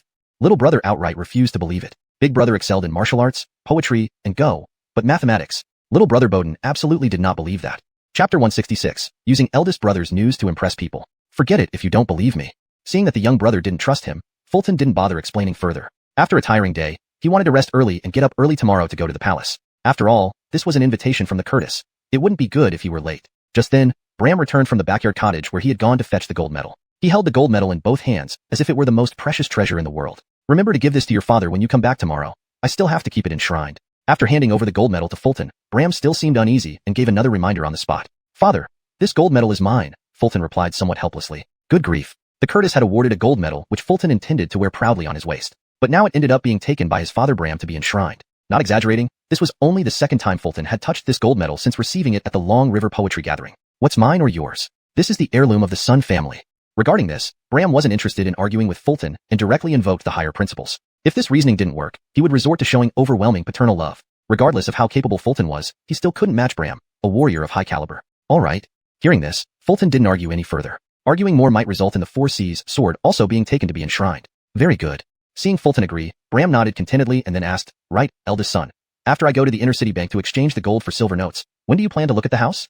Hearing this, Fulton thought for a moment and replied, then let's make it the day after tomorrow. I've got nothing much to do these few days. Fine. Bram nodded in agreement. Upon hearing their conversation, Claire suddenly interjected from the side. No, master. Looking at houses can wait. We can go later. Her expression looked extremely anxious. Why later? Bram didn't understand her concern. Isn't buying a house better done sooner? The sooner they moved into the inner city, the sooner they could enjoy it, right? Oh, for Bram's question, Claire clearly didn't want to answer. In her mind, Bram should have figured this out. But here he was. This straight-talking man of hers. You steal straight man. Following you has been sheer blindness. Tell me why. Seeing Claire's state, Bram grew increasingly impatient. Witnessing this scene, Fulton couldn't hold back and said, Father, Claire wants to wait until new clothes are made before going to look at houses in the inner city. He guessed correctly that this was exactly what Claire meant. Wearing new clothes to buy a house in the inner city would look more dignified, wouldn't it? Most importantly, the new clothes were made from cloud brocade from the palace, instantly making them look like high-ranking officials. Undoubtedly, Claire and Bridget had been incredibly busy making new clothes for the whole family, working day and night, their fingertips calloused from sewing. Given this, one could understand Claire's reasoning. Looking at Bram, he still had a puzzled expression. Why do we have to wear new clothes to buy a house? Although Fulton had already made it clear, Bram, the steel straight man, apparently couldn't understand. He wasn't just a steel straight man but a titanium alloy one. Seeing this, Claire remained silent, just shooting him a glare. Fulton was speechless. Father, hurry up and get ready for bed. I need to rest too because I'll be heading to the palace early tomorrow. There was no explaining it to a steel straight man who held a low official rank and salary. How did he even manage to take Claire as a concubine years ago? Fulton couldn't quite figure it out. Why don't you tell me? How am I supposed to know otherwise? Seeing everyone's reactions, Bram shrugged, looking innocent. The next morning, Fulton set off towards the imperial city holding the gold medal. Since he was entering the palace, he didn't carry his sword. Consequently, Father Bram took over the responsibility of safeguarding the Four Seas sword. Father, remember to return it to me when I get back from the palace. Before leaving, Fulton repeatedly instructed, fearing that upon his return, the Four Seas sword might end up in the Sun family's ancestral hall. Don't worry, I'll oil the sword for you. Such a divine sword needs sunlight exposure to remain sharp, Bram said earnestly. Sunlight exposure? Father, are you taking advantage of my limited knowledge? Fulton didn't believe it. A sword needing sunlight exposure, too unscientific? Then, Fulton rode off towards the imperial city, clip-clop. Younger brother Arnie also rose early that day. He planned to return to Long River Academy to study and bring the explosive news about Graham's mansion being confiscated for 210 million taels of silver. He believed that with this first-hand information, he would surely become the coolest kid at Long River Academy. The satisfaction of impressing people was irresistible to anyone. Thinking of this, Arnie lashed the horse a few extra times with his whip, and the speed picked up. A journey that usually took 2 hours took only 1.5. Tying the panting horse at the academy gate, Arnie eagerly walked inside, heading straight for the Jian Chess Institute. He intended to first inform his teacher Elmer of the news and then impress his fellow students. However, he soon realized that teacher Elmer wasn't at the Chess Institute. Teacher not here today? Seeing a junior student passing by, Arnie immediately asked, Teacher was called to the dean's office early this morning. I'm not sure why, but he seemed very urgent. Upon hearing this, Arnie frowned slightly but didn't hesitate, setting off towards the dean's residence. No matter the obstacles, he had to find his teacher today. Even more so, Arnie felt excited. This explosive news would surely earn him admiration from many scholars. Soon, Arnie arrived at Dean Justin's Lin Yun Pavilion. Upon entering, he saw the dean and 7 senior scholars gathered around a table covered with dozens of sheets of paper, seemingly studying something. Teacher, I'm here. Arnie maintained proper etiquette despite his eagerness, greeting his teacher first before entering. Emerson, come in. Elmer lifted his head reluctantly, shifting his gaze from the papers to Arnie. With the teacher's permission, Arnie couldn't suppress a smile, though he quickly hid it. Great. Time to impress everyone. Chapter 167. The eldest brother steals the show. Arnie stepped into the room, his heart pounding with excitement. The thought of Dean Jian and the senior scholars' shock and anger upon hearing the astonishing figures made him feel a strange sense of satisfaction. As they say, the joy of standing out in front of everyone is something no one can resist. With this thought, Arnie eagerly announced, Master, my eldest brother returned from Graham's mansion last night and has already told me the total sum of the confiscated wealth. As he spoke, Arnie could already imagine the scene that would unfold. Master Elmer would rush over, grab his shoulders, and ask excitedly, what's the sum? Tell me fast. Yeah. In reality, however, Elmer merely nodded, never taking his eyes off the paper on the desk. His calmness was almost eerie. Huh? This isn't right. Seeing this, Arnie looked bewildered. Why wasn't it going as he expected? He tried again. Master, the wealth from Graham's mansion, converted into silver, amounts to 120 million taels.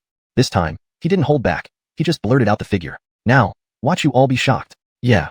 Elmer remained eerily calm. What? Why are you so calm?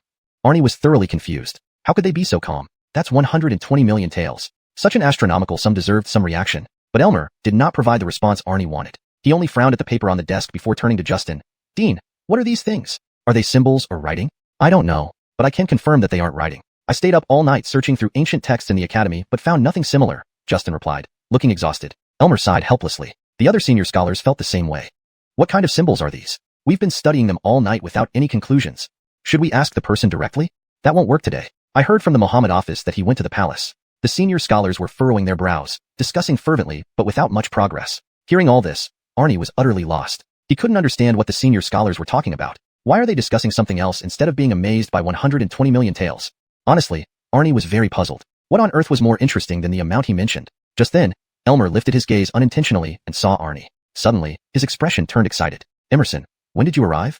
It seemed like Elmer hadn't noticed Arnie at all. Master, are you serious? You were just talking to me? Arnie was stunned. What was going on? His master had clearly acknowledged him earlier. Why act like he just arrived? In truth, Elmer had been so engrossed in studying the papers that he'd entered a state of deep concentration. He hadn't remembered speaking to Arnie. His current excitement stemmed from Fulton. These papers on the table were the ones Daniel sent last night. Calculations done by Fulton. Daniel informed Dean Justin that Fulton had calculated the astronomical sum of 120 million taels in just an hour. Dean Justin was astounded and immediately summoned the 7 senior scholars. They studied the papers all night but still couldn't make sense of them. Emerson, come take a look. Do you recognize these symbols? Since you're Fulton's younger brother, he must have shown you these at home, right? Not just Elmer, but the other scholars also gestured for Arnie to come closer. They hoped that as Fulton's younger brother, he might recognize the symbols. Big brother? Symbols? What's happening? Confused, Arnie approached the table. Upon seeing the Arabic numerals densely written on the paper, he became even more bewildered. What are these? Never seen them before. Seeing Arnie's astonished face, Elmer asked, Emerson, you've never seen your brother write these symbols? Never. What are they?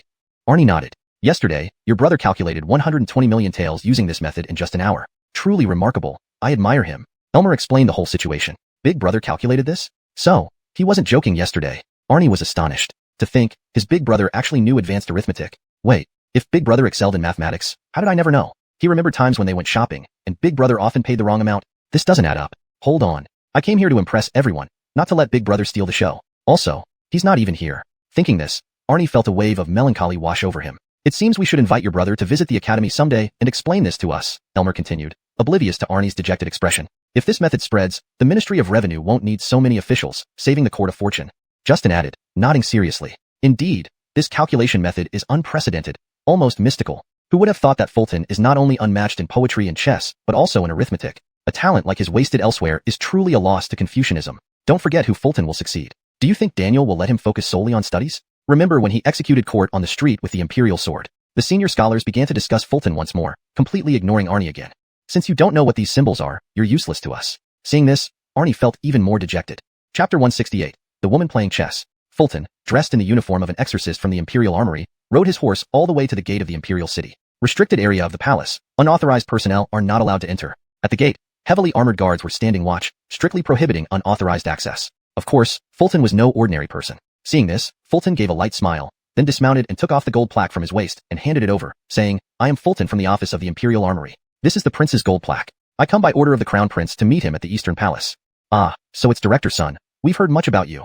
Upon hearing this, the guard first greeted Fulton with clasped hands before taking the gold plaque to inspect it. Recently, Fulton had become quite famous, so it was hard for the guard not to know his name. The guard then began checking the gold plaque that Fulton had handed over. After confirming its authenticity, he said, "Please follow me, Director Sunday." The Imperial City was vast, and Fulton's gold plaque only granted him access within the Eastern Palace area. To prevent him from getting lost, the guard still had to escort him. Following the guard into the Imperial City, Fulton felt as if he were seeing everything for the first time. This was his first visit to the Imperial City, and everything was new and exciting. The Curtis's residence, the Eastern Palace, was located on the eastern side of the Imperial City. Under the guard's guidance, they quickly arrived. After notifying the eunuch of the Eastern Palace, the guard stepped back. An elderly eunuch of the Eastern Palace, looking considerably aged yet with exceptionally smooth skin, especially around his philtrum and chin. Indeed, eunuchs did not grow beards. Indeed, eunuchs really don't grow beards. To be honest, besides the gauge who came to announce rewards from Aquila, this was Fulton's first close-up view of a eunuch. He couldn't help but take a few extra glances. But these few extra glances made the old eunuch feel extremely uncomfortable. He thought Fulton might have some ulterior motives. Soon, the old eunuch led Fulton to a pavilion and said, "Director son, please wait here for a moment." The Curtis went to pay respects to the Empress. He should return in about 2/4 of an hour. "I understand." Fulton nodded and sat down in the pavilion. Seeing this, the old eunuch also withdrew. Eunuchs of the Eastern Palace were very busy. Fulton did not mind this. With nothing else to do, he began to look around. He saw the woman sitting alone in a nearby pavilion, playing chess against herself. Seeing this, Fulton could not help but take a few extra looks. The woman was incredibly beautiful, her appearance unmatched. Her skin was fairer than snow, her black hair flowed like a waterfall, her eyebrows resembled willow leaves, her eyes sparkled like stars, her nose was straight, and her lips full. Her features were perfectly harmonized. Though she wore luxurious clothing and ornate golden hairpins, it did not appear overly extravagant. Her beauty and grace effortlessly complemented her attire. She was truly breathtakingly beautiful. In both his past and present life, Fulton had never seen such beauty. Without hesitation, Fulton approached the pavilion. Although he knew this woman was of noble status, being in the Eastern Palace playing chess, she must be a princess. Everyone knew Aquila was not short of daughters. Despite the significant difference in status between them, as the successor of the Imperial Sword, Fulton might still marry a princess someday after gaining more titles and ranks. He was thinking too far ahead. "Miss, are you playing 5 in a row?" Fulton approached to strike up a conversation, but he suddenly realized the game she was playing was indeed 5 in a row. Hearing Fulton's words, the woman slowly lifted her head, her eyes sparkling like autumn water. "Who are you?" Her voice was melodious, like the tinkling of a silver bell. Honestly, she was very puzzled. Unless invited by the Craig or the Curtis, there should be no men in the Eastern Palace. Of course, eunuchs were exceptions. Hearing her question, Fulton nodded and smiled, saying, "My name is Fulton, and I am an exorcist from the office of the Imperial Armory." "You are Fulton?" The woman raised an elegant eyebrow, clearly surprised. Seeing her surprised expression, Fulton felt a great sense of satisfaction. Yes, he was the universally adored Fulton, the exorcist loved by all. "It's me," Fulton replied calmly, though internally he was bursting with pride. "I admire General Sun drinks wine very much." The woman nodded and smiled. Thank you, Fulton politely responded with clasped hands. "What brings Director Sun to the Eastern Palace today?" the woman asked. "I was invited by the Curtis to attend a meeting, but he has gone to pay respects to the Empress and will be returning soon." Fulton did not hide this fact. Upon hearing this, the woman raised her eyebrows again and suggested, "Boredom sets in easily. Would you like to play a couple of games of chess, Director Sun?" "Sure," Fulton agreed without hesitation. Since it was 5 in a row, he was invincible in this domain. He would never lose. "The 5 in a row you invented is very interesting. It looks simple, but when studied carefully, it contains complexities not inferior to Go." The woman delicately picked up a black piece with her slender fingers and placed it on the board. "Thank you," Fulton modestly replied and placed a white piece on the board. To be honest, Fulton was quite surprised that his invention of 5 in a row had spread to the palace. An unintentional act at the time had now made a huge impact. Matthias had told him that after promoting 5 in a row, the number of children enrolled at the Mystic Chess Academy had increased by 50% compared to previous years. Of course, this success also owed much to Elmer's extensive promotion efforts, but the biggest contribution was from 5 in a row itself. The woman played excellent 5 in a row, but she had no choice but to admit defeat against Fulton's skill. 5 connected pieces, 1 game over. "Indeed, Director Sunday. Your chess skills might even surpass Ignatius from the Dragon River Academy." The woman conceded without panic after losing. "Too kind. I only know 5 in a row. I'm nowhere near Ignatius's level in Go or Chinese chess." Fulton's words were both humble and proud. His implication was clear. Ignatius couldn't beat him in 5 in a row. Hearing Fulton's words, the woman laughed musically, her laughter ringing like a silver bell. Then, she smiled, "Let's play another round." Though Fulton was unbeatable in 5 in a row, he did not want to make the game experience too poor for his opponent. Thus, with precise control, they enjoyed several rounds of chess. The woman lost more often than won, but not without winning at least a few times. Most of the time, Fulton guided her play, maintaining a teaching mindset during their games.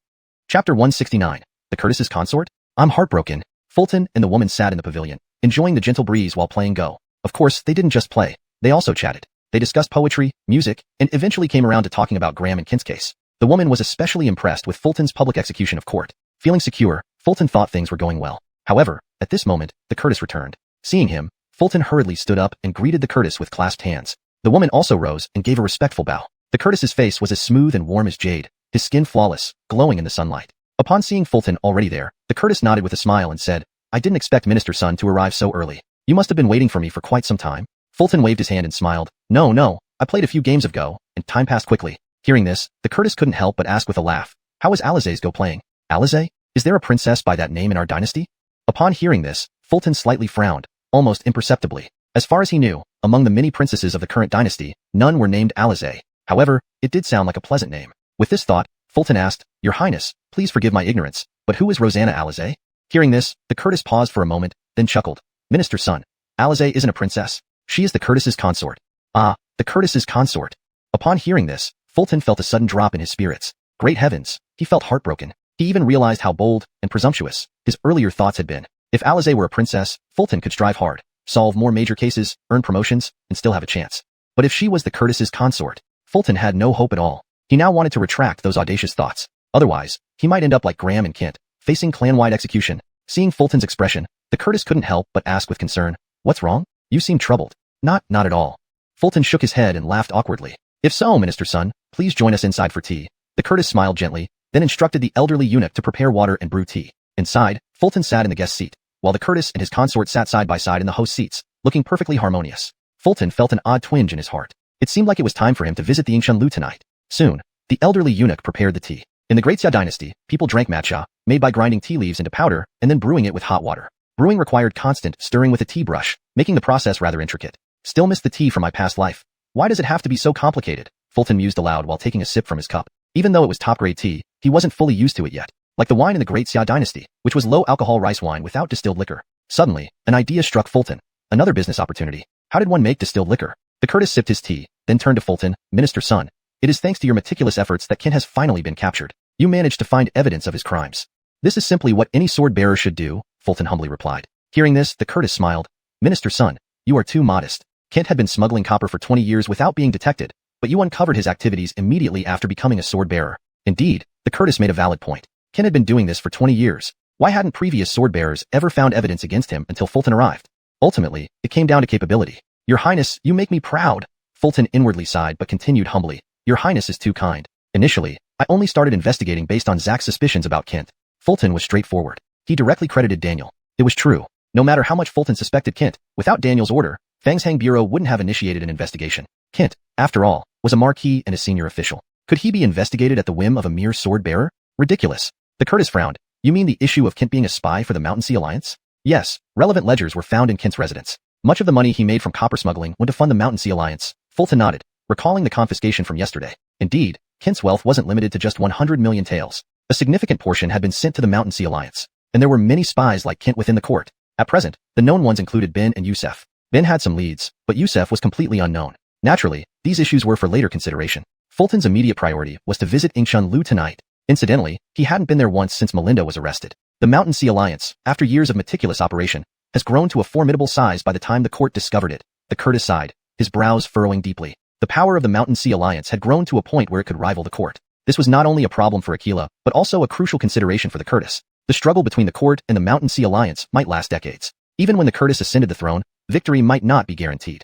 The Curtis is right, Fulton agreed but didn't offer much evaluation. These weren't matters for a simple sword-bearer like him to influence. But if he were to oppose the Mountain Sea Alliance, he would be highly motivated. After all, at this point, Fulton was at odds with the Mountain Sea Alliance, a mortal enemy. He had no choice but to fight them to the bitter end. "Let's not talk about such unpleasant matters. Let's enjoy our tea." Agreed. Then, the Curtis gave a wry smile, lifted his teacup, and blew on it. Fulton nodded and took a sip as well. He knew well that after casual conversation, it would likely lead to the Curtis asking for recent works or achievements. Chapter 170, Drought in Qingzhou. The three of them soon finished their tea. The Curtis slowly put down his teacup and then looked at Fulton with a smile. "Sir Sun, would you like to play a few rounds of chess? 5 in a row?" Fulton asked cautiously. Hearing this, the Curtis thought Fulton was unwilling to play 5 in a row and immediately changed his offer. "If Sir Sun is not interested, we can play Go." Let's stick to 5 in a row," Fulton quickly agreed. He couldn't play Go. It would give him away. "Good," the Curtis smiled. Actually, today the Curtis invited Fulton to the Eastern Palace not just to ask for chess guidance, but also to inquire if he had any new poetry recently. Of course, that wasn't the main reason. His true purpose was to discuss something important with Fulton. Next, the two sat opposite each other by the chessboard, while the Curtis sat beside the Curtis. She smiled gently as she watched them play, without saying a word. After playing several rounds with Fulton, she already knew how strong he was. He was unfathomable. If Fulton hadn't deliberately let up, she wouldn't have won even one round. As for the Curtis, his skill level was similar to hers, so it was unlikely he could beat Fulton either. Just as the Curtis expected, the Curtis lost the first round quickly. Another round. The Curtis didn't seem to mind, still smiling. It was expected that he couldn't win against Fulton in 5 in a row. After all, Fulton invented the game, so it was natural that he would be more skilled. Then, as the Curtis picked up a piece, he asked, "Has Sir Sun composed any new masterpieces recently?" "Here it comes." The Curtis was about to freeload again. Fulton mentally complained but said, "I've been busy investigating cases lately and haven't had time for poetry. Frankly, since the poetry gathering, I haven't felt inspired." His answer was direct and honest. "No, not even a single poem. Inspiration doesn't come at will. It requires a spark," the Curtis responded calmly. After all, how could extraordinary works come easily? Even the most talented poets might produce only a few masterpieces in their lifetimes. "You speak truly, Your Highness," Fulton nodded in agreement. "Actually, this time I invited Sir Sun here because there's another matter I wish to entrust to you." The Curtis placed another piece and finally spoke about his real intention. "Please go on, Your Highness." Fulton immediately nodded. Given that it was the Curtis's request, no matter how difficult it might be, Fulton couldn't refuse. Then the Curtis frowned slightly, looking troubled as he said, "Have you heard about the drought in Qingzhou?" "I have," Fulton nodded. Qingzhou was the westernmost state of the Great Xia Empire, bordering Gao country to the west. Qingzhou was usually very dry, with sandy soil, and a few months without rain could easily lead to a severe drought. But droughts are natural disasters, part of the natural order, which human effort cannot prevent. This year, Qingzhou hadn't seen rain for 3 months, rivers had dried up, and the earth had cracked, so dry that crops couldn't even be planted. One could imagine that by autumn, Qingzhou would likely face a complete crop failure. At that point, famine could spread widely, leading to unimaginable horrors. However, the court would not stand idly by. Disaster relief was the most effective approach. If only we had sweet potatoes, Fulton thought, associating it with sweet potatoes. Sweet potatoes are drought-resistant and require little water to grow. If they had sweet potatoes, they could save millions of people in Qingzhou. At least they could survive this calamity. Unfortunately, Fulton hadn't found sweet potatoes yet. Clearly, finding sweet potatoes should be a priority. Wait, why did the Curtis tell me about the drought? Hasn't disaster relief already started? The court has begun relief efforts, but this is merely treating the symptoms. Many people will still starve by autumn. The Curtis looked distressed, tears welling up in his eyes. This reaction seemed somewhat inappropriate for a Curtis. As the heir to the throne, caring for the people was commendable, but excessive worry was unwise. Crying certainly wasn't fitting. "What does Your Highness need me to do?" Fulton was puzzled. Was he asking him to oversee disaster relief? That wasn't within the jurisdiction of the Board of Works. Besides, hadn't the court already started relief efforts? The relief grain was embezzled. My father was furious when he learned about it. My people have investigated, but found nothing. The Curtis's expression turned helpless. Indeed, the task he wanted to entrust to Fulton was related to this issue. Investigating the embezzlement of the relief grain was a test from Aquila for the Curtis. Though his position was secure, he didn't want to disappoint his father. Thus, he thought of Fulton. Given Fulton's investigative skills, he would surely uncover who embezzled the grain. "So, you want me to investigate this?" Fulton raised an eyebrow. Honestly, Fulton wasn't particularly interested in disaster relief, but embezzling relief grain was utterly intolerable. This wasn't just grain. It was the lives of the victims. "Yes, I believe Sir Sun can solve this case." The Curtis nodded sincerely. "When should I leave?"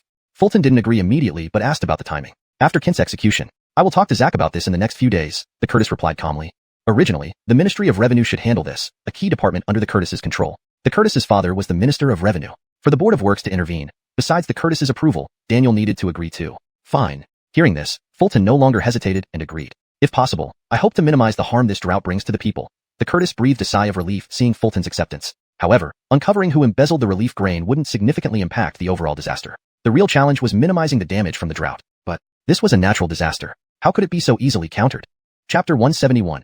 Exploited twice. As they conversed, another game of Go concluded as the pieces fell on the board. No surprise there. It was the Curtis who lost. But at this moment, the outcome on the board no longer mattered to him. He had achieved the purpose of his meeting with Chester. This was not just about Chester agreeing to investigate the case regarding disaster relief grain. There were deeper implications behind it. After handling this case, regardless of whether Chester wished for it or not, he would be seen by outsiders as part of the Curtis's faction. Then, the Curtis collected the pieces from the board and instinctively made another move. A new game began. This time to Qingzhou, the court will appoint an imperial envoy, Thatcher, the Deputy Minister of Revenue. "Mr. Sun, you will serve as the lead investigator accompanying the envoy." The Curtis spoke while making a move on the board, then glanced at Chester. "All right, I follow the Curtis's arrangements." Chester had no objections to this. After all, the Curtis was about to discuss this matter with Daniel soon. As long as Daniel agreed, whether Chester wanted to go or not, he would still have to head to Qingzhou. Satisfied, the Curtis nodded. Then, as if suddenly recalling something, he asked, "Oh yes, Mr. Sun, have you heard about the upcoming Northern Liao delegation arriving in the capital?" Chester frowned slightly upon hearing this. He hadn't heard about this, and no one had mentioned it to him before. However, given that it was a delegation from Northern Liao, especially coming to Daxia, the matters should not be trivial. Of course, These were issues beyond the concern of a mere enforcer like him. Thinking this, Chester shook his head. I am not aware of this. The Northern Liao is visiting, ostensibly to exchange resources with Daxia, but in reality, it's for a contest. What kind of contest? Hearing this, Chester's interest was piqued. What contest did Northern Liao want to hold with Daxia, and why specifically in the capital? The contest itself isn't important, it's just a pretext. The true intention of Northern Liao is likely to increase the annual tribute. The Curtis smiled wryly without explaining the specifics of the contest. That was the true aim of Northern Liao. In other words, if Northern Liao won the contest, they would have an excuse to demand an increase in the annual tribute, and Daxia would find it difficult to refuse. Increase the tribute? They certainly have high hopes. Chester couldn't help but frown. While Chester didn't oppose the tribute payments, if Northern Liao insisted on increasing them, it would cause trouble. If Northern Liao succeeded in getting more tribute, neighboring countries might perceive Daxia as weak and easy to bully. Countries like Gaogua to the west and Xiangwa to the south might start to act up. The condition proposed by Northern Liao is that each country sends their young elites to compete, which has troubled Bede. The Curtis continued, his brow creasing in thought. It was clear he had little confidence in the contest. Does Daxia lack talent? The young elites are all on Daxia's heavenly list, aren't they? Chester wasn't overly concerned. Daxia was vast and rich in talent. Talent was exactly what they didn't lack. On the martial arts world's heavenly list, every name was a celebrated figure. Among them were many outstanding young talents. The Curtis naturally knew about the heavenly list, but the Craig and the Northern Liao Craig agreed that the contestants must be officials from the court. In that case, soldiers can only come from the office of Imperial Manufactories. You wouldn't be asking me to participate, would you? Upon hearing this, Chester finally understood the intent behind the Curtis's earlier conversation. I intended to recommend you, Mr. Sunday. Among the young generation, you are undoubtedly one of the best. The Curtis smiled and nodded. But I'm only an 8th rank cultivator. To be honest, this made Chester somewhat less confident. Though he was only at the 8th rank, ordinary 7th rank warriors weren't even his match. And don't forget, Chester was also at the 9th rank in Confucian cultivation. There's no rush. The Northern Liao delegation arrives in 2 months. By then, your cultivation may improve dramatically. The Curtis chuckled, placing another piece on the board. Mr. Sun, you're in danger. Only now did Chester notice the critical situation on the board after being engrossed in the discussion about the contest. Fortunately, it wasn't entirely hopeless. As long as it wasn't a losing position, with Chester's go skills, he could still turn things around. Andreas, it's too early to say who will win. Chester placed a counterattack piece with a smile. Unsurprisingly, the Curtis still couldn't win this round. In the subsequent games, he failed to beat Chester in any of them. Time flew by, and it was already noon. After having lunch with Chester at the Eastern Palace, Chester prepared to leave. He had a lot to do in the next few days. After Kent's execution, he would have to travel to Qingzhou with the Imperial Envoy. Before that, he had much to accomplish. Visit Ingshun Tower, buy a house in the inner city, try to find sweet potatoes, and so on. Time might be tight. Reflecting on the visit, Chester had unwittingly agreed to 2 favors for the Curtis during their games, investigating the Qingzhou disaster relief case and competing against the Northern Liao delegation. Indeed, he had been exploited twice. Inside the Eastern Palace, watching Chester leave, the Curtis's eyes gleamed unusually. Seeing this, Consort Brenda beside him smiled faintly. You seem to have high hopes for Chester? He can wield a sword as an official and compose extraordinary poems. Such a genius is hard not to admire, the Curtis admitted frankly. His admiration for Chester was genuine. Consort Brenda sighed. Alas. Grasping her delicate hand, the Curtis displayed a hint of sorrow. I know. No need to remind me. Consort Brenda withdrew her hand, her expression neither pleased nor displeased. I have a premonition that when the Northern Liao delegation arrives in 2 months, it will mark the beginning of his rise to fame. The Curtis showed little reaction to her action, merely staring at Chester's departing back. I have the same feeling. With that, he turned away and left. Chapter 172, Preparing to buy a house. After leaving the Eastern Palace and returning to the inner city, Fulton did not return to the Muhammad office but turned directly towards Ingshun Tower. Under Elena's enthusiastic hospitality, Fulton spent a peaceful and delightful afternoon and evening. Although Fulton had captured the Madame Edna, this did not diminish his lofty image in Elena's heart at all. Moreover, after capturing Edna, Fulton carried out earth-shattering deeds, beheading Cord on the street with the Imperial sword and subsequently arresting Graham and Kent, who were due for public execution in a few days. To say it without exaggeration, Elena's admiration for Fulton was now at its peak. Thus, they spent the night engaged in an intense discussion about life. The next morning, when Fulton returned home feeling refreshed, his family had just finished breakfast. Gilda looked excitedly at a new garment under the sunlight. Her face beamed with happiness, and little Cui also smiled radiantly. Seeing Fulton return, Gilda gave him a rare, heartfelt smile and said, Big brother has come back. Come quickly and try on the new clothes. New clothes are ready? Hearing this from Gilda, Fulton finally understood why she and Adriel were so happy. It turned out that the new clothes were ready, made from Yunjin brocade awarded by Aquila. In fact, the emperor had bestowed 100 bolts of brocade fabric, enough to last the Sun family several decades without worrying about new clothes. At this moment, Father Bram emerged from the house wearing splendid new clothes. Without doubt, Gilda and Adriel were excellent seamstresses. The clothing fit well and looked very presentable, with perfect sizing. However, these luxurious Yunjin robes on Bram seemed somewhat out of place, making him look like a nouveau riche or a local tycoon. I feel something's off with these new clothes, Bram muttered, repeatedly raising and lowering his arms, finding himself uncomfortable. Not at all. This is such beautiful clothing. It's made from Yunjin, replied Gilda, shaking her head with satisfaction. For her, she never imagined she'd wear Yunjin-made clothes in her dreams. Not only did it require wealth, it symbolized status, as Yunjin couldn't be bought even if you had money. Really? I still feel strange, Father Bram responded skeptically. Seeing this, Fulton could not help but tease. Father, you look like a country tycoon in those clothes. Hearing this, Bram frowned, feigning displeasure. Little brat, daring to speak to your father like that. However, Bram was merely pretending. In reality, he couldn't be unhappy with Fulton, who had brought him much honor recently. Even among his peers in the Imperial Guard, many praised and envied Fulton for having such an accomplished son, unlike his own children who lacked talent and discipline. Fulton then asked with a smile, Father, are you going out later? Yes, I went to the bank in the inner city yesterday to exchange silver bills. We'll go to the real estate agent to look at some houses soon. Do you want to come along, big brother?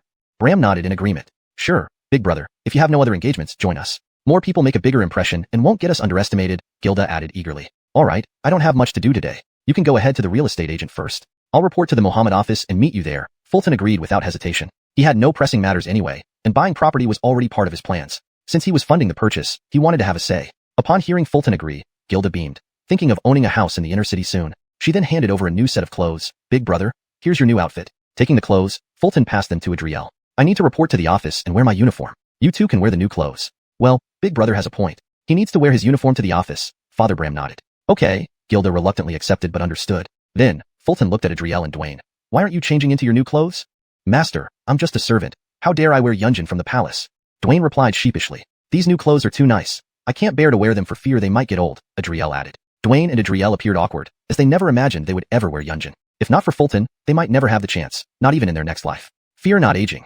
The Emperor bestowed 100 bolts of Yunjin. I'll make you new outfits every year. Enough to last several decades. Fulton laughed, amused. New clothes feared to get old. But even if you didn't wear them, they would age eventually. But, big brother, Dwayne and Adriel still appeared shy. Seeing this, Fulton feigned displeasure. Do as I say, both of you should change. Buying a house in the inner city requires making a good impression today. Whether you wear them tomorrow is up to you.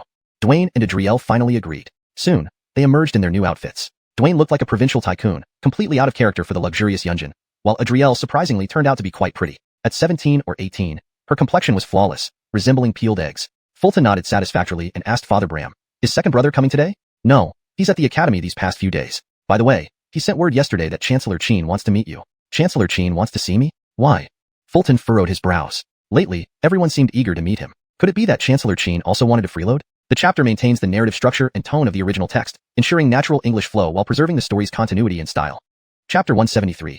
Could this adult not know how to read? Chester did not have a deep impression of Dean Justin. After meeting him at the poetry gathering, they had not seen each other again. Seeing Chester's puzzled expression, Enrique only mentioned he wanted to consult you about arithmetic. Nothing else was said. Arithmetic? When did Dean Chi know I could do arithmetic? Upon hearing this, Chester was slightly confused but still agreed. All right, I'll go to Long River Academy tomorrow. Darling, Father Bram muttered, and then looked seriously at Chester. What's wrong, Father? Chester raised an eyebrow cautiously. What is arithmetic? Well, it's something that has nothing to do with you. Bram's next question left Chester speechless. Father, you should know your limits. How could arithmetic have anything to do with you? In modern terms, you should have a sense of decency. Then, the family walked towards the inner city together. Father Bram was going to a brokerage with Claire and others, while Chester needed to report to the government office first. On the way, Chester walked cautiously, paying close attention to the passing carriages. He glanced around nervously, even breaking out in a cold sweat, giving off a very tense vibe. Seeing Chester's strange behavior, Bram couldn't help but ask, Darling, what's wrong? Why are you always looking at the carriages? You wouldn't understand. I met my end like this in my previous life. Chester didn't answer, merely complaining inwardly. The reason he had transmigrated to the Great Xia dynasty was because his previous self had encountered a traffic accident on the way to buy a house. Soon, they reached a crossroads. Straight ahead led to the Muhammad office, while turning left would take them to the brokerage where they would handle complex property transactions within the city. I'm fine. You all go to the brokerage first. I'll come after I report to the government office, Chester instructed, then walked forward. Further ahead, they were no longer in the bustling part of the inner city. There were fewer carriages. The family continued walking toward the brokerage under Bram's lead. Claire and Adriel were simply dazzled by the sights. They rarely came into the inner city as they usually stayed home and hardly ventured out. Even when they had the chance to enter the inner city before, Claire and Adriel dared not buy anything due to the limited means of the old Sun family, who weren't considered wealthy. In fact, Claire used to rate the inner city poorly, saying that the rich living there couldn't go out at night because of curfews, which made it feel too restrictive. But today was different. They were coming here to buy a mansion, which made the experience much more exciting. Just thinking about living in the inner city made Claire beam uncontrollably, finding everything beautiful. What hypocritical standards. Master, the inner city is indeed prosperous. It's not comparable to the outer city at all, Claire smiled, clinging to Bram's arm with her head held high, looking proud. Wearing new clothes made of Yun brocade certainly boosted one's confidence. Passers-by even whispered comments. Where did those nouveau riches come from? They're dressed so ostentatiously. Don't say things without understanding. Their clothes are made of Yun brocade, the silk fabric exclusive to the palace. Even if you have money, you can't buy it. This must be a noble family. Noble family, I get that, but even their servants wear Yun brocade? How many bolts do they own? Someone who wanted to criticize was quickly stopped. Wearing Yun brocade might make them look rustic, but it was Yun Brocade. Were these people you could afford to offend? To receive Yun Brocade as a reward from the Craig, they must be at least a 4th-rank official or higher. Soon, the family arrived at the brokerage. Bram strode in confidently, his gait almost haughty. His newfound confidence stemmed from carrying 10,000 taels worth of silver notes. The brokerage responsible for buying and selling properties in the inner city was typically deserted, being one of the most idle among many brokerages. After all, inner-city mansions cost thousands of taels, and some even went up to 10,000. Few people bought inner-city homes regularly, with annual sales counting less than 10 fingers. Seeing someone enter, the elderly officer quickly approached. With just one glance, he knew this family wasn't ordinary, evident from their attire. Yun Brocade, available only in the palace. Clearly, they were people of high status. The elderly officer greeted warmly. Are you here to view properties? Yes, we want to buy a mansion in the inner city. Bram nodded, keeping his demeanor calm despite his haughty walk. Though Claire and Adriel didn't speak, their faces showed excitement and anticipation. For the Sun family to declare their intention to buy a property in the inner city seemed like an immensely impressive and proud moment. Sir, please follow me. Upon confirming they were indeed here to buy a property, the officer changed his tone and addressed them respectfully. The officer then led them inside the brokerage, showing listings of properties registered for sale. There were less than 100 listed, each recorded on separate pages with details like location, size, orientation, etc. However, an awkward situation arose. None of them could understand the ledger. Bram, a man of few words, recognized only a handful of characters, just enough to spell his name. This clearly wasn't enough for him to read the ledger. As for Claire and Adriel, having never attended school, they didn't recognize any characters at all. Dwayne, their servant, had a reading level similar to Claire and Adriel. He couldn't even read his own name. Yet, if none of them attempted to read the ledger, it might make them look foolish. Thus, the most educated member of the family, Bram, took on the task of reading the ledger. Not bad, this one looks good too, Bram said, holding the ledger as if he knew exactly what he was doing. Noticing this, the elderly officer furrowed his brows and kindly reminded him, Sir, you're holding the ledger upside down. Upon hearing this, Bram nodded awkwardly and corrected the orientation of the ledger. But whether the ledger was right side up or upside down, it didn't affect his reading, since he couldn't read it anyway. At this moment, Bram thought of his second son, Arnie. If Enrique were here, he would at least be able to read. The elderly officer, noticing this, raised a suspicious eyebrow. Could this adult not know how to read? The suspicion grew, yet he dared not ask directly for fear of causing an awkward scene. Hashtag chapter 174, Qingping Courtyard. Bram stared at the booklet for a long time before finally putting it down, saying, They're all pretty good, but I can't decide right now. Let's wait for my son to come. No more looking, not even if you beat me. I barely recognize any of these characters. What am I supposed to read? Hearing this, the old clerk finally confirmed that this official couldn't read. Inevitably, his impression of the Sun family started to sour. He even began to look down on them. It seems, even those dressed in imperial brocade can be illiterate. Thinking about this, the old clerk asked, When will your son arrive, sir? He'll be here soon, Bram mumbled, still feeling embarrassed by the previous incident. Seeing Bram struggling to hold up, the old clerk pressed further. Does sir have a house in mind yet?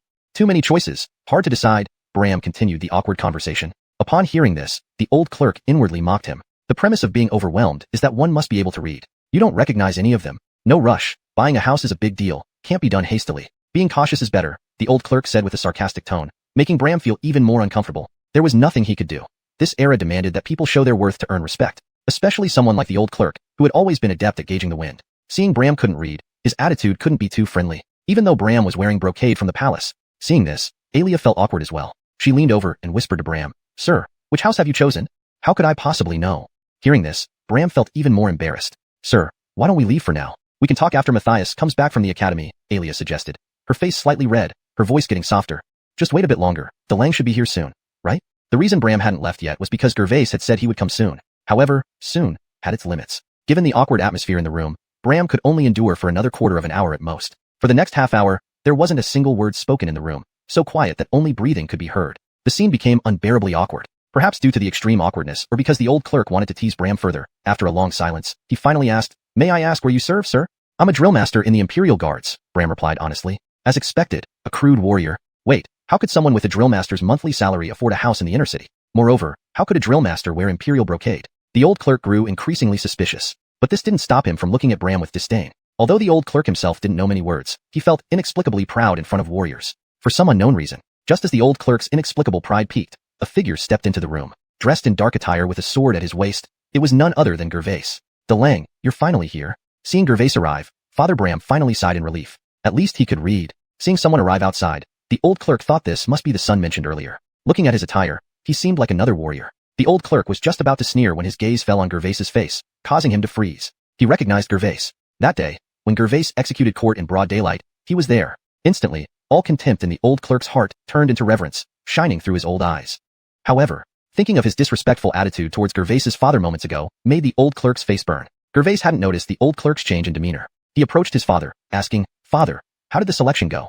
How could we choose without you? Come take a look and pick one. Bram smiled awkwardly, handing over the property list. Taking the booklet, Gervais began to browse. Suddenly, he realized something. This doesn't make sense. Neither Father nor Claire can read, let alone Bridget and Dwayne. How could they choose a house? Thinking about this, Gervais teased, Father, weren't you not choosing because you can't read the booklet?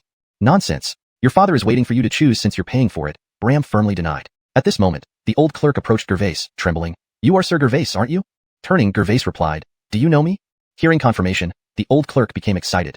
When you executed court that day, I was there. Sir son, you have no idea. I've always despised officials who abuse power and break laws with impunity. You really gave us commoners a breath of fresh air. Maybe too excited, the old clerk spoke somewhat incoherently. Even Gervais barely understood what he meant. The situation was awkward once again. But this time the person feeling awkward was the old clerk. Then, Gervais raised an eyebrow and asked, What is this? Sir son, are you here to buy a house? The old clerk was still emotional. Hearing this, Gervais looked puzzled. I came to a brokerage specifically for buying houses. What else could I be doing here? This reminded him of a soul-crushing question from his past life. Master, what do you do for a living? Raising an eyebrow, Gervais retorted, Or what? Sir son, please take your time choosing. If you have any questions, feel free to ask me. The old clerk's attitude did a complete 180, smiling warmly, showing excellent service. Seeing this, Bram and Alia felt a little uncomfortable. The difference in treatment was too obvious. Next, Gervais flipped through the property list. There were plenty of options listed, each with its own unique features. Some were large, some bustling, and some exorbitantly priced. Among them, the Qingping courtyard stood out the most to Gervais. A 3-section house with a garden within, complete with mountains and water, it was sold at a lower price due to its slightly remote location. 9,000 taels of silver. To buy a 3-section house in the inner city, this might be the only option. Highly cost-effective. Chapter 175. Buying a house in full payment. This Qingping courtyard is quite nice. As he spoke, Fulton handed over the booklet to his father and stepmother for them to look at. Do you think I can understand it? Seeing this, Father Bram gave him a displeased look and shot a glance at Fulton. Big son, this house's name sounds good. How much does it cost? Although Krista couldn't read, she thought the name sounded beautiful. 9,000 taels. Fulton whispered. So expensive. Hearing this, although Krista was prepared, she was still startled. The location of this courtyard is excellent, and it's a 3-entry courtyard. Seeing her surprised expression, Fulton couldn't help but laugh. A 3-entry courtyard, that's indeed very good. Hearing this, Krista smiled. The current courtyard where the Sun family lived was only a single-entry one. This 3-entry inner-city residence would be considered worlds apart in quality. Then, Fulton looked at the old clerk with a smile and said, Show us around this property. If it's suitable, we can buy it today.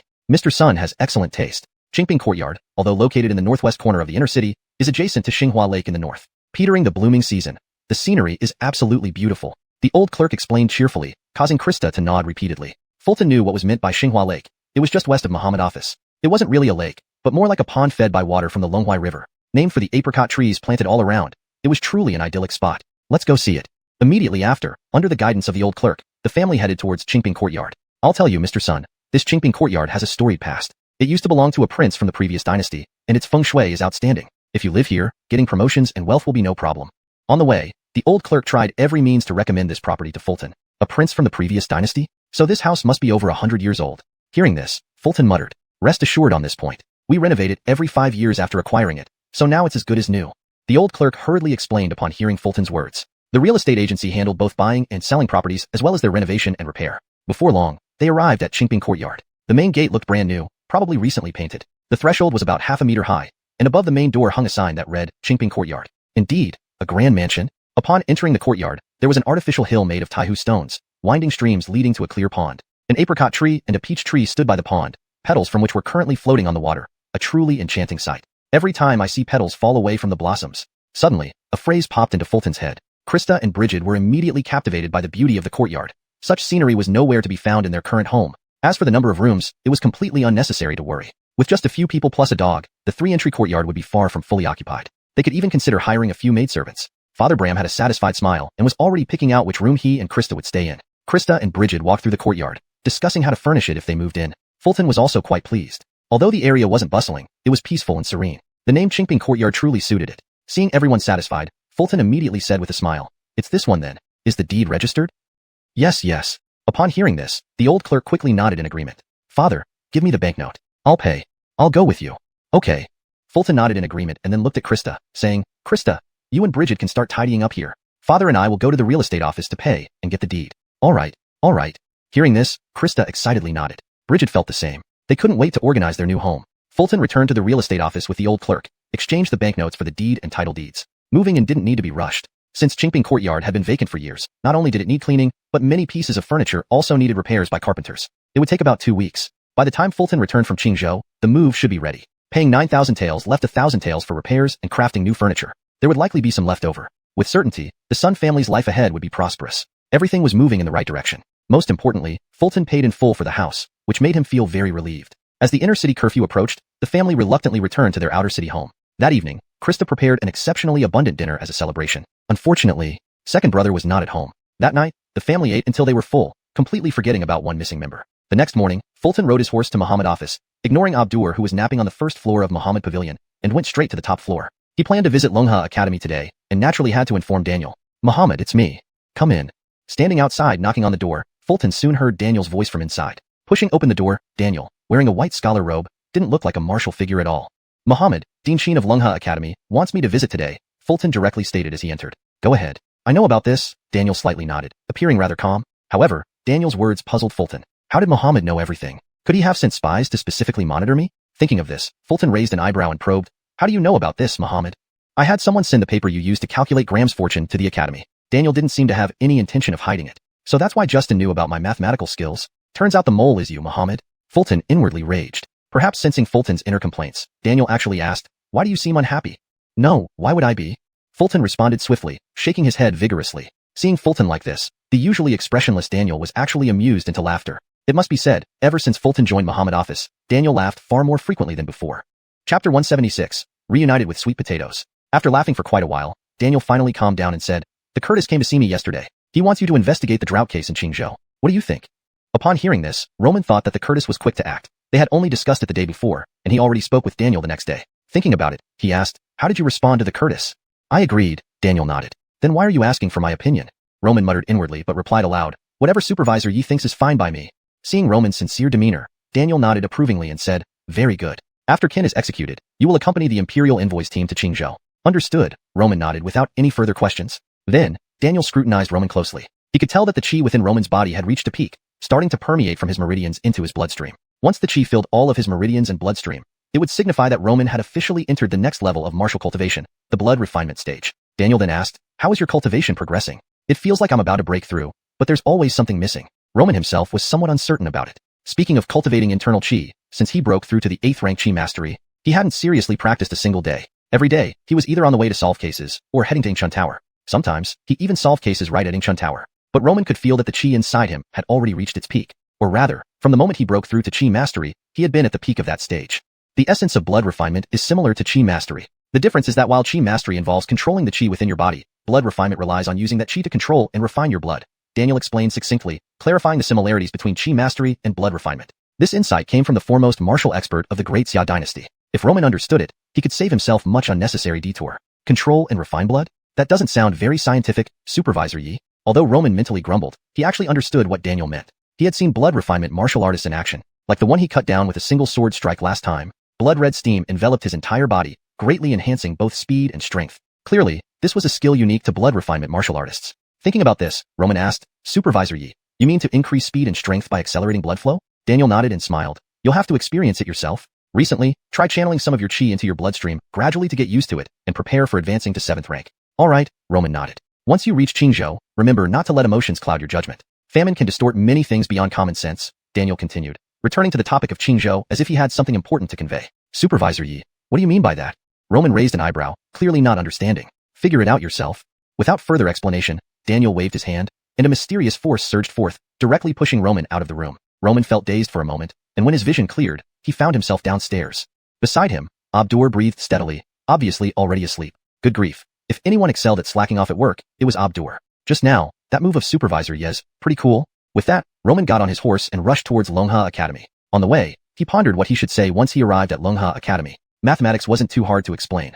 After all, there was a systematic study of mathematics in the Great Xia, just that Roman's version was far more powerful and practical. However, Arabic numerals, how should he explain them? This wasn't just about whether they belonged to this era. This was about whether they belonged to this world. Why not? Use Arabic numerals to show off. Lost in thought, Roman arrived at the gate of Longha Academy. The sun had just risen, and dew still clung to the trees and grass, wrapping Longha Academy in mist, creating a picturesque scene like a heavenly retreat. Despite the beauty, Roman's gaze was drawn to a cowherd boy by the gate who was eating something familiar to him. Sweet potato chips. The cowherd boy was eating sweet potato chips. Truly, after searching high and low in vain, it comes to me without effort. Roman couldn't help but exclaim. Then he tethered his horse by the gate and walked over to the cowherd boy. That morning, Clem woke up particularly early because he was waiting for his elder brother. Yesterday, he had sent someone to deliver a message back home, so his elder brother should be arriving today. Thinking about it, Clem left the academy gates early to greet his brother. After all, yesterday he had confidently assured the principal that he could make sure his elder brother would impart all his mathematical knowledge. Stepping outside, Clem saw his elder brother's horse tied up by the academy gate, but no sign of his elder brother.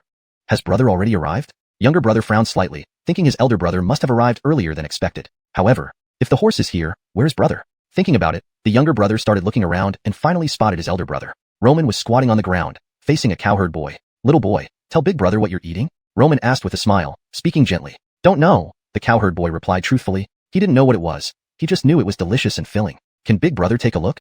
The cowherd's answer was within Roman's expectations. A child wouldn't possibly know about sweet potatoes. Can't. The cowherd shook his head vigorously, fearing the stranger wanted to snatch his food. Then can you tell big brother where you got this from? Roman changed tactics. My daddy gave it to me, the cowherd replied honestly again. Where is your daddy? Daddy is at home. Where is your home? I can't say clearly. Their subsequent conversation left Roman completely at a loss. He gained no useful information from the interrogation. Chapter 177. This matter is more important than meeting the dean. Although the cowherd boy couldn't answer Ronnie's question clearly, it was obvious that Ronnie wasn't about to give up. In a few days, he would be heading to the drought-stricken Qingzhou. While the purpose of this trip was to investigate the embezzlement of relief grain, in the end, this could only treat the symptoms, not the root cause. But if Ronnie could find sweet potatoes before going to Qingzhou, everything would be different. Promoting the cultivation of sweet potatoes in the drought-stricken Qingzhou would save many lives regardless of the harvest. Seeing his older brother act this way from a distance, the younger brother couldn't help but frown. What is big brother doing? Why is he talking to a cowherd boy? Looking at Ronnie crouched on the ground, he had already taken out a piece of silver from his pocket. Give this big brother the silver. Maybe he'll trade it with you? The cowherd boy shook his head in refusal. To him, silver was far less valuable than sweet potato chips and couldn't be eaten. Being so young, he didn't understand that this small piece of silver could allow his family to live well for a month. You brat. Seeing this, Ronnie was utterly helpless. He must get hold of those sweet potato chips to confirm if they were indeed sweet potatoes. Thus, he resorted to grabbing them directly. His method of confirmation was straightforward and brutal. Taste them. In the next moment, he stuffed one into his mouth and started chewing right there in front of the cowherd boy, chewing loudly. At this moment, the cowherd boy's eyes widened as if the world before him had collapsed. Suddenly, a wave of loud crying ensued. Seeing all this, the younger brother was bewildered. What's going on with big brother? Eating a child's candy in the morning? As he thought, the cowherd boy cried even louder. Unable to bear it any longer, the younger brother stepped forward and asked, Big brother, what are you doing? Seeing the younger brother approach, Ronnie didn't bother explaining further but instead took out the half-eaten sweet potato chip. Yes, he was now certain. It was sweet potato. Matthias, does this look familiar? This is sweet potato chips? The younger brother recalled what had been brought by the people before. Indeed, weren't these the sweet potato chips the villagers had sent earlier? Honestly, until now, Giselbert Arnie hadn't understood why his older brother was so interested in these sweet potato chips. Matthias, this is the key to saving Qingzhou from the drought. Ronnie held up the half-chip, his eyes gleaming with excitement. He laughed heartily. The child cried pitifully. Giselbert looked completely baffled. From a distance, a couple was running over quickly. Obviously, they had heard their child's cries and rushed over. Oh no, who dared to bully our child? I'll fight you. Lady, please step back. Let me handle this. Upon seeing their son in tears, the couple was furious. Big brother, you've caused trouble? Calm down, let's see what happened first. Seeing this, Giselbert Arnie felt somewhat embarrassed, while Ronnie remained calm. Honestly, even if the couple tried anything, Arnie wouldn't fear it much, being in front of the academy. Still, it was embarrassing. How could he explain to anyone coming out of the academy what had happened? That big brother had snatched a child's sweet potato chips. Arnie couldn't bring himself to say it. However, when the couple turned angrily towards Ronnie, they froze. Are you Lord's son? It's definitely Lord's son. The couple immediately recognized Ronnie and began to wave their hands excitedly. They ignored the crying child. Seeing this, Ronnie smiled gently. Is this your child?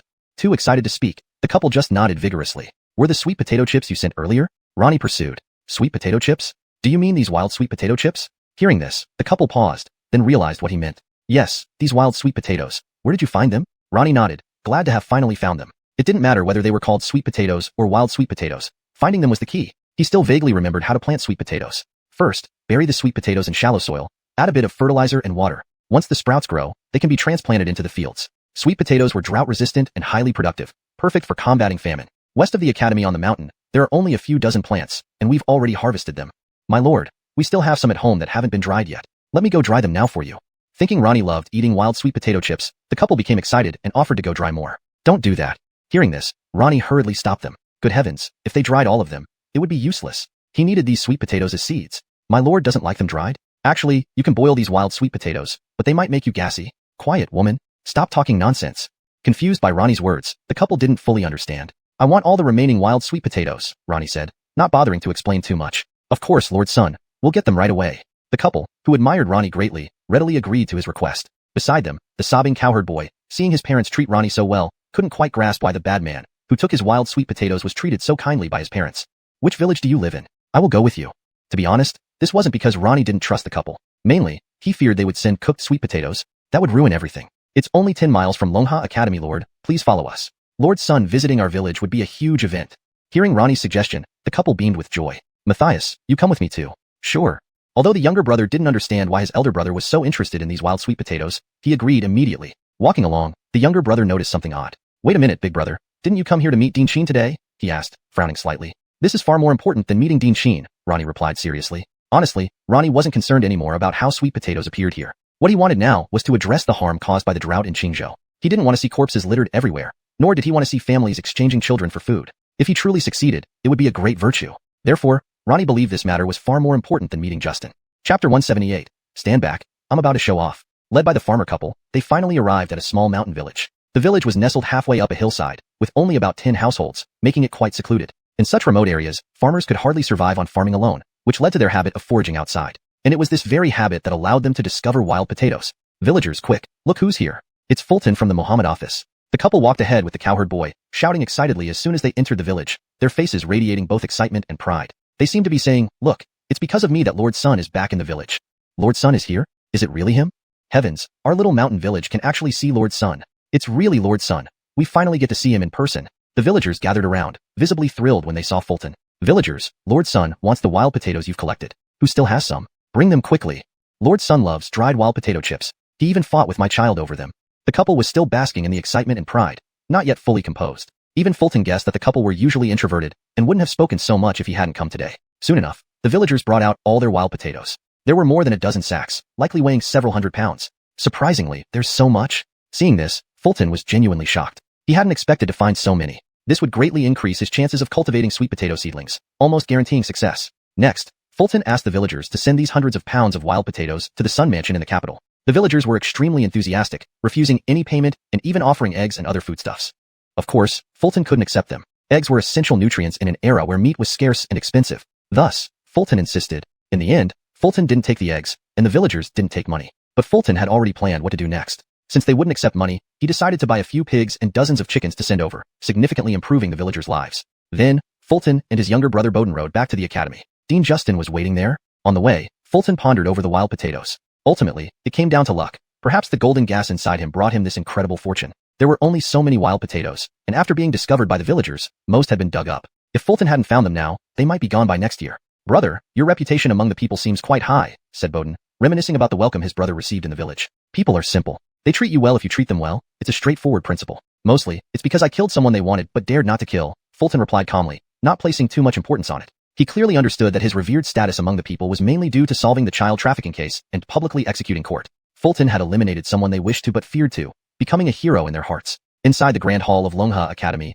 Dean Justin woke early, wearing scholarly robes, standing before his desk, staring at a stack of papers filled with strange symbols, lost in thought. Beside him stood Bowden's teacher, Elmer. They were the best mathematicians at Longha Academy. In Great Xia, mathematics wasn't considered part of Confucianism but was undoubtedly crucial in daily life and state governance. Despite this, even these top scholars were baffled by the symbols on the paper. They still couldn't understand how Fulton had computed such vast sums.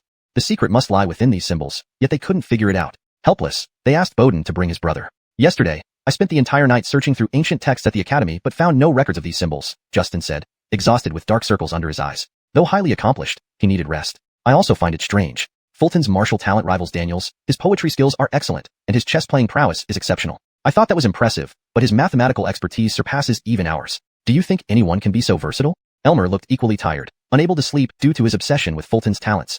There are indeed all-rounders in this world. Only Fulton can tell us what these symbols mean. Justin smiled gently, less anxious now. Just then, two figures entered the room, Fulton and Bowden. Bowden greeted first, Dean Sheen, Teacher Jia, my brother is here.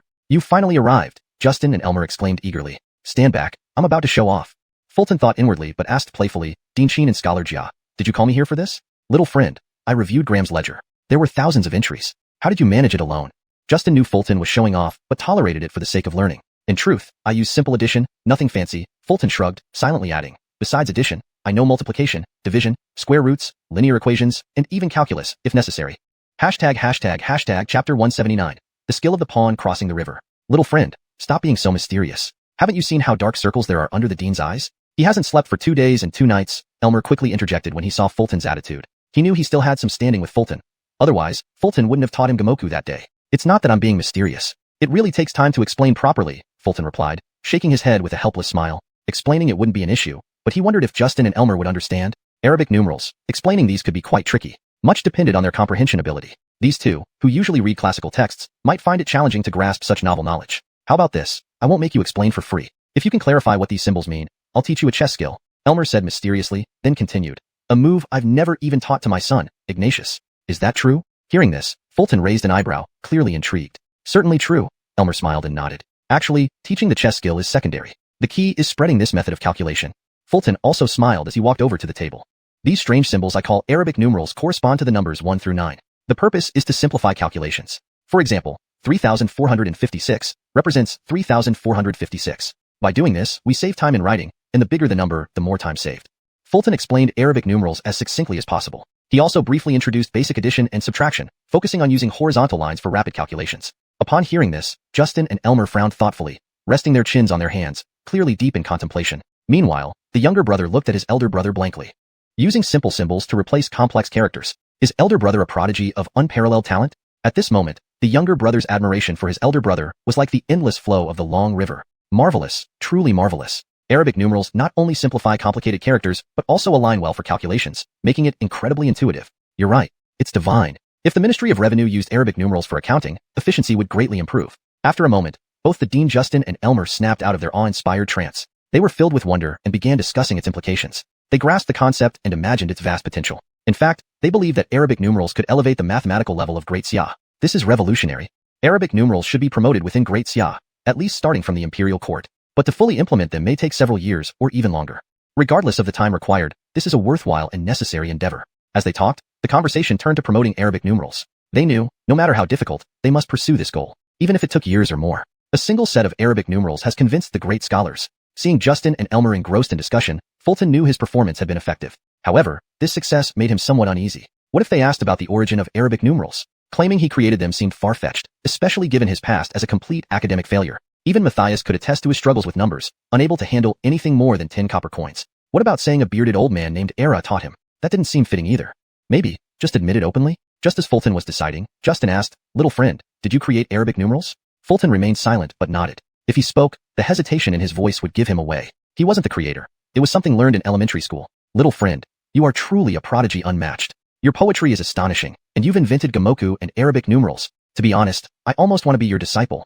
Though deeply shocked, Justin and Elmer smiled. They looked at Fulton as if viewing the future of Confucianism in Great Xia. If Fulton hadn't been born, Great Xia would remain in eternal darkness. This performance deserves a perfect score. With this thought, Fulton clasped his hands together and modestly said, Dean Xia, you flatter me. These are merely small tricks. Little friend, too much humility isn't good, Dean Justin remarked with a light smile. Despite his shock, he couldn't help but find Fulton's arrogance excessive. Indeed, Dean, Fulton agreed with a nod and smile. As promised, I will teach you this chess skill. Ignatius can learn it too. Whether you master it depends on your insight. Elmer then smiled warmly, preparing to keep his word. Hearing this, Fulton and the younger brother perked up. Chess skills were spells practiced by scholars specializing in chess, each having specific effects, enhanced versions of verbal commands, though not as flexible. But their power was superior. This move I derived from Chinese chess. Watch carefully. Elmer slowly approached to within 10 feet of Fulton and Ignatius. He stood silently, staring at them as his inner righteous energy quietly circulated. Honestly, Fulton felt Elmer exuded scholarly authority, but nothing extraordinary beyond that. Watch closely and feel the change. Elmer warned before suddenly shouting,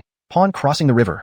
Instantly, Elmer's aura transformed dramatically, stunning Fulton and Ignatius. Feeling Elmer's shift, Fulton immediately thought of several words. Advancing without retreat, burning bridges behind oneself, relentless pursuit.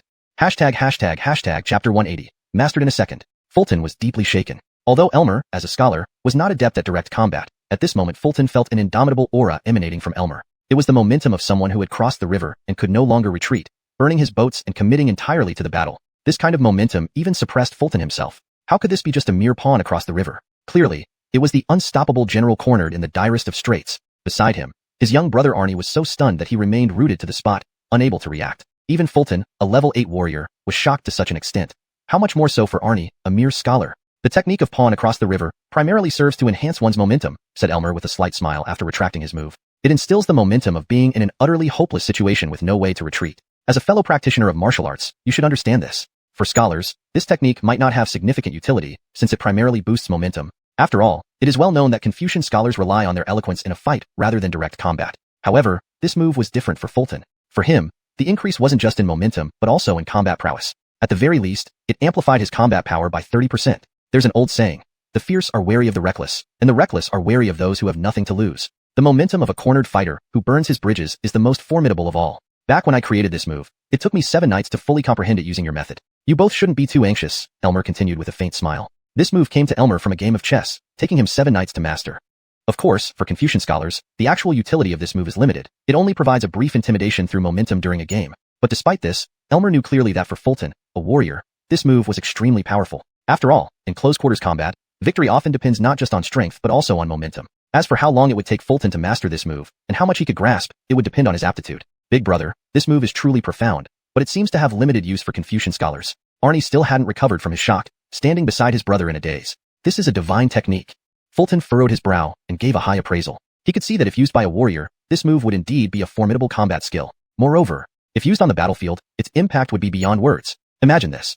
When every soldier has the momentum of a cornered fighter, what kind of combat power would that create? Confucian scholars specializing in the way of chess excel at deploying formations on the battlefield. If a scholar were powerful enough to influence thousands, or even tens of thousands of people, they could create an indestructible army. Thinking about this, Fulton began trying to circulate the righteous energy within his body. In essence, the pawn across the river technique was still a unique application of righteous energy. Unfortunately, Fulton failed. After all, it's not easy to master an advanced chess technique right away. You don't need to rush, young friend. Mastering chess techniques isn't something achieved overnight, Elmer said with a gentle smile. However, just as Elmer finished speaking, he heard a resounding voice from Fulton, pawn across the river.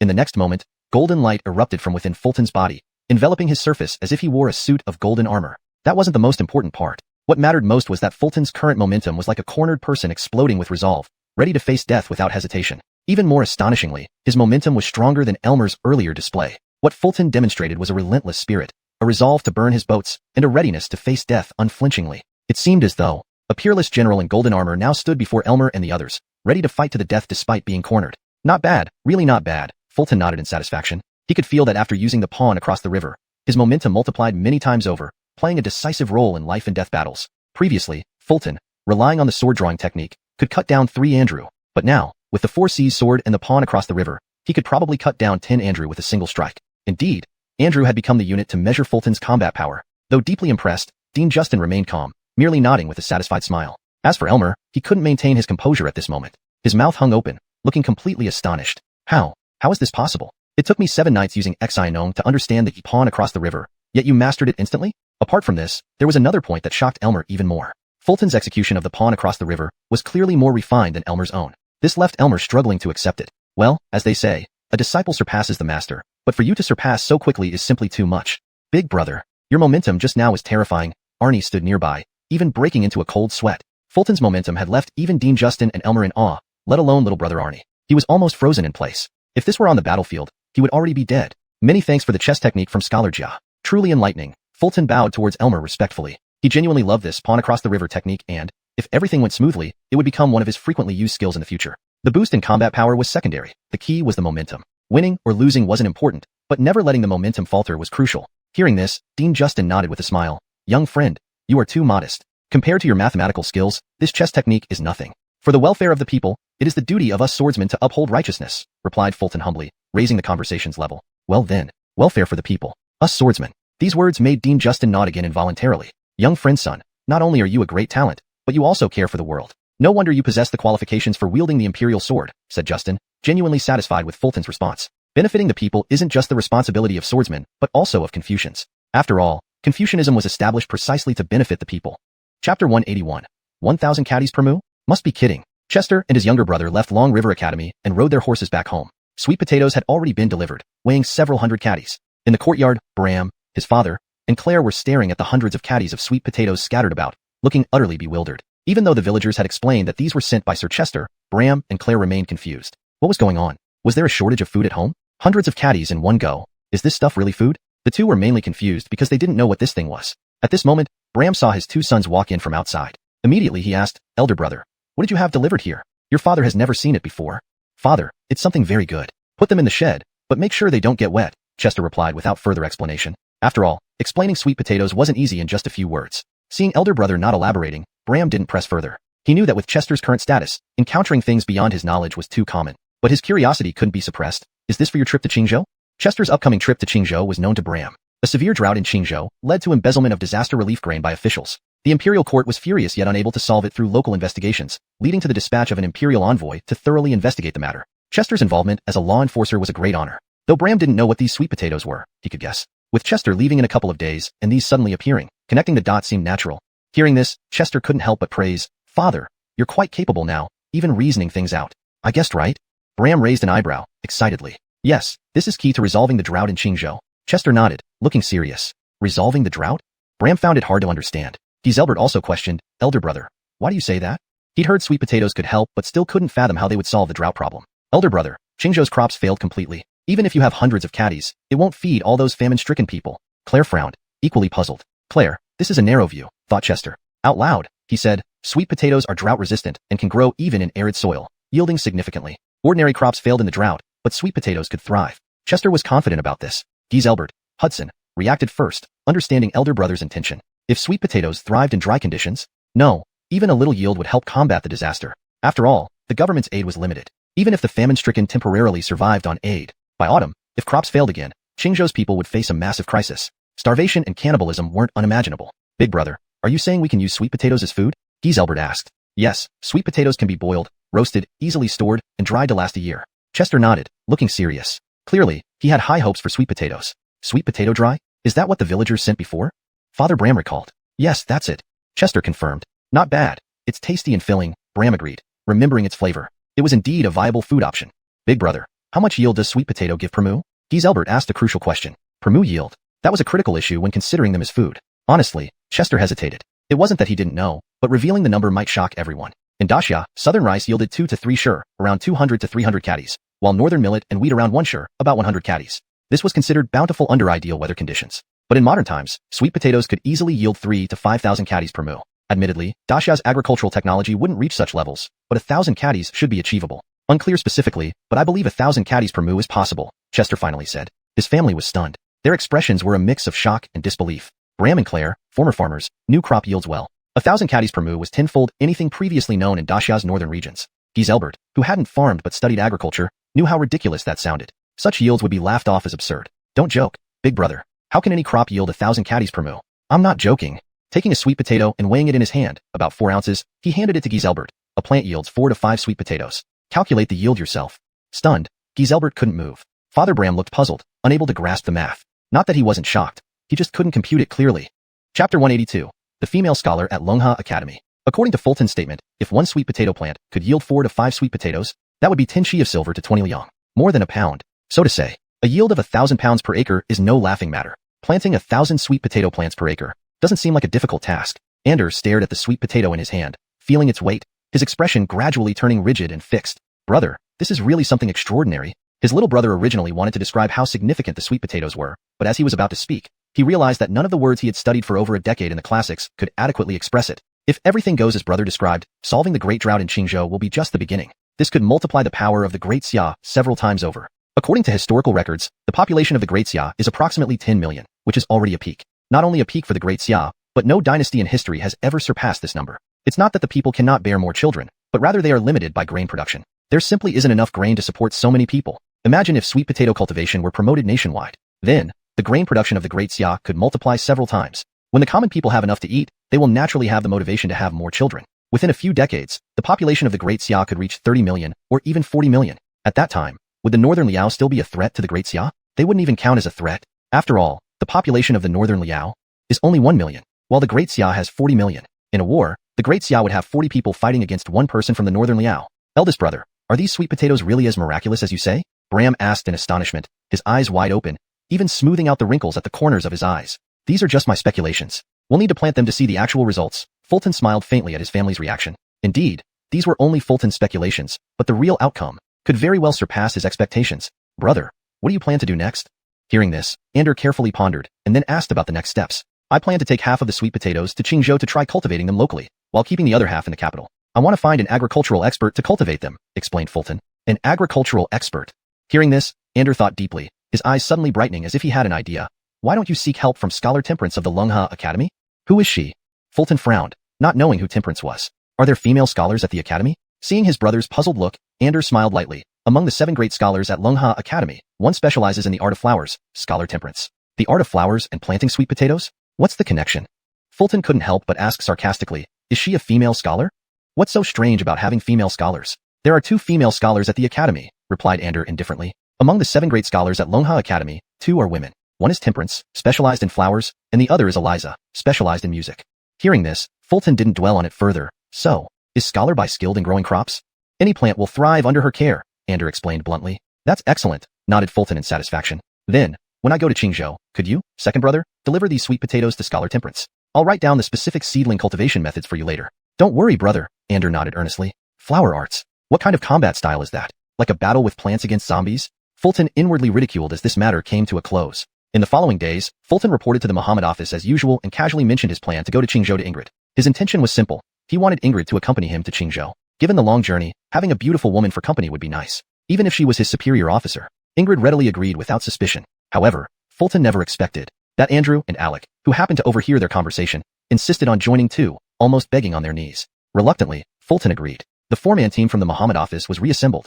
The departure date was set for the day after tomorrow because tomorrow, a major event would happen in the capital. Graham Kent's public execution. Outside the imperial city, along the bustling central street, crowds gathered early in the morning, so dense that there was hardly room to stand. Of course, most people were concentrated around the execution ground. Graham Kent's public execution involved 9 generations. Such a spectacular event, the people did not want to miss. The execution started at noon, and despite the early hour, the area was already packed. Those who arrived earliest secured the best spots, standing shoulder to shoulder, blocking any passage near the execution ground. Surrounding buildings were booked by wealthy merchants or nobles. Even rooftops and trees were filled with people. Soon, it was nearing noon. Facing the execution ground stood a 3-story shop, requisitioned by the Muhammad office 7 days ago. Fulton was there now, one of the best spots to watch the execution. For this execution, the Muhammad office took extreme measures, sending 3 of the 10 famous swordsmen. Shanlu, an encryption enthusiast, Kit, suffering from severe asthma, and Lillian, a career woman. Daniel wasn't present. He remained at the Muhammad pavilion, ready to intervene instantly if anything happened at the execution. Boss, did Kent confess anything else in prison? Standing on the pavilion, Fulton asked the silent Shanlu. He was curious if Kent had revealed anything important during those days. Shanlu remained quiet, shaking his head slowly. Apparently, Kent kept mum. Fulton found this hard to understand. Kent was being executed along with his 9 generations, so why hold back? Why not reveal the Sea and Mountain Alliance? Puzzled, Fulton asked, Boss, why won't Kent reveal the Sea and Mountain Alliance? Does the alliance have something to threaten him? This situation was indeed perplexing. Shanlu furrowed his brows slightly before shaking his head slowly again. Fulton couldn't comprehend this. Boss, maybe next time I should bring you some paper and pen, so you can write if you don't want to talk. Fulton silently grumbled. Chapter 183. So this is the Wayfarer King. As Chester's encrypted call failed to connect, an awkward silence descended over the scene. Seeing this, Lillian spoke up. Kent only mentioned that he was caught by the Mountain Sea Alliance for mining copper and that they blackmailed him into helping them. He didn't say anything else. Raising an eyebrow, Chester responded, given Kent's status, his position within the Mountain Sea Alliance should be high, knowing many secrets. Yet now that he has been executed with his entire clan, what can the Alliance still use to threaten him? Kent had 4 sons. The eldest and second have been captured. The third, Court, was beheaded by you in public, and the 4th son's whereabouts are unknown, likely under the control of the Mountain Sea Alliance. Is this true? Hearing Lillian's words, Chester began to understand. Kent's 4th son was not just missing but probably in the hands of the Mountain Sea Alliance. This explained why Kent, even at this point, wouldn't reveal more about the Alliance. The Mountain Sea Alliance must still hold a bargaining chip, the last remaining bloodline of both Kent and the Zhuang family. To ensure the survival of his 4th son, Kent merely needed to remain silent about the Mountain Sea Alliance until his death. Balancing pros and cons, anyone would make the same choice as Kent.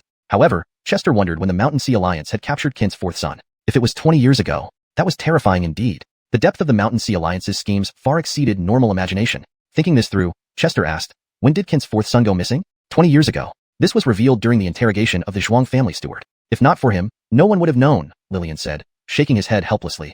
So it really happened 20 years ago. Upon hearing this, Chester frowned, realizing that the Mountain Sea Alliance's planning was far too complex for a mere martial organization. 20 years ago, they discovered Kent's illegal copper trade with Northern Liao and used it to blackmail him into working for them. Not content with that, they also controlled his 4th son. This level of meticulousness did not seem typical for a martial group. At this moment, people were being brought to the execution grounds. Over 100 people were present, including Kent. Of course, the number of those executed for the extermination of his clan was significantly larger. For most large families, the number could reach 3,000 or 5,000. Although Kent's family had once been military personnel with many members dying in battle, there were still nearly 1,000 close relatives. Of course, it was impossible for so many people to be beheaded on the execution grounds simultaneously. There simply wasn't enough space. Thus, these 100 or so key figures from the Zhuang family were brought forward, while the rest would be executed in prison. Kent wore a white prisoner's robe stained with blood, disheveled and covered in blood. Now, he bore no resemblance to the mighty martial commander, nor the second-rank official of the great Xia dynasty. Among the Zhuang clan members dragged alongside him, some appeared dead inside, showing no emotion. Others wept bitterly, trembling in fear. Some even urinated in their pants upon arrival. This is Graham Kent? He looks quite ordinary. What do you know? He was once a second-rank official. If it weren't for Sir Sun from the Office of Imperial Censorship, the court couldn't have ordered his execution. Indeed, Kent traded copper for 20 years without any trouble, yet Sir Sun apprehended him right after taking office. Sir Sun rid the people of a villain. He killed Kent's son in broad daylight, and now has wiped out the entire Zhuang clan. Seeing the prisoners being brought to the execution grounds, the spectators couldn't help but discuss amongst themselves. The main topics were 1. Graham Kent.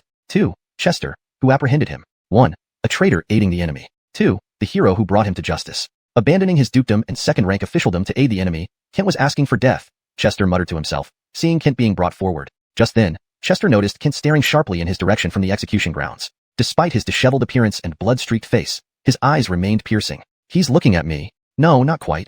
Realizing this, Chester stared back fiercely but found that Kent's gaze was directed slightly to his side. Following his gaze, Chester looked towards a nearby pavilion facing the execution grounds, one of the best vantage points. Only wealthy or influential individuals could occupy such a prime location. Petty to the building's structure, Chester could only see the man's profile. In the pavilion sat a man in a richly embroidered square chair, flanked by 2 armored guards who seemed to be personal attendants. The man wore a luxurious purple dragon robe. With his sharp nose and deep-set eyes, he leaned on his hand, observing the execution grounds with apparent interest. A purple dragon robe? Who is this person?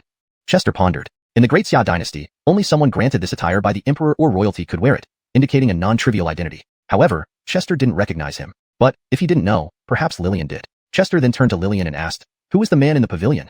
He chose his words carefully, considering the circumstances. Among the 3 famous swordsmen present, Lillian, Kit, and Cooper, he thought asking Cooper might result in a mere glance. As for Kit, he wouldn't dare answer with Lillian around. Thus, only Lillian could provide useful information.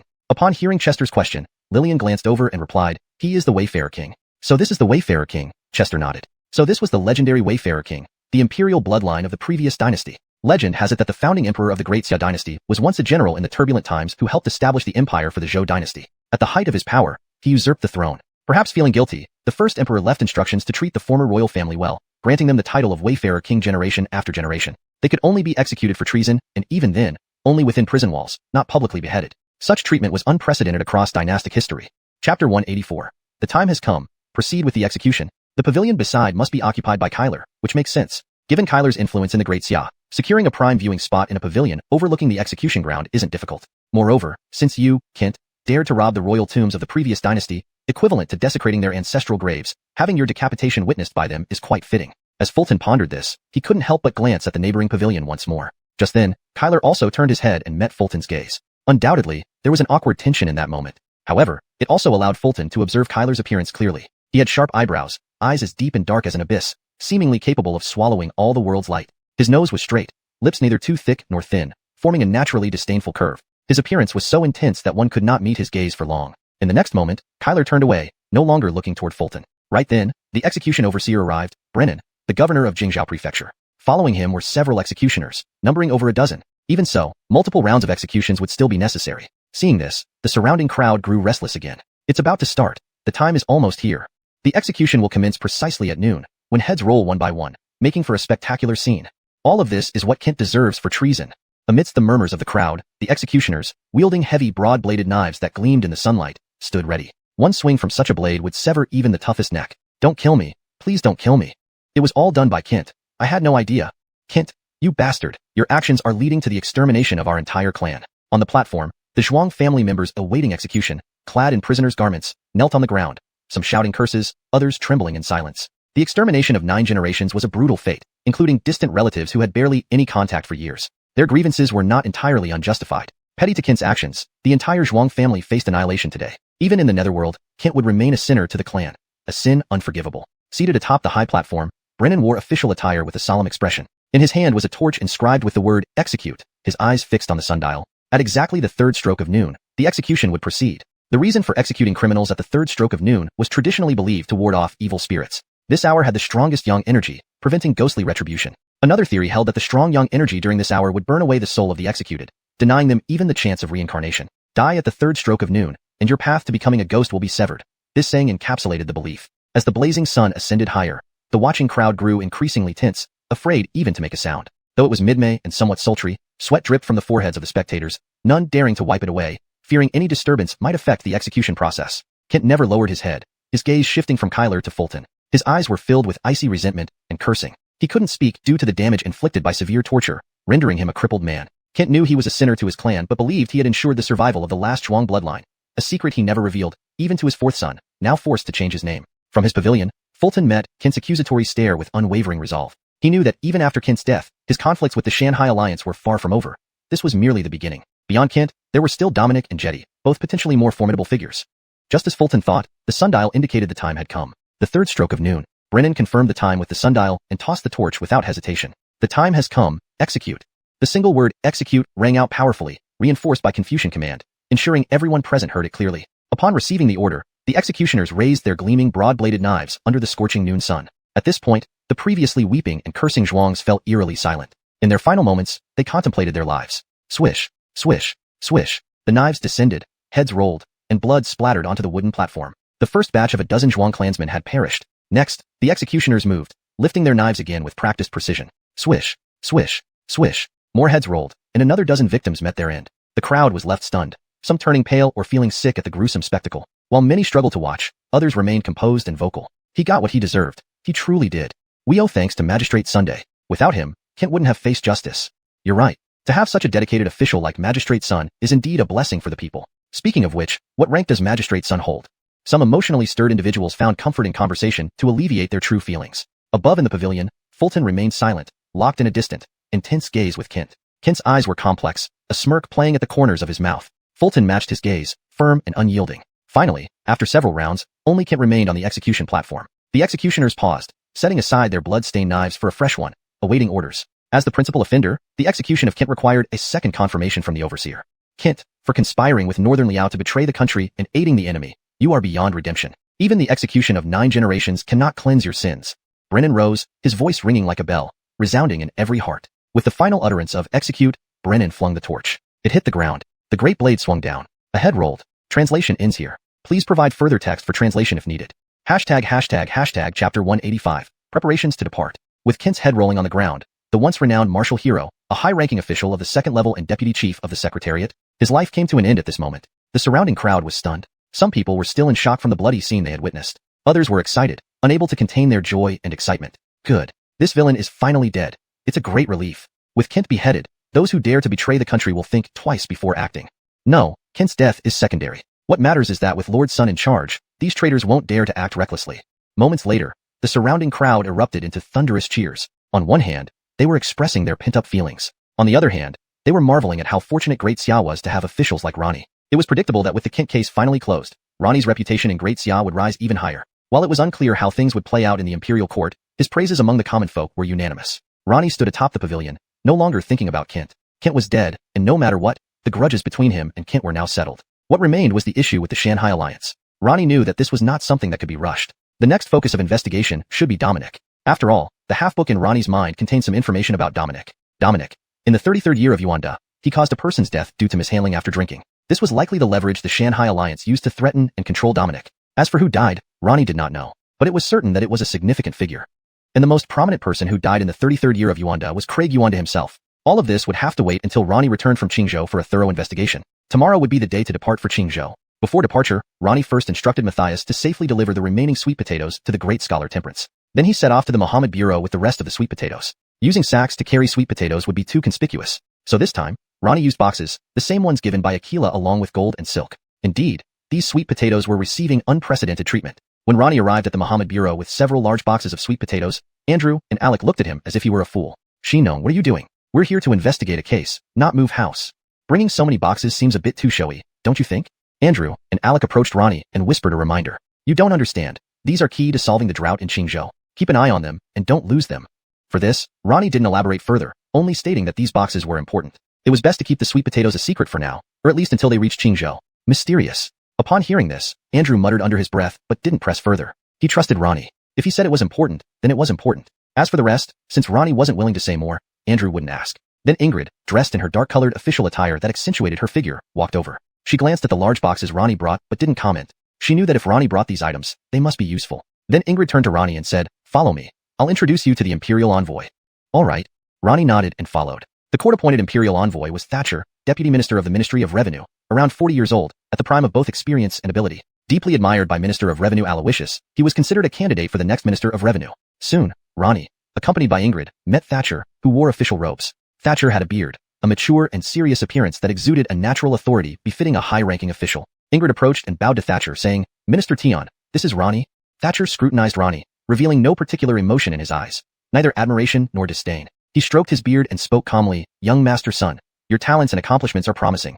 You will surely become a pillar of the nation." Standard bureaucratic pleasantries. This was evident from how he addressed Ronnie by his position title, Swordman. Though correct, it felt overly formal. Makes sense. Being their first meeting, some formality was expected. "Minister Jian, you flatter me. I've merely done what a swordsman should," Ronnie responded quickly with equal politeness. Master Son is too modest. Solving major cases consecutively is no small feat. Such talent is rare even within the Mohammed Bureau. Thatcher smiled faintly, paused deliberately, then continued, "Capturing Kint, who eluded justice for 20 years, upon just joining the Mohammed Bureau is no coincidence." Thatcher's eyes held Ronnie's steadily, speaking without flattery or mockery, just sincere appreciation. It was clear he was delighted that the Mohammed Bureau had produced someone like Ronnie. "Minister Jian really flatters me. I'm just an ordinary swordsman," Ronnie replied humbly. However, to Andrew and Alec, this modesty sounded somewhat sarcastic. "Come on, an ordinary swordsman? One who rang the national bell 9 times and has the qualifications of a Mohammed swordsman, who solves major cases one after another, excels in poetry, and invented the game of 5 in a row. You're redefining the word ordinary. If you're ordinary, what are we?" Andrew and Alec listened enviously, considering whether to punch Ronnie on the road to relieve their frustration. But when they thought of Ronnie's strength, they dismissed the idea. No chance. Especially for Andrew. Ronnie, using his full combat power, could slash 10 Andrews in one go. Chapter 186, Tinya Sword Pavilion, Aiden. Seeing Chester's excessively modest demeanor, Thatcher couldn't help but smile slightly on his previously expressionless face. At this moment, he found Chester quite interesting. Initially, Thatcher had assumed that given Chester's qualifications to carry the Mohammed sword and his successive resolutions of major cases, his immense fame would have made the young man lose his head. He would have no idea how arrogant he could become. But now it seemed things weren't as he imagined. Chester was not only unarrogant, but overly humble. Given this, there was no need for their conversation to remain so formal and bureaucratic. Thinking this, Thatcher smiled and said, "Master Swordsman's son, you are too modest. Not only do you excel in investigation, but your poetry is also unmatched, especially your poem A Toast to Wine, which has been highly praised in the court." Minister Jian knows A Toast to Wine? Hearing this, Chester raised an eyebrow in surprise. He hadn't expected the poem that won him first place at the Long River Poetry Gathering would have spread so far. "Not just me, Master Swordsman's son's achievements in poetry are widely known even among martial artists. One of the martial guards accompanying me admires you greatly," Thatcher added, watching Chester closely while speaking, as if paying attention to any changes in his expression. "It has spread even among martial artists?" Hearing this, Chester was even more surprised. "So, Master Swordsman's son, please don't be too modest. Excessive humility seems insincere." Thatcher chuckled as he spoke, the tone of his voice still unchanged, yet the stiffness of bureaucracy had lessened. Hearing this, Chester scratched his head with a shy smile and replied, "Minister Jian is right. Since so, I'll stop being polite." Since Thatcher had spoken, Chester naturally felt uncomfortable, continuing to be modest. Excessive modesty indeed might provoke resentment, especially for someone like him who excelled. If Andrew and Alec knew what he was thinking, they would likely want to punch him again. Not only that, the game of 5 stones you created is also very popular in official circles. It seems simple but actually profound, containing many principles of strategy. Thatcher then mentioned Chester's game of 5 stones. Does the game of 5 stones really have such profound meaning? I didn't know. Hearing this, Chester inwardly complained. To be honest, he brought out the game of 5 stones purely because he didn't want Elmer to act superior in front of him. There wasn't really such deep meaning. "Minister Jian, you're starting to sound dramatic." Thinking this, Chester said, "If Minister Jian is interested, we can play a few rounds sometime." Playing 5 stones was very simple for Chester. After all, his skill in 5 stones had been acknowledged by heaven. He dared not speak of other games, but in 5 stones, Chester was invincible. As he spoke, there was an air of, "Do as you will, I am invincible. One word is enough. Frankly, my level of 5 stones isn't high. I still need to study it thoroughly." Thatcher laughed humbly in response. Chester didn't believe a word of it. From Thatcher's tone and words, Chester was certain his 5 stone skill was definitely not low.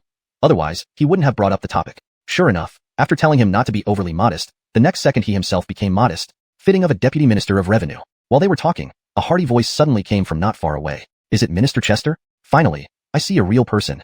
The voice sounded about 10 meters away and was very distinctive. How should one put it? Just by hearing the voice, one could guess what the speaker looked like. A fatty. Then Chester followed the voice and saw a person approaching him. The man wasn't tall, quite chubby, with a round face looking not too old, around 17 years old. If described specifically, this was a little fatty. Looking at the clothes he wore, it was ordinary martial attire commonly worn by martial artists. However, the tight-fitting effect made him look funny. Undoubtedly, he looked rather comical. At his waist hung a sword, its scabbard intricately carved, suggesting it was not an ordinary weapon. He was a swordsman. A little fatty swordsman. "Minister's son, I finally see you." The little fatty ran over excitedly, his eyes filled with enthusiasm as he looked at Chester.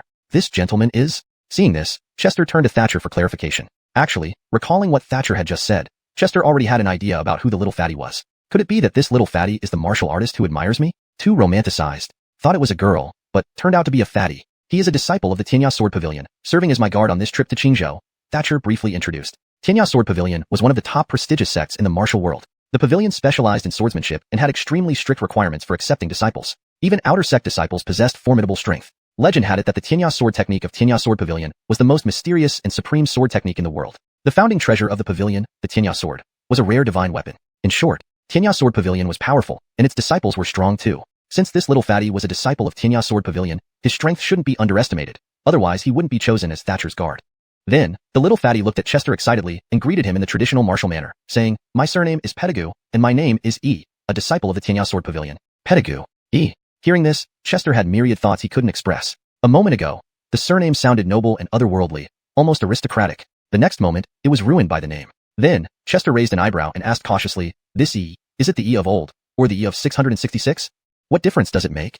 Hearing this, Aiden frowned slightly, clearly not understanding Chester's intent. "This affects your position in the group," Chester thought inwardly but said aloud, "Just asking out of curiosity." Hearing this, Aiden laughed and said, "I am the only heir of the Pettigrew family's E generation, so my father named me Aiden." "I see. Dare I ask if your father's name is Pettigrew Wu?" Hearing Aiden's words, Chester didn't know how to respond but clapped in praise. Truly a great name. Chapter 186, Sword Pavilion at the End of the Earth, Aiden. Seeing how excessively humble Chester was, Thatcher, who previously had an expressionless face, couldn't help but smile slightly. At this moment, he found Chester quite interesting. Initially, Thatcher thought that with Chester's qualifications to wield the Imperial Sword and his consecutive successes in solving major cases, such immense fame would surely turn this young man's head. He would be arrogant beyond imagination. However, things were not as he expected. Chester was not only not arrogant, but even overly humble. In that case, there was no need for their conversation to be so formalized by official protocol. With this thought, Thatcher smiled and said, "Mr. Sun, you're too modest. Not only are you excellent in solving cases, but your poetry is also unparalleled, especially your Bring and Wine, which received high praise in the court."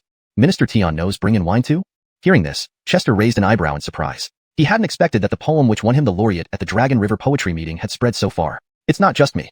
Mr. Sun's feats and poems have become widely known even among martial artists. One of the martial escorts accompanying me on this trip admires you very much, Thatcher continued, watching Chester while speaking, seemingly noting any changes in his expression. So it has spread even to the martial world? Hearing this, Chester was even more surprised. Therefore, Mr. Sun, please don't be overly modest. Excessive humility can appear insincere. Thatcher chuckled as he spoke, though his tone remained unchanged. It had lost some of the stiffness common in official conversations. Hearing this, Chester scratched his head, looking somewhat embarrassed and said, "Minister Tian makes a good point. Since that's the case, I won't hold back."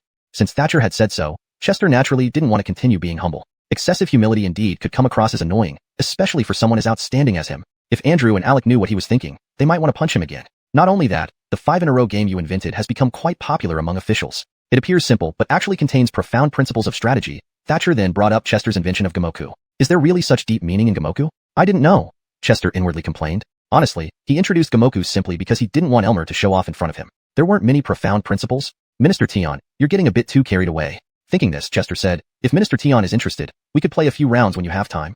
Playing Gamoku was a piece of cake for Chester. After all, his mastery of Gamoku was heaven endorsed. While he wouldn't dare say he excelled at other games, Chester was invincible at Gamoku. As he said this, there was an unmistakable air of, "Do as you please, I am invincible." We'll see. Frankly, my Gamoku skills aren't great. I still need to study hard. Hearing this, Thatcher laughed, laughing humbly. Chester didn't believe him for a second. Based on Thatcher's earlier tone, Chester was certain his Gamoku skills were solid. Otherwise, he wouldn't have brought it up. Well played, telling me not to be overly humble one moment and then being humble himself the next. Truly befitting a deputy minister of revenue. As they talked, a hearty voice suddenly came from not far away. "Is this His Excellency Chester? Finally, I've met a living person." The voice seemed about 10 meters away, distinctive enough to imagine its owner, a fat man. Next, Chester looked in the direction of the voice and indeed saw a person walking towards him. He wasn't tall, but rather stout, with a round face suggesting he was probably 17 or 18. To put it bluntly, it was a chubby boy dressed in typical martial attire that somehow looked like tight-fitting clothes on him, quite amusing. And on his waist hung a sword, with intricate patterns carved into the scabbard, indicating it wasn't an ordinary weapon. A swordsman. A chubby swordsman. "His Excellency, son, I finally see you." The chubby boy hurried over, his eyes filled with excitement as he looked at Chester. "Who is this?" Chester asked Thatcher. Actually, recalling Thatcher's earlier words, Chester had a good idea of who the chubby boy might be. Wouldn't it be that admirer from the martial world? He must have been deluding himself, thinking it might be a girl, but it turned out to be a fatty.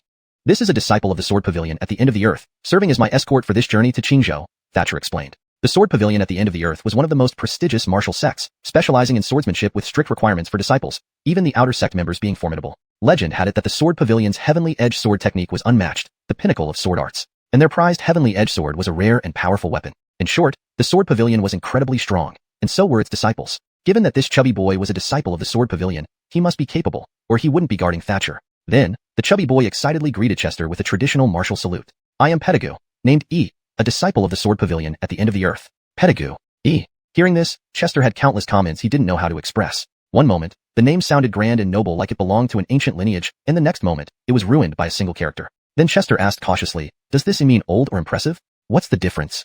Aiden frowned slightly, clearly not understanding. Well, it concerns your role in the team, Chester muttered internally, but simply said, just asking casually. E means the generation passed down to me in our family line. So my father named me Aiden. Aiden replied with a laugh. So that was it. Dare he ask if his father's name was Pettigrew? Hearing Aiden's explanation, Chester was filled with comments he couldn't express, managing only to clap in approval. What a wonderful name. Chapter 187. Lord Thatcher, the eldest brother. The name Aiden indeed gave Fulton a fair bit of surprise. However, it was just a minor interlude. Little fatty Pettigrew is the only child of his generation in the Pettigrew family. What's wrong with naming him after something so memorable? Isn't that reasonable? Still though, reasonable as it may be, the atmosphere became somewhat awkward. Especially Andrew and Alec, when they heard the fatty's name was Aiden. Both their mouths obviously curled into smiles, but were quickly suppressed. Following this, their mouths twitched, looking like they were struggling to hold back laughter. Seeing this, Fulton couldn't help but inwardly ridicule them. Do you two have any shame at all? With names like yours, Andrew and Alec, what qualifications do you have to mock Aiden? Though the name really is pretty funny. Then, to alleviate the awkwardness, Fulton looked over at Thatcher and asked, I wonder where Lord Tion ranks in your family? I am the eldest brother, replied Thatcher without any hesitation, immediately nodding with a smile. Eldest brother. Following ancient ranking norms from oldest to youngest, Bo, Zhong, Shu, Ji. It's like Sun Su, Sun Bofu, and Sun Quan, Sun Zhongmo, during the late Eastern Han Dynasty. One being the eldest, one being the second eldest. They used characters according to the Bo Zhong Shu Ji order. Therefore, eldest represents Bo. So, Lord Thatcher can also be called Tian Bergwang? My apologies for my lack of respect. It turns out you are the renowned Tian Bergwang. Thinking about this, Fulton's lips curled up into a smile, which he promptly suppressed. He too began to struggle to hold back laughter. Seeing Fulton's reaction, Thatcher frowned slightly and couldn't help but ask, why did you laugh for no reason, young friend son? Caught off guard, Fulton answered somewhat awkwardly, nothing. I was just relieved to think that Kin has been executed. Alas. Hearing Fulton's words, Thatcher sighed involuntarily, then continued, unfortunately, there are likely still many people like Kent in the court. His sigh came from the heart. Before Kent was punished, everyone knew that there were spies of the Mountain Sea Alliance within the court, but people didn't take it seriously back then. After all, it was just a martial force. How much could it achieve even if well operated? However, after Kent's punishment, many officials changed their views. A Grand Duke of the Great Xia Dynasty, a high-ranking military official, was actually a spy of the Mountain Sea Alliance. This was terrifying. Sir son. While Thatcher was expressing his feelings, little fatty Aiden was poking Fulton repeatedly on the side. He clearly wanted Fulton's attention. What is it? Seeing this, Fulton turned and asked, when you beheaded Cord in the street, did you use the Supreme Sword? When he asked this question, Aiden's eyes revealed excitement and curiosity. Clearly, he was not only curious but deeply interested. At the time of beheading Cord, Kent was nearby. If I didn't have the Supreme Sword, who knows who would have killed whom? Fulton muttered inwardly, then said, yes, I did use the Supreme Sword to behead him. Hearing this, the little fatty eagerly followed up. What does the Supreme Sword look like? Is it a divine sword? Turns out, that was his real interest. It made sense. Being a disciple of the Edge of the Sky Sword Pavilion, his interest in swords was natural. It is an unparalleled divine sword. Fulton nodded and solemnly replied. The Supreme Sword was forged from meteoric iron by the best swordsmiths in the world, naturally making it an unparalleled divine sword. Hearing Fulton's words, the little fatty's eyes immediately sparkled with hope, looking very much like he longed for it. Pity I won't get to see the Supreme Sword. My master often said that the Supreme Sword is an unparalleled divine sword, incomparable even to the Edge of the Sky Sword of our sword pavilion. Aiden muttered to himself, looking somewhat dejected at the end. Seeing the little fatty Aiden like this, Fulton couldn't help but ask, have you seen your sword pavilion's Edge of the Sky Sword? Yes, the Edge of the Sky Sword of our sword pavilion is said to be forged from meteoric iron and is a rare divine sword in this world, replied Aiden decisively. Good grief, another mention of meteoric iron? Isn't the amount of meteoric iron a bit excessive? Thinking about this, Fulton couldn't help but feel competitive. After all, the 4 C's sword on his waist was a true divine sword. I also have a divine sword. How about you take a look? What sword? Upon hearing these words, Aiden's interest was piqued. Fulton smiled but remained silent, slowly grasping the hilt of his sword. Kier. Accompanied by a bright dragon-like roar, the 4 C's sword was unsheathed. Seeing this, Aiden's round eyes widened. His pupils sparkled. As a disciple of the Edge of the Sky Sword Pavilion, he loved and understood swords. Thus, he immediately recognized that this sword was indeed a divine sword. And, to call it an unparalleled divine sword wasn't exaggerated at all. Though he hadn't seen the Supreme Sword, from just one glance, he could confidently say that Fulton's sword could match the Supreme Sword. Thinking about this, countless praises instantly flooded Aiden's mind. Ultimately, all those praises distilled into one word. Excellent. Seeing Aiden's reaction, Fulton couldn't help but smile lightly, then handed over the 4 C's sword and said, this sword is named 4 C's, a divine sword of this age. Take a look and compare it with your sword pavilion's Edge of the Sky Sword. Aiden respectfully accepted the 4C's sword with both hands, inspecting it closely before him, admiring it like an invaluable treasure. Friend Sun's sword is truly an extraordinary divine sword, Thatcher remarked. Though he didn't understand swords, he could tell Fulton's sword was far beyond ordinary. Thank you for your praise, Lord Tian, Fulton nodded with a smile. Unnoticed, Thatcher's address of Fulton had changed from sword apprentice son to young friend Sunday. It seemed that their relationship had subtly deepened during their conversation. Looking back at the little fatty Aiden, after thoroughly examining the 4C's sword, he finally reluctantly returned it to Fulton. Sir Sun's 4C's sword is stronger than our sword pavilion's edge of the sky sword. Although he didn't want to admit it, Aiden had to face the reality. The 4C's sword was an unparalleled divine sword, truly stronger than the edge of the sky sword. Hearing Aiden acknowledge the superiority of the 4C's sword over the edge of the sky sword, Fulton felt delighted and smiled. Always calling me Sir Sun seems too formal. We're all from the martial world. We don't need to be so stiff. Upon hearing this, Aiden raised an eyebrow and eagerly suggested, then I'll call you, elder brother? Sure. Fulton nodded, quietly adding to himself, I'll call you Fatty Pettigrew. Chapter 188, Social Bandit. With Fulton's permission, Aiden was overjoyed, as if he had received a great honor. This time, Sword Pavilion had dispatched him on a mission to gain experience in the martial world, where he heard many heroic tales of Fulton, like winning the poetry competition at Dragon River, or solving major cases one after another, executing court on the street, and subsequently arresting Kent. There were just too many significant events that Fulton had been involved in recently. As long as Aiden was out in the martial world, it was impossible not to hear about Fulton's heroic deeds. The most impressive to Aiden was when Fulton executed court on the street. Such acts were hard not to stir one's blood, especially for a chubby young man who had just ventured into the martial world. As they say, young people admire heroes the most. Thus, Aiden regarded Fulton as his idol. Now, being so close to his idol, one could only imagine how excited Aiden felt. Brother, leave the investigation in Qingzhou to me. No matter what danger comes our way, I'll take care of it. I won't let brother get hurt. Then, the chubby Aiden gestured wildly, beating his chest while speaking, causing his flabby body to shake vigorously. You should mind your identity. You're an escort for official Tian. Protecting me? Do I even need protection? Fulton inwardly ridiculed when seeing Aiden's actions. Beside him, Thatcher frowned slightly and tugged at the corner of his mouth. It seemed he also disapproved of Aiden not understanding his place. However, the party involved, the chubby Aiden himself, didn't seem to realize it. At this moment, he was excitedly jumping around Fulton, looking at him continuously, afraid his newly recognized brother might slip away. Next, Aiden focused on the large boxes Fulton had brought with him. Brother, are these large boxes your luggage? Aiden asked curiously. Honestly, he couldn't guess what Fulton had placed inside these boxes. Hearing Pettigew's words, Fulton raised an eyebrow and looked at him with a complex expression. You must be joking. I'm not moving house. There's no need for this much luggage. What is in here then? Upon hearing this, Aiden became even more curious but did not open the boxes without Fulton's permission. These are very important items that need to be protected well, Fulton replied mysteriously. All right. Aiden nodded solemnly, looking very serious. He didn't ask for specifics. Whatever Fulton said, he believed it. Admiration makes one blind. Official Tian, please instruct the carriage driver to cover these large boxes with canvas later. They might get damp. The journey to Qingzhou was long, and rain might fall along the way. If the sweet potatoes got damp, it would ruin his plan. If they sprout by the time they reach their destination, his plans would be completely disrupted. No problem, I will give instructions immediately, Thatcher nodded, accepting Fulton's request without refusal. Fulton smiled and nodded back, then turned to Ingrid beside him. Boss, we can set off now. Then the Imperial Envoy's convoy set off, heading west. This trip to Qingzhou would take about 10 days overland. Qingzhou was suffering from a severe drought, so the river routes were cut off, making water travel impossible. Their convoy of more than 10 carriages, including drivers, cooks, and constables, totaled nearly 50 people. Given the consumption along the way, having sufficient logistics personnel was necessary. As for guards, they included Ingrid, Fulton, Andrew, Alec, and Aiden. Though not many, they were enough. Ingrid was an expert warrior, and the 3 others were 8th rank warriors, making for strong combined combat power. And there was still the chubby little Aiden. Fulton didn't know his strength, but as a disciple of the Horizon Sword Pavilion, he wouldn't be weak. In addition, their convoy's safety had 2 additional assurances. First, they would be traveling under the Imperial Envoy's banner. Seeing this flag, any bandits or robbers not tired of life would keep a respectful distance. That was the court. No one wanted to throw themselves into trouble. What benefit would robbing the Imperial convoy bring? Wouldn't it be better to rob 2 commercial convoys instead? Second, the 40-odd drivers, cooks, and constables all had some fighting capability. Though not qualified warriors, their combat ability exceeded ordinary people. Moreover, the convoy would follow official roads, reducing the likelihood of encountering danger. Along the way, Thatcher rode in the envoy's carriage, while Fulton and the others rode horses. Being warriors, though the ride was bumpy, it wasn't unbearable. Brother, who forged your 4C's sword? Was it a gift from Zack? Brother, did the crowd cheer when you executed court on the street? Brother, how is your strength? When will you advance to 7th rank?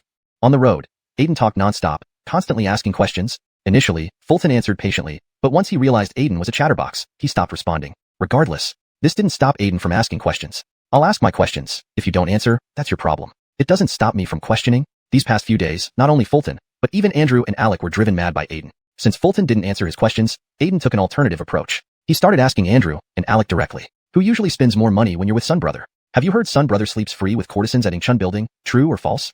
I've heard Sun Brother killed 500 enemies alone at Jingbei Post House in Qingzhou. True or false? How strong are you two? Can you beat Sun Brother? Andrew and Alec were so annoyed by Aiden they wished they could sew his mouth shut. Even Andrew, who was naturally socially adept, was almost pushed into social isolation by Aiden. The already somewhat introverted Alec became depressed. Wow, I always thought Andrew was amazing at socializing, but Aiden is a social bandit. Witnessing this scene, Fulton couldn't help but criticize internally. As for Ingrid, he remained idle. Although Aiden knew Ingrid was Fulton's superior, he never questioned him. Perhaps he could see Ingrid's high cultivation, making him a formidable character not to be provoked. Talking so much might anger Ingrid into beating him. Not worth it.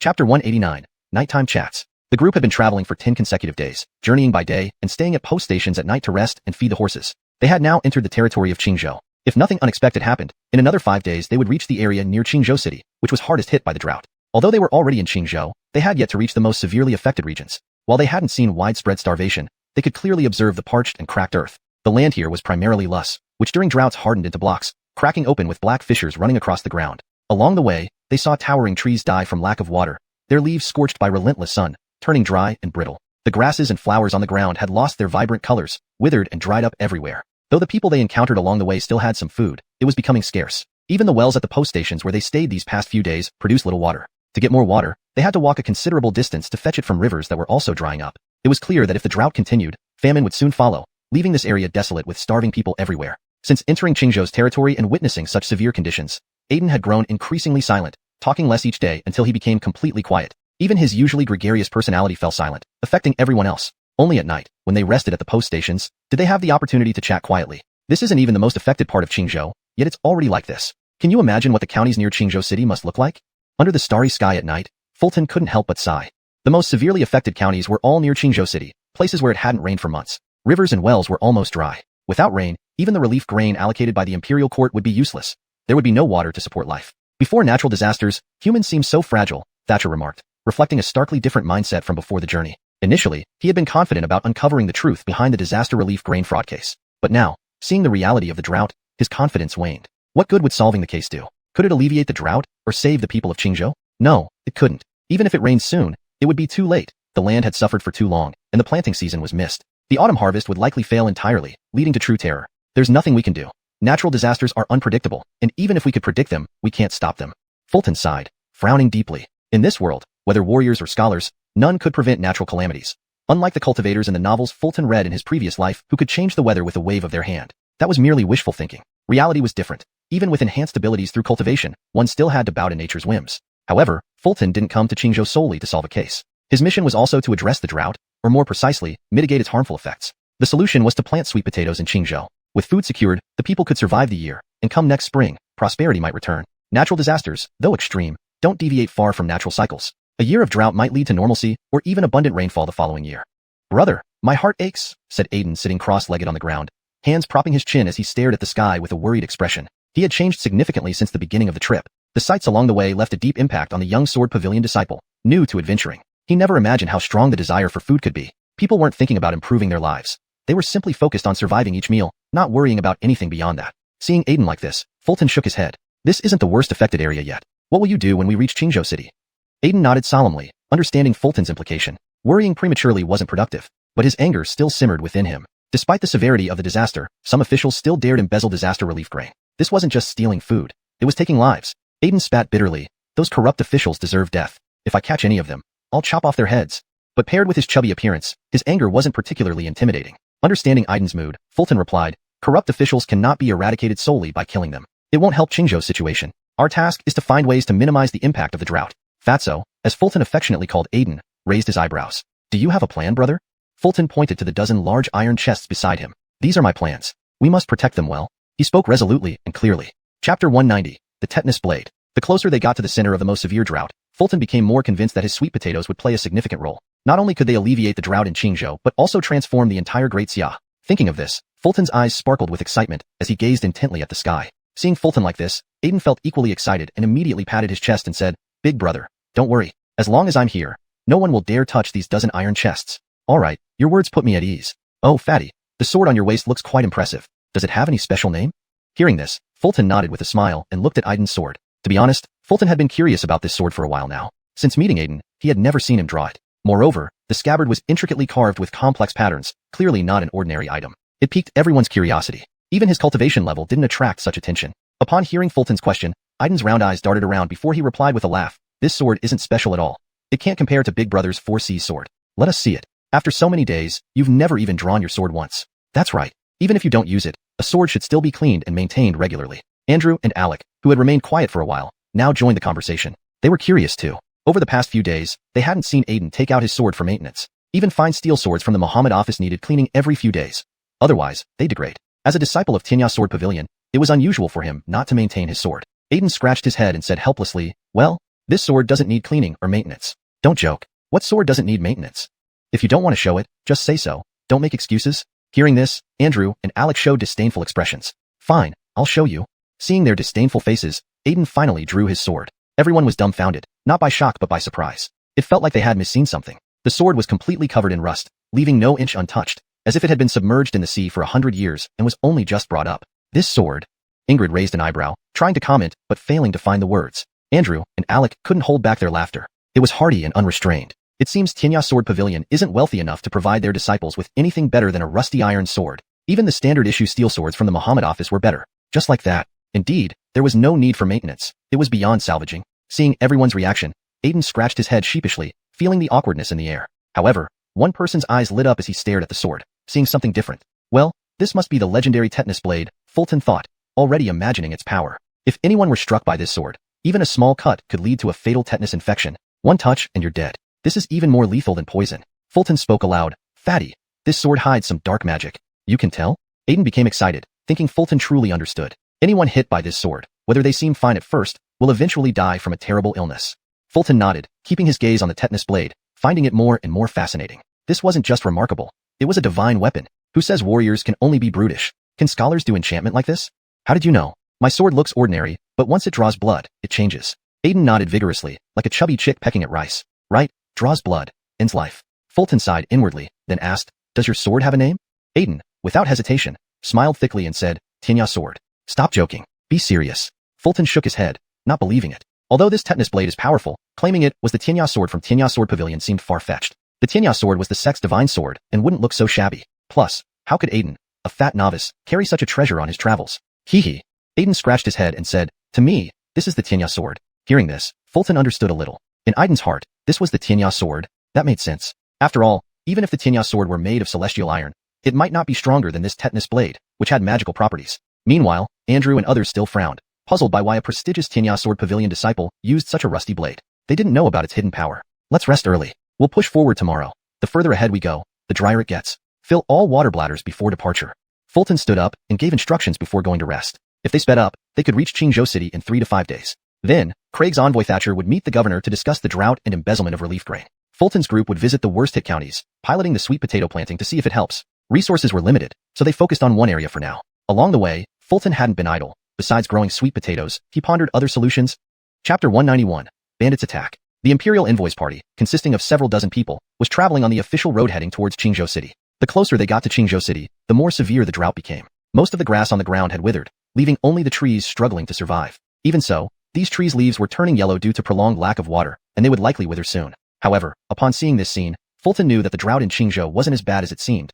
There still was water underground. Dry grass and living trees were proof of this. Grass has shallow roots, while trees have deep roots. This indicated that there was still moisture deep within the soil. With moisture present, all problems could be solved. They just needed to dig wells. As long as they dug deep enough, they would surely find water. With water available, they could start planting sweet potatoes. Even if the yield was only half or even less by autumn, it would help the citizens of Qingzhou survive the disaster. It's so hot. This weather is unbearable. The drier it gets, the hotter the weather. It was noon, and the scorching sun was relentless, shining directly down and causing everyone to sweat profusely. The members of the Envoys Party were suffering, especially Petik Rilai Fatsi, Little Fat. Sweat was streaming down his face, forming rivulets that dripped continuously. He epitomized the phrase, sweating like rain. Andrew and Alec weren't much better. Their clothes were nearly soaked through. In contrast, Fulton and Ingrid appeared perfectly fine, showing no signs of discomfort. Seeing Fulton and Ingrid unaffected by the heat, an equally sweating Danilo raised an eyebrow and asked, Elder brother, how come you're not sweating? Your mind is too restless. A calm heart brings natural coolness, replied Fulton simply, without further explanation. As he spoke, his hair moved as if stirred by an unseen breeze, giving him an air of a sage. Ingrid was in a similar state. To be honest, Danilo was puzzled. It was stiflingly hot, with not a breath of wind. Without wind, how could Elder brother's hair be fluttering? You shouldn't listen to him blabbering. He's clearly using Confucian magic on himself. Look at his hair. It's clear there's no wind. Just as Danilo was starting to question reality, Andrew and Alec revealed the truth unsympathetically. Indeed, Fulton had cast the Confucian incantation, speech follows law, on himself, and also on Ingrid, which allowed them to remain unperturbed under the blazing sun at noon. But this was Fulton's limit. He was merely a 9th-grade scholar and could influence only one person with his golden righteous energy. Naturally, he chose Ingrid for this benefit. Had to figure it out, Ingrid said awkwardly, feeling somewhat embarrassed. Then she thought, why should she feel embarrassed? Fulton was her subordinate, and it was only right for him to offer some assistance. Upon hearing Andrew and Alex's words, Danilo felt an even greater admiration for Fulton, but also desperately wanted his help. I'm about to die from the heat. Can you help me, elder brother? Without speaking, Fulton retrieved a hat from his backpack and handed it over. Danilo looked puzzled, unsure of what to make of it. Seeing Danilo hesitating to take the hat, Fulton said, shield yourself. I can't cast the Confucian spell again for now. Danilo took the hat, feeling mixed emotions. Ingrid then suggested, why don't we rest for a bit? We can avoid the midday sun and resume our journey later. There's a grove of trees up ahead where we can take shelter, and the horses need rest too. She directed this suggestion both to Fulton and others, and to Thatcher inside the carriage. As the Imperial envoy, Thatcher had been sitting in the wooden carriage throughout the journey. Despite the wooden construction, it was sweltering inside. The carriage felt like a large steamer, enveloping him in heat. And because of his position, he couldn't join the others on horseback. Fortunately, Thatcher was also a literary cultivator, and could counteract the heat by consuming his righteous energy. At this moment, the advantage of being a literati was evident. Crude warriors had to endure the heat with sheer physical endurance, whereas cultured Confucians could alter the temperature around them through spells. Let's rest for a while. Eat some dry provisions and drink some water, agreed Thatcher from inside the carriage. They then found shade under the trees, seeking relief from the scorching midday sun. But despite this, the heat was still unbearable. The water in their canteens was limited, and small sips did little to quench their thirst. Lips barely moistened would dry out immediately, leaving them parched. Suddenly, a group of shadowy figures emerged in the distance, moving lazily and without any formation. They wore rough cloth clothing, some even shirtless, each holding weapons, large swords, short blades, spears, and various other implements. If it wasn't unexpected, these must be bandits. Are they coming for us? Seeing this, Fulton furrowed his brows, uncertain. In his opinion, given the presence of the Imperial banner and their numbers, unless the bandits had lost their minds, they wouldn't dare attack such an obvious convoy. With such strength, wouldn't raiding merchant caravans on isolated paths be better? Xianong, you aren't mistaken. These bandits are indeed targeting us. They've had enough of life? Don't they see this as an Imperial convoy? Andrew and Alec also frowned, perplexed. These bandits couldn't be deluded enough to think their superior numbers gave them carte blanche, could they? Stop here and pay a toll to pass. A man leading the bandits, clad in a leather vest and carrying a large executioner's sword over his shoulder, glared menacingly at Fulton and company, a cold, confident smile curling his lips. Fulton raised an eyebrow, glancing at Danilo and asking, does he really think he looks cool like that? He must be crazy. Danilo nodded, then shook his head. Chapter 192. Battle commences, using a pawn. This band of mountain bandits was a relatively large group based in the mountains of Qingzhou. In normal times, they would spend their days feasting and reveling in their mountain stronghold, occasionally descending to rob merchant caravans. Life was rather pleasant for them. However, this year, a severe drought hit Qingzhou, leaving no merchants traveling this way and cutting off their income source. What was once a thriving camp of over 300 people saw half its population starve to death. With no other choice, they began descending the mountain to rob travelers. Yet, due to the drought, almost no merchant caravans came this way. After waiting for several days, they only saw military convoys pass by, including Fulton's Imperial Envoy convoy. To be honest, the bandits initially hesitated. But when they saw the dozen or so exquisite iron chests on the wagons, they could not resist. The boxes looked so precious that they knew without opening them that they contained invaluable treasures. Little did they know, the chests contained sweet potatoes. If it weren't for Fulton insisting on using those palace-made iron chests to transport sweet potatoes, there wouldn't have been any misunderstanding. Are you deaf? Hand over the treasures now, and I'll spare your lives. The bandit leader, seeing no reaction from Fulton and his men, raised his voice. Though he spoke fiercely, he didn't actually want to engage Fulton's party in combat. They were soldiers after all, and it was better to avoid fighting if possible. His goal was to get the treasure, not to kill anyone. Inside the carriage, Thatcher finally couldn't hold back. He pushed aside the curtain and stepped out, frowning at the bandits. What audacity! Do you realize you're blocking the path of an Imperial envoy? Thatcher's voice was loud and carried an aura of righteous might. Despite being a scholar, his presence was very powerful. Seeing this, the bandit leader felt a bit intimidated. He had never encountered such an imposing scholar before. Moreover, this man appeared to be a high-ranking official. However, it was too late to retreat now. His brothers were starving, and backing down now would make him lose face among them. Encouraging himself, the bandit leader shouted, "So what if it's an Imperial convoy? We'll still rob you." His voice was filled with menace. Facing this, Thatcher showed no fear. Instead, a faint smile appeared on his lips, a smile meant to guide others to righteousness. These bandits, even as skilled warriors, could not match the soldiers. Not to mention, there was Ingrid, a chest-level warrior who wore armor. Additionally, there was also Pitu from the Horizon Sword Pavilion, who was no weakling either. "Let me give you one last chance. Leave now, and I will pretend nothing happened," Thatcher said with a mysterious smile. The bandit leader responded angrily, "I'll give you a chance too. Leave these iron chests behind and get lost." He was an 8th-tier Aura Realm warrior. Upon hearing this, Fulton understood. These bandits were after his sweet potatoes. If they wanted to take his sweet potatoes, they would have to be prepared to die. Facing death, Thatcher ceased talking and nodded. "It's in your hands now. Fatso, protect these iron chests at all costs." Fulton's hand rested on his sword hilt, a cold smile on his lips as he glanced at Pete beside him. Don't worry, brother, Pete replied confidently. Brother, look over there. Isn't that girl beautiful? Leave her alive, so she can be my wife. Soon, the bandits started eyeing Ingrid. They had keen eyes, recognizing the strongest person present. Hearing this, Fulton laughed and turned to Ingrid. Boss, these bandits say they want you to be their chief's wife. If you keep talking nonsense, I'll cut your monthly salary, Ingrid retorted calmly. Forget I said anything. Monthly pay was important to Fulton, despite the 1,000 gold coins he received from the emperor. Buying the Qingping courtyard in the inner city, along with renovations and furniture, had left him nearly broke. Men, attack! With a wave of his hand, the bandit leader charged forward first, holding a large broadsword. Over 100 bandits followed, yelling strange battle cries and swinging their weapons wildly. This was how they tried to intimidate opponents before the actual fight began. But against soldiers, especially sword-bearers like Fulton and his men, such tactics were laughable. It was like a guerrilla's roar. Everyone, be careful. Let's start. Fulton smiled and stepped forward. Dealing with these riffraff is easy. We need to end this quickly and continue our journey. Dustin and Alec drew their swords with disdainful expressions. Pete stood beside Fulton, eager yet excited. Pawn crossing the river. Suddenly, Fulton's brow furrowed, and with a low cry, his entire demeanor changed, his aura soaring dramatically. Cornered but determined, he was like a general ready to die alongside his enemies. Every kill would be worth it. What kind of person is he? So strong. The bandits facing Fulton's charge were immediately stunned. None of them had ever seen such overwhelming power. Their steps faltered, losing momentum. And so, they lost the initiative. Chapter 193.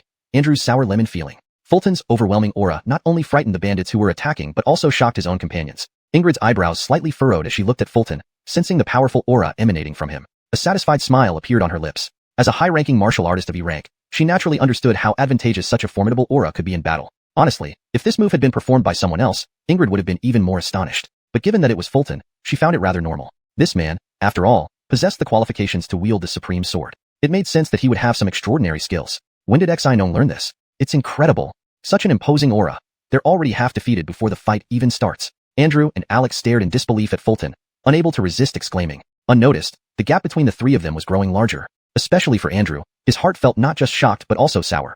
A sourness like a lemon's bite. As the unit of measure for Fulton's combat prowess, Andrew felt he was becoming increasingly devalued. Could Fulton now be 10 times stronger than himself? At this thought, Andrew silently vowed that once the Qingzhou case was resolved, he would seclude himself to train diligently, striving to break through to the 7th rank blood refinement realm as soon as possible. Xinong's aura. I get it. Andrew was deep in thought when Alec muttered, clearly enlightened. It was evident that Alec had gained insight after witnessing Fulton's overwhelming presence. Then, Andrew saw something that made him despair. Alec's body began to emit a faint blood aura. Although very light, it was indeed blood chi. This meant Alec had advanced to the 7th rank. Frankly, this wasn't surprising. Both Alec and Andrew had been stagnating at the 8th rank for far too long, already on the brink of breaking through, needing only the right opportunity. Seeing Fulton's breakthrough had provided just that. No! Andrew silently screamed, watching Alec advance to the 7th rank right under his nose. Jealousy distorted his face. It wasn't that Alec's advancement pained him deeply. He simply couldn't accept that Alec had surpassed him again. He didn't want to be the weakest in their trio. So, Andrew made a bold decision. He would challenge the bandit leader in single combat, seeking an opportunity to break through during a life-and-death struggle. Big Brother is really impressive. Such an aura, even many elders who have practiced swordsmanship for years within the sword pavilion may not possess, said Aiden, blinking his chubby eyes admiringly as he gazed at Fulton. He quietly drew his tetanus blade while muttering to himself. The accompanying soldiers, though outnumbered, were energized by Fulton's powerful aura. They were trained troops and wouldn't fear even if the bandits were twice as numerous. Even the few cooks at the back picked up their kitchen knives. Brothers, don't be afraid. They are only a few dozen people. Let's give it our all and kill them. The bandit leader frowned, shouting angrily. Surprisingly, his voice had a real effect. The bandits, initially intimidated by Fulton, somewhat regained their composure. But then, the bandit leader saw a figure dressed in dark robes charging towards him. It was Andrew. With a look of determination to die with honor, Andrew seemed ready to fight to the death. Now officers are so brave? The bandit leader was puzzled, but only for a moment. Next, Andrew attacked. Kill. With no fear, Andrew swung his fine steel sword in a brilliant flourish, aiming straight for the bandit leader's throat. You still lack, the bandit leader coldly scoffed, blocking Andrew's strike with his ghost head broadsword. Dense blood chi spread from his body, boosting his speed and strength immensely. A 7th rank blood refinement expert. Honestly, Andrew hadn't expected the bandit leader to be a 7th rank warrior. And judging by the thickness of his blood chi, he was quite strong. An 8th rank warrior, you fall short. The bandit leader sneered, swinging his massive broadsword at Andrew. Just one blow sent Andrew reeling back 5 steps, his hands trembling, almost losing grip of his sword. A 7th rank warrior's powerful strike was truly formidable. I'll help you. At that moment, Alec, with faint blood chi around him, joined Andrew, holding his fine steel sword and fighting alongside him. Good brother. Andrew was deeply moved. Both 7th ranks, but your blood chi is too weak. The bandit leader remained calm. In his view, despite 2 opponents, one 8th rank, one 7th rank, the latter's blood chi was clearly too weak, suggesting he had just advanced. In his eyes, their combined strength was still far from enough. Die.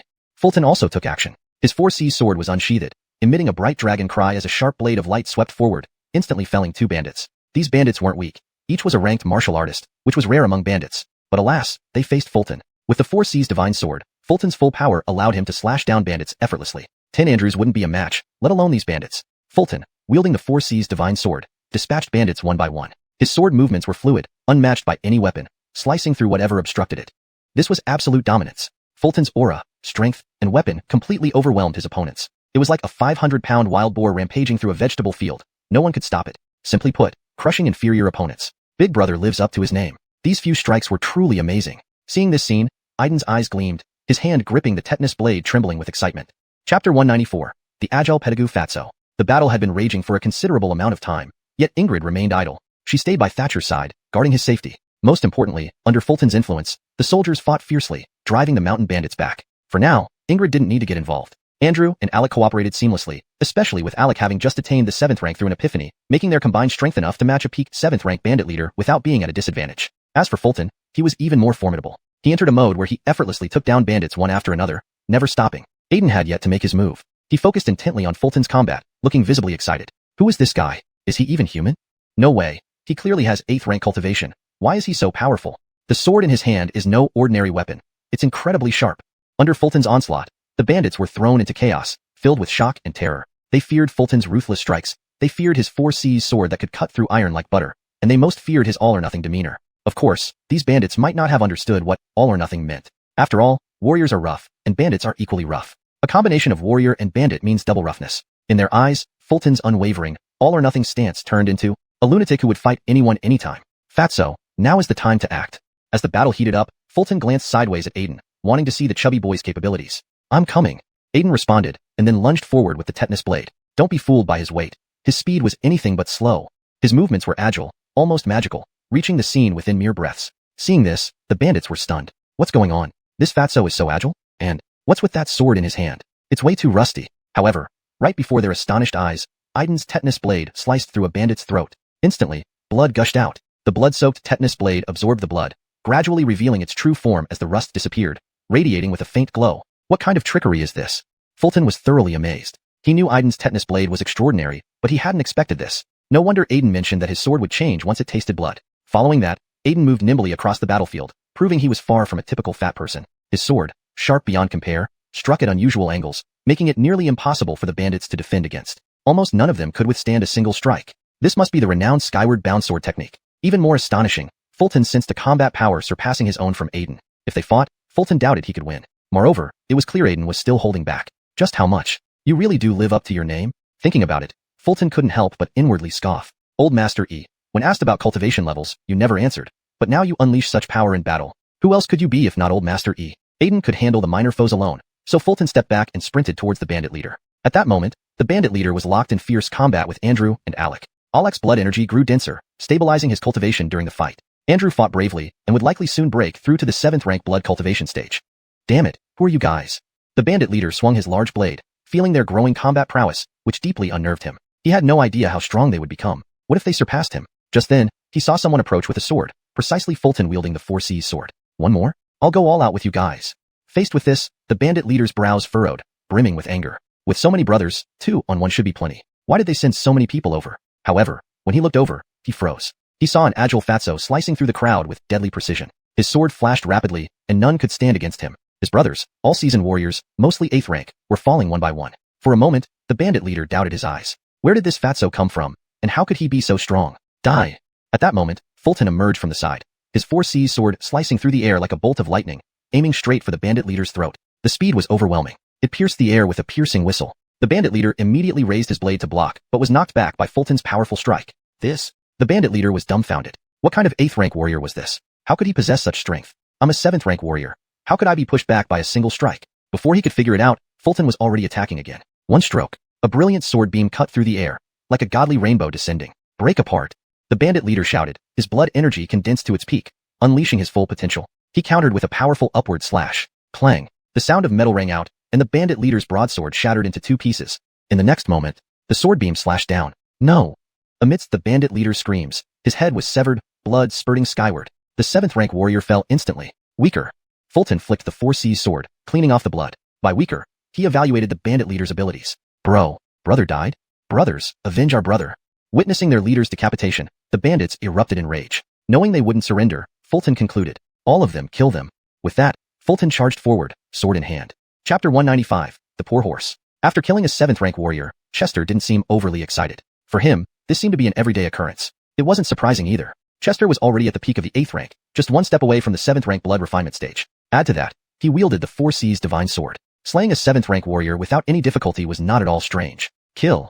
Andrew roared and charged forward with Chester. After the recent battle, he seemed to have grasped some of the intricacies of the 7th rank blood refinement stage. If he could muster more effort now, he might even break through to the 7th rank. As for Alec, he wasn't in a hurry to charge into battle. He had already broken through to the 7th rank and solidified his cultivation during the earlier fight. Now, he needed to focus on comprehending his current state to stabilize his cultivation fully at the 7th rank. While engaging the bandits, Noah caught sight of Chester's decisive strike against the bandit leader. Though mentally prepared, he was still deeply shocked. The act of slaying a higher-ranked warrior always stirred up excitement. Even a peak 7th rank warrior couldn't withstand brother's sword strike.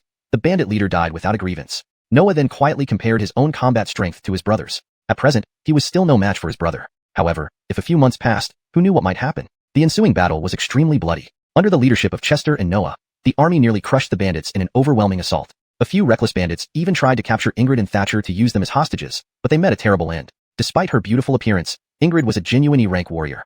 15 minutes later, the battle ended completely. All the bandits were slain, their blood staining the dry earth, which greedily absorbed it until only a red stain remained on the ground. In the wilderness, dig a pit and bury them. Seeing the corpses strewn everywhere, Commissioner Thatcher remained remarkably calm, seemingly unfazed by the carnage. Next, everyone dug a large pit and buried the bandits' bodies. After finishing this task, the group continued their journey along the official road toward Qingzhou City. Honestly speaking, if not for Chester and Noah, most of these soldiers would have been killed, if not all. Now, only a dozen or so had suffered minor injuries. Without doubt, this victory was something to be proud of. Moreover, this battle brought considerable gains. Alec broke through to the 7th rank and stabilized his cultivation after the intense battle, making him the biggest beneficiary. Andrew's enlightenment significantly increased after experiencing hardship. Though he hadn't yet reached the 7th rank, he was very close. He might even advance to the 7th rank blood refinement stage before reaching Qingzhou City. Chester remained at the peak of the 8th rank, similar to Andrew, both poised to potentially advance to the 7th rank anytime. However, it was Noah's strength that surprised Chester. The little fatty not only possessed formidable power, but also wielded a mysterious wound poison blade. If that were the case, his identity, it seemed Noah wasn't an ordinary disciple, but possibly an inner gate disciple. That was impressive. Zaheo, what kind of stimulus did you experience to break through to the 7th rank? I can't quite explain it. Seeing Shinong's fearless momentum, my heart surged with excitement, and then I broke through. On the road, Andrew and Alec exchanged insights about breaking through to the 7th rank. Honestly, Andrew no longer felt so bitter. He was just one opportunity away from breaking through to the 7th rank. He might achieve it soon. Boss, was the over river pond technique you used just now a Confucian spell? It was so powerful. Noah, back to his enthusiastic fanboy self while riding his horse. Only the poor horse bore the brunt. Initially sturdy like other military horses, carrying Noah for several days made it thin. Poor horse. This move is a chess skill within Confucian spells, Chester nodded, elaborating slightly. To be precise, it was a spell one level higher than verbal incantations. Chester added silently in his mind. Amazing, boss. You almost scared the bandits out of their wits. Noah's face glowed with excitement, as if he had discovered new lands. Seeing Noah's excitement, Chester recalled the formidable combat strength he displayed while slaying enemies. Despite trying to hold back, Chester noticed Noah's true strength was terrifyingly powerful. Thinking about this, Chester asked, but you are more impressive, fatty. Your wound poison blade has secrets. What's a wound poison blade? Clearly, Chester touched on a knowledge gap. Modern weapons like the wound poison blade weren't known to Noah. This doesn't matter. Instead, what's your status in the Horizon Sword Pavilion? Chester scratched his head awkwardly. Communication with these ancient people required careful word choice. Just a disciple. I'm here for martial practice. Noah nodded earnestly. I didn't know you were a disciple. Chester muttered inwardly. Are you an outer gate disciple? Guessing from the basics might lead somewhere eventually. No. An inner gate disciple?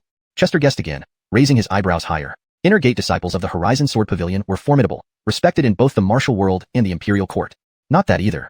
Upon hearing this, Chester's brows furrowed. Not even an inner gate disciple. Could it be a direct transmission disciple? That would be incredibly powerful. Direct transmission disciples were taught personally by the pavilion master of the Horizon Sword Pavilion, with only a few per sect. Chester frowned slightly and asked, Fatso, are you a direct transmission disciple? Brother, you guessed wrong again. Noah shook his head, flashing an innocent smile.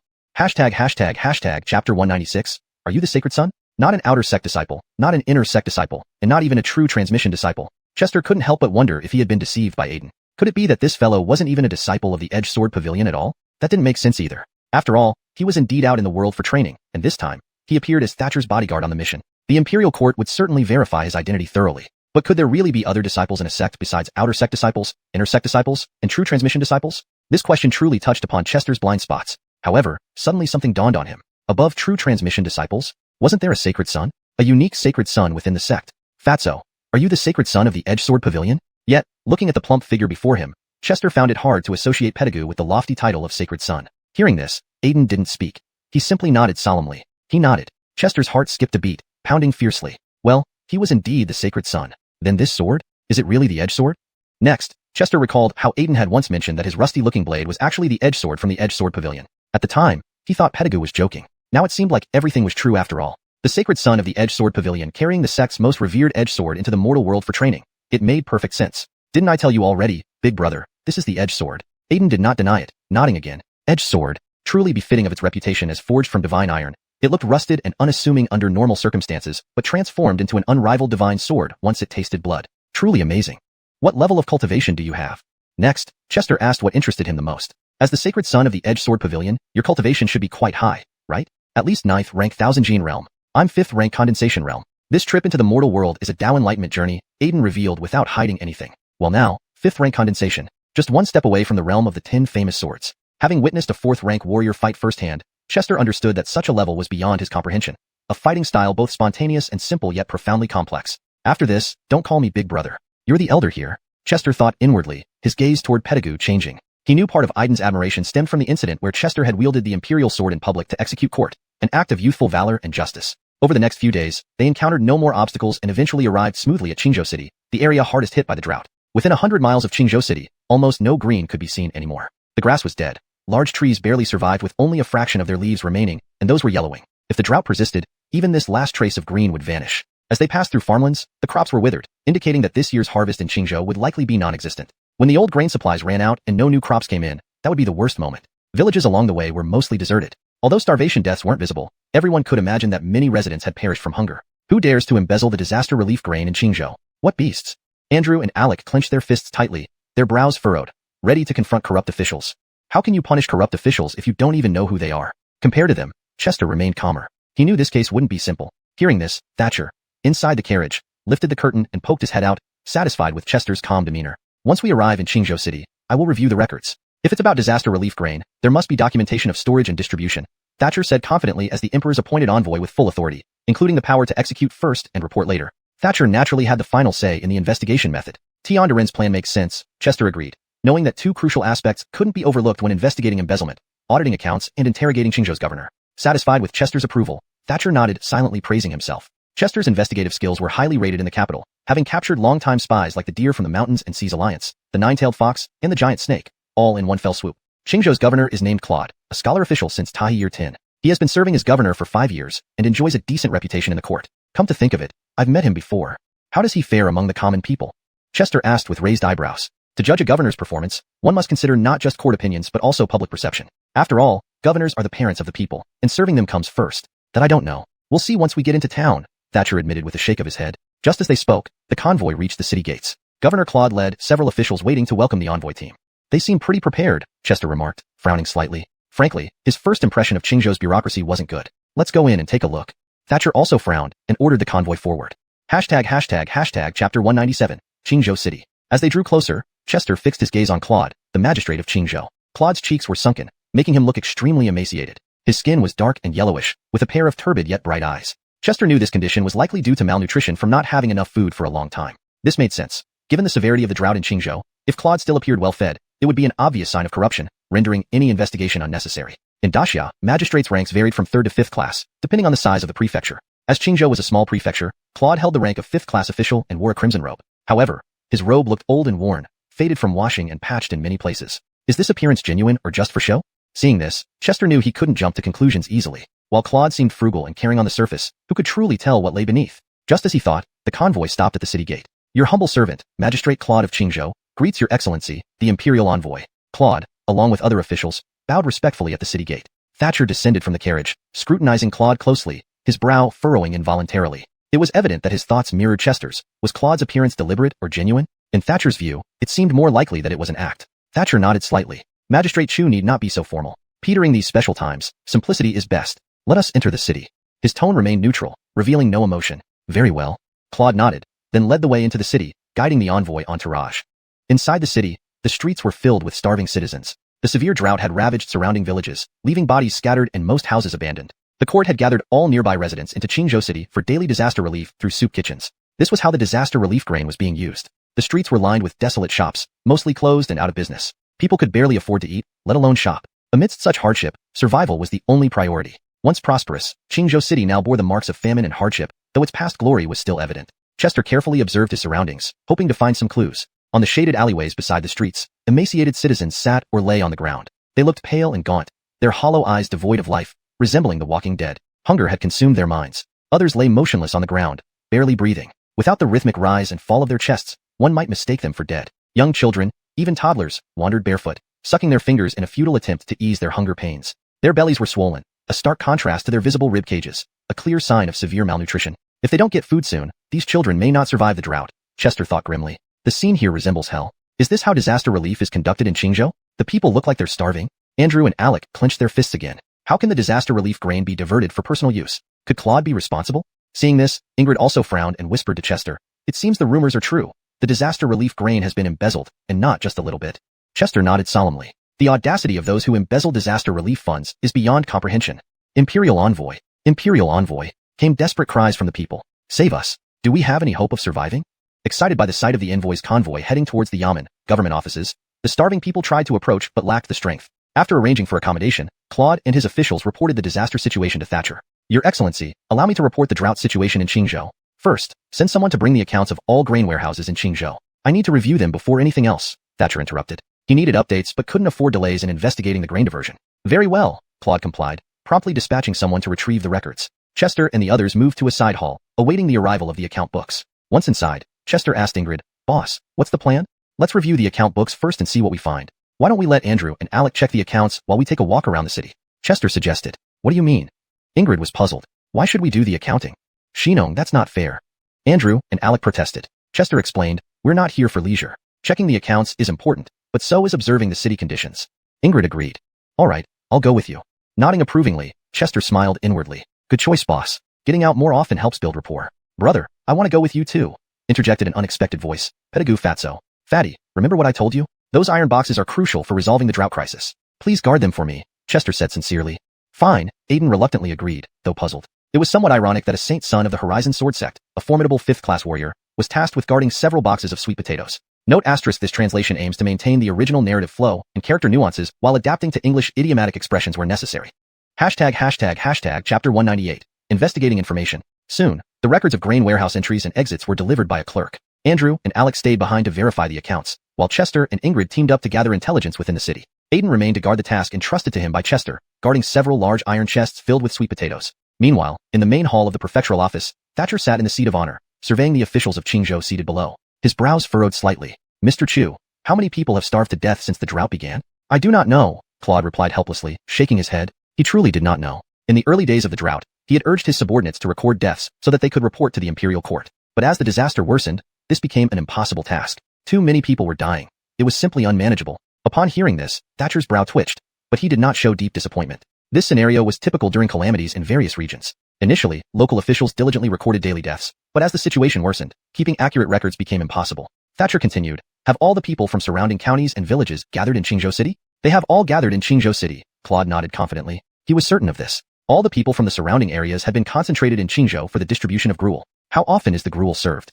Thatcher was satisfied with this answer. Once a day, Claude answered without hesitation. What? Only once? Thatcher exploded with anger, slamming the table. Once a day? How could people possibly be full? No wonder. No wonder the people of Qingzhou were pale, weak, and lying on the ground. This is why. Indeed, once a day, Claude confirmed, his voice low but clear. Claude, how dare you?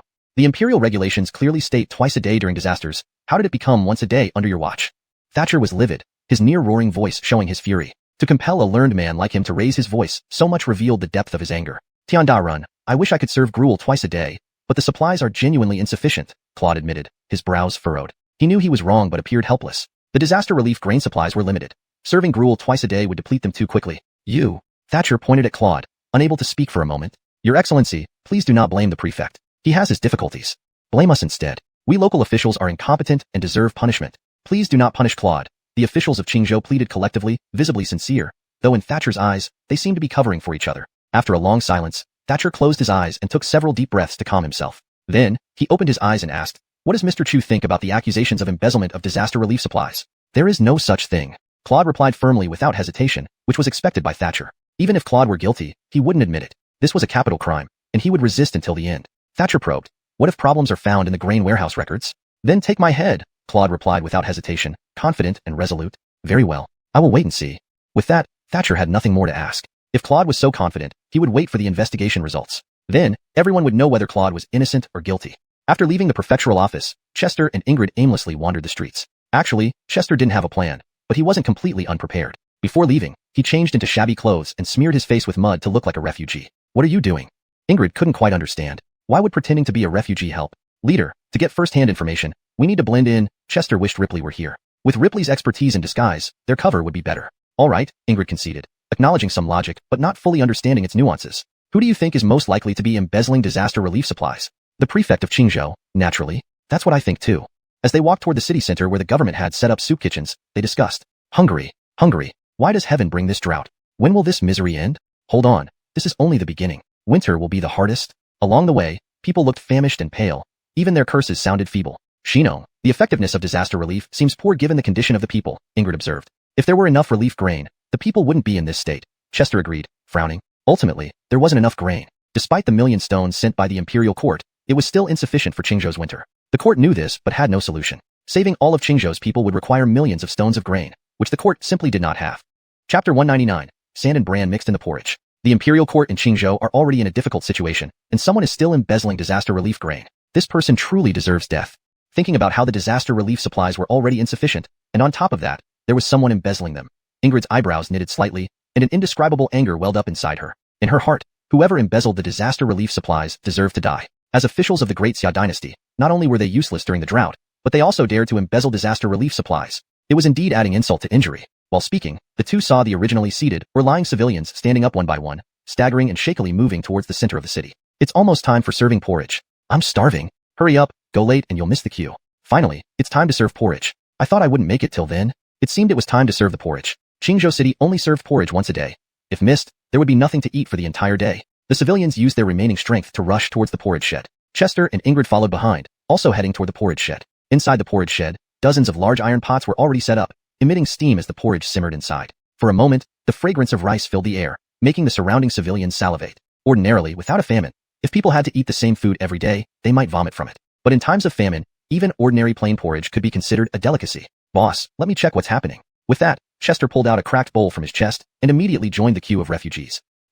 You clearly prepared this long ago?" Seeing this, Ingrid was speechless, unsure of what to say. Indeed, disguising himself as a refugee and blending into the porridge serving line was part of Chester's plan, because only by disguising himself as a refugee could he observe all the details of serving the porridge. This would definitely help him investigate the embezzlement of disaster relief grain. "Form a queue. Have your bowls ready, 1 spoon per person, no rejoining the queue." The bailiff responsible for serving porridge held a large ladle and shouted loudly. When serving porridge, speed wasn't the priority.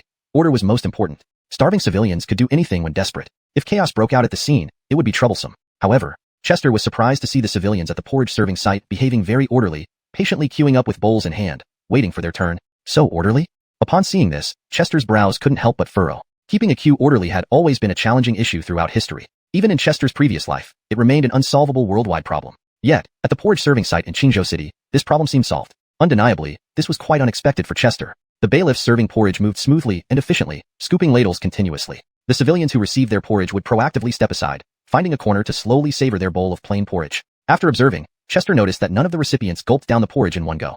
Instead, they took small sips, trying to prolong the time spent drinking. They did so because only by doing so could they maximize their feeling of being full, rather than swallowing hastily without alleviating the hunger. Their skillful manner was heartbreaking. Soon, Chester also received a bowl of plain porridge for himself. However, his brow remained tightly knit. Without tasting it, Chester already noticed something wrong with this bowl of porridge. It wasn't just plain porridge, it contained other substances, bran and sand, and in significant amounts. This is too much. The refugees are already malnourished, and the government office is adding sand and bran to the porridge. Chester's brows furrowed into a frown, staring at the bowl of porridge before him, unable to bring himself to drink it. He could imagine how difficult it must be to swallow this bowl of porridge mixed with sand and bran. If the refugees weren't starving, they wouldn't have drunk it so readily. Seeing Chester's expression, Ingrid approached and asked, "What's wrong?" "Chief, look at this bowl of porridge." With that, Chester handed the bowl over to Ingrid, who also identified the issue. "It contains sand and bran?" Ingrid's eyebrows lightly furrowed, then became even tighter. She grew angrier the more she thought about it. At least half of this bowl of white porridge is mixed with bran and sand. Why would the government do this? Very simple. Using sand and bran to replace grain, allowing them to embezzle disaster relief grain unnoticed. Regarding why the porridge contained sand and bran, Chester had deduced a possible explanation. That was substitution. By using sand and bran to replace disaster relief grain, the replaced grain could be embezzled smoothly. Thinking this, Chester raised the bowl and tried a small sip. It was hard to swallow, or perhaps impossible to swallow. Just one sip made him instinctively spit it out onto the ground. Lifting his head, his eyes were already red. These refugees, how can they possibly swallow it? Perhaps when people are hungry enough, they can swallow it, Ingrid said calmly, her eyes also welling up. She was right. When people reached a certain level of hunger, regardless of whether the porridge contained sand and bran, they could still swallow it. To survive. At this moment, Chester felt someone tugging at his pant leg. Looking down, he saw a 4 or 5-year-old boy. Big brother, if you don't want to drink, can you give me the porridge? I'm hungry. The boy was extremely thin, but his belly was abnormally swollen, a result of long-term malnutrition. Here, you can have it. Chester didn't hesitate and immediately handed the bowl to the boy. Thank you, big brother. The boy couldn't hide his excitement, but still remembered to thank him. Next, Chester watched as the bowl of porridge he found hard to swallow was devoured with relish by the boy. Not a single drop remained. Unknowingly, Chester's eyes became even more watery. Chief, I want to go back and check the warehouse ledger. Okay. With that, the two headed towards the government office. Initially, Chester planned to stay in the city for a day, but just one instance of serving porridge revealed the truth. The porridge contained half sand and bran, meaning the replaced grain could be embezzled smoothly. Chapter 200, Contradictions. On the way back to the prefectural office, Ingrid's brows remained furrowed, her anger clouding her thoughts. At this moment, she couldn't, or perhaps wasn't able to, calmly analyze the case. Fortunately, she had Fulton by her side. Somewhere along the line, Ingrid had gotten used to consulting Fulton whenever investigating a case. It made her feel secure and confident. Do you think there would be any problems with the grain storage ledger? If it were me, I'd ensure the ledger is flawless. This was precisely what troubled Ingrid. She believed that if someone planned to embezzle disaster relief grain, they would have made sure the ledgers were impeccable. Boss, we already know that half of the gruel is mixed with sand and bran. If that's the case, a perfect ledger would itself be a red flag. Fulton had thought this through. The grain storage ledger, if seemingly without any issues, is, in fact, the biggest issue. Logical. Let's go back now. Ingrid nodded, finding Fulton's reasoning compelling. If everything appears normal once we get back, then we can arrest Claude. You mean this was done by the prefect Claude? Even if he didn't do it personally, he must be involved somehow. All movements of disaster relief grain require direct oversight by the prefect. By this point, they had returned to the prefectural office. Arnold and Alec had already meticulously reviewed the ledgers, but found no issues. Discouraged, they started on their second round of inspection. Just as they were halfway through, Fulton and Ingrid arrived. You're back. Did you find anything? Arnold looked up, appearing somewhat exhausted from the tedious work of verifying ledgers. How's the ledger? Any issues? Fulton responded with a question. No issues at all. Both incoming and outgoing grain are well documented and tally. Arnold shook his head, looking dejected. Indeed, there's something wrong. Fulton's brow twitched, confirming his suspicions. What did you say? I clearly said there were no issues. Arnold was confused. Why does it suddenly become an issue to you? That's how it is. Unbelievable. This is outrageous. Absolutely despicable.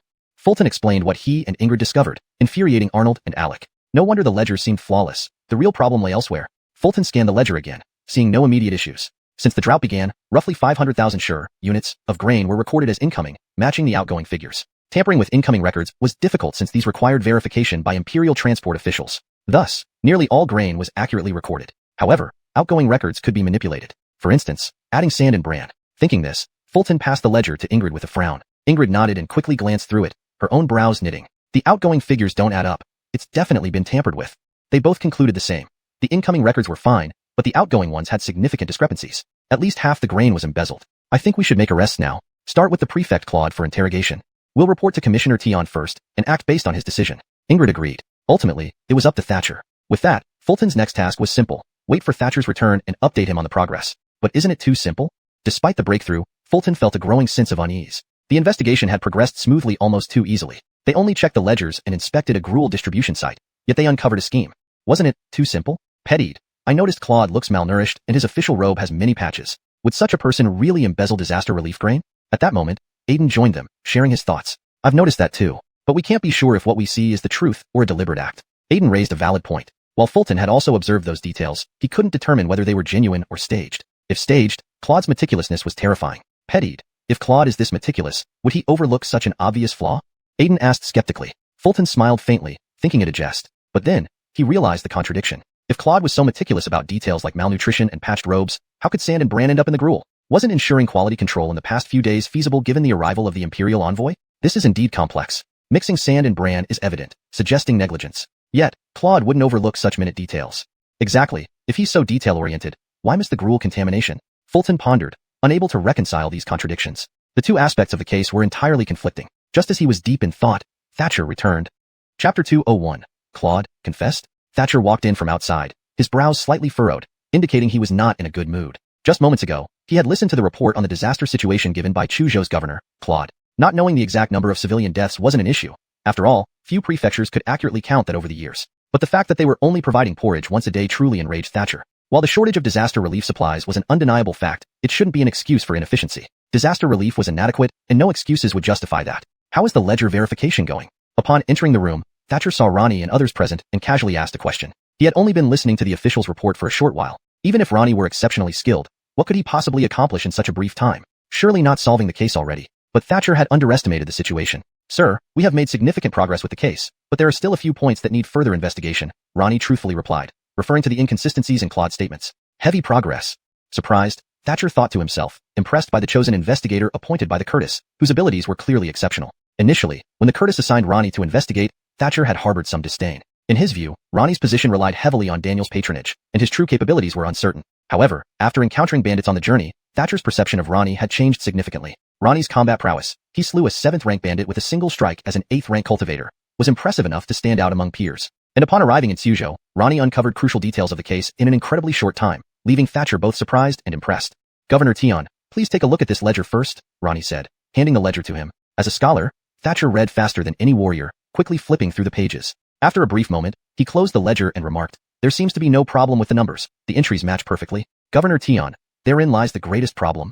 Pausing for effect, Ronnie continued. I just inspected the porridge distribution site. The porridge contains sand and bran, at least half of its content. What?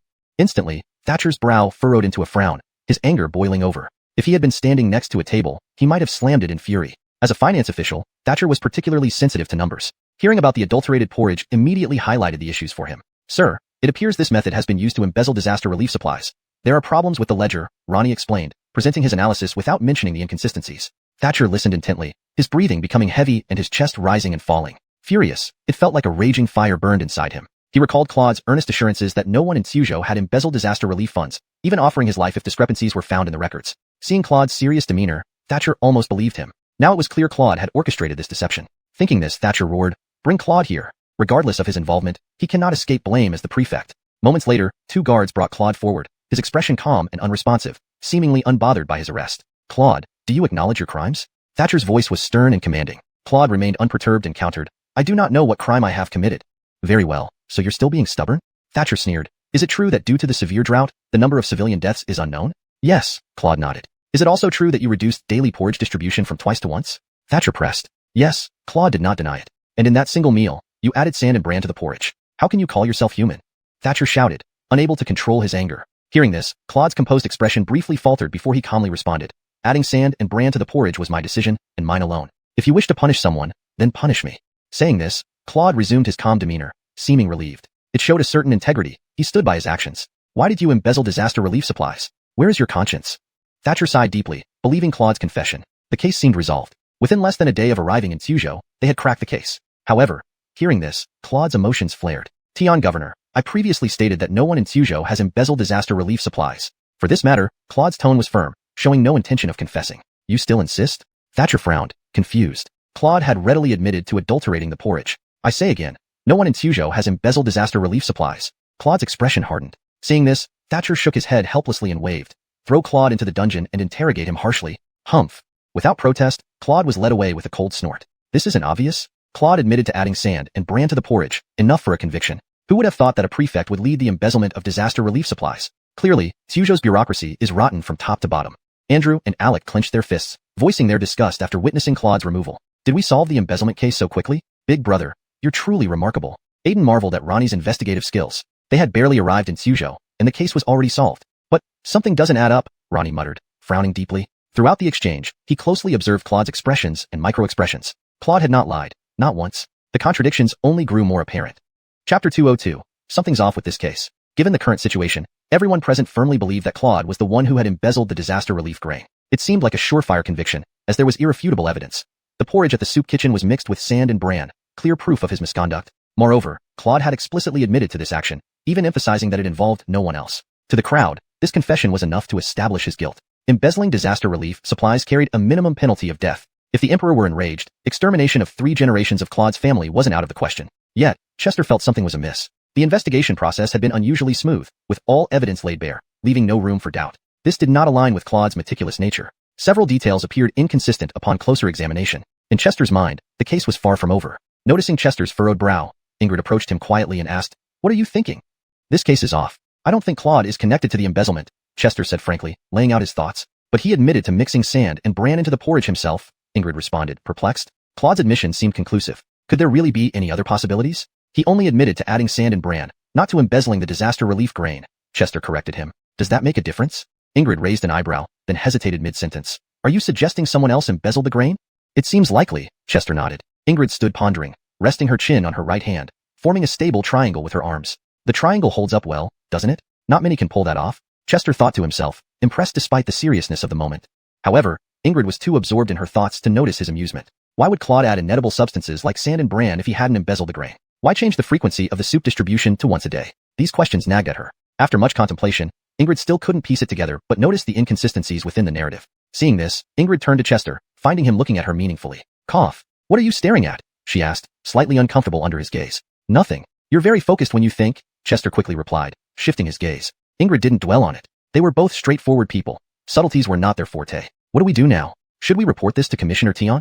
Ingrid asked for his opinion. "That won't work. Commissioner Tian is convinced Claude is the culprit. At this point, nothing will sway him." Chester shook his head. He remembered Thatcher's earlier rage. It bordered on irrational. The only way forward was to gather more evidence. Otherwise, their efforts would be futile. "So, we need to gather evidence before reporting back to Commissioner Tian?"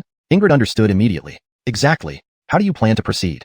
"Visit the city and talk to the locals to see what they think of Claude." Chester had made up his mind about the next steps. A person's reputation among the people was just as crucial as official opinions. In fact, it could sometimes be even more revealing. "All right, I'll go with you.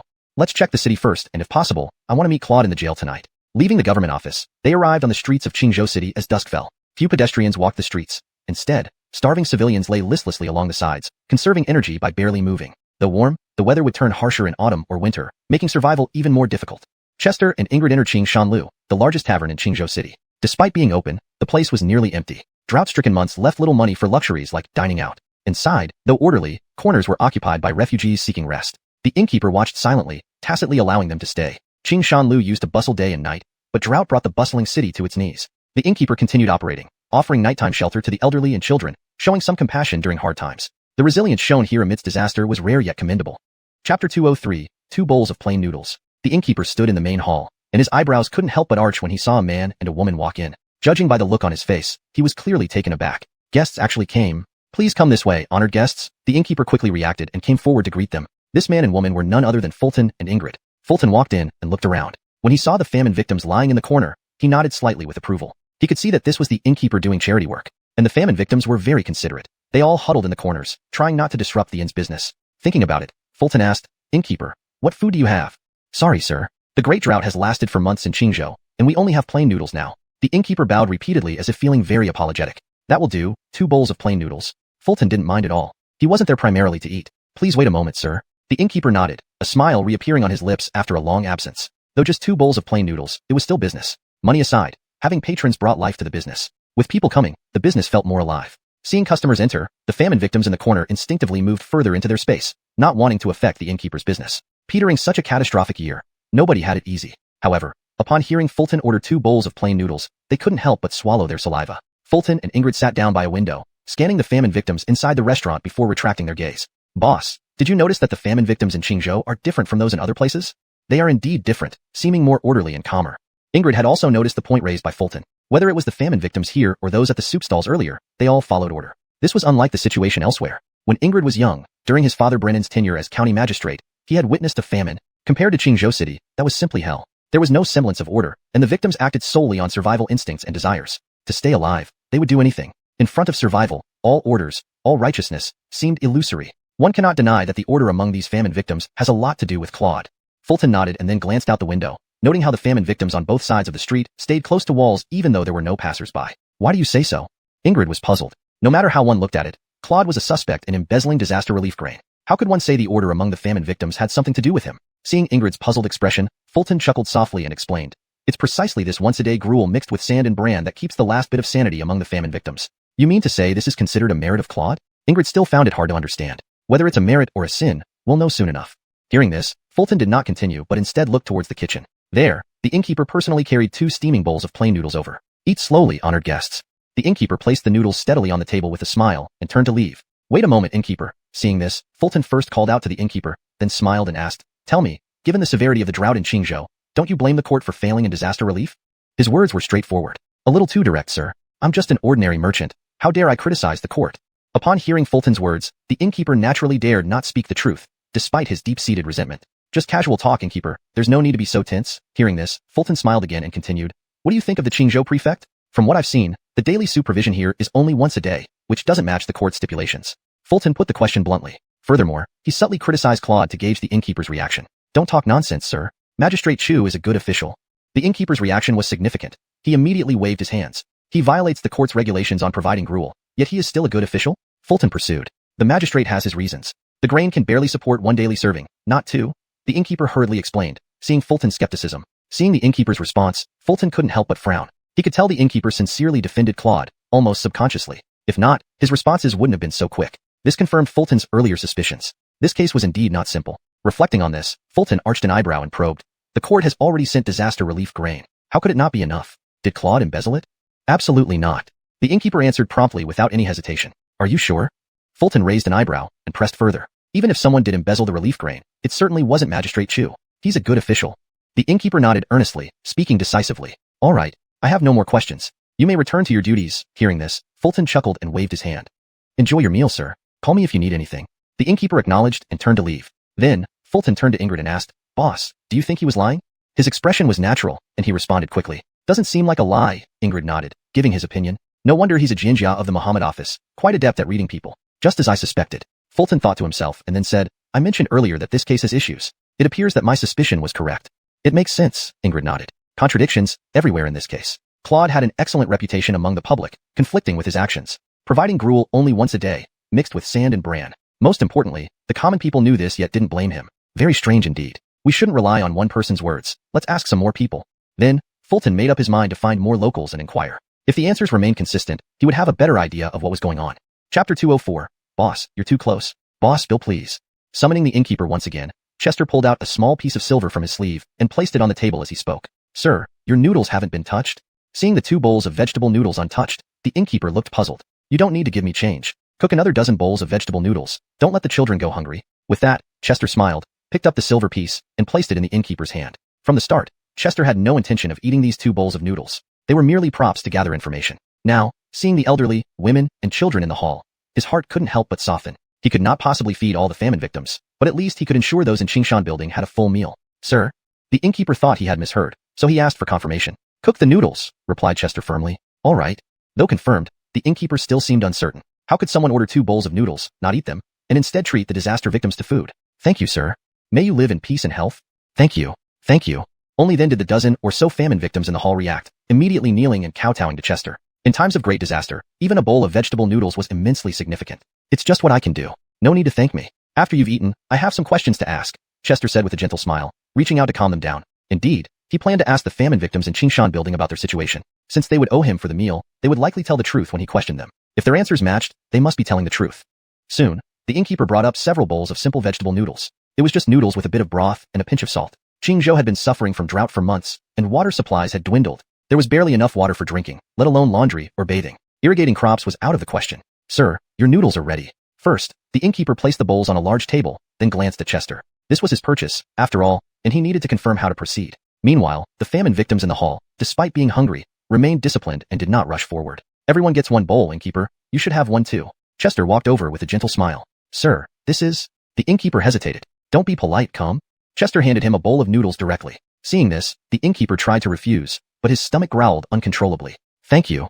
With tears welling up in his eyes, the innkeeper accepted the bowl. Such a warm scene during a disaster was deeply touching. Don't stand there. Everyone get a bowl. After saying this, Chester moved aside and sat next to Ingrid, watching the innkeeper and the dozen or so famine victims eat hungrily. The tasteless vegetable noodles, which would normally not count as delicious, were now the most delightful food. Much like the porridge mixed with sand and bran earlier. Chop chop. The dining hall of Qingshan building was filled with the sounds of eating noodles. No words could adequately describe the scene as they devoured the food hastily. In times of disaster, even vegetable noodles become a delicacy. Seeing this, Ingrid sighed. Boss, have you considered what will happen if there's no harvest in Qingzhou this autumn? Chester also sighed, thinking more realistically and long-term.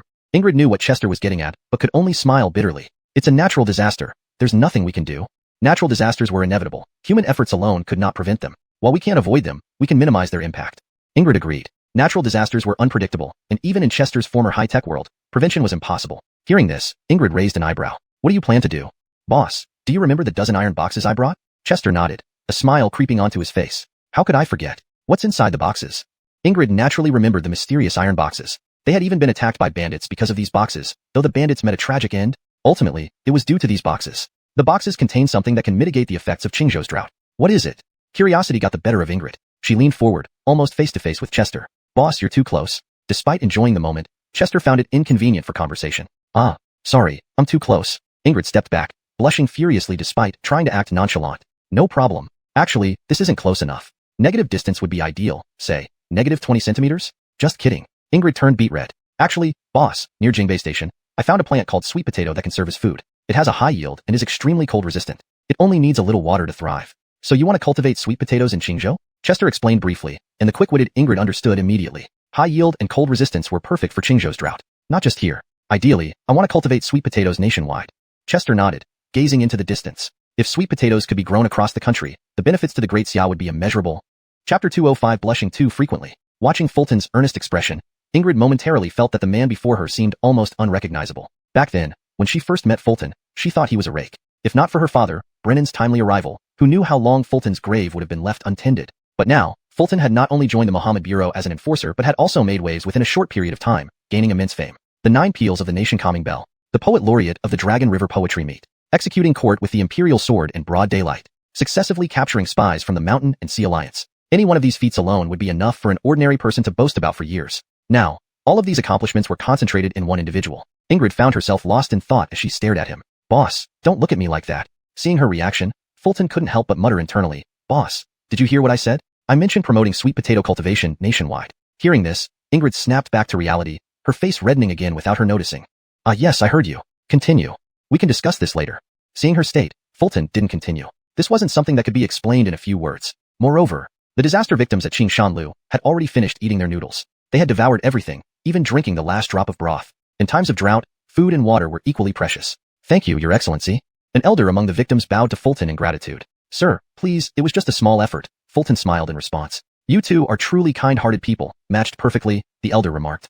Old sir, that comment is quite dangerous. She is my superior. Fulton couldn't help but think internally, glancing at Ingrid whose face had turned beet red. Come to think of it, wasn't boss blushing too frequently today? Cough. Elderly sir, there's something I want to ask you. Fulton cleared his throat and changed the subject. Your Excellency, ask away. The old man nodded with a smile, a rare sight since the drought began. What do you think of Claude, the prefect of Qingzhou? Without hesitation, the old man responded. Prefect Chu is an excellent official, truly dedicated to serving the people. Not just the old man. Everyone present agreed. If not for Prefect Chu, the death toll from the drought in Qingzhou would be twice as high. That's right. Without Prefect Chu, I wouldn't have survived. Listening to the people's comments, Fulton finally understood. Claude was indeed wronged. A person's reputation among the common folk couldn't be faked. Especially given that he randomly asked several dozen people in the city, all giving consistent answers, it was almost impossible for it to be false. Fulton and Ingrid then left Qingshanlu, heading towards the prefecture office. Boss, Claude seems to be wrongly accused. I want to go to the dungeon and question him. On the way, Fulton looked at Ingrid, his brow furrowing slightly. He was thinking, if Claude wasn't the one embezzling relief supplies, then who was?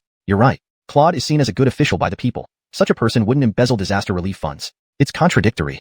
Ingrid nodded in agreement. Whatever the case, we'll know once we ask. Fulton nodded, relaxing his tense brow. In the damp and dark dungeons of the Qingzhou prefecture office, which stood as the only moist place amid the drought except for the wells, the air was filled with the stench of decay, as if some animal had rotted inside. Inside a cell, Claude had removed his patched-up purple official robe and changed into a white prisoner's uniform with the word, prisoner, printed on the chest. He stood there, gazing out through the tiny window, showing no signs of being a prisoner. Prefect Chu, do you have time to chat? At this moment, Fulton and Ingrid entered, followed by Andrew, Alec, and Aiden. These three had insisted on tagging along after hearing Fulton report new findings. It's you. Why isn't Imperial Commissioner Thatcher here?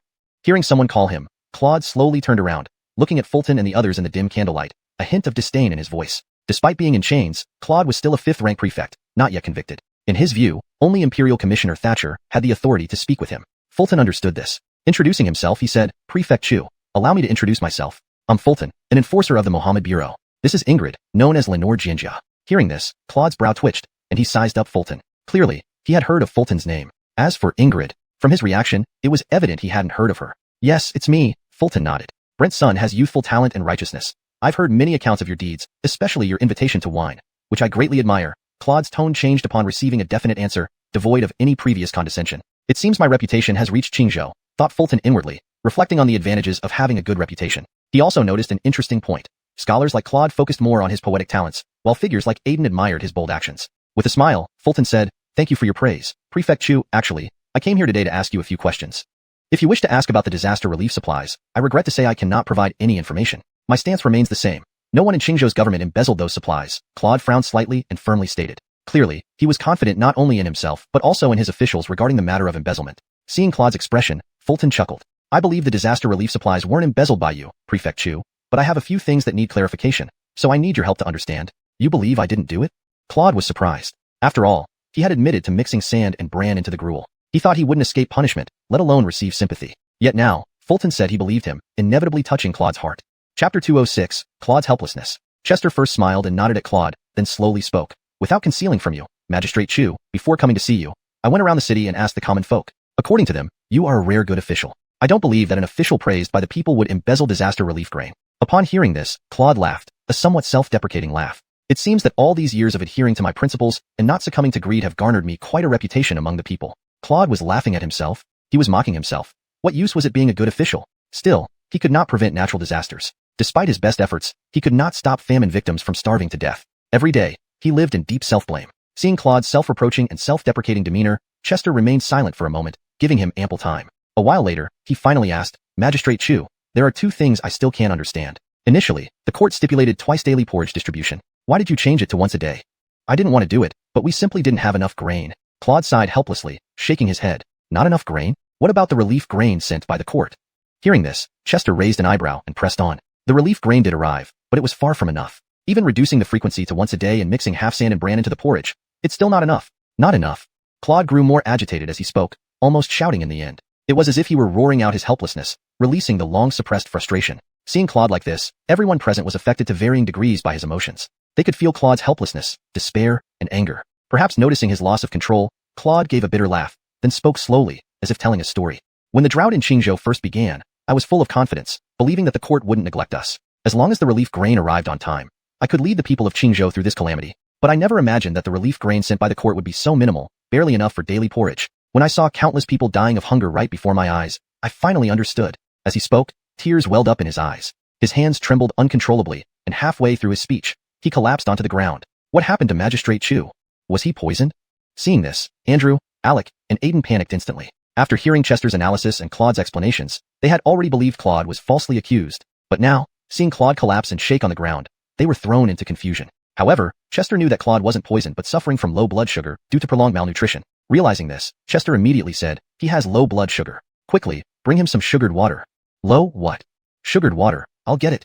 Though the three men didn't understand what Chester meant by low blood sugar, they followed his instructions. Petty to the drought in Qingzhou, supplies were scarce at the government office, but a bowl of sugared water could still be managed. Soon, the sugared water was brought, and Chester opened the cell door to feed it to Claude. After drinking the sugared water, Claude's trembling hands steadied considerably, and he seemed much more spirited. "Thank you, young friend Sunday. You're welcome, Magistrate Chu." At this moment, Chester had one more reason to trust Claude. If everything Claude had done was an act, it wouldn't result in such severe malnutrition, let alone cause low blood sugar. Moreover, his gaunt appearance couldn't have been formed overnight. It was a result of long-term undernourishment. Seeing how Chester resolved Claude's condition with just a bowl of sugared water, Aiden felt even more admiration for his brother. Thinking of this, Aiden couldn't help but ask curiously, "Brother, what did you mean by low blood sugar?" In simple terms, it means he was too hungry. Chester did not intend to explain in detail. The term, low blood sugar, was a modern concept, and hard to explain clearly here. Then Chester turned to Claude and asked, "Magistrate Chu, please continue. What did you realize?" Honestly, he was even more curious about what Claude had realized. "I realized, dealing with the drought in Qingzhou isn't just about providing relief or feeding the famine victims with porridge. It's about keeping them alive. Being alive is the most important thing. That's why I privately decided to provide porridge only once a day and mix it with half sand and bran." Claude's words were filled with heartache and guilt. This decision was selfish, made without anyone's approval. Only the governor of Qingzhou had the authority to make such a call, and he had thought it through beforehand. Even if the court stripped him of his position or beheaded him for this, he would accept it, sacrificing himself to save countless lives. It was worth it. Hearing this, Chester was convinced that Claude had nothing to do with embezzling the relief grain. He was indeed the good official the people praised him to be, a thoroughly good official. Moreover, the 2 points Chester previously doubted, porridge frequency and mixing sand and bran, were now clearly explained. All out of necessity. If there had been enough grain, he wouldn't have resorted to such measures. Aiden, listening to this, narrowed his eyes in anger, his stomach puffing up indignantly as if standing up for Claude. Such a righteous and clean official being falsely imprisoned was truly unacceptable to him. Thinking of this, Aiden couldn't help but exclaim, I heard the court allocated 1 million dan of grain for disaster relief, yet it wasn't enough? Claude gave a bitter smile, shaking his head. 1 million dan? Where did you hear that? I heard it from Governor Jian, who is a deputy minister in the Ministry of Revenue. He wouldn't lie, would he? It's impossible. The court only allocated 500,000 dan, every bit recorded meticulously by me personally. There's no mistake. Upon hearing this, Claude became especially agitated, partly disbelieving what Aiden said and partly because the allocation of relief grain fell under the purview of the Ministry of Revenue. Could the Deputy Minister of Revenue lie? Chapter 207. Speculation. When they heard Innocent's words, Chester and others initially found it hard to believe. They had all seen the ledger, which clearly stated 50,000 dan of grain. There was no way this could be wrong. The convoy responsible for transporting the supplies had to hold documents from the Ministry of Revenue, detailing the amount of grain being transported. These documents were verified by local officials before the supplies could be stored in the warehouse. This process involved multiple people, sometimes up to a dozen, including Claude. Messing with the figures at this stage would be incredibly difficult. Innocent, your information is off. We've all seen the ledger. It says 50,000 dan, said Andrew. He's right. We both double-checked it, line by line. There's no mistake, Alec added, expressing his disbelief on the spot. Ingrid, who also saw the ledger, nodded slightly in agreement. Indeed, I saw the same thing. The disaster relief grain is 50,000 dan. Claude was even more certain, saying, I personally measured the disaster relief grain. It's 50,000 dan. There can't be a mistake. Seeing everyone react this way, Innocent frowned, trying to recall what Thatcher had told him. He was sure it was 100,000 dan. Thatcher had personally supervised the operation. How could it be wrong? Thinking this through, Innocent said, but I didn't misremember. Thatcher himself confirmed 100,000 dan of disaster relief grain. Listening to both sides, Chester remained silent, deep in thought. In his view, both accounts could be correct. The ledger did say 50,000 dan, which was indeed the amount that was received. But Innocent's account shouldn't be dismissed either. Thatcher wouldn't mix up such significant quantities. He certainly knew the difference between 50 and 100,000 dan, given the substantial discrepancy. Perhaps you're both right, Chester suggested, considering an increasingly plausible scenario. What do you mean? Someone asked. How can both 50,000 dan and 100,000 dan be correct? The group looked puzzled. What are you thinking? Ingrid asked, though he also found Chester's reasoning compelling. Over time, Ingrid had grown accustomed to relying on Chester's logical deductions in solving cases. Let's assume. Chester cleared his throat and paused for effect before continuing. That the disaster relief grain left the capital as 100,000 dan, but somehow became 50,000 dan when it arrived in Qingzhou. If nothing went wrong during loading or unloading, then the discrepancy must have occurred en route. This statement caused everyone to frown, deeply pondering the possibility. Do you mean someone tampered with it on the road? I get it now. You think the soldiers escorting the grain did something? They could have hidden half the grain along the way and falsified the paperwork. Chester's insight struck a chord, and everyone quickly grasped the potential scenario. However, their thoughts only went so far without further details. Ingrid silently nodded, admiring Chester's acumen while wondering how he figured it out. If my deduction is correct, the problem lies with the soldiers responsible for escorting the grain. Chester continued logically, but acknowledged the lack of concrete evidence. Small-scale discussions were fine, but presenting these theories to Envoy Thatcher was premature. Still, we don't have any evidence, Innocent pointed out, furrowing his brow. It's simple. Find the hidden 50,000 dan of grain, or catch the soldiers in the act. Chester remained calm, having already formulated a plan. The distance from the capital to Qingzhou is vast. There are countless places to hide grain. Searching like this would be like looking for a needle in a haystack. Andrew and Alex sighed, stumped. Little friend, they're right. There are too many hiding spots, Claude agreed, troubled. He couldn't imagine where the grain might be hidden. Seeing everyone's worried expressions, Chester chuckled. The journey from the capital to Qingzhou is long, and the convoy must stop at several stations along the way. If they're cautious, they wouldn't hide the grain too early. This revelation hit them like a bolt of clarity. Of course, if the convoy tried to hide half the grain, it would be too obvious. The stations where they rested might notice and eventually expose the scheme. If they were cautious, little friend, do you mean they'd hide the grain after the last station before reaching Qingzhou? Claude's eyes sparkled with excitement, not because of personal vindication, but for the sake of the 50,000 dan of missing grain. Recovering it would give the people of Qingzhou a better chance of surviving the drought. Even finding just 10,000 dan would be a huge help, right? The safest move would be to hide the grain after passing through the last station, Qingdong Station, east of Qingzhou. Chester nodded, elaborating on his theory. I remember now. When we left, another convoy carrying new disaster relief grain also departed from the capital around the same time. Our convoy moved faster. By now, they should be approaching Qingzhou soon. Andrew and Alec immediately understood. That's right. This will be our best opportunity to gather evidence. But we'll need Claude to stay in prison a few more days. Looking at Claude, Chester made his request. Claude nodded firmly. Go ahead. I'll wait for you here. His resolve hinted at unspoken trust. Don't worry. If possible, I'll bring back the grain.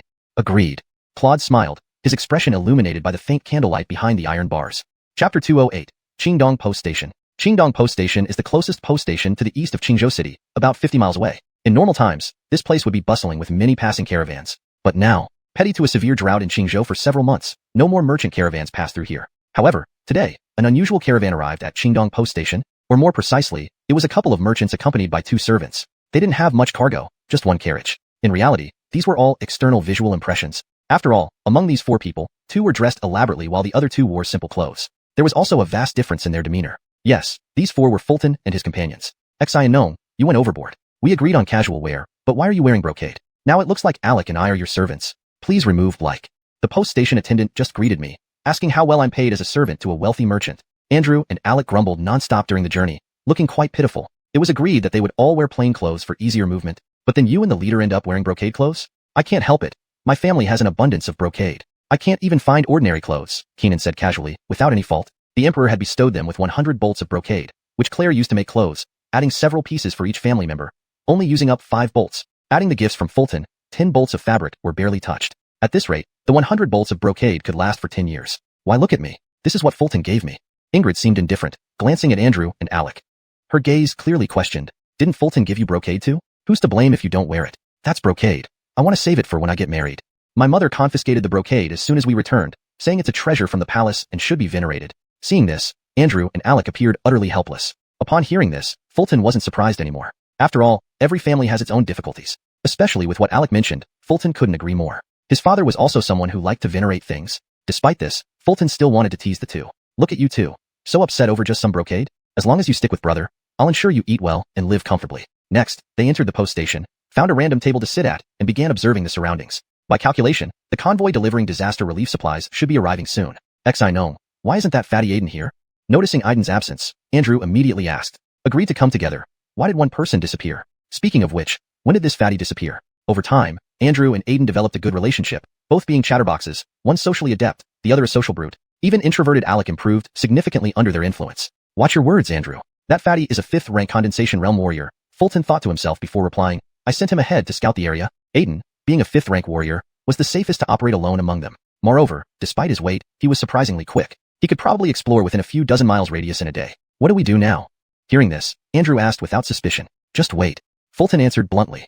There was nothing they could do until the convoy delivering disaster relief supplies arrived. They waited a whole day. It was already dark when faint dust clouds appeared in the distance. They're here. Fulton reacted quickly, immediately becoming alert. But his alertness was limited. Although the convoy had arrived, the grain hiding hadn't started yet. Acting now would only alert them prematurely. The convoy numbered around 30 or so, all clad in light armor, swords at their waists, walking with resounding steps, displaying considerable skill. Ingrid whispered to Fulton beside her. Your guess was right. There's definitely something wrong with this convoy. How so?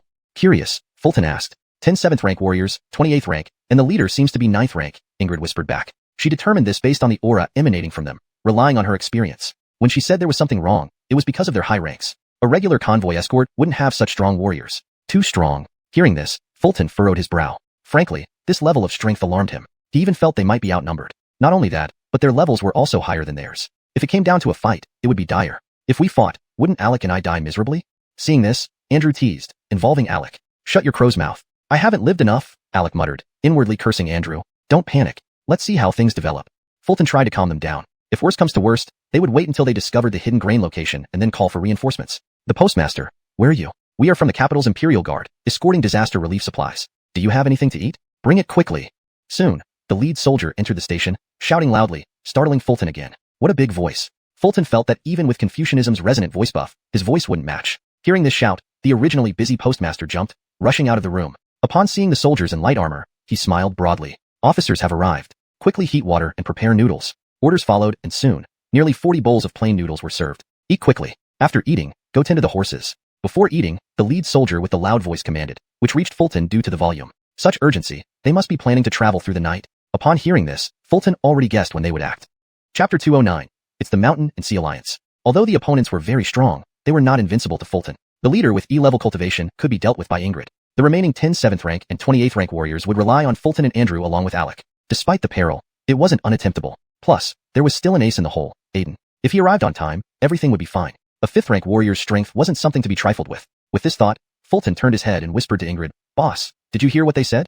Ingrid raised an eyebrow and replied, with that big voice, it's hard not to hear. They're in such a rush to feed their horses, they must be planning a night operation. Fulton nodded and shared his thoughts. That's probably right. Stay alert and don't lose sight of them. Ingrid nodded in agreement. The soldiers quickly finished their plain noodles. Some sat down where they were to rest, while others went to feed the horses. They seemed to distrust the postmen feeding their horses and even brought their own hay for the animals. Taking advantage of going to the restroom, Fulton took a quick glance at the caravan outside the station. Even though covered by tarpaulin, he could estimate the amount of grain. These grains might be around 200,000 stones.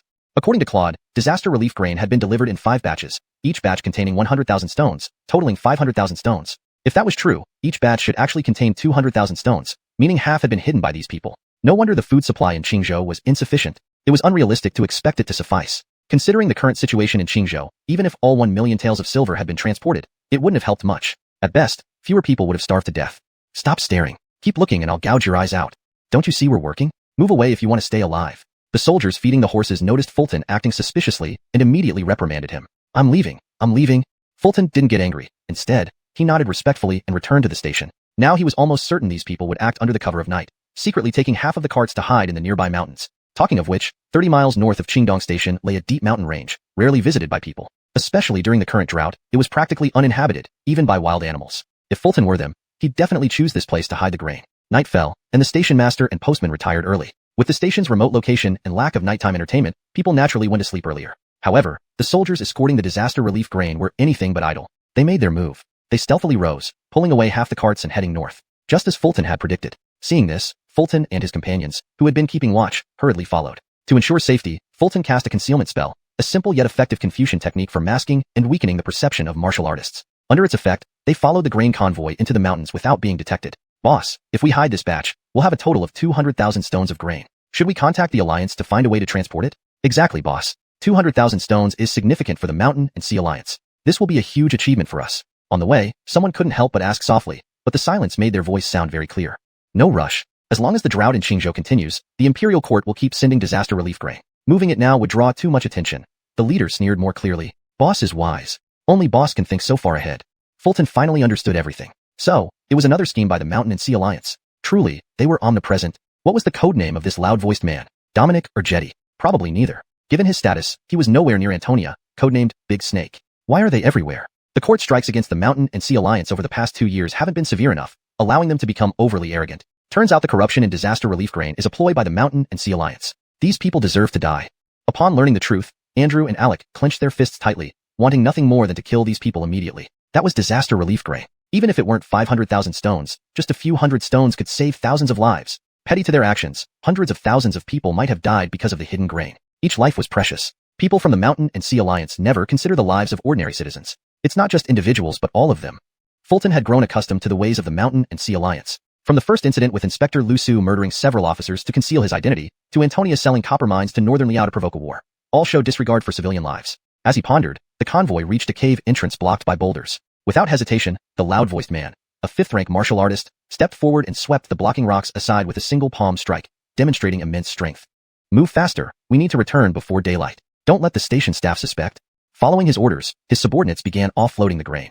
Their excitement was evident. 10,000 stones of grain was critical strategic material. In wartime, grain could become invaluable. It ends here. Just as the soldiers were exhilarated, a figure emerged from the dark, a luxuriously dressed Fulton. Chapter 210. Are these 4 people sick? Following Ronnie, 3 more people emerged from behind him. They were Ingrid in his luxurious attire, Andrew dressed in coarse cloth, and Alec. Seeing this, the soldiers first froze in place before they regained their composure. Weren't these the wealthy couple and their 2 servants seen at the station during the day? What were they doing here? Or rather, what did they plan to do here? If you want to live, get lost now. At this command, the leader bellowed loudly, trying to scare away Ronnie and his group. This wasn't due to any leniency, but because he didn't wish to have unnecessary complications amidst the killings. After all, protecting several 100,000 dan of grain was more important than killing a few people. Ronnie, however, had no intention of retreating. He sneered and then raised an eyebrow, saying, "You're hiding the disaster relief grain in caves, aren't you? If I'm not mistaken, there are already several 100,000 dan stored inside, right?" Hearing this, the leader's eyebrows furrowed immediately, a sense of unease rising within him. "Who are you?" Though his words didn't admit guilt outright, indirectly it confirmed their suspicions. "Enforcers of Great Xia," Ronnie declared, drawing his sword from his waist and holding it horizontally in front of his chest. Enforcers? The leader's tension grew palpable. He knew exactly what it meant for the enforcers to appear here. It meant that their plot to steal and hide the disaster relief grain had been exposed. Not just him. Even the soldiers behind him were growing anxious, glancing around as if searching for something. Other enforcers perhaps. After all, they were 30-some against 4. Surely, these 4 wouldn't be so foolish to come out without backup? "I wonder, what's your codename in the Sea Mountain Alliance? Dominic or Jetty?" Ronnie smirked, looking at the leader with disdain. It was a test, probing the identity of the opposition. "What does it matter to you?" The leader arched an eyebrow and laughed coldly, refusing to answer. From his expression, Ronnie could deduce that he was neither Dominic nor Jetty, perhaps not even having a code name. "Do you realize how many people in Qingzhou will starve to death because of your actions? Where is your conscience?" Ronnie's words stabbed sharply at their morality, like a blade cutting through their hardened hearts. Unfortunately, This bunch had already steeled their consciences, immune to moral condemnation. Ridiculous. Isn't the drought in Qingzhou because of Great Xia's declining fortunes? Paying tribute to the barbaric Beliao is a disgrace. The solution is simple. If Great Xia launches an attack to destroy Beliao, everything will be resolved. The leader chuckled cynically, speaking with self-righteous indignation as if he held the moral high ground. On the surface, his argument might seem reasonable, but anyone who thought about it would see through the fallacy. A conspiracy theory unrelated to the drought. How ridiculous. You've clearly been brainwashed by the Sea Mountain Alliance, Ronnie rebuked. The leader, hearing this, did not refute him but instead scanned the surroundings, his senses heightened to the extreme, yet sensing no additional presence. So, these 4 enforcers had truly come alone, without any reinforcements? They must be out of their minds. Even after confirming this, he paused, checking again, unsure if he had missed something. Confirmed. They were truly alone. Was this bravery or ignorance? Lenerekling, then laughing wildly, he asked, why is he laughing so wildly?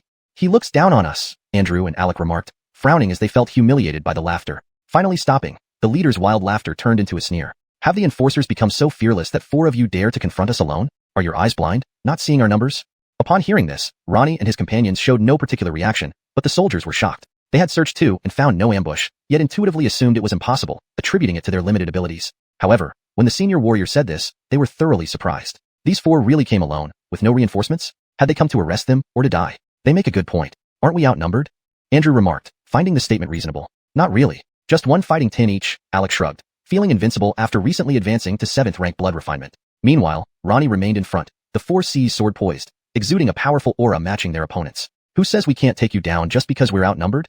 He sneered, calculating silently. Ingrid matched the leader in skill, likely resulting in a stalemate. For the 10 other 7th rank blood refinement warriors, Ronnie could handle them, though with heavy injuries. The remaining 28th rank warriors would be left to Andrew and Alec. 10 each, should be manageable. But where was that little fatso, Aiden? Hearing Ronnie's words, the leader laughed mockingly. Your confidence is touching. What's your name? Even in the Imperial Armory, such a confident person would be rare.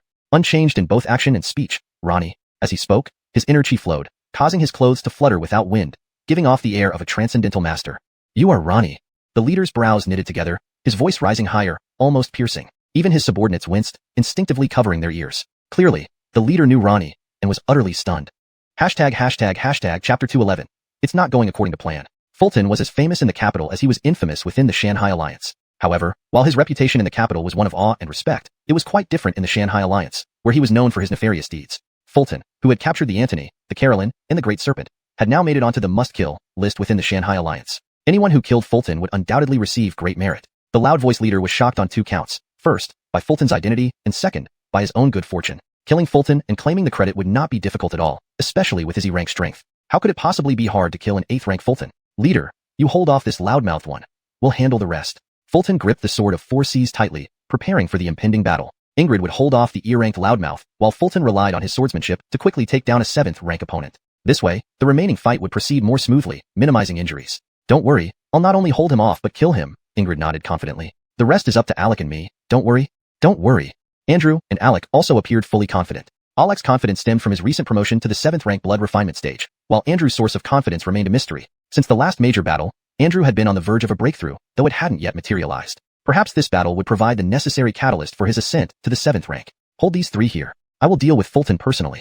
Following the loud voice leader's instructions, 10 7th rank blood refinement martial artists surrounded Ingrid without rushing into immediate attacks, focusing on containment. 28th rank martial artists engaged Andrew and Alec, adopting mostly defensive stances. Their task was simply to contain their opponents until their leader eliminated Fulton, and they could gradually overwhelm them. Despite their numerical advantage, they proceeded cautiously, given that the opposing side still had an E-rank martial artist present.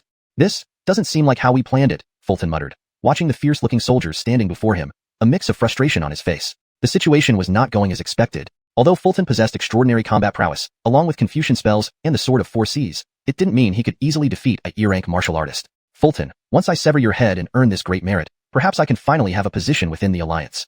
The loud-voiced leader drew his saber, his voice rising higher, startling even the surrounding wildlife. Many birds took flight in fright. A position? You mean a codename? So you're just a small fry after all. Fulton raised an eyebrow, understanding the loud-voiced E-rank status within the Shanghai Alliance. Without much standing, you're asking for death. Those words struck a nerve, causing the loud-voiced leader to charge forward with a roar. Seeing this, Fulton remained silent, his brows furrowing. In the next moment, the sword of 4 C's slashed through the dark night, emitting a brilliant blade light that illuminated several yards around them. Too weak.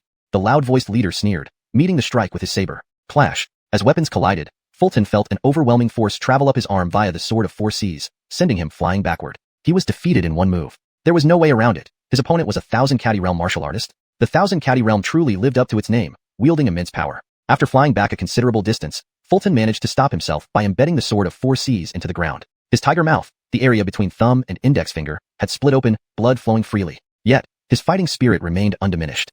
So this is the power of the Thousand Caddy realm. Quite impressive. With his brows knitted, Fulton's resolve remained unshaken. Your strength is too weak. Technique cannot compensate for this gap. If not for the advantage of your weapon, you would already be dead. The loud-voiced leader spoke with full confidence. In his eyes, Fulton was strong compared to other 8th rank martial artists and had the assistance of a divine sword, but he was far inferior to a E rank martial artist. Without even being able to withstand one blow, how could Fulton continue the fight? Don't speak too soon. I also possess strength, Fulton replied, contemplating the reminder given to him. Thanks for pointing out my weakness, he thought wryly. Weak 8th rank martial artist, pathetic. The loud-voiced leader scoffed, dismissing Fulton's claim outright. In the next moment, he realized his mistake, a grievous one. What good was pointing out his opponent's weaknesses in the middle of a life-or-death struggle? Next time, he would avoid such useless grandstanding. I harbor primordial strength within me. Fulton invoked the Confucian principle of word-following power, instantly boosting his strength several times over. While it wasn't comparable to a E-rank martial artist, it was enough to put up a resistance. Meanwhile, Ingrid was surrounded by 10 7th rank martial artists, unable to break free. They weren't in a hurry to attack, instead working together to keep her contained. Even as an E-rank martial artist, Ingrid couldn't escape easily. She grew increasingly anxious, knowing Fulton was facing off against an enemy E-rank. If she didn't act fast, Fulton might not hold out. Fulton, hold on. I'll help you after I finish these few. Ingrid shouted. Leader, don't worry. I can hold on for a while. Fulton responded with a confident smile. Huh. Ingrid was momentarily confused. How could he be so confident against the E-rank martial artist? He must be exhausted by now, the loud-voiced leader snarled, charging forward with his saber. At the same time, he reminded himself not to give any further pointers to his opponent. How foolish it was to offer such information during a critical duel. Hashtag chapter 212, the loudmouth. After casting a Confucian spell, Chester felt a primal force raging within him, searching for an outlet. Simultaneously, he felt excruciating pain in his muscles, bones, and meridians. The hype about the primal force was indeed too exaggerated, as side effects kicked in even before its full effect was realized. Nonetheless, it was still within Chester's tolerance. Die! The Xavion slashed down with immense force, targeting Chester through the air. Without a word, Chester unleashed the primal force inside him, raising a blazing sword to meet the attack. Bang! The clash of weapons produced a sonic boom, and Chester's knees bent slightly as his feet sank into the ground. Despite this, he withstood the blow. The power amplified by the Confucian spell was not inferior to the Thousand June force. Hearing the tremendous sound, Ingrid turned to see Chester withstand the blow from the E-grade martial artist without being defeated. Is he this strong already?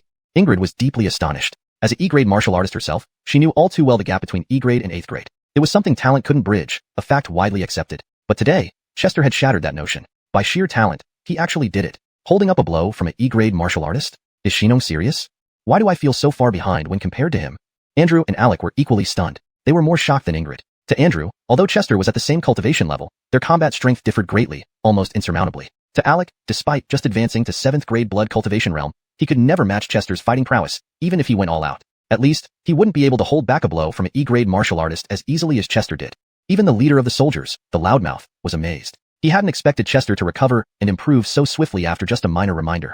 At this point, strength wasn't much of a disadvantage for Chester anymore. At least not as big, the loudmouth thought. I really should keep my mouth shut. The loudmouth regretted it, truly regretted it. There was nothing he could do, though. It was his nature to speak his mind loudly and freely. Now, he could only warn himself mentally not to reveal any other weaknesses of Chester. Although he didn't think it would completely turn the tide against them, caution was better than none. Come and fight.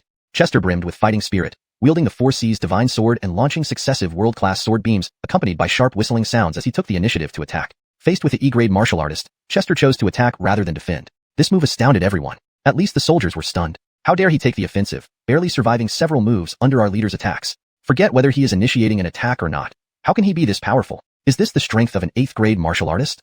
I've heard Chester is adept in both Confucianism and martial arts, and wields a divine sword. Of course, he's strong. There are 2 significant ranks between them. How can a divine sword and Confucian principles make up for such a huge gap? The soldiers gaped in shock, momentarily forgetting they were in battle. Inadvertently, Ingrid and Alec each cut down one soldier. Damn it! Seeing his subordinates fall, the loudmouth roared and used his knife to push back Chester's attack, turning defense into offense. He aimed to finish Chester quickly and then concentrate on dealing with Ingrid. As for Andrew and Alec, he considered them negligible. Boom, boom, boom. Asterisk asterisk. The loudmouth slashed repeatedly with speed akin to lightning, breaking the surrounding air and producing booming sonic booms upon striking the 4 C's divine sword. Chester gritted his teeth and endured. However, enduring was all he could do. The relentless assault from a full-power E-grade martial artist was too much for Chester, even with the Confucian spell's assistance. With every additional blow, a formidable force traveled up the 4 C's sword, making it screech piercingly. After all, the 4 C's sword was a national treasure made from meteoric iron, known for its durability. Yet, it struggled under this force, let alone Chester's physical body. His internal organs seemed to shift positions, and his muscles, bones, veins, and blood grew restless under the immense pressure. Torn muscles, trembling bones, twisted veins, pulsating blood. All these signs pointed to his imminent exhaustion. Added to this was the side effect of the Confucian spell, giving him primal force. Chester felt he could barely hold on. You have power, but your speed is too slow. Your momentum is too weak.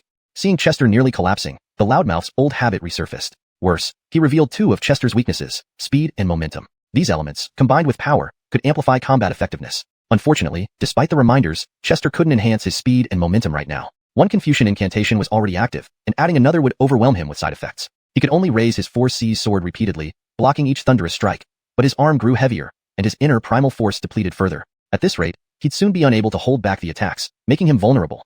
You're too weak, too weak. I wonder how you captured those officials. With your 8th grade cultivation, you stand no chance against me. Observing Chester's deteriorating state, the loudmouth became increasingly arrogant, slashing faster and fiercer with each move. Chapter 213.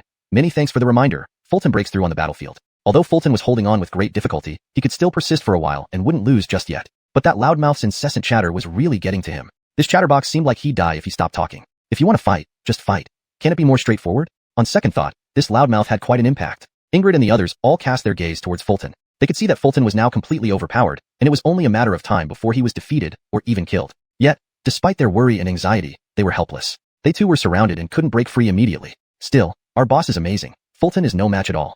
I said earlier, the gap between 8th rank and E rank isn't something Confucianism and Divine Sword can bridge. Don't let your formation become disordered. Keep these few tightly surrounded. Once the boss takes down Fulton, it will be their turn. Seeing this, the soldiers finally relaxed, and their fighting spirits soared even higher. Fulton, I have to admit you're very strong, but alas, you've met me today, destined to die here.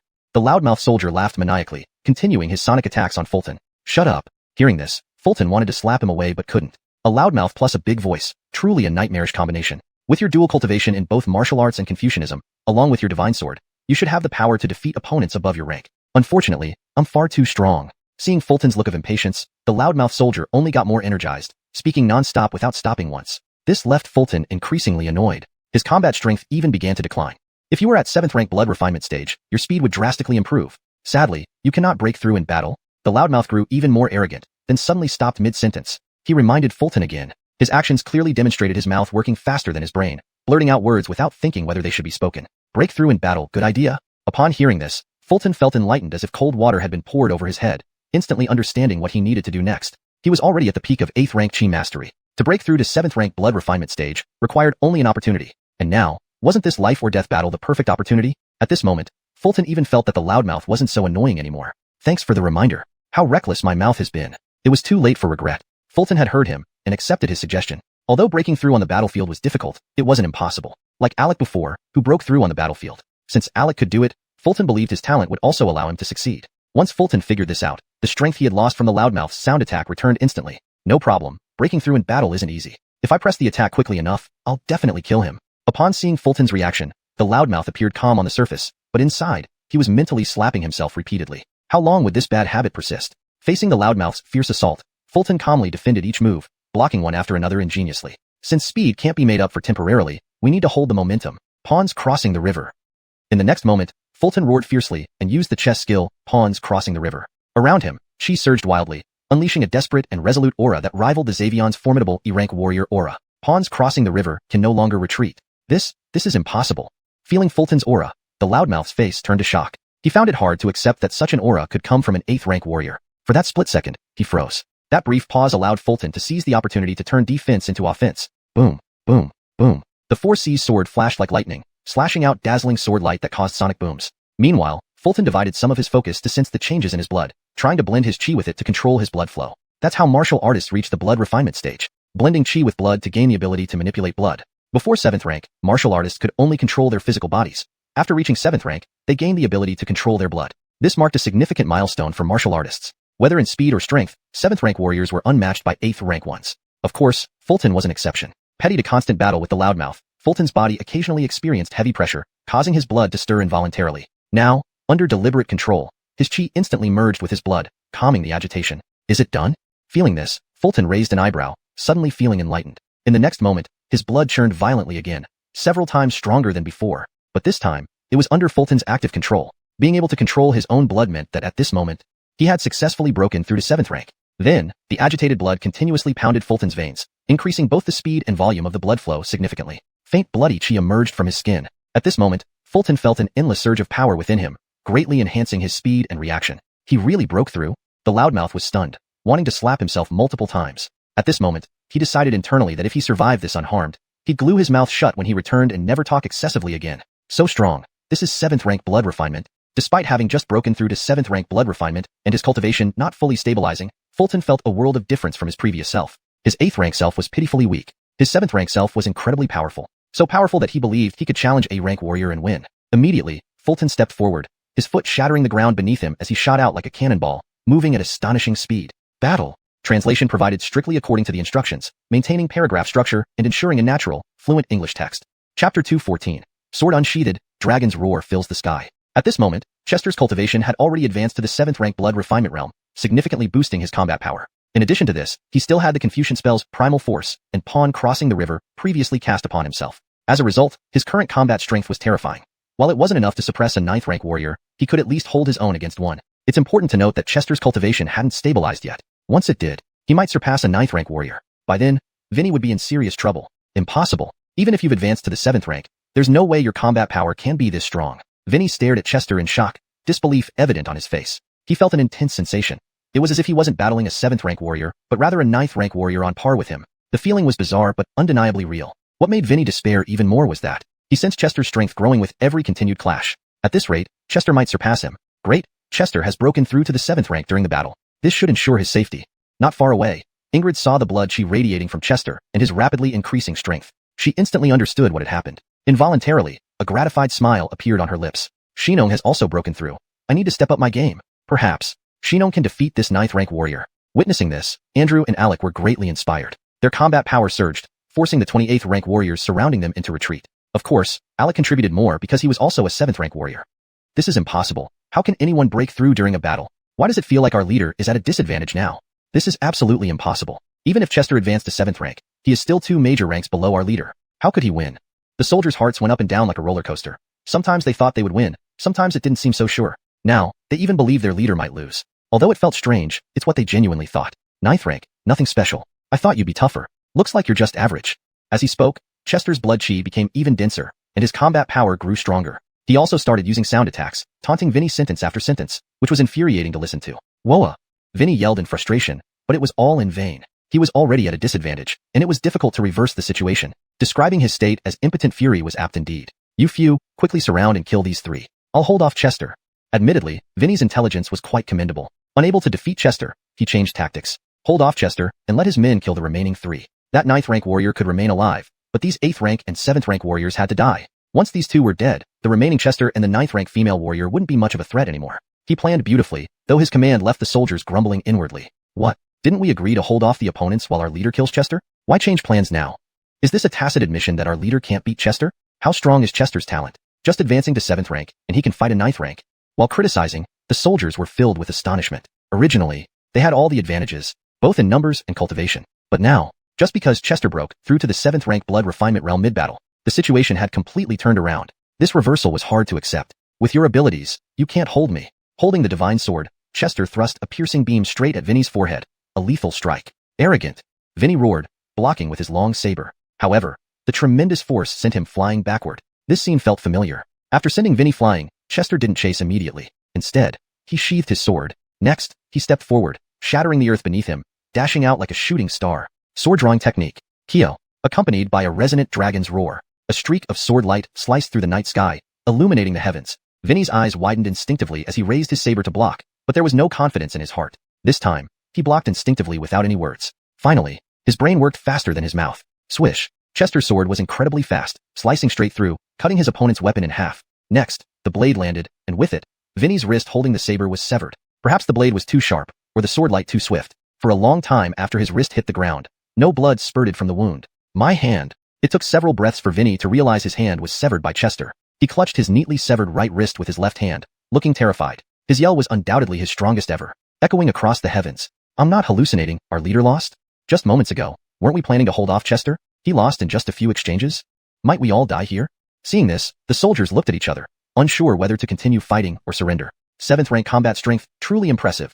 Chester savored his last strike, his lips curling in satisfaction. The power of that strike was terrifying. If he had been more precise and decisive, he might have taken Vinny out in one move. With his right hand severed, Vinny still didn't seem ready to give up. He still had his left hand. If he could stall Chester for 15 minutes, there might be hope. But just as Chester prepared to pursue, a deep voice echoed from inside the cave. "Who's yelling so loud? Waking me up?" Then, a hefty figure walked out. It was none other than Aiden. Apparently, this guy had been sleeping in the cave all along. Chapter 215. A palm strike to unconsciousness. Chester had instructed Aiden to scout around Qingdong Post Station, specifically pointing out that the mountain range north of the station was a significant possibility. Thus, within a day, Aiden covered several dozen miles on foot, searching through every inch of the mountain range until he finally discovered this cave. Upon seeing the massive pile of grain inside, he knew his brother's mission had been accomplished. Then, he fell asleep. He lay atop the mound of grain and fell into a deep slumber, until a deafening scream jolted him awake. This guy has been sleeping in the cave. Seeing Aiden emerge from the cave, Chester couldn't help but feel exasperated. How could such loud fighting not wake you up? And if it weren't for your brother breaking through to 7th rank at the critical moment, you likely wouldn't have seen him again. But at least you're here late rather than never. Thinking this, Chester shouted, "Fatty, capture him alive." Capture who? This one-armed E-grade warrior? Rubbing his sleepy eyes, Aiden saw an injured E-grade warrior standing before him with blood still spurting from his wrist. It was clear that this man had woken him up just now. Opportunity. The big-voiced man, panic-stricken and desperate, suddenly had a bold idea. This little fatty doesn't look too formidable. If I can take him hostage, maybe I can escape. It was indeed a daring plan. In the next moment, the big-voiced man lunged forward like an arrow loosed from a bow, charging straight at Aiden. What does he mean by delivering himself? Aiden was bewildered, unable to comprehend the other's intentions. Before he even acted, the opponent delivered himself. What was this move? However, it saved Aiden a lot of effort. "Fatty, come to die." The big-voiced man roared, transforming his left hand into a claw and grabbing towards Aiden's throat. He was confident that as long as he could grasp the throat, even with one hand, he would capture his opponent. "You think I'm a fatty?" Hearing this, Aiden frowned. Then with a swift movement, he slapped hard with his right hand. Smack! A sharp crack resounded as the big-voiced man was slapped to the ground, instantly unconscious. "Brother, I've captured him." With a bright smile, Aiden reported back to Chester after subduing the man in one strike. "Don't stand there idle. Kill the rest." For the remaining soldiers, Chester didn't expect to capture them either. They were only 5 in number. Killing these men was easy, but capturing them was not. Besides, one prisoner was enough. The rest were pawns of the Mountain Sea Alliance, indifferent to civilian lives. Allowing them to live was unfathomable. "Sure thing." Aiden nodded, drawing his tetanus blade and merging into the crowd in a flash of light. With Aiden, now 5th rank, joining the fray, the battle ended quickly. The soldiers offered minimal resistance and were cut down in large numbers by Aiden. The rest were dispatched by Ingrid and Chester. Alec also contributed significantly, while Andrew killed the least, engaging 2 8th rank warriors for dozens of rounds without bringing them down. Ultimately, Chester finished the battle with 2 swift strikes. After the intense battle, Chester's right lip curled upwards. The side effect of command and law follow set in. Note, Yen Chufa Thoi is a term that seems to have a specific meaning in the context of the story but doesn't have a direct English equivalent. It has been translated as command and law follow to maintain consistency and convey the meaning accurately. "Brother, what next?" Aiden wiped the blood off the Skyrim sword, which returned to its tetanus blade form. Asterisk correction for fluency and natural reading asterisk. "Brother, what's the plan now?" Aiden wiped the blood off his sword, which transformed back into its tetanus blade form. "We need you to guard this place while we go back and call the Qingzhou City bailiffs to transport the grain. These supplies are crucial. No accidents must happen," said Chester sincerely. "Don't worry, brother. Leave it to me." Aiden smiled and nodded. Then, Chester and the others escorted the unconscious big-voiced man toward Qingzhou City. All in all, this operation was highly successful, uncovering the corruption case involving the disaster relief grain and recovering the lost 50,000 dough of grain. For the current state of Qingzhou, this was extremely important. 50,000 dough of grain could save countless lives. By the time Chester and the others returned to the outskirts of Qingzhou City with the prisoner, the sun had already risen. The court hall was crowded with civilians, gathered to witness the trial of Magistrate Claude. Today, at the Qingzhou City Prefecture Hall, Envoy Thatcher from the capital was set to investigate Magistrate Claude regarding the embezzlement of disaster relief grain. Rumors spread that Magistrate Claude had misappropriated the grain. What a joke. How could Lord Chu embezzle the relief grain? I heard the same. Why is Envoy Tian arresting a good official like Lord Chu? This is blatant injustice. I heard that the envoy brought along sword-bearer Chester. Yes, the very same Chester who solves cases efficiently. If he's so efficient, how could Lord Chu be arrested? I believe he's merely putting on a show. Outside the prefecture hall, the people discussed fervently, disbelieving the accusation against Claude, seeing him as a good official who suffered with them. Moreover, without Claude, many more people in Qingzhou would have starved. In the court hall, Claude, wearing a stained white prisoner's robe, stood pale and gaunt, looking emaciated from hunger. Despite his weak appearance, his eyes gleamed with hope. At this moment, Claude cared less about whether Thatcher would convict him. What mattered was whether Chester could find the hidden grain and recover the lost 50,000 dough. If recovered, it would truly be divine intervention for the people of Qingzhou. His position, what did it matter if he lost it? Just then, Thatcher, dressed in official robes, walked out from behind the hall, accompanied by only 2 guards. Honestly, Thatcher felt somewhat dejected. Since yesterday, his assigned protector, Aiden, had disappeared. Though he knew Aiden was probably with Chester, he wondered why he left without notice. Wasn't he supposed to protect him closely? Chapter 216, Court Session. Bang. Silence. As the sound of the gavel resonated, Thatcher scanned the room before declaring, "Court is in session." Majestic. The bailiffs on both sides holding water and fire sticks shouted loudly, instantly silencing the noisy crowd outside the hall. "Claude, do you know your crime?" Thatcher's authoritative voice echoed within the hall as he stared directly at Claude, leaving no room for doubt. "I don't know what crime I have committed. I have already said that in the entire officialdom of Qingzhou, not a single person has embezzled relief supplies." Claude stood upright, seeming to use his last ounce of strength to keep his posture straight, making his voice weak and breathless. "Mr. Chu is right. We believe in Mr. Chu. I don't know who embezzled the disaster relief grain, but it absolutely isn't Mr. Chu. Your Excellency, please investigate thoroughly. Mr. Chu is an honest official." Hearing Thatcher's words, the people outside the hall were indignant, shouting with all their might. At this moment, in defending Claude, they forgot their hunger, forgot when they had last eaten, which was at noon yesterday. Silence. Seeing this, Thatcher frowned and slammed the gavel once again. The crowd outside quickly fell silent. "Claude, let's set aside the matter of embezzlement of relief grain for now. Did you personally change the distribution of gruel to once a day and mix sand and bran into the gruel?" Thatcher then changed the subject. "Anything I did, I take responsibility for, but it was because there wasn't enough grain. If I didn't do it, the supplies wouldn't have lasted." Claude answered without hesitation, admitting his actions. He remained consistent in owning up to his deeds, even if they violated the laws of Daxia. His actions were transparent and his conscience clear. Everything he did was for the survival of the people of Qingzhou. If the court decided to execute him for this, he would accept it, as long as the people survived. "Claude, do you know what crime you commit under the laws of Daxia?" Seeing Claude's candid demeanor, Thatcher frowned slightly. "Yes, beheading," Claude replied calmly. "According to Daxia law, during famine years, if a bamboo chopstick could float on the gruel, the local official would face execution. Furthermore, altering the frequency of gruel distribution and mixing impurities like sand and bran were severe offenses." "It's good that you know," Thatcher said sternly. The people outside heard every word clearly. To them, Thatcher was going to execute Magistrate Chu. This couldn't be allowed. "Tian, sir, you cannot kill Magistrate Chu. He is a good official. Even if the gruel is only distributed once a day or contains sand and bran, we have no complaints. Don't kill Magistrate Chu, please don't."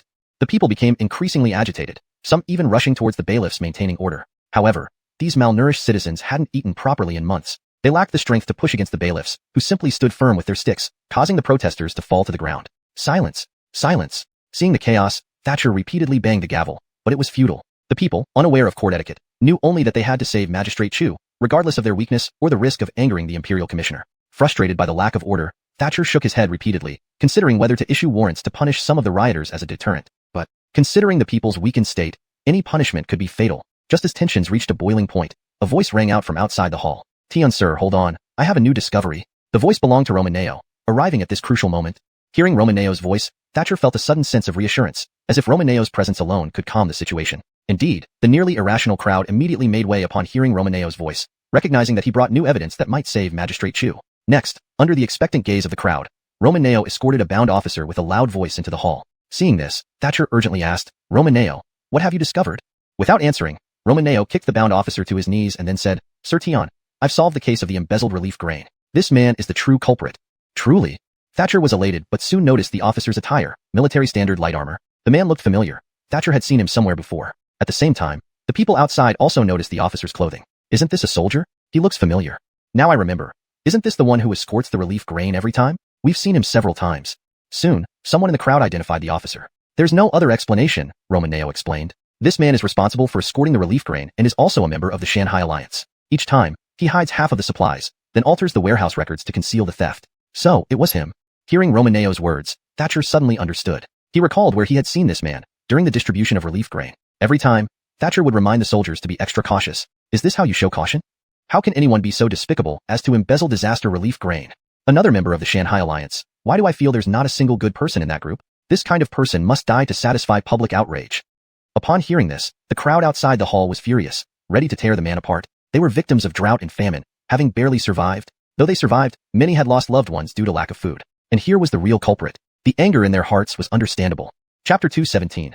Grain recovered. Claude's eyes fill with tears. Claude's frown deepened, his expression complex. He naturally recognized the man known as Foyce. Since the drought began in Qingzhou, he had always been responsible for escorting the disaster relief grain. Never would he have imagined that the one embezzling the disaster relief grain would be him, an officer without rank, and even a member of the Shanghai Alliance. To be honest, if Fulton hadn't captured him, Claude would never have thought that the missing disaster relief grain could be connected to him. Thatcher frowned deeply, seething inwardly, but he did not show it. As an imperial envoy, as an official who could determine the outcome of this case, he needed to remain absolutely calm to avoid any bias. With this thought, Thatcher smoothed out his furrowed brow and then cleared his throat. "Fulton, do you have evidence?" "Sir Tian, we caught him red-handed. Out of the 20,000 dan of grain he was supposed to escort, 10,000 were hidden by him." Following this, Fulton briefly recounted how he had disguised himself to infiltrate the station, trailed the convoy all the way to the cave where the grain was hidden, and finally overcame his cultivation bottleneck amidst life-threatening danger, turning the tables. Everyone listened, hearts pounding with excitement. Sir Sun is indeed a hero. Although I don't understand cultivation, the gap between 7th and 8th rank must be significant. Originally, I thought only Sir Chu was a good official. It seems now there's another Sir Sun. Sir Sun did well. Such a beast getting just his hands cut off is too lenient. His head should have been chopped off. Outside the hall, the commoners were agitated. So moved they forgot their hunger. Well, if so, what more is there to say? Take this person, cripple his cultivation, throw him into prison, and I will take him back to the capital for trial. Thatcher slammed his desk, decisively throwing down the arrest warrant.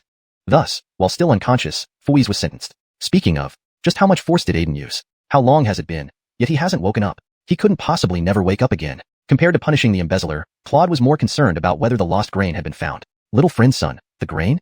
Claude hesitated, hopeful yet fearing disappointment. Forget 50,000 Dan. Even 10 or 8,000 could decide how many people in Qingzhou City would survive the drought.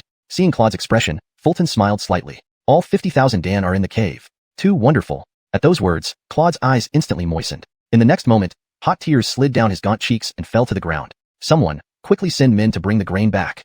Thatcher acted swiftly, ordering the bailiffs to set out immediately. In times of great calamity, grain was the lifeline. Returning it sooner could save countless lives. Do you hear that? Qingzhou City is about to receive 50,000 Dan of grain. Good heavens, can you imagine 50,000 Dan? These grains must be allocated by Sir Chu. Only he can ensure fair distribution. You're right. There are too many disaster victims in Qingzhou City. Even 1,000,000 Dan could be exhausted within a month if not regulated. Hearing Fulton's words, the people were moved but remained rational. They knew that if the grain was entrusted to Sir Chu for allocation, even with an additional 50,000 Dan, they might not eat enough every day. But their chances of survival would greatly increase. Surviving the disaster year, maybe next year would bring favorable weather. If they couldn't survive, this beautiful world wouldn't matter to them anymore. Claude, it has now been confirmed that you are not involved in the disaster relief grain case. However, altering the porridge distribution frequency and mixing sand and bran are still unresolved. However, as everyone celebrated the recovery of the grain, Thatcher spoke up. Upon hearing this, the citizens outside were stunned. Wasn't the case solved? Why must Sir Chu still face charges? I leave it to Sir Tian. Whatever sentence you decide, I accept. Claude remained calm, seemingly detached. But to Fulton, this wasn't detachment but despair. Fulton couldn't let Claude die. His subsequent plans for addressing the Qingzhou drought required Claude's assistance. Thinking this, Fulton said, Sir Tian, the case is solved, and the grain recovered. Can't this matter concerning Sir Chu be concluded? Thatcher shook his head helplessly. We must treat each issue separately. These are two different matters. Indeed, what Thatcher said made sense. Claude wasn't involved in the embezzlement case, but changing the distribution frequency and adulterating the food with sand and bran was undeniably a violation of the law. Violation demanded corresponding punishment. Claude knew this too. But, Sir Tian, Sir Chu was forced into these actions. With only half the disaster relief grain. If Sir Chu hadn't taken such measures, Qingzhou would already be filled with starving corpses. Seeing this, Fulton argued firmly. Being a modern person, he understood the law but could not condone such heartless enforcement. What you say is true.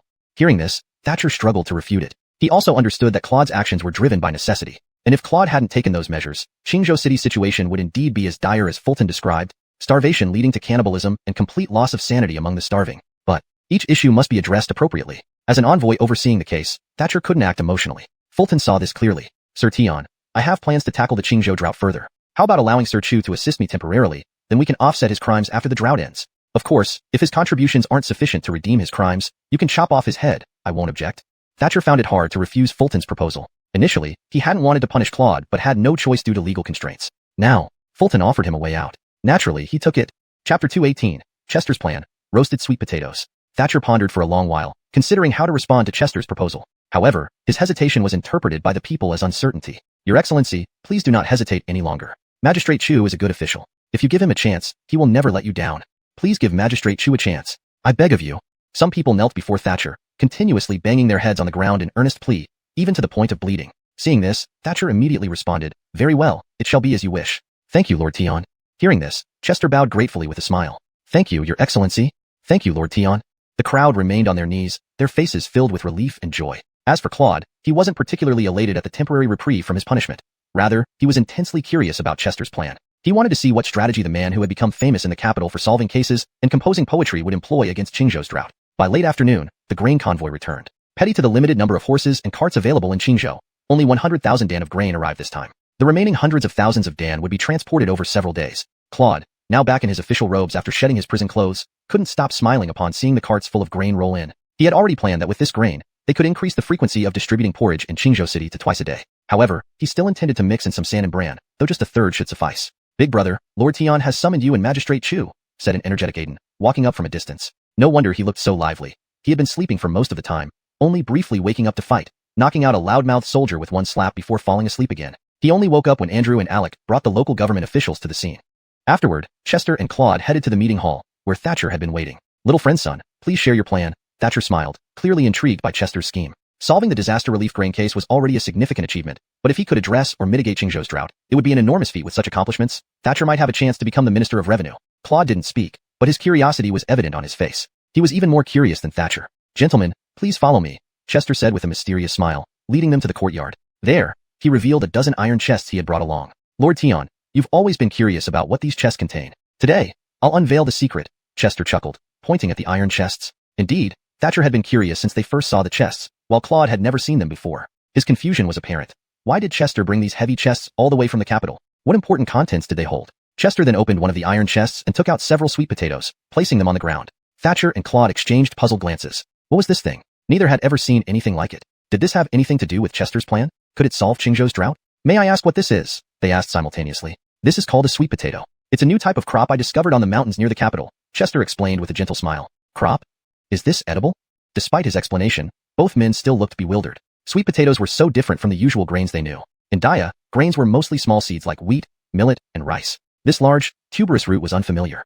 It's complicated to explain. Why don't we talk while we eat? Chester said, preparing to cook the sweet potatoes. I'll have someone boil water, Claude nodded, eager to learn more. No need for water. Chester waved his hand and carried the sweet potatoes toward the kitchen. How do you cook it without water? What exactly is this? Thatcher and Claude were thoroughly baffled. They had never heard of any grain that could be cooked without water. Along the way, Ingrid and others followed curiously, except for her, who was relatively calm as she had previously heard Chester mention sweet potatoes. What does Chester have there? Let's go see. Could this be the plan Big Brother mentioned? Several people trailed behind them. Andrew and Alec were utterly puzzled, while Aiden guessed it had something to do with Chester's drought relief plan. Chester reached the kitchen stove, not boiling water or heating oil, but directly tossing the sweet potatoes into the low-burning hearth. Inside, the temperature was extremely high despite the dwindling flames, making it perfect for roasting. What, little friend? What are you doing? Thatcher frowned, unable to comprehend Chester's actions. Just wait a moment, Chester nodded, estimating it would take about half an hour. Little friend son, is this the plan you spoke of? Claude seemed to understand. Yes, this is my solution for Qingzhou's drought, Chester confirmed, explaining further. Sweet potatoes are drought-resistant with high yields and can stave off hunger effectively. For Qingzhou's current situation, they are an ideal choice. Upon hearing this, Claude's eyes lit up. As the governor, he understood the dire circumstances. Many rivers in Qingzhou were nearly dry due to the drought, and the wells barely provided enough water for daily use. Irrigating crops was out of the question. Without intervention, Qingzhou would likely have no harvest this autumn. But if Chester's words held true, sweet potatoes would indeed be the perfect solution for Qingzhou. Chapter 219, 1,000 pounds per moo, don't jest. Thatcher understood Chester's words and became even more curious about the sweet potatoes. However, Andrew, Alec, and Aiden didn't quite grasp what was being discussed. What's a sweet potato? Weren't those dried slices of something called sweet potato that Shinon gave me before? Is it this? Alec and Andrew were utterly bewildered, unsure what Chester was doing or what he was saying. Seeing their puzzled expressions, Thatcher couldn't hold back his curiosity any longer and asked, young friend, you say this sweet potato is drought-resistant. How drought-resistant is it exactly? Chester nodded with a smile. With the current groundwater level in Qingzhou, it should be sufficient. Is that true? If so, that's fantastic. Thatcher and Claude were extremely excited, both eyes widening as they stared straight at Chester. If he failed to give them a convincing answer, they might be tempted to physically confront him. One shouldn't underestimate scholars. When they muster their righteous energy, their combat power rivals that of martial artists at the same level. Persuasion by reason means just that. Seeing their intensity, Chester felt immense pressure and quickly responded, if necessary, we could dig a few deep wells in Qingzhou City, which should suffice. Digging deep wells isn't easy. Given Qingzhou's current situation, it's impossible. Claude shook his head helplessly. Claude knew digging deeper would yield more water, but it required substantial manpower and resources, which Qingzhou City currently lacked. Magistrate Chu makes sense. Given Qingzhou's current resources, it's an impossibility, Thatcher agreed, nodding beside him.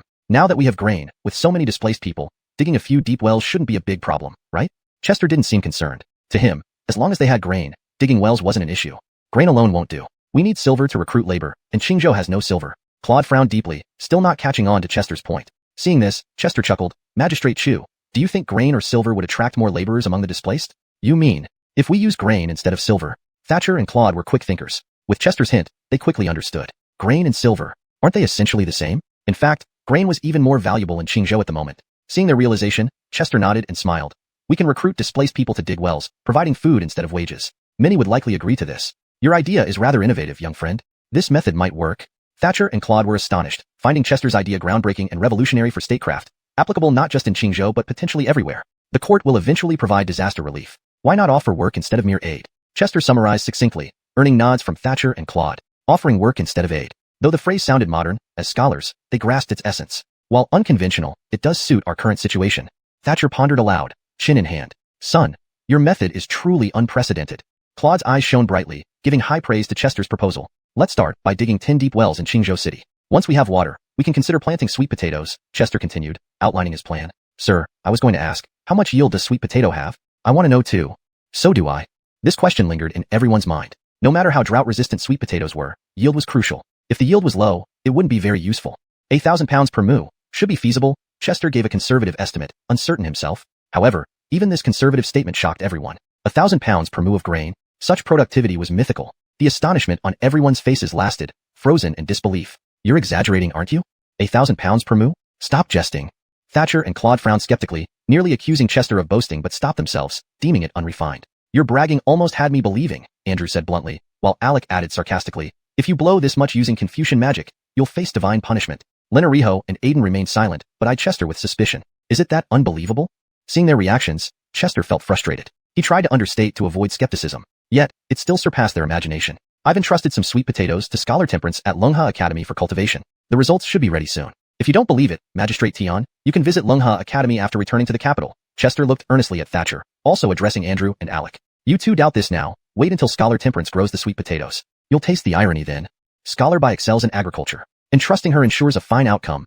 Thatcher nodded expectantly. Still, he doubted the 1,000-pound yield. To him, nothing in this world could produce that much per moo, regardless of who said it. Seeing their skepticism, Chester pondered how to explain when a sweet aroma filled the air. The roasted sweet potatoes were ready. Chapter 220. Roasted sweet potatoes, too delicious. The aroma of roasted sweet potatoes was fragrant, rich, and sweet, as if it could penetrate the soul. This scent didn't just reach Chester's nose. Everyone present smelled it. It was a sweet fragrance like none they had ever encountered before. How fragrant. What is this smell? I don't know. I've never smelled anything like this before. So fragrant. Could it be the sweet potato that elder brother just threw into the stove? Andrew and Alec were completely entranced by the aroma of the roasted sweet potatoes. Innocent was drooling as he looked at Chester, hoping for a definite answer from his elder brother. The roasted sweet potatoes are ready. Chester smiled, then used a stick to pull out the roasted sweet potatoes. The skin of the sweet potatoes was covered with charcoal ash, making them look unappetizing. If not for the alluring aroma, everyone might have hesitated to take a bite. So this is a roasted sweet potato? The fragrance is quite unique, but the appearance. Magistrate Tian, as the saying goes, one cannot judge a person by their appearance. The same must apply to food. Thatcher and Claude's faces showed disdain, yet their eyes held a glimmer of hope. They were curious about the taste but disdained the appearance, a classic case of double standards. Don't just stand there, hurry up and eat. Seeing this, Chester didn't bother explaining and picked up a roasted sweet potato. He tossed it between his hands several times because it was too hot. Then, he peeled off the skin, revealing the orange-yellow flesh inside, releasing an even stronger aroma, too fragrant. Following his lead, everyone else alternated between their left and right hands while continuously blowing to cool the potatoes down. Finally, they carefully removed the outer skins and couldn't resist taking a bite. Suddenly, a new, sweet fragrance burst forth in their mouths, a taste they had never experienced before. This is amazing. Andrew paused for a second, then let out a cry like a pig being slaughtered. Too delicious. Innocent followed closely behind, shouting louder than Andrew. Just be quiet, I'm no god of food. Watching their reactions, Chester couldn't help but complain internally. This flavor is magical. I've never tasted anything like this. I can confirm that even in the capital, there's no such delicacy. The rest of the people remained relatively calm, but were still utterly impressed by the taste of the roasted sweet potatoes. Maybe I should open a roasted sweet potato shop in the capital when I go back? Perhaps I could make a fortune? Chester mused, already dreaming of riches as he watched everyone enjoy the treat. Claude, after savoring a bite of the roasted sweet potato, had tears streaming down his face. Truly a divine delicacy, he muttered to himself, his eyes filled with tears and his face lit with a smile. For him, the taste of the roasted sweet potato was like a heavy rain showering over Qingzhou during this dry spell. For the past few months, Claude had been eating the same porridge as the disaster victims, mixed with sand and bran. There was nothing delightful about it. That barely edible feeling had deeply rooted itself within him. It felt more like fulfilling a daily, difficult task rather than eating. A task necessary to survive each day. Therefore, when he tasted the sweet potato, he cried, both out of sorrow and joy. Sorrow for the long absence of the happiness brought by good food. Joy because he believed the savior of Qingzhou had arrived. It was Chester and the sweet potatoes. Unknowingly, he had finished an entire sweet potato, even eating the skin. To his surprise, he felt somewhat full, not fully, but certainly half satisfied. It was impressive. Since the drought began, he hadn't felt full once. As Chester said, sweet potatoes were incredibly filling. At this moment, Claude decided that regardless of the yield, he would plant sweet potatoes extensively in Qingzhou. Even if the yield was low, it was better than having none at all. Sweet potatoes can be roasted, sliced, and added to porridge, or steamed and dried for preservation. Chester briefly explained different ways to prepare the sweet potatoes. Actually, there were methods like making sweet potato starch, but Chester himself wasn't familiar with them, so he didn't mention them. Young friend, you mentioned how much the sweet potato yields per acre? After a moment, Thatcher snapped out of the delight and thought of an important question. Earlier, Chester had mentioned the yield, 1,000 pounds per acre? To be honest, this number seemed too fantastical, leaving Thatcher unsure if he had heard correctly. 1,000 pounds. Normally, that should be achievable, but with the drought in Qingzhou and lack of water, it might not reach that level, Chester repeated meticulously. Hearing this, Thatcher finally got his answer. His gaze burned intensely as he stared at Chester. Young friend, this isn't a joke? Chester knew that convincing everyone about the yield of 1,000 pounds per acre was beyond what they could imagine right now. Only time would tell. With this in mind, Chester spoke firmly. I am not joking. Let's try it and see. Agreed. Thatcher nodded, knowing Qingzhou had no other choice at this point. If not sweet potatoes, what else could they grow? In such severe drought conditions, regular crops simply wouldn't survive. Magistrate Tian, I agree with planting sweet potatoes in Qingzhou. It's our only option, Claude concurred with Thatcher. Qingzhou had no other choice. Chester then briefly explained how to cultivate and plant sweet potatoes. He explained it simply, and while Thatcher didn't understand, Claude did. This highlighted the difference between officials in the capital and local officials. Capital officials knew little about agriculture, whereas local officials understood some. As for cultivation methods, Claude was confident that if he relayed them to the local farmers, they would understand perfectly. After all, when it came to farming, they were the experts. Chester had passed on the theoretical knowledge of growing sweet potatoes to Claude. The practical work now fell upon Claude. This matter was temporarily concluded. As for the harvest in autumn, Chester was uncertain but very hopeful. He looked forward to seeing the joy on the farmers' faces during the year's harvest amid the disaster. 3 days later, the imperial envoy set off to return to the capital. They had been away for over half a month, and with the journey back, the entire trip would likely take around a month. The time for the Northern Liao envoys to visit the Great Xia Empire was drawing near. Chapter 221. The Curtis's Trust. This time, the Northern Liao had sent a delegation to the Great Xia, ostensibly for friendly exchanges, but in reality, they had other intentions. Rumors were circulating that the Northern Liao wanted to increase the annual tribute from the Great Xia to 1 million taels. If this were true, it would be catastrophic. The existing annual tribute of 500,000 taels was already considered a great disgrace to the Great Xia by many. If it increased to 1 million taels, there would surely be major unrest. Moreover, if the Northern Liao managed to get the tribute raised to 1 million taels, it might prompt other small neighboring countries around the Great Xia to follow suit. In that case, the face of the Great Xia would be utterly lost. If all this came true, the Mountain Sea Alliance would seize this opportunity to stir up public opinion and incite unrest within the Great Xia. This could lead to another war between the Northern Liao and the Great Xia. That would be a true disaster. On the return journey to the capital, Fulton and his group did not encounter any bandits again, mainly because Fulton had left those dozen exquisite iron chests in Qingzhou. The entire Imperial Envoy team now only had one carriage. The rest rode on military horses and carried no valuable items. No bandit in their right mind would bother them. It took another half-month's travel back to the capital. Petering this period, Fulton used the time to consolidate his cultivation to the 7th rank blood refinement stage. Simultaneously, he gained a deeper understanding of the 7th rank blood refinement stage for martial artists. The 7th rank blood refinement involved integrating one's vital energy into the bloodstream to control the speed and volume of blood flow. As everyone knew, the greater the blood flow and the faster it flowed, the more greatly speed and strength would increase. Of course, this put an immense strain on the body. However, this strain was also a form of training. When the blood within the body reached its ultimate refinement, one could break through the physical limitations and achieve what was known as 1,000 caddies of strength. That was the 8th rank 1,000 caddies realm. Fulton still had a long way to go before reaching the 1,000 caddies stage. How unfair. Both of you have advanced to the 7th rank. Why am I still stuck at the 8th rank? On the road, whenever Andrew saw Fulton and Wang Shouhao, he wore a disgruntled expression. This whole journey made him extremely frustrated. When they set out, the three of them were all at the 8th rank Qi mastery stage. Even if Fulton could slay 10 of himself with a single sword strike, they were still of the same realm. But now, Fulton and Alec both broke through to the 7th rank blood refinement, leaving Andrew still at the 8th rank Qi mastery. It was hard for him to accept. He had been at the peak of the 8th rank for a long time, and he had sensed the opportunity to advance to the 7th rank. Yet, he couldn't break through. Seeing Andrew so upset, Alec tried to comfort him. Don't lose heart. You're already at the peak of the 8th rank. It's only a matter of time before you break through. It's easy for you to say, I'm just missing that breakthrough opportunity. But where is it? Hearing this, Andrew remained dejected and didn't feel any better. Comfort from only one person wasn't enough. Then, Andrew looked at Fulton with hopeful eyes. His look was almost pleading for some encouragement. Seeing this, Fulton got the message and smirked. With my current combat power, one sword strike could probably slay 20 of you. Damn you.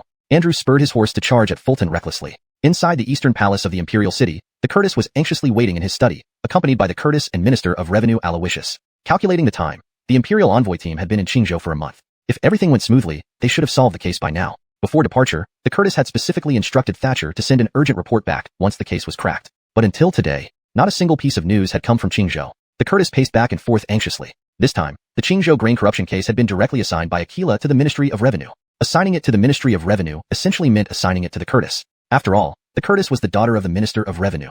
Regardless of what happened, the Ministry of Revenue would definitely support the Curtis. Although his position was very secure, the Curtis still wanted to do well in matters entrusted by his father. That was why he had asked Fulton to accompany the imperial envoy to investigate the case in Qingzhou. Seeing the Curtis's anxiety, Aloysius said, Your Highness, do you really trust Fulton of the Imperial Censorate so much? Honestly, Aloysius didn't know much about Fulton, except that he was a newly appointed swordsman who was highly regarded by Daniel. Court rumors suggested that Fulton was Daniel's designated successor and the next bearer of the Supreme Sword. Hearing this, Aloysius merely smiled faintly without taking it too seriously. To him, Fulton was just a somewhat capable investigator. That was all. He even doubted whether Fulton could solve the Qingzhou grain corruption case. These kinds of cases weren't easy to crack.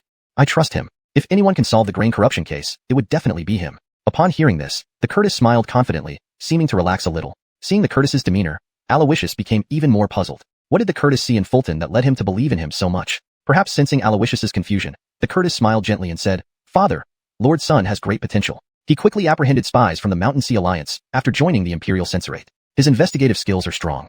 As a swordsman, it's expected that his investigative skills would be strong. That's their job. Aloysius was indifferent to this. In any case, let's wait and see. I believe Lord Sun will certainly solve the case. With that, the Curtis stopped explaining and continued pacing in his study. Report.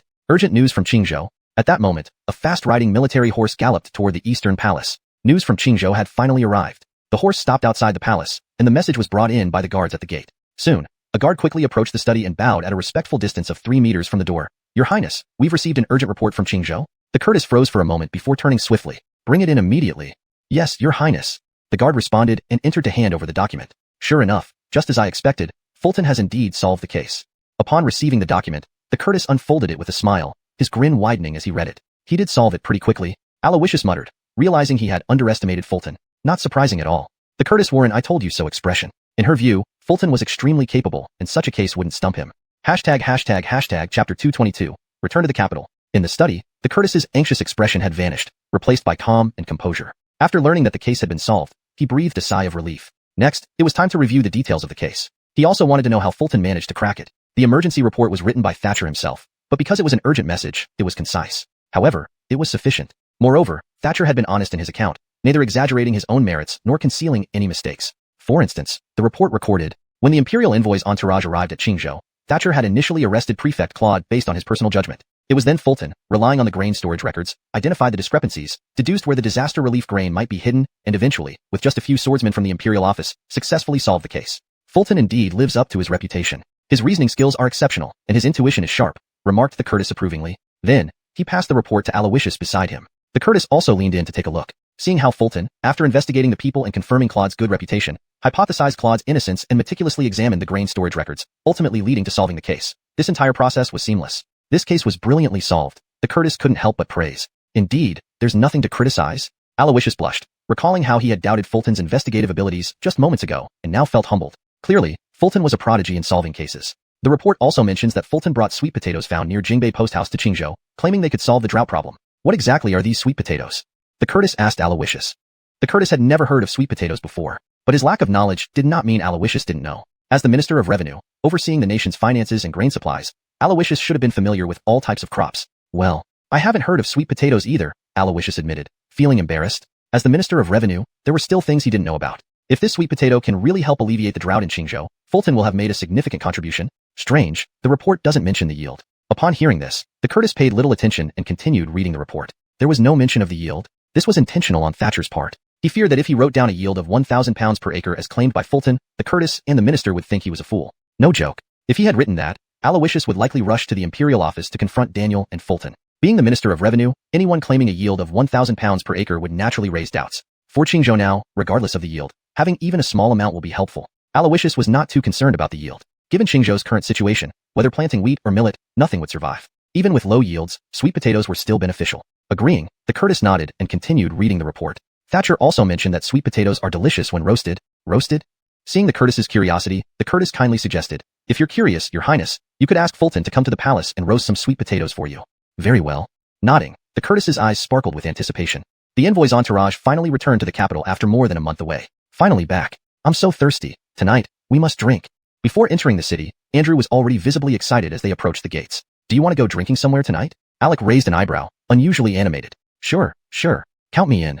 Aiden raised his chubby hand enthusiastically. Seeing their eagerness, the three exchanged glances, silently understanding each other. Ingrid also wanted to join, smilingly saying, "Where are you going?" "I'll go home first to inform my father, then find you."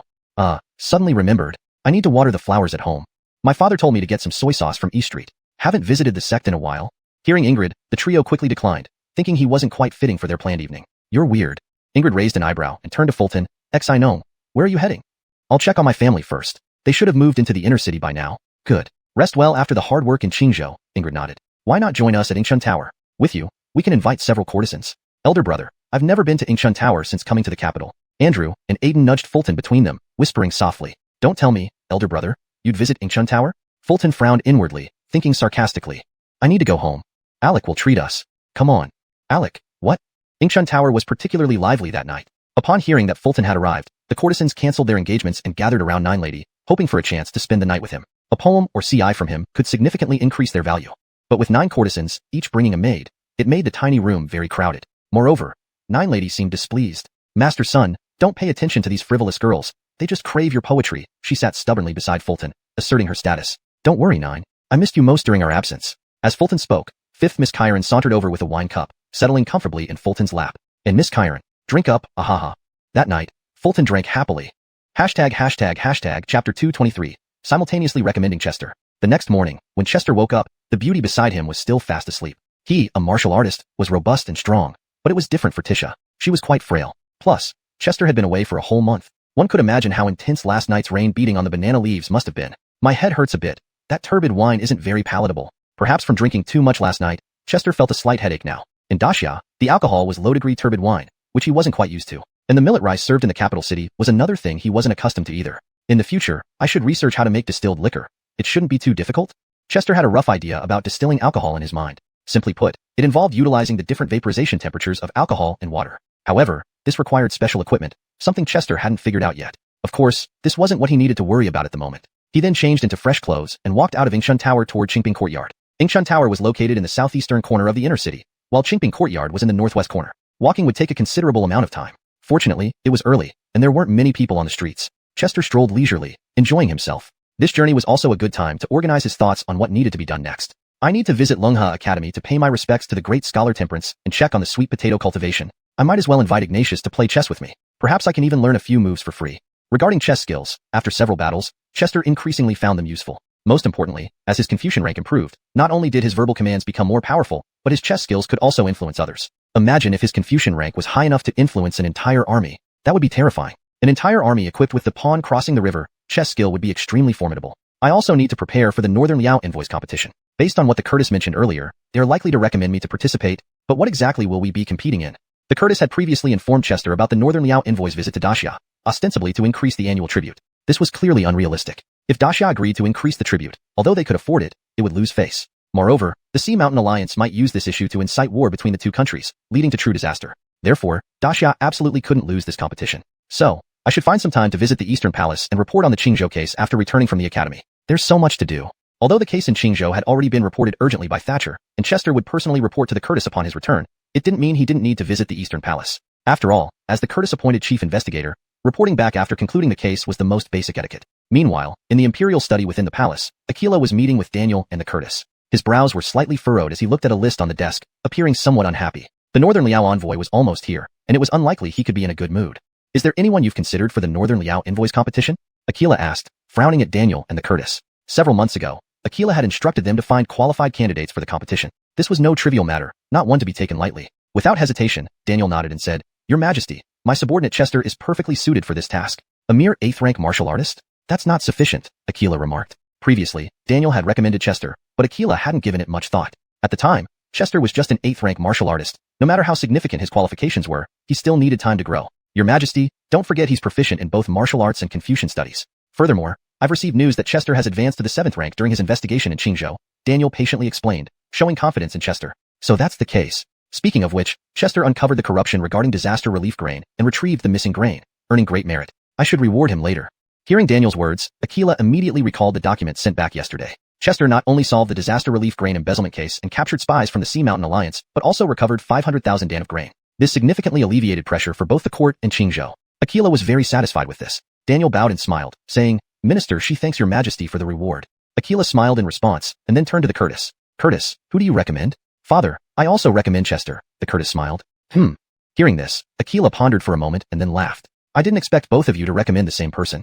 Honestly, Aquila was surprised that Daniel and the Curtis chose the same person. The young generation of the court was full of talents, causing Aquila considerable concern over selecting the right person. But both Daniel and the Curtis had chosen the same person. Father, Chester excels in both martial arts and Confucian studies, and he is equally skilled in poetry and chess. He is the best choice for the competition with Northern Liao. The Curtis nodded without hesitation. Surprised again, Aquila raised his eyebrows and asked, "So you want Chester to compete in both martial and literary contests?" This made Aquila even more curious. However, after thinking about it, the Curtis's recommendation must have its reasoning. Chester's poetic talent was indisputable, having won the Dragon River Poetry Conference with Invitation to Wine and gifting the poem to the Curtis. As for chess, though Aquila hadn't played against Chester, judging by his invention of Gomoku, his proficiency in chess must be considerable. The Curtis nodded again. As father says, I want him to participate in both martial and literary contests. Interesting. Bring him to see me later.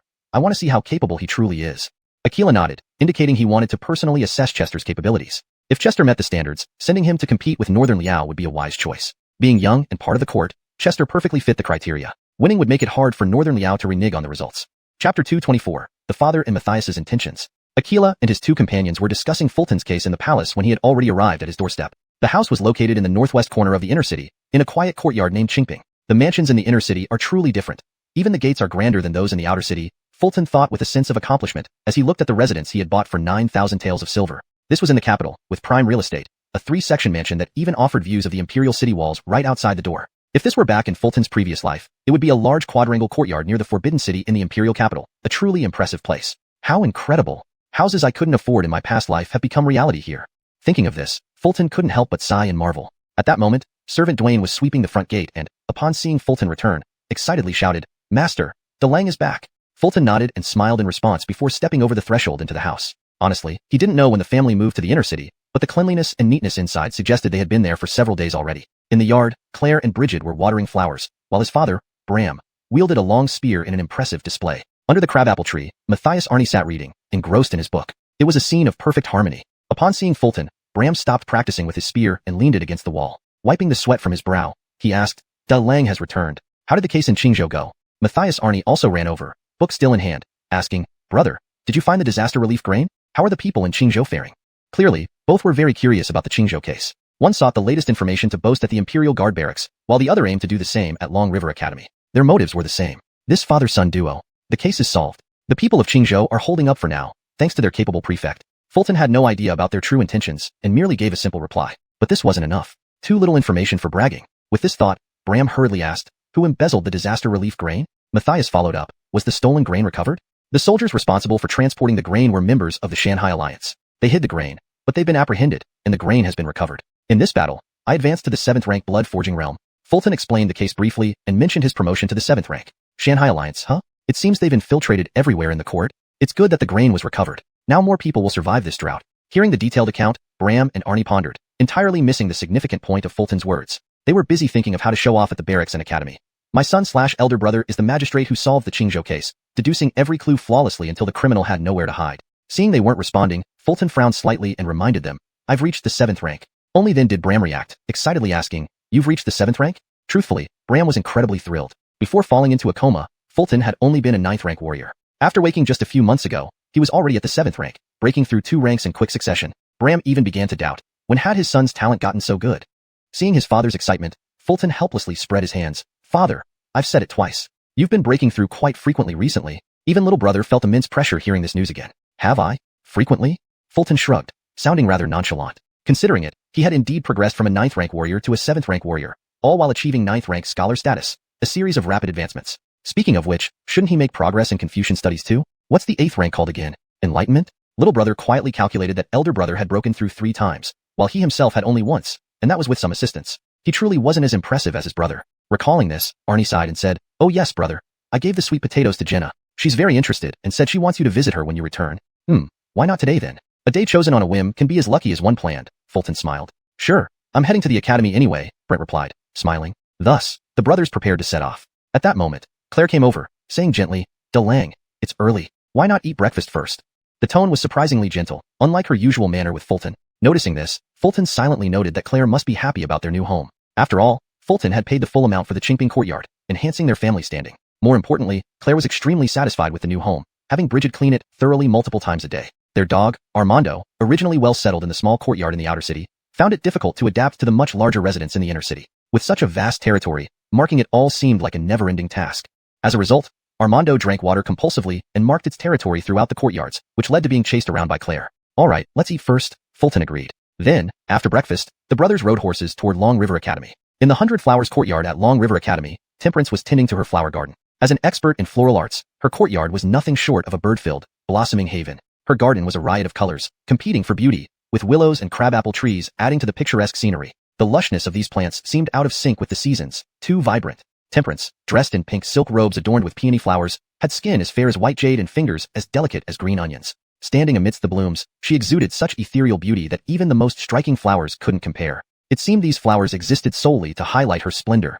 Chapter 225. The Way of Flowers, Temperance. Temperance stood amidst the flower beds, watering the flowers. Her technique was delicate, and even the celadon-glazed watering can in her hands looked exquisite. As the water fell, nurturing the blossoms, they danced in the breeze as if greeting her. These flowers seemed to have come alive. Even the distant blooms, in their eagerness, had stretched their roots from the soil, walking towards Temperance using their roots like legs before re-rooting themselves into the ground again. Immediately after, they swayed in a welcoming dance. Some leaves twined around Temperance's legs like pets. If Fulton saw this scene, he would surely have scoffed about it. The Way of Flowers indeed felt like something out of a game like Plants vs. Zombies. After watering this area, Temperance lifted her skirt and moved to another plot. This plot did not contain flowers, but sweet potatoes. Only an acre, not many. Under Temperance's meticulous care, the sweet potato seedlings had grown quite tall. The leaves fluttered in the wind as if they too had come to life. These sweet potatoes are quite interesting. They should yield well, Temperance murmured to herself with a smile, looking at the sweet potato leaves dancing in the wind. It was evident she found these sweet potatoes incredibly fascinating. This was a completely new variety she had never seen before. When Arnie delivered them to her earlier,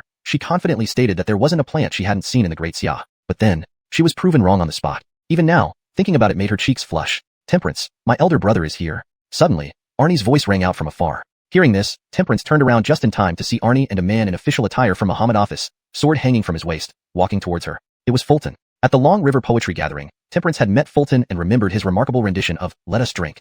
Sir son, it has been a long time since we last met, Temperance remarked with her eyes as gentle as water. Do we know each other? Fulton wondered silently, unable to place where they might have met before. Then it hit him. Temperance was present during the poetry gathering and the imperial meeting where the Curtis summoned him. Perhaps she was standing far back then, which is why he didn't pay much attention. Upon seeing her now, he was truly astounded. Temperance's beauty was not only in her appearance, but also in her graceful aura, like a fairy among flowers. There was a floral fragrance emanating from her. Unconsciously, Fulton was entranced. Seeing Fulton's reaction, Temperance smiled gently and said, the sweet potatoes you asked Emerson to send me have already been planted and should be ready for harvest in about 10 days. 10 days? So soon? Fulton exclaimed in surprise. From when Matthias delivered the sweet potatoes to Temperance, it had only been over a month. Were they already ready for harvest? That didn't seem right. Noticing his elder brother's incredulity, Arnie whispered, Temperance excels in the way of flowers. Under her influence, plants mature faster. I see. Fulton nodded. No wonder. If a warrior were to grow sweet potatoes, it would take months of hard work. Rough warriors. Speaking of which, Fulton had indeed asked his father, Bram, to plant some sweet potatoes in their backyard for a small trial. Just 1 acre. To test the yield per acre. Looking at it now, perhaps it would have been better to let Temperance handle all of it. These sweet potatoes are unlike any I've ever seen. They're very interesting and obedient, Temperance continued, her beautiful eyes twinkling as she blinked. Obedient? Teacher, I don't quite understand what you mean. Am I allowed to question you? Fulton thought silently, scratching his head, unsure what she meant by obedient. Just then, he saw a sweet potato vine uproot itself and move its roots to rub against Temperance. Has this sweet potato become enchanted? Fulton stared wide-eyed, finding it utterly unbelievable. The plants Temperance nurtures gain a sense of spirit. Arnie covered his face with his hand, regretting not explaining everything to his brother beforehand. Spirit? Teacher, could you grow me some peas that shoot bullets? Fulton couldn't help but jest internally. Gentlemanly scholars were always so elegant, while rough warriors were so crude. Temperance naturally didn't know about Fulton's inner thoughts. She had called him here primarily to ask him a few questions. She intended to ask earlier but had missed her chance because Fulton had gone to Qingzhou. I've always been curious. Where did you find these sweet potatoes? Temperance inquired. Near a small village close to Jingbei Post House. More accurately, the local villagers discovered them, Fulton replied openly, recounting how he found the sweet potatoes. Hearing this, Temperance's fair brows knitted in puzzlement. As a scholar proficient in the way of flowers, visiting mountains in search of rare plants was a common pursuit for her. Yet, she had visited the mountain Fulton spoke of multiple times without ever discovering sweet potatoes. How strange. I've been to the village you mentioned, Temperance noted. Perhaps it's due to my mysterious good fortune? Fulton thought to himself, unsure how else to explain it. Maybe it was connected to his personal luck. Despite Temperance having visited the same village, she hadn't found the sweet potatoes, whereas the villagers brought them directly to Fulton. In comparison, it did seem unusual. I'm not sure, Fulton admitted. But thank you for bringing these sweet potatoes to me. I haven't seen such an intriguing plant in years, Temperance responded warmly. You're welcome. It's the least I could do, Fulton replied, raising an eyebrow. What level are you currently at in martial arts? Temperance asked with a smile. Just advanced to the 7th rank, Fulton answered honestly, wondering what she was getting at. At the 7th rank, one refines blood and chi. Since you gifted me the sweet potatoes, I must return the favor. Please wait here. Temperance nodded and softly murmured, I'll be in the greenhouse. In the next moment, she vanished. Chapter 226, Instant Teleportation, I want to learn. The technique Temperance just employed was an advanced application of the Confucian power of manifesting one's will through speech. Instant teleportation. Chester was left staring in disbelief. Instant teleportation. This is just too cool. He also recalled the day of the Long River Poetry Assembly when Chancellor Justin merely moved his lips and instantly teleported him from outside the hall into the Grand Hall. No wonder it's the Confucians. Their skills are indeed magnificent. When would a crude warrior like him ever stand out? This sigh of lament had already crossed Chester's mind more times than he could count during his time in the 100 Flowers Garden today. The 7 great scholars of the Academy have all reached an exceedingly high level of Confucian cultivation. Their mastery over manifesting their will through speech has reached its pinnacle, remarked Arnie, standing beside him, equally impressed. To achieve something like instant teleportation seemed far away for him. He estimated that at least reaching the indomitable realm of Go would be required for short-distance teleportation. Just as the two were marveling, Temperance reappeared in a flash, holding a wooden box in her hand. It was about 4 feet long and 3 inches wide. Could this be a sword scabbard? As Chester looked at the wooden box, it increasingly resembled a sword scabbard. However, if Temperance's return gift were a sword, Chester didn't really need it. He already had the 4 C's divine sword. But then, Chester realized he was wrong. The wooden box opened to reveal a ginseng root, a massive ginseng root, over 3 feet long and 2 inches wide. It seemed slightly cramped within the wooden box. Could this be a 100-year-old ginseng root? Or perhaps, considering its size, even a 1,000-year-old one? Eating such a root might cause him to bleed from the nose with excess vitality. This is the ginseng I cultivated these past few years. It is best suited for replenishing qi and blood. It should significantly help you refine your qi and blood at the 7th rank, Temperance said with a smile as she handed over the wooden box. Without hesitation, Chester accepted it with both hands, saying, "Thank you, Scholar Bai. Little friend, please don't be so formal. If you discover any new or interesting plants in the future, just let me know," Temperance replied with a charming laugh, her eyes twinkling like autumn water. "It's a deal."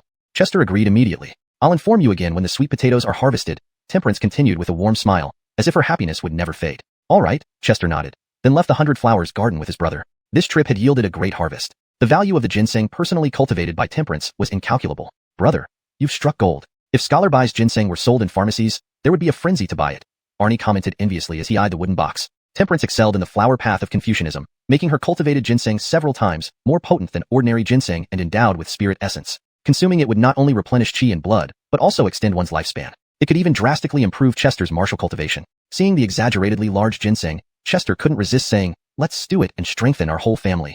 "Yeah." Arnie agreed outwardly, though inwardly he was skeptical. Stewing it would likely result in everyone bleeding from the nose due to excessive potency. As the brothers conversed, they were approached by someone from the academy with a bright smile. On closer inspection, it was Xander. "Brother son."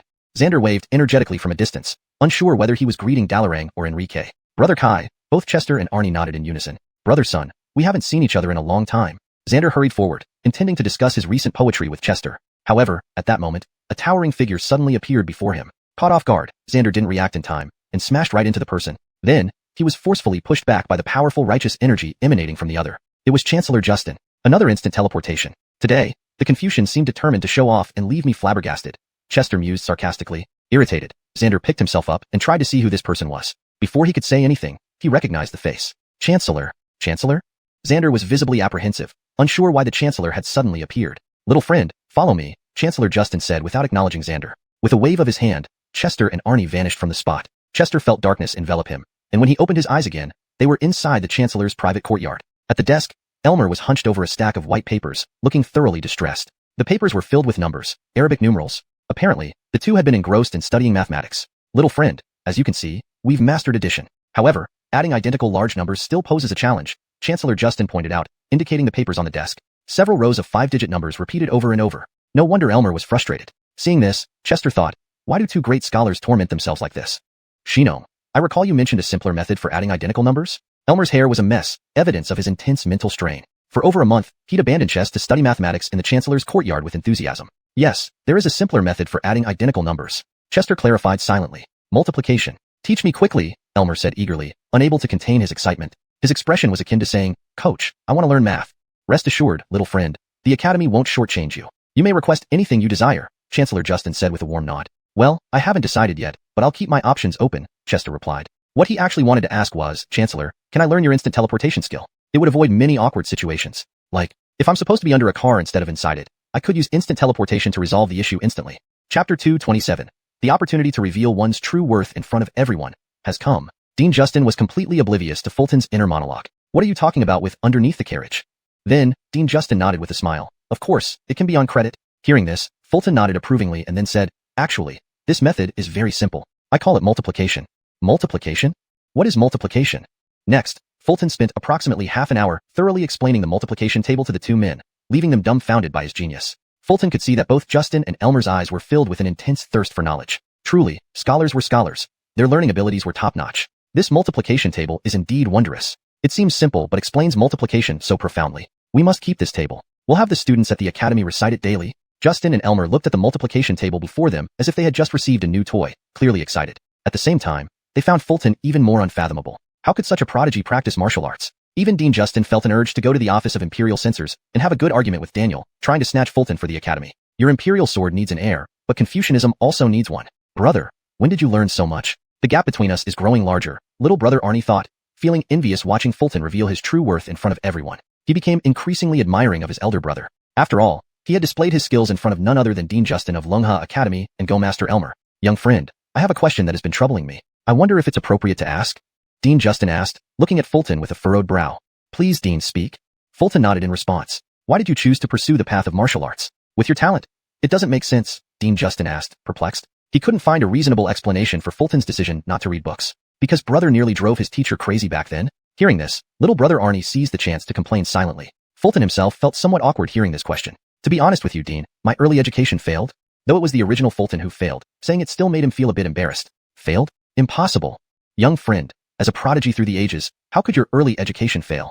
Hearing this, Justin and Elmer stared in disbelief. In their eyes, Fulton was a prodigy in poetry, Go, and mathematics. How could his early education fail? They initially thought it might be due to poverty, preventing Fulton from getting an education when he was young. The fact is, it really happened. Fulton scratched his head, looking rather embarrassed. Frankly, he had no memory of how his early education specifically failed. The original owner did not pass on these memories. Perhaps it was something the original owner didn't wish to recall. What book did you use for your early education? Hearing this, Dean Justin frowned slightly. What book? I don't remember. Fulton pondered for a long time but couldn't recall which book it was. He had no memory of it. Don't you remember, brother? It was the Book of Sage Sayings, little brother Arnie said, raising an eyebrow. The Book of Sage Sayings was a compilation of the sayings of the sages, containing the essence of their wisdom throughout life. Sage sayings? I get it. It's the analects of this world. Fulton thought to himself sarcastically, but he still couldn't recall its contents.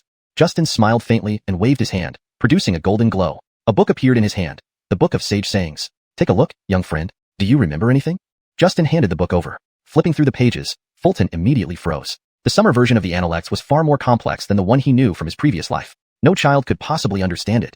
No wonder his early education failed. Even an adult would find the Book of Sage Sayings convoluted and difficult to comprehend. For a child at the age of enlightenment, it was nearly impossible. Thinking about this, Fulton couldn't help but frown and glance at little brother Arnie. How did he manage to succeed with such a difficult book? It seemed second brother's intelligence was above average. Dean, pardon my frankness, such a complicated book.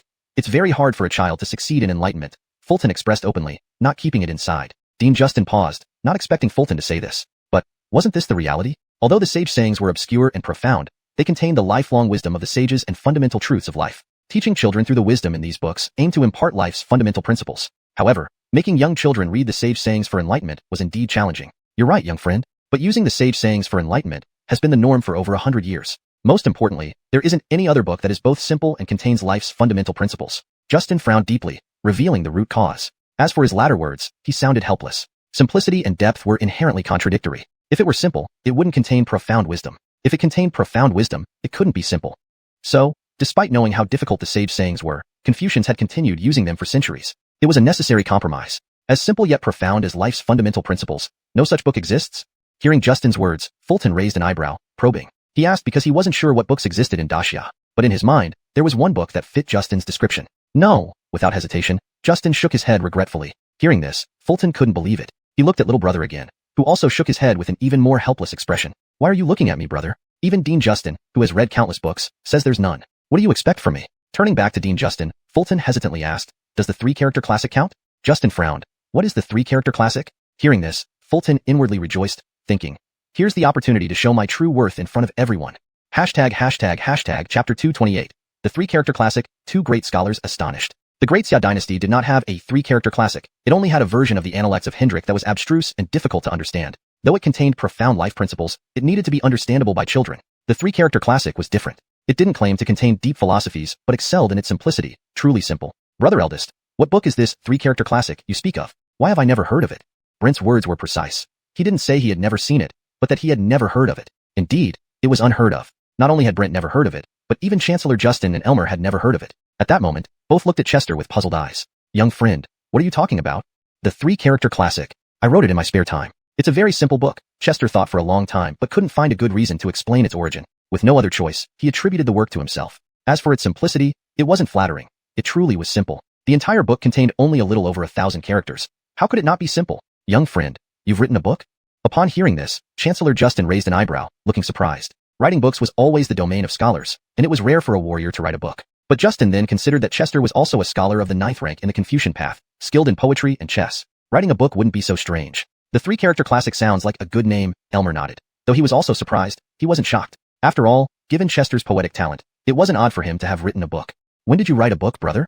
At this point, Brent Arnie, who had always been close to his elder brother, was the most shocked. He had never seen Chester write a book, let alone even write anything. Second son, come help me transcribe. In response to Brent's shock, Chester didn't bother explaining. Instead, he gave orders. His tone was confident, as it had been during the Dragon River poetry gathering. Seeing this, although Arnie was shocked, he followed his elder brother's instructions, approaching the desk and picking up a brush. Chancellor Justin and Elmer wore expectant expressions, anticipating Chester's work. To them, with Chester's poetic talent, even if the three-character classic wasn't extraordinary, it would surely be a fine piece. Then, Chester cleared his throat and began pacing around the study. At birth, human nature is inherently good. Natures are similar, habits diverge. Upon hearing the first 12 characters, Justin and Elmer froze, eyes wide. Simple yet rhythmic, these words contained profound truths. Indeed, at birth, people are naturally good, and their differences arise from their environments. Realizing the depth of meaning, Justin and Elmer felt their hearts pounding. They had a strong premonition. If Chester's book were complete, it would be a masterpiece. If not taught, nature will stray. Teaching's way, specialization is key. Next,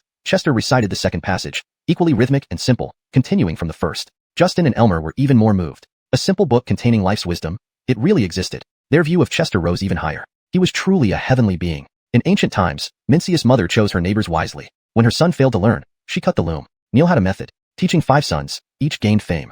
Chester continued. These 2 passages seem to refer to some anecdotes. There are many wonders in the world. Perhaps we haven't heard of these anecdotes, but it doesn't affect the underlying meanings.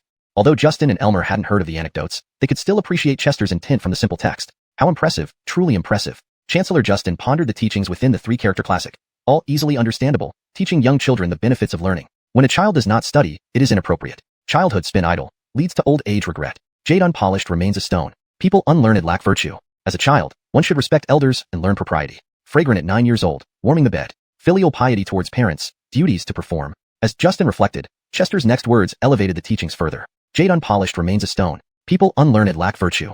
Justin was entranced, repeating those 12 characters over and over. He also realized something. Although the three-character classic's teachings weren't as profound as Sage's words, they were sufficient for children's education. For young learners, the wisdom contained in the three-character classic was enough. And most importantly, it was simple enough for children to recite easily. Thinking about it, Justin had a bold idea. What if the three-character classic replaced Sage's words as the primer for children, the number of successful students could double or even triple. Imagine if the number of literati in the empire suddenly increased several times over. What a flourishing scene for Confucianism. As a leading figure of contemporary Confucianism, Justin's lifelong dream was to see Confucianism flourish.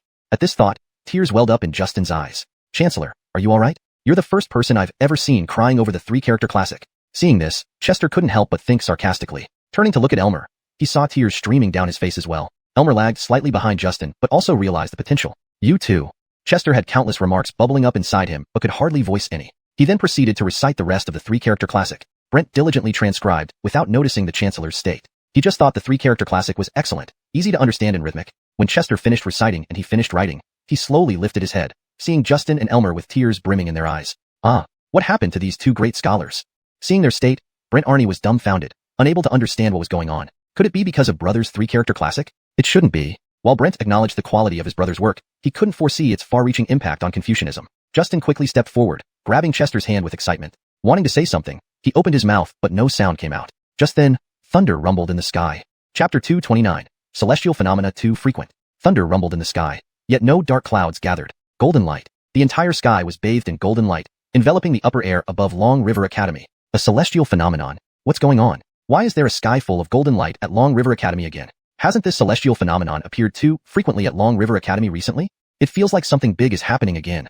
People living near Long River Academy and residents of the capital city witnessed the sky full of golden light from the direction of Long River Academy. However, as these phenomena had become quite frequent, people were no longer surprised. This is a celestial phenomenon. Is another world-renowned poem being introduced? Is it Fulton? Inside the academy, scholars and erudite Confucians looked up at the sky, captivated by the golden light. Their thoughts mirrored those of the nearby residents and citizens of the capital. They had grown accustomed to such occurrences. Confucianism is indeed splendid. How crude warriors are.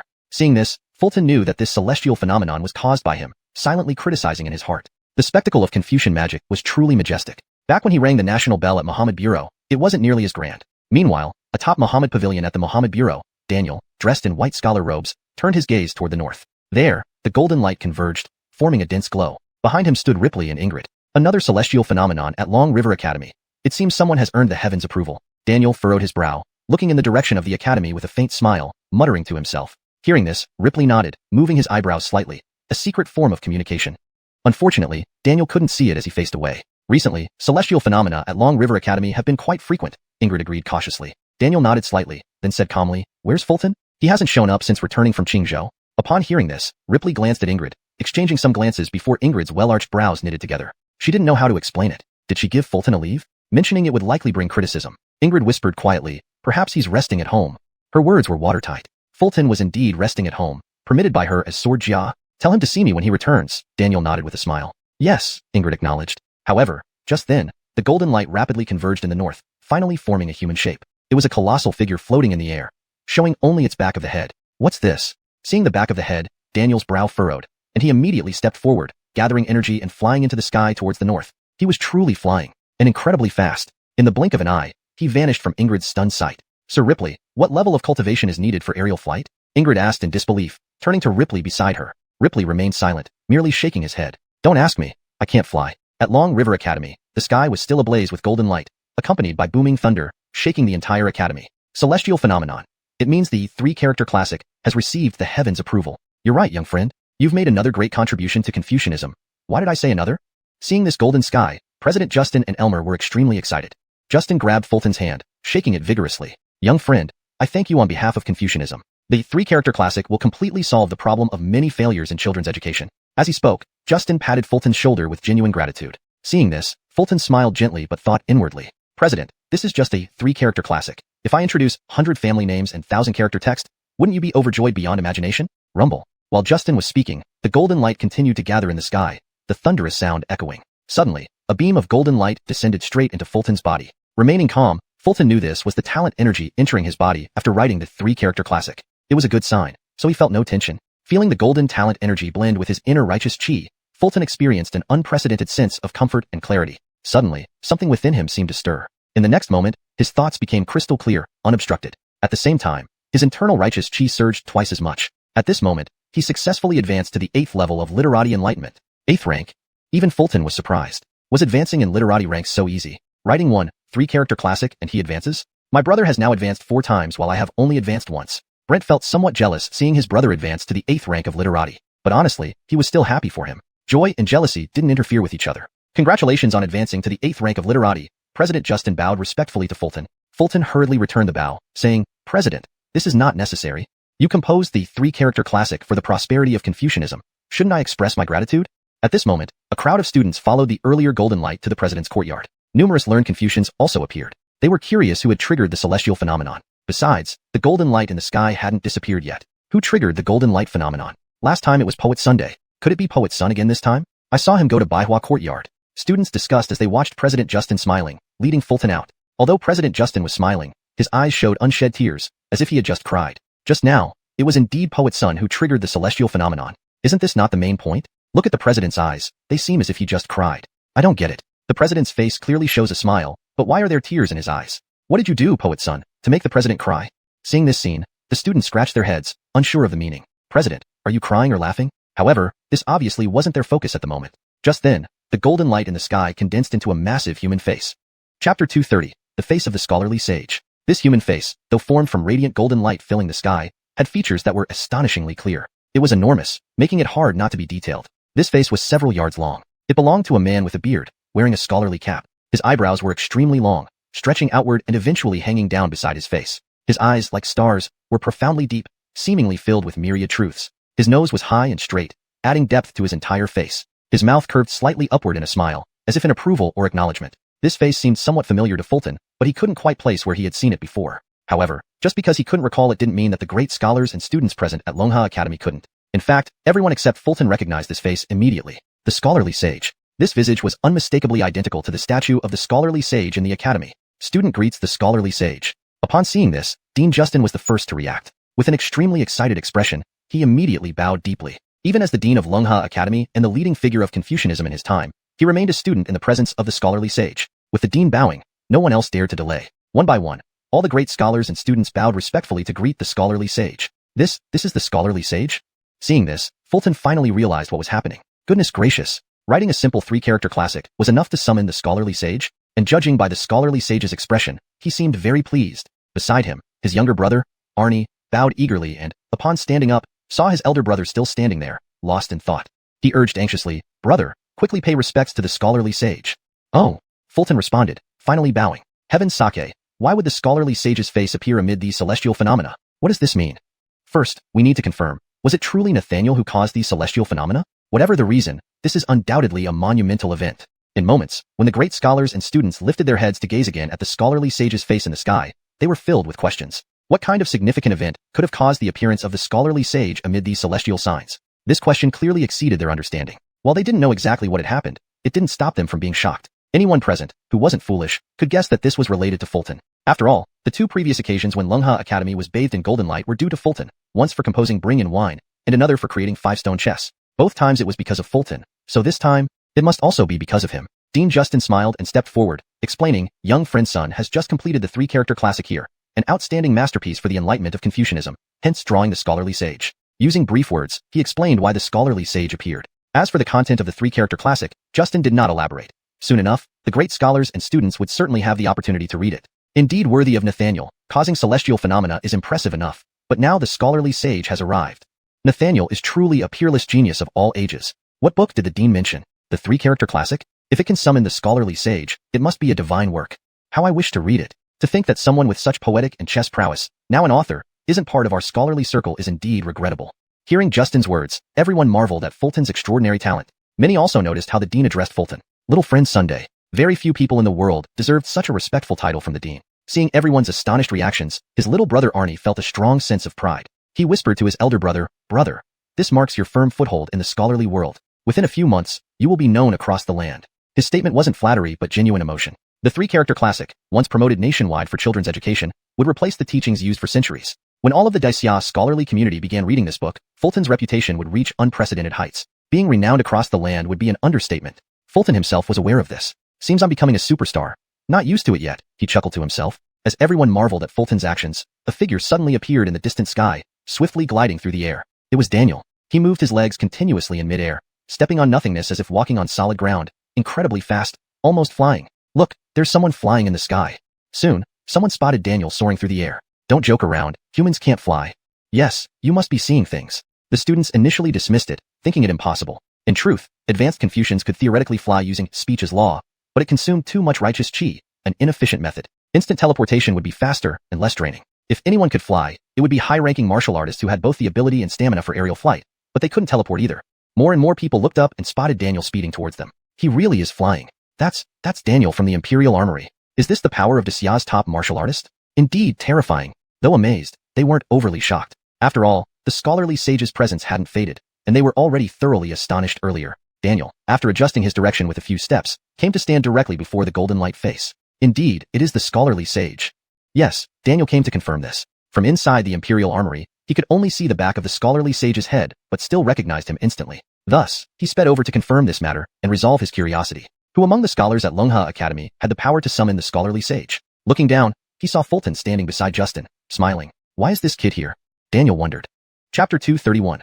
The golden light disappears, the scholarly sage's sword appears. Daniel was quite surprised to see Fulton here. After all, Fulton, a martial arts practitioner, appearing in the Long River Academy, filled entirely with scholars, was indeed an unusual occurrence. Even though Fulton had once been the poetry champion, it still felt out of place. Moreover, Ingrid had just said this lad was resting at home, so how did he end up resting at Long River Academy? Mr. Yi, why are you here at Long River Academy today? Seeing Daniel, Chancellor Justin was quite taken aback. For someone as important as the guardian of the capital to leave the city meant the arrival of the scholarly sage's presence must have intrigued him greatly, enough for him to leave the capital momentarily. In the next moment, under everyone's watchful eyes, Justin soared into the sky and hovered face to face with Daniel. So the Chancellor can fly too? What a joke. Chancellor Jian is a third-rank scholar. Flying is a basic skill for him. In any case, let's see what Daniel has come to do. This pillar of the nation rarely leaves the capital. Seeing this scene, the students and scholars couldn't help but exclaim in amazement. Chancellor Jian, what happened at the academy today that would bring about the apparition of the scholarly sage? This matter has a long story. Perhaps we should discuss it below? Hearing Daniel's words, Chancellor Justin smiled and nodded. Talking while floating in midair was too conspicuous. All right. Daniel nodded, giving Justin a meaningful look as if asking, does this have anything to do with Fulton? Justin understood the unspoken question, nodding slightly without saying a word. Receiving confirmation from Justin, Daniel couldn't help but frown slightly, eyeing Fulton with a hint of confusion. At this moment, Daniel must have been wondering, who exactly is Fulton? He possessed top martial talent, earning recognition from the National Bell, and qualifying to wield the supreme sword. His scholarly prowess was equally formidable, versatile in both poetry and chess, now attracting the apparition of the scholarly sage. Daniel felt increasingly puzzled by Fulton. Lost in thought, he and Justin slowly descended from the sky. Just then, the apparition of the scholarly sage vanished, scattering back into golden light and drifting toward the distant peak where the scholarly sage's statue stood in reverence within the hall of the scholarly sage. Look, the apparition of the scholarly sage disappeared.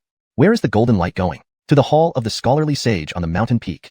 Everyone discussed and speculated, but could not predict what would happen next. Did the disappearance of the apparition mean everything was over? And when would they see the three-character classic written by Fulton? Suddenly, the golden light reached the distant mountain peak and effortlessly merged into the hall of the scholarly sage, followed by a thunderous boom. A beam of azure light shot into the sky, accompanied by intense shaking that spread from the hall to the mountains and finally throughout the entire Long River Academy. The earth seemed to tremble violently. In the next instant, a streak of light emerged from the hall of the scholarly sage and dashed towards the academy. What's this?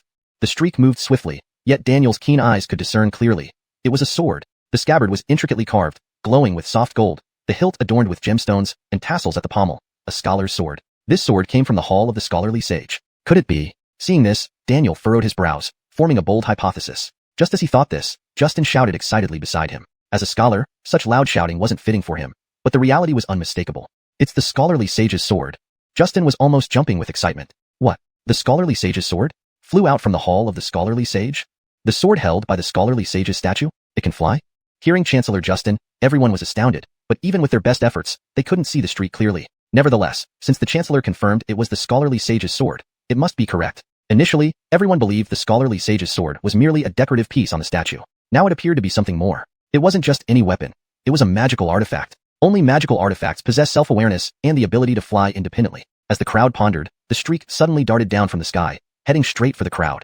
This? Fulton froze. He felt the streak was flying directly towards him. Or rather, it wasn't just a feeling, it was fact. Without hesitation, he extended his right hand towards the streak. In the next moment, the streak flew straight into Fulton's palm, finally allowing everyone to see clearly.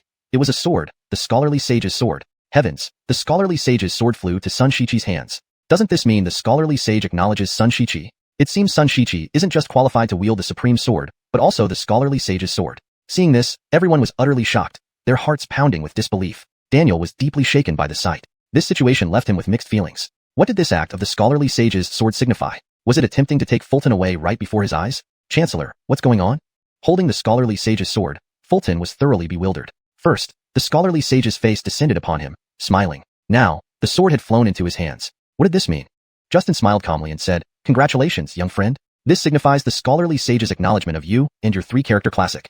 And this scholarly sage's sword is a magical artifact?" Fulton probed further. From earlier events, the characteristics of a magical artifact were evident, but Fulton wasn't sure. Even a mighty sword like 4C's only qualified as an unparalleled divine weapon, still one step away from being a magical artifact. The key distinction was sentient intelligence. Only with complete sentience could it be considered a magical artifact. The scholarly sage's sword clearly possessed such intelligence. Yes, for centuries, the scholarly sage's sword has been revered by Confucian scholars, developing its own sentience. Justin smiled, confirming Fulton's speculation. Hashtag chapter 232. Not to kill, but to guide. Artifact? Ronnie muttered, feeling the signal transmitted from the sword of Confucian sage in his hand, his emotions rather complex. At this moment, he could clearly feel that this sword was very happy. Strange as it seemed, he could sense its emotion from the sword. The sword of Confucian sage is not a killing sword. This sword does not kill, it only guides. Dean Justin couldn't help but speak when he saw the slightly puzzled expression on Ronnie's face. Not kill, only guide?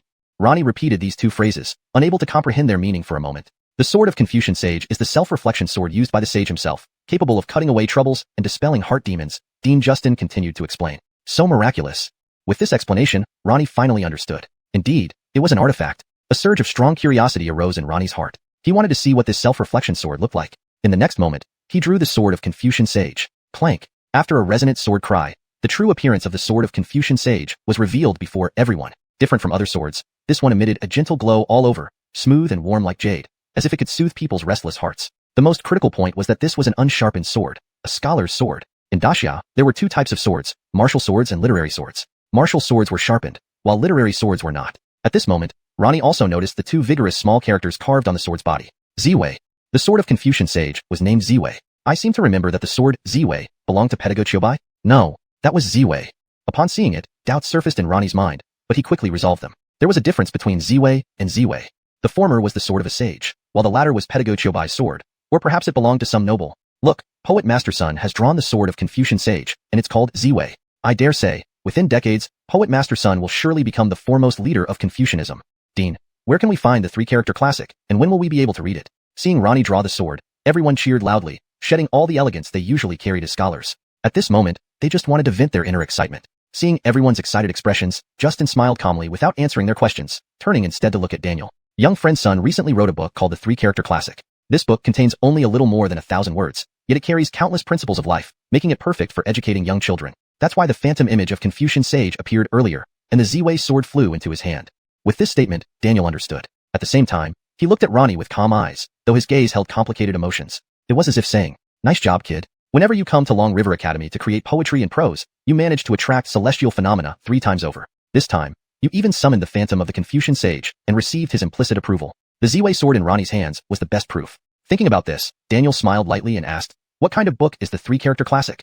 "Daniel, do you understand what this means? I can already see the prosperity of Confucianism in the near future." Justin's voice trembled with excitement, surprising Daniel. He had known Justin for many years and had never seen the contemporary first Confucianist so agitated. However, until he saw the three-character classic, Daniel still maintained a skeptical attitude toward whether the book really had such a miraculous effect. Seeing Daniel and everyone else looking curious, Justin smiled faintly and took a step forward. "All right, since everyone is here, let me recite this book for you." As for the content of the three-character classic, Justin had memorized it long ago. What excitement! The dean will personally recite the three-character classic. The dean said it contains many principles of life. I must listen carefully. To be able to hear Poet Master Sun's work firsthand, this afternoon I'll go into the city and tell others about this. Everyone was excited upon hearing this, and some were already thinking of how to use this news to gain attention. At birth, human nature is good. Though similar at first, habits soon vary. Without teaching, virtues may wane. Hence education is paramount. In ancient days, Vicky chose neighbors wisely. Her sons studied diligently under her care. Neil, righteous in method, taught 5 sons who rose to fame. If children do not study, it's inappropriate. Without early learning, what would later age achieve? Jade uncarved cannot become a tool. Man untaught cannot know justice. As children grow, they should respect teachers and friends, learning manners. Xiangjio, at 9, warmed his parents' bed, showing filial piety. Justin's voice boomed like a bell, allowing every person present to clearly hear him. In one breath, he recited the entire three-character classic, which contained a little over 1,000 words. After just one recitation, everyone grasped the principles contained within. It was simple and easy to understand, perfectly suited for educating children. Imagine if Confucianism used this book for children's enlightenment. The number of successfully enlightened children would multiply. In that case, Confucianism would flourish immensely. No wonder Dean Sheen was so excited earlier. A masterpiece, truly a masterpiece. This three-character classic is rhythmic, easy to understand and catchy. Using this book for children's enlightenment would likely increase success rates several times over. How did Poet Master Sun write such a book? So rhythmic and rhyming. Everyone was deeply shocked by the three-character classic, not less than Justin and Elmer previously. Although Ronnie himself didn't understand why a simple three-character classic could cause such a huge reaction, it was indeed the case. The three-character classic solved Confucianism's long-standing problem, how to effectively enlighten children. The dilemma of choosing between 2 incompatible options was resolved. This wasn't to say the three-character classic was profound, but its appearance perfectly addressed the issue of difficult childhood enlightenment. Buzz. As everyone marveled at Ronnie's great talent, his Ziwei sword buzzed, emitting a layer of light that enveloped Ronnie. Instantly, Ronnie felt his soul purified. The trivial worries that once clouded his mind vanished instantly. At this moment, he felt his thoughts clear and his entire being purer. Even more astonishingly, he felt himself leap from initial 8th grade Confucianism directly to peak 8th grade. After accomplishing this, the Ziwei sword slipped out of Ronnie's hand, returning to its scabbard on its own, then transformed into a streak of light, flying towards the hall of Confucian sage. Indeed, it is the sword of Confucian sage. Having experienced the wonders of the Ziwei sword, Ronnie couldn't help but marvel inwardly. Chapter 233, Chester's status at the academy. Watching the Confucian sage fly away with his sword, the crowd's excitement finally eased somewhat. However, due to the earlier shock and excitement, they now felt dizzy and lightheaded. The sudden surge of blood had been too intense, leading to a slight lack of circulation. Turning to Daniel, who had remained silent ever since Justin recited the three-character classic, it was clear that his gaze towards Chester had become more complex. Daniel could well imagine the significance of the three-character classic to Confucianism. What truly surprised him was how someone of Chester's caliber had only been a minor constable in the county office until now. Such talent should have shone brightly much earlier, right? However, Daniel did not plan to delve into this question. It was pointless. All he needed to know was that Chester now possessed the qualification to wield the imperial sword, which was enough. As for whether the Confucians would compete with him for Chester, he wasn't worried about that. He wouldn't agree, nor would Bede. After all, while there were millions of scholars in the empire, only 2 martial men currently qualified to wield the imperial sword. Come see me at the Bureau of Special Commissioners this afternoon. Thinking of this, Daniel gave a faint smile and turned to Justin, saying, "Director Cheen, I'll be going back now." With that, he took a step on the ground, rising into the air, and vanished into the horizon within moments. "Commissioner Yi, Farewell? Although Justin couldn't catch up to Daniel, his voice carried the power of Confucian command, following Daniel's swift departure. Commissioner Yi, take me. Hearing Daniel's words, Chester had wanted to ask Daniel to bring him back through the air, but unexpectedly, Daniel never gave him the chance. Before Chester could speak, he had already disappeared into the distance. Little friend, Ignatius and I will start copying several copies of the 3-character classic to distribute among the students for recitation. We won't be able to offer you hospitality, Justin said. Director, perhaps we should include Owen. He has a better handwriting. Agreed. Justin looked visibly excited, seemingly eager to start transcribing the 3-character classic. Director, don't trouble yourself. I need to return to the Bureau of Special Commissioners this afternoon. I'll be taking my leave, Chester replied politely after hearing this. Poet's son, farewell. Poet's son, farewell. Seeing Chester about to leave, everyone bowed respectfully. Chester's reputation at Longha Academy had reached considerable heights. For a martial man, this was not only a great honor but also an extraordinary achievement. Even Town Guardian Daniel didn't necessarily have such high standing at Longha Academy. As everyone knew, the Great Xia dynasty valued scholars over warriors, and scholars had long looked down on martial men as crude and uncivilized. The brothers rode back to the capital together. The younger brother returned home, while Chester rode straight to the Bureau of Special Commissioners. Entering the bureau, Chester made his way to the Special Commissioner Hall, greeted Abdur briefly, and then ascended the stairs. Daniel sat calmly, brewing tea. Sit, Daniel said casually when he saw Chester arrive. Chester sat down, feeling slightly uneasy. He couldn't help but think Daniel seemed unhappy, perhaps because he had been showing off at Longha Academy. Is that why he's upset? Surely not. Lost in thought, Chester looked at Daniel uneasily. Daniel kept his eyes closed, waiting for the water to boil over the charcoal fire. Squawk. When the copper kettle whistled, signaling the water had boiled, Daniel opened his eyes. He first poured himself a cup, then filled one for Chester. With a flick of his fingers, the teacup floated over to Chester's table without spilling a drop. Drink your tea, Daniel said coolly. Sure, Chester nodded, looking at the steaming hot tea, unsure how to begin. Yet Daniel, seemingly indifferent to the heat, picked up his cup and started drinking without blowing on it. What a heartless iron mouth, Chester muttered to himself, picking up his cup and blowing gently on it. Daniel finished his tea and refilled his cup, but this time, he didn't drink immediately, instead turning to Chester and saying, "You did very well on the Qingzhou case. The Craig is quite pleased. Will there be rewards for doing well? The money from last time is all gone." Chester pondered inwardly. The 1,000 taels of gold awarded by Craig Taiping had been exchanged for silver, 10,000 taels, 9,000 used to buy a house, and the rest spent on renovations, leaving little behind. Besides, he had forgotten to collect his monthly salary. Thinking of this, Chester smiled and said, "Solving the Craig's concerns is what I should do." Daniel chuckled faintly and continued, "Your efforts in planting sweet potatoes in Qingzhou have been reported to the Craig by Thatcher. If there's a harvest by autumn, it will be another great achievement." "There will definitely be a harvest," Chester said firmly. This confidence was both in himself and in sweet potatoes. In a few days, the Northern Liao envoy will arrive. Are you aware? Hearing this, Daniel simply smiled and did not dwell on the topic further. Yes, Chester nodded. This matter was widely discussed in the capital, making it difficult for Chester not to know. Citizens were incensed, hoping the Northern Liao envoys wouldn't return. Streets buzzed with discussions about it recently. "So, you've likely heard their purpose for coming." Daniel sipped another cup of tea. "It's rumored they wish to increase the annual tribute. Is it true?" This was also widely known in the capital, with few unaware. "Indeed, these are deliberate rumors spread by the Shanghai Alliance to stir public discontent," Daniel acknowledged, frowning slightly. Even as the first martial man of the Great Xia, Daniel had no effective way to deal with the pervasive and deeply hidden Shanghai Alliance. There might even be spies within the Bureau of Special Commissioners, something Daniel couldn't confirm. The vile Shanghai Alliance, what are they planning? Chester frowned, angrily muttering. Through prolonged dealings with them, he had confirmed their disregard for human life and willingness to sacrifice anyone to achieve their goals. Human lives were nothing to them. Clearly, the Shanghai Alliance intends to use this to provoke public anger and instigate a war between the two countries. Their strategy was transparent, a bold provocation. They placed their methods and intentions in the open, daring the Great Xia court to respond effectively. Indeed, the challenge was provocatively direct. ##### Chapter 234. Muhammad, your illness must be treated. Worry filled Daniel's voice. Chester could tell, even as Daniel sighed. He glanced at the Muhammad treasure sword at his waist and muttered, "This time, it's truly fraught with danger. Don't you think?" Seeing Daniel's old habit of talking to the sword resurface, Chester couldn't help but frown and asked, "Muhammad, I heard that the Baliao envoy is here this time to compete against the court of Great Xia?" Baliao did not explicitly state this in their previous documents. They only mentioned an exchange for mutual improvement. "But it's undeniable that a contest is inevitable," Daniel replied with a gentle smile, his furrowed brows easing. Inevitable? Chester wasn't fully comprehending. If Baliao wants to increase the annual tribute, they need a reason. This competition is that reason. Do you understand? I see. Baliao intends to win the competition and use it to create a sense of pressure on the court. Chester understood the logic. It was about negotiation tactics and creating pressure. Satisfied that Chester grasped the concept, Daniel nodded and said, "So, this competition, Great Xia cannot afford to lose." Just as Chester was about to agree, Daniel turned to the Muhammad treasure sword and added, "Isn't that right? Almost socially dead. Muhammad, your habit of talking to the sword needs to be treated." Chester grimaced inwardly, relieved to have narrowly avoided an awkward social death. "Muhammad, competitions are merely martial or literary contests. With you in martial matters and Chancellor Justin in literary, there seems to be no way Baliao can win," Chester continued, offering his thoughts. Although before leaving for Qingzhou, the Curtis had mentioned that only the younger generation would participate, Chester really couldn't understand why sending Daniel and Justin directly wouldn't be more secure. Why insist on the younger generation? Belial isn't foolish. They considered this and thus agreed with the court that only the younger generation would participate. Daniel chuckled lightly. Petering the Yinbei battle, Daniel single-handedly defeated 9 of Belial's top warriors, causing their crushing defeat. Unless Belial wanted to court death, they wouldn't challenge Daniel again. As for Justin, the foremost Confucian scholar of the era, known for his vast knowledge and erudition,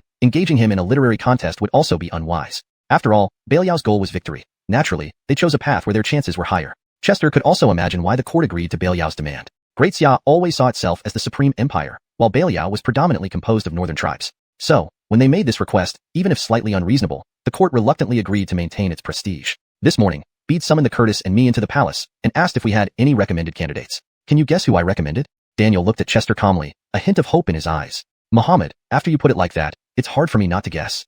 Chester mentally rolled his eyes but said aloud, the person you recommended. Wouldn't be me, would it? You guessed right. Daniel nodded and smiled. Now guess who the Curtis recommended. It wouldn't be me either, would it?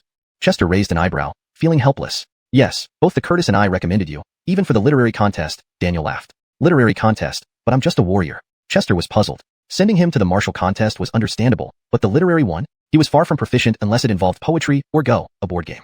If it came down to these two, Chester felt confident. Do whatever you want. I'm unbeatable. But if it were something else, like calligraphy, Chester feared he would die of embarrassment on the spot. Thinking about this, Chester frowned, beginning to feel nervous. Daniel chuckled, seeing Chester's reaction. You don't need to worry. The literary contest won't be too complex. It will mainly involve poetry and prose. Aren't those your strengths? If that's the case, I should be fine. Chester relaxed considerably. He relaxed entirely. When it came to poetry, Belial's scholars could team up, but they wouldn't stand a chance. As for the martial contest, although you're 7th rank, you possess the combat prowess equivalent to an 8th rank warrior. With your 9th rank in Confucian cultivation, it shouldn't be too difficult, Daniel noted, clearly satisfied with Chester's rapid advancement. Muhammad, I've already reached 8th rank in Confucian studies, Chester quietly reminded him. You've reached 8th rank? When did this happen? Daniel raised an eyebrow, surprised. He was highly attentive to Chester's progress, knowing even when he had just ascended to 7th rank in Qingzhou, but when exactly had Chester reached 8th rank in Confucian studies? It seemed Muhammad's intelligence network needed some tightening up. First, reduce their pay for 2 months. The intelligence officer responsible was Kit, a sword with chronic bronchitis symptoms. Pay cuts might be especially tough on him. Daniel was pondering this when Chester said, I ascended to 8th rank recently at Lungha Academy. Oh, I see. Daniel nodded, dismissing his earlier thoughts. Kit's pay was saved. With that, your martial contest should be manageable. Daniel felt reassured. With Chester being 7th rank in martial arts and 8th rank in Confucian studies, his dual cultivation equated to the strength of a peak 8th rank warrior.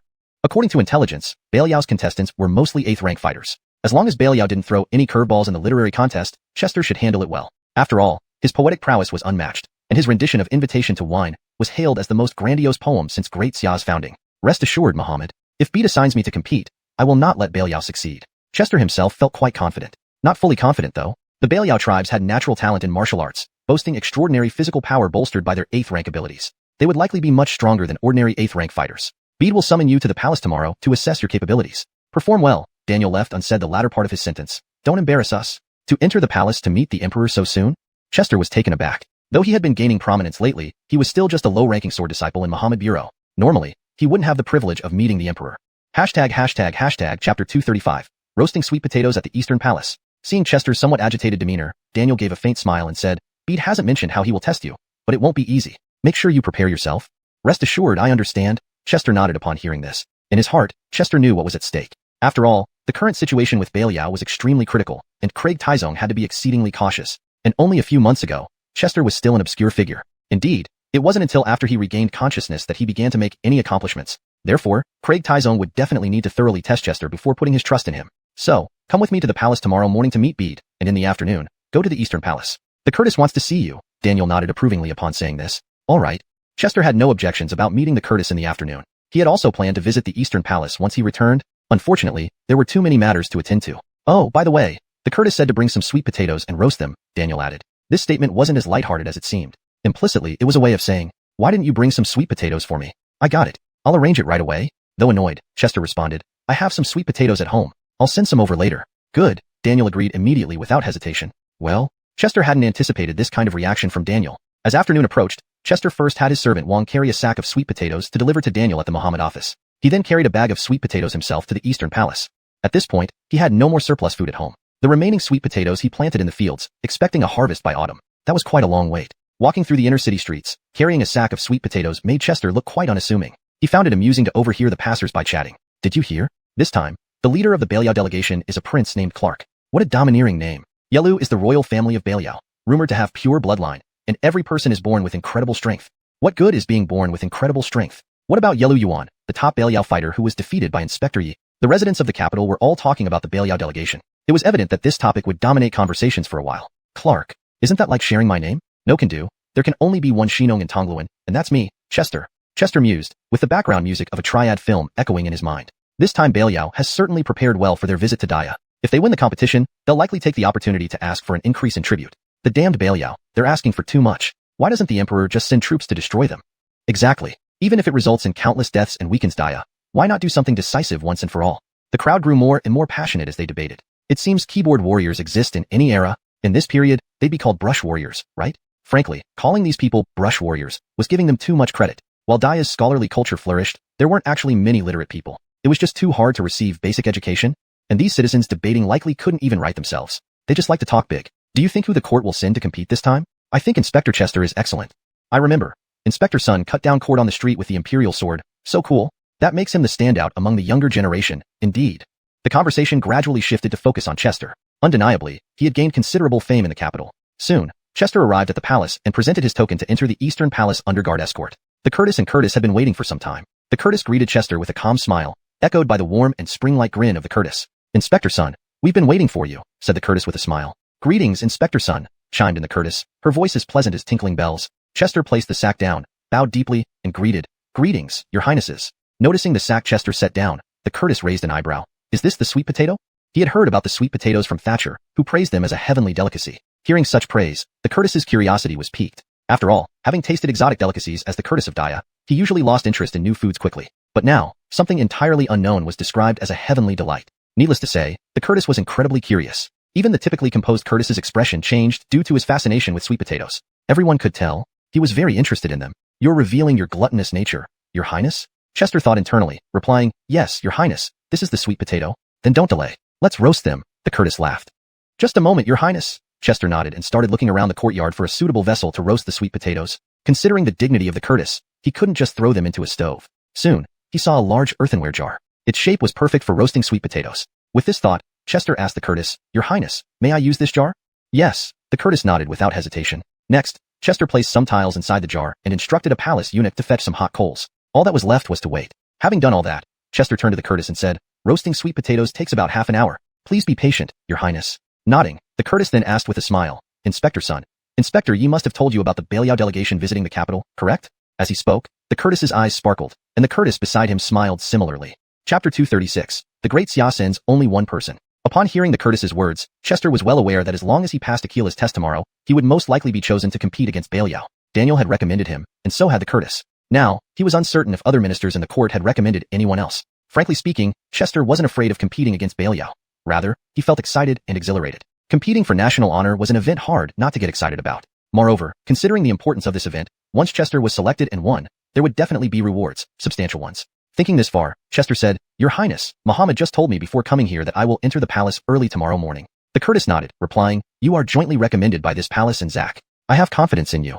These words weren't flattery, but were sincerely meant. Beliao has come prepared this time, sending their elite youth. Chester responded with a nod, his brow slightly furrowed but his tone resolute. He didn't know whom Beliao would send into battle, but regardless of who it was, the outcome would be the same as long as he had enough strength. Hearing Chester's words, the Curtis nodded again. Beliao's intention in increasing the tribute is to showcase their national power, so they must be fully prepared. As he spoke, his brows knitted together, showing his concern and anxiety about the matter.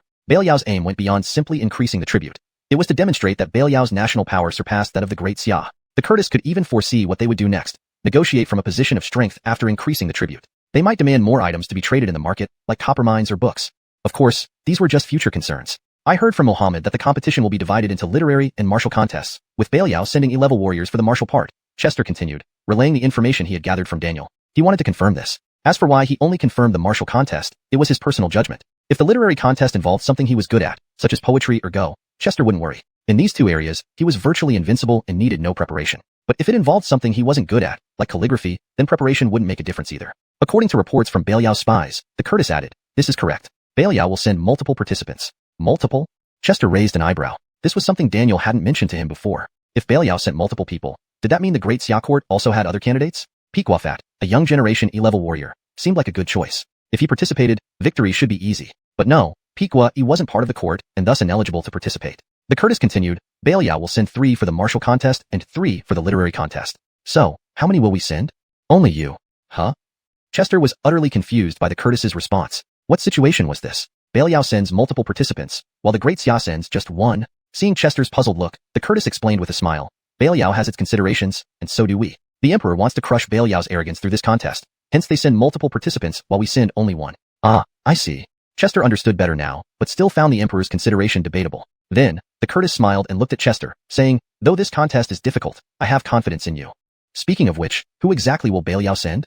Chester asked, raising an eyebrow. Knowing one's enemy ensured victory in battle, and if possible, he wanted to gather some information on his opponents beforehand. This time, Belial's leader is Clark. He is among the best of the young generation in Belial's royal family, with pure barbarian blood and E-level cultivation. If things go as expected, he will participate in the martial contest, the Curtis explained. Heard that? While Chester wasn't overly concerned about Clark despite his E-level status, he was confident due to his dual Confucian and martial cultivation, with Qi-level blood cultivation and Ming-level willpower. Satisfied with Chester's confident expression, the Curtis continued, there's another named Zaire, an adopted son of the Belial Emperor, rumored to be a martial genius with E-level cultivation and unmatched with his imperial spear. Chester couldn't help but think sarcastically, doesn't he use a halberd instead? Your Highness, seriously, does he use Fong Tianhua Ji instead? Lu Bu among men, Qi Tu among horses, Fong Tianhua Ji cutting down adoptive fathers. The names sounded powerful, but Chester was more interested in their actual abilities. The Curtis added, finally, there's Benny, a young member of the Riley clan in Belial's rear ranks, an E-level swordsman. Thus, all 3 martial contestants from Belial were introduced, all E-level warriors, each with unique strengths. These 3 are E-level warriors, and the Belial barbarians naturally excel in martial arts. Your Highness, this contest might be challenging, Chester said, sounding worried. Yet his expression remained calm. He remained the self-assured Chester. To put it simply, speak timidly, act boldly. Actually, the Curtis said, I'm not too worried about the martial contest. Stopping halfway, the Curtis observed Chester's reaction, which was indeed one of confusion. Not worried about the martial contest, surely then the literary one? You are a scholar warrior, combining Qi-level blood cultivation and Ming-level willpower, giving you the strength to match E-level warriors. With the use of Muhammad's sword, the martial contest shouldn't be an issue. Indeed, the explanation made sense. As for using Muhammad's sword, Chester wasn't overly concerned. If not, he had the 4C sword as a great alternative. Hashtag chapter 237. The literati of Northern Liao. Do the literati of Northern Liao really pose such a formidable threat? Fulton furrowed his brow as he looked at the Curtis, his mind filled with question marks. Northern Liao was established by the northern nomadic tribes. How many years had it even been? Before they founded the dynasty, these people were pastoral nomads who lived on raw meat and blood. Forget about having literati. Being able to recognize characters would have been an achievement. Yet now, in just how many years, the literati of Northern Liao had reached a level that inspired fear? Fulton was genuinely shocked. Seeing his puzzled expression, the Curtis couldn't help but smile and explain. I understand your concerns. Northern Liao is not what it used to be. With the opening of trade fairs, although our Great Xia strictly prohibits the sale of books, many still find their way through smuggling channels to Northern Liao. Over 20 years, quite a few talents have emerged. Hearing this, Fulton hurriedly asked, who are these people? First are the brothers Einar and Sawyer. One excels in poetry, the other in the game of Go, and they are both considered once-in-a-century geniuses in Northern Liao. The Curtis nodded. Well, looks like I'm up against some tough competition. Upon hearing this, Fulton felt slightly relieved. He wasn't worried about the brothers skilled in poetry because he could handle that easily. His main concern was the one proficient in Go. However, if they played 5 in a row instead, he wouldn't be concerned at all. It was Go and chess that worried him. As he pondered this, his expression alternated between confidence and doubt, making the Curtis frown in confusion. The Curtis continued, lastly, there's a Buddhist monk from Northern Liao named Amrit, known for his debating skills. I'm not very good at debates, Fulton admitted, his brow furrowing further. Debating wasn't his strong suit, especially against a monk. Buddhists were famously adept at logical arguments, which partly explained their large following. This prospect made him feel a bit overwhelmed. Seeing his concern, the Curtis smiled reassuringly. In total, you need to win 4 out of 5 matches to secure victory. Since Great Xia is only sending you, winning 3 and drawing 1 is also acceptable. So, I don't need to win all of them. That gives me some room to plan ahead. Fulton immediately felt more at ease. Winning 3 matches was a reasonable goal. If he won 4, it would solidify their victory, and Northern Liao wouldn't have a pretext to demand increased tribute. If successful, Aquila might reward him, possibly beyond just monetary compensation. Promotion and honors weren't out of the question. According to Fulton's current strategy, he aimed to win all 3 martial contests, giving him a strong foundation. In the literary contests, he was almost certain to win the poetry match, given his vast repertoire of renowned poems. He was confident in his ability to produce masterpieces, whether given a topic or allowed free rein. Losing this contest would be highly unlikely. As for the matches in Go and debate, he lacked full confidence. Thinking about this, he couldn't help but lament internally. Given Great Xia's situation, sending multiple talented youths to compete shouldn't be too difficult. What was challenging was finding someone competent in all areas. Literary and martial contests were 2 extremes, requiring exceptional prowess in both fields, a rare combination. Currently, only Fulton fit this description. In any case, I have complete faith in you. I believe you will achieve a great victory, the Curtis said warmly.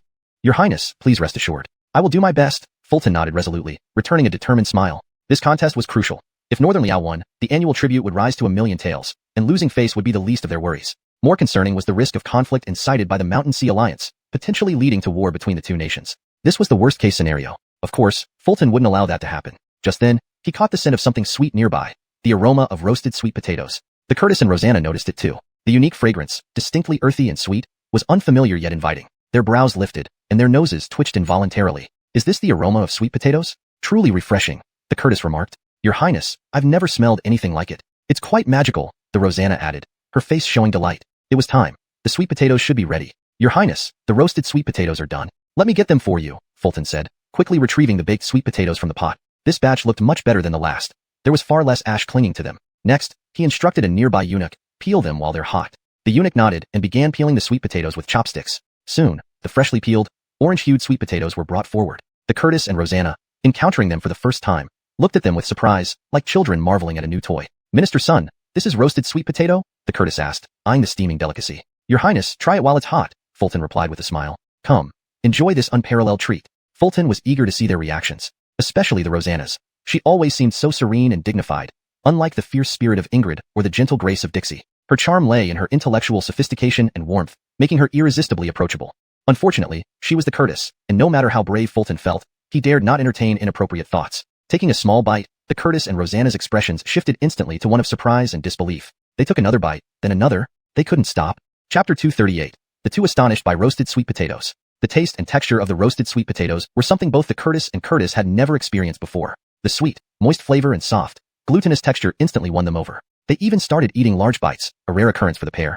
Minister's son, these roasted sweet potatoes are truly delicious with their fragrant sweetness and softness. And they're incredibly filling. I only ate a few bites and already feel full, said the Curtis with delight. The couple beamed with happiness as they lavished praise on the roasted sweet potatoes. Indeed, roasting sweet potatoes doesn't require water, making them not only delicious but also very filling. Most importantly, they withstand the cold well, making them the best choice for Qingzhou at present. Minister Chester nodded and continued to explain the benefits of sweet potatoes. However, he left out one detail, that eating too many could cause flatulence. Minister's son, you are truly our kingdom's guardian angel. If these sweet potatoes can help the people of Qingzhou survive the drought, you will have earned great merit. I shall ask B to reward you, said the Curtis, who couldn't stop nodding in agreement. His excitement was evident. This reaction was even before knowing about the sweet potatoes' high yield. If he found out that each acre could produce thousands of pounds, he wouldn't believe it. Such a high yield was indeed hard to believe. The Curtis also wore a smile as she turned to Chester and asked, Minister's son, how did you discover sweet potatoes? I heard you found them in a village near Jingbei Post House? Exactly. After I dealt with court, the villagers nearby thanked me by giving me some food, including dried sweet potatoes. Later, through a stroke of luck, I found this crop in the same area. Chester replied without any reservations about mentioning the villagers' gratitude. There was no need to hide such a thing. It only showcased his reputation among the common folk. Upon hearing this, the Curtis and Curtis furrowed their brows slightly. What kind of luck? No, perhaps it was destined, or even the result of good fortune. For years, the sweet potatoes in the villages around Jingbei Post House remained undiscovered until Chester stumbled upon them. Either it was fated or due to extraordinary fortune. These were the only explanations they could think of. Before long, the plate of roasted sweet potatoes was empty. The Curtis licked his lips, still craving more. He then looked at Chester and asked, Do you have more roasted sweet potatoes? Chester chuckled and nodded. Of course. He then called over a young eunuch from the Eastern Palace and instructed him to bring 2 more roasted sweet potatoes. Soon enough, the Curtis and Curtis were indulging in the sweet potatoes they'd been craving. While savoring another bite, the Curtis suddenly thought of an important matter. Yield. Although this wasn't crucial right now for Qingzhou, which had no other options but to grow sweet potatoes, no matter the yield, we have no choice. Growing other crops would result in complete failure. I can't confirm the exact yield per acre, but I can say it's definitely higher than millet and wheat, replied Chester conservatively. Higher than millet and wheat? Even so, the Curtis was astonished. Minister's son, this isn't something to joke about. The Curtis echoed, looking equally shocked. She took another bite, almost cutely. As the daughter of the Minister of Revenue, she knew agriculture well. If sweet potatoes truly yielded more than millet and wheat, they could be widely cultivated across the kingdom. Increased grain production would naturally lead to population growth, boosting the kingdom's strength. Seeing their stunned reactions, Chester smiled and nodded. I've entrusted Scholar Temperance from Lungha Academy to cultivate an acre of sweet potatoes. Given her expertise, harvest should be soon. Perhaps your highnesses would like to see for yourselves? Agreed. The Curtis nodded, smiling at Chester. That night at Ingshun Tower, Chester, Andrew, Alec, and Aiden gathered for drinks. Actually, Chester didn't really want to come, but Aiden's relentless persuasion wore him down. Brother, if you don't go, us 3 warriors might not be treated well. Only you can arrange for us to meet the courtesans. The test tomorrow is easy for you. There's no rush. Aiden bombarded Chester with pleas, calling him brother repeatedly until Chester was ready to silence him with a sword. If not for Aiden's 5th-rank warrior prowess, it was all just social obligations, Chester reminded himself. Yet, what he once detested most in his previous life was now a part of daily life. Thinking of this, he felt a touch melancholic. No matter, just get through it. Ha ha, drink up. We won't return home till we're drunk. Chester raised his glass high, enjoying the night. Brother, stop. You have an audience with Bede tomorrow? True, this is serious business. You shouldn't delay. Why not wait until after you return from the palace? Seeing Chester's state, the trio quickly tried to stop him, but to no avail. I can't wait till then. I need to drink today. Chester let loose, fully embracing the moment. Ultimately, with his 7th-rank physique, the alcohol would metabolize in no time. On another note, Chester harbored a desire to improve distilled liquor. It seemed this project needed immediate attention. Gradually, Aiden and the others, who initially tried to stop Chester, got caught up in the drinking spree. Brother, you're sure to ace tomorrow's test. That's true. The Imperial Court is sending only one person for the competition, someone skilled in both literature and martial arts. Who else fits the bill better than Chester? I agree. To Aiden and the others, if the court was sending just one person for this contest against Northern Liao, it could only be Chester. Chapter 239. The Barbarian Totem is a werewolf. In the Imperial Court, among the younger generation, who excelled in both civil and military skills, no one was more suitable than Fulton. I'm not worried about tomorrow's test. What concerns me are the individuals from Northern Liao who will be competing. None of them are easy to deal with, Fulton said, truly worried about the match against Northern Liao rather than the upcoming test. He wanted to win, knowing that the Great Xia could not afford to lose. If they lost and the Mountain Sea Alliance seized this opportunity to provoke a war between the two countries, it would bring disaster to the people. A war far more terrifying than the drought in Qingzhou. Big brother, out of the people you mentioned, I only know Benny. He is a famous swordsman in Northern Liao. We once crossed blades some years ago, and he's quite skilled, Innocent said, his plump eyebrows arching slightly. Fatso, tell me more, Fulton said, intrigued by Innocent's words. It was 3 years ago at the border trading post when the Tianya Sword Pavilion had a martial contest with Northern Liao's sect. My opponent back then was Benny. We were both at the E-pin level, and he was quite strong. In the end, I managed to defeat him. His sword, Ruhu, left a deep impression on me. It was forged by a master blacksmith in Northern Liao, and was incredibly sharp, Innocent explained, nodding slowly. 3 years ago, already at E-pin. These warriors from Northern Liao are indeed formidable. Hearing this, Fulton frowned slightly and asked, what about Benny's barbarian lineage?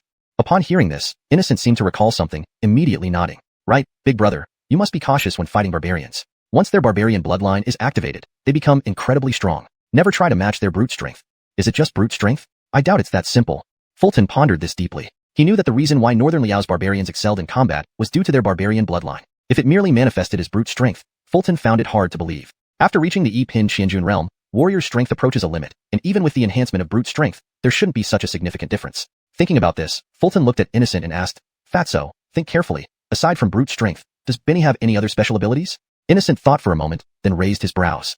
Every barbarian has a totem tattooed on their body. When they activate their bloodline power, they gain the blessings of their totem. Fulton knew this fact, not just for Northern Liao's barbarians, but all barbarians in the North revered totems. If what Innocent said was true, when barbarians used their totem power, they received a kind of reinforcement similar to the Confucianist power of verbal command. This complicates matters. Fulton then asked, what is the totem of the Northern Liao barbarians? Wolves, grassland wolves. When they activate their totem, they gain wolf-like abilities, and their skin grows wolf fur. Innocent answered without hesitation. Well, they're actually werewolves. Fulton couldn't help but remark. What do you mean by werewolves? Innocent asked, puzzled. It's difficult to explain. Fulton struggled to articulate the concept. It was like a story told in the dark where everyone plays roles. Half wolf, half human? Isn't that just a demon? Are the barbarian bloodlines related to demon bloodlines? Andrew, raising an eyebrow, recalled the demons they fought, like the nine-tailed fox possessing Eliana at Ingchun building. The barbarian totem power differs from demons. Fundamentally, they remain human, Innocent explained promptly. Humanity and demons are distinct from each other. In short, dealing with the barbarians won't be easy. I have to face 3 barbarian warriors? Even if they come one by one, it will be tough for me, Fulton frowned, already contemplating how to handle Northern Liao's 3 warriors. Clark, Zaire, and Benny, all 3 at the E-pin level with barbarian bloodlines. Once the fight starts, it will be challenging. Fulton had already decided. Before the competition, he would visit Long River Academy to consult Dean Justin and Elmer for more Confucian spells, hopefully getting some for free. Now that his Confucianist cultivation had improved, he should be able to use stronger spells, increasing his chances of victory. Seeing Fulton frown slightly, Innocent comforted him, big brother, don't worry. With your skills, there's no problem. Fulton was Innocent's idol. Whenever Fulton took action, things always went smoothly. After all, he was the man who publicly executed a marquis's son with the imperial sword. Let's see what happens tomorrow, Fulton smiled, taking another sip of wine. The next morning, Fulton woke up in Tisha's soft bed. Looking at the beauty beside him, a smile crept onto his lips. Feeling someone wake up beside her, Tisha slowly opened her eyes, looking at her lover drowsily. Are you going to the palace now, Master Son? Yes, I need to find Zack at the bureau first before entering the palace, Fulton nodded. I'll pray for you here, Master Son. Tisha smiled coyly, tracing her fingers over Fulton's chest. Little temptress. Fulton laughed, grabbing her small hand. I'll deal with you when I return. Tisha giggled playfully as Fulton got up to change his clothes. After having a simple breakfast at Ingchun building, he headed to the Imperial Sword Bureau. At the first floor of the Imperial Sword Pavilion, Abdur was unusually awake, sitting there in deep thought. Seeing him, Fulton raised an eyebrow and greeted him. Abdur, you seem very spirited today? Can't fall asleep with the palace trip ahead, Abdur replied, smiling warmly. Fulton chuckled. Where's Mohammed? He'll be down shortly. Wait here, Abdur said calmly. Soon, footsteps echoed from upstairs. Daniel descended, dressed in white scholar robes. Daniel glanced at Abdur and said, prepare the carriage, we're heading to the palace. Abdur nodded and left to prepare. Turning to Fulton, Daniel smiled encouragingly. Let's go, perform well today. Sure. Fulton nodded firmly, determination burning in his eyes. Chapter 240. Feeling life has reached its peak. On the outskirts of the capital, at the Imperial Guard camp. As an instructor in the Imperial Guard, Bram had drill duties today. Currently, he was leading his subordinates to practice with long spears. Advance and thrust. Bram paced back and forth, looking at the neatly aligned formations of the Imperial Guards before him. He raised his voice as high as possible, almost bellowing out the commands. Kill, kill, kill. The guards shouted in unison, their foreheads drenched with beads of sweat that rolled down with each movement. Withdraw your spears. Satisfied with the performance, Bram nodded approvingly before issuing further orders. Sweat more in peacetime so you bleed less in war. Remember this. Rest for a quarter of an hour, then continue training. By now, it had been more than 2 hours since sunrise, and the Imperial Guard had already trained for over an hour. It was clear they started very early. After a brief rest, Bram walked into the hut, chatting idly with fellow instructors on duty. Old son, you've really made it. Your eldest son, Fulton, is a sensation in the capital. Who can deny it? His martial talent alone is impressive, but he even writes poetry. Isn't that infuriating? My son isn't like that. All he knows is drinking and women. I give him my entire monthly salary, and it's never enough. The other instructors envied Bram greatly, especially admiring his excellent son, Fulton. Now, Fulton had become the perfect example of someone else's child. What does that have to do with me? It's all down to that boy's efforts. Though Bram humbly responded, he couldn't hide his joy internally. Lately, every time he came to the camp for duty, he received much admiration from his colleagues. Of course, the praise was for Fulton, but he also basked in some reflected glory. Honestly, it felt good to Bram. The old saying about mothers benefiting from their sons' achievements now applied to him, fathers benefiting from sons' success. Bram, come out to receive the imperial decree. At that moment, a high-pitched voice echoed outside the camp, sounding neither entirely masculine nor feminine, overly sharp, a eunuch's voice. Bram, someone is calling for you outside. Receive the imperial decree. Is Beat here? Startled, everyone paused for a moment before rushing out of the camp in a frenzy. In contrast, Bram remained frozen in place, unsure of what to do. Receive an imperial decree. He had never received one in his life. The only time he saw one was when Fulton received an imperial reward from Aquila last time. But this time, he heard clearly that the eunuch called his name. That meant he would be receiving the imperial decree today. This would mean the Sun family would have 2 imperial decrees. Thinking of this, Bram quickly pushed through the crowd and approached the eunuch holding the decree. I am Bram. Though his voice was steady, his heart raced wildly. Bram, receive the imperial decree. Without confirming, the eunuch immediately unfurled the decree. How absurd. Who would dare impersonate Bram at such a critical moment? Doing so would mean death not just for oneself but for the entire family. In the name of the Craig it is decreed. Bram shall enter the palace immediately, bringing his favored weapon. The decree was short and concise, brief enough to be conveyed orally. However, putting it in writing added formality. I didn't hear wrong, did I? Bram is summoned by Bede? It doesn't say summon, only that he must enter the palace and bring his weapon? What's that about? So envious. How many soldiers ever get to enter the palace in their lifetime, let alone with weapons? What a great honor. The guards were filled with envy, some even felt slightly jealous. Meanwhile, Bram's subordinates wore proud expressions. Look, our instructor is going to meet the emperor in the palace. This shows how highly the emperor regards him. In the future, mentioning that I serve under Bram will surely earn respect. Bram stood motionless, expressionless, unable to speak for a moment. He never imagined receiving a summons to the palace. Although he didn't know why, entering the palace as an instructor was incomparably glorious. He felt his life had reached its peak. Seeing Bram stunned, the eunuch holding the decree chuckled. Instructor son, please follow me to the palace. Ah, yes. Bram nodded numbly, finally coming to his senses. The guards looked at Bram with admiration, while the instructors watched with envy. Abdur drove a carriage carrying Daniel and Fulton slowly to the gates of the imperial city. There, Aquila's attendant had been waiting. The attendant, having grown up alongside Aquila, was an influential eunuch despite his position. Zach, please follow me. The attendant smiled and nodded. At your service. Daniel alighted from the carriage, leaving Abdur behind and walking toward the study with Fulton and the attendant. This must be Minister Fulton, indeed a distinguished individual. The attendant openly scrutinized Fulton as they walked. Sir, you flatter me. It's all luck, Fulton replied modestly. The attendant chuckled. Minister Sun is too humble. Your name has spread even within the palace. Luck has nothing to do with it. This? Fulton struggled to respond. Knowing his reputation had reached the palace, being too humble might not be appropriate. Seeing Fulton's slight embarrassment, Daniel laughed.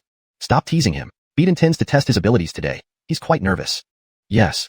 Hearing Daniel's words, the attendant nodded without further comment, showing his deference to Daniel. Shortly after, they arrived at the study. Daniel and Fulton waited while the attendant went to find Aquila. Inside the room was another person. Minister Aloysius from the Ministry of Revenue.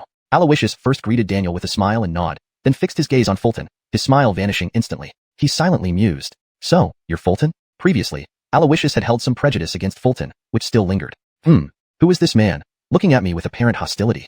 Sensing the faint malice in Aloysius's eyes, Fulton furrowed his brow slightly. He hadn't met Aloysius before and didn't know who he was. But Fulton could tell he was a high-ranking official of at least third rank, because he wore a purple robe. Chapter 240. Feeling like he's reached the pinnacle of life. On the outskirts of the capital city, at the Imperial Army camp, Bram, an instructor of the Imperial Guards, had training duties today. At this moment, he was leading his troops in spear practice. Advance and thrust. Bram walked back and forth, scrutinizing the neatly lined-up soldiers before him. He bellowed loudly, almost shouting, "Charge! Charge! Charge!" The soldiers yelled their battle cries in unison, beads of sweat as large as soybeans rolling down their foreheads with every movement. Retrieve spears. Seeing this, Bram nodded in satisfaction and issued further orders. Sweat more during peacetime to bleed less during war. Remember this well. Rest for 15 minutes, and then continue training. It was still early morning, yet the Imperial Guards had already been training for over an hour. Clearly, they had risen very early. After a short break, Bram walked into a room and chatted idly with other instructors on duty. Old son, you're truly fortunate now. Your eldest son, Fulton, has become a rising star in the capital. Who can deny it? Not only does he have high martial talent, but he can also write poetry. Isn't that infuriating? My kid is no good. All he knows is drinking and chasing women. My monthly salary isn't enough for him. The other instructors on duty envied Bram greatly, especially because he had such an excellent son, Fulton. At this point, Fulton had become the perfect child others always talk about. What does it have to do with me? It's all his own effort. Though Bram said this modestly, inside, he was beaming with joy. Recently, whenever he came to the camp, he was often praised by his colleagues. Of course, they were praising Fulton, but indirectly, they were praising him as a father. To be honest, Bram found this extremely flattering. As the old saying goes, a mother gains honor through her sons. In Bram's case, it should be a father gains honor through his sons. Bram, come out and receive the Imperial Edict. Just then, a sharp voice, neither completely masculine nor feminine, echoed outside the camp. It sounded overly shrill. It was the voice of an eunuch. Bram, someone is calling you outside. Receive the Imperial Edict? Is it from the Craig? Hearing this, everyone first froze in surprise before rushing out of the camp in a flurry. In contrast, Bram stood dumbfounded, unsure of what to do. Receiving an Imperial Edict. He had never done so in his entire life. The only time he saw an Imperial Edict was when Fulton received the Craig's reward last time. This time, he clearly heard the eunuch call his name. That meant he would be receiving an Imperial Edict today. The edict must be enshrined. It definitely must be enshrined. Then the Sun family would have 2 Imperial Edicts. With these thoughts, Bram quickly stepped out of the camp, pushing through the crowded people, and approached the eunuch holding the edict. I am Bram.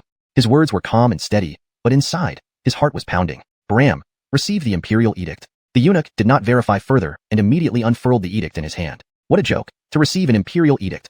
Nobody would dare impersonate Bram at such a crucial moment, and it would mean the entire family's death if anyone tried. By the grace of heaven, the Craig decrees. Bram shall enter the palace immediately, bringing along a suitable weapon. The edict was extremely brief, so concise that a simple verbal order would suffice. However, writing it on the edict made it more formal. Did I hear right? Bram has been summoned by Bede? He wasn't summoned exactly. It just says to enter the palace, and why bring a weapon? How envious. How many soldiers get to enter the palace in their lifetime, let alone with a weapon? What a great honor. Upon hearing the content of the edict, the instructors of the Imperial Guards felt incredibly envious, even slightly jealous. Meanwhile, Bram's subordinates looked at him with pride. Look, our instructor is going to meet the Craig. It shows how important he is to Bede. In the future, saying I'm under Bram might give us a lot of face. Bram stood there blankly, expressionless, momentarily speechless. He never imagined he would receive an Imperial summons. Although he didn't know why, entering the palace was a tremendous honor for him as an instructor. He felt like he had reached the pinnacle of his life. Seeing Bram's stunned expression, the eunuch holding the edict couldn't help but smile. Instructor son, please follow me into the palace. Okay. Bram nodded absent-mindedly, finally coming to his senses. The guards looked at Bram's retreating figure with admiration, while the instructors gazed at him with envy. Abdur drove a carriage slowly to the gates of the Imperial City. Inside sat Daniel and Fulton. Here, one of Aquila's closest eunuchs had been waiting for a long time. The term closest referred to a lifelong confidant who had grown up alongside Aquila. Despite being a eunuch, he wielded considerable power. Director Yi, please follow me. The eunuch smiled and nodded. At your service. Daniel got out of the carriage, leaving Abdur behind, while he led Fulton to follow the eunuch towards the study. This is Mr. Fulton, isn't it? Truly outstanding. The eunuch openly examined Fulton as they walked through the palace. Gage flatters me. It's just luck, replied Fulton humbly. The eunuch covered his mouth and laughed. Director son, too humble. Your reputation has reached the palace. It's not just luck. Fulton hesitated, unsure of how to respond. Knowing his fame had reached the palace, being too humble seemed inappropriate. Seeing Fulton's slight embarrassment, Daniel chuckled. Stop teasing him. Bede will test his abilities today. He's quite nervous. Yes. Hearing Daniel's words, the eunuch nodded without further comment, showing deference to Daniel. Moments later, they arrived at the study. Daniel and Fulton waited outside while the eunuch went to find Aquila. Inside the room, another person was present. Aloysius, the Minister of Revenue. Aloysius first smiled and nodded at Daniel, then fixed his gaze on Fulton, his smile vanishing instantly. He silently thought to himself, so, you were Fulton? Previously, Aloysius harbored some bias against Fulton, and it still showed. Who is this person? He seems to dislike me. Fulton couldn't help but frown slightly, sensing the faint hostility in Aloysius's eyes. He had never met Aloysius and had no idea who he was. But Fulton could tell this was a high-ranking official above third rank because he wore a purple official robe. Chapter 241. This question is too difficult. Seeing that Aloysius was looking at Fulton with an unfavorable expression, Daniel immediately turned to Fulton and said with a smile, "This is Minister Aloysius of the Ministry of Revenue. Fulton, you must greet Minister Shin quickly." Hearing Daniel's words, Fulton hurriedly made a bow. Fulton greets Minister Shin. Minister Aloysius of the Ministry of Revenue oversaw the finances and grain of the entire country, making him an extremely powerful figure. With his daughter Shin Alize as the Curtis's consort, his power had become unparalleled. It was well known that Aquila only had one son, the Curtis, who would naturally ascend to the throne barring any accidents. At that time, Aloysius would gain the title of Grand Preceptor. Aloysius nodded, still eyeing Fulton with a somewhat biased gaze. He stubbornly believed that Fulton was just a military official from the palace works office, thinking it unimpressive that he could solve cases. After all, to Aloysius, Fulton's victory in composing poetry at the Long River Academy was merely a flash of brilliance unlikely to last long. Aloysius harbors prejudice against me? His look is too obvious. Seeing Aloysius's attitude, Fulton decided not to engage further. However, there were only 3 people in the study now: Fulton, Daniel, and Aloysius. The lack of eye contact or conversation made the atmosphere rather awkward. Fortunately, Aquila arrived at this moment. Wearing red court robes, a headpiece, and sporting a beard, Aquila exuded an imperial presence. "Your Majesty." All 3 bowed deeply. Seeing this, Aquila smiled and nodded before turning his gaze to Fulton. "So, you are Fulton?" "I am." Fulton bowed deeply in response. "You've done very well. I have long intended to meet you, but have been preoccupied," Aquila said with a nod, seemingly pleased with Fulton. He referred to Fulton's successful solving of Graham's case. "To be summoned by your Majesty is a great honor," Fulton humbly replied. Aquila smiled. "I assume you know why I have summoned you today." "Yes, your Majesty," Fulton nodded firmly. "This contest is crucial, and failure is not an option. Although Minister Yi and the Curtis recommended you, I must still test your capabilities. Only if you pass can I trust you with this important task," Aquila stated solemnly. Without a word, Fulton gave a determined nod, signaling his readiness. Satisfied, Aquila smiled. "Very well. Today, we shall begin with a literary challenge, for which Minister Shun will be your examiner. He has such a bias against me. How can he be impartial?" Fulton muttered internally, noticing Aloysius's prejudiced gaze. Daniel, sensing Fulton's unease, reassured him, "There's no need to worry. Minister Shun is very fair." "Are you sure? It feels like he's targeting me." Fulton maintained a composed demeanor, but inwardly disagreed. "Sun Jian too. The contest with Beliao is of utmost importance. They will challenge us in poetry and chess. Let's see how you fare in these areas." Aloysius put aside his bias and addressed Fulton seriously. "Minister Shun, I assure you, I excel in both poetry and chess," Fulton responded confidently. Aloysius frowned, suspecting a provocation, then said, "I know you won the Dragon River poetry competition with invitation to wine. However, my questions won't be so simple." "Please ask your question, Minister Shin," Fulton agreed, maintaining his confident stance. "For the first question, compose a poem and a ci verse, incorporating wine and flowers. The poem should be bold, while the verse should be gentle." Upon hearing the question, Fulton remained unperturbed, but Aquila, Jian, and Daniel exchanged worried glances. This question was indeed very difficult. It imposed 3 layers of restrictions. 1. The elements of flowers and wine, 2 themes. 2. Bold and gentle styles, contrasting requirements. 3. Flowers and wine, 2 opposing items, added difficulty. Moreover, bold and gentle styles were inherently contradictory, making it nearly impossible for anyone to excel in both simultaneously. The dual thematic constraints compounded the difficulty even more. The question was simply too challenging. Inwardly, Fulton was fuming but kept his composure. A tune of Yijianmei played in his mind as he mentally knelt down in resignation. "This question is beyond me. It's too difficult." Aquila asked Daniel, "Minister Yi, isn't this question too difficult?"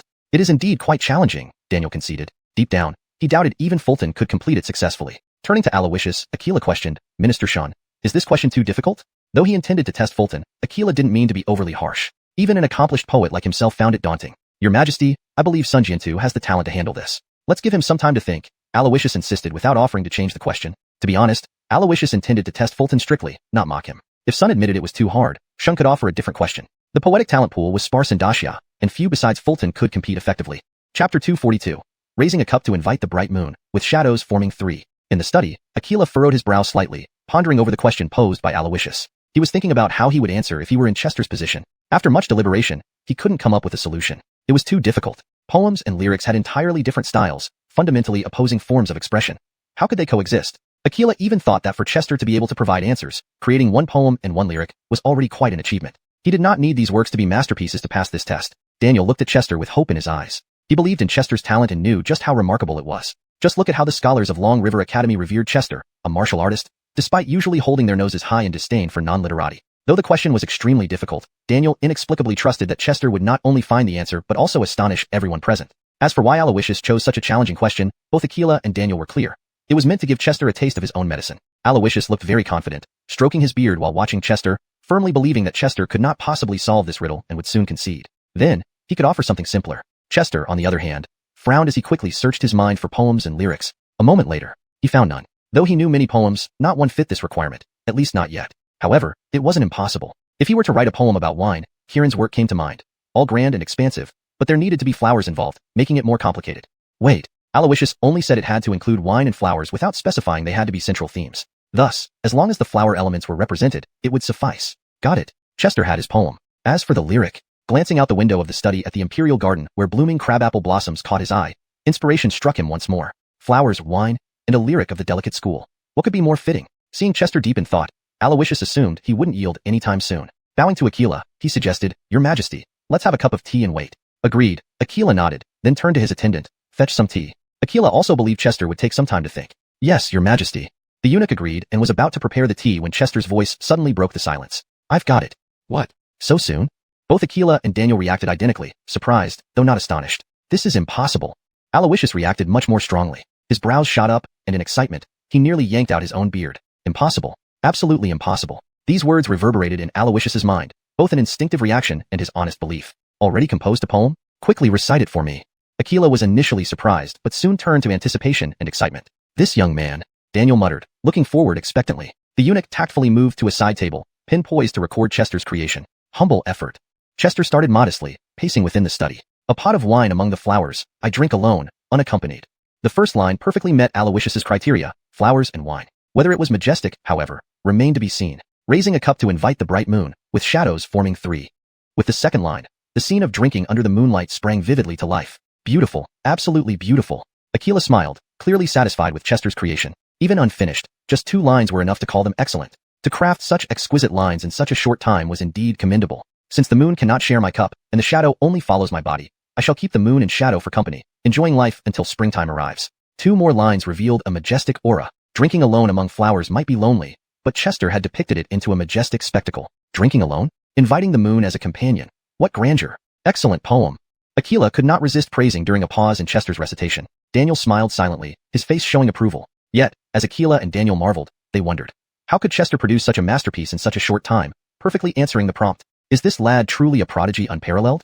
Aloysius remained silent, reluctant to admit it, yet compelled by Chester's work. Even incomplete, these few lines were already sufficient to pass this round, and excel at it. "My song causes the moon to linger, my dance stirs the shadows into disarray. We are joyous companions when awake, dispersing only when drunk. Let us conclude an eternal tour, meeting again in the distant heavens." Seeing everyone's stunned faces, Chester finished reciting the rest with a smile. This was Kieran's masterpiece, Drinking Alone by Moonlight, embodying both flowers and wine, and immense grandeur. After reciting the entire poem, Aquila rushed to the desk, picked up the paper the eunuch had just copied, admiring and nodding repeatedly. "Marvelous." The lines, "raising a cup to invite the bright moon, with shadows forming three," elevate the entire poem's essence.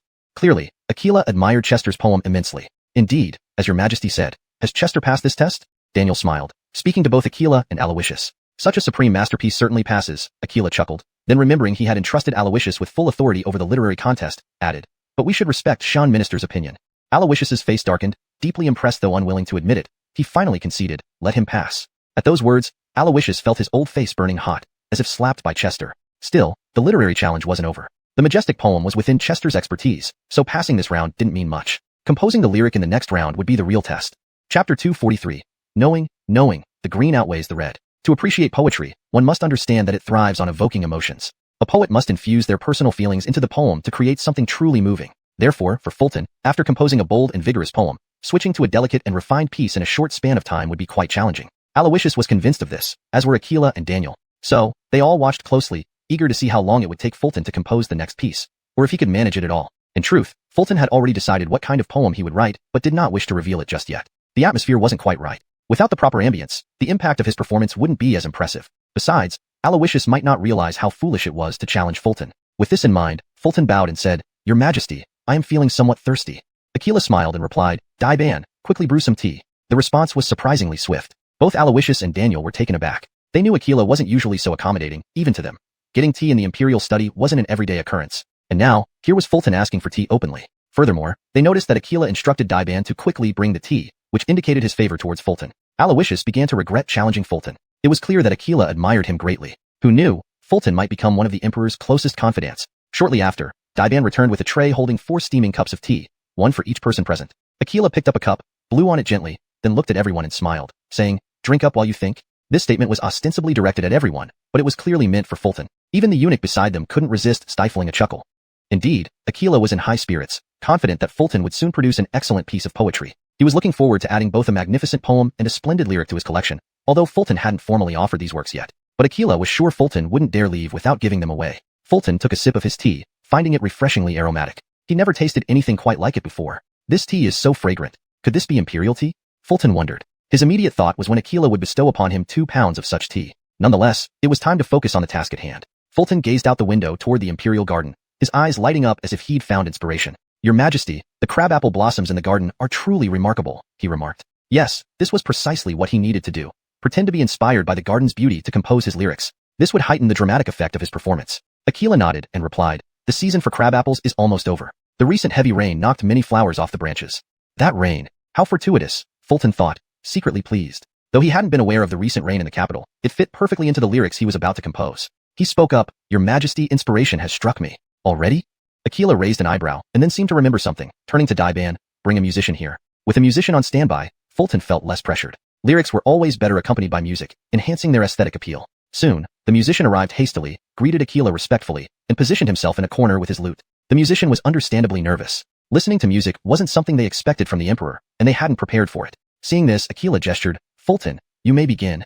At the same time, he prepared himself to listen, while Aloysius wore a slightly skeptical expression. He doubted how much quality composition could be done in such a short time, especially one that differed entirely from Fulton's usual style. Approaching the musician, Fulton hesitated momentarily, unsure how to address him. He almost asked directly, What do you do, master?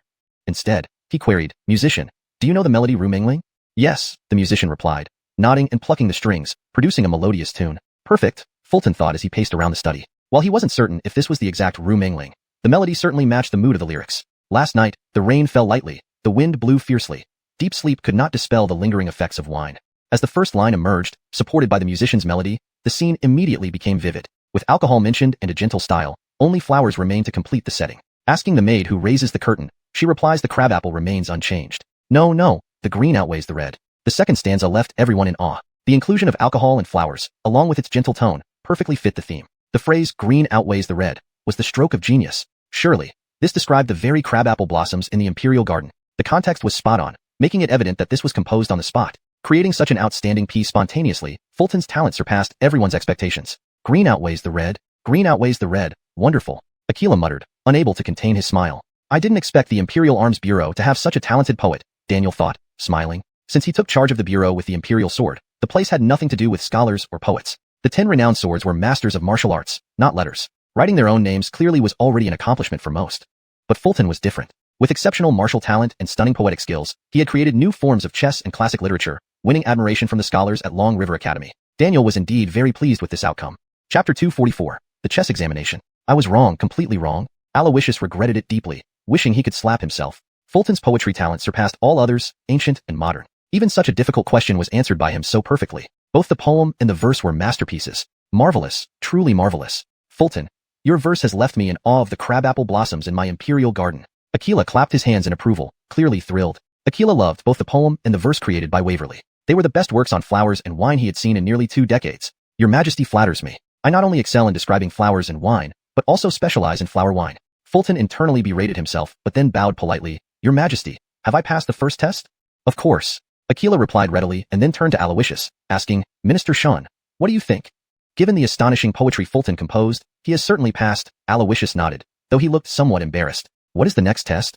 Hearing this, Fulton asked Aloysius with a calm tone, though there was a hint of challenge in his raised eyebrows. Seeing this, Aloysius frowned slightly, his competitive spirit reigniting. He then looked at Fulton and said, The next test is a chess examination. I consider myself quite skilled at chess. After a few games, we'll know how well you play. A game? Can we play Gomoku, 5 in a row? Fulton raised an eyebrow. He had already decided that if Aloysius refused Gomoku, he would have no choice but to admit defeat immediately. After all, losing gracefully was better than making a fool of himself. Considering Fulton's level of skill in Go and Chinese chess, he was only slightly better than a beginner. Please agree, please agree, please agree. He silently chanted, hoping to influence Aloysius's decision. Sure. In the next moment, his wish came true. For some reason unknown to him, Aloysius agreed. Since he agreed, everything was fine. Fulton planned to play Gomoku seriously and wouldn't let up for even a second. He aimed for perfection. Thinking of this, Fulton clasped his hands and said, Then I look forward to your guidance, Minister Jian. At this, Aquila smiled. Daiban, bring the chessboard. Shortly after, the chessboard was brought. Fulton and Aloysius sat opposite each other, both exuding confidence. Though Gomoku was created by you, Fulton, I have studied it extensively and am now quite proficient. Aloysius's words seemed modest initially, but carried a clear provocation upon closer inspection. So what if you created Gomoku?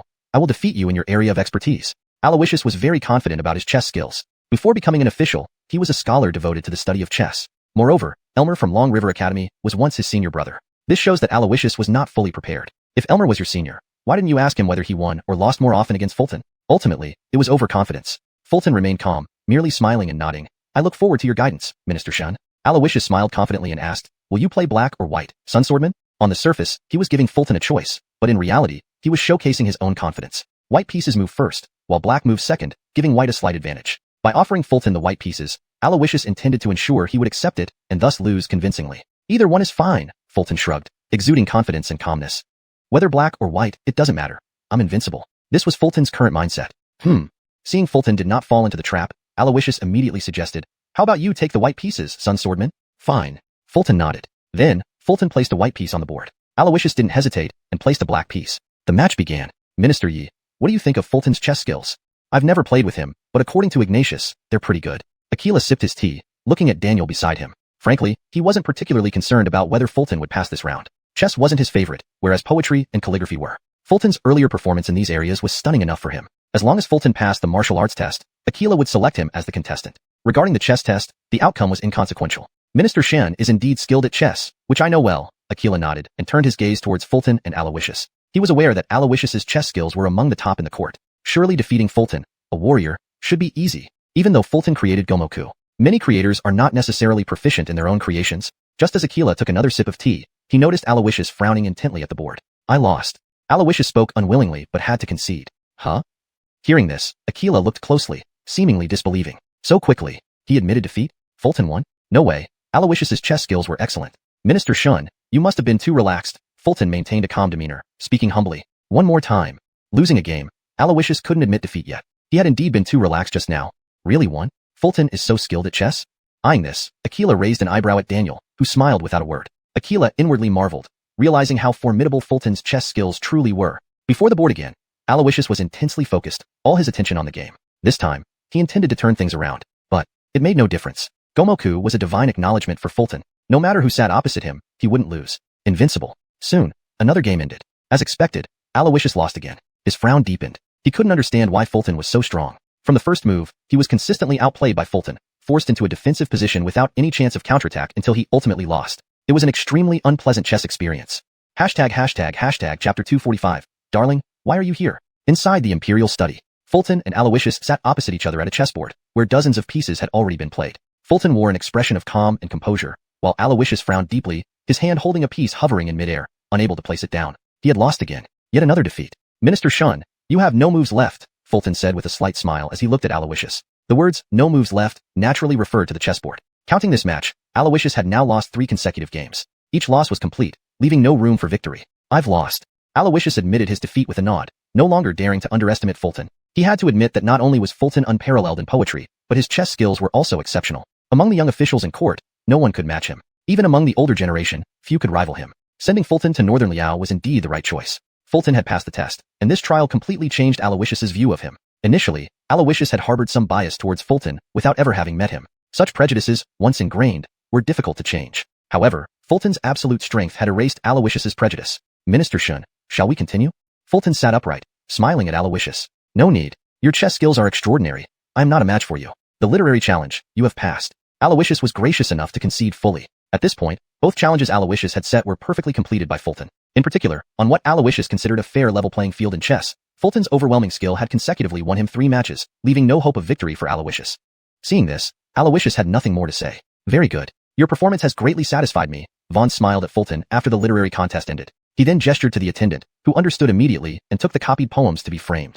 But, Your Majesty, I don't recall saying I would give you the poems. As the ruler of a nation, isn't it bad to freeload like this? Seeing this, Fulton couldn't help but inwardly criticize. Perhaps sensing someone silently criticizing him, Vaughn cleared his throat awkwardly before saying, Fulton, you have passed the literary test, but there is still the martial contest. Being a 7th rank warrior, to be honest, your cultivation seems a bit low. After all, the 3 people Northern Liao sent were not only descendants of the barbarian tribes, but also possessed cultivation at the Qi level 1000 balance realm. Even if Fulton was proficient in both Confucianism and martial arts, he might still not be their match. The gap between Qi level and 7th rank was significant. Chi level 1000 balance was said to be the beginning of a martial artist transcending the mortal realm. Thus, Chi level 1000 balance marked a turning point in the cultivation stages of martial artists. Upon hearing Vaughn's words, Daniel couldn't help but smile and reminded, Your Majesty, during the investigation in Qingzhou, Fulton defeated a Chi level martial artist. Vaughn was somewhat surprised. Really? That happened?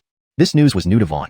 Daniel added, Moreover, Fulton's Confucian cultivation has just advanced to 8th rank. Is that so? Perhaps he really can? Vaughn pondered, forming thoughts in his mind. For his age, reaching 8th rank Confucian cultivation alone is already quite commendable, Aloysius said upon hearing this, raising his estimation of Fulton. Considering Fulton's age, even disregarding his status as a warrior, simply achieving 8th rank Confucian cultivation was already very impressive. At this moment, the attendant who had taken the poem to be framed returned. Seeing this, Vaughn gently said, Attendant, bring in the person. Upon hearing this, Fulton realized Vaughn must have sent the attendant to call in the person for the martial test. Who would it be? The Imperial City was filled with many experts, countless Chi-level warriors, and Fulton had no idea who would come to test him. Thinking of this, he looked at Daniel, who replied with a smile and a look that seemed to say, I don't know either. Soon, under the guidance of the attendant eunuch, a burly figure entered the study, muscles tightly defined, carrying a long spear on his back. This person, the more Fulton looked, the more familiar he felt. Father.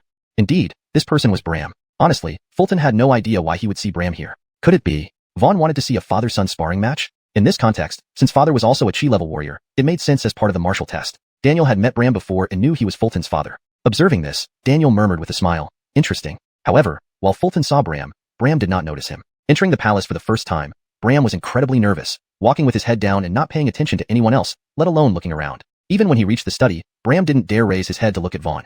Seeing this, the attendant eunuch chuckled, Captain Son, shouldn't you pay respects to Bede? Your subject humbly bows to Bede. Upon hearing this, Bram nervously lifted his head, growing even more anxious upon seeing the Craig's face, unsure of how to address himself. I know of you. Among the military trainers, your martial skills are excellent. Vaughn smiled and nodded. In truth, how could Vaughn know about a mere military trainer like Bram? If not for Fulton, Vaughn would never have known such a person existed within the military trainers. However, Vaughn's polite words were a great honor to Bram. The Craig knows me. Bram was almost trembling with excitement. Just as Bram was overcome with emotion, from the corner of his eye, he saw a familiar figure not far away, smiling at him. Instinctively, Bram turned his head and saw Fulton. He was momentarily stunned, then quickly reacted, exclaiming in surprise, Darling, why are you here? Father, you're here because of me. Fulton thought to himself but responded aloud, We'll talk about this later. All right, Bram nodded, regaining his composed but tense demeanor. Seeing this, Vaughn smiled, Captain Son, I have called you here today for a simple reason, to have you spar with Fulton. Spar with Darling? Bram was even more confused. The Craig wants me to spar with Darling? What does that mean? Undoubtedly, such a complex issue was difficult for Bram, a martial artist, to process. For a moment, Bram was at a loss for words.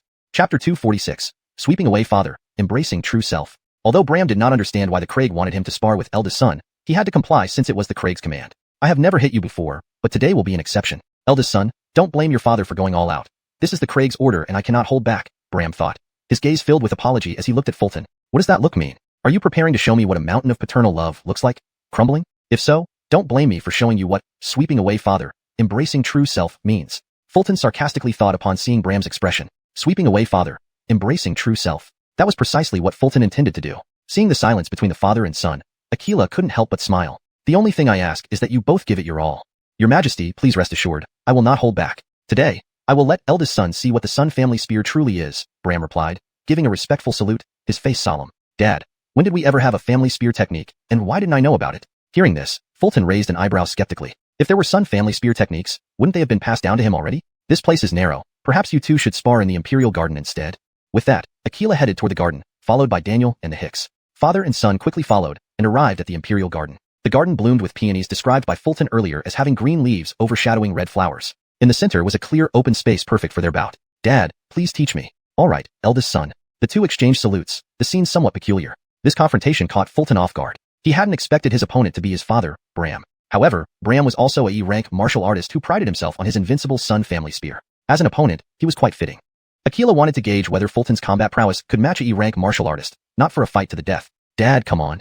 Fulton smiled as he spoke, blood chi swirling around him, enhancing his imposing presence. Eldest son, though you have advanced to the 7th rank blood refinement, the gap between you and E-rank is still very significant. Seeing this, Bram revealed a confident smile. Although he hadn't sparred with Fulton before, he frequently sparred with 7th rank soldiers in the Imperial Guard and knew the difference well. In one-on-one combat, Bram could take down an opponent within 30 moves. Even in group battles, he had once fought 5 opponents and won effortlessly. Dad, didn't you forget that I am also 8th rank in Confucian scholarship? Fulton responded with raised eyebrows. How could I forget that eldest son is both a scholar and martial artist? Bram pondered deeply upon hearing this. 7th rank blood refinement plus 8th rank enlightenment in Confucianism. Isn't that Eldest son plus second son? Dad, be careful.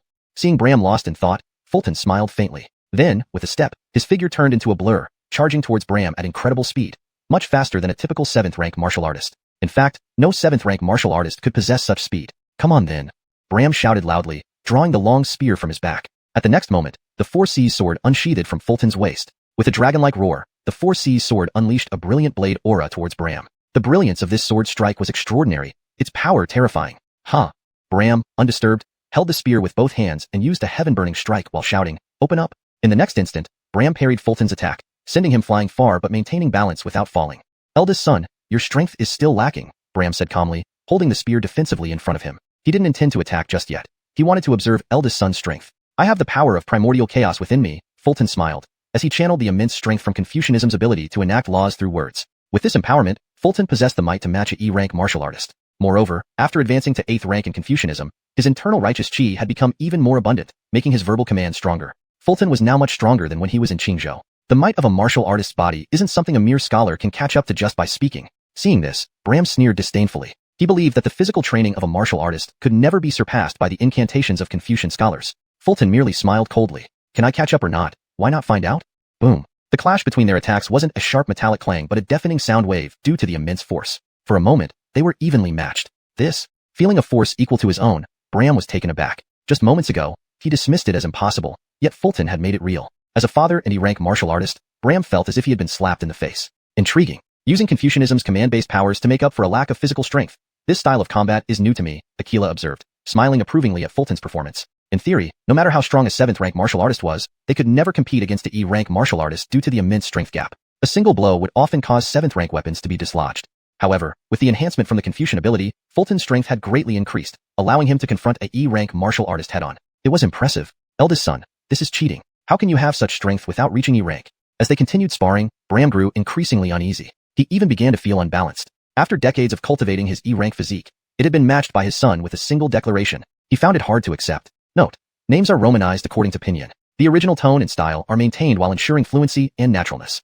Chapter 247. Sebastian's Tactics. Dalong, you're cheating. You're clearly not at the I Ching level, so how can you possess such formidable strength? As they continued to spar, Bram felt increasingly uneasy. Even his sense of fairness was starting to waver. After decades of cultivating his I Ching physique, he found himself matched by Dalong's casual boast. He couldn't accept it. Upon hearing Bram's words, Chester couldn't help but smile and replied, "Father, this is the power of Confucian scholars. Otherwise, why would people always say that martial artists are uncouth? Nonsense. What's uncouth about martial artists? Aren't you one too?" Bram frowned, signaling his disagreement with Sebastian's perspective. Come to think of it, maybe? Upon hearing this, Chester found himself momentarily speechless. Do you want to see the Sun family spear technique? Today I'll show you. Saying this, Bram swept his spear forward, forcing Chester back, then held his spear horizontally before him in a ready stance. His aura instantly changed. It seemed he hadn't been using his full strength until now. Time to up the intensity? Seeing this, Chester imagined Bram swinging his spear and spanking his own buttocks while saying, "I'll increase the intensity for you." The more he thought about it, the more serious Chester became. The first move of the Sun family spear, mountain crushing down. In the next moment, Bram stepped forward, shattering the ground beneath his feet. Like a cannonball, he launched himself into the air and, wielding the spear with both hands, smashed down towards Chester. This move carried immense force, capable of cleaving mountains. Good, let's see how far you can go. Seeing this, Chester roared and slashed upwards with the 4C's sword, unleashing an unstoppable momentum and a dazzling sword beam. Bang! A thunderous explosion resounded, followed by shockwaves rippling outwards, stirring up layers of air currents. Seeing this, Daniel waved his hand, and an invisible barrier appeared in front of him and Aquila, blocking the shockwaves. But without any barriers, the area around them was affected. The hibiscus flowers swayed violently, petals falling from the flower heads to the ground, their fate slowly withering. Excellent, continue. Despite failing to defeat Chester with one move, Bram appeared incredibly excited and was about to execute the second move of the Sun family spear. Father, you've shattered the tiles in the Imperial Garden. Chester raised an eyebrow and used this as a verbal counterattack. Hearing this, Bram instinctively glanced back and saw that the tiles where he had stood were indeed crushed. Instantly Bram panicked. Shattering the Imperial floor tiles could lead to beheading. Thinking of this, fear crept into Bram's heart. Right at that moment, Chester's sword slashed down. You sly boy, even tricking your own father. Seeing this, Bram finally understood Chester's strategy, but, reacting a split second too late, Chester's strike forced him to retreat several dozen steps. As the saying goes, one step slow leads to being continually outpaced. Influenced by Chester's words, Bram found himself suppressed by his son for a brief moment. The sight of a 7th rank martial artist dominating a I Ching martial artist was truly shocking. Honestly, Chester could tell that his father, Bram, was stronger than the I Ching officer who escorted the disaster relief grain in Qingzhou. But so what? Chester believed that his 7th rank prowess combined with flamboyant Confucian spells would still be enough to defeat his father, Bram. The head eunuch stared dumbfounded, wondering if such tactics were part of a practice match. Honestly, it was his first time seeing someone use this tactic against their own father during sparring, truly unconstrained by anything. This kid. Daniel laughed helplessly, both intrigued and amused by Chester's actions. Very good. Precisely this relentless approach is needed when dealing with the barbarians of Northern Liao. There's no need for excessive rules. Regarding Chester's performance, Aquila was quite pleased. His goal was to win the competition against Northern Liao, and how the victory was achieved or whether it was honorable mattered less. Victory was paramount. However, due to Chester's remarks, Bram now seemed hesitant, unable to unleash his full potential. This wasn't what Aquila wanted to see. With this in mind, Aquila said, "Instructor son, don't worry. Even if you dismantle the Imperial Garden, I will not blame you. If you win, I will reward you generously." Upon hearing this, Bram seemed energized, immediately sweeping his spear to force Chester back. His wrist flicked, producing over a dozen spear blooms that surged towards Chester like a tidal wave. The spear pierced through the air with a sharp whistle, resembling bird calls upon closer inspection. Spear shadows intertwined in the sky, as if countless birds flapped their wings. In a daze, Chester only saw countless birds rushing towards him. On closer inspection, he realized they were spear shadows. Instantly, he knew this attack couldn't be met with brute force. Reluctantly, Chester rapidly retreated, barely dodging the spear by relying on his extraordinary speed. In just one move, Bram erased his previous disadvantage and reclaimed the upper hand. The second move of the Sun family spear, 100 birds. Bram held his spear across his chest, visibly proud. "Father, if you had lightning, this move could evolve into 1,000 birds." Chester inwardly criticized, recalling how complex that spear strike was. Had he chosen to meet it head-on, he might have ended up riddled with spears. Ultimately, it was his intuition in that fleeting moment that saved him. Or perhaps it was Chester's luck that helped him evade. The third move of the Sun family spear, sweeping 1,000 armies. In the next moment, Bram charged again, holding the end of the spear. With a spin and twist of his waist, he relied on its power to sweep the spear outward. Bang! With a sonic boom, Chester was hurled away. Without the 4C's sword blocking, he might have suffered serious injuries. At minimum, if Chester had been wielding a standard steel sword from the Imperial Armory, the sword would have broken under that attack's power. Despite this, Chester's hands still trembled uncontrollably from the impact. Father is indeed powerful. Sensing this, Chester frowned deeply, becoming even more focused. Dalong, carefully observe my spear techniques. The essence lies in strength, speed, and versatility. Without giving Chester a chance to catch his breath, Bram lunged forward again, spear in hand. The battle between father and son resumed once more. Chapter 248, Double Speed Mode activated. In the Imperial Garden, the Sun father and son were locked in an intense battle, with the surrounding flora suffering from the collateral damage as many flowers and plants had already been uprooted by the shockwaves. Aquila, protected by Daniel, watched the spectacle calmly. At this moment, Ronnie was being pressed hard by Bram, who attacked relentlessly with one spear thrust after another, forcing Ronnie to retreat continuously. Despite this, Aquila was extremely satisfied with Ronnie's performance. A 7th rank warrior holding his own against a highly skilled 8th rank warrior was already a testament to his strength. Moreover, Ronnie clearly hadn't unleashed his full power yet. Your Majesty, Instructor Sun is very formidable. Even the barbarians of Northern Liao might not be stronger than him. His cultivation should be at the peak of the 8th rank. He only needs to comprehend his own Dao to advance to the 5th rank, Daniel said, narrowing his eyes as he gave a fair evaluation of Bram's combat prowess. If Ronnie can defeat a peak 8th rank warrior, no, if he can even fight to a draw, I would be very pleased. Aquila smiled and nodded, lowering his expectations almost unconsciously. For him, it was enough that Ronnie could fight on par with an 8th rank warrior, which would justify sending him into battle. After all, if Ronnie, a mere 7th rank warrior, could hold his ground against the 3 8th rank warriors from Northern Liao, it would be a kind of victory. It wouldn't look good for Northern Liao to claim they won when facing a greater number and higher ranked opponents. Ronnie still has other moves he hasn't used. So far, he has only utilized Words Manifest Law from the Confucian abilities, Daniel added, observing Ronnie. He could see that not only did Ronnie have more Confucian abilities to use, but he hadn't fully tapped into his warrior capabilities either. With the 4C's divine sword in hand, Ronnie shouldn't just have this level of combat ability. After all, he was the one who made the pacifying bell toll 9 times. Looking at Bram, though he held the advantage, his brows were slightly furrowed. He truly hadn't expected that his eldest son could possess such combat prowess, capable of fighting him evenly. Just a few months ago, Daliang, Big Son, was merely a 9th rank warrior, whom Bram could have easily taken on single-handedly. Yet, in these few months, not only did Daliang ascend to the 7th rank, he also became a favorite at the Office of Imperial Implements, receiving gifts from the Emperor. The Sun family even bought a residence in the inner city thanks to him. Reflecting on this, Bram couldn't help but smile. Daliang, show me more of your skills, he urged. As he spoke, a surge of blood chi enveloped him, much more concentrated than Ronnie's. Instantly, Bram's speed increased by over 50%. The pressure is immense. Ronnie frowned, momentarily at a loss for how to counter. He had just compensated for the disparity in strength with Words Manifest Law, but now there was a gap in speed as well. Clearly, it was time to activate both buffs. With this thought, Ronnie took a step back to create some distance, preparing to unleash the pawn crossing the river. This technique worked similarly to Words Manifest Law, using righteous chi to alter the rules governing oneself and the world. However, unlike Words Manifest Law, it was a separate ability, allowing Ronnie to use both simultaneously. Given his current scholarly cultivation, using both abilities wasn't difficult, and adding the pawn crossing the river meant he could apply 3 Confucian spells simultaneously. Under this augmented power, a 7th rank warrior holding his own against an 8th rank warrior became a lot more plausible. Dodge this. At the same time, Bram charged forward with his spear, so fast that it left lingering after images. Pawn crossing the river. As Ronnie activated the ability, a surge of determination erupted from him, akin to a seasoned general on the battlefield. Huh? Bram was taken aback, clearly stunned for a moment. To be honest, the aura Ronnie exuded was indeed shocking. For a brief moment, Bram felt as if he had been transported back to the Yanbei battlefield 20 years ago. Only veterans who had seen countless battles could project such an aura. To be able to command such presence at such a young age, Ronnie truly is a remarkable talent, worthy of being the successor to the Imperial Sword. Sensing Ronnie's imposing aura, even Aquila couldn't help but exclaim in admiration. Having never ventured out of the city during the Yanbei campaign despite leading the charge himself, Aquila was genuinely surprised by Ronnie's terrifying presence. It seems he has a deep understanding of chess principles, Daniel mused, reminiscing about the battlefield days. In the realm of Confucianism, the way of chess was the most suitable for the battlefield, unmatched in enhancing troop morale and combat effectiveness. Even the demon arts of Northern Liao's barbarians paled in comparison to the power of Confucian chess theory. Speed-related terms. Ronnie's mind raced as Bram paused in confusion. Terms like lightning fast or quick as lightning didn't quite fit the scenario. He needed something faster, something to bridge the speed gap between a 7th rank and an 8th rank warrior. Got it. Activate. Double speed. The next moment, Ronnie smiled confidently. As he finished speaking, an extraordinary change occurred in him. His speed naturally increased, but more importantly, everything sped up. His breathing, the rhythm of his movements, even his speech. It was as if he was watching a video at double speed from his past life. This created an oddly unsettling sensation. Anyone watching might think Ronnie had fallen ill. What's wrong with you, Daliang? Bram demanded, frowning as he continued to attack with his spear. He sensed something was off with his son, but couldn't pinpoint exactly what. I'm fine, father. Keep going.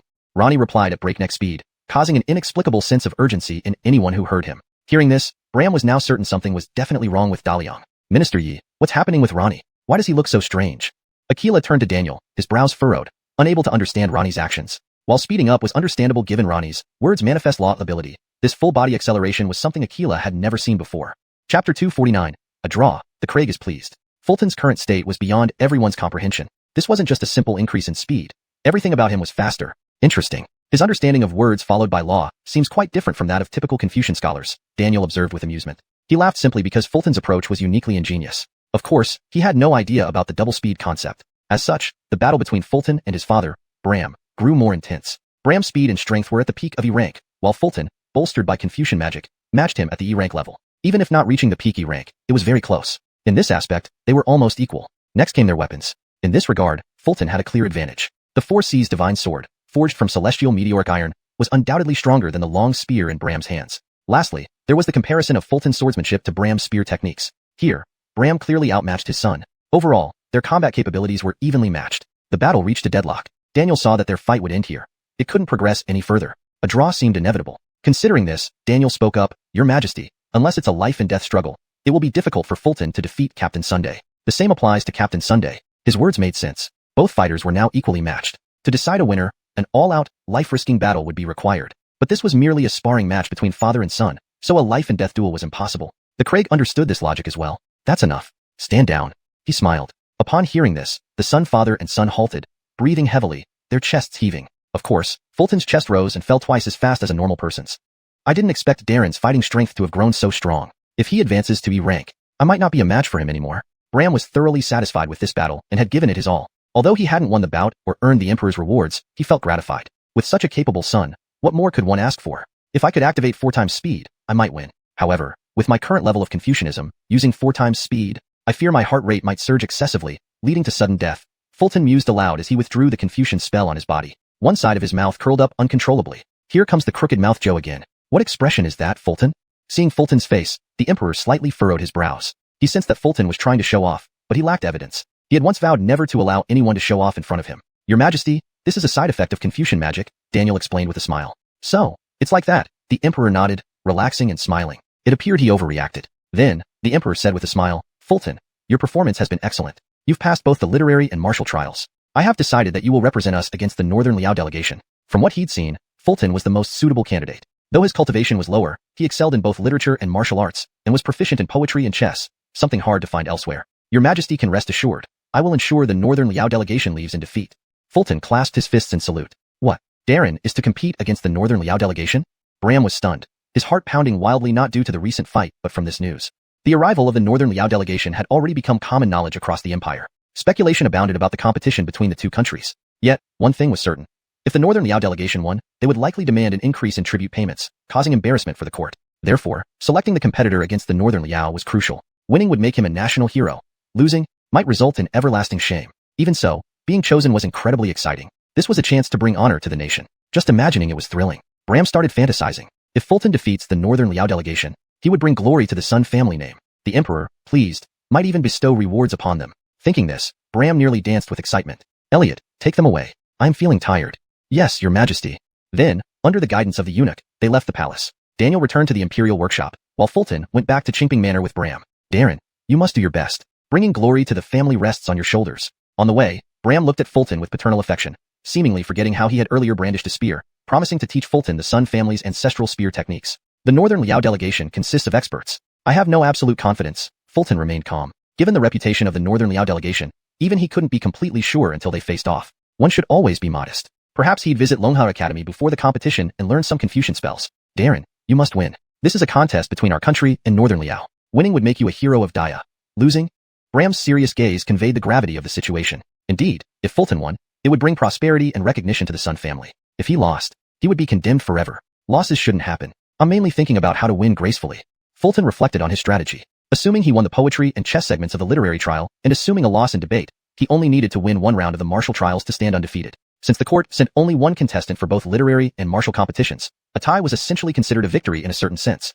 Chapter 250. This intense sense of familiarity. Upon hearing Fulton's words, Bram's mind was momentarily put at ease. It wasn't that eldest brother lacked confidence. He was simply pursuing perfection. Indeed, worthy of being the eldest son of the Sun family. Lost in thought, they had already arrived home. At this moment, second brother Arnie was studying in the courtyard. Seeing his father and elder brother return together, he immediately asked, "Father, elder brother, why did both of you come back together?" Second brother still felt a bit puzzled. After all, this morning Bram went to the Imperial Guard camp outside the capital, while elder brother went to the Muhammad office. Why did they come back together? Could it be they just happened to meet at the entrance? Second brother, let me tell you, I was so excited today. Bram didn't answer second brother's question but started excitedly recounting his experience of being summoned to the palace by Aquila, grasping second brother Arnie's shoulders and shaking him as he rambled on. Perhaps because he was too agitated, he repeatedly emphasized meeting Aquila, without mentioning a word about elder brother Fulton. Poor second brother, a man of letters. He almost fell apart from the shaking. Most importantly, he still hadn't answered the question posed to him. Father, I asked how you and elder brother came back together, not about your visit to the palace. Second brother Arnie furrowed his brows initially, but then he reacted and exclaimed, Father, you went to the palace? Yes, indeed. Today is the proudest day of my life. Prepare more dishes for dinner tonight. I need to have a few drinks. Bram nodded earnestly, barely concealing his excitement. Seeing his father getting off topic due to his excitement, second brother Arnie helplessly asked, Father, what did you do there? Father, how many times must I ask before you'll answer? To spar with your brother, replied Bram, finally regaining his composure and starting to properly address the question. Spar with elder brother? Can't you two spar anywhere? Why in the palace? This only left Arnie more confused. What situation was this? Father and elder brother specially went to the palace to spar? Wait, why was elder brother also in the palace? With this thought, Arnie asked, Elder brother, why did you also go to the palace? Fulton patted his little brother on the shoulder, with a meaningful look, saying, I came to see the emperor. Father came because I did. Do you understand this explanation? Hearing this, little brother thought for a moment. So, father went to the palace because of elder brother? Not bad for a scholar. Communication with you is straightforward. Saying this, Fulton patted his little brother again, looking quite satisfied. But, you still haven't said what you did in the palace, remarked Arnie, frowning as he looked between his brother and father, clearly exasperated. Despite all their talking, they were still missing the point. Elder brother has been chosen by B to compete against the Northern Liao delegation in a few days. What? Hearing this from his father Bram, second brother Arnie jumped up in surprise. In an instant, countless thoughts flashed through his mind. Defeat the Northern Liao delegation, receive promotions and honors, marry a princess, and reach the pinnacle of life. Damn elder brother. He's far too strong. Right now, little brother felt both joy and envy. Happy that his elder brother might become a hero of the great Xia through this competition. Envious because the gap between them was widening. Seeing his younger brother's conflicted expression, Fulton couldn't help but laugh. Second brother, accompany me to the academy tomorrow. Why is elder brother going to the academy again? You're going there more often than I do, retorted little brother, though this comment was true. Lately, elder brother visited the academy frequently. It's about time for the competition. I need to learn a few new moves, responded Fulton, scratching his head awkwardly. Meanwhile, in the imperial study of the palace, Aquila wore a smile as he nodded approvingly at the newly mounted calligraphy pieces hanging on the wall. These two pieces contained a poem and a CI composed previously by Fulton. Of course, these weren't the copies written by the Grand Eunuch. Rather, they were personally written by Aquila. Unarguably, Aquila's calligraphy skills were extremely high. The strokes were unique and powerful. Congratulations, your majesty, on obtaining two masterpieces, smiled the Grand Eunuch beside him. This Fulton is excellent, very excellent. Aloysius deliberately set a difficult task today, yet Fulton's response was perfect. Aquila smiled, nodding as he gazed at the poem and CI on the wall. Your majesty, Hutch is talented and excels in both literature and martial arts, truly a rare gem for great Xia, the Grand Eunuch added respectfully. That much was true. Fulton excelled in poetry and chess, and his swordsmanship warranted holding the highest-ranking position in the Imperial Guards. Among the young generation of the great Xia, it was hard to find anyone superior to him. He does possess talent and ability, but he's too young and needs more tempering, Aquila acknowledged while offering deeper insight. Just then, someone entered the study. It was the Curtis. Your humble son pays respects to your majesty. The Curtis was highly courteous, bowing deeply upon entering. Andreas, I obtained 2 wonderful works today. Let's admire them together, said Aquila, continuously glancing at the Curtis, hinting at something else. Previously, Aquila had seen Jiang Jinjiu hanging in the Curtis's residence, which made him genuinely envious. As a lover of poetry, he could confidently say that Jiang Jinjiu would be celebrated for generations. Being the recipient of such a gift, the Curtis would naturally be recorded in history. This was difficult to ignore. But things were different now. Aquila also possessed 2 outstanding works, both created by the same person. When the Curtis's gaze landed on the poem and CI, he immediately recognized Aquila's handwriting, which surprised him. After all, Aquila's calligraphy was superb, and he rarely penned anything unless it was a piece he adored. Next, the Curtis focused on the CI. Although short, its diction was exquisite, especially the phrase, green fat red thin, vividly describing the state of the crabapple blossoms, a masterpiece touch. However, when he saw the poem, he froze. Where did this intense sense of familiarity come from? The entire poem was a timeless classic, especially the line, raise a cup to invite the moon, make shadows into 3. Such boldness. In the entire Great Xia, the Curtis could only think of one person capable of composing such a work. Fulton. ####Chapter 251. Brent and Junior Brother. Seeing the Curtis's surprised expression, Aquila nodded very satisfied. Curtis, what do you think of these 2 works of mine? You have 1, but I have 2. Admittedly, Aquila found great satisfaction in the Curtis's astonished expression. Brilliant. Both the poem and the verse are about flowers and wine. Truly astonishing. The Curtis carefully admired the 2 masterpieces and couldn't help but nod in praise. Son, how is my calligraphy? Seeing this, Aquila asked about his handwriting on the surface, but he was actually probing to see if the Curtis had identified the author of the poem and verse. Father, your handwriting is powerful and vigorous, slender yet not lacking in substance. It can be considered the work of a contemporary master. The Curtis bowed deeply, not out of flattery but genuine admiration. Indeed, Aquila's calligraphy was highly accomplished, though compared to the 2 masterpieces, it seemed slightly inferior. Of course, the Curtis wouldn't say that. Hearing the Curtis's praise, Aquila smiled contentedly and then said, why don't you guess who wrote this poem and verse? Here it comes. The Curtis muttered to himself, honestly not wanting to answer Aquila's question. He already guessed why Aquila was asking. It must be because Father saw Chester's ode to wine that I received a while ago and felt a competitive spirit. I really don't want to answer. Despite this thought, the Curtis reluctantly spoke up, feigning surprise. Father, did Chester write this poem and verse? I figured it out long ago, he added silently in his mind. Hearing this, Aquila laughed heartily and said after a moment, your insight is commendable. These indeed were written by Chester. Who would have thought that our great Xia could produce such a brilliant poet? The Curtis sighed and bowed. Congratulations, father, for acquiring 2 masterpieces. The imperial study was filled with Aquila's hearty laughter for a moment. The next morning, Chester woke up early and brought his junior brother, Arnie, to the Muhammad office. Seeing this, the younger brother looked puzzled at him and asked, elder brother, didn't we plan to go to the academy? Why are we at the Muhammad office? Elder brother needs to check for any pending official duties before we set off. Chester answered without much conviction. His true intention was, first, elder brother needs to clock in at the office, or else the monthly salary will be docked. Next, Chester took his younger brother to the Jian pavilion and met his direct superior, Ingrid. Chief, I need to visit Long River Academy today, Chester said straightforwardly, directly asking for leave. Go ahead, Ingrid agreed readily. Just yesterday, Daniel informed Jian that Craig had selected Chester to compete against the Northern Liao delegation. They were instructed to meet all of Chester's requirements during this period. Jian relayed this through encrypted communication to Ingrid, so the latter had no objections now. Did you agree so easily? Chester was somewhat surprised. What nonsense are you talking? Are you going or not? Ingrid laughed, raising an eyebrow. Going, let's go now. Smiling, Chester led his younger brother away. Brother, what about your superior? Arnie hesitated, unsure of how to ask his question. Brother knows, you're thinking about how big your superior is, right? Chester thought inwardly, shaking his head at his younger brother's frankness. Chester patted his junior brother's shoulder and laughed. Come on, you're at least a scholar. Don't overthink those kinds of things. Arnie was startled. Did his elder brother read his mind? At that moment, 3 people approached them. Innocent, Andrew, and Alec. They walked arm in arm, their faces marked with dark circles, smelling strongly of alcohol and perfume, clearly having spent the night at Ingshun Tower studying late into the night. Speaking of which, isn't the frequency of these 3 visiting Ingshun Tower a bit too high lately? Shinong. Andrew and Alec greeted Chester naturally, while Arnie nodded in acknowledgement from the side. He recognized these 2 as his elder brother's partners at the Muhammad office. Brother. Then Innocent also greeted with a smile. This simple greeting didn't stir any particular reaction from Chester, but Arnie wasn't pleased. What does that mean? My elder brother? Who's this chubby kid? Thinking this, Arnie asked, brother, who is this? Huh? Hearing this, Innocent's plump eyebrows twitched slightly. Someone trying to snatch my elder brother? This is Innocent, the holy son of Heavenly Sword Pavilion, my junior brother, Chester replied without hesitation, considering Innocent as nothing more than a junior brother. Although, this elder brother couldn't beat a 5th-ranked junior brother. Pleased to meet you. Glad to meet you. Arnie and Innocent exchanged greetings with forced smiles, instantly regarding each other as potential rivals. Rivals for the elder brother's affection. Brother, where are you heading?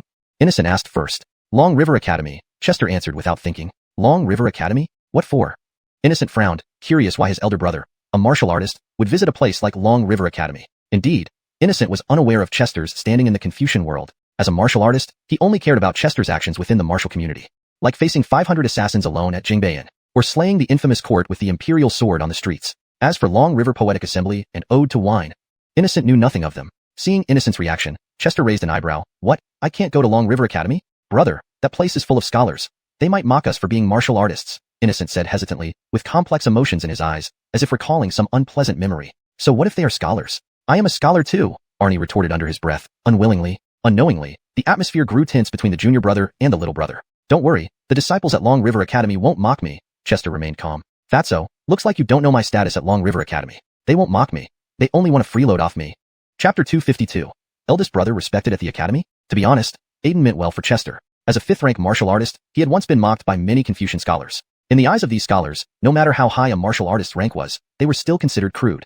Thinking about this, Aiden couldn't help but frown. But then, what did his eldest brother just say? He claimed that the scholars at Long River Academy wouldn't mock him? Where does my brother get this confidence from? Brother, why don't we skip the Long River Academy? Getting mocked out of nowhere will ruin your mood, Aiden suggested, thinking that Chester might have come here on official business. But if the scholars didn't cooperate and instead ridiculed him, it would certainly make Chester feel depressed. Why would they mock me for no reason? Hearing Aiden's words, Chester seemed confused. From this response, Aiden realized that Chester was determined to go. He added, if you insist on going, I'll go with you. As a 5th-rank martial artist, my presence might intimidate them somewhat. Little fatty, my status at the academy isn't something you can imagine, replied Chester. Though it wasn't necessary, since Aiden insisted, Chester naturally wouldn't refuse his offer. It would be good to let him see firsthand what kind of status he held at the academy. With that thought, Chester said, let's go together. Thus, Chester set off for Long River Academy with his young brother and junior brother. His goal was simple, to find the Dean or Elmerue and learn a Confucian spell, preferably chess skills. Of course, ideally for free. Brother, is this fatty really a 5th-rank martial artist? On the way, the young brother Arnie asked Chester, looking puzzled. Yes, genuine 5th rank. Even I can't match him, Chester nodded. Even with dual cultivation in martial arts and scholarship, Chester could not compare until he advanced his martial path to E rank and his scholarly path to 7th rank. 5th rank. This is already better than father, right? Exclaimed Arnie in amazement. Don't exaggerate. Father couldn't even beat me, retorted Chester inwardly, then clarified. Father definitely can't match him. A 5th-rank martial artist is far superior. I didn't expect this fatty to be so powerful, marveled Arnie. Looking at Aiden riding ahead on a horse, seemingly guarding Chester, he felt reassured. However, the poor horse bore a look of pain, burdened by weight it wasn't supposed to carry. Brother, if scholars ridicule you at the academy, leave it to me. I'll use my aura to suppress them, Aiden assured as he rode beside Chester. Still believing Chester would face ridicule, he saw it as his duty to protect his brother. All right, leave it to you, agreed Chester, knowing further explanation was futile. Feeling trusted, Aiden readily agreed. Unbeknownst to them, they had reached the gates of Long River Academy. Instantly, Aiden felt uneasy, his arm hairs standing up, an innate wariness of scholars. He nearly jumped in front of Chester shouting, watch out, let's go in. Dismounting, Chester tied the reins to a stone post and led the others into the academy. Meanwhile, Aiden's alertness peaked, ready to shield Chester at any moment. Mr. Sun sure comes again, students greeted warmly. Call him Mr. Sun, as per the dean's request, one corrected. That's right. The 3-character classic recited these days was written by Mr. Sun, another added. Chester smiled graciously, responding modestly. Yet, to Aiden, this all felt surreal. Shocked, he couldn't believe what he saw. These scholars, who usually looked down upon martial artists, were showing such reverence and calling his brother Mr. A term equivalent to teacher. Brother indeed has talent. Hidden deeply, but unknown to Aiden, this would have been normal for someone like Chester in scholarly circles, where Dean Justin would instruct everyone to address him as Great Scholar Son. Why do these scholars greet you with such reverence? Aiden asked Chester. Perhaps because I frequently visit the academy, Chester answered vaguely. Explaining it fully would take too long.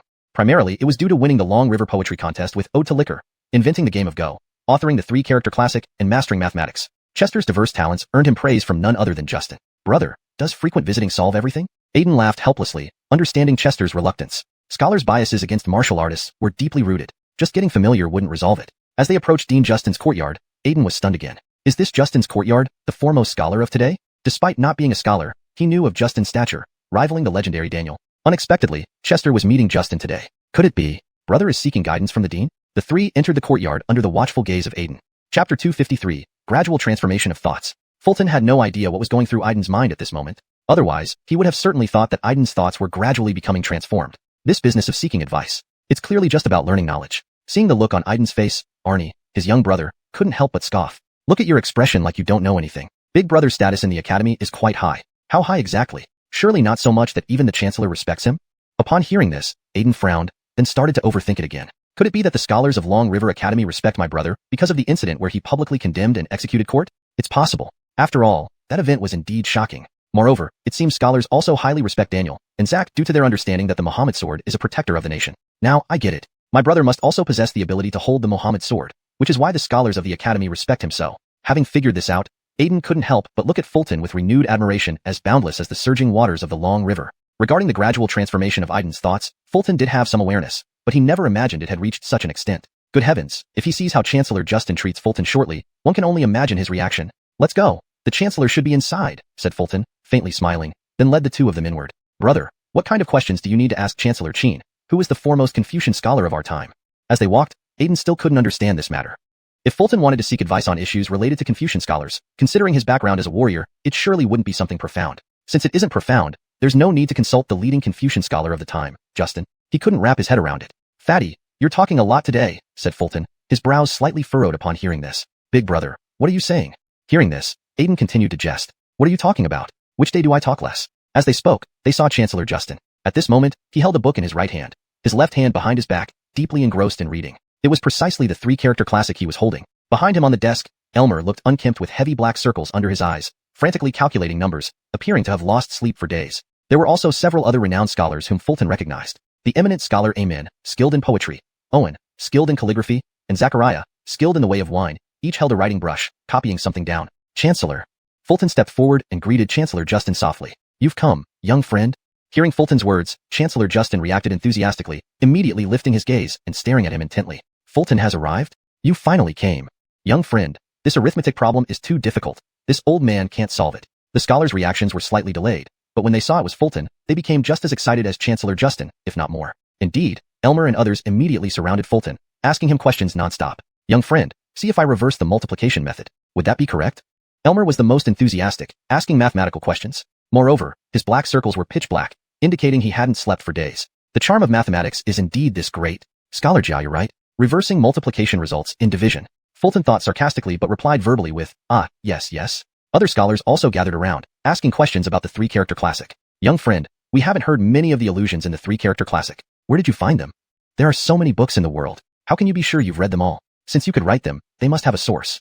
Young friend, whose mother is Ming Mother in the three-character classic? The scholars disregarded etiquette, speaking rapidly without giving Fulton any time to think. At this moment, they truly demonstrated what it meant to chatter incessantly. As for the questions themselves, Fulton couldn't answer them right away. Many of the allusions in the three-character classic could find similar parallels in this world's history, but some simply didn't exist. Fortunately, Fulton didn't explain further, merely stating he had seen them in an ancient text. And regarding the ancient text, it burned up in a fire. These are all prominent scholars of Long River Academy, yet they are consulting Big Brother with questions? What is arithmetic, and what is the three-character classic?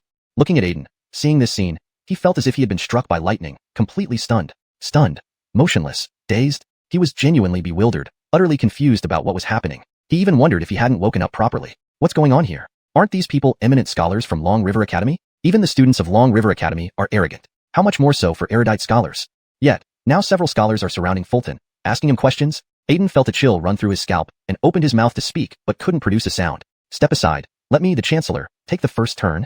At this moment, Chancellor Justin hurried over, dispersing the scholars with a single command. Then he stared intently at Fulton, saying, Young friend, please review these few lines. If explained to children, what should the meanings be? Damn, the Chancellor is also asking Big Brother questions? Did I miss-see? Witnessing this, Aiden, already in a state of extreme shock, felt a loud boom in his mind and couldn't resist cursing. Rude warrior. However, he was too shocked at this moment. All the things he previously thought to be set in stone were shattered within a single day. Who says warriors are crude? Who says scholars look down on warriors? If that were true, then what about Big Brother Fulton? That scholars asked him questions was one thing, but even the foremost Confucian scholar of the time, Justin, sought his advice. Thinking of this, recalling his earlier confusion about why Big Brother needed to seek counsel from Justin, involuntarily, Aiden's face turned red. Chancellor, it's actually very simple. Here's how it goes. The underlying principles vary from person to person. Different people derive different insights. Then, under Aiden's wide-eyed gaze, Fulton began explaining a short passage from the three-character classic to Justin, who nodded repeatedly. At this moment, Aiden felt, Big Brother can do anything. Everything he knew about Big Brother might just be the tip of the iceberg. Amazing. Chapter 254, Fulton's Hypothesis, Reversing the National Destiny. Fulton still didn't know if he would manage to learn Confucian magic for free during this trip to Longha Academy, but it was certain that he had profoundly influenced Aiden's thoughts in an irreversible way. At this moment, Fulton wasn't just a big brother in Aiden's eyes. He was a deity. Looking at the Dean Justin, who held a scroll and studied the three-character classic as Fulton had suggested, he suddenly felt enlightened. The Dean shouldn't do this. Jennifer hardly comes here once. Let us ask questions too. That's right. Jennifer's younger brother is my student. I should go first. I'll go first. The other great scholars tried desperately to push forward but were stopped by Justin's overwhelming aura of righteousness. Humph, you're not even close to matching, old man. Justin sneered without any intention of entertaining them. With a wave of his hand, all the great scholars were pushed back again. Shameless old rogue. Release me, old man, and I'll fight you. So what if you're more cultivated? The scholars began shouting insults. Yet, Justin remained unperturbed, casually using a word accompanied by magic again with a wave of his hand. The world became quiet. True to form, Confucian scholars were indeed best at debating rather than fighting. Almost came to blows, the scholars almost fought over brother. Witnessing this, Aiden admitted his admiration, fully admitting Fulton's superiority. Brother was indeed a brother. Impressive, Aiden silently exclaimed in his heart, his voice nearly hoarse from the admiration. Dean truly deserves to be recognized as the foremost Confucian scholar of our time. That word accompanied by magic was amazing. Watching the scene, Fulton couldn't help but feel envious. If only he possessed the Dean's level of cultivation and expertise, there would be no need to worry about the match with Northern Liao. A single use of word accompanied by magic could make the opponents hit themselves until they fainted.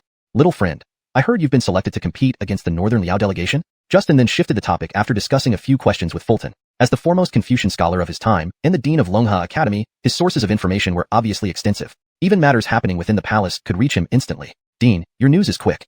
Fulton couldn't help but comment sarcastically. What was decided in the Imperial study yesterday, Justin already knew today. Undoubtedly, the speed was impressive. Ignatius's junior brother said so. He visited Longha Academy yesterday afternoon, the Dean revealed without hiding anything. Ignatius's junior brother? Our teacher has a junior brother? We've never heard him mention it. Upon hearing this, both Fulton and Arnie frowned, unfamiliar with this name. Ignatius had never mentioned him before. It's Minister of Revenue Aloysius. Seeing their confusion, Justin smiled. So it's him. Teacher's junior brother is so powerful. Fulton understood now. Yesterday, Aloysius tested him and brought the news to Longha Academy. It made sense. Meanwhile, Arnie realized why he had never heard his teacher mention having a junior brother. A junior brother who was the Minister of Revenue while he himself was just a scholar at Longha Academy. It would make him appear less capable in comparison. Little friend, the competition with Northern Liao is of utmost importance. Do you have confidence? Justin looked at Fulton seriously, filled with hope in his eyes. He hoped for an affirmative answer.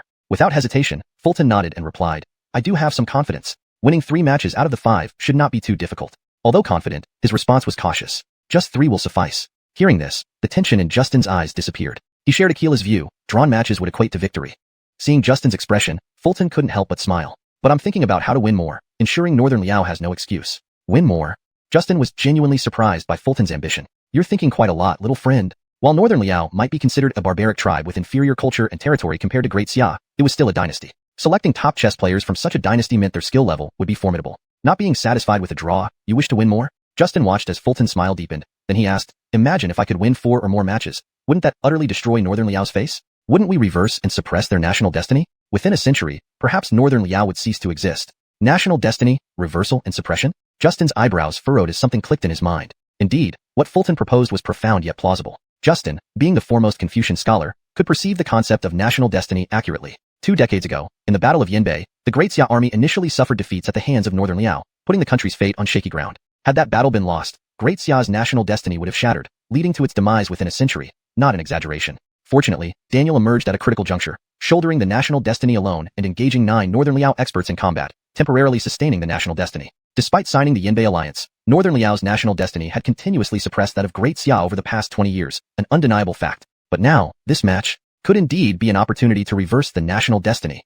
Thinking this, Justin smiled and asked, how do you plan to achieve this? He intended to support Fulton's seemingly unrealistic idea. To be honest, I came to the academy specifically to learn some Confucian magic before the match, to increase my chances in martial contests. Fulton was upfront, rubbing his hands together while looking at Justin. Honestly, all I can offer is word accompanied by magic. But these are somewhat advanced for you, Justin responded without rejecting him, though with a slight frown. Fulton sensed the underlying message. Your Confucian skills are too weak. You wouldn't be able to master my magic. Translation completed. Chapter 255. An overwhelmingly powerful move. Fulton felt a bit disheartened, and even had the urge to go into seclusion to focus on cultivating Confucianism more deeply. However, he understood that what Dean Justin said was no exaggeration. With Dean Justin's cultivation as a third-rank sage, even if he handed over his frequently used Confucian spells, Fulton's current level of Confucian cultivation wouldn't be able to perform them. Attempting to do so would likely result in self-destruction. Seeing Fulton's slightly disappointed expression, Dean Justin smiled and said, You few, come here and teach young friendson a few moves. With a wave of his hand, he instantly summoned back several great scholars who were cursing silently from a distance. Well, they really let him boss them around. Teaching a few moves is fine, but you must solve my problem after teaching, one of the scholars said. Yeah, tell me whether it's correct to use multiplication backward, another scholar added. The scholars didn't oppose Dean Justin's request, but each had their own conditions. These few scholars' requests are no problem. Fulton did not hesitate and agreed to all of them. Just by answering their questions, he could learn Confucian magic. This kind of good deal. I'm only worried that the spells you know aren't enough. Next, Fulton first answered the questions of these few scholars before preparing to learn the Confucian magic. The first to step up was Elmer. He looked at Fulton with a warm smile and a gleaming gaze. Young friend, the last move I taught you, pawn crossing the river, focuses on momentum. Now, I'll teach you a move that emphasizes positioning, night jump. Hearing this, Fulton's eyes turned cold as he thought to himself, why does this move feel even more powerful than pawn crossing the river? Its name's domineering level can rival Alec. Watch carefully. Elmer then demonstrated for Fulton. Night jump. With a low shout, Elmer vanished from his original spot and reappeared about 45 degrees diagonally behind Fulton. If Elmer attacked him from there, it would definitely make Fulton very uncomfortable, perhaps even more so than appearing directly behind him. Imagine this. A martial artist has keen instincts. If someone uses an instantaneous movement spell to appear directly behind a martial artist, even if they are detected immediately, it doesn't create much threat because logically, your first instinct when an enemy disappears right in front of you is to look behind you. But appearing 45 degrees to the side is different. Spotting someone in this position can only rely on peripheral vision, which tends to be overlooked during intense combat. Wonderful. Fulton tried it out and found that even if he spotted Elmer, any immediate counterattack, whether twisting his ankle or bending his waist, wasn't comfortable. He couldn't help but admit this move was indeed powerful. When Fulton attempted to attack Elmer, the latter again used night jump to appear on the other side, also 45 degrees off. This made Fulton extremely uncomfortable. The essence of night jump is to appear where the opponent finds it hardest to attack or defend, often creating unexpected effects in battle, Elmer explained, seeing Fulton's troubled expression. This move is pretty good. Fulton nodded with a smile, feeling this trip was worthwhile. This move was definitely practical. With your talent, you should understand by now, right? Come, give it a try. With past experience teaching Fulton pawn crossing the river, Elmer didn't add more words. Last time he claimed Fulton couldn't learn it quickly and got embarrassed. Now thinking about it, his old face still burned with embarrassment. Elder brother, this is Confucian magic. Did you learn it just by watching? Seeing this, Aiden was utterly incredulous. From a martial artist's perspective, Confucian magic was incredibly mysterious. If it were him, he'd never learn it in a lifetime since he had no moral energy inside him. No wonder elder brother excels in martial arts and Confucian studies. Seeing Aiden's admiring look, Fulton couldn't help but laugh. Fatty, try attacking me. Okay.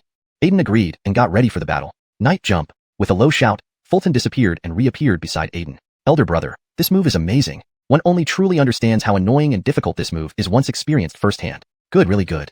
Romanog nodded, very satisfied with night jump. Not only was it effective, but it also carried a lot of momentum. Especially when he shouted the first two words of night jump, it somehow gave him a sense of courage. Is Fulton's talent so high? Although night jump is relatively basic in chess techniques, learning it just by watching once isn't normal. This young man is truly terrifying. I start to look forward to his performance in the competition against Baliao. Seeing Fulton master night jump in one attempt, Justin and Elmer remained calm. But the other scholars were astonished. They had never seen Fulton exhibit such quick learning before, nor had they seen this skill in others. Great, I managed to show off again. Fulton nodded in satisfaction, muttering to himself. Poetry and calligraphy have always been inseparable. Let's combine our efforts to teach you a move. It suits you well, especially since your weapon is a sword. Then, Scholar Amen, skilled in poetry, and Scholar Owen, skilled in calligraphy, approached to jointly teach Fulton a move. On the surface, Fulton smiled, but internally, he grumbled. Two moves combined into one. Doesn't that mean losing something? No, that's not quite right either. After all, regardless of one move or two, they were all gained for free. Battle through poetry is simple. Recite poetry during combat to gain its corresponding buffs. Calligraphy is straightforward too. Use your sword as a brush and paint in the air. As they spoke, Amen began reciting. You see, the waters of Long River flow down from the heavens, rushing to the sea without return. You see, in the bright hall, mirrors lament white hair. Morning black silk turns to evening snow. As he recited, a mysterious power emerged, enveloping Amen with a divine aura. Originally looking scholarly and frail, he now possessed an inexplicable force and might. Fulton could feel it. The empowered Amen could easily overpower him. Chapter 256, Poetry and Calligraphy. After Amen demonstrated the application of poetry in combat, it was Owen's turn. He extended his fingers like a sword, and despite having nothing in his hand, he was able to write powerful and vigorous characters in midair. What he wrote was, do you not see the river waters flowing from the heavens above, surging to the sea never to return? Do you not see in the bright mirror the sorrow of white hair, morning's black silk, turned to evening snow? These words solidified in the air, and then streaked toward Ronnie at breakneck speed. If he were hit by these, injury was certain. Worse still, there was a chance he might even lose his life. Ronnie had no doubt about this. The edges of those vigorous words were as sharp as swords. Being struck by them would certainly result in death or crippling injuries. Moreover, besides the addition from the poetic imagery and power itself, there was also quantity. The more characters written, the stronger the effect. Poetry relies on the power of the poem, while calligraphy relies on the number of characters. Ronnie thought to himself, considering whether to bring out this song of everlasting sorrow. The entire piece contains 840 characters. Casting all these 800 plus characters towards an enemy would likely have an effect similar to that of a Gatling gun. This technique is called pin punishment. If you use a sword instead of a pin, I imagine its power would be even greater. And the power of pin punishment is influenced by the quality of the poetry. The better the work, the greater its power. Owen was calm and composed, showing no sign of exhaustion after writing the poem. Indeed. Hearing this, Ronnie nodded, silently marveling in his mind. If pin punishment exists, could there be oral condemnation as well? Could its attack method involve cursing? What a profound move. Noah stood dumbfounded on the side, wide-eyed and slack-jawed. Since entering the dean's courtyard, his expression had consistently been one of astonishment. As a rough warrior, he had never seen scholars employ such elaborate combat techniques. It was beyond his comprehension. To him, pin punishment felt almost miraculous. Young friend, why don't you give it a try? Why don't you try using your sword as a pin? Amen, and Owen smiled, genuinely curious to see if Ronnie truly possessed such astonishing talent. When he learned lie down horse in a second, they had attributed it to his chess prowess. But pin punishment required talent in both Confucianism and the arts of poetry and calligraphy. They doubted Ronnie could master it instantly. All right, let me give it a try. Ronnie nodded, drawing his 4C's sword from his waist, which emitted a resonant hum. An excellent sword. Truly a divine sword. Upon seeing Ronnie draw the 4C's sword, the assembled scholars marveled aloud. Especially Dean Justin recognized it as a weapon on par with the Imperial sword. Frankly, both Amin and Owen were eager to see if Ronnie could successfully perform pin punishment in one go. Confucian Zhang, which poem do you think Ronnie will choose for pin punishment? Will it be Let Us Drink? Or the two new ones he wrote in the palace? They were particularly curious to see which of Ronnie's works he would use. Both Let Us Drink and his new pieces were commendable, but what they most anticipated was whether he could compose something new on the spot. Fatso, lend me a hand. Ronnie looked at Noah, asking him to serve as practice partner. Sure. Noah understood and drew his Edge of the World sword, though, technically, without bloodshed, it wasn't yet called the Edge of the World. Instead, it was more like the tetanus blade. This sword is practically scrap? What a rusty sword. Compared to Ronnie's 4C's sword, the Edge of the World seemed shabby. Come on, brother. Ignoring the scholarly gazes, Noah did not mind. They couldn't appreciate the greatness of the Edge of the World, but he didn't hold it against them. After all, they were scholars who didn't understand warriors' weapons, just as warriors wouldn't understand scholarly poems. Except, Big Brother understands both swords and poems. Big Brother, indeed, is impressive. 10 years to hone a sword, its frosty edge untested. Ronnie's voice resounded like a bell, invoking a mysterious power upon reciting these lines. That was the power of poetry. It's a new work. Just 2 lines vividly describe the birth of a divine sword. Truly an exquisite verse. Befitting poet Master Sun, he's composing a new piece right here. Everyone immediately realized this was a brand new creation by Ronnie, written on the spot, inspired by the moment. It seemed to depict the 4C's sword in his hand. Impressive. At this moment, Amin was the most astonished among the scholars. Not only amazed by Ronnie's poetic talent, but also because he managed to succeed in performing the Confucian poetic spell on his first attempt. This young man's talent was terrifying. Next, Ronnie's 4C's sword danced through the air, acting as a pin, leaving inkless traces. 10 years to hone a sword, its frosty edge untested. The 10 large characters took shape and streaked toward Noah. Come on. Seeing this, Noah's thick eyebrows furrowed slightly as he swung his Edge of the World sword, slicing through the incoming characters but being forced back a step. Remember, Noah was a 5th-rank warrior, yet he was pushed back, indicating how powerful Ronnie's pin punishment was. And he succeeded on his first try. However, the scholars frowned deeply. What ugly handwriting. Even for a warrior, his handwriting shouldn't be this terrible, right? Their frown stemmed from the fact that Ronnie's writing was atrocious. To put it bluntly, even a child practicing calligraphy for a year wouldn't produce such poor results. Raleru, go home and teach your brother some calligraphy. Elmer looked helplessly at his disciple son Raleru, his tone filled with resignation. Okay. Son Raleru reluctantly agreed, his head hanging in shame. Still, although Big Brother's handwriting was bad, his poetry was commendable. Reflecting on this, he couldn't help but feel eagerly anticipative. Looking at Ronnie, he was reveling in the excitement of learning a new spell. Reciting poetry added considerable strength to his combat power, which he had just experienced firsthand. Without a doubt, it was incredibly potent. As for pin punishment, it proved even more powerful. Even the 5th-rank warrior Noah was forced to retreat a step, demonstrating its formidable power. Of course, Noah's lack of preparation played a part, but it did force him back nonetheless. Chapter 257.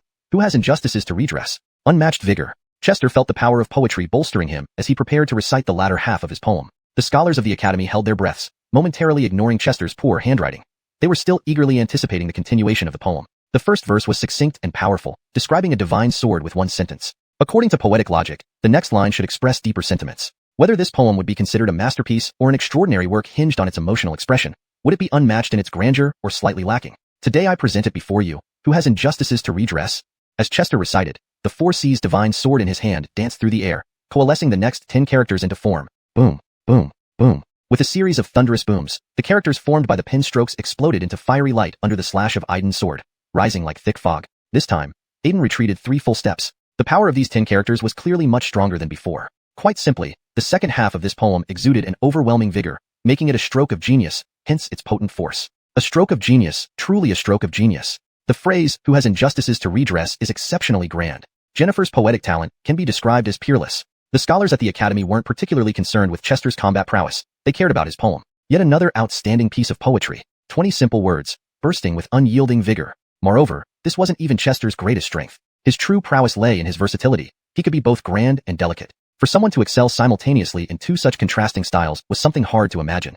Brother-son's poem has stirred everyone's hearts. Aiden shook his hand, sheathing his heavenly-edged sword, and pondered over Chester's poem, feeling inexplicably exhilarated. Indeed, the poem had an intense martial ambience. The last line, who has injustices to redress, captured the essence of what knights-errant aspired to live by. Help those in need wherever injustice occurs. Do good deeds without seeking returns. 10 years to hone a single sword, its frosty blade yet to test. Today I present it before you, who has injustices to redress. Excellent poem. Indeed an excellent poem. Academy Dean Justin couldn't help but clap his hands in approval, approaching Chester with glowing eyes. Dean, your praise is too generous. Chester smiled and nodded, still mulling over the nuances of the Confucian magic he just cast. He had to admit, these moves were formidable. If used against the Northern Liao in the competition, it might catch them off guard. Little friend, this poem exudes boundless vigor. Does it have a title? Justin continued clapping, praising Chester's poem endlessly. Dean, it's yours now. Could you please give it a name? Chester didn't answer directly, but instead tossed the task back to Dean Justin. Not that he didn't want to answer. He simply didn't remember the original title since he only remembered the content of poems, not their names. Is this really all right? Dean Justin's face showed a mix of surprise and delight. Chester had just gifted him a poem of such high caliber. Justin was genuinely delighted. What's not okay about it? Dean is erudite and talented. Surely you can come up with a fitting name for this poem.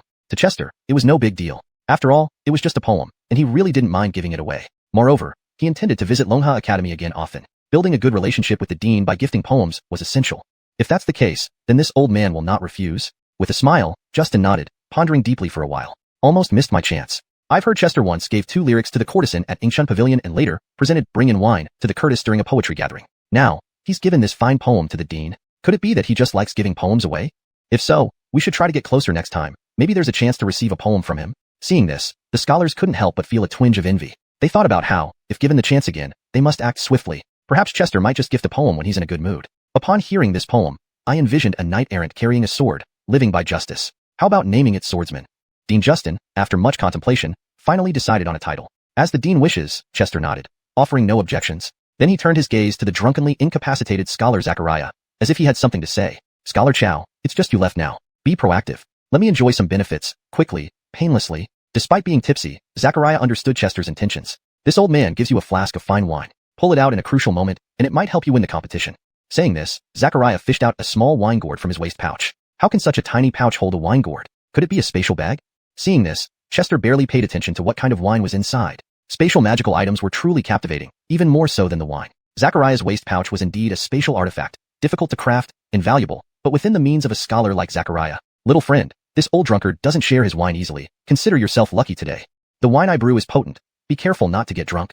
At this, the scholars chuckled and looked envious. Hearing the scholar's words, Chow's brewed wine seems quite impressive, thought Chester, though unsure, it sounded potent. Seemed like the way Confucians fought using alcohol wasn't through magic, but brewing. Indeed, Confucians never ceased to amaze with their eclectic and cool techniques. Rough warriors. So, did Chow's wine function similarly to healing potions in games? Nice, one more trump card. Thinking this, Chester said, Thank you, Scholar Chow, for the wine. Hearing this, Zachariah burped, then laughed faintly.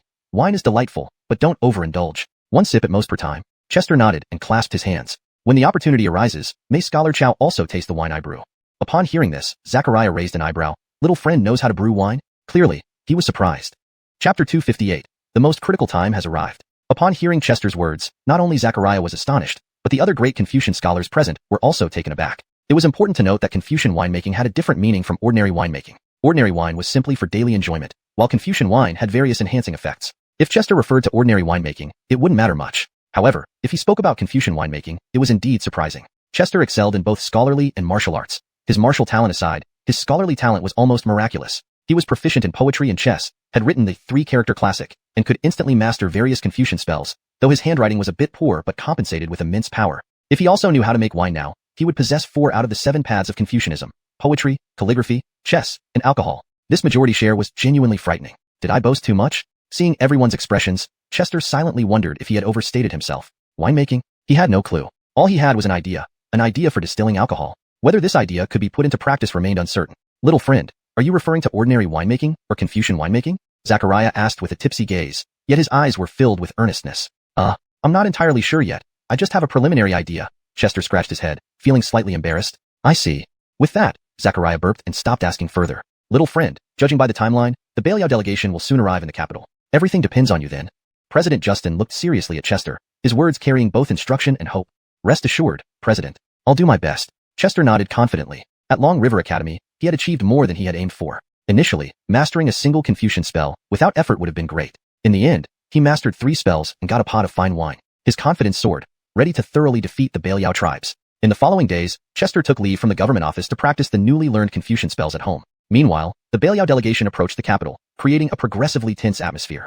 Rumors circulated among the citizens, predicting significant events. This time, the Baliao sent formidable players. The court can't even find competent opponents. This is really dangerous. Are there really no young talents in our court who can challenge Baliao? Oh, if we lose, our reputation will be ruined. To some extent, the government's withholding of participant information gave the Mountain Sea Alliance a chance to spread rumors, fostering tension and swaying public opinion toward their hidden agenda. Moreover, many martial artists arrived in the capital, filling inns and restaurants, vowing to ensure the Baliao delegates never left alive. If this were to happen, only one outcome was possible, a war between Baliao and Daxia, which was exactly what the Mountain Sea Alliance wanted. Security in the capital thus reached its highest level, with the emperor mobilizing troops to monitor these martial artists. Despite these measures, the tension in the capital intensified. One day, Chester was summoned by Daniel to the Muhammad office. On the top floor, Daniel sat cross-legged, wearing a Confucian robe, with steaming tea before him. Chester sat opposite, mirroring the posture. After sipping his tea leisurely, Daniel asked, "How's your preparation?" "Pretty good." Chester nodded confidently. Seeing Chester's self-assurance, Daniel smiled. "I heard you went to Long River Academy and learned several Confucian spells?" "Yes, preparing to surprise Baliao," Chester nodded. Daniel approved. "Excellent. Today at dusk, the Baliao delegation arrives. You should change into your official attire and join the welcoming party." Joining the welcoming party, Chester's eyebrows arched. He wondered if he was now considered so important as to be part of such a significant event. Seeing Chester's contemplative expression, Daniel corrected sternly, not to welcome them but to accompany the welcoming party. What's the difference? Chester still didn't grasp the distinction. Welcoming versus accompanying didn't seem different to him. Daniel didn't bother explaining, simply instructing, "Find Celine. You're responsible for controlling the western street outside the Imperial Boulevard. Accompanying the welcoming party. So that's what you mean." Chester's smile turned awkward, realizing he had overthought it. Instead of being part of the welcoming, he was supposed to secretly protect the delegation, diminishing his perceived importance. After another sip of tea, Daniel put down his cup and said calmly, "Be serious. The Mountain Sea Alliance will surely take advantage of this opportunity. Any harm to the delegation could jeopardize the competition." He wasn't exaggerating. If the Mountain Sea Alliance successfully attacked the delegation, the competition would indeed halt, leading to immediate warfare between the two nations. "Understood," Chester nodded, his determined tone conveying his resolve. "Go." Daniel nodded and gestured for Chester to leave. The most critical time was approaching. The Baliao delegation's arrival in Daxia's capital signaled the impending start of the crucial competition against Chester. Soon, it would be revealed whether Chester became Daxia's hero or its scapegoat. The answers would soon unfold. Chapter 259, Street Patrol. Fulton hurriedly descended the stairs, tapping the sleeping Abdur awake as he passed by. Satisfied with the look of resentment and barely suppressed rage in Abdur's eyes, he exited the Muhammad Pavilion. The Celine Pavilion was now packed with people, and Celine sat silently in the main hall, not out of aloofness but because he didn't want to speak. The atmosphere was tense, more so than ever before. This seemingly simple task of secretly guarding the Northern Liao envoy was, in reality, incredibly challenging. After all, the enemy was lurking in the shadows, their whereabouts unknown, or even whether they existed at all was uncertain. In theory, the Mountain Sea Alliance wouldn't miss such a golden opportunity, but who could be sure?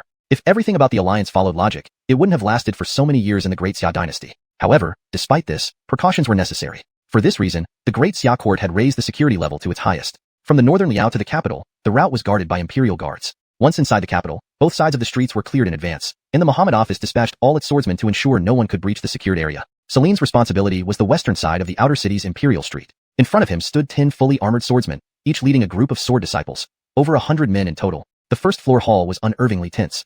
No one spoke, only the sound of collective breathing filled the room. Fulton entered from outside, feeling awkward due to his tardiness amidst the palpable tension. Seeing this, Celine remained silent, merely giving Fulton a meaningful glance. Fulton instantly understood, quietly taking his place behind Ingrid. I actually understood the boss's cryptic message. Standing behind Ingrid, Fulton felt oddly surprised. How did he suddenly understand Celine's cryptic communication? Was he finally getting it? In a short while, we will set off. We're responsible for the western side of the outer Imperial Street. We must ensure everything goes without a hitch. Lord Celine has warned us that if anything goes wrong on this mission, not just us, but even he would have to offer his head as atonement. Andrew and Alec explained quietly to Fulton, perhaps fearing he might not know the gravity of the situation. Understood, Fulton nodded, acknowledging their explanation. Next, the entire Celine Pavilion set off for the western side of the outer Imperial Street, beginning their patrol to check for any spies from the Mountain Sea Alliance. Ingrid led Fulton, Andrew, and Alec along the street, his brow furrowed in concern. The shops on both sides of the Imperial Street continued to operate, but within them were disguised swordsmen. Many onlookers lined the streets, including several swordsmen in disguise. Observe these people closely. If anyone looks suspicious, detain them immediately. Better to err on the side of caution, Ingrid instructed, his forehead damp with sweat. Boss, I don't think the Mountain Sea Alliance would choose to act openly on the street. The Imperial Guards are not easy targets, Fulton countered. He believed the Alliance would opt for assassination, traps, Or long-range attacks instead of direct confrontation? Xianong, what do you think? Ingrid asked softly, wanting to hear Fulton's opinion. Andrew and Alec leaned in, eager to listen. Do you think hiding in shops, alleys, or rooftops would be better than being out in the open? Fulton shared his thoughts, nodding agreement from the trio. That made sense. What do you think they would choose as their best position? Ingrid turned to Fulton, wanting his input. With an expert like you here, boss, I suggest you try to think like them, Fulton guided Ingrid, letting her consider it herself. Ingrid tried imagining herself as a Mountain Sea Alliance assassin and indeed came up with insights. If I were a Mountain Sea Alliance assassin, direct assault wouldn't be wise with so many Imperial guards. I'd go for a high vantage point, using projectiles or a bow. Exactly, boss. I agree, Fulton affirmed. True, there are so many guards. They won't risk frontal attacks. Andrew and Alec echoed the sentiment. Right, but with so many shops on both sides, where exactly would the assassins hide? Ingrid's frown deepened, unsure of their exact location. If they are likely to strike from above, higher places are better. 3-story buildings or higher would be their first choice, Fulton suggested, eliminating lower structures. While the outer Imperial Street was bustling, most shops were 2 stories tall, with few exceeding 3 floors. 3 stories or higher. How about this 4-story building? Ingrid and the others looked up at a 4-story inn, the tallest structure on the outer Imperial Street. It was crowded with various visitors due to the arrival of the Northern Liao envoy, a mixed crowd indeed. Although the court had sent swordsmen to monitor the area, danger often hides in plain sight. This is a strong possibility, Fulton agreed, suspecting the inn. Let's check it out. Ingrid nodded and led Fulton and the others towards the inn. On the ground floor, a waiter wiped his hands with a white cloth, nodding humbly to the female innkeeper who scolded him non-stop. The surrounding guests ignored this scene, their attention focused outside, waiting for the arrival of the Northern Liao envoy. This spot was one of the best vantage points for watching the commotion. Chapter 260, Becoming Stranger by the Minute. As Fulton and his companions entered the inn, they saw the female innkeeper reprimanding a waiter, which instantly made them frown. These two people. Fulton felt an inexplicable sense of familiarity. Ingrid and others had the same feeling but couldn't pinpoint why. Since they couldn't say exactly why they were familiar, it was clearly peculiar. Especially at this critical moment. Realizing this, Fulton furrowed his brows and said, Boss, these two seem a bit off. They are indeed a bit strange. They look familiar somehow. I have the same feeling, Ingrid nodded, with Andrew concurring. Should we detain them and ask some questions? Alec asked tentatively, wrinkling his brow. By ask questions, he likely meant more than just a simple inquiry. It probably involved some physical interrogation. Detain and question them, that's not out of the question. Better to make a mistake than miss someone.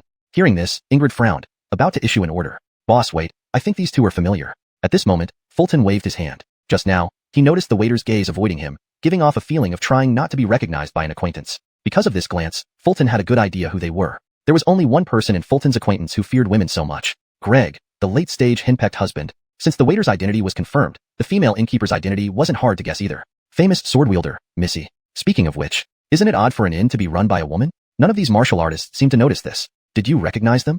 Ingrid asked Fulton. A little test will tell.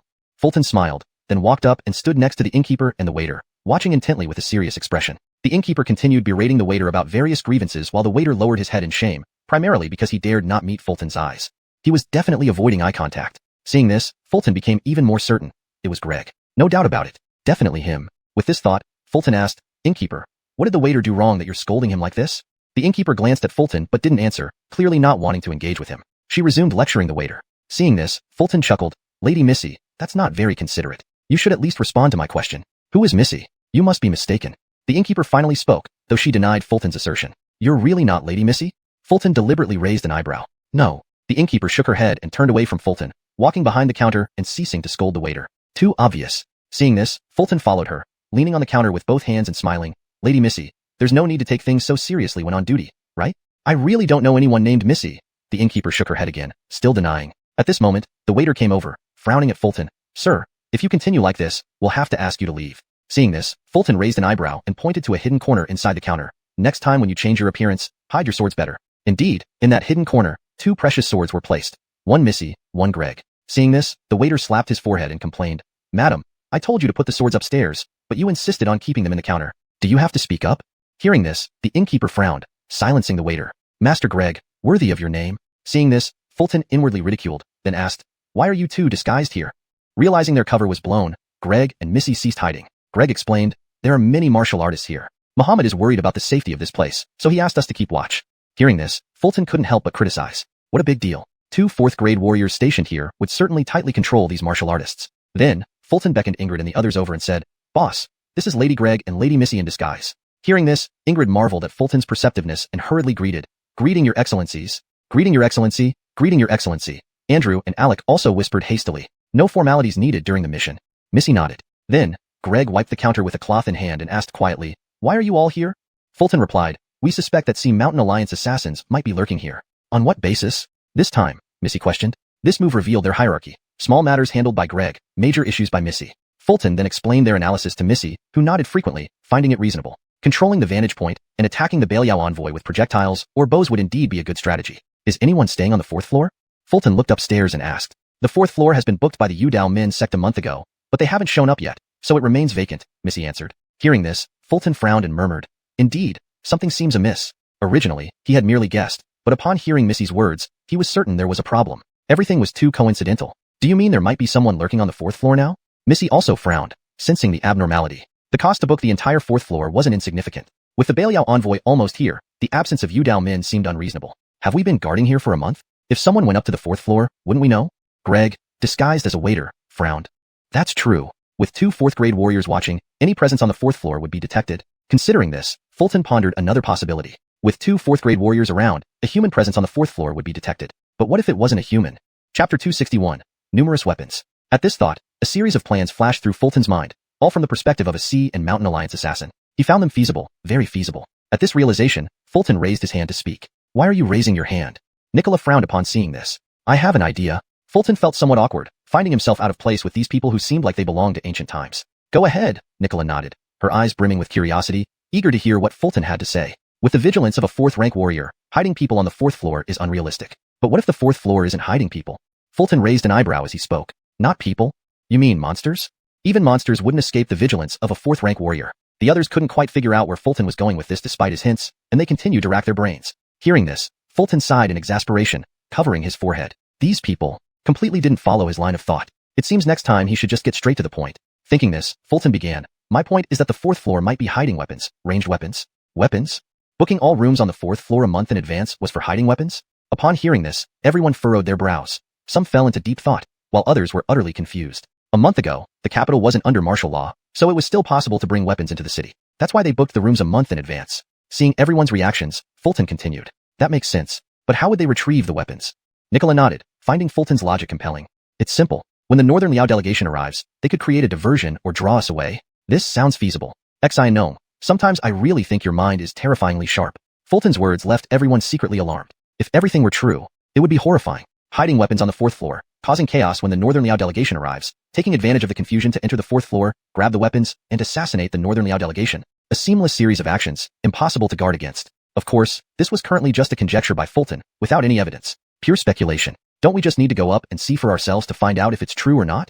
Seeing everyone's shocked faces, Fulton gave a faint smile. It was only 1 hour before the Northern Liao delegation would reach the capital, so they had enough time. Let's go.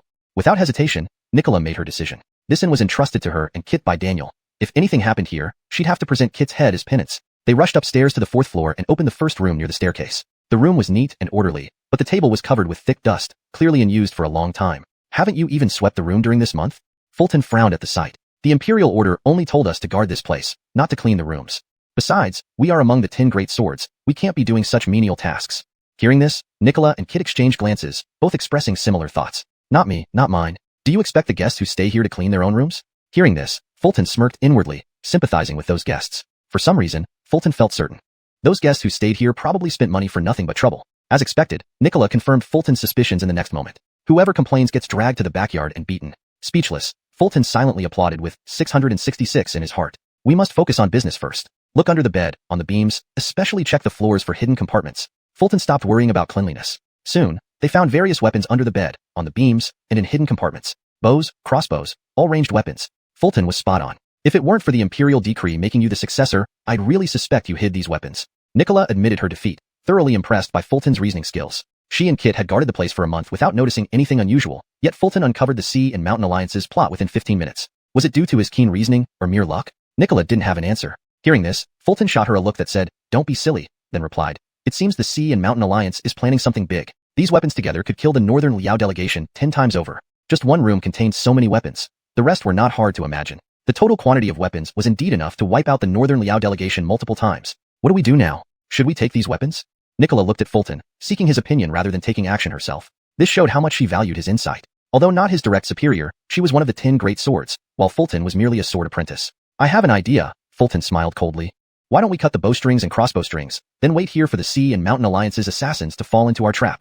"Great idea. Let's do it. I'll get more troops here immediately." Nicola nodded, appearing very satisfied with Fulton's plan. An hour later, the Northern Liao delegation, escorted by the Imperial Guard, entered the capital via the South Gate after a round-the-city procession from the North Gate. The South Gate was already packed with onlookers. Finally, the delegation arrived. The entourage consisted of 2,000 people, forming an imposing line, looking quite spectacular. The Northern Liao delegation included 15 members, while the rest were guards from the Imperial Guard. Needless to say, the security was tight. Even if the Sea and Mountain Alliance were incredibly powerful, they wouldn't dare attack outside the city walls. 2,000 Imperial Guards were formidable enough to counter even fourth-rank experts from the Alliance. This meant the best opportunity for the Sea and Mountain Alliance to strike would be after the delegation entered the city. Inside the city, the number of guards would reduce from 2,000 to 200. Streets weren't wide enough for a large formation of 2,000 troops, and the presence of spectators also limited space. Chapter 262. The Arrogant Beliao Delegation. The Beliao delegation consisted of 15 people, which seemed rather small in number. However, for Beliao, this displayed confidence in their own strength and trust in the court of Daxia. After all, they were entering Daxia territory. If the Daxia court intended to attack the delegation, no matter how many guards they brought, it would be futile. Too many guards could provoke displeasure instead. Therefore, a more generous approach was taken, sending only a minimal group to observe the attitude of the Daxia court. Of course, the Beliao delegation was not entirely unprepared for potential threats. Among the 15 members, the contestants included Andreas Clark, Zaire, Benny, the Einar brothers, and the monk Amrit. The remaining 9 members included Clark's consort Rosanna Riley, 2 maidservants, an accompanying royal physician, 4 guards, and a high-ranking figure, Imran, the southern governor of Beliao, a third-rank extraordinary martial artist. A third-rank extraordinary martial artist is also known as a match for 10,000. One extraordinary martial artist can match 10,000 martial artists of lower ranks. He also had another identity. One of the 9 top Beliao martial artists who fought against Daniel in the Yenbei War, and among the 3 who were injured. With him present, common dangers were not a concern. Even if Daxia had ulterior motives, as long as Daniel did not intervene, Imran was confident he could protect the delegation. Outside the capital, besides the 2,000 Imperial Guards responsible for security, the court preemptively mobilized the army to clear a radius of dozens of miles around the city, prohibiting civilians from gathering to watch. Inside the city, the rules were less strict. As long as people didn't block the streets, they were allowed to observe from the sides. Soon, the delegation entered the city. Look, the Beliao delegation is here. Is that Imran? One of the 9 top Beliao martial artists who lost to Zack. What kind of 9 top Beliao martial artists are they? They're still Zack's defeated opponents. With Zack around, Daxia has nothing to worry about. The crowd on both sides of the street started discussing the arrival of the Beliao delegation enthusiastically. Facing the attention from the public and martial artists, the Beliao delegation appeared very composed, especially Imran, Clark, and Zaire. Riding on horseback and dressed in Beliao attire, they exuded disdain in their expressions and raised lips. This behavior naturally caused uproar among the bystanders and martial artists. What are those looks? Do they look down on us Daxia citizens? They're barbarians from Beliao, with no manners. Do they think they can insult us just because Daxia lacks talent? The situation escalated, nearly leading to chaos. If not for the guards maintaining order, there might have been incidents. The Beliao delegation hadn't even spoken a word, yet their disdainful expressions alone had already mocked everyone severely. It was evident that the long-standing animosity between the 2 countries ran deep, especially among the general populace. Qitian, Fengxian, this time in Daxia, we must give them a severe lesson. After 20 years, Daxia's martial artists have forgotten the fear of Beliao. Imran, seated on his horse, revealed undisguised disdain in his eyes. His words weren't mere bravado. Although he had been defeated by Daniel, this did not prove that Daxia's martial artists were superior to Beliao's. In fact, apart from Daniel, no other Daxia martial artist could stand against Beliao's martial artists. The barbarian bloodline wasn't something to take lightly. Your Excellency, I am not worried about the literary contests, but regarding martial contests, Daxia has no chance, Clark replied confidently, seemingly finding it easy to defeat Daxia's martial artists. Caution is always necessary. There are rumors that Daniel chose a successor for the Muhammad sword, a martial talent who might participate this time, Imran calmly noted. No need to worry, Your Excellency. I know of this person. He is called Fulton. According to the latest intelligence, he has just advanced to 7th rank, which is negligible, Clark replied, revealing Beliao's extensive intelligence network within Daxia. How long ago did Fulton advance to 7th rank? Clark, who is in Beliao, already knows. If he is 7th rank indeed, it is no cause for concern.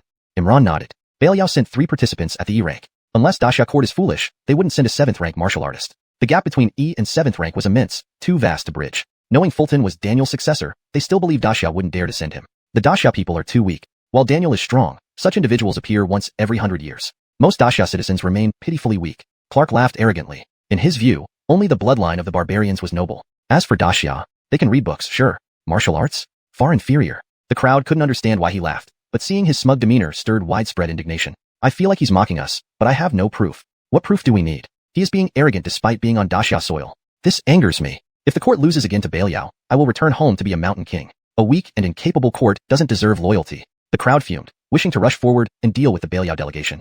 But it remained wishful thinking. The Imperial guards lining the streets wouldn't hesitate to capture anyone who tried. Amidst the crowd, over 100 black-clad figures were scattered. Wearing conical hats that concealed their faces, they seemed to blend into the surroundings. These were the assassins sent by the Shanghai Alliance to strike at the Beliao delegation. Had Fulton been present, he would have recognized them immediately, probably with a sarcastic remark about their conspicuous nightwear during daylight. One of us will create a disturbance soon. When it starts, you'll rush to the 4th floor of the inn. Weapons are hidden under the beds, in the rafters, and in secret compartments. Retrieve them, open the windows, and shoot the delegation from a distance. Remember, prioritize non-cultivators. Someone among the black-clad figures was giving instructions. Clearly, they planned to act against the Beliao delegation. Everything unfolded as Fulton predicted. Chapter 263. Unexpected Incident. After receiving their orders, the black-clothed men dispersed and hid among the crowd, making them nearly impossible to locate. At the same time, inside the carriage of the Beliao envoy convoy, 3 women began conversing. They were the Beliao queen consort and her 2 attendants. Queen consort Lenore, I've heard that the streets of Daxia are incredibly lively, with shops lining both sides selling everything you can imagine. Right. I've heard that tea, which is very precious in Beliao, is abundant here on every street. The 2 attendants sat on either side, serving the queen consort who sat in the center. The queen consort's surname was Riley, not Lenore. Lenore was Clark's title. Clark, the Andreas of Lenore in Beliao. Queen consort Lenore sat upright, dressed in pure white, her skin as smooth as jade, with a straight nose, cherry lips, delicate eyebrows, and eyes that held the charm of autumn waters, shimmering with myriad graces. However, her skin was so pale that it appeared almost unhealthy. In fact, Queen consort Lenore gave off the impression of a frail beauty, delicate and pitiable. Cough. She coughed lightly, her pale face finally showing a hint of redness. Open the curtain, let me see. Her voice was as melodious and clear as the ringing of bells, very pleasant to hear. Upon hearing this, the attendant opened the carriage curtain, and Queen consort Lenore cautiously peered out, her beautiful eyes reflecting faint light. The magnificent scenery of the capital streets was something she had never seen before, causing her to glance several times more. These glances drew the attention of passers-by. My goodness, who is this woman? She's too beautiful. I've heard that Clark brought his queen consort this time. This must be the Beliao queen consort Lenore. Indeed, a peerless beauty. The civilians and martial artists saw Queen consort Lenore's stunning appearance and were momentarily mesmerized. Unnoticed, the Beliao convoy was almost entering the inner city. At that moment, from a distance on the street, suddenly came over a dozen galloping maddened horses. The horses were acting like mad, each tail bound with torches burning furiously, forcing them to flee from the flames by running wildly. These maddened horses charged recklessly through the streets, some plowing into the crowds on either side, trampling people, while others headed straight for the Beliao envoy convoy. These are what kind of maddened horses? Quick, get out of the way. A couple of tramples could be fatal. The scene turned chaotic instantly. Stop. Seeing this, Clark, Andreas of Lenore, remained calm and immediately ordered the convoy to halt. He knew these horses were being manipulated by someone, aimed at creating chaos. The purpose of this chaos wasn't hard to guess. Quick, stop these horses and slay them where they stand.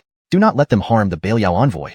The leading imperial guards responded as if facing a grave threat, drawing their swords and rushing forward. If these maddened horses injured the Beliao envoy, even 10 heads wouldn't suffice for his punishment. What's happening? Inside the carriage, seeing the chaos outside, Queen consort Lenore couldn't help but frown and ask, Your Highness, a few horses have gone mad, but it shouldn't be a problem, the attendant replied after peeking out through the curtain. Andreas Lenore, it seems someone doesn't wish us to come to Daxia. All futile efforts. Such mediocre skills fall far short of killing this prince. Imran and Clark sneered disdainfully, completely unperturbed by the upcoming events. This was after all in Daxia's capital city. Such chaos would definitely be handled by the imperial guards. If they couldn't manage it, they would step in later. Meanwhile, outside the largest inn in the outer city, over 100 black-clothed men took advantage of the confusion to climb up the rear wall, reaching the 4th floor rooms and breaking open the windows to leap inside. They came to retrieve weapons they had pre-stored here. Bows, crossbows, all ranged weapons. Once armed, they planned to climb onto rooftops to attack the Beliao envoy. The black-clothed men, highly trained and well-coordinated, spread evenly across multiple rooms, entering 10 to a room without any overlap. Inside one of the 4th floor rooms, the black-clothed men silently retrieved the hidden weapons, only to find an embarrassing situation. All bowstrings and crossbow strings had been severed. What's going on? Why are all the strings broken? How can we attack the Beliao envoy now? Our plan has been discovered. Shocked, the black-clothed men started contemplating their next move. If there was no other option, they would have to engage in close combat. Though it was nearly suicidal, there was no better alternative. If they could kill even one person from the envoy, it would still be considered a success. Pity, you won't be leaving this room today. Just then, the door was pushed open, and a figure swiftly entered, closing the door behind him. It was Fulton. It's you. I recognize you, Fulton. The black-clothed men immediately identified Fulton. He had recently become too famous in the capital. Moreover, he was a rising archenemy of the Mountain and Sea Alliance. Hardly anyone could miss knowing him. Since you know me, it'll be easier. Will you settle your affairs yourselves, or do you need my help? Fulton rested his hand on his sword hilt, looking extremely confident. It seemed to him that these 10 assassins were no match for him. Indeed, he possessed that capability. You must be dreaming. You're just one man against 10 of us. Why waste words? Attack and kill him. Seeing Fulton's demeanor, the black-clothed men coldly smiled and one lunged towards him, blood-red vapor emanating from his body, clearly a 7th-rank blood refinement warrior. Die! Fulton shouted, drawing the 4 Seas divine sword from his waist, unleashing a terrifying blade of light that cut down the black-clothed assassin instantly. His draw technique was flawlessly executed. His sword speed unmatched among peers. Attack together. Surround and kill him. Seeing this, the black-clothed men weren't panicking. they immediately attacked Fulton from various directions, intending to overwhelm him. This way, even if he was powerful, he would be surrounded and likely perish. Damn! Suddenly, with a roar, Fulton vanished from his original position, reappearing behind one of the black-clothed men at a 45-degree angle, instantly breaking out of the encirclement. Hashtag Chapter 264. Resolving the black-clothed men. Seeing Chester vanish from his spot, the black-clothed men were instantly panicked. As they instinctively turned around, they found one of their comrades already lying dead under Chester's sword. Just at the start of the fight, 2 of them were already dead. It was important to note that these 2 black-clothed men, both 7th-rank blood refinement experts like Chester, had been matched in cultivation with him. With just 1 man and 1 sword, 2 had died. Unbelievable and shocking. Steady. We can win. 8 against 1. The odds are still favorable. The black-clothed men roared to boost their morale, but at that moment, they saw Chester's sword swinging in the air. Using the sword as a brush, he wrote in mid-air, "Die. For me." In the next moment, these 4 large characters coalesced into solid form, charging towards the black-clothed men at blinding speed. Boom, boom, boom, boom. The power of the 4 characters sent 4 8th-rank chi control martial artists flying outwards, their chests caved in, clearly not going to survive. In their last moments of consciousness, the 4 black-clothed men thought, "What ugly writing. Not bad. Confucian techniques really do work well." After resolving the black-clothed men with consecutive Confucian techniques, Chester couldn't help but remark. Martial artists' moves were mostly fast, accurate, and lethal, aiming for a deadly strike. Confucian techniques, on the other hand, appeared elaborate but were surprisingly effective. Hurry, finish him off. At this point, the remaining black-clothed men had already lost half their fighting spirit. They had entered as 10, and now only 4 remained within the blink of an eye. Given Chester's combat prowess, it was highly likely that these 4 would also meet their end here. Honestly, these 4 surviving black-clothed men felt extremely frustrated. They couldn't understand how Chester, a 7th-rank martial artist, could be so powerful. If they had known he was this strong, they would have chosen to run instead of engaging him earlier. However, it was too late now. With Chester there, it was impossible for them to escape. You 4 will join them soon. Next moment, Chester swung his sword over, slashing through the air in front of the 4 who stared in despair. Sword lights flashed, and their lives were taken in an instant. 10 black-clothed men couldn't even last 10 rounds under Chester's blade. After doing all this, Chester did not stay in the room. He left and moved to the adjacent room, pushing the door open. Inside this room were Andrew and Alec, who were locked in a fierce battle with 7 black-clothed men. On the ground lay 3 dead bodies of black-clothed men. The battle was stuck in a stalemate. Seeing this, Chester couldn't help but comment, "You 2 are taking your time? How come you're so quick? Don't just stand there. Come help." Seeing Chester arrive, the 2 were shocked by his speed while urging him to hurry up and join the fray. After all, Chester was responsible for an entire room on his own. Yet why could he finish so quickly when dealing with the same number of black-clothed assassins? Thinking about this, the duo felt a bit sour, but they had to admit it was a fact. There was no way around it. He was a dual cultivator of martial arts and Confucianism, making him exceptionally powerful. With Chester joining, the previously stagnant battle turned one-sided. The remaining 7 black-clothed men cursed as they were cut down by the trio. The situation was similar in other rooms. After all, those inside were more powerful than Chester. Kit, Clementine, Ingrid. The deaths of those black-clothed men were even more gruesome. Meanwhile, outside on the street, the wild horses had already been slain by the Imperial Guards without causing further chaos. And the people of the Northern Liao delegation calmly watching from horseback hadn't witnessed any further developments. Is this it? Just a few mad horses? Seeing nothing happening after a long wait, Andreas Lenore Clark furrowed his brow in surprise. Based on the earlier signs, there should have been more to come. But after waiting for a while, nothing happened. It seems they were secretly brought under control. The office of the Imperial Swordsman isn't weak. Imran wasn't surprised. After all, Jingsheng was vouched for by Daniel. Even if he didn't show up, his top 10 named swordsmen were formidable forces. This kind of situation wouldn't be much of an issue for them. If so, let's go. Hearing this, Clark smiled and urged his horse forward. Back at the inn, the sword-wielding officers were clearing the black-clothed men's corpses. Those who weren't dead were taken back to the office of the Imperial Swordsman for interrogation. Though from past experience, even harsh interrogations usually didn't reveal much. Chester, thank you. If not for you, things could have gotten much worse. Kit patted Chester's shoulder seriously. His gratitude was sincere. Without Chester, he and Clementine would have been guarding the first-floor lobby. If the black-clothed men had taken advantage of the chaos to attack the Northern Liao delegation, it would have been their fault. Even if no one from the delegation was hurt or killed, being frightened would still be considered a failure. Now, with everything calm, they owed a lot to Chester. My husband and I owe you a favor. We'll invite you to dinner later, Clementine said with a smile, equally grateful. Your Excellencies, it's my duty, replied Chester, modestly waving his hand, hiding his contributions and reputation. Under the protection of the Imperial Guards, the Northern Liao delegation made their way to the inner city gate. Someone was waiting there early. Secretary General of the Ministry of Revenue Aloysius and Deputy Secretary General Thatcher. They were responsible for welcoming the Northern Liao delegation as the principal escort officer and assistant. Usually, this should have been the responsibility of the Ministry of Rights, but the Ministry of Revenue had closer ties with the Curtis, so this honor naturally fell to them. This official is Minister Aloysius of the Ministry of Revenue, ordered by Bede to welcome you all. Seeing the Northern Liao delegation approach, Aloysius spurred his horse forward, clasping his hands in salute. Hearing this, Andreas Lenore Clark, as the head of the delegation, spurred his horse forward and responded, Indeed, Lord Shun, it's an honor.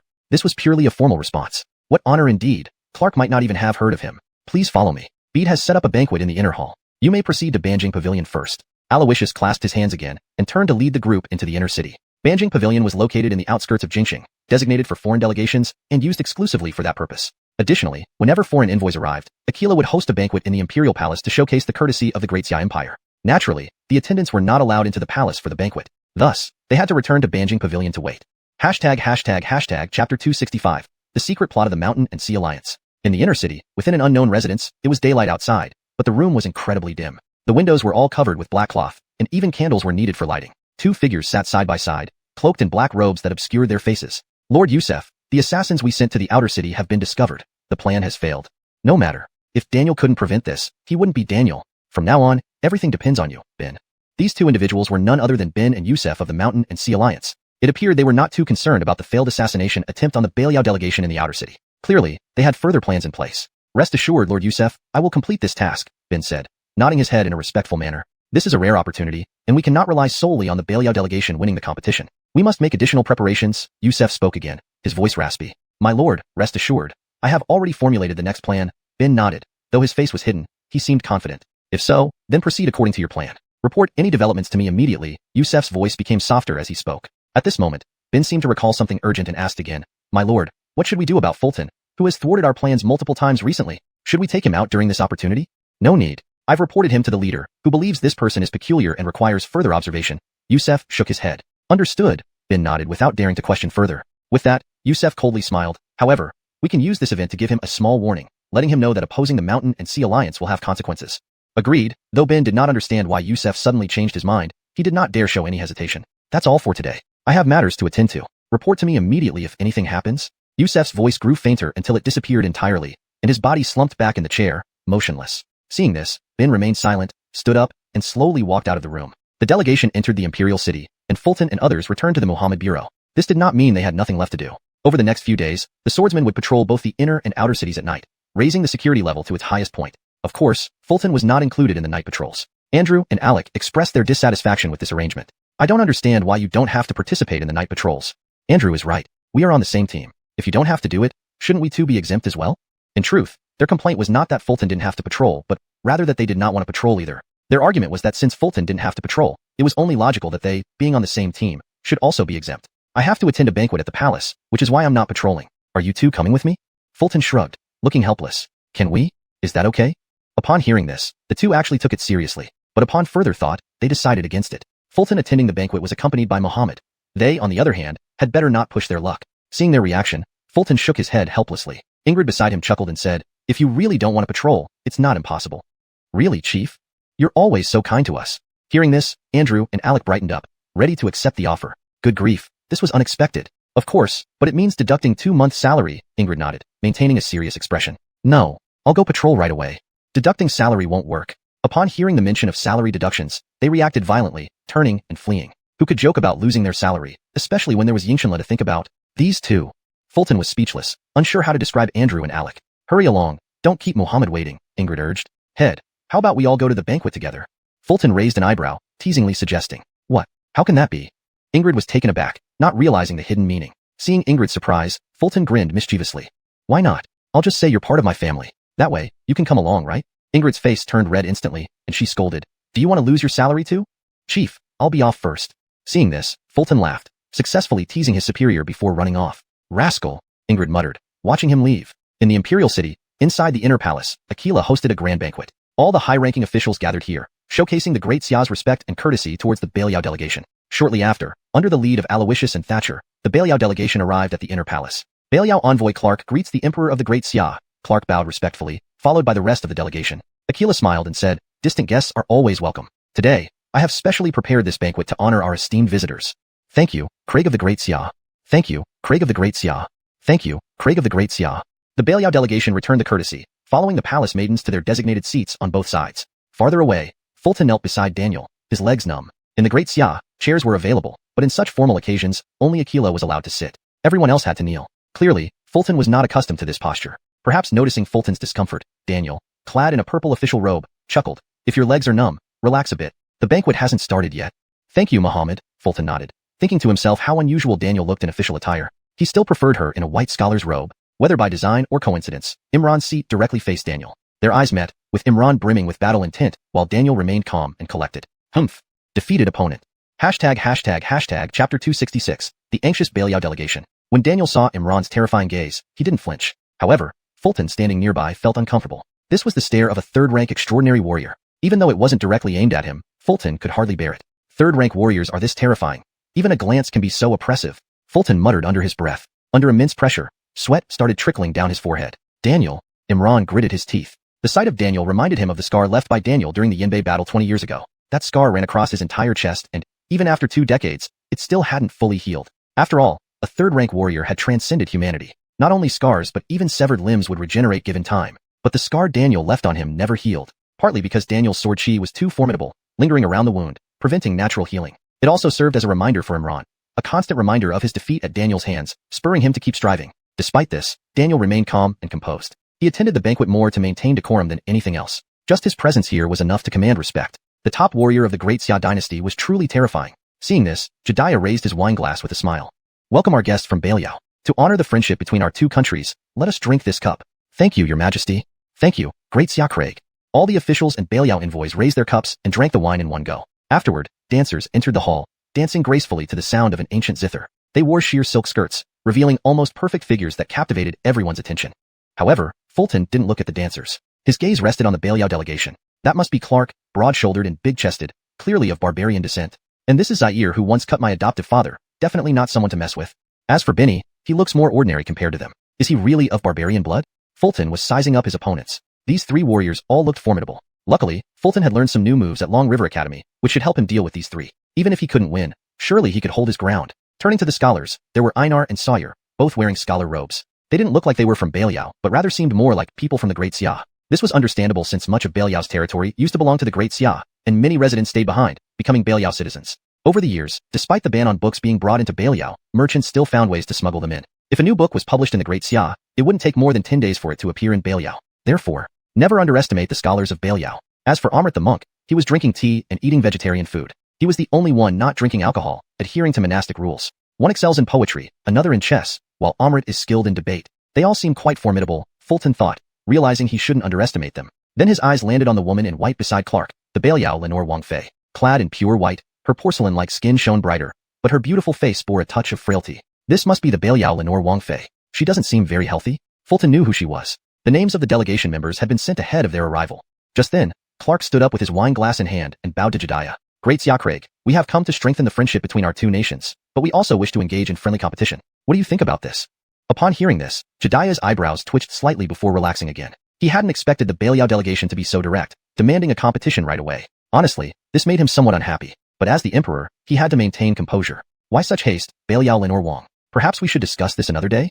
Jediah said calmly. I've heard a saying in the Great Xia, delay invites disaster. I believe it's best to proceed now. After all, it's just a friendly competition, not a contest to determine a winner, Clark replied, evidently prepared for this moment.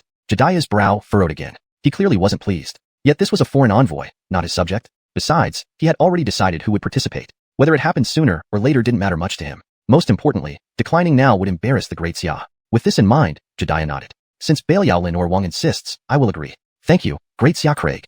Clark bowed again. Belial intends to send 3 scholars and 3 warriors. May I know whom the Great Xia Craig will choose? He was essentially gathering intelligence. Previously, Belial had been guessing who the Great Xia court would send, but no definite answer emerged. Even Belial's intelligence network in the Great Xia yielded nothing. The Great Xia court did an excellent job keeping things confidential. Clark had no choice but to ask directly. After all, the Great Xia court had plenty of talents, and knowing in advance would prevent any surprises. Who should we send? Jediah pretended to think deeply. After a while, he spoke. Daniel, I heard the Office of Artificers has a new swordsman named Fulton. Is he here today? I can't decide whom to send, so why not choose him? He's here, sitting next to me, Daniel responded immediately. Translation complete as per instructions provided. Chapter 267. Your acting skills are quite something, Your Majesty. Your acting skills are quite something, Your Majesty. If I hadn't known the answer in advance, you might have almost fooled me. Seeing Aquila and Daniel's impeccable acting, Ronnie couldn't help but grumble inwardly. As for why Aquila was doing this, Ronnie could understand. It was all about posturing. Except, this move of yours is a bit too flashy, Your Majesty. It feels like a tattoo artist closing his eyes while tattooing on my face. First, pretending not to have chosen any contestants, then picking someone randomly from the newly admitted swordsman at Muhammad Bureau. But there's a flaw here, Your Majesty. Why would a new sword bearer, a mere sword apprentice, be present at a banquet welcoming foreign envoys? Ronnie inwardly grumbled but ultimately stood up and said, Your Majesty, this subject is Ronnie. One must play along when necessary. Seeing this, members of the Northern Liao delegation turned their gazes toward Ronnie, their expressions seeming to say, "So, you're Ronnie." At the same time, the Northern Liao warriors, led by Clark, raised their eyebrows. They knew who Ronnie was, the newly appointed Daxia swordsman and Daniel's designated successor. However, what they didn't know was that this successor wasn't chosen by Daniel but by the National Bell. Despite Ronnie's status, the Northern Liao warriors still didn't take him seriously. The reason was simple. He was a 7th rank warrior. No matter how powerful he was, the gap between a 7th rank warrior and an E rank warrior was insurmountable. If Aquila were to send him into battle, Northern Liao would definitely win this round. As for the next 2 matches, it depended on whom Aquila chose. The 3 Northern Liao scholars who were to participate in the literary contest weren't concerned. A crude warrior. What does he have to do with us scholars? That's Ronnie? I heard he's only a 7th rank warrior. Won't he be at a disadvantage against Northern Liao's warriors? The gap between a 7th rank and an E rank warrior should be quite significant. But if he was chosen by the Craig, there must be a reason. Witnessing this scene, the civil and military officials also began to discuss. They hadn't known Ronnie had already been selected by Aquila. To them, Ronnie's cultivation seemed insufficient, but since he was the Craig's choice, they had no choice but to trust it. Then, Aquila looked at Ronnie with a serious expression and asked, "I will send you to spar with the Northern Liao envoy. Do you have confidence?" Ronnie replied resolutely, "Yes, I do." Aquila nodded approvingly. "Very well. I entrust this important task to you." Ronnie nodded in acknowledgement, accepting the mission. Next, Clark and others waited for Aquila to announce the other contestants. However, they waited for a long time without hearing Aquila speak again. It left Clark and others confused. The civil and military officials were equally bewildered. Didn't Northern Liao mention sending 3 scholars and 3 warriors? Why did Aquila only name Ronnie? Could he not have decided yet? No, that doesn't seem right. He doesn't appear to be thinking hard. After waiting in silence for some time, Aquila still didn't speak. The scene became awkwardly quiet. Finally, Clark couldn't hold back and asked, "Craig of Daxia, when will you decide the rest of the contestants?" Hearing this, Aquila smiled faintly and replied, "Didn't I already decide the contestants? It's Ronnie." "But he's only one person." Clark raised an eyebrow. The civil and military officials didn't speak but widened their eyes. This was what they wanted to ask too. "Only Ronnie?" Aquila nodded, confirming the decision. "What? This is impossible. One person against 3 E-rank warriors?" Upon hearing this, the Northern Liao delegation was shocked and declared it impossible. Especially the 3 scholars, who were puzzled. Even if Ronnie were to fight the 3 Northern Liao warriors alone, it would be reasonable. But how could a warrior participate in a literary contest? Is the Craig mistaken? Sending Ronnie alone, won't we lose for sure? Although I don't want to question the Craig's choice, it seems. Think about it, Ronnie once won the Dragon River Poetry Contest. Perhaps he really can do it. The civil and military officials were stunned, but dared not raise objections. After all, this was Aquila's decision. Who would dare argue? Craig of Daxia, is this Daxia's final decision? Clark frowned, confirming again. In response, Aquila merely nodded slightly, saying nothing. At this moment, Ronnie stood up again, coldly looking at Clark and said confidently, "So, sir, do you think one person fighting 3 E-rank warriors has no chance of winning? What do you think?" Hearing this, Clark turned to Waverly, with fiery eyes. His implication was clear. Even a one-on-one match would be difficult, let alone 3 against 1. "I believe the chances are quite high," Ronnie smiled coldly, exuding confidence. "Arrogant. A crude warrior, how can you compete in a literary contest?" Einar and Sawyer stood up, pointing at Ronnie's nose. "Are you scholars?" Ronnie raised an eyebrow. As he spoke, a righteous aura enveloped his body, clearly perceptible to everyone present. A scholar warrior. Indeed, a scholar warrior. Seeing this, everyone was astonished, marveling at the display. Everyone knew Ronnie was a warrior, but few knew he had scholarly cultivation. "Now I see where your confidence comes from. Human energy and time are limited. Practicing both martial arts and scholarship will only result in failure on both fronts." Einar and Sawyer weren't overly surprised. Having read extensively, they knew about dual cultivation. However, as they said, human capacity was limited, and the result would likely be futile. "It's none of your concern whether I fail on both fronts. In short, I'm enough to deal with you all." Ronnie's stance was high, confident, and certain of victory. Arrogant. Crude. Unable to refute, Einar and Sawyer sat down muttering complaints. Aquila and Daniel wore smiles. Without a doubt, Ronnie's performance was excellent. Chapter 268. The aura cannot be lost. Fulton was clear-headed. Regardless of whether he had confidence, the current situation demanded that he remain resolute and never retreat. Otherwise, even before any exchange began, they would already be overshadowed by the Northern Liao delegation in terms of momentum. However, Fulton's demeanor was so strong that the entire inner hall was filled with an intense atmosphere. "The Emperor, shall I pour you some wine?" Aquila, who found the scene fascinating, waved his hand. Hearing this, the attendant beside him recovered from his astonishment and promptly filled Aquila's cup with wine. "Fulton, excellent." Aquila raised his wine cup with satisfaction and drained it in one gulp, as if watching a superb performance. "Excellent, truly excellent. This is the kind of momentum we need. What sort of superiority do Northern Liao scholars possess? Ridiculous. It doesn't matter whether Fulton will win or not, but this aura is definitely powerful." Witnessing this, the civil and military officials sighed at Fulton's commanding presence, forming a new impression of him. Without fail, after today's incident, they would seek out more information about Fulton. "Fulton, you are merely a 7th rank warrior. Do you know how big the gap between 7th rank and E rank is?" Clark looked coldly at Fulton, his eyes brimming with combat spirit but not much anger. In Clark's view, Fulton was just a young 7th rank warrior whose hot-headedness got the better of him. "Your point is that a 7th rank warrior can never defeat a E rank warrior?" Hearing this, Fulton raised an eyebrow, his aura unyielding. This statement made Clark slightly infuriated. You, a 7th rank warrior, what difference does it make even if you excel in both Confucianism and martial arts? There is still an insurmountable gap compared to a E rank warrior. Moreover, why on earth do you have the confidence to face 9 individuals from Northern Liao alone? I advise you to keep a lower profile. Does the Great Xia not advocate humility? Though Clark was seething inside, he was in the Great Xia, and even if he was angry, he tried his best to control it. The humility of the people of the Great Xia applies only to our own kind. When dealing with foreign friends, our attitude should be assertive. Fulton sneered, causing the civil and military officials to silently applaud. Indeed, humble towards compatriots, assertive towards foreigners. Nevertheless, the officials maintained their decorum and refrained from showing too much reaction in such a setting. Well said, that's how the people of the Great Xia should be. Why should Northern Liao be comparable to the Great Xia? It seems the emperor's choice of Fulton makes sense. The officials silently praised Fulton in their hearts. Arrogant little boy, you should know there are always people beyond your horizon. Unable to bear it, Imran stood up, his 3rd rank aura exerting pressure like a mountain or sea over Waverly. Instantaneously, Fulton felt as if a heavy mountain pressed down on his shoulders. Imran, it seems you itch for punishment? Daniel didn't stand up, but his eyes turned fierce, revealing simmering murderous intent. In a moment, Imran wilted, drenched in cold sweat as a 3rd rank warrior. He even recalled the fear of being dominated by Daniel in the past, feeling his chest wound begin to throb. Humph. Despite this, Imran forced himself to appear calm, letting out a cold snort before sitting back down. Truly deserving of Muhammad, subduing the opponent with just a glance. Seeing this, Fulton secretly marveled, speculating about Daniel's cultivation level. Publicly, Daniel was said to be a 3rd rank extraordinary, but the scene just now clearly indicated that he was far more than that. Imran was also a 3rd rank warrior, yet Daniel subdued him with just a look, clearly demonstrating greater strength. Seeing this, the civil and military officials felt their blood boil. 20 years ago during the Yinbei battle, Daniel single-handedly turned the tide, fighting against 9 top experts from Northern Liao. Imran was just one of his defeated foes. Now, facing each other again, Daniel subdued him with just a look. Undoubtedly, this demonstrated the might of the Great Xia. At this point, Fulton had a deeper understanding of the poem inscribed on the town guarding bell. Facing northward, I hold my sword under the starry sky, forever worrying for the country. Daniel was that sword, the town guarding sword. As long as he was there, the Northern Liao nomads would not dare to act recklessly. Then, Clark looked at Waverly, eyes filled with battle spirit. When do you want to start the match? This question was on everyone else's mind in the Northern Liao delegation. Petty to Fulton's arrogance, they were eager to defeat him, to crush him thoroughly. Only then could they relieve their anger. Facing Clark's aggressive posture, Fulton calmly replied, whenever, since you're guests from afar, let you set the time. Upon hearing this, the Northern Liao delegates were even more irate. They were outsmarted again. Fine, let's not delay. How about tomorrow? Clark furrowed his brow. Sure, I don't mind, Fulton agreed without hesitation, turning to Aquila. Seeing this, Aquila smiled and nodded. If that's the case, let's set it for tomorrow afternoon, at the Inner-City Arena.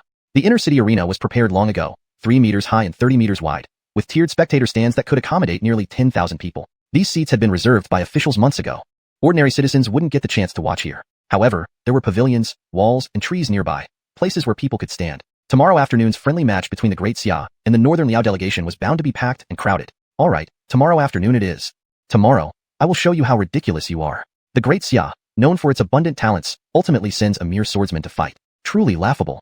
The Northern Liao delegates were enraged but suppressed their anger. They couldn't even enjoy the banquet's cuisine tonight. Right now, all they thought about was defeating Fulton, thoroughly defeating him. Thus, the banquet ended unhappily. The atmosphere had reached such a tense confrontation. Tomorrow's match would undoubtedly be thrilling. Friendship first, competition second? Such a notion was impossible. The Northern Liao delegation's warriors would give their all. Fulton would not hold back either. Tomorrow's contest would be an intense clash. Afterward, Aquila ordered someone to escort the Northern Liao delegation to the Banjing Pavilion outside the city for rest. The civil and military officials also departed. In the vast palace hall, only Aquila, the head eunuch, Daniel, and Fulton remained.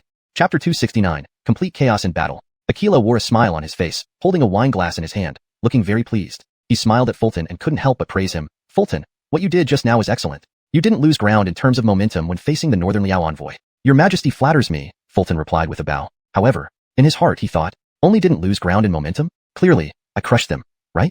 But although you have the advantage in momentum, you have ignited their warlike spirit. Tomorrow, they will undoubtedly use all their efforts to challenge you. Aquila's smile immediately faded, revealing the solemnity of an emperor. This was both a reminder and a warning to Fulton. The competition between Daxia and Northern Liao had escalated to this level. If Fulton were to falter now, the consequences would be unimaginable. His head would not be safe, even as the successor of Muhammad Jian. I understand, Fulton responded calmly, not making any grand promises. He understood everything Aquila said and could already foresee it. After being thoroughly mocked by him, the 3 martial artists from Northern Liao would undoubtedly attack him fiercely tomorrow like mad dogs. As for the 2 scholars and Master Amrit of Northern Liao, Fulton was still unsure how they would react, but he was fully prepared. Seeing Fulton's demeanor, Aquila continued, tomorrow's battle is critical. We can only accept victory, not defeat. This statement was different from what Aquila had said before. Previously, he had asked Fulton to win 3 matches. Now, It had become, only victory is acceptable. But for Fulton, it didn't matter much. He abhorred failure deeply. If he could win, he would definitely do so. I understand. Fulton nodded confidently. Early the next morning, notices were posted at all major city gates, announcing that a competitive match between Daxia and Northern Liao would be held on the inner city arena in the afternoon. The people had long known about the upcoming competition, but the selected representatives from the court had remained unknown until now. These notices clarified everything. At every city gate, crowds gathered. A sea of people. Most were illiterate citizens. What does the notice say? The government posted it early this morning. I can't read it either. We'll have to wait for someone educated to pass by. Illiterate citizens scratched their heads, waiting for someone literate to come by and read the notice for them. The term educated referred not specifically to Confucian scholars, but to anyone who could read. Soon enough, such a person arrived. It was Cannon, the shop owner nearby. Although he had no cultivation, he could still read. Cannon, please come and see what this says. Though slightly displeased, Cannon stopped to read the notice for them. After all, he was the only literate person there. This sense of superiority made him unable to resist. In the afternoon today, the court and the Northern Liao delegation will engage in a cultural and martial exchange at the inner city arena. Cannon simplified the language of the notice into something more comprehensible for the common folk. The competition with Northern Liao starts today. The Northern Liao envoys entered the city just yesterday, and they're already competing? You should have seen how arrogant those Northern Liao barbarians were yesterday. Hearing this, the citizens murmured, clearly feeling agitated. They remembered the arrogant manner of the Northern Liao envoys entering the city. I heard Northern Liao sent 6 individuals, 3 martial artists and 3 scholars, all top-tier experts. Wonder who the court will send to compete? Cannon, does the notice say anything? Then, the citizens started to worry about Daxia's representatives. This was about the dignity of the court and of Daxia. I'll check. Seeing the citizens' excitement, Cannon deliberately teased them before revealing, it's Fulton from the Mohammed office. He will face the 6 Northern Liao delegates alone. Upon hearing this, even Cannon himself felt uncertain. Is this right? Is the notice complete? Why did the court send only one person? Something feels off. It's actually Lord Sun. What do you mean actually? Who in the young generation of the court is more capable than Lord Sun? With Lord Sun here, the Northern Liao barbarians won't dare be arrogant. Upon learning that Fulton would be competing, the citizens became excited, many clenching their fists. They were not concerned about the court sending only one person. Finally, someone reacted. Only Lord Sun will compete? Does this mean the court has no one else? No. It's clear that Lord Sun alone is sufficient to deal with the Northern Liao barbarians. You're right. Remember when Lord Sun killed 500 Sea Alliance assassins alone in Jingbei Post House? 500? I heard it was 1,000. Nonsense, it was 3,000. Once the topic began, it couldn't be left alone. All city gates were filled with similar discussions. In no time, Fulton's name once again echoed throughout the capital. Throughout the day, his name was mentioned by the citizens more frequently than any other. The atmosphere had reached a fever pitch. Meanwhile, inside Salim Pavilion of the Mohammed office, Fulton was surrounded by colleagues talking non-stop, which gave him a headache. Brother, the competition with the Northern Liao barbarians is this afternoon. Are you prepared? If not, you can take my Tianya sword. Note, Tianya Jian, Tianya sword, is kept as is since it appears to be a proper name for a specific sword in this context. Aiden buzzed around Fulton, causing him to wrinkle his brow. Can you stop talking? What good is your rusty sword? That's true. Xi-Nong needs to rest up. You're not helping, Andrew and Alec interjected, dragging Aiden away. This fatty's verbal attacks were beyond average. Let me go. Back then in Qingzhou, when brother faced Sea Alliance's top expert, I helped him. Andrew raised an eyebrow. What's that? Weren't Gavin and I with you and brother cutting down 500 Sea Alliance assassins at Jingbei Post House? Yes, we fought chaotically. I handled the chaos, while you two took care of the rest. Upon hearing this, Fulton couldn't help but roll his eyes internally. Chapter 270, Inner City Arena. Inside the Salim Pavilion, Ingrid approached and, seeing a few people horseplaying, smiled and said, the sparring competition is about to begin. You should stop making a fuss. Seeing Ingrid come, Fulton immediately asked, Boss, how did it go with the thing I asked you for? Don't worry, it's just a few seats. Lord Celine assured me he'd take care of it, Ingrid replied with a nod. Thanks, I'll treat you to dinner later. What Fulton had asked Ingrid to do was to secure a few seats for spectators. Naturally, these were intended for his family. There was no way around it. The seats around the arena were extremely scarce and couldn't be obtained merely with money. One also needed power, and not just ordinary influence. Helpless, Fulton turned to Ingrid for assistance. He certainly couldn't ask Daniel himself. Outside the capital, in the Banjing Hall, the contestants from Northern Liao were all prepared, eagerly awaiting the chance to teach Fulton a lesson when the time came. Imran sat solemnly in the main hall, looking at Clark and others, calmly saying, it's confirmed that Fulton is a 7th rank warrior, but he's also an 8th rank Confucian scholar. This must be why the Craig of Daxia sent him. Even if he's an 8th rank Confucian, he can't possibly match up against our 9th rank contestant. Clark dismissed it offhandedly. In his view, even if Fulton excelled both in martial arts and Confucian studies, it wouldn't be enough to defeat him. Andreas Lenore, this battle is of utmost importance. Do not underestimate your opponent. Seeing this, Imran frowned slightly. For Daxia, this battle was one they could only win, not lose, and the same went for Northern Liao. With its powerful military, the court of Northern Liao faced considerable internal strife and desperately needed this victory to consolidate its authority. Defeating Daxia and increasing the tribute would be the best possible outcome. I understand. Clark nodded, becoming slightly more serious, but mostly remaining calm and confident. He didn't understand why Imran was being so cautious over Fulton. A mere 7th rank warrior, what threat could he possibly pose? He's Daniel's designated successor. You cannot underestimate him. Daniel's judgment is impeccable, Imran said earnestly. Do you think you're being too cautious, Your Excellency? Clark raised an eyebrow. No, you don't know how terrifying Daniel is. Imran was quite serious. All right, Clark responded while inwardly thinking, you've been scared by Daniel. At that moment, a flustered servant maid, the personal attendant of Daphne Lenore, rushed in. What's the rush? Clark frowned. Worshipful Andreas, when I went to the city pharmacy to pick up medicine for the princess consort, I lost the prescription. The maid looked worried and fearful. Why panic? Go get another prescription from Canon. Clark dismissed her concern with a rebuke. Yes. The maid hurriedly left. Daphne Lenore had been frail since childhood, suffering from asthma, and even brought along a physician on this trip to Dacia. The maid had gone to collect medicine but lost the prescription. Andreas Lenore, whether Northern Liao can overcome this crisis depends entirely on this contest. The interruption passed quickly. Imran looked seriously at Clark, reminding him once more before adding a final instruction. Understood, Clark responded distractedly, still convinced that Fulton was nothing to be wary of, even as the latter's successor to Daniel. Meanwhile, at the temporary arena set up within the inner city, despite a long time before the sparring competition began, it was already packed with people, shoulder to shoulder, barely able to move. Without the Imperial Guard maintaining order, the crowd might have erupted into chaos. The 10,000-plus seats were all filled, many wealthy officials even holding their children on their laps. These seats were all purchased at high prices, requiring both wealth and influence, not just money. People occupied every vantage point. Balconies, rooftops, walls, trees, viewed from afar. A dense crowd covered the area. Do you think Lord Sun can handle one-on-one with Northern Liao's top player? At this point, what can we do but trust Lord Sun? Indeed, if even Lord Sun can't win, who else could? Fulton's reputation among the common people was soaring, arguably the foremost young official in the court. He avenged public grievances by publicly executing court, showing that justice existed beyond power, and that he was someone the people could rely on. When the government couldn't uphold justice, Fulton would. When the government couldn't punish wrongdoers, Fulton would. Even Kent and Graham were executed for treason. And after resolving the famine relief scandal in Qingzhou, word hadn't yet spread widely in the capital, but those in the know already knew. To say that Fulton's current status among the common folk bordered on deification wasn't far off. At the densely crowded arena, most stood in unusual places like rooftops or trees. Those with actual seats were few. At the center of the front row facing the arena, a baffled family sat. The Sun family. Even the maidservant Bridget and servant Dwayne joined them. Only the dog Dahuang stayed behind. Bram felt uneasy sitting there. His second wife shared his discomfort. Master, I feel strange, uncomfortable all over, she whispered, constantly glancing around. I feel the same. Just bear it. Today is a day of glory for our eldest son. Besides, these seats aren't easy to get. If it weren't for his favor with Zack, we wouldn't be here, Bram responded, also feeling ill at ease. Both sides of him were occupied by officials in imperial robes. No wonder they were so uncomfortable. But it was just discomfort. Bridget and Dwayne were past discomfort. They were thoroughly miserable. Fortunately, everyone dressed in new silk brocade outfits for this grand day, including Bridget and Dwayne. Surrounded by nobles with discerning eyes, recognizing imperial silk brocade instantly made them feel more respected. After all, wearing imperial silk indicated a person of considerable standing. Chapter 271. All are present.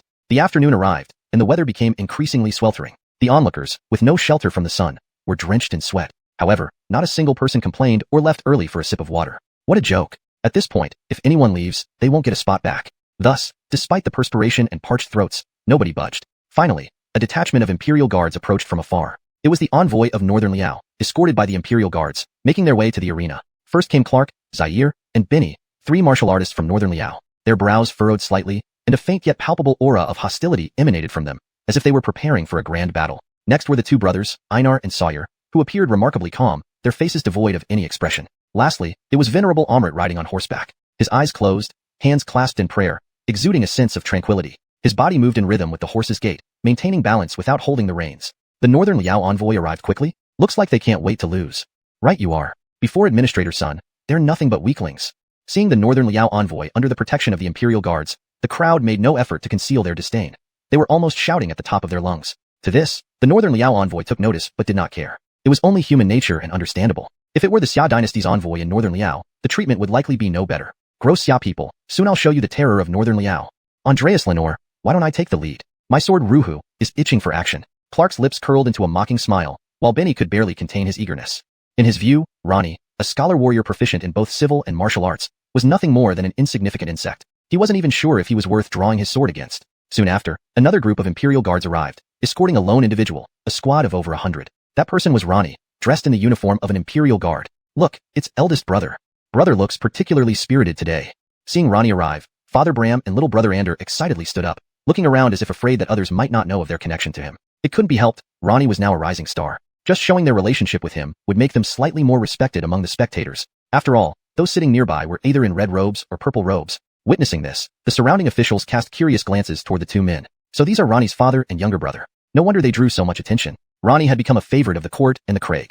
However, there was still much uncertainty. His popularity was certain, but whether he could remain human depended on his performance in the match. If he lost, especially if he lost terribly, he might end up becoming a ghost. Administrator Sun, please don't hold back against the Northern Liao. You're right. Defeat the barbarians in one go. As long as Administrator Sun wins 3 rounds out of the 5 matches alone, we've already won. With Ronnie's appearance, the onlookers erupted into cheers, waves of excitement washing over the scene. They held high hopes for Ronnie. Ronnie sat on his horse, smiling as he acknowledged the enthusiastic crowd with a fist salute, the highest honor in the martial world. Dismounting and ascending the stage, when Ronnie reached the platform, he noticed the 5 Northern Liao warriors staring intently at him. A chill ran down his spine. Actually, it was 5 Northern Liao warriors and a monk. Ronnie felt the overwhelming hostility from the Northern Liao competitors, especially from the 3 martial artists. It wasn't just fierce aura, they were radiating murderous intent. The upcoming match wouldn't be just sparring, it would likely be all-out combat. On the platform, both sides faced off across a distance of several dozen meters, the air thick with tension. Around the platform, the crowd buzzed with intense chatter, forming a stark contrast to the eerie silence on the stage. At that moment, a sharp voice echoed from afar. Beat has arrived. In the distance, Imperial guards in golden armor escorted 2 carriages. The leading carriage was the Imperial sedan, in which sat Aquila. The second carriage, slightly less grand, was for the Curtis. Leading the convoy was a man in white scholar's robes with a sword at his waist, Daniel, the first martial artist of the Xia dynasty. It's Bede. He came to watch the match. Do you see it? Bede must have great confidence in Administrator Sun, otherwise, he wouldn't come personally. Even the Curtis is here. This duel has everyone's attention. Seeing this, the onlookers bowed their heads, and those seated stood up respectfully. Aquila's vantage point was directly opposite the platform, elevated for the best viewing angle. The Craig, Curtis, and Daniel watched from above. As Aquila arrived, the atmosphere soared to its peak. Before the match even started, it felt as if victory was already assured. Aquila ascended the platform, surveying the scene below with satisfaction. The atmosphere was perfect, and he was very pleased. If Ronnie won this match, he would become a hero in the hearts of the people, naturally boosting the court's credibility. Premise being, Ronnie had to win.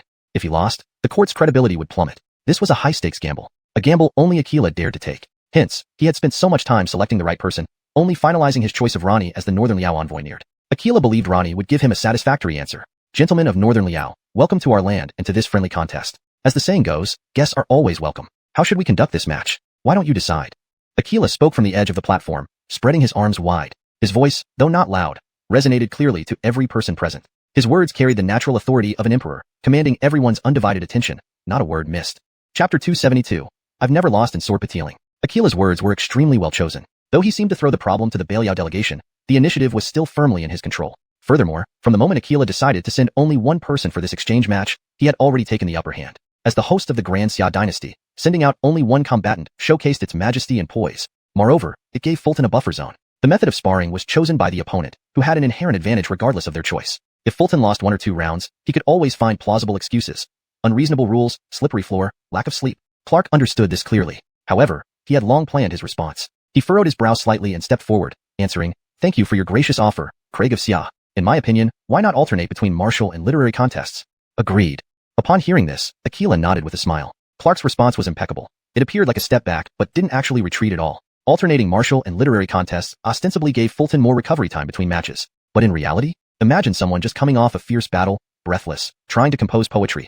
Wouldn't that affect the quality of their work? No matter how you sliced it, Beliao would gain an advantage. Hearing Aquila's affirmative reply, Clark's eyes lit up. He immediately turned to Benny beside him. First round, martial contest, Benny. With that, Benny stepped onto the arena, pressing his right hand on the sword hilt at his waist, radiating indomitable fighting spirit. I know this person, Beliao swordsman Benny, said to be the foremost young swordsman of Beliao. He's a chess-level warrior and a sword cultivator. This first round looks challenging. Hope Master Sun can achieve victory from the start. Seeing Benny come out, the observers' hearts skipped a beat. Tension filled the air. Benny was a chess-level sword cultivator. Even without drawing his sword, his formidable presence could be felt from afar. Dad, is this person very strong? Asked second son Eldon, feeling the intense aura from the arena, turning to his father Bram. Very strong, on par with me, replied Bram, frowning, giving a fair assessment. He wasn't boasting about himself nor underestimating the opponent. Indeed, they were evenly matched. He even felt an urge to take his family spear and duel Benny. The first round. Hope you won't disappoint me, murmured Aquila atop the dais, seemingly calm but internally tense. This first match pitted Fulton against Beliao's Benny, 7th rank versus chess rank. If Fulton won, it would be fine. If he lost, it would spell disaster. A loss in the first round would shatter the carefully built atmosphere. Who are you? Asked Fulton, pressing his right hand on the sword hilt, knowingly asking a question he already knew the answer to, exuding a sage-like demeanor. Beliao's Benny, answered Benny, puzzled. So, you are Benny. Are you ready to lose? Fulton smiled confidently, his fighting spirit flickering but not too intense, a mix of disdain and confidence. Disdain for the opponent's strength and confidence in his own. This attitude seemed unusual on Fulton. After all, most saw him as a 7th rank warrior facing a genuine chess-level opponent. For a 7th rank warrior to ask a chess-level fighter if he was ready to lose, it sounded odd. Truly arrogant. Let's see how many moves you last against my sword, snarled Benny, unsheathing his tiger-patterned sword. Roar. The sword drawn. A roar resounded like a tiger's cry, fitting its name, indeed. What a powerful sword. Could Beliao have master swordsmiths too? I heard Benny's sword is called Tiger Form, crafted by Beliao's master swordsmiths. Oh no, isn't this dangerous for Master Sun? Witnessing the Tiger Form sword unsheathed, the crowd couldn't help but gasp. Most hadn't seen Fulton's sword. In their minds, the standard sword of the Muhammad office was a regulation steel sword, stronger than the average sword but far inferior to Benny's Tiger Form. Well, sword, remarked Fulton on the arena, smiling coldly. It sounded like praise, but it was a pun. This sword is named Tiger Form, a supreme divine sword from Beliao. Benny missed the pun, thinking Fulton was intimidated by his divine sword. Good sword it may be, but it falls short. With that, Fulton scoffed and drew his 4C's divine sword before Benny could retort. Scream. A dragon's roar followed the sword's draw. Now, that was a true divine sword. Benny was stunned. Moments ago, he had boasted about his Tiger Form, only for Fulton to unveil an even more powerful divine sword. My heavens, Master Sun's sword is so formidable, much better than Tiger Form. Though I've never seen the Imperial Treasure Sword, this one doesn't seem much worse. Not surprising, Master Sun will win for sure. The audience was collectively amazed. Even scholars unfamiliar with weapons could tell which sword was superior by sheer observation. Tiger Form was strong, but as Fulton put it, it fell short. This sword is named 4Cs, as in the 4Cs in peace, declared Fulton, brandishing the sword with stirring words. Well said. So this is Master Sun's aspiration. 4Cs in peace, excellent. Fulton's statement elicited applause from the crowd. Undoubtedly, before the contest began, he had already set the stage magnificently. So what if your weapon is powerful? A swordsman's prowess ultimately depends on his sword skills. Seeing his weapon inferior, Benny found the perfect excuse. Afraid your sword skills aren't any good either. Fulton laughed dismissively, not showing the slightest sign of nervousness. Chapter 273, Primordial Force plus Double Speed. On the stage, Clark and Zaire's brows furrowed slightly when they saw the sword in Ronnie's hand. But their concern was only slight, more out of surprise than worry. They could see that Ronnie's sword was indeed stronger than Benny's Tiger Sword. Yet, so what? Benny was still an E-rank fighter, while Ronnie was still at the 7th rank. The gap between them couldn't be bridged by just one superior weapon. In a nearby spectator stand, the Beliao warriors had reserved over a dozen seats for themselves and were preventing others from getting too close. This was where Imran and the Beliao Andreas consort were watching the match. At this moment, Imran was visibly agitated, muttering to himself, this sword. It's no weaker than Daniel's Imperial Sword. Of course, there wasn't concrete evidence supporting this statement since Daniel hadn't used the Imperial Sword when he defeated him back then. However, Imran could discern that Ronnie's 4C's divine sword was also forged from celestial iron. In terms of power, it was not inferior to the Imperial Sword. The Andreas consort appeared calm, partly because she didn't understand weaponry well, and partly because she wasn't feeling well that day. Just being able to sit here and watch the match was already quite an effort for her. E-rank fighters and 7th rank fighters have a gap you can't imagine. I only need one strike, and you will fall.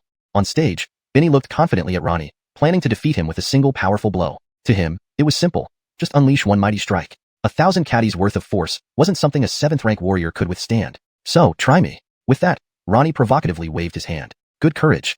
Unable to hold back, Benny lunged forward, covering several yards in an instant, and swung his sword down with a mighty slash. Whoosh. This slash split the air with a whistling sound as it sliced through towards Ronnie's head. Primordial Force. Seeing this, Ronnie remained unperturbed. First, he cast Command accompanied by Law, then unleashed, raising fire to blaze the sky. Boom. The clash was so intense that instead of the clashing metallic sounds, the collision created a sonic boom due to the air compressing to its limits. With one strike, Benny failed to defeat Ronnie and instead was pushed back, leaving his guard wide open. If he hadn't reacted quickly, Ronnie would have decapitated him with the next strike. It can't be your strength? Benny was completely dumbfounded. He knew the power behind his sword strike very well. It should have been far beyond what a 7th rank warrior could resist. Yet, he distinctly felt a strength equal to an E-rank fighter from Ronnie. How could this be? This proves Ronnie is absolutely fine. He's showing superiority right off the bat. Great job, Ronnie. What Beliao's strongest young swordsman? Nothing but a hollow reputation. Seeing this, everyone watching couldn't help but exclaim in surprise. Ronnie's method of starting the battle against Benny was shockingly impressive. Before anyone could process what had happened, the two men on the stage were already engaged in fierce combat again. Ronnie's entire body radiated thick blood chi, matching Benny in both speed and strength. His 4C's divine sword clearly surpassed Benny's Tiger Sword. However, Ronnie gave off a peculiar vibe. While his speed was fast, it wasn't just faster movement. Everything about him seemed faster. This was because Ronnie had already activated the double speed mode. Given his current Confucian cultivation, he could activate two command accompanied by law effects simultaneously. His choices were Primordial Force and Double Speed. With these abilities, he, a 7th rank fighter, possessed the power and speed of an E-rank fighter, ensuring he wouldn't be outmatched by Benny. This is impossible. Benny was still disbelieving, attacking madly with consecutive strikes, pushing both his speed and strength to the limit. Despite this, facing an equally matched Ronnie began to erode his mental stability. How can a 7th rank warrior like Ronnie possess such strength and speed? Probably Confucianism's command accompanied by law. It's a form of cheating, and it won't last long. Though shocked, Clark and Zaire recognized that this wasn't Ronnie's natural speed or strength, but rather the effect of command accompanied by law. Given that this power has a time limit and cannot be reused shortly after, Benny could win if he held on until the effect wore off. However, looking at Benny's current state, it seemed his mentality was about to crack. Do you dare call yourself Belial's foremost young swordsman? Ronnie attacked ferociously, which wasn't typical behavior for a lower-ranked fighter. Not only did he physically attack, but also verbally. The latter seemed even more effective. Benny's expression turned frightening, his blade moving at an incredible speed as though desperate to slice Ronnie into pieces. Yet, the more anxious he became, the less effective it was. Up in the stands, seeing Ronnie's performance, Aquila was very pleased, smiling and focusing intently on the arena. Good. It looks like Ronnie will likely win this first battle. Benjamin's eyes gleamed as he glanced at Daniel beside him, seemingly wanting to gauge his thoughts. Daniel nodded, acknowledging the Emperor's gaze. Ronnie's tactics are successful. Psychological warfare is key. He should win this round without much trouble. Excellent. Hearing Daniel's confirmation reassured Aquila even more. I never thought his fighting prowess could transcend ranks. He truly lives up to his reputation, observed the Crown Prince, admiring Ronnie. Back on stage, Ronnie fought with increasing ease, while Benny grew increasingly frantic. The gap between them was widening, and the outcome seemed inevitable. Damn. How can I lose to a mere 7th-rank warrior like you? Benny's face twisted into an almost demonic visage. Deep inside, he knew he couldn't afford to lose this fight, not just for the upcoming negotiations between Belial and Daxia, but also for his standing within Belial. If word got out that Benny, their top young swordsman, lost to a 7th-rank warrior in Daxia, his future in Belial would be bleak. No longer considered the best among his peers, let alone the top young swordsman, the disgrace would be unimaginable. Chapter 274. The Power of the Barbarian Bloodline. Because he couldn't afford to lose, Benny was fighting with all his might. He employed every trick in his book to try and overpower Chester, yet it seemed impossible to achieve. This Benny isn't as formidable as his father. Chester silently assessed him. Benny's combat prowess, or rather, the pressure he exerted on Chester, was not as strong as that day's Bram had been. Of course, this was before Benny activated his barbarian bloodline. If he did so, his combat strength would undoubtedly increase significantly. Chester was wary of this move. Therefore, Chester hadn't yet revealed the few skills he had learned at Longhao Academy. Those were his trump cards, reserved for the most critical moments. At this moment, driven by anger, Benny lost his composure and after a wild sword strike, left himself wide open. Take this. Seeing this opening, how could Chester let it pass? He immediately stepped forward, swinging the sword of the 4 seas upward from below, leaving a terrifying slash on Benny's chest. Following this, Chester rammed into Benny with his left shoulder, both feet stomping down firmly, unleashing a primordial force. With a thunderous boom, Benny was sent flying, spewing blood as his body rolled across the ground for several meters before coming to a halt. The entire scene was shocking. Is it over? Lord Sun has won. What first-rate swordsman of Northern Liao, indeed fragile. I said it. How could the barbarians of Northern Liao be a match for Lord Sun? The common people were exultant, while the martial artists remained more composed. They knew the contest wasn't over yet. This is your doing. Staggering up from the ground, Benny looked disheveled, eyes bloodshot with murderous intent. He tore open his shirt, revealing the wolf head tattoo on his chest along with the still bleeding wound from Chester's sword. Brother Riley Fong, are you there? Seeing this, Chester couldn't help but think of demigods and semi-devils, finding the situation eerily familiar and couldn't resist making a sarcastic comment. Let me show you the fundamental difference between Northern Liao warriors and the delicate people of Great Xia. With a roar, Benny's wolf head tattoo seemed to come alive, its eyes moving. A wolf howl erupted from within him. Oh whoa. Chester gripped his sword tightly, preparing for the intense battle ahead. He felt the surge of power and speed from Benny, indicating the use of the barbarian bloodline. How quickly he has resorted to using his bloodline power. Chester must have put significant pressure on him. If we lose the first round, our position will become very difficult. Watching this unfold, Clark and Zaire frowned. Honestly, they didn't expect this. They thought Chester, a mere 7th-rank martial artist, even with both Confucian and martial cultivation, would not stand a chance. Die! Benny roared, his footsteps shattering the ground as he charged like a cannonball. His tiger-like sword struck toward Chester's chest. Amazing speed. Reacting swiftly, Chester held the sword of the 4 seas in front of him, barely blocking the attack. However, Benny's immense strength forced Chester back several steps. Boom, boom, boom. Every step shattered the ground beneath him, finally dissipating the force. This is the power of the totem. You people of Great Xia can't understand it. Benny panted heavily, his red eyes glaring as the wolf head tattoo on his chest glowed ominously. So this is the power of the barbarian bloodline. Interesting. True to the reputation of barbarian bloodline power, once activated, one gains part of the totem guardian strength. Clearly, Benny exhibited the speed and power of a wolf. This totem power of the barbarians seems quite formidable. It won't matter.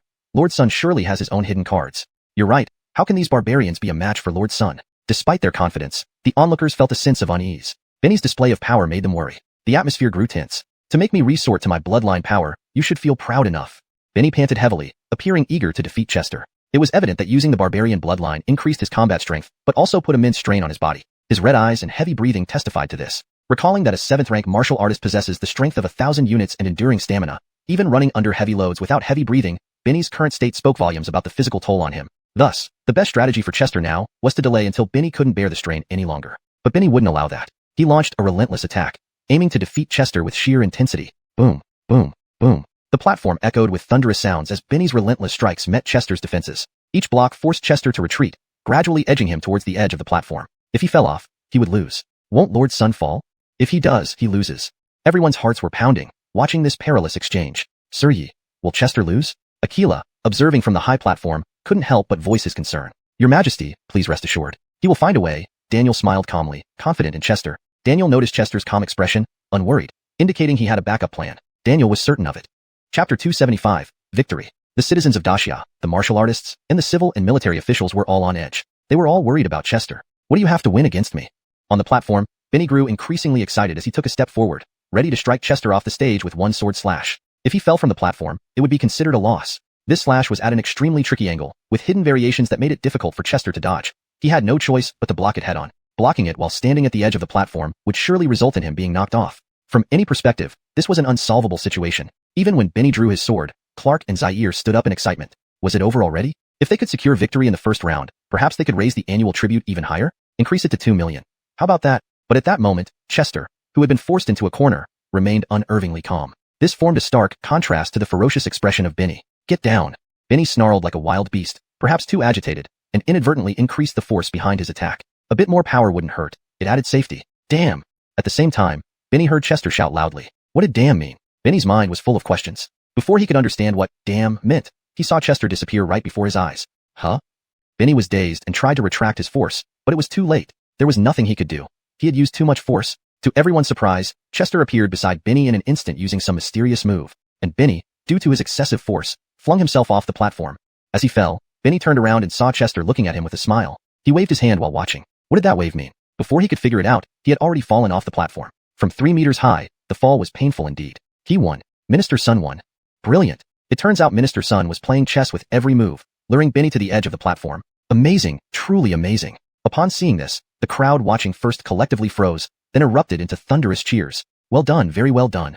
Not surprisingly, he secured the first victory so effortlessly. On the high platform, Aquila laughed heartily, and a smile played on the lips of the crown prince. Did our eldest son win so quickly? It seemed a bit too clever. Father, what are you thinking? Eldest brother won magnificently. As the saying goes, there's no trick too low in war. It was the Northern Liao barbarians' own fault.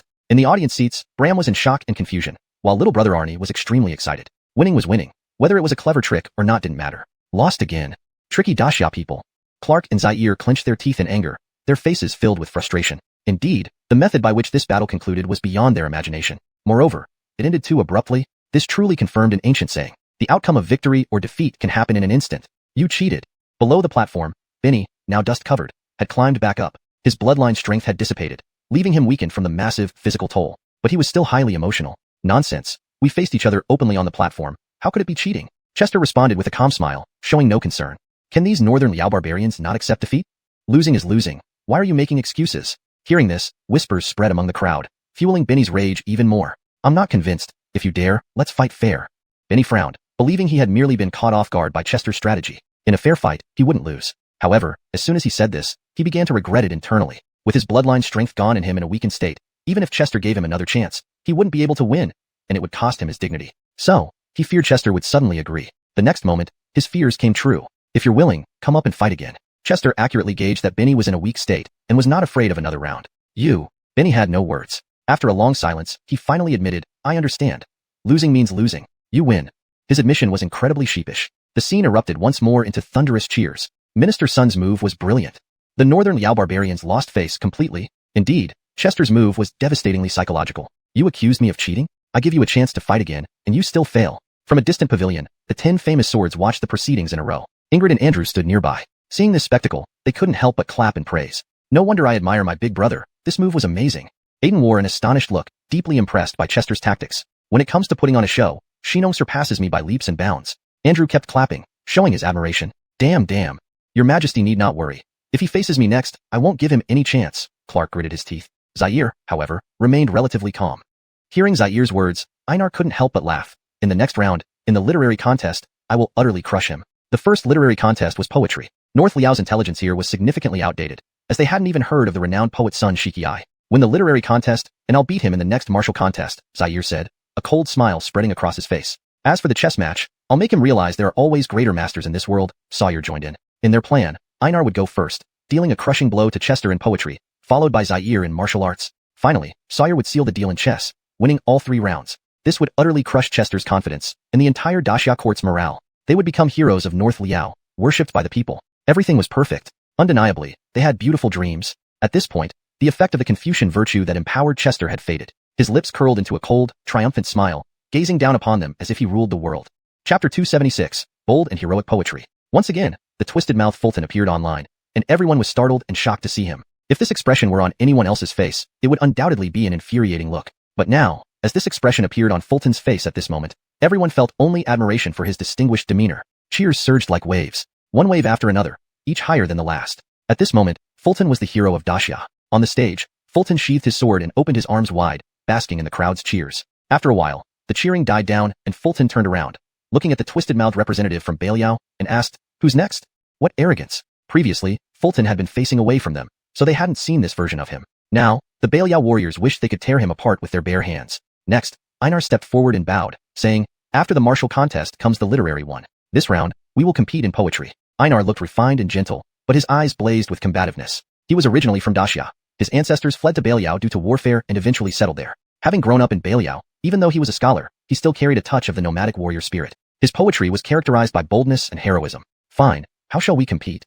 Fulton remained calm and collected. Poetry. No worries here, it was his strongest suit. He knew he had to win this round to maintain his advantage. With this victory, he would secure 2 wins. If he could win one more, he would be unbeatable. "I'll let you choose whether to compete in poetry or lyrics, and I'll set the topic," Einar said confidently. It was a fair proposition, letting Fulton pick the form first, and then setting the topic himself to ensure fairness for both sides. Intriguing. "Then I choose lyrics," Fulton pondered before replying. He chose lyrics not because he was particularly good at them. For him, poetry and lyrics were the same.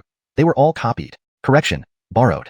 Moreover, choosing lyrics prepared him for the subsequent martial competition. The rhetorical attack technique he learned at Longha Academy was about to be put into use. Generally speaking, lyrics have more characters than poems, and that's why Fulton chose lyrics. Very well, Einar agreed and started contemplating the topic. Simultaneously, he began considering his own work, a slight advantage for him. Lord Sun chose lyrics? Isn't he better known for poetry?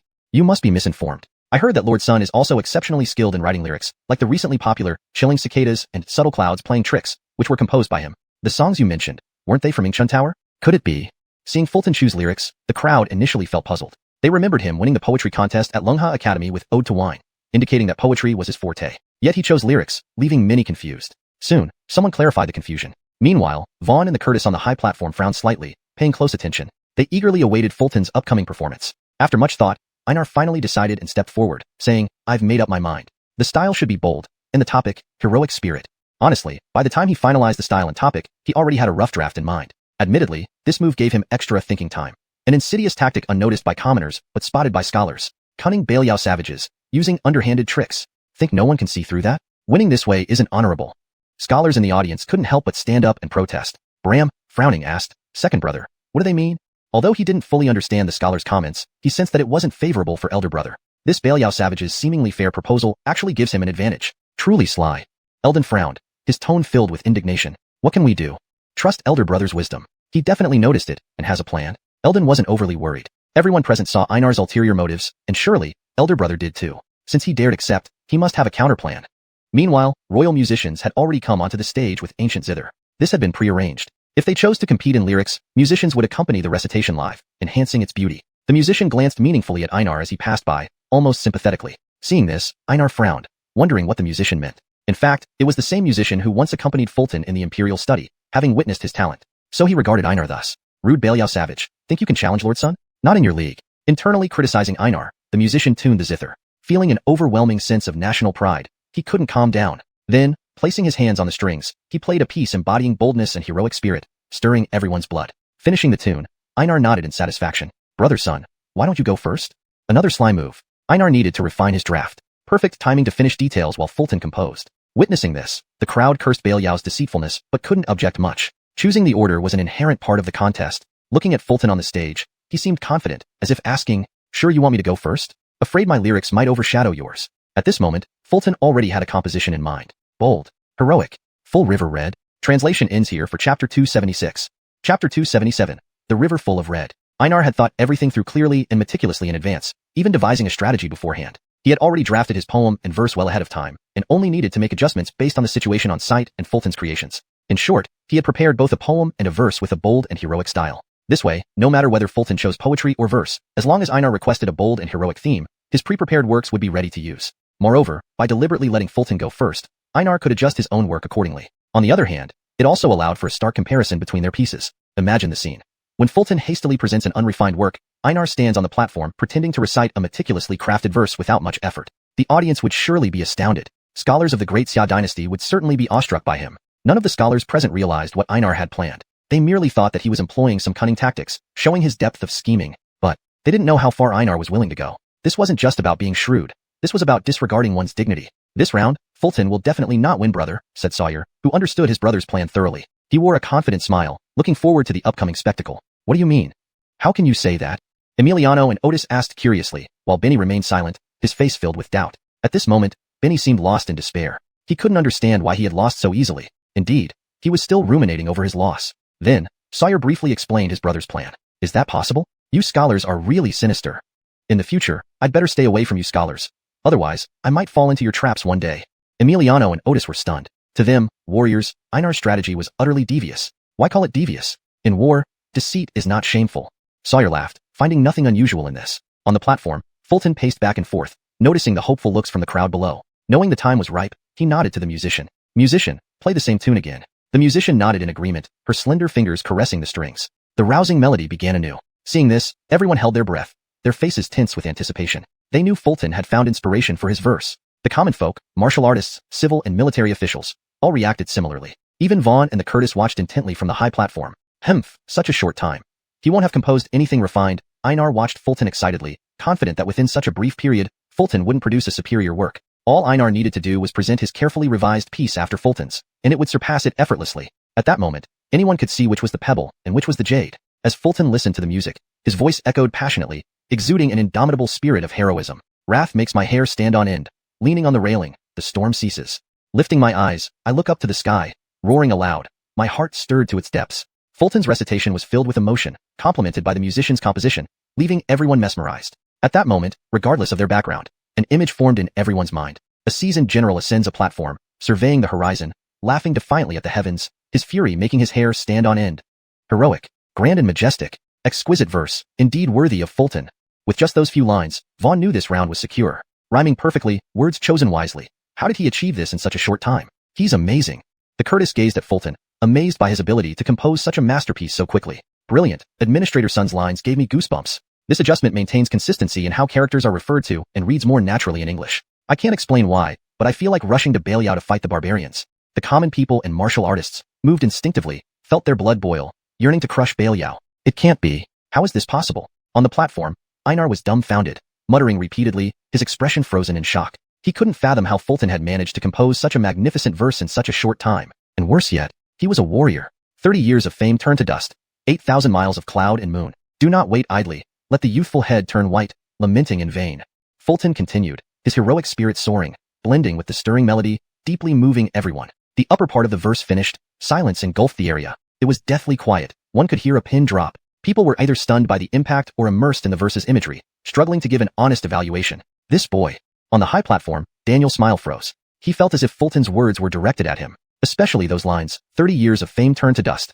8,000 miles of cloud and moon. It struck Daniel deeply. 20 years ago, during the Yenbei War, Daniel had earnestly advised Vaughn to strike hard against Belial, even if it meant spilling blood. However, Vaughn, after weighing the pros and cons, chose to sign the Yenbei Treaty with Belial. While this decision wasn't necessarily wrong, it came with its benefits and drawbacks. Now, after 20 years of peace between the great Xia and Belial, Daniel had transitioned from a young man to middle age. His temples now showed strands of gray. The hell, I'm almost crying. So touching. I've never been moved by a verse like this before. Among the spectators, many veterans were in tears. One of them sobbed louder than the rest. That was Bram. Having fought in the Yenbei War 20 years ago, he felt the deeper meaning of this verse most acutely. My youth was spent on the battlefield. Now my hair has turned white. My son, cherish these youthful days. Bram cried loudly, unashamed. Beside him, Arnie understood his father's thoughts and remained silent. From the Belial delegation, Sawyer looked dazed and shocked, while Emiliano and Otis remained calm. Though they appreciated the excellence of Fulton's verse, due to Sawyer's earlier revelations about Einar's plans, they weren't worried. However, turning to look at Sawyer, they noticed his stunned expression. What was going on? Questions flooded their minds. Chapter 278. One more gift for you. What's wrong with Sawyer? Is Chester's poem really that good? Since Einar prepared in advance, he should be fine, right? Seeing Sawyer's expression, the once confident duo of Clark and Ramon suddenly felt a loss of confidence. Ignoring their questions, Sawyer remained oblivious, his face still one of utter astonishment. Witnessing this, they felt even less sure. Chester wrote this poem specifically for warriors. From afar, on top of a pavilion, the renowned sword expert Celine made a rare commentary, clearly moved. He was reminded of the days he followed Daniel into battle. Brother, this poem almost makes me cry. Stop crying, you fat Pete goo. I can barely hold back, and now you're crying. Beside him, Innocent and Andrew hugged each other, sobbing loudly. Alec cowered in a corner, trembling and crying uncontrollably. Such a bold and majestic poem. How could someone who hasn't been to war write something like this? Ingrid's eyes were brimming with tears as she looked at Chester with a complex and mysterious gaze. The Manjianghong touched warriors more profoundly than it did scholars. On the platform, Chester surveyed the surroundings, realizing everyone's emotions had reached a peak. It was time to recite the second half. The humiliation of Jinkong has yet to be avenged. The hatred of ministers, when will it cease? Riding long chariots, we shall trample through the passes of Helan Mountain. With hunger, we shall feast on the flesh of our barbarian foes, and laugh while quenching thirst with the blood of Huns. Let us take up arms again and reclaim our lost rivers and mountains, to present them to the throne of heaven. Without pause, Chester recited the entire latter part with great fervor, matching the accompaniment of the musicians, instantly pushing the atmosphere to its climax. This poem by Sir Sun is truly unmatched. Heavens, I'm crying my heart out. What an awe-inspiring and heroic display. The crowd gasped and exclaimed, some pounding their chests like wild beasts, others weeping with smiles on their faces. On the elevated platform, Aquila's expression was complicated, deeply engrossed in thought. This poem exuded too much heroism, making it a timeless masterpiece, but for Aquila, the underlying meaning required profound reflection. Reclaim the old rivers and mountains. When will I be able to reclaim the old rivers and mountains? How easy was that? Aquila knew very well what this phrase implied. It referred to the territories of Daxia, occupied by Belial. However, to reclaim these territories wouldn't be easy. He couldn't let the people of Daxia suffer for his personal ambitions, but, in his heart, he genuinely wished to reclaim those territories. Did I make a mistake all those years ago? Suddenly, Aquila began to doubt his past decision. He didn't think Chester's poem was wrong. He doubted his own judgment. Frankly speaking, only Chester could get away with writing such a poem. If anyone else tried, Aquila might have punished them severely. Yet, Chester's poem was too brilliant. So brilliant that Aquila couldn't even harbor such thoughts. Chester is indeed a genius of the ages. How did he come up with such immortal lines? The Curtis's expression was also complex, mumbling to himself. He increasingly found Chester incomprehensible. At this moment, among those on the high platform, Daniel showed the most emotional fluctuation. Even from the first half of the poem, he felt it was written for him. Now with the second half, his belief was reinforced. Though some allusions were unknown to him, he related them to the Yanbei campaign and the Belial tribes. Undeniably, the connection deepened the poem's meaning. This boy, Daniel chuckled, shaking his head, tears glistening in the corners of his eyes. Far away, in the pavilion, Innocent and Andrew, who were already sobbing together, cried even harder after hearing the second half. Especially Innocent, with snot and tears streaming down his face, wiped them on Andrew. The latter ignored him, primarily because he had no time to do so. Alex squatted in the corner, sobbing silently, nearly in despair. Madam, I recall the days we followed Muhammad into battle. Do you think if we had tried harder back then, we could have reclaimed the old rivers and mountains? At this point, it's too late to say such things. Genji emoji couple sighed deeply, representing the sentiments of the 10 great swords. They had once followed Daniel into countless battles. Looking at the platform, Einar stood there dumbfounded, stunned into silence. As soon as the first half of Chester's poem emerged, he knew he had lost. Hearing the second half, he no longer wanted to unveil his work. Compared to Chester's poem, his felt inferior. At this moment, all he felt was bewilderment. How could a warrior like Chester produce such timeless lines? But, did it even matter anymore? It didn't. Just then, the crowd erupted into thunderous applause and cheers, which continued for nearly 15 minutes. Their hands turned red from clapping, their voices hoarse from shouting, yet they refused to stop. They cheered for Chester and the Manjianghong. After a brief pause, the cheering subsided, and Chester coldly asked Einar, Han brother, it's your turn. This was both a challenge and a courteous reminder. Chester knew Einar couldn't come up with anything better than Manjianghong. Regarding heroism and grandeur, not just Einar, but among all the poems Chester knew, few could compare. Einar stuttered, wanting to concede but unable to bring himself to speak. For a moment, the atmosphere grew awkward. Is Han brother still thinking? A poetry contest shouldn't have only one piece. Since that's the case, let me gift another poem. Musicians, play a similar tune for me. Seeing this, inspired by the moment, Chester decided to completely break Einar's mental defense. Thus, another poem came to mind. Like Manjianghong, it was bold and heroic, fitting the theme perfectly. Seeing this, Einar wanted to protest but couldn't find the words. He had no rebuttal. On the musician's side, they had been immersed in the majesty of Manjianghong. Upon hearing Chester intended to compose another poem, they became excited again. After all, a great poem needed music to complete its essence. As the lyricist, Chester would surely be remembered in history, and as the musician, they would also gain recognition. Imagine if history books noted the musician's name alongside Chester's. Unimaginable. Thinking of this, the musician's fingers danced over the strings, playing a rousing melody once more, giving everything they had, even losing themselves in the performance. They must seize this chance to be remembered in history alongside Chester. Chapter 279. The third round begins. The audience, who were still immersed in the atmosphere of the Manjianghong, became excited once again as they heard the music resume. They all eagerly awaited to see what kind of masterpiece Fulton would present. With the first Manjianghong, the second poem had to be equally outstanding. Otherwise, it would pale in comparison. Do you think how Lord Sun managed to come up with 2 poems so quickly? I'm more curious about what this second poem will be like. Haha, it's clear that the Northern Liao barbarians can't compose a poem. Lord Sun must have felt pity for their embarrassment and gave them one. Amidst the murmurs, Fulton's voice, harmonizing with the stirring melody, rang out. In drunkenness, I examined my sword by lamplight, recalling dreams of the bugle's call among the encampments. 800 miles away, I share roasted meat with my troops. 50 strings resonate with the sounds of the frontier. Autumn inspections on the battlefield. As the first part was spoken, the entire venue burst into another wave of amazement. Heroic spirit and scenes of war. He had written 2 masterpieces within such a short span.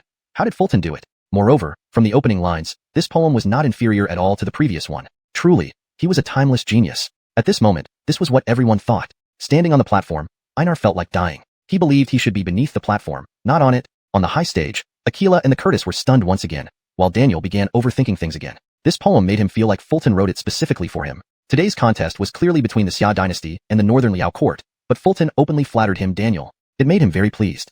This boy. Daniel had already decided to ask Fulton for both poems after this, and have them framed for the imperial repository. Just as he was thinking, Fulton continued with the latter part. Horses race swiftly, bows twang like thunderous strings, completing the emperor's great cause, winning renown before and after death. Alas, my hair grows white. Upon finishing the poem, the crowd erupted into frenzy once more, especially the warriors. Their eyes, just dried from tears, were once again touched by Fulton. My goodness, I'm going to cry all day today. The days on the battlefield are always worth remembering. My frail brother forever remains on that battlefield. Your Majesty, old soldiers never die, they just fade away. For a moment, cries and screams filled the air, as if there was no end to it. The entire crowd was shocked by Fulton's talent, deeply sympathizing with the Northern Liao scholar Einar. You chose the topic yourself. What's the result now? You couldn't produce even one piece, while Fulton presented 2 world-class masterpieces. Einar's face was thoroughly disgraced. Even if he produced something now, it would likely make no difference. Could Einar possibly produce something better than Fulton? Impossible. Absolutely impossible. How about it, Brother Han? Have you thought of your poem? On the platform, Fulton looked at Einar, a cold and taunting smile playing on his lips. He knew Einar had no desire to compose poetry now. He just wanted to get off the stage as quickly as possible. It was too embarrassing. You win. Einar lowered his head, conceding in true acceptance. There was no way his prepared poem could match Fulton. It wasn't even close. There was no chance of winning at all. In fact, he felt that if he had presented that poem, it would have been even more humiliating. Since that's the case, I'll take my leave then. Seeing this, Fulton bowed, displaying a grand manner, winning 2 rounds straight. Out of 3 rounds, Fulton had won 2. One more win, and victory was assured. Einar retreated and sat beside Benny, looking utterly dejected. Now, 2 people on the Northern Liao side were feeling down. However, the great Xia crowd was ecstatic, almost uncontrollably so. They were shouting Fulton's name, unable to stop. In this round, let me show you what a Northern Liao warrior is truly made of. At that moment, Zaire walked over, holding his spear. His face was full of confidence and bravery. To him, Fulton's earlier victory over Benny was entirely due to underhanded tactics. As for the literary contest, whether it was by luck or due to Einar's incompetence, it meant nothing to Zaire. He only knew that with his superior martial arts, defeating Fulton shouldn't be difficult. Still, after coming with such an aggressive stance, being defeated twice by Fulton was embarrassing. This victory was now crucial. Zaire, why didn't you choose a different name? Fulton couldn't help but comment on Zaire's name. Not only did he have a traitor's name, but he also wielded the heaven-reaching halberd. Fengxian, where's your red hair? Human among humans, Chibu. Horse among horses, red hair, heaven-reaching halberd, cutting down adopted fathers. What does my name have to do with you? Zaire carried his spear arrogantly on his shoulder. When I beat you up later, you'll know it matters. Fulton gripped his 4 C's divine sword, not backing down. The tension rose again. I want to see what you have to offer against me. Without hesitation, Zaire swung his spear, its weighty power slicing through the air with a force that seemed to tear reality apart.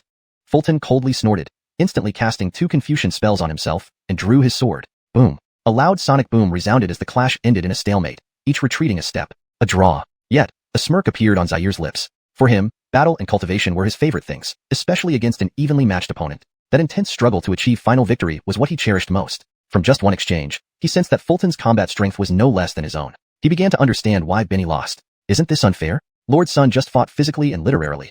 Isn't having another physical fight right after too much? Is Northern Liao planning a relay battle? They should at least give some time to recover. It's too late now. From what I see, Zaire seems stronger than Benny. That's what's really scary. Seeing this scene, the crowd couldn't help but murmur again, most agreeing that consecutive contests were unfair to Fulton. Hashtag chapter 280, the power of poetry. On the platform, Fulton and Zaire were locked in battle, a fierce struggle that seemed to have no end in sight. For Fulton, despite the consecutive matches being disadvantageous, it was not something he could not handle. The match against Benny had required little effort, and during the interval for the second round of literary combat, he had already fully recovered. As for the literary duel, it hadn't taken any effort at all. Thus, facing Zaire now, Fulton felt no significant pressure.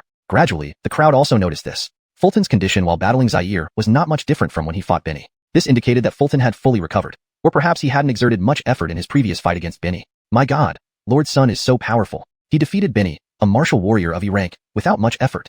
From my perspective, even this Zaire is no match for Lord Sun. That's true. Lord Sun is simply invincible. The crowd now looked at Fulton as if he were a deity. At this moment, he was the hero and god of the Great Xia. F***K off. On the platform, Fulton used the F***K off technique again, his figure instantly disappearing before reappearing at a 45-degree angle beside Zaire. However, Zaire had anticipated this move. His weapon, the Fangtian Jiqizi, had a wide attack range, making it somewhat effective against Fulton's maneuver. This move won't work on me.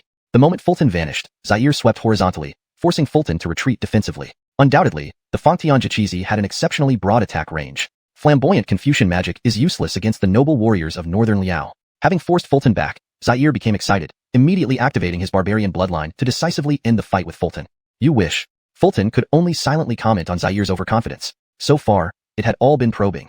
He had yet to unleash his full strength. For instance, he hadn't even used the power of poetry. Roar.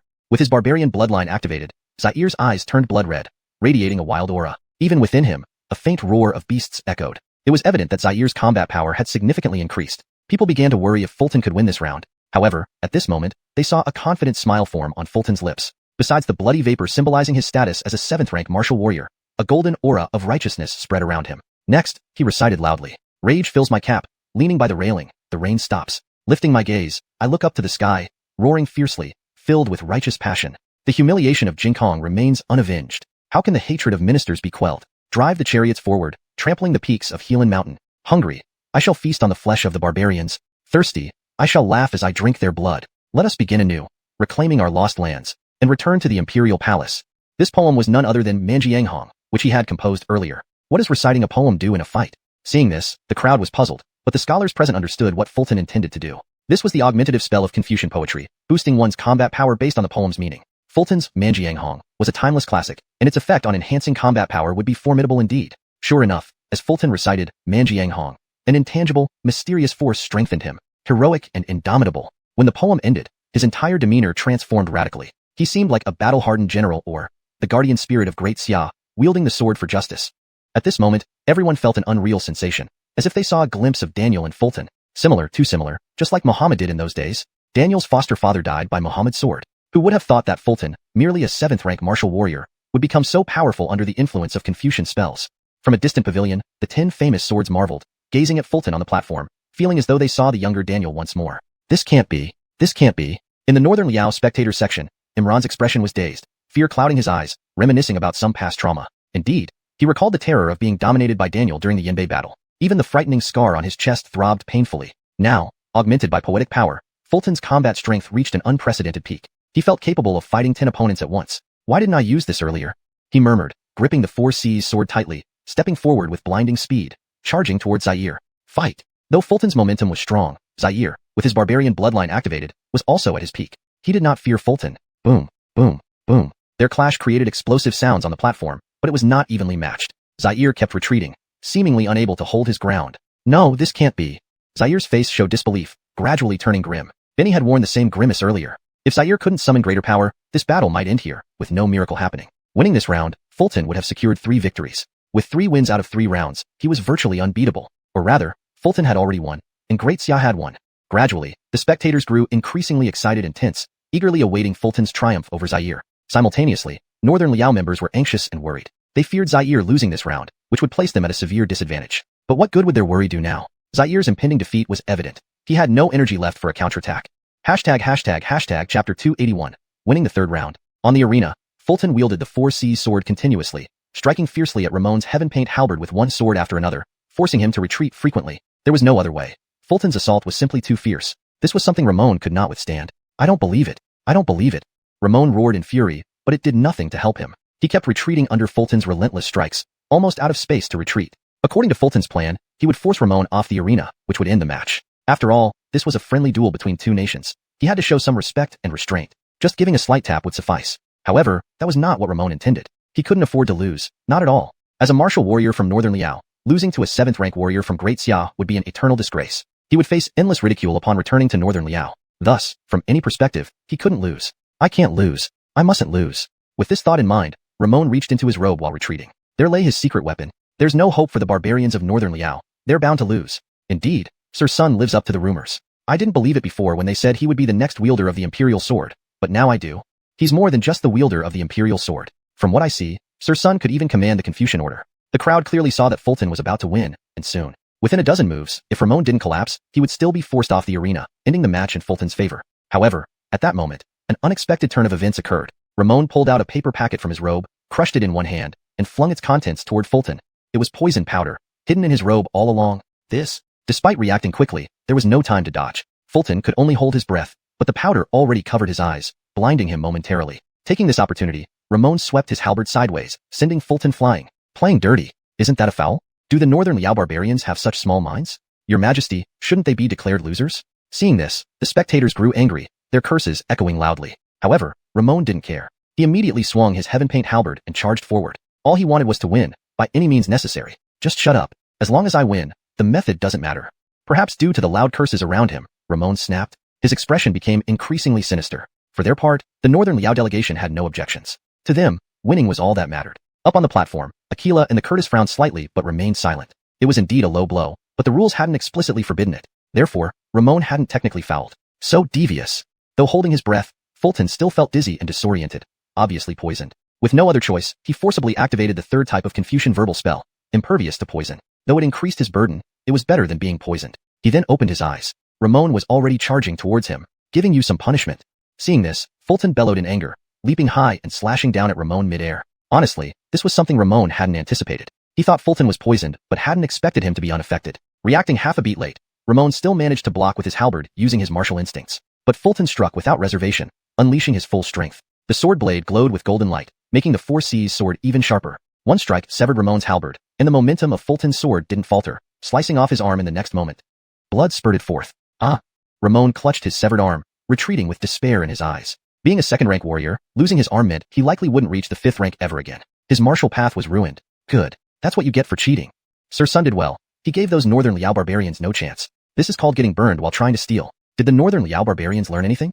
The crowd erupted in excitement, shouting themselves hoarse, or rather, even hoarser, as they were already hoarse from earlier. What do you mean?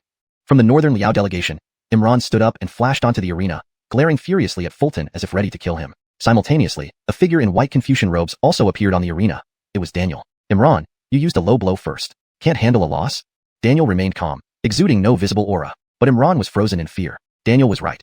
It was Ramon who initiated the low blow, leaving Fulton no choice but to retaliate. Severing the arm was part of armed combat. After all, swords and blades know no mercy. He couldn't really argue with that. Reluctantly, Imran approached Ramon, pressing acupoints to stop the bleeding before leading him away. Though his martial path was ruined, he still had his life. With this, Fulton won the 3rd round. Seeing this, Daniel nodded and smiled, then flashed back to the platform. The audience burst into thunderous applause. With this round, Sir Sun has already won 3 matches. Has our great Xiao won? Hold your horses. The Northern Liao haven't conceded yet. They can still send others to compete. That's true. Given Sir Sun's prowess, defeating them should be effortless. The crowd discussed animatedly, less tense about the subsequent matches. After all, with 3 wins already, even if Northern Liao won the next 3, it would only result in a tie. Moreover, Great Xia had only sent Fulton, while Northern Liao had multiple participants. A tie would essentially be a victory for Great Xia, and given Fulton's strength, Northern Liao had little chance of winning the remaining matches. In fact, to everyone, it seemed Northern Liao had no chance at all. In the end, the match between Great Xia and Northern Liao concluded with Fulton winning all his bouts while Northern Liao suffered a crushing defeat.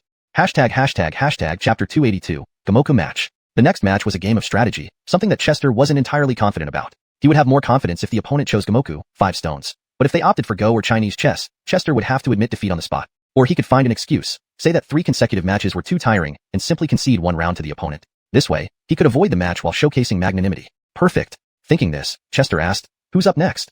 As he spoke, his eyes turned toward the Liao envoy group, specifically Sawyer. Your big brother just got publicly humiliated. Now it's your turn, little brother. Humph. Sensing Chester's provocative gaze, Sawyer coldly snorted and strode over. Honestly, he was very confident in board games. Having studied them since childhood, he was unbeaten in North Liao among his peers. Recently, after being introduced to Gamoku from the Great Xia, he displayed exceptional talent. Within months, he believed he had mastered the essence of Gamoku. He even thought that in the entire Great Xia, there was no one who could match him. Even Elmer, the renowned scholar of Long River Academy, would be no match for him in a game of Gamoku. Look, this is Sawyer. They say he is exceptionally skilled at board games, unbeatable even against senior players in North Liao, commented the crowd. Hasn't he heard of Administrator Sun? Isn't Gamoku created by Administrator Sun? Someone else remarked. That's right, challenging Administrator Sun in Gamoku is like courting defeat. But let's talk about Go and Chinese chess. I've never heard of Administrator Sun excelling in those. Seeing this, the crowd began speculating about Chester's skill level. Admittedly, few had ever heard of Chester playing Go or Chinese chess. Even with Gamoku, there were no records of him competing. However, a few spectators knew his true capabilities. One was Elmer from Long River Academy, and the other was the Curtis. Both had played against Chester before. If it were Go or Chinese chess, Chester wouldn't win. And if it were Gamoku, no one could beat him. What are we going to play? Chester asked lightly as Sawyer approached. Do you need to rest a bit? Sawyer's chilly tone wasn't out of concern but rather a condescending taunt. No need. I don't need to rest to handle you. Unfazed, Chester shot back. Sharp tongue. Sawyer laughed sarcastically but wasn't angry. His only thought was defeating Chester. The Liao envoys needed a victory. Starting here. Don't waste time. How shall we proceed? Chester remained calm. Let him quickly say how to proceed. If it's Go or Chinese chess, I'll pretend to need a rest. If it's Gamoku, I don't need any break. Gamoku? Agreed. Chester didn't hesitate, instantly agreeing. He feared the opponent might change his mind. Surprised by Chester's swift agreement, Sawyer took a moment to react. What does this mean? Is he really good at Gamoku? Do you excel at Gamoku? Sawyer couldn't help but ask. I'm somewhat familiar. Chester nodded, though internally he thought, without me, there wouldn't even be Gamoku. Excellent. I hope you'll be a formidable opponent. Sawyer nodded coldly, not taking Chester seriously. At this moment, he silently berated himself for thinking otherwise. After all, Chester was merely a martial man. Being good at poetry was already impressive. Why should he excel at board games? If he was truly talented, why become a warrior? Wouldn't it be better to be a scholar? From what he knew, the great Xia valued literature over martial prowess. 2 cushions and a board were brought up, with 2 boxes holding black and white stones. Do you take black or white? Sawyer knelt confidently, smiling at Chester. As a guest, I'll take black. Chester's words were clear. As a guest, you go first with white. Deeper down, the message was, whatever, I'm invincible. All right. Sawyer agreed, then focused entirely on the game, even if Chester weren't his match. This was respect for the game, with the first stone placed at the center. This was Sawyer's favorite opening move, strategically offering maximum potential for development. Without hesitation, Chester followed suit.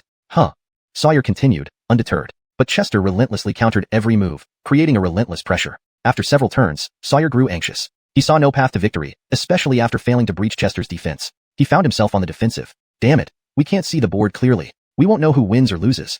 Misjudged, can only guess from their expressions. Look at Administrator's son. He responds instantly after each move. Does this show his confidence? The crowd watched intently, unable to see the board, relying on facial expressions. Sawyer's brow furrowed deeper, while Chester remained composed. Sawyer pondered each move, while Chester responded instantly. Undoubtedly, the pressure was immense, almost urging Sawyer to hurry. Trying to challenge Sun in Gamoku, Sawyer is courting disaster. Why is Chester so skilled in Gamoku? In the spectator seats, Elmer and Minister Aloysius exchanged amused glances. The Curtis, observing calmly, exuded confidence without saying a word. For Gamoku, he trusted Chester completely. On stage, Chester had cornered Sawyer into a desperate position. Within 3 moves, Sawyer would lose. Realizing this, Sawyer looked bewildered, never expecting such a quick defeat. Chapter 283, The Totem of the Tiger. Fulton's Go skills were beyond Sawyer's comprehension. He was about to lose in a daze without even getting a chance to fully demonstrate his abilities. For this reason, his hand hovered over the board for a long time, unable to make a move. By the way, I forgot to ask you, how many games do we play and how many wins are needed? At that moment, Fulton turned to Sawyer with a faint smile and asked. To Sawyer, these words sounded like a lifeline. He must seize it. Best of 3. Without hesitation, Sawyer replied immediately. This gave him another chance and a glimmer of hope. Moreover, he was confident that if he took the next game seriously, he would not give Fulton any more opportunities. Fine. Upon hearing this, Fulton nodded with a smile, then placed a stone on the board. 5 in a row. He won. I concede this round. Sawyer didn't hesitate. He immediately admitted defeat, ready to redeem himself in the next game. He took several deep breaths, trying to calm his mind as he prepared thoroughly for the next match. Why is Sawyer conceding already and starting to put away the stones? It seems they agreed on best of 3, so Lord Sun just won the first one. Indeed, given how relaxed Lord Sun looks, he will likely win the second game just as easily. Seeing Sawyer concede, everyone sighed in relief. It seemed that Fulton's skills were indeed formidable. With this thought, an exclamation of surprise rose from the crowd. The second game began quickly. Sawyer held the white stones, once again placing his first stone at the center of the board. Then, he fixed his eyes on the board, as if entering a state of complete focus. For him, there was no room for losing again. He had to be serious and use all his skills without reservation. Only then could he prevent Fulton from getting any further advantage. However, he soon discovered that after just a few moves, he was already lost in a hopeless situation. Fulton's mastery of Go was astonishing. How is this possible? Sawyer couldn't understand the game anymore, nor could he comprehend Fulton as a person. Compared to Fulton, his skill level felt like it belonged to 2 different worlds. He on the ground, Fulton in the sky, unreachable by mere effort. Do you want to continue?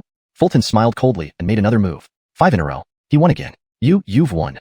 Sawyer admitted defeat. He truly conceded this time. He knew that even if he were given multiple chances, he couldn't possibly beat Fulton. His opponent's skills were far superior. More games would yield the same result. Do you wish to continue? Seeing this, Fulton stood up with a smile, looking down at Sawyer and giving him ample opportunity. However, Sawyer no longer wanted to continue. No, you've won. As he spoke, Sawyer stood up and bowed in concession. The barbarian from northern Liao has conceded. So we have already won 4 rounds? In total, 4 victories belong to us thanks to Lord Sun. Seeing this scene, everyone was stunned at first, then erupted into jubilant cheers. Fulton won, and so did the great Xia. Even the remaining 2 matches were unnecessary now. To Fulton, those would be mere extras. To Northern Liao, they were crucial to preserving their dignity. Excellent, very excellent. I shall reward him. On the high platform, Aquila laughed heartily, something he hadn't done in years. My lord, Fulton should be heavily promoted. The Curtis was also extremely excited, his heart pounding, finding it hard to settle down. Daniel wore a smile, appearing relatively calm. To him, it was already remarkable for Fulton to win 3 matches, let alone 4. Winning the remaining 2 matches was insignificant now. But for Northern Liao, they wouldn't abandon the next 2 matches. For them, these were battles of honor. They had to win. Otherwise, it wasn't just a matter of losing face. It could mean losing their lives back in Northern Liao. What a day, sending them to challenge the scholars and warriors of the Great Xia, only for them to be defeated by a single minor officer of the Great Xia, and in such a humiliating manner. How could they show their faces after this? Do you wish to continue? At that moment, Fulton looked calmly at Clark, his voice indifferent, revealing a nonchalant attitude. Whether or not they continued the match mattered little to him. If Northern Liao wished to continue, he would see it through. If not, he had no issue. Of course. Why not? Clark roared angrily, standing up abruptly, his figure blurring and vanishing instantly. In the next moment, he reappeared before Fulton, eyebrows furrowed and eyes filled with murderous intent. He seethed with rage, yearning to kill Fulton. If you insist on fighting, then come. Facing the aggressive Clark, Fulton showed no fear. Having played 2 matches, his stamina had mostly recovered. Even though he wasn't at his peak, dealing with Clark shouldn't be a problem. Besides, he still had hidden cards to play. He had used the power of poetry earlier but hadn't utilized the by FA yet. One poem of Man Jianghong would surely test Clark's resolve. Today, I will show you the strength of a Northern Liao warrior. Clark gripped a thick spear called a bawang gun, its shaft as wide as a bowl, clearly heavy. Coupled with the power of 1,000 June realm practitioner, this weapon would make the battle extremely difficult for Fulton. The totems of Northern Liao come in 2 types. One is the wolf. Standing on the stage, Clark gazed calmly at Fulton while tearing open his shirt. The other is the tiger. For the people of Northern Liao, the wolf totem is merely the most basic form. Only those with pure Northern Liao bloodline have the privilege of bearing the tiger totem on their bodies. A tiger's head was prominently displayed on Clark's chest, frowning with sharp teeth exposed, looking rather menacing. Clark bears the tiger totem, meaning he's the strongest member of the Northern Liao delegation. Lord Sun fought 2 consecutive battles. His stamina can't be fully restored yet. Even if he loses, what does it matter? Witnessing this scene, people initially felt concerned, but then they realized that Fulton had already won 4 rounds. Even if he lost the next 2, it wouldn't change the final outcome. Comforted by this thought, they watched the arena with calm, smiling expressions. Chapter 284, A Toast to Wine for You. On the platform, Chester looked at the tiger's head on Clark's chest and couldn't help but raise his eyebrows. It wasn't because he was afraid. It was that he found it somewhat laughable. The warriors of Northern Liao, so flamboyant. But then he thought, wasn't using the Confucian art of speech to fight more flamboyant than Northern Liao's warriors? Forget it. Let's not criticize each other. Let's fight fairly. Today, you won't have a single chance, Clark said, and the tiger's head on his chest suddenly shone brightly. His body was engulfed in surging blood chi, and a tiger roar resounded from within him. Immediately after, Clark's figure turned into a blur as he lunged toward Chester. His speed was extremely fast, like thunder and lightning, with his spear of Overlord piercing out. In response, Chester just smiled faintly, stepping nimbly on the platform to dodge. For Chester, his current tactic was very simple. Pull back, then directly unleash pin punishment. Manjianghong or Jiang Jinjiu. There were too many choices, and Chester hadn't decided yet. How long can you keep dodging? Seeing this, Clark roared loudly and immediately gave chase. However, Chester tapped his toes and vanished once again. Clark was incredibly fast, but Chester wasn't slow either. Actually, he was even faster than Clark. No choice, Clark wasn't the type built for speed, especially with the immensely heavy spear of Overlord in his hands. Almost 100 caddies. His speed simply couldn't be very fast. Don't run. Realizing he couldn't catch up to Chester and couldn't use his skills, Clark became anxious. He needed to win this match, must win. This was not about winning or losing, but about Northern Liao's dignity. Or more accurately, it was about the honor of Northern Liao's warriors. If he lost to Chester, it would be an incredible disgrace. People would think Northern Liao's warriors were only just Oso. 3 6th grade warriors from Northern Liao could not defeat a 7th grade warrior from Daxia. There would be no excuse for this failure. The more anxious he got, the more chaotic his steps became, making it even harder for him to catch up with Chester. Why is Lord Sun always dodging? Could it be that his strength hasn't fully recovered? It must be so. Lord Sun is buying time. Once he recovers, he'll make Clark pay. Watching this scene, people began speculating about Chester's intentions. In reality, Chester just didn't want to engage in close combat with Clark. He wanted to wear down Clark's morale first, then fight him. Additionally, Chester also wanted to exhaust some of Clark's stamina. Carrying a 100-caddy spear of Overlord around the arena, even a 6th grade warrior wouldn't withstand such a drain. You coward, stop running. After a moment, Clark, panting heavily, looked at the relaxed Chester, feeling vexed. All right, I'll stop running. Hearing this, Chester smiled, nodded, and stopped. He drew the 4 C's divine sword from his waist. Seeing this, Clark felt confused. Why did Chester, who had been evading all along, suddenly stop? He sensed something sinister, but couldn't articulate what it was. At this moment, he noticed a cold, malicious smile creeping across Chester's lips. A particularly nasty one. Next, Chester reached into his robe and pulled out a wineskin. This was the wine given to him by Scholar Zachariah of Dragon River Academy, which enhanced his combat power. Moreover, Scholar Zachariah had specially instructed that only a small sip should be taken at a time. Next, Chester opened the wineskin and took a light sip. Instantly, a burning sensation followed his esophagus down into his stomach, transforming into pure energy dispersing throughout his limbs. Excellent wine. Feeling the intense aroma and energy spread through his body, Chester couldn't help but exclaim. To be honest, since arriving here, Chester had never tasted such good wine. But Zachariah's wine was different. Absolutely divine. With this wine, Chester already knew which poem to use for his pin punishment. Seeing Chester like this, Clark became even more puzzled. What was happening? Stopping just to take a sip of wine? Was it a wine craving? What does Lord Sun mean? Why is he drinking now? Observe Lord Sun's aura carefully. It seems like it's not ordinary wine. Witnessing this scene, the surrounding spectators couldn't help but discuss among themselves. However, just as they were discussing, Chester started to act. A toast to wine for you.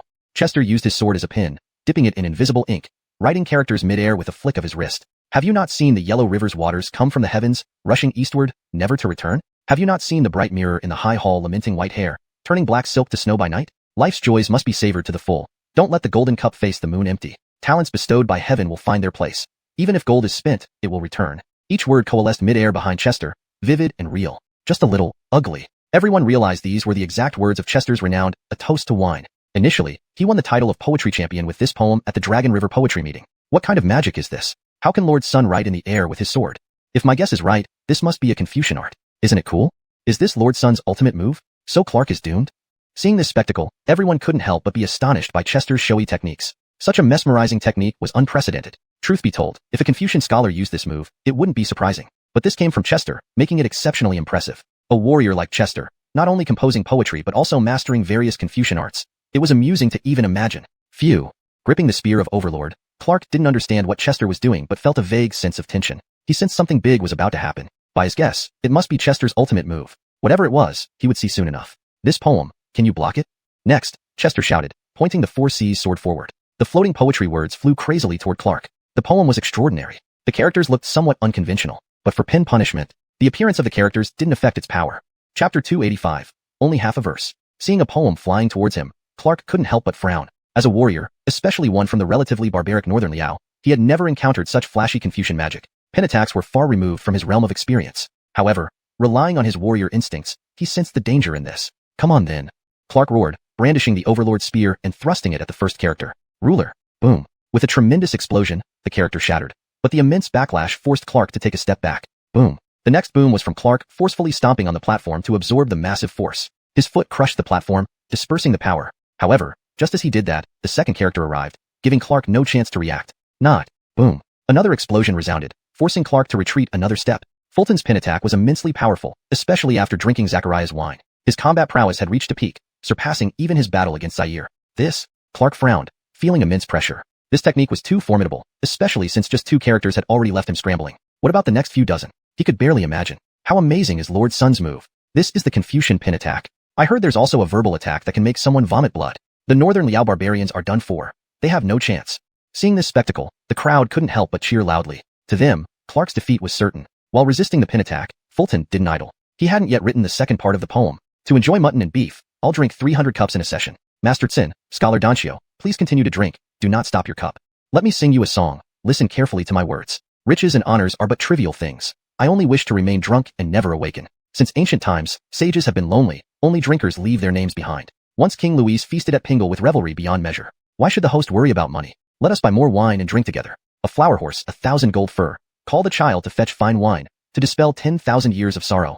Fulton then wrote out the second part of the poem but didn't rush to attack. Instead, he let the characters float behind him, wanting to see how long Clark could hold out. Perhaps he would fail even before the first half? Next, Fulton deliberately launched the pin attack towards Clark. Boom, boom, boom. Each character struck Clark, driving him back continuously and shattering the platform beneath his feet. The power was overwhelming. But this was only the beginning. The best was yet to come, as Fulton's lips curled into a cold smile. Above the yellow river, water descends from the heavens.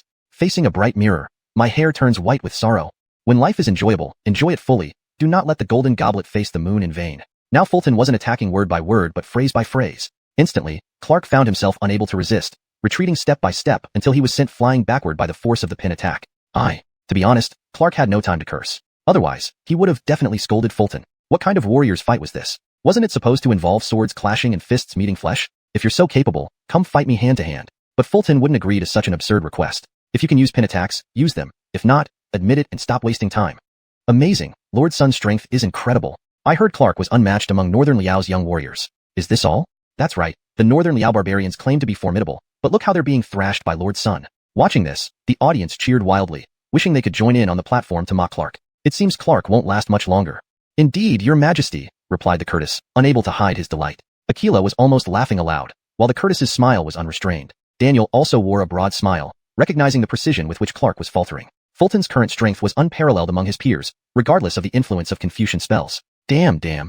On the platform, Clark roared, retreating under Fulton's relentless assault. Bloodstains covered the ground as wounds multiplied across his body. At this moment, he resembled a devil risen from hell, blood-soaked and disbelieving. He couldn't believe that, as a powerful E-grade warrior and holder of the Tiger Totem, he could be defeated by a Daxia's mere 7th-rank swordswoman. It looks like you're reaching your limit. Fulton smiled, slashing out the remaining words of the Drinking Alone by Moonlight verse. You. Clark blocked the pin attack with his spear, but a surge of pressure caused him to spit blood, losing his grip on the Overlord spear. For a warrior, dropping his weapon signified defeat. I lost. Though unwilling to accept this reality, Clark had no choice. If he didn't concede, unarmed, he stood no chance against the rest of the verse and might die. As the Prince of Northern Liao, he feared death very much. Very well. Seeing this, Fulton nodded, dismissing the pin attack. Instantly, the characters formed from ink vanished. Amazing. Lord Sun truly excels. All 3 E-grade warriors of Northern Liao fell to Lord Sun. Too impressive. The audience erupted in thunderous applause, hoarse voices still bellowing loudly. In this moment, they felt proud of Fulton and of being citizens of Daxia. They avenged their humiliation, restoring honor. Northern Liao boasted of its military prowess. So, this was their strength? 3 reputedly strongest E-grade warriors were all defeated by Fulton. How laughable.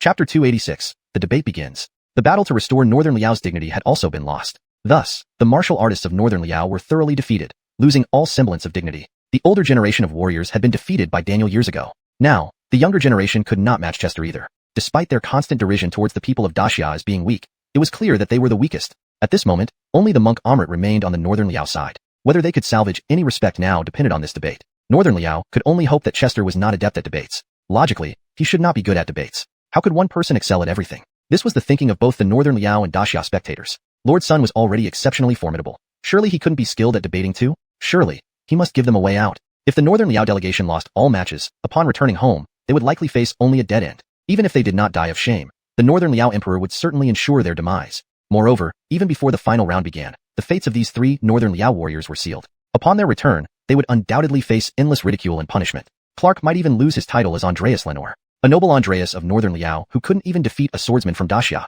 How could he retain his title? At this moment, Clark wasn't considering whether Amrit or Chester would win. He was reflecting on his own situation. If he failed in this exchange and achieved no political benefits, he would be ruined. Just then, the meditating monk Amrit stood up and slowly walked onto the platform. Mr. Sun, for the final round, I wish to debate with you. Amrit clasped his hands together, appearing very composed, his tone calm and steady. It was evident that as a man of the cloth, he was well practiced. How would you like to debate? Chester remained calm, raising an eyebrow and asking. Astronomy, geography, birth, aging, illness, death, the cycle of all things. Anything can be debated. Amrit kept his hands clasped, looking devout. His confidence was palpable. I've heard that this monk Amrit is already a renowned high-ranking monk in Northern Liao despite his young age. The practice of Buddhism requires years of dedication. Unless someone has an extraordinary heart for Buddhism, there's no shortcut. So, this monk Amrit is really strong? As people listened to the tales about Amrit, everyone initially believed he was formidable. Then they remembered the previous 5 Northern Liao competitors. Hadn't each one been reputed to be incredibly powerful? Yet, each one was ultimately defeated by Chester. It seemed Amrit wouldn't fare much better. His fate would likely be no different, to be defeated by Chester. Certainly, everyone thought this to themselves. Master Amrit, can debate distinguish right from wrong? On the platform, Chester smiled lightly. He needed to prepare for this debate. He had only a few questions, and if Amrit could answer them, conceding would be fine. Since it is a debate, naturally it must distinguish right from wrong. Amrit's voice, though quiet, reached everyone clearly. People nodded in agreement when they heard his words. Buddhism had such power. Suddenly, the venue fell silent as everyone held their breath, waiting to see how Chester would respond. The debate had already begun. Wu Xing Zhizhong. Note, Wu Xing Zhizhong is a Chinese phrase that means Wu Xing Zhizhong literally translates to intangibly, or unobtrusively. For a natural English translation, it should be replaced with more contextually appropriate phrasing. Revised sentence. The debate had already begun unobtrusively. Or better yet, the debate had already commenced. Wu Xing Zhizhong. To make it read more naturally in English, the debate had already commenced. Wu Xing Zhizhong. Or, the debate had already started without them realizing it. Given the context of the passage, a more fluent and natural English translation would be, the debate had already started. Wu Xing Zhizhong. Or even better, the debate had already begun imperceptibly. For best fluency and naturalness, the debate had already begun without them realizing it. Master, if I know I am wrong, why debate? Wouldn't that be sophistry? Chester shrugged, answering logically. This is merely your perception of what is correct, but it is actually wrong. Amrit clasped his hands, calmly redirecting the question back. Chester frowned slightly, thinking that the monk indeed had skills. The pit was already dug, and he had to be careful not to fall into it. Does Master believe that everything in the world can be divided into right and wrong? Chester didn't panic. All things in the world are in opposition, like heaven and earth, black and white. Amrit nodded, clasping his hands. If Master says so, I have a few problems that have troubled me for a long time. If Master can solve them, I will concede this debate. If not, Master loses. How does that sound? Chester smiled contentedly. Amrit was digging a pit for him, yet wasn't he doing the same? And now, Amrit seemed to have fallen into it. These questions were carefully prepared by Chester, known as the God of Contrarians. They had no definitive answers. Every explanation could be considered wrong. Once these questions were posed, Chester felt certain of victory. The remaining 4 parts depended on Amrit's intellect. What does Lord Sun mean? Isn't this debate different from what we know? Is Lord Sun planning to give up this round? Just a few questions, can Amrit not answer? Let's just wait and see. Lord Sun must have his plan. Seeing this, everyone furrowed their brows, unsure of Chester's intentions. However, they weren't overly concerned. Even if Chester conceded this round, they wouldn't mind. With his efforts, he had already won 5 rounds. What more could they ask for? He was already a hero of Dacia. Please speak, Mr. Sunday. Amrit nodded without suspicion. Please listen to the questions. Chester nodded and asked, it is said that a true man can bend and stretch. Is this correct? Yes. Amrit nodded. It is also said that a true man would rather die than yield. Which of these 2 statements is true? Seeing Amrit successfully caught, Chester chuckled. Well. Amrit clasped his hands, momentarily stunned. These questions truly made sense no matter which way they were answered. Master, don't rush to answer this. I have 2 more questions. Chester laughed and continued. It is said that even a starved camel is bigger than a horse, yet it's also said that a plucked phoenix is worse than a chicken. Which is correct? And the last question. It is said heroes emerge young, yet it's also said that experience comes with age. Which of these statements is true? Chester posed 3 questions in succession, leaving Amrit speechless. Chapter 287. The Monk Lost. Master Amrit clasped his hands together, closing his eyes slightly as he realized he had fallen for Fulton's strategy. These 3 questions were paradoxes. No matter how they were answered, they would be wrong. Yet, one couldn't say that these 3 questions were incorrect. After all, if any single statement was taken out of context, it could still be considered wise or common sense, proven by history to have some truth. Thus, the question was unsolvable. Even if he attempted to explain these problems using Buddhist principles, he couldn't clarify them fully. At least, not in a way that everyone present would accept. If even one person disagreed, he wouldn't have solved the question. Does Lord Sun really have an answer to these 3 questions? How can this be so miraculous? Each of Lord Sun's 3 questions seems flawless. These 3 questions are truly remarkable. The crowd heard Fulton's 3 questions and were equally perplexed, unable to provide answers. Not just the common folk and martial artists present, but also the scholars in attendance. Upon hearing the questions, their brows furrowed deeply, finding no clue. They all knew these questions were unsolvable. As Wesley mentioned earlier, if debate is about correctness, then from the beginning, Master Amrit has been wrong with this question. Indeed, Wesley's statement is profound. If something is known to be wrong, what kind of debate is it? It's just sophistry. In the audience stands, several great scholars from Long River Academy exchanged glances, smiling appreciatively. They knew this round should be secure. On the high platform, Aquila and the Curtis wore smiles, barely containing their celebratory spirit. To them, Fulton's 3 questions seemed completely unsolvable, with no hope of resolution. Master Amrit had lost for sure. Far away in a pavilion, Aiden and Andrew racked their brains but couldn't figure out the answers to Fulton's questions. To them, these questions were too profound. As crude warriors, they could rack their brains until they burst, but no answers would come. Seeing this, Ingrid laughed beside them. You 2 should save your energy. Do you think you can solve these? Each of Brother Sun's questions is correct in its own right, yet together they are wrong. This is frustrating. How does someone like Fulton, a mere martial artist, come up with such tricks? Aiden and Andrew scratched their heads, looking at Ingrid, ready to give up thinking. They genuinely couldn't understand, not because they didn't try hard enough. On the stage, Master Amrit remained motionless with closed eyes and hands clasped together, maintaining the same posture for a long time. He said nothing, barely willing to speak. He now understood that he had fallen into the trap set by Fulton from the very start. It would not be easy to get out of this now. But speaking of which, Fulton's 3 questions were indeed intriguing. Smiling faintly, Master Amrit looked at Fulton and said, Mr. Sun, I cannot give you an answer to this question for now. Master, since you cannot provide an answer, according to our agreement, you lose this debate, replied Fulton with a bow and a smile. Yes, the monk has lost. I will ponder Mr. Sun's 3 questions thoroughly. If I find an answer, I will seek you out again, answered Amrit, hands clasped and head bowed, appearing quite serene. For him, loss was loss and win was win. As a man of the cloth, he would not overly concern himself with victory or defeat. At that moment, everyone was still immersed in the 3 questions, so when they heard Master Amrit admit defeat, it took them a while to react. He won. He won. The Northern Liao monk conceded. Heaven. Fulton is a hero of Great Xia. No, he is a god of Great Xia. With a complete victory, without regard for civilian or military prowess, after this battle, Lord Sun will become the hottest figure in all of Great Xia. Shortly after, the crowd erupted into the most intense cheers they had ever witnessed. The sound, like waves of the sea, rose and fell continuously without stopping. Everyone there expressed their inner emotions with all their might, excitement, joy, or years of pent-up frustration. At that moment, Fulton was the guardian deity of Great Xia. With sheer effort, he not only preserved the dignity of Great Xia, but also left the Northern Liao in disgrace. Think of the Northern Liao traveling thousands of miles to send their best young chess masters, only to be defeated entirely by Fulton. Wonderful. Absolutely wonderful. The Emperor must reward him, lavishly. On the platform, Aquila wore an excited look, almost losing composure. For an emperor, such visible excitement was rare. Beside him, the Hicks smiled in agreement, but it felt forced. The Curtis nodded silently, his eyes glistening with tears. He was moved, proud. While everyone cheered jubilantly, a few individuals did not seem as happy. The members of the Northern Liao delegation all wore grim expressions. Far away in the pavilion, another person remained stone-faced. That was the Willy. His expression was unreadable, showing neither happiness nor sadness. However, in such a situation, such a stony face likely meant he wasn't happy. Moreover, he had reason not to be. Great Xia had usurped his family's throne. Now that Great Xia had defeated Northern Liao, how could he be happy? He shouldn't be happy. Around the stage, the citizens and martial artists' voices were so loud they seemed to shake the heavens. They roared and screamed, venting their emotions. For them, this moment was their happiest. The Great Xia court, their Great Xia court, had achieved a perfect victory against Northern Liao, leaving Northern Liao humiliated. The cheering lasted for nearly 15 minutes. That night, Aquila held another grand banquet in the palace hall, even more sumptuous than the one hosted for the Northern Liao delegation the day before. However, the atmosphere of the banquet was somewhat delicate. Great Xia's officials seemed to bask in the spring breeze, and many drank themselves tipsy even before Aquila gave the signal. Aquila didn't mind. He also drank heavily. To all Northern Liao envoys, when you return to Northern Liao, please convey my best wishes to the Northern Liao Craig, said Aquila mildly drunk, smiling at the Northern Liao delegation. His words were friendly, but to the Northern Liao envoys, they sounded extremely sharp and piercing. Chapter 288.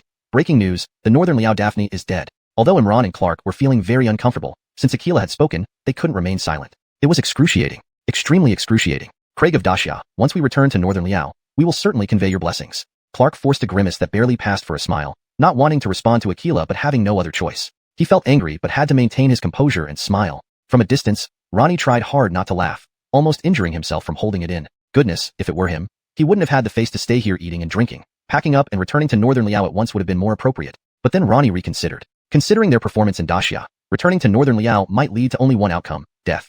Staying longer in Daxia might be better. However, the atmosphere at this banquet was indeed somewhat awkward. The officials of Daxia were jubilant, as if celebrating the new year. Meanwhile, everyone from Northern Liao looked as if they had just lost their closest kin. One man drinks until drunk. Ronnie sipped his fine wine, imagining the rewards he would soon receive, which made him giddy with anticipation. If all went well, his heroic deeds would spread across the nation swiftly. Then, Ronnie would leap from a mere sword-bearer to become the top celebrity in Daxia. Then, Ronnie could freely visit Yingling or Enlu without spending a penny. Qingping Courtyard could also be renovated. Without doubt, Aquila would reward him handsomely. At least 1,000 taels of gold, which equates to 10,000 taels of silver. Enough to buy another Qingping Courtyard. Then, Ronnie's status within the Sun family would soar, and Claire would never dare argue with him again. Ah! Suddenly, the Daphne sitting next to Clark let out a blood-curdling scream, spewed a mouthful of blood, and her complexion rapidly deteriorated before she collapsed. Beloved! Witnessing this, Clark reacted immediately, trying to help the Daphne. Yet, she was already lifeless. She was dead. What happened? Why did the Northern Liao Daphne collapse? She just spat blood. Could she have been poisoned? Why does it feel like she's gone? The Daxia officials were visibly bewildered, clearly unprepared for this sudden event. Daphne! At this moment, Clark let out a wailing cry, the imposing aura of a Wuxiang warrior erupting within the palace hall. Seeing this, everyone immediately understood the gravity of the situation. Your Highness quickly summoned the imperial physician. Aquila frowned, realizing that everything had taken an unexpected turn. The celebration was marred by this incident, and it was far less joyous now. After all, this was the Daphne of Northern Liao, and if she died in Daxia, especially in the palace, there would be much difficulty explaining this. Moreover, Northern Liao would undoubtedly use this incident to create trouble. Realizing this, Aquila's frown deepened. He sensed a whiff of conspiracy. Did the Daphne of Northern Liao come here to provoke us? Ronnie furrowed his brow, unable to determine whether the Daphne was alive or dead. Yet, this timing raised suspicions. It wasn't hard for Ronnie to suspect foul play. Moments later, the imperial physician arrived on the scene, checked the Daphne's pulse, and shook his head regretfully. Your Majesty, she has passed away. Hearing this, Clark stood abruptly and shouted, Craig of Daxia, I demand a satisfactory explanation. Otherwise, this matter won't be resolved easily. This wasn't merely a threat. If the death of Northern Liao's Daphne in the Daxia Palace couldn't be satisfactorily explained, it could indeed spark a war between the two nations. Craig of Daxia, I suspect someone among us poisoned the Daphne. This case must be solved. Otherwise, I cannot answer to your Majesty. Imran frowned, spreading the intimidating aura of a third-rank warrior, intensifying the pressure on everyone present. Rest assured, we shall provide you with a satisfactory response, said Aquila, turning to look at Daniel. Investigating the crime would definitely fall under the jurisdiction of the Muhammad Bureau. Please rest assured, your Majesty. Daniel bowed, then glanced at Imran, frowning slightly. His meaning was clear. He was warning Imran not to cause trouble here. Even after losing the Daphne, this behavior was unacceptable. Ronnie, you are to investigate this case. Next, Daniel turned to Ronnie, believing his investigative skills were suitable for the task. Additionally, Daniel had a strong sense that the Shanghai Alliance was involved behind the scenes. One reason he chose Ronnie was due to his unique and effective methods against the Shanghai Alliance. Though Daniel didn't know the specifics, these methods always seemed inexplicably effective. Give me an explanation within 3 days. To this, Clark didn't object but imposed a strict deadline. Certainly, this requirement was reasonable. Agreed. Aquila nodded and then looked at Ronnie. If mishandled, this could escalate into something dire. After 20 years of recuperation from continuous warfare, the people of Daxia couldn't afford another conflict. Aquila was confident in Ronnie, Daxia's newly minted hero. Since joining the Muhammad Bureau, Ronnie had solved several major cases, proving his competence. Now, it all depended on whether Ronnie could handle this situation. In the morgue of the Muhammad Bureau, the body of the Daphne lay with red rashes covering her skin, appearing quite frightening. Ronnie and others stood there, worried. The coroner has performed a preliminary examination, but due to her royal status, further investigation is impossible for now. So we haven't determined the cause of death yet. Ingrid frowned, looking at Ronnie with a complex expression. She was curious to see if Ronnie could solve this critical case. Solving the case would still be manageable, but if he failed, who knew what actions the Northern Liao delegation would take? Chapter 289. Speculation, cause of death, allergy. Imagine this. The Bei Liao delegation came with a specific mission, selecting the most elite young Go players from their country. However, they not only failed to achieve their objective, but also suffered a complete defeat. One can predict that upon their return home, they will either face execution or imprisonment. Now, with the death of the Daphne as an opportunity, if they can exploit this situation, they absolutely won't let it pass. And they will make the most out of it. Roman Nong supported his chin in deep thought, increasingly feeling that this case was far from simple. Firstly, the victim's identity was special. She was the Daphne of Bei Liao. A woman and a Daphne. These two factors together meant that only a superficial examination of the body could be conducted. An autopsy was out of the question. Moreover, even if one were possible, the current forensic capabilities of Daxia would render it futile. However, the red spots all over Daphne Lenore's body did catch Roman Nong's attention. What are you thinking? Seeing Roman Nong's contemplative expression, Ingrid curiously asked. I think she might have died from an allergic reaction. Roman Nong pondered aloud. Allergic? What does that mean? Ingrid didn't quite understand. Not just her, but everyone present found it confusing. What do you mean, brother? An allergy is a cause of death?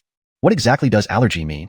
Aiden and Andrew also looked bewildered, not understanding what Roman Nong meant by allergy. It's hard to explain right now. Let's see if the Daphne has rashes all over her body. Unable to explain further, Roman Nong shifted the topic. Alright, I'll check. Ingrid agreed readily. As the only woman present, she naturally had to take on this responsibility. However, after saying that, when she turned to look at Roman Nong and the others, they showed no signs of leaving. You guys, please go outside for a moment. Frowning, Ingrid ordered. Oh, alright.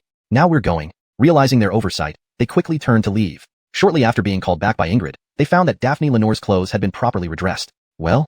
Roman Nong inquired. Just as you suspected, her entire body was covered in rashes. Ingrid nodded. So it was indeed an allergic reaction. But which food item at the banquet caused her to have an allergic reaction? Roman Nong analyzed but quickly dismissed his own theory. It was highly unlikely. The dishes served at this banquet were similar to those at the previous one. If nothing happened last time, then it was unlikely something changed this time around. It wasn't possible for someone to suddenly develop an allergy to a certain food. Let's go to the palace and investigate. Thinking about it, Roman Nong frowned and spoke up immediately. Because he was investigating, Aquila had granted Roman Nong a token allowing access to the inner palace where the banquet took place. The scene remained unchanged from when the banquet ended, with everything untouched. Let's go. Hearing this, Ingrid knew Roman Nong had a lead and nodded in agreement. For some reason, whenever they investigated, she instinctively trusted Roman Nong. After all, this was the man who had solved many major cases. Furthermore, he was now a hero of Daxia. If he could solve this case, he would become an even greater hero. Soon, they arrived at the inner palace and located Daphne Lenore's seat. There, the wine in her cup and the dishes on her plate remained almost untouched. Several dishes were entirely uneaten. It seems Daphne Lenore wasn't very hungry? Seeing this, Roman Nong furrowed his brow. She hadn't eaten or drunk anything. How did she have an allergic reaction? Could it be something other than an allergy? But it didn't look like poisoning. Who would get covered in rashes from poisoning? Poisoning and allergies can have similar symptoms. Roman Nong knew the perpetrator wanted investigators to think along the lines of poisoning to mislead them. Unfortunately for them, Roman Nong was handling this investigation. From the start, he hadn't considered poisoning. Quickly, Roman Nong noticed a porcelain bowl lying on the ground beside the seat, containing a small amount of brownish liquid. This clearly wasn't part of the banquet menu. Thinking about this, Roman Nong carefully picked up the bowl and sniffed it. What is it? Is it some kind of poison? Did the Daphne really die from poisoning? Why would anyone drink a liquid of that color if offered to them?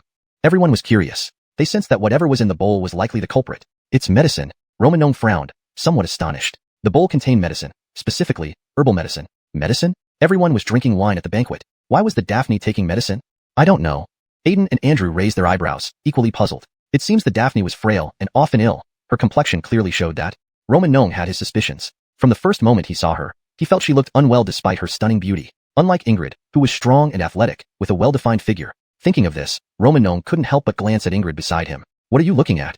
Feeling Roman Nong's lecherous gaze, Ingrid frowned and thought, if you keep staring, I'll gouge your eyes out. But remembering how Roman Nong had easily defeated 3 Bei Liao Go masters on the stage, she realized she might not be a match for him anymore. Nothing. Roman Gnome smiled and shook his head before focusing back on the bowl in his hand. It seems we need to visit the Banjing Pavilion. At this point, the case still lacked clear direction, and Roman Gnome wasn't sure where to investigate next. However, it was evident that Daphne Lenore was in poor health. Her sudden death during the banquet was likely related to this condition. Whether or not there was deliberate manipulation behind the scenes, Roman Gnome believed there was. He suspected two parties. 1. The Bailiao delegation itself. 2. The Shanghai Alliance. His reasoning was straightforward. Daphne Lenore hadn't wronged anyone and had no enemies in Xia. If someone wanted to kill her, it must be to achieve a certain purpose through her death. Chapter 290. The Pedicus's medicine prescription. Fulton was confident that his analysis was correct. If there was someone behind this, they must be trying to make a big deal out of the peachess of Lenore's death. Two parties could gain from this situation. One was the Northern Liao delegation, who could use this opportunity to secure some political benefits and avoid being beheaded upon their return for their dismal performance in the friendly matches with Great Xia. As for the Mountain and Sea Alliance, they could incite war between Great Xia and Northern Liao, which was also what they wanted to see. Both forces, in Fulton's opinion, were equally suspicious, making it difficult to determine the culprit clearly at present. Next, they rode their horses to the Banjing Pavilion on the outskirts of the capital city, intending to conduct an investigation here. Calling it an investigation, however, Fulton did not really have a clear objective in mind. He decided to start by asking around. As for whom to question, he had a pretty good idea. Definitely not Clark. If he were to ask anyone, it would be the personal maidservants of the Northern Liao Peachess. However, when Clark and others saw Fulton and his companions arrive at the Banjing Pavilion, their attitude was nothing short of hostile. What are you doing here? You're not welcome.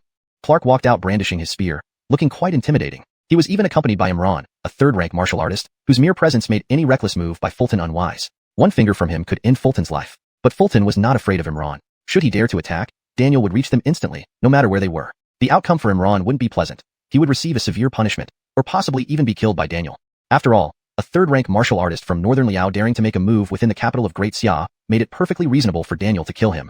Seeing how agitated you are, is it because you can't accept losing? Fulton didn't intend to give Clark any face. He was here to investigate and couldn't waste time arguing. You. Fulton's words left Clark speechless with anger. Once Fulton said that, Clark could not take further action without appearing like a sore loser. In other words, Fulton's remark was masterfully crafted.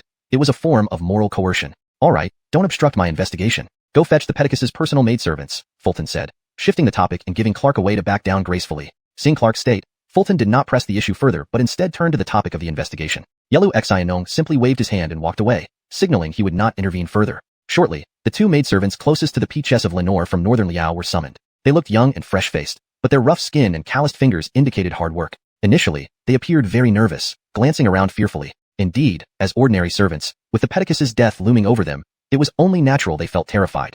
At this moment, they feared more than anything else saying the wrong thing during questioning, which might mean the difference between life and death. For people of their status, even a minor slip-up could become a reason for execution. They believed this to be true. Don't be nervous. Answer my questions truthfully, and I'll ensure you are safe. Fulton spoke calmly, addressing their concerns directly. Really, sir? The maidservants lifted their heads, uncertainly questioning him. Yes, truly, Fulton nodded confidently. Hearing this assurance, the two maidservants visibly relaxed. Ask your questions, sir. The medicine the Peachess took at the banquet, was it prepared by you? Yes, they responded immediately, nodding without hesitation. What was it treating? By asking this indirectly, Fulton subtly lowered their guard. It was for asthma, the maidservants replied without delay. Asthma, indeed, beauty often comes with frail health. Fulton sighed inwardly, acknowledging the Pedicus's beautiful appearance marred by her illness, which was incurable in this world. Even the medicine could only alleviate symptoms. More likely, it was allergic asthma, consistent with the cause of her death. May I see the prescription? Since he suspected issues with the medicine, reviewing the Pedicus's prescription was essential to check if any ingredient was wrong or had been tampered with, causing her fatal reaction. Yes. The maidservant nodded, producing the prescription from her sleeve. We lost one copy just after arriving in the capital, but fortunately, our medical team included a doctor. Lost before? Could this mean the new prescription has been altered? Fulton speculated. Turning to Andrew, he added, please bring in a doctor from the Imperial Medical Bureau to review the prescription. Andrew nodded and left on horseback. How is the Pedicus's health normally? Does she improve after taking her medicine? The maidservants confirmed, her health is frail, but daily medication keeps her asthma under control. Do you know if the Peachess has any allergies? Things that cause rashes upon contact or ingestion? Fulton asked about potential allergies in detail. Even if they didn't understand the term, they would recognize rashes. This translation adheres to the original tone and style, ensuring coherence with previous content while maintaining paragraph structure and line breaks. Chapter 291. The investigation reaches an impasse. Hearing Fulton's words, the two maids propped up their chins in deep thought for a while before responding with certainty. We really don't know. Who has the Daphne met in the capital city over the past few days? Were there any outsiders among them? Fulton continued to press upon hearing this. No, the Daphne has been unwell. Coupled with the long and arduous journey here, she hasn't stepped out of the door. Well then, should Sullivan be considered as an outsider? The maids spoke to themselves, but from their words, Fulton caught an important detail. Sullivan? Please elaborate on what happened. Who exactly is this Sullivan? If he had met with Daphne Lenore, could there be a connection between him and her death? This was the very reason that Daphne came to Dacia, to seek medical treatment from Sullivan. The Daphne heard that Sullivan excels at treating asthma. He cured the former Craig's asthma. For this matter, the two maids did not hide anything and explained the entire situation. This was also the reason why Daphne Lenore had come to Dacia. Is Sullivan famous? Upon hearing this, Fulton turned to Ingrid for confirmation. He had never heard of Sullivan before. Sullivan is the most renowned physician in the palace. He has been serving since the reign of the late Craig. His medical skills are superb, and he is considered the top physician. Ingrid recounted this information calmly, sharing everything he knew with Fulton, petering the late Craig's time in the palace. That means he cured the late Craig's asthma? Fulton raised an eyebrow, continuing his questioning. The late Craig suffered from asthma when he was young. Despite seeking treatments from many renowned physicians in Dacia, it remained uncured until he took medicine prescribed by Sullivan. Ingrid spoke based on what he had heard, which was accurate. It was not a secret. So, the Daphne traveled thousands of miles to Dacia specifically for asthma treatment. Fulton now fully understood the background of the events. Wait, Sullivan cured the late Craig's asthma? In an instant, Fulton suddenly associated this with a terrifying possibility. Book entry, Dominic, caused death due to drunkenness. Fulton remembered the book in his mind, which recorded information about Dominic. Initially, Fulton had suspected that the person who died was the late Craig, but with no evidence, he had put it aside. Now, hearing Sullivan's name, Fulton recalled this again. What if Sullivan is Dominic? It's not impossible. As the late Craig's personal physician, he had the greatest opportunity to cause his death. If this information were known by the Shanghai Alliance, it would be a tremendous leverage point. They could control him completely. Even his descendants wouldn't escape the clutches of the Shanghai Alliance. Thinking about this, Fulton couldn't help but frown deeply. Chilling indeed. What are you thinking? Seeing Fulton's expression, Ingrid couldn't help but raise an eyebrow and ask, how did the late Craig die? Fulton asked, still frowning. In the 33rd year of Yuenda, the late Craig wasn't in good health, and eventually, he died of illness, I suppose? Ingrid was not entirely sure about this either. Such matters weren't something she, as a Jiamu, sword guardian, would have access to. Upon hearing this, Fulton frowned even deeper. Everything seemed to align more closely with his speculation. Of course, all of this depended on the accuracy of the record about Dominic in his mind. Fulton then asked the two maids a few more questions before dismissing them.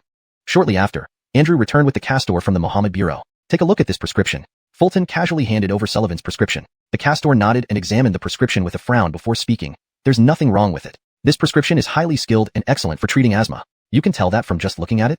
Fulton couldn't help but raise an eyebrow. Diagnosing diseases from prescriptions is a basic skill for a physician, the castor replied confidently without modesty. I see. Then please compare this prescription.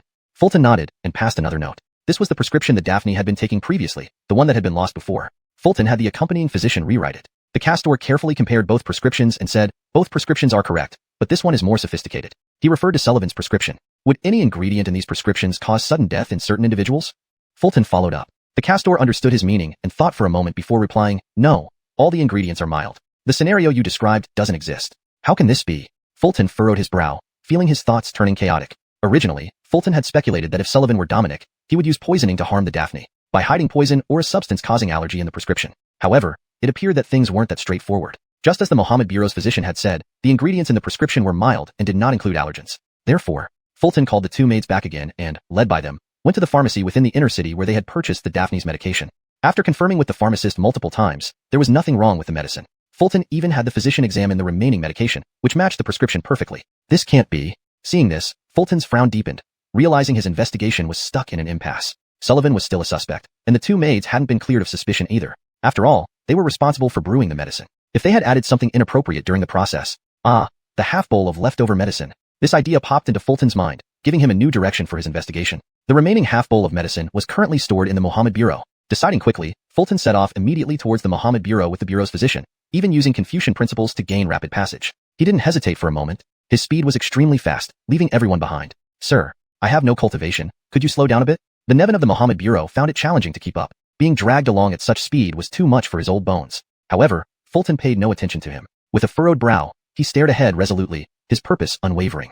Chapter 292, Progress. Chester hurried back to the Mohammed office as quickly as possible. In the warehouse where evidence was stored, he found the remaining half bowl of medicine. Have a taste. Chester looked at the Nevin with a commanding tone. Upon hearing this, the Nevin felt utterly reluctant. The Daphne of Lenore had died after drinking this medicine. He certainly didn't want to follow in her footsteps. You take a sip and see if there's anything wrong with this medicine. Seeing the Nevin hesitate, Chester raised an eyebrow and urged him on. Sir, this could be poisonous, right? Though the Nevin was resistant, he couldn't refuse because it was Chester. This wasn't just any influential figure within the Mohammed office, but also a favorite close to Bede. He couldn't afford to offend such a person. It should not be poisonous. Let me try first. To this, Chester showed no concern, immediately taking the lead by picking up the bowl and taking a small sip. Bitter, astringent, salty, it tasted as bad as it possibly could. Of course, with Chester's knowledge of pharmacology, he could only taste its flavor. For anything else, he detected nothing. So unbearable. Chester hurriedly poured himself a cup of water to rinse his mouth, but still frowned deeply. Seeing how Chester reacted, the Nevin no longer dared to refuse. Next, the Nevin picked up the bowl, took a sip, swished it around, and couldn't help but frown. There's something off. He could tell that the taste of this medicine was different from what it should be according to the prescription. There were some ingredients that weren't listed. What's wrong? Is there anything unusual? Seeing this, Chester quickly asked. The taste of this medicine shouldn't be like this. The Nevin frowned and made a judgment based on his experience. What do you mean it's not supposed to be like this? Are there any herbs that shouldn't be here? Upon hearing this, Chester became excited. If the Nevin could prove that there were things that shouldn't be in this medicine, he would know his next step. Following the trail, he would investigate Sullivan. There are no extra herbs, it's just these few. But this taste is so strange. The Nevin pondered for a while but couldn't make sense of it. No extra herbs, yet the taste is different. What exactly is added? Hearing this, Chester furrowed his brow and began thinking too. If the herbs were correct, the taste should be similar. But in a bowl of medicine, it's not just herbs. There's also water. An added salty taste. Where did this come from? It doesn't seem like salt. The Nevin frowned deeply, looking troubled. Might there be a problem with the water? Chester raised an eyebrow. Problem with the water? You mean? But what kind of water is both salty and bitter? The Nevin raised an eyebrow upon hearing this. Considering the herbs were fine, it must be a problem with the water. Seawater. Chester's eyes suddenly lit up as he thought about it. Seawater is both salty and bitter. In that instant, Chester's thoughts became clear. What if the water used to brew the medicine was seawater? What if the Daphne was allergic to seawater? What if someone discovered from the Daphne's previous prescriptions that she was allergic to seawater? Could all this then be explained clearly? But the capital is far from the sea. How could there be seawater here? The Nevin frowned upon hearing this. That's easy. By transporting it in carts, using Confucian magic to move it through space, or even using sea-dwelling spirits. Chester had some ideas. Of course, given his current level of Confucian cultivation, he couldn't directly move seawater here. But that didn't mean others couldn't. There were quite a few scholars within the Great Xia Empire who had this capability. If you say so, Sir Sun, that makes sense. The Nevin raised his eyebrows, agreeing with Chester's statement. Take another look at the prescription, and see if you can determine if the Daphne was allergic to seawater. Next, Chester took out the Daphne's previous prescription and prepared to have the Nevin examine it again. What does allergy mean? The Nevin was confused. It means eating this will result in death, Chester explained bluntly. I'll take a closer look. Taking the prescription again, the Nevin examined it closely. Previously, he hadn't noticed any issues with the prescription. But now, examining it with the premise that the Daphne was allergic to seawater, everything changed significantly. However, the Nevin thought that if someone managed to deduce the Daphne's allergy without knowing it beforehand, they must have been incredibly skilled in medicine. Sir Sun, one of the herbs in this prescription has been substituted. It was originally a marine plant that treated asthma most effectively, but in this prescription, it has been replaced, greatly reducing its efficacy, the Nevin concluded after careful observation. Unquestionably, his medical skills were impressive. Exactly as I suspected. Hearing this, Chester's eyes sparkled with excitement. Next, he needed to trace the trail and investigate Sullivan. Even in Chester's mind, the case was practically solved up to this point. However, investigating Sullivan required him to seek approval from Daniel. After all, Sullivan was the most senior court physician, and Chester couldn't investigate him without authorization. Next, Chester went to the Muhammad Pavilion, greeted Abdur, and then went upstairs. Daniel, dressed in Confucian attire, sat calmly. Any leads on the case? Seeing Chester arrive, Daniel remained calm, seemingly very confident in his investigative abilities. Indeed, I have made some progress. Chester then recounted his theory, excluding details about Dominic, but still presenting a coherent and logical explanation. If your theory is correct, Sullivan should be part of the Mountain Sea Alliance? Daniel frowned upon hearing this. It was evident that Chester's deduction had shocked him. Muhammad, to investigate Sullivan, we need to review the late Emperor's daily records. Do we have access to them here? Chester continued. The late Emperor's daily records. Those are not kept here in the Muhammad office. I will send someone to retrieve them from the palace. Although Daniel didn't fully understand why Chester needed to see the late Emperor's records, he agreed to fetch them. Chapter 293. Solving the case, the grand finale. While waiting for the previous Emperor's daily records to arrive, Chester summoned the two maidservants of Rosanna Lenore to inquire if the princess was allergic to seawater. The maidservants were vague in their responses. They weren't sure about this matter, but Chester gathered another crucial piece of information. Rosanna Lenore, who grew up by the sea, could not swim and was terrified of swimming. This confirmed Chester's hypothesis that she was indeed allergic to seawater. Though there was no direct evidence, with this premise, everything made sense. Next, he had to wait for the arrival of the previous Emperor's daily records. Soon, Daniel's messenger returned with the records, and without hesitation, Chester flipped directly to the last page. Year 33 of Craig Uenda, the 17th day of the sea month. Bede's asthma relapsed. Evan, after diagnosing, could do nothing to save him. The Craig passed away. The record was concise, but provided Chester with enough information. When the Emperor died, Evan was indeed by his side. Combining this with the book's notes in his mind, all explanations became clear. The Emperor's asthma relapse should not have been fatal, but due to Evan's drinking mistake that day, it led to the Emperor's death. This point became a leveraged tool against the Mountain Sea Alliance. At this juncture, the case simplified. What Chester needed to do now was confront Evan directly. How is it going? Any leads? Daniel couldn't help but ask curiously upon seeing Chester deep in thought. Director Yi, if my deduction is correct, Rosanna Lenore's death has ties with Evan. Chester nodded, giving a definitive answer. And what will you do now? Daniel asked. Simple, confront Evan. Chester smiled and nodded. Go ahead, take my identification badge. Daniel fully supported him and immediately handed over his identification badge. With this, Chester represented the Office of Imperial Manufactures. His commands and decisions carried the authority of the office. Chester then headed towards the palace. Evan was at the Imperial Medical Institute, which, while within the royal city, wasn't restricted territory. Even without Daniel's badge, Chester could enter freely. He soon met Evan. His silver hair and beard contrasted with minimal wrinkles on his face, making him appear gray-haired but youthful. Evan recognized Chester, unsurprising given Chester's recent fame. Almost everyone in the capital knew of him. Director's son, how did your investigation lead you here? Evan greeted with a forced smile. Chester knew Evan was aware he was investigating Rosanna Lenore's death. Since Evan knew why Chester came, Chester decided to be straightforward. To put it bluntly, let's talk candidly, Chester calmly said. Honestly, his suspicion of Evan lacked solid evidence. However, Akila's time limit was too tight.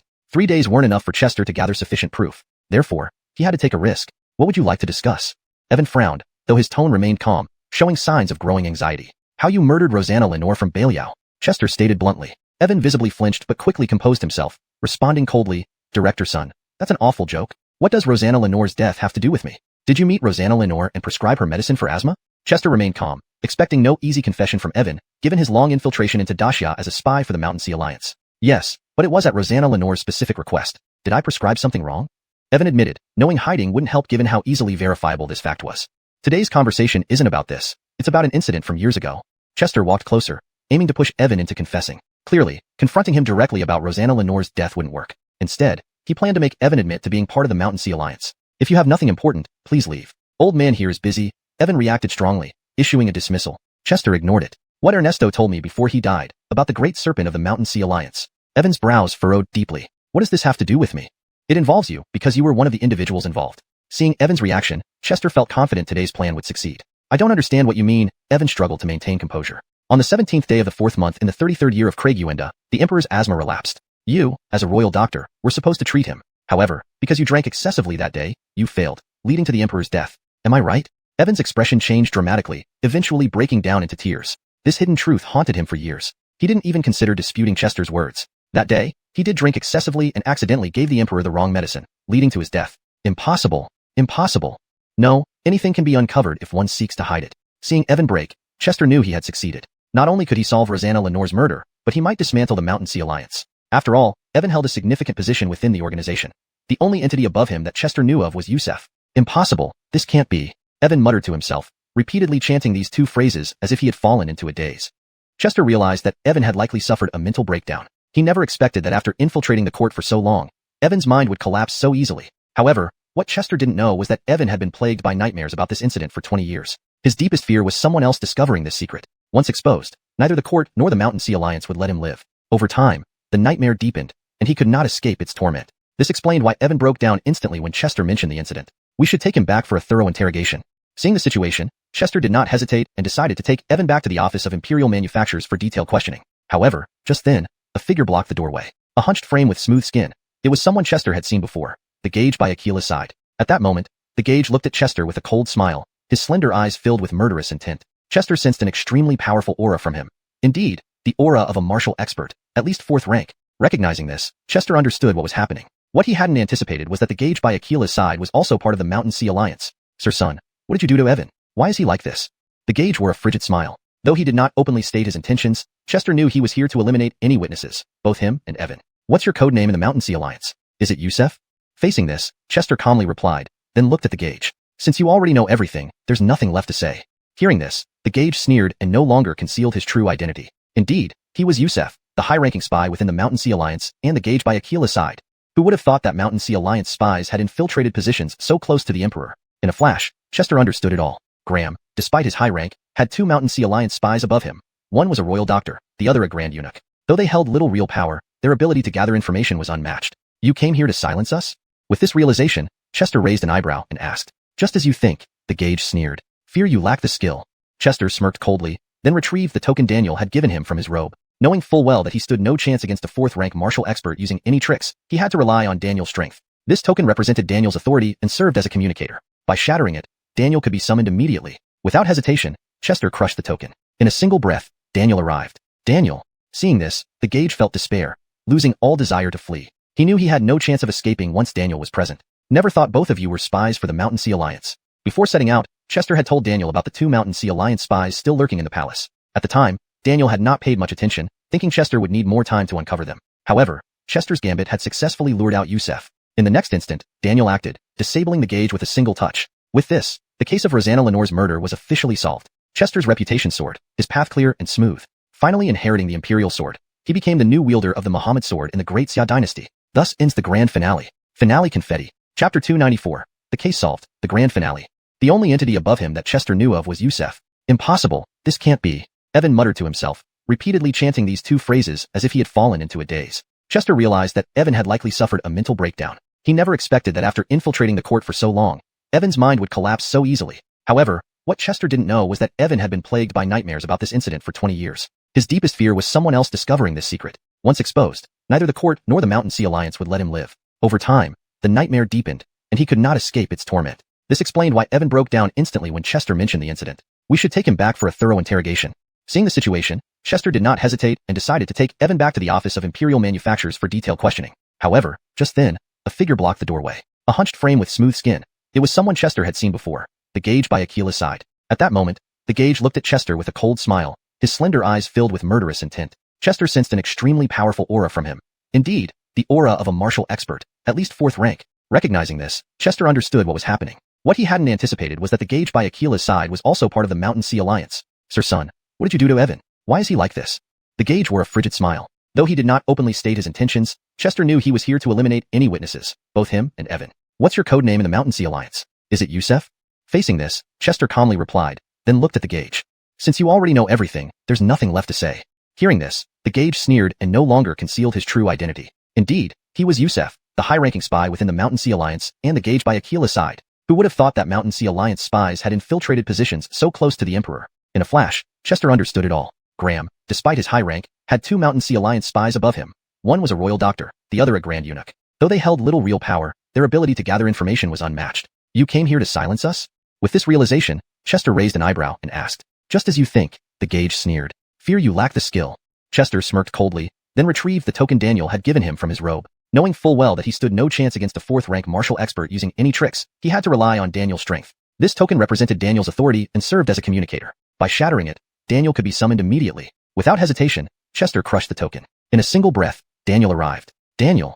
Seeing this, the Gauge felt despair, losing all desire to flee. He knew he had no chance of escaping once Daniel was present. Never thought both of you were spies for the Mountain Sea Alliance. Before setting out, Chester had told Daniel about the 2 Mountain Sea Alliance spies still lurking in the palace. At the time, Daniel had not paid much attention, thinking Chester would need more time to uncover them. However, Chester's gambit had successfully lured out Yusef. In the next instant, Daniel acted, disabling the Gauge with a single touch. With this, the case of Rosanna Lenore's murder was officially solved.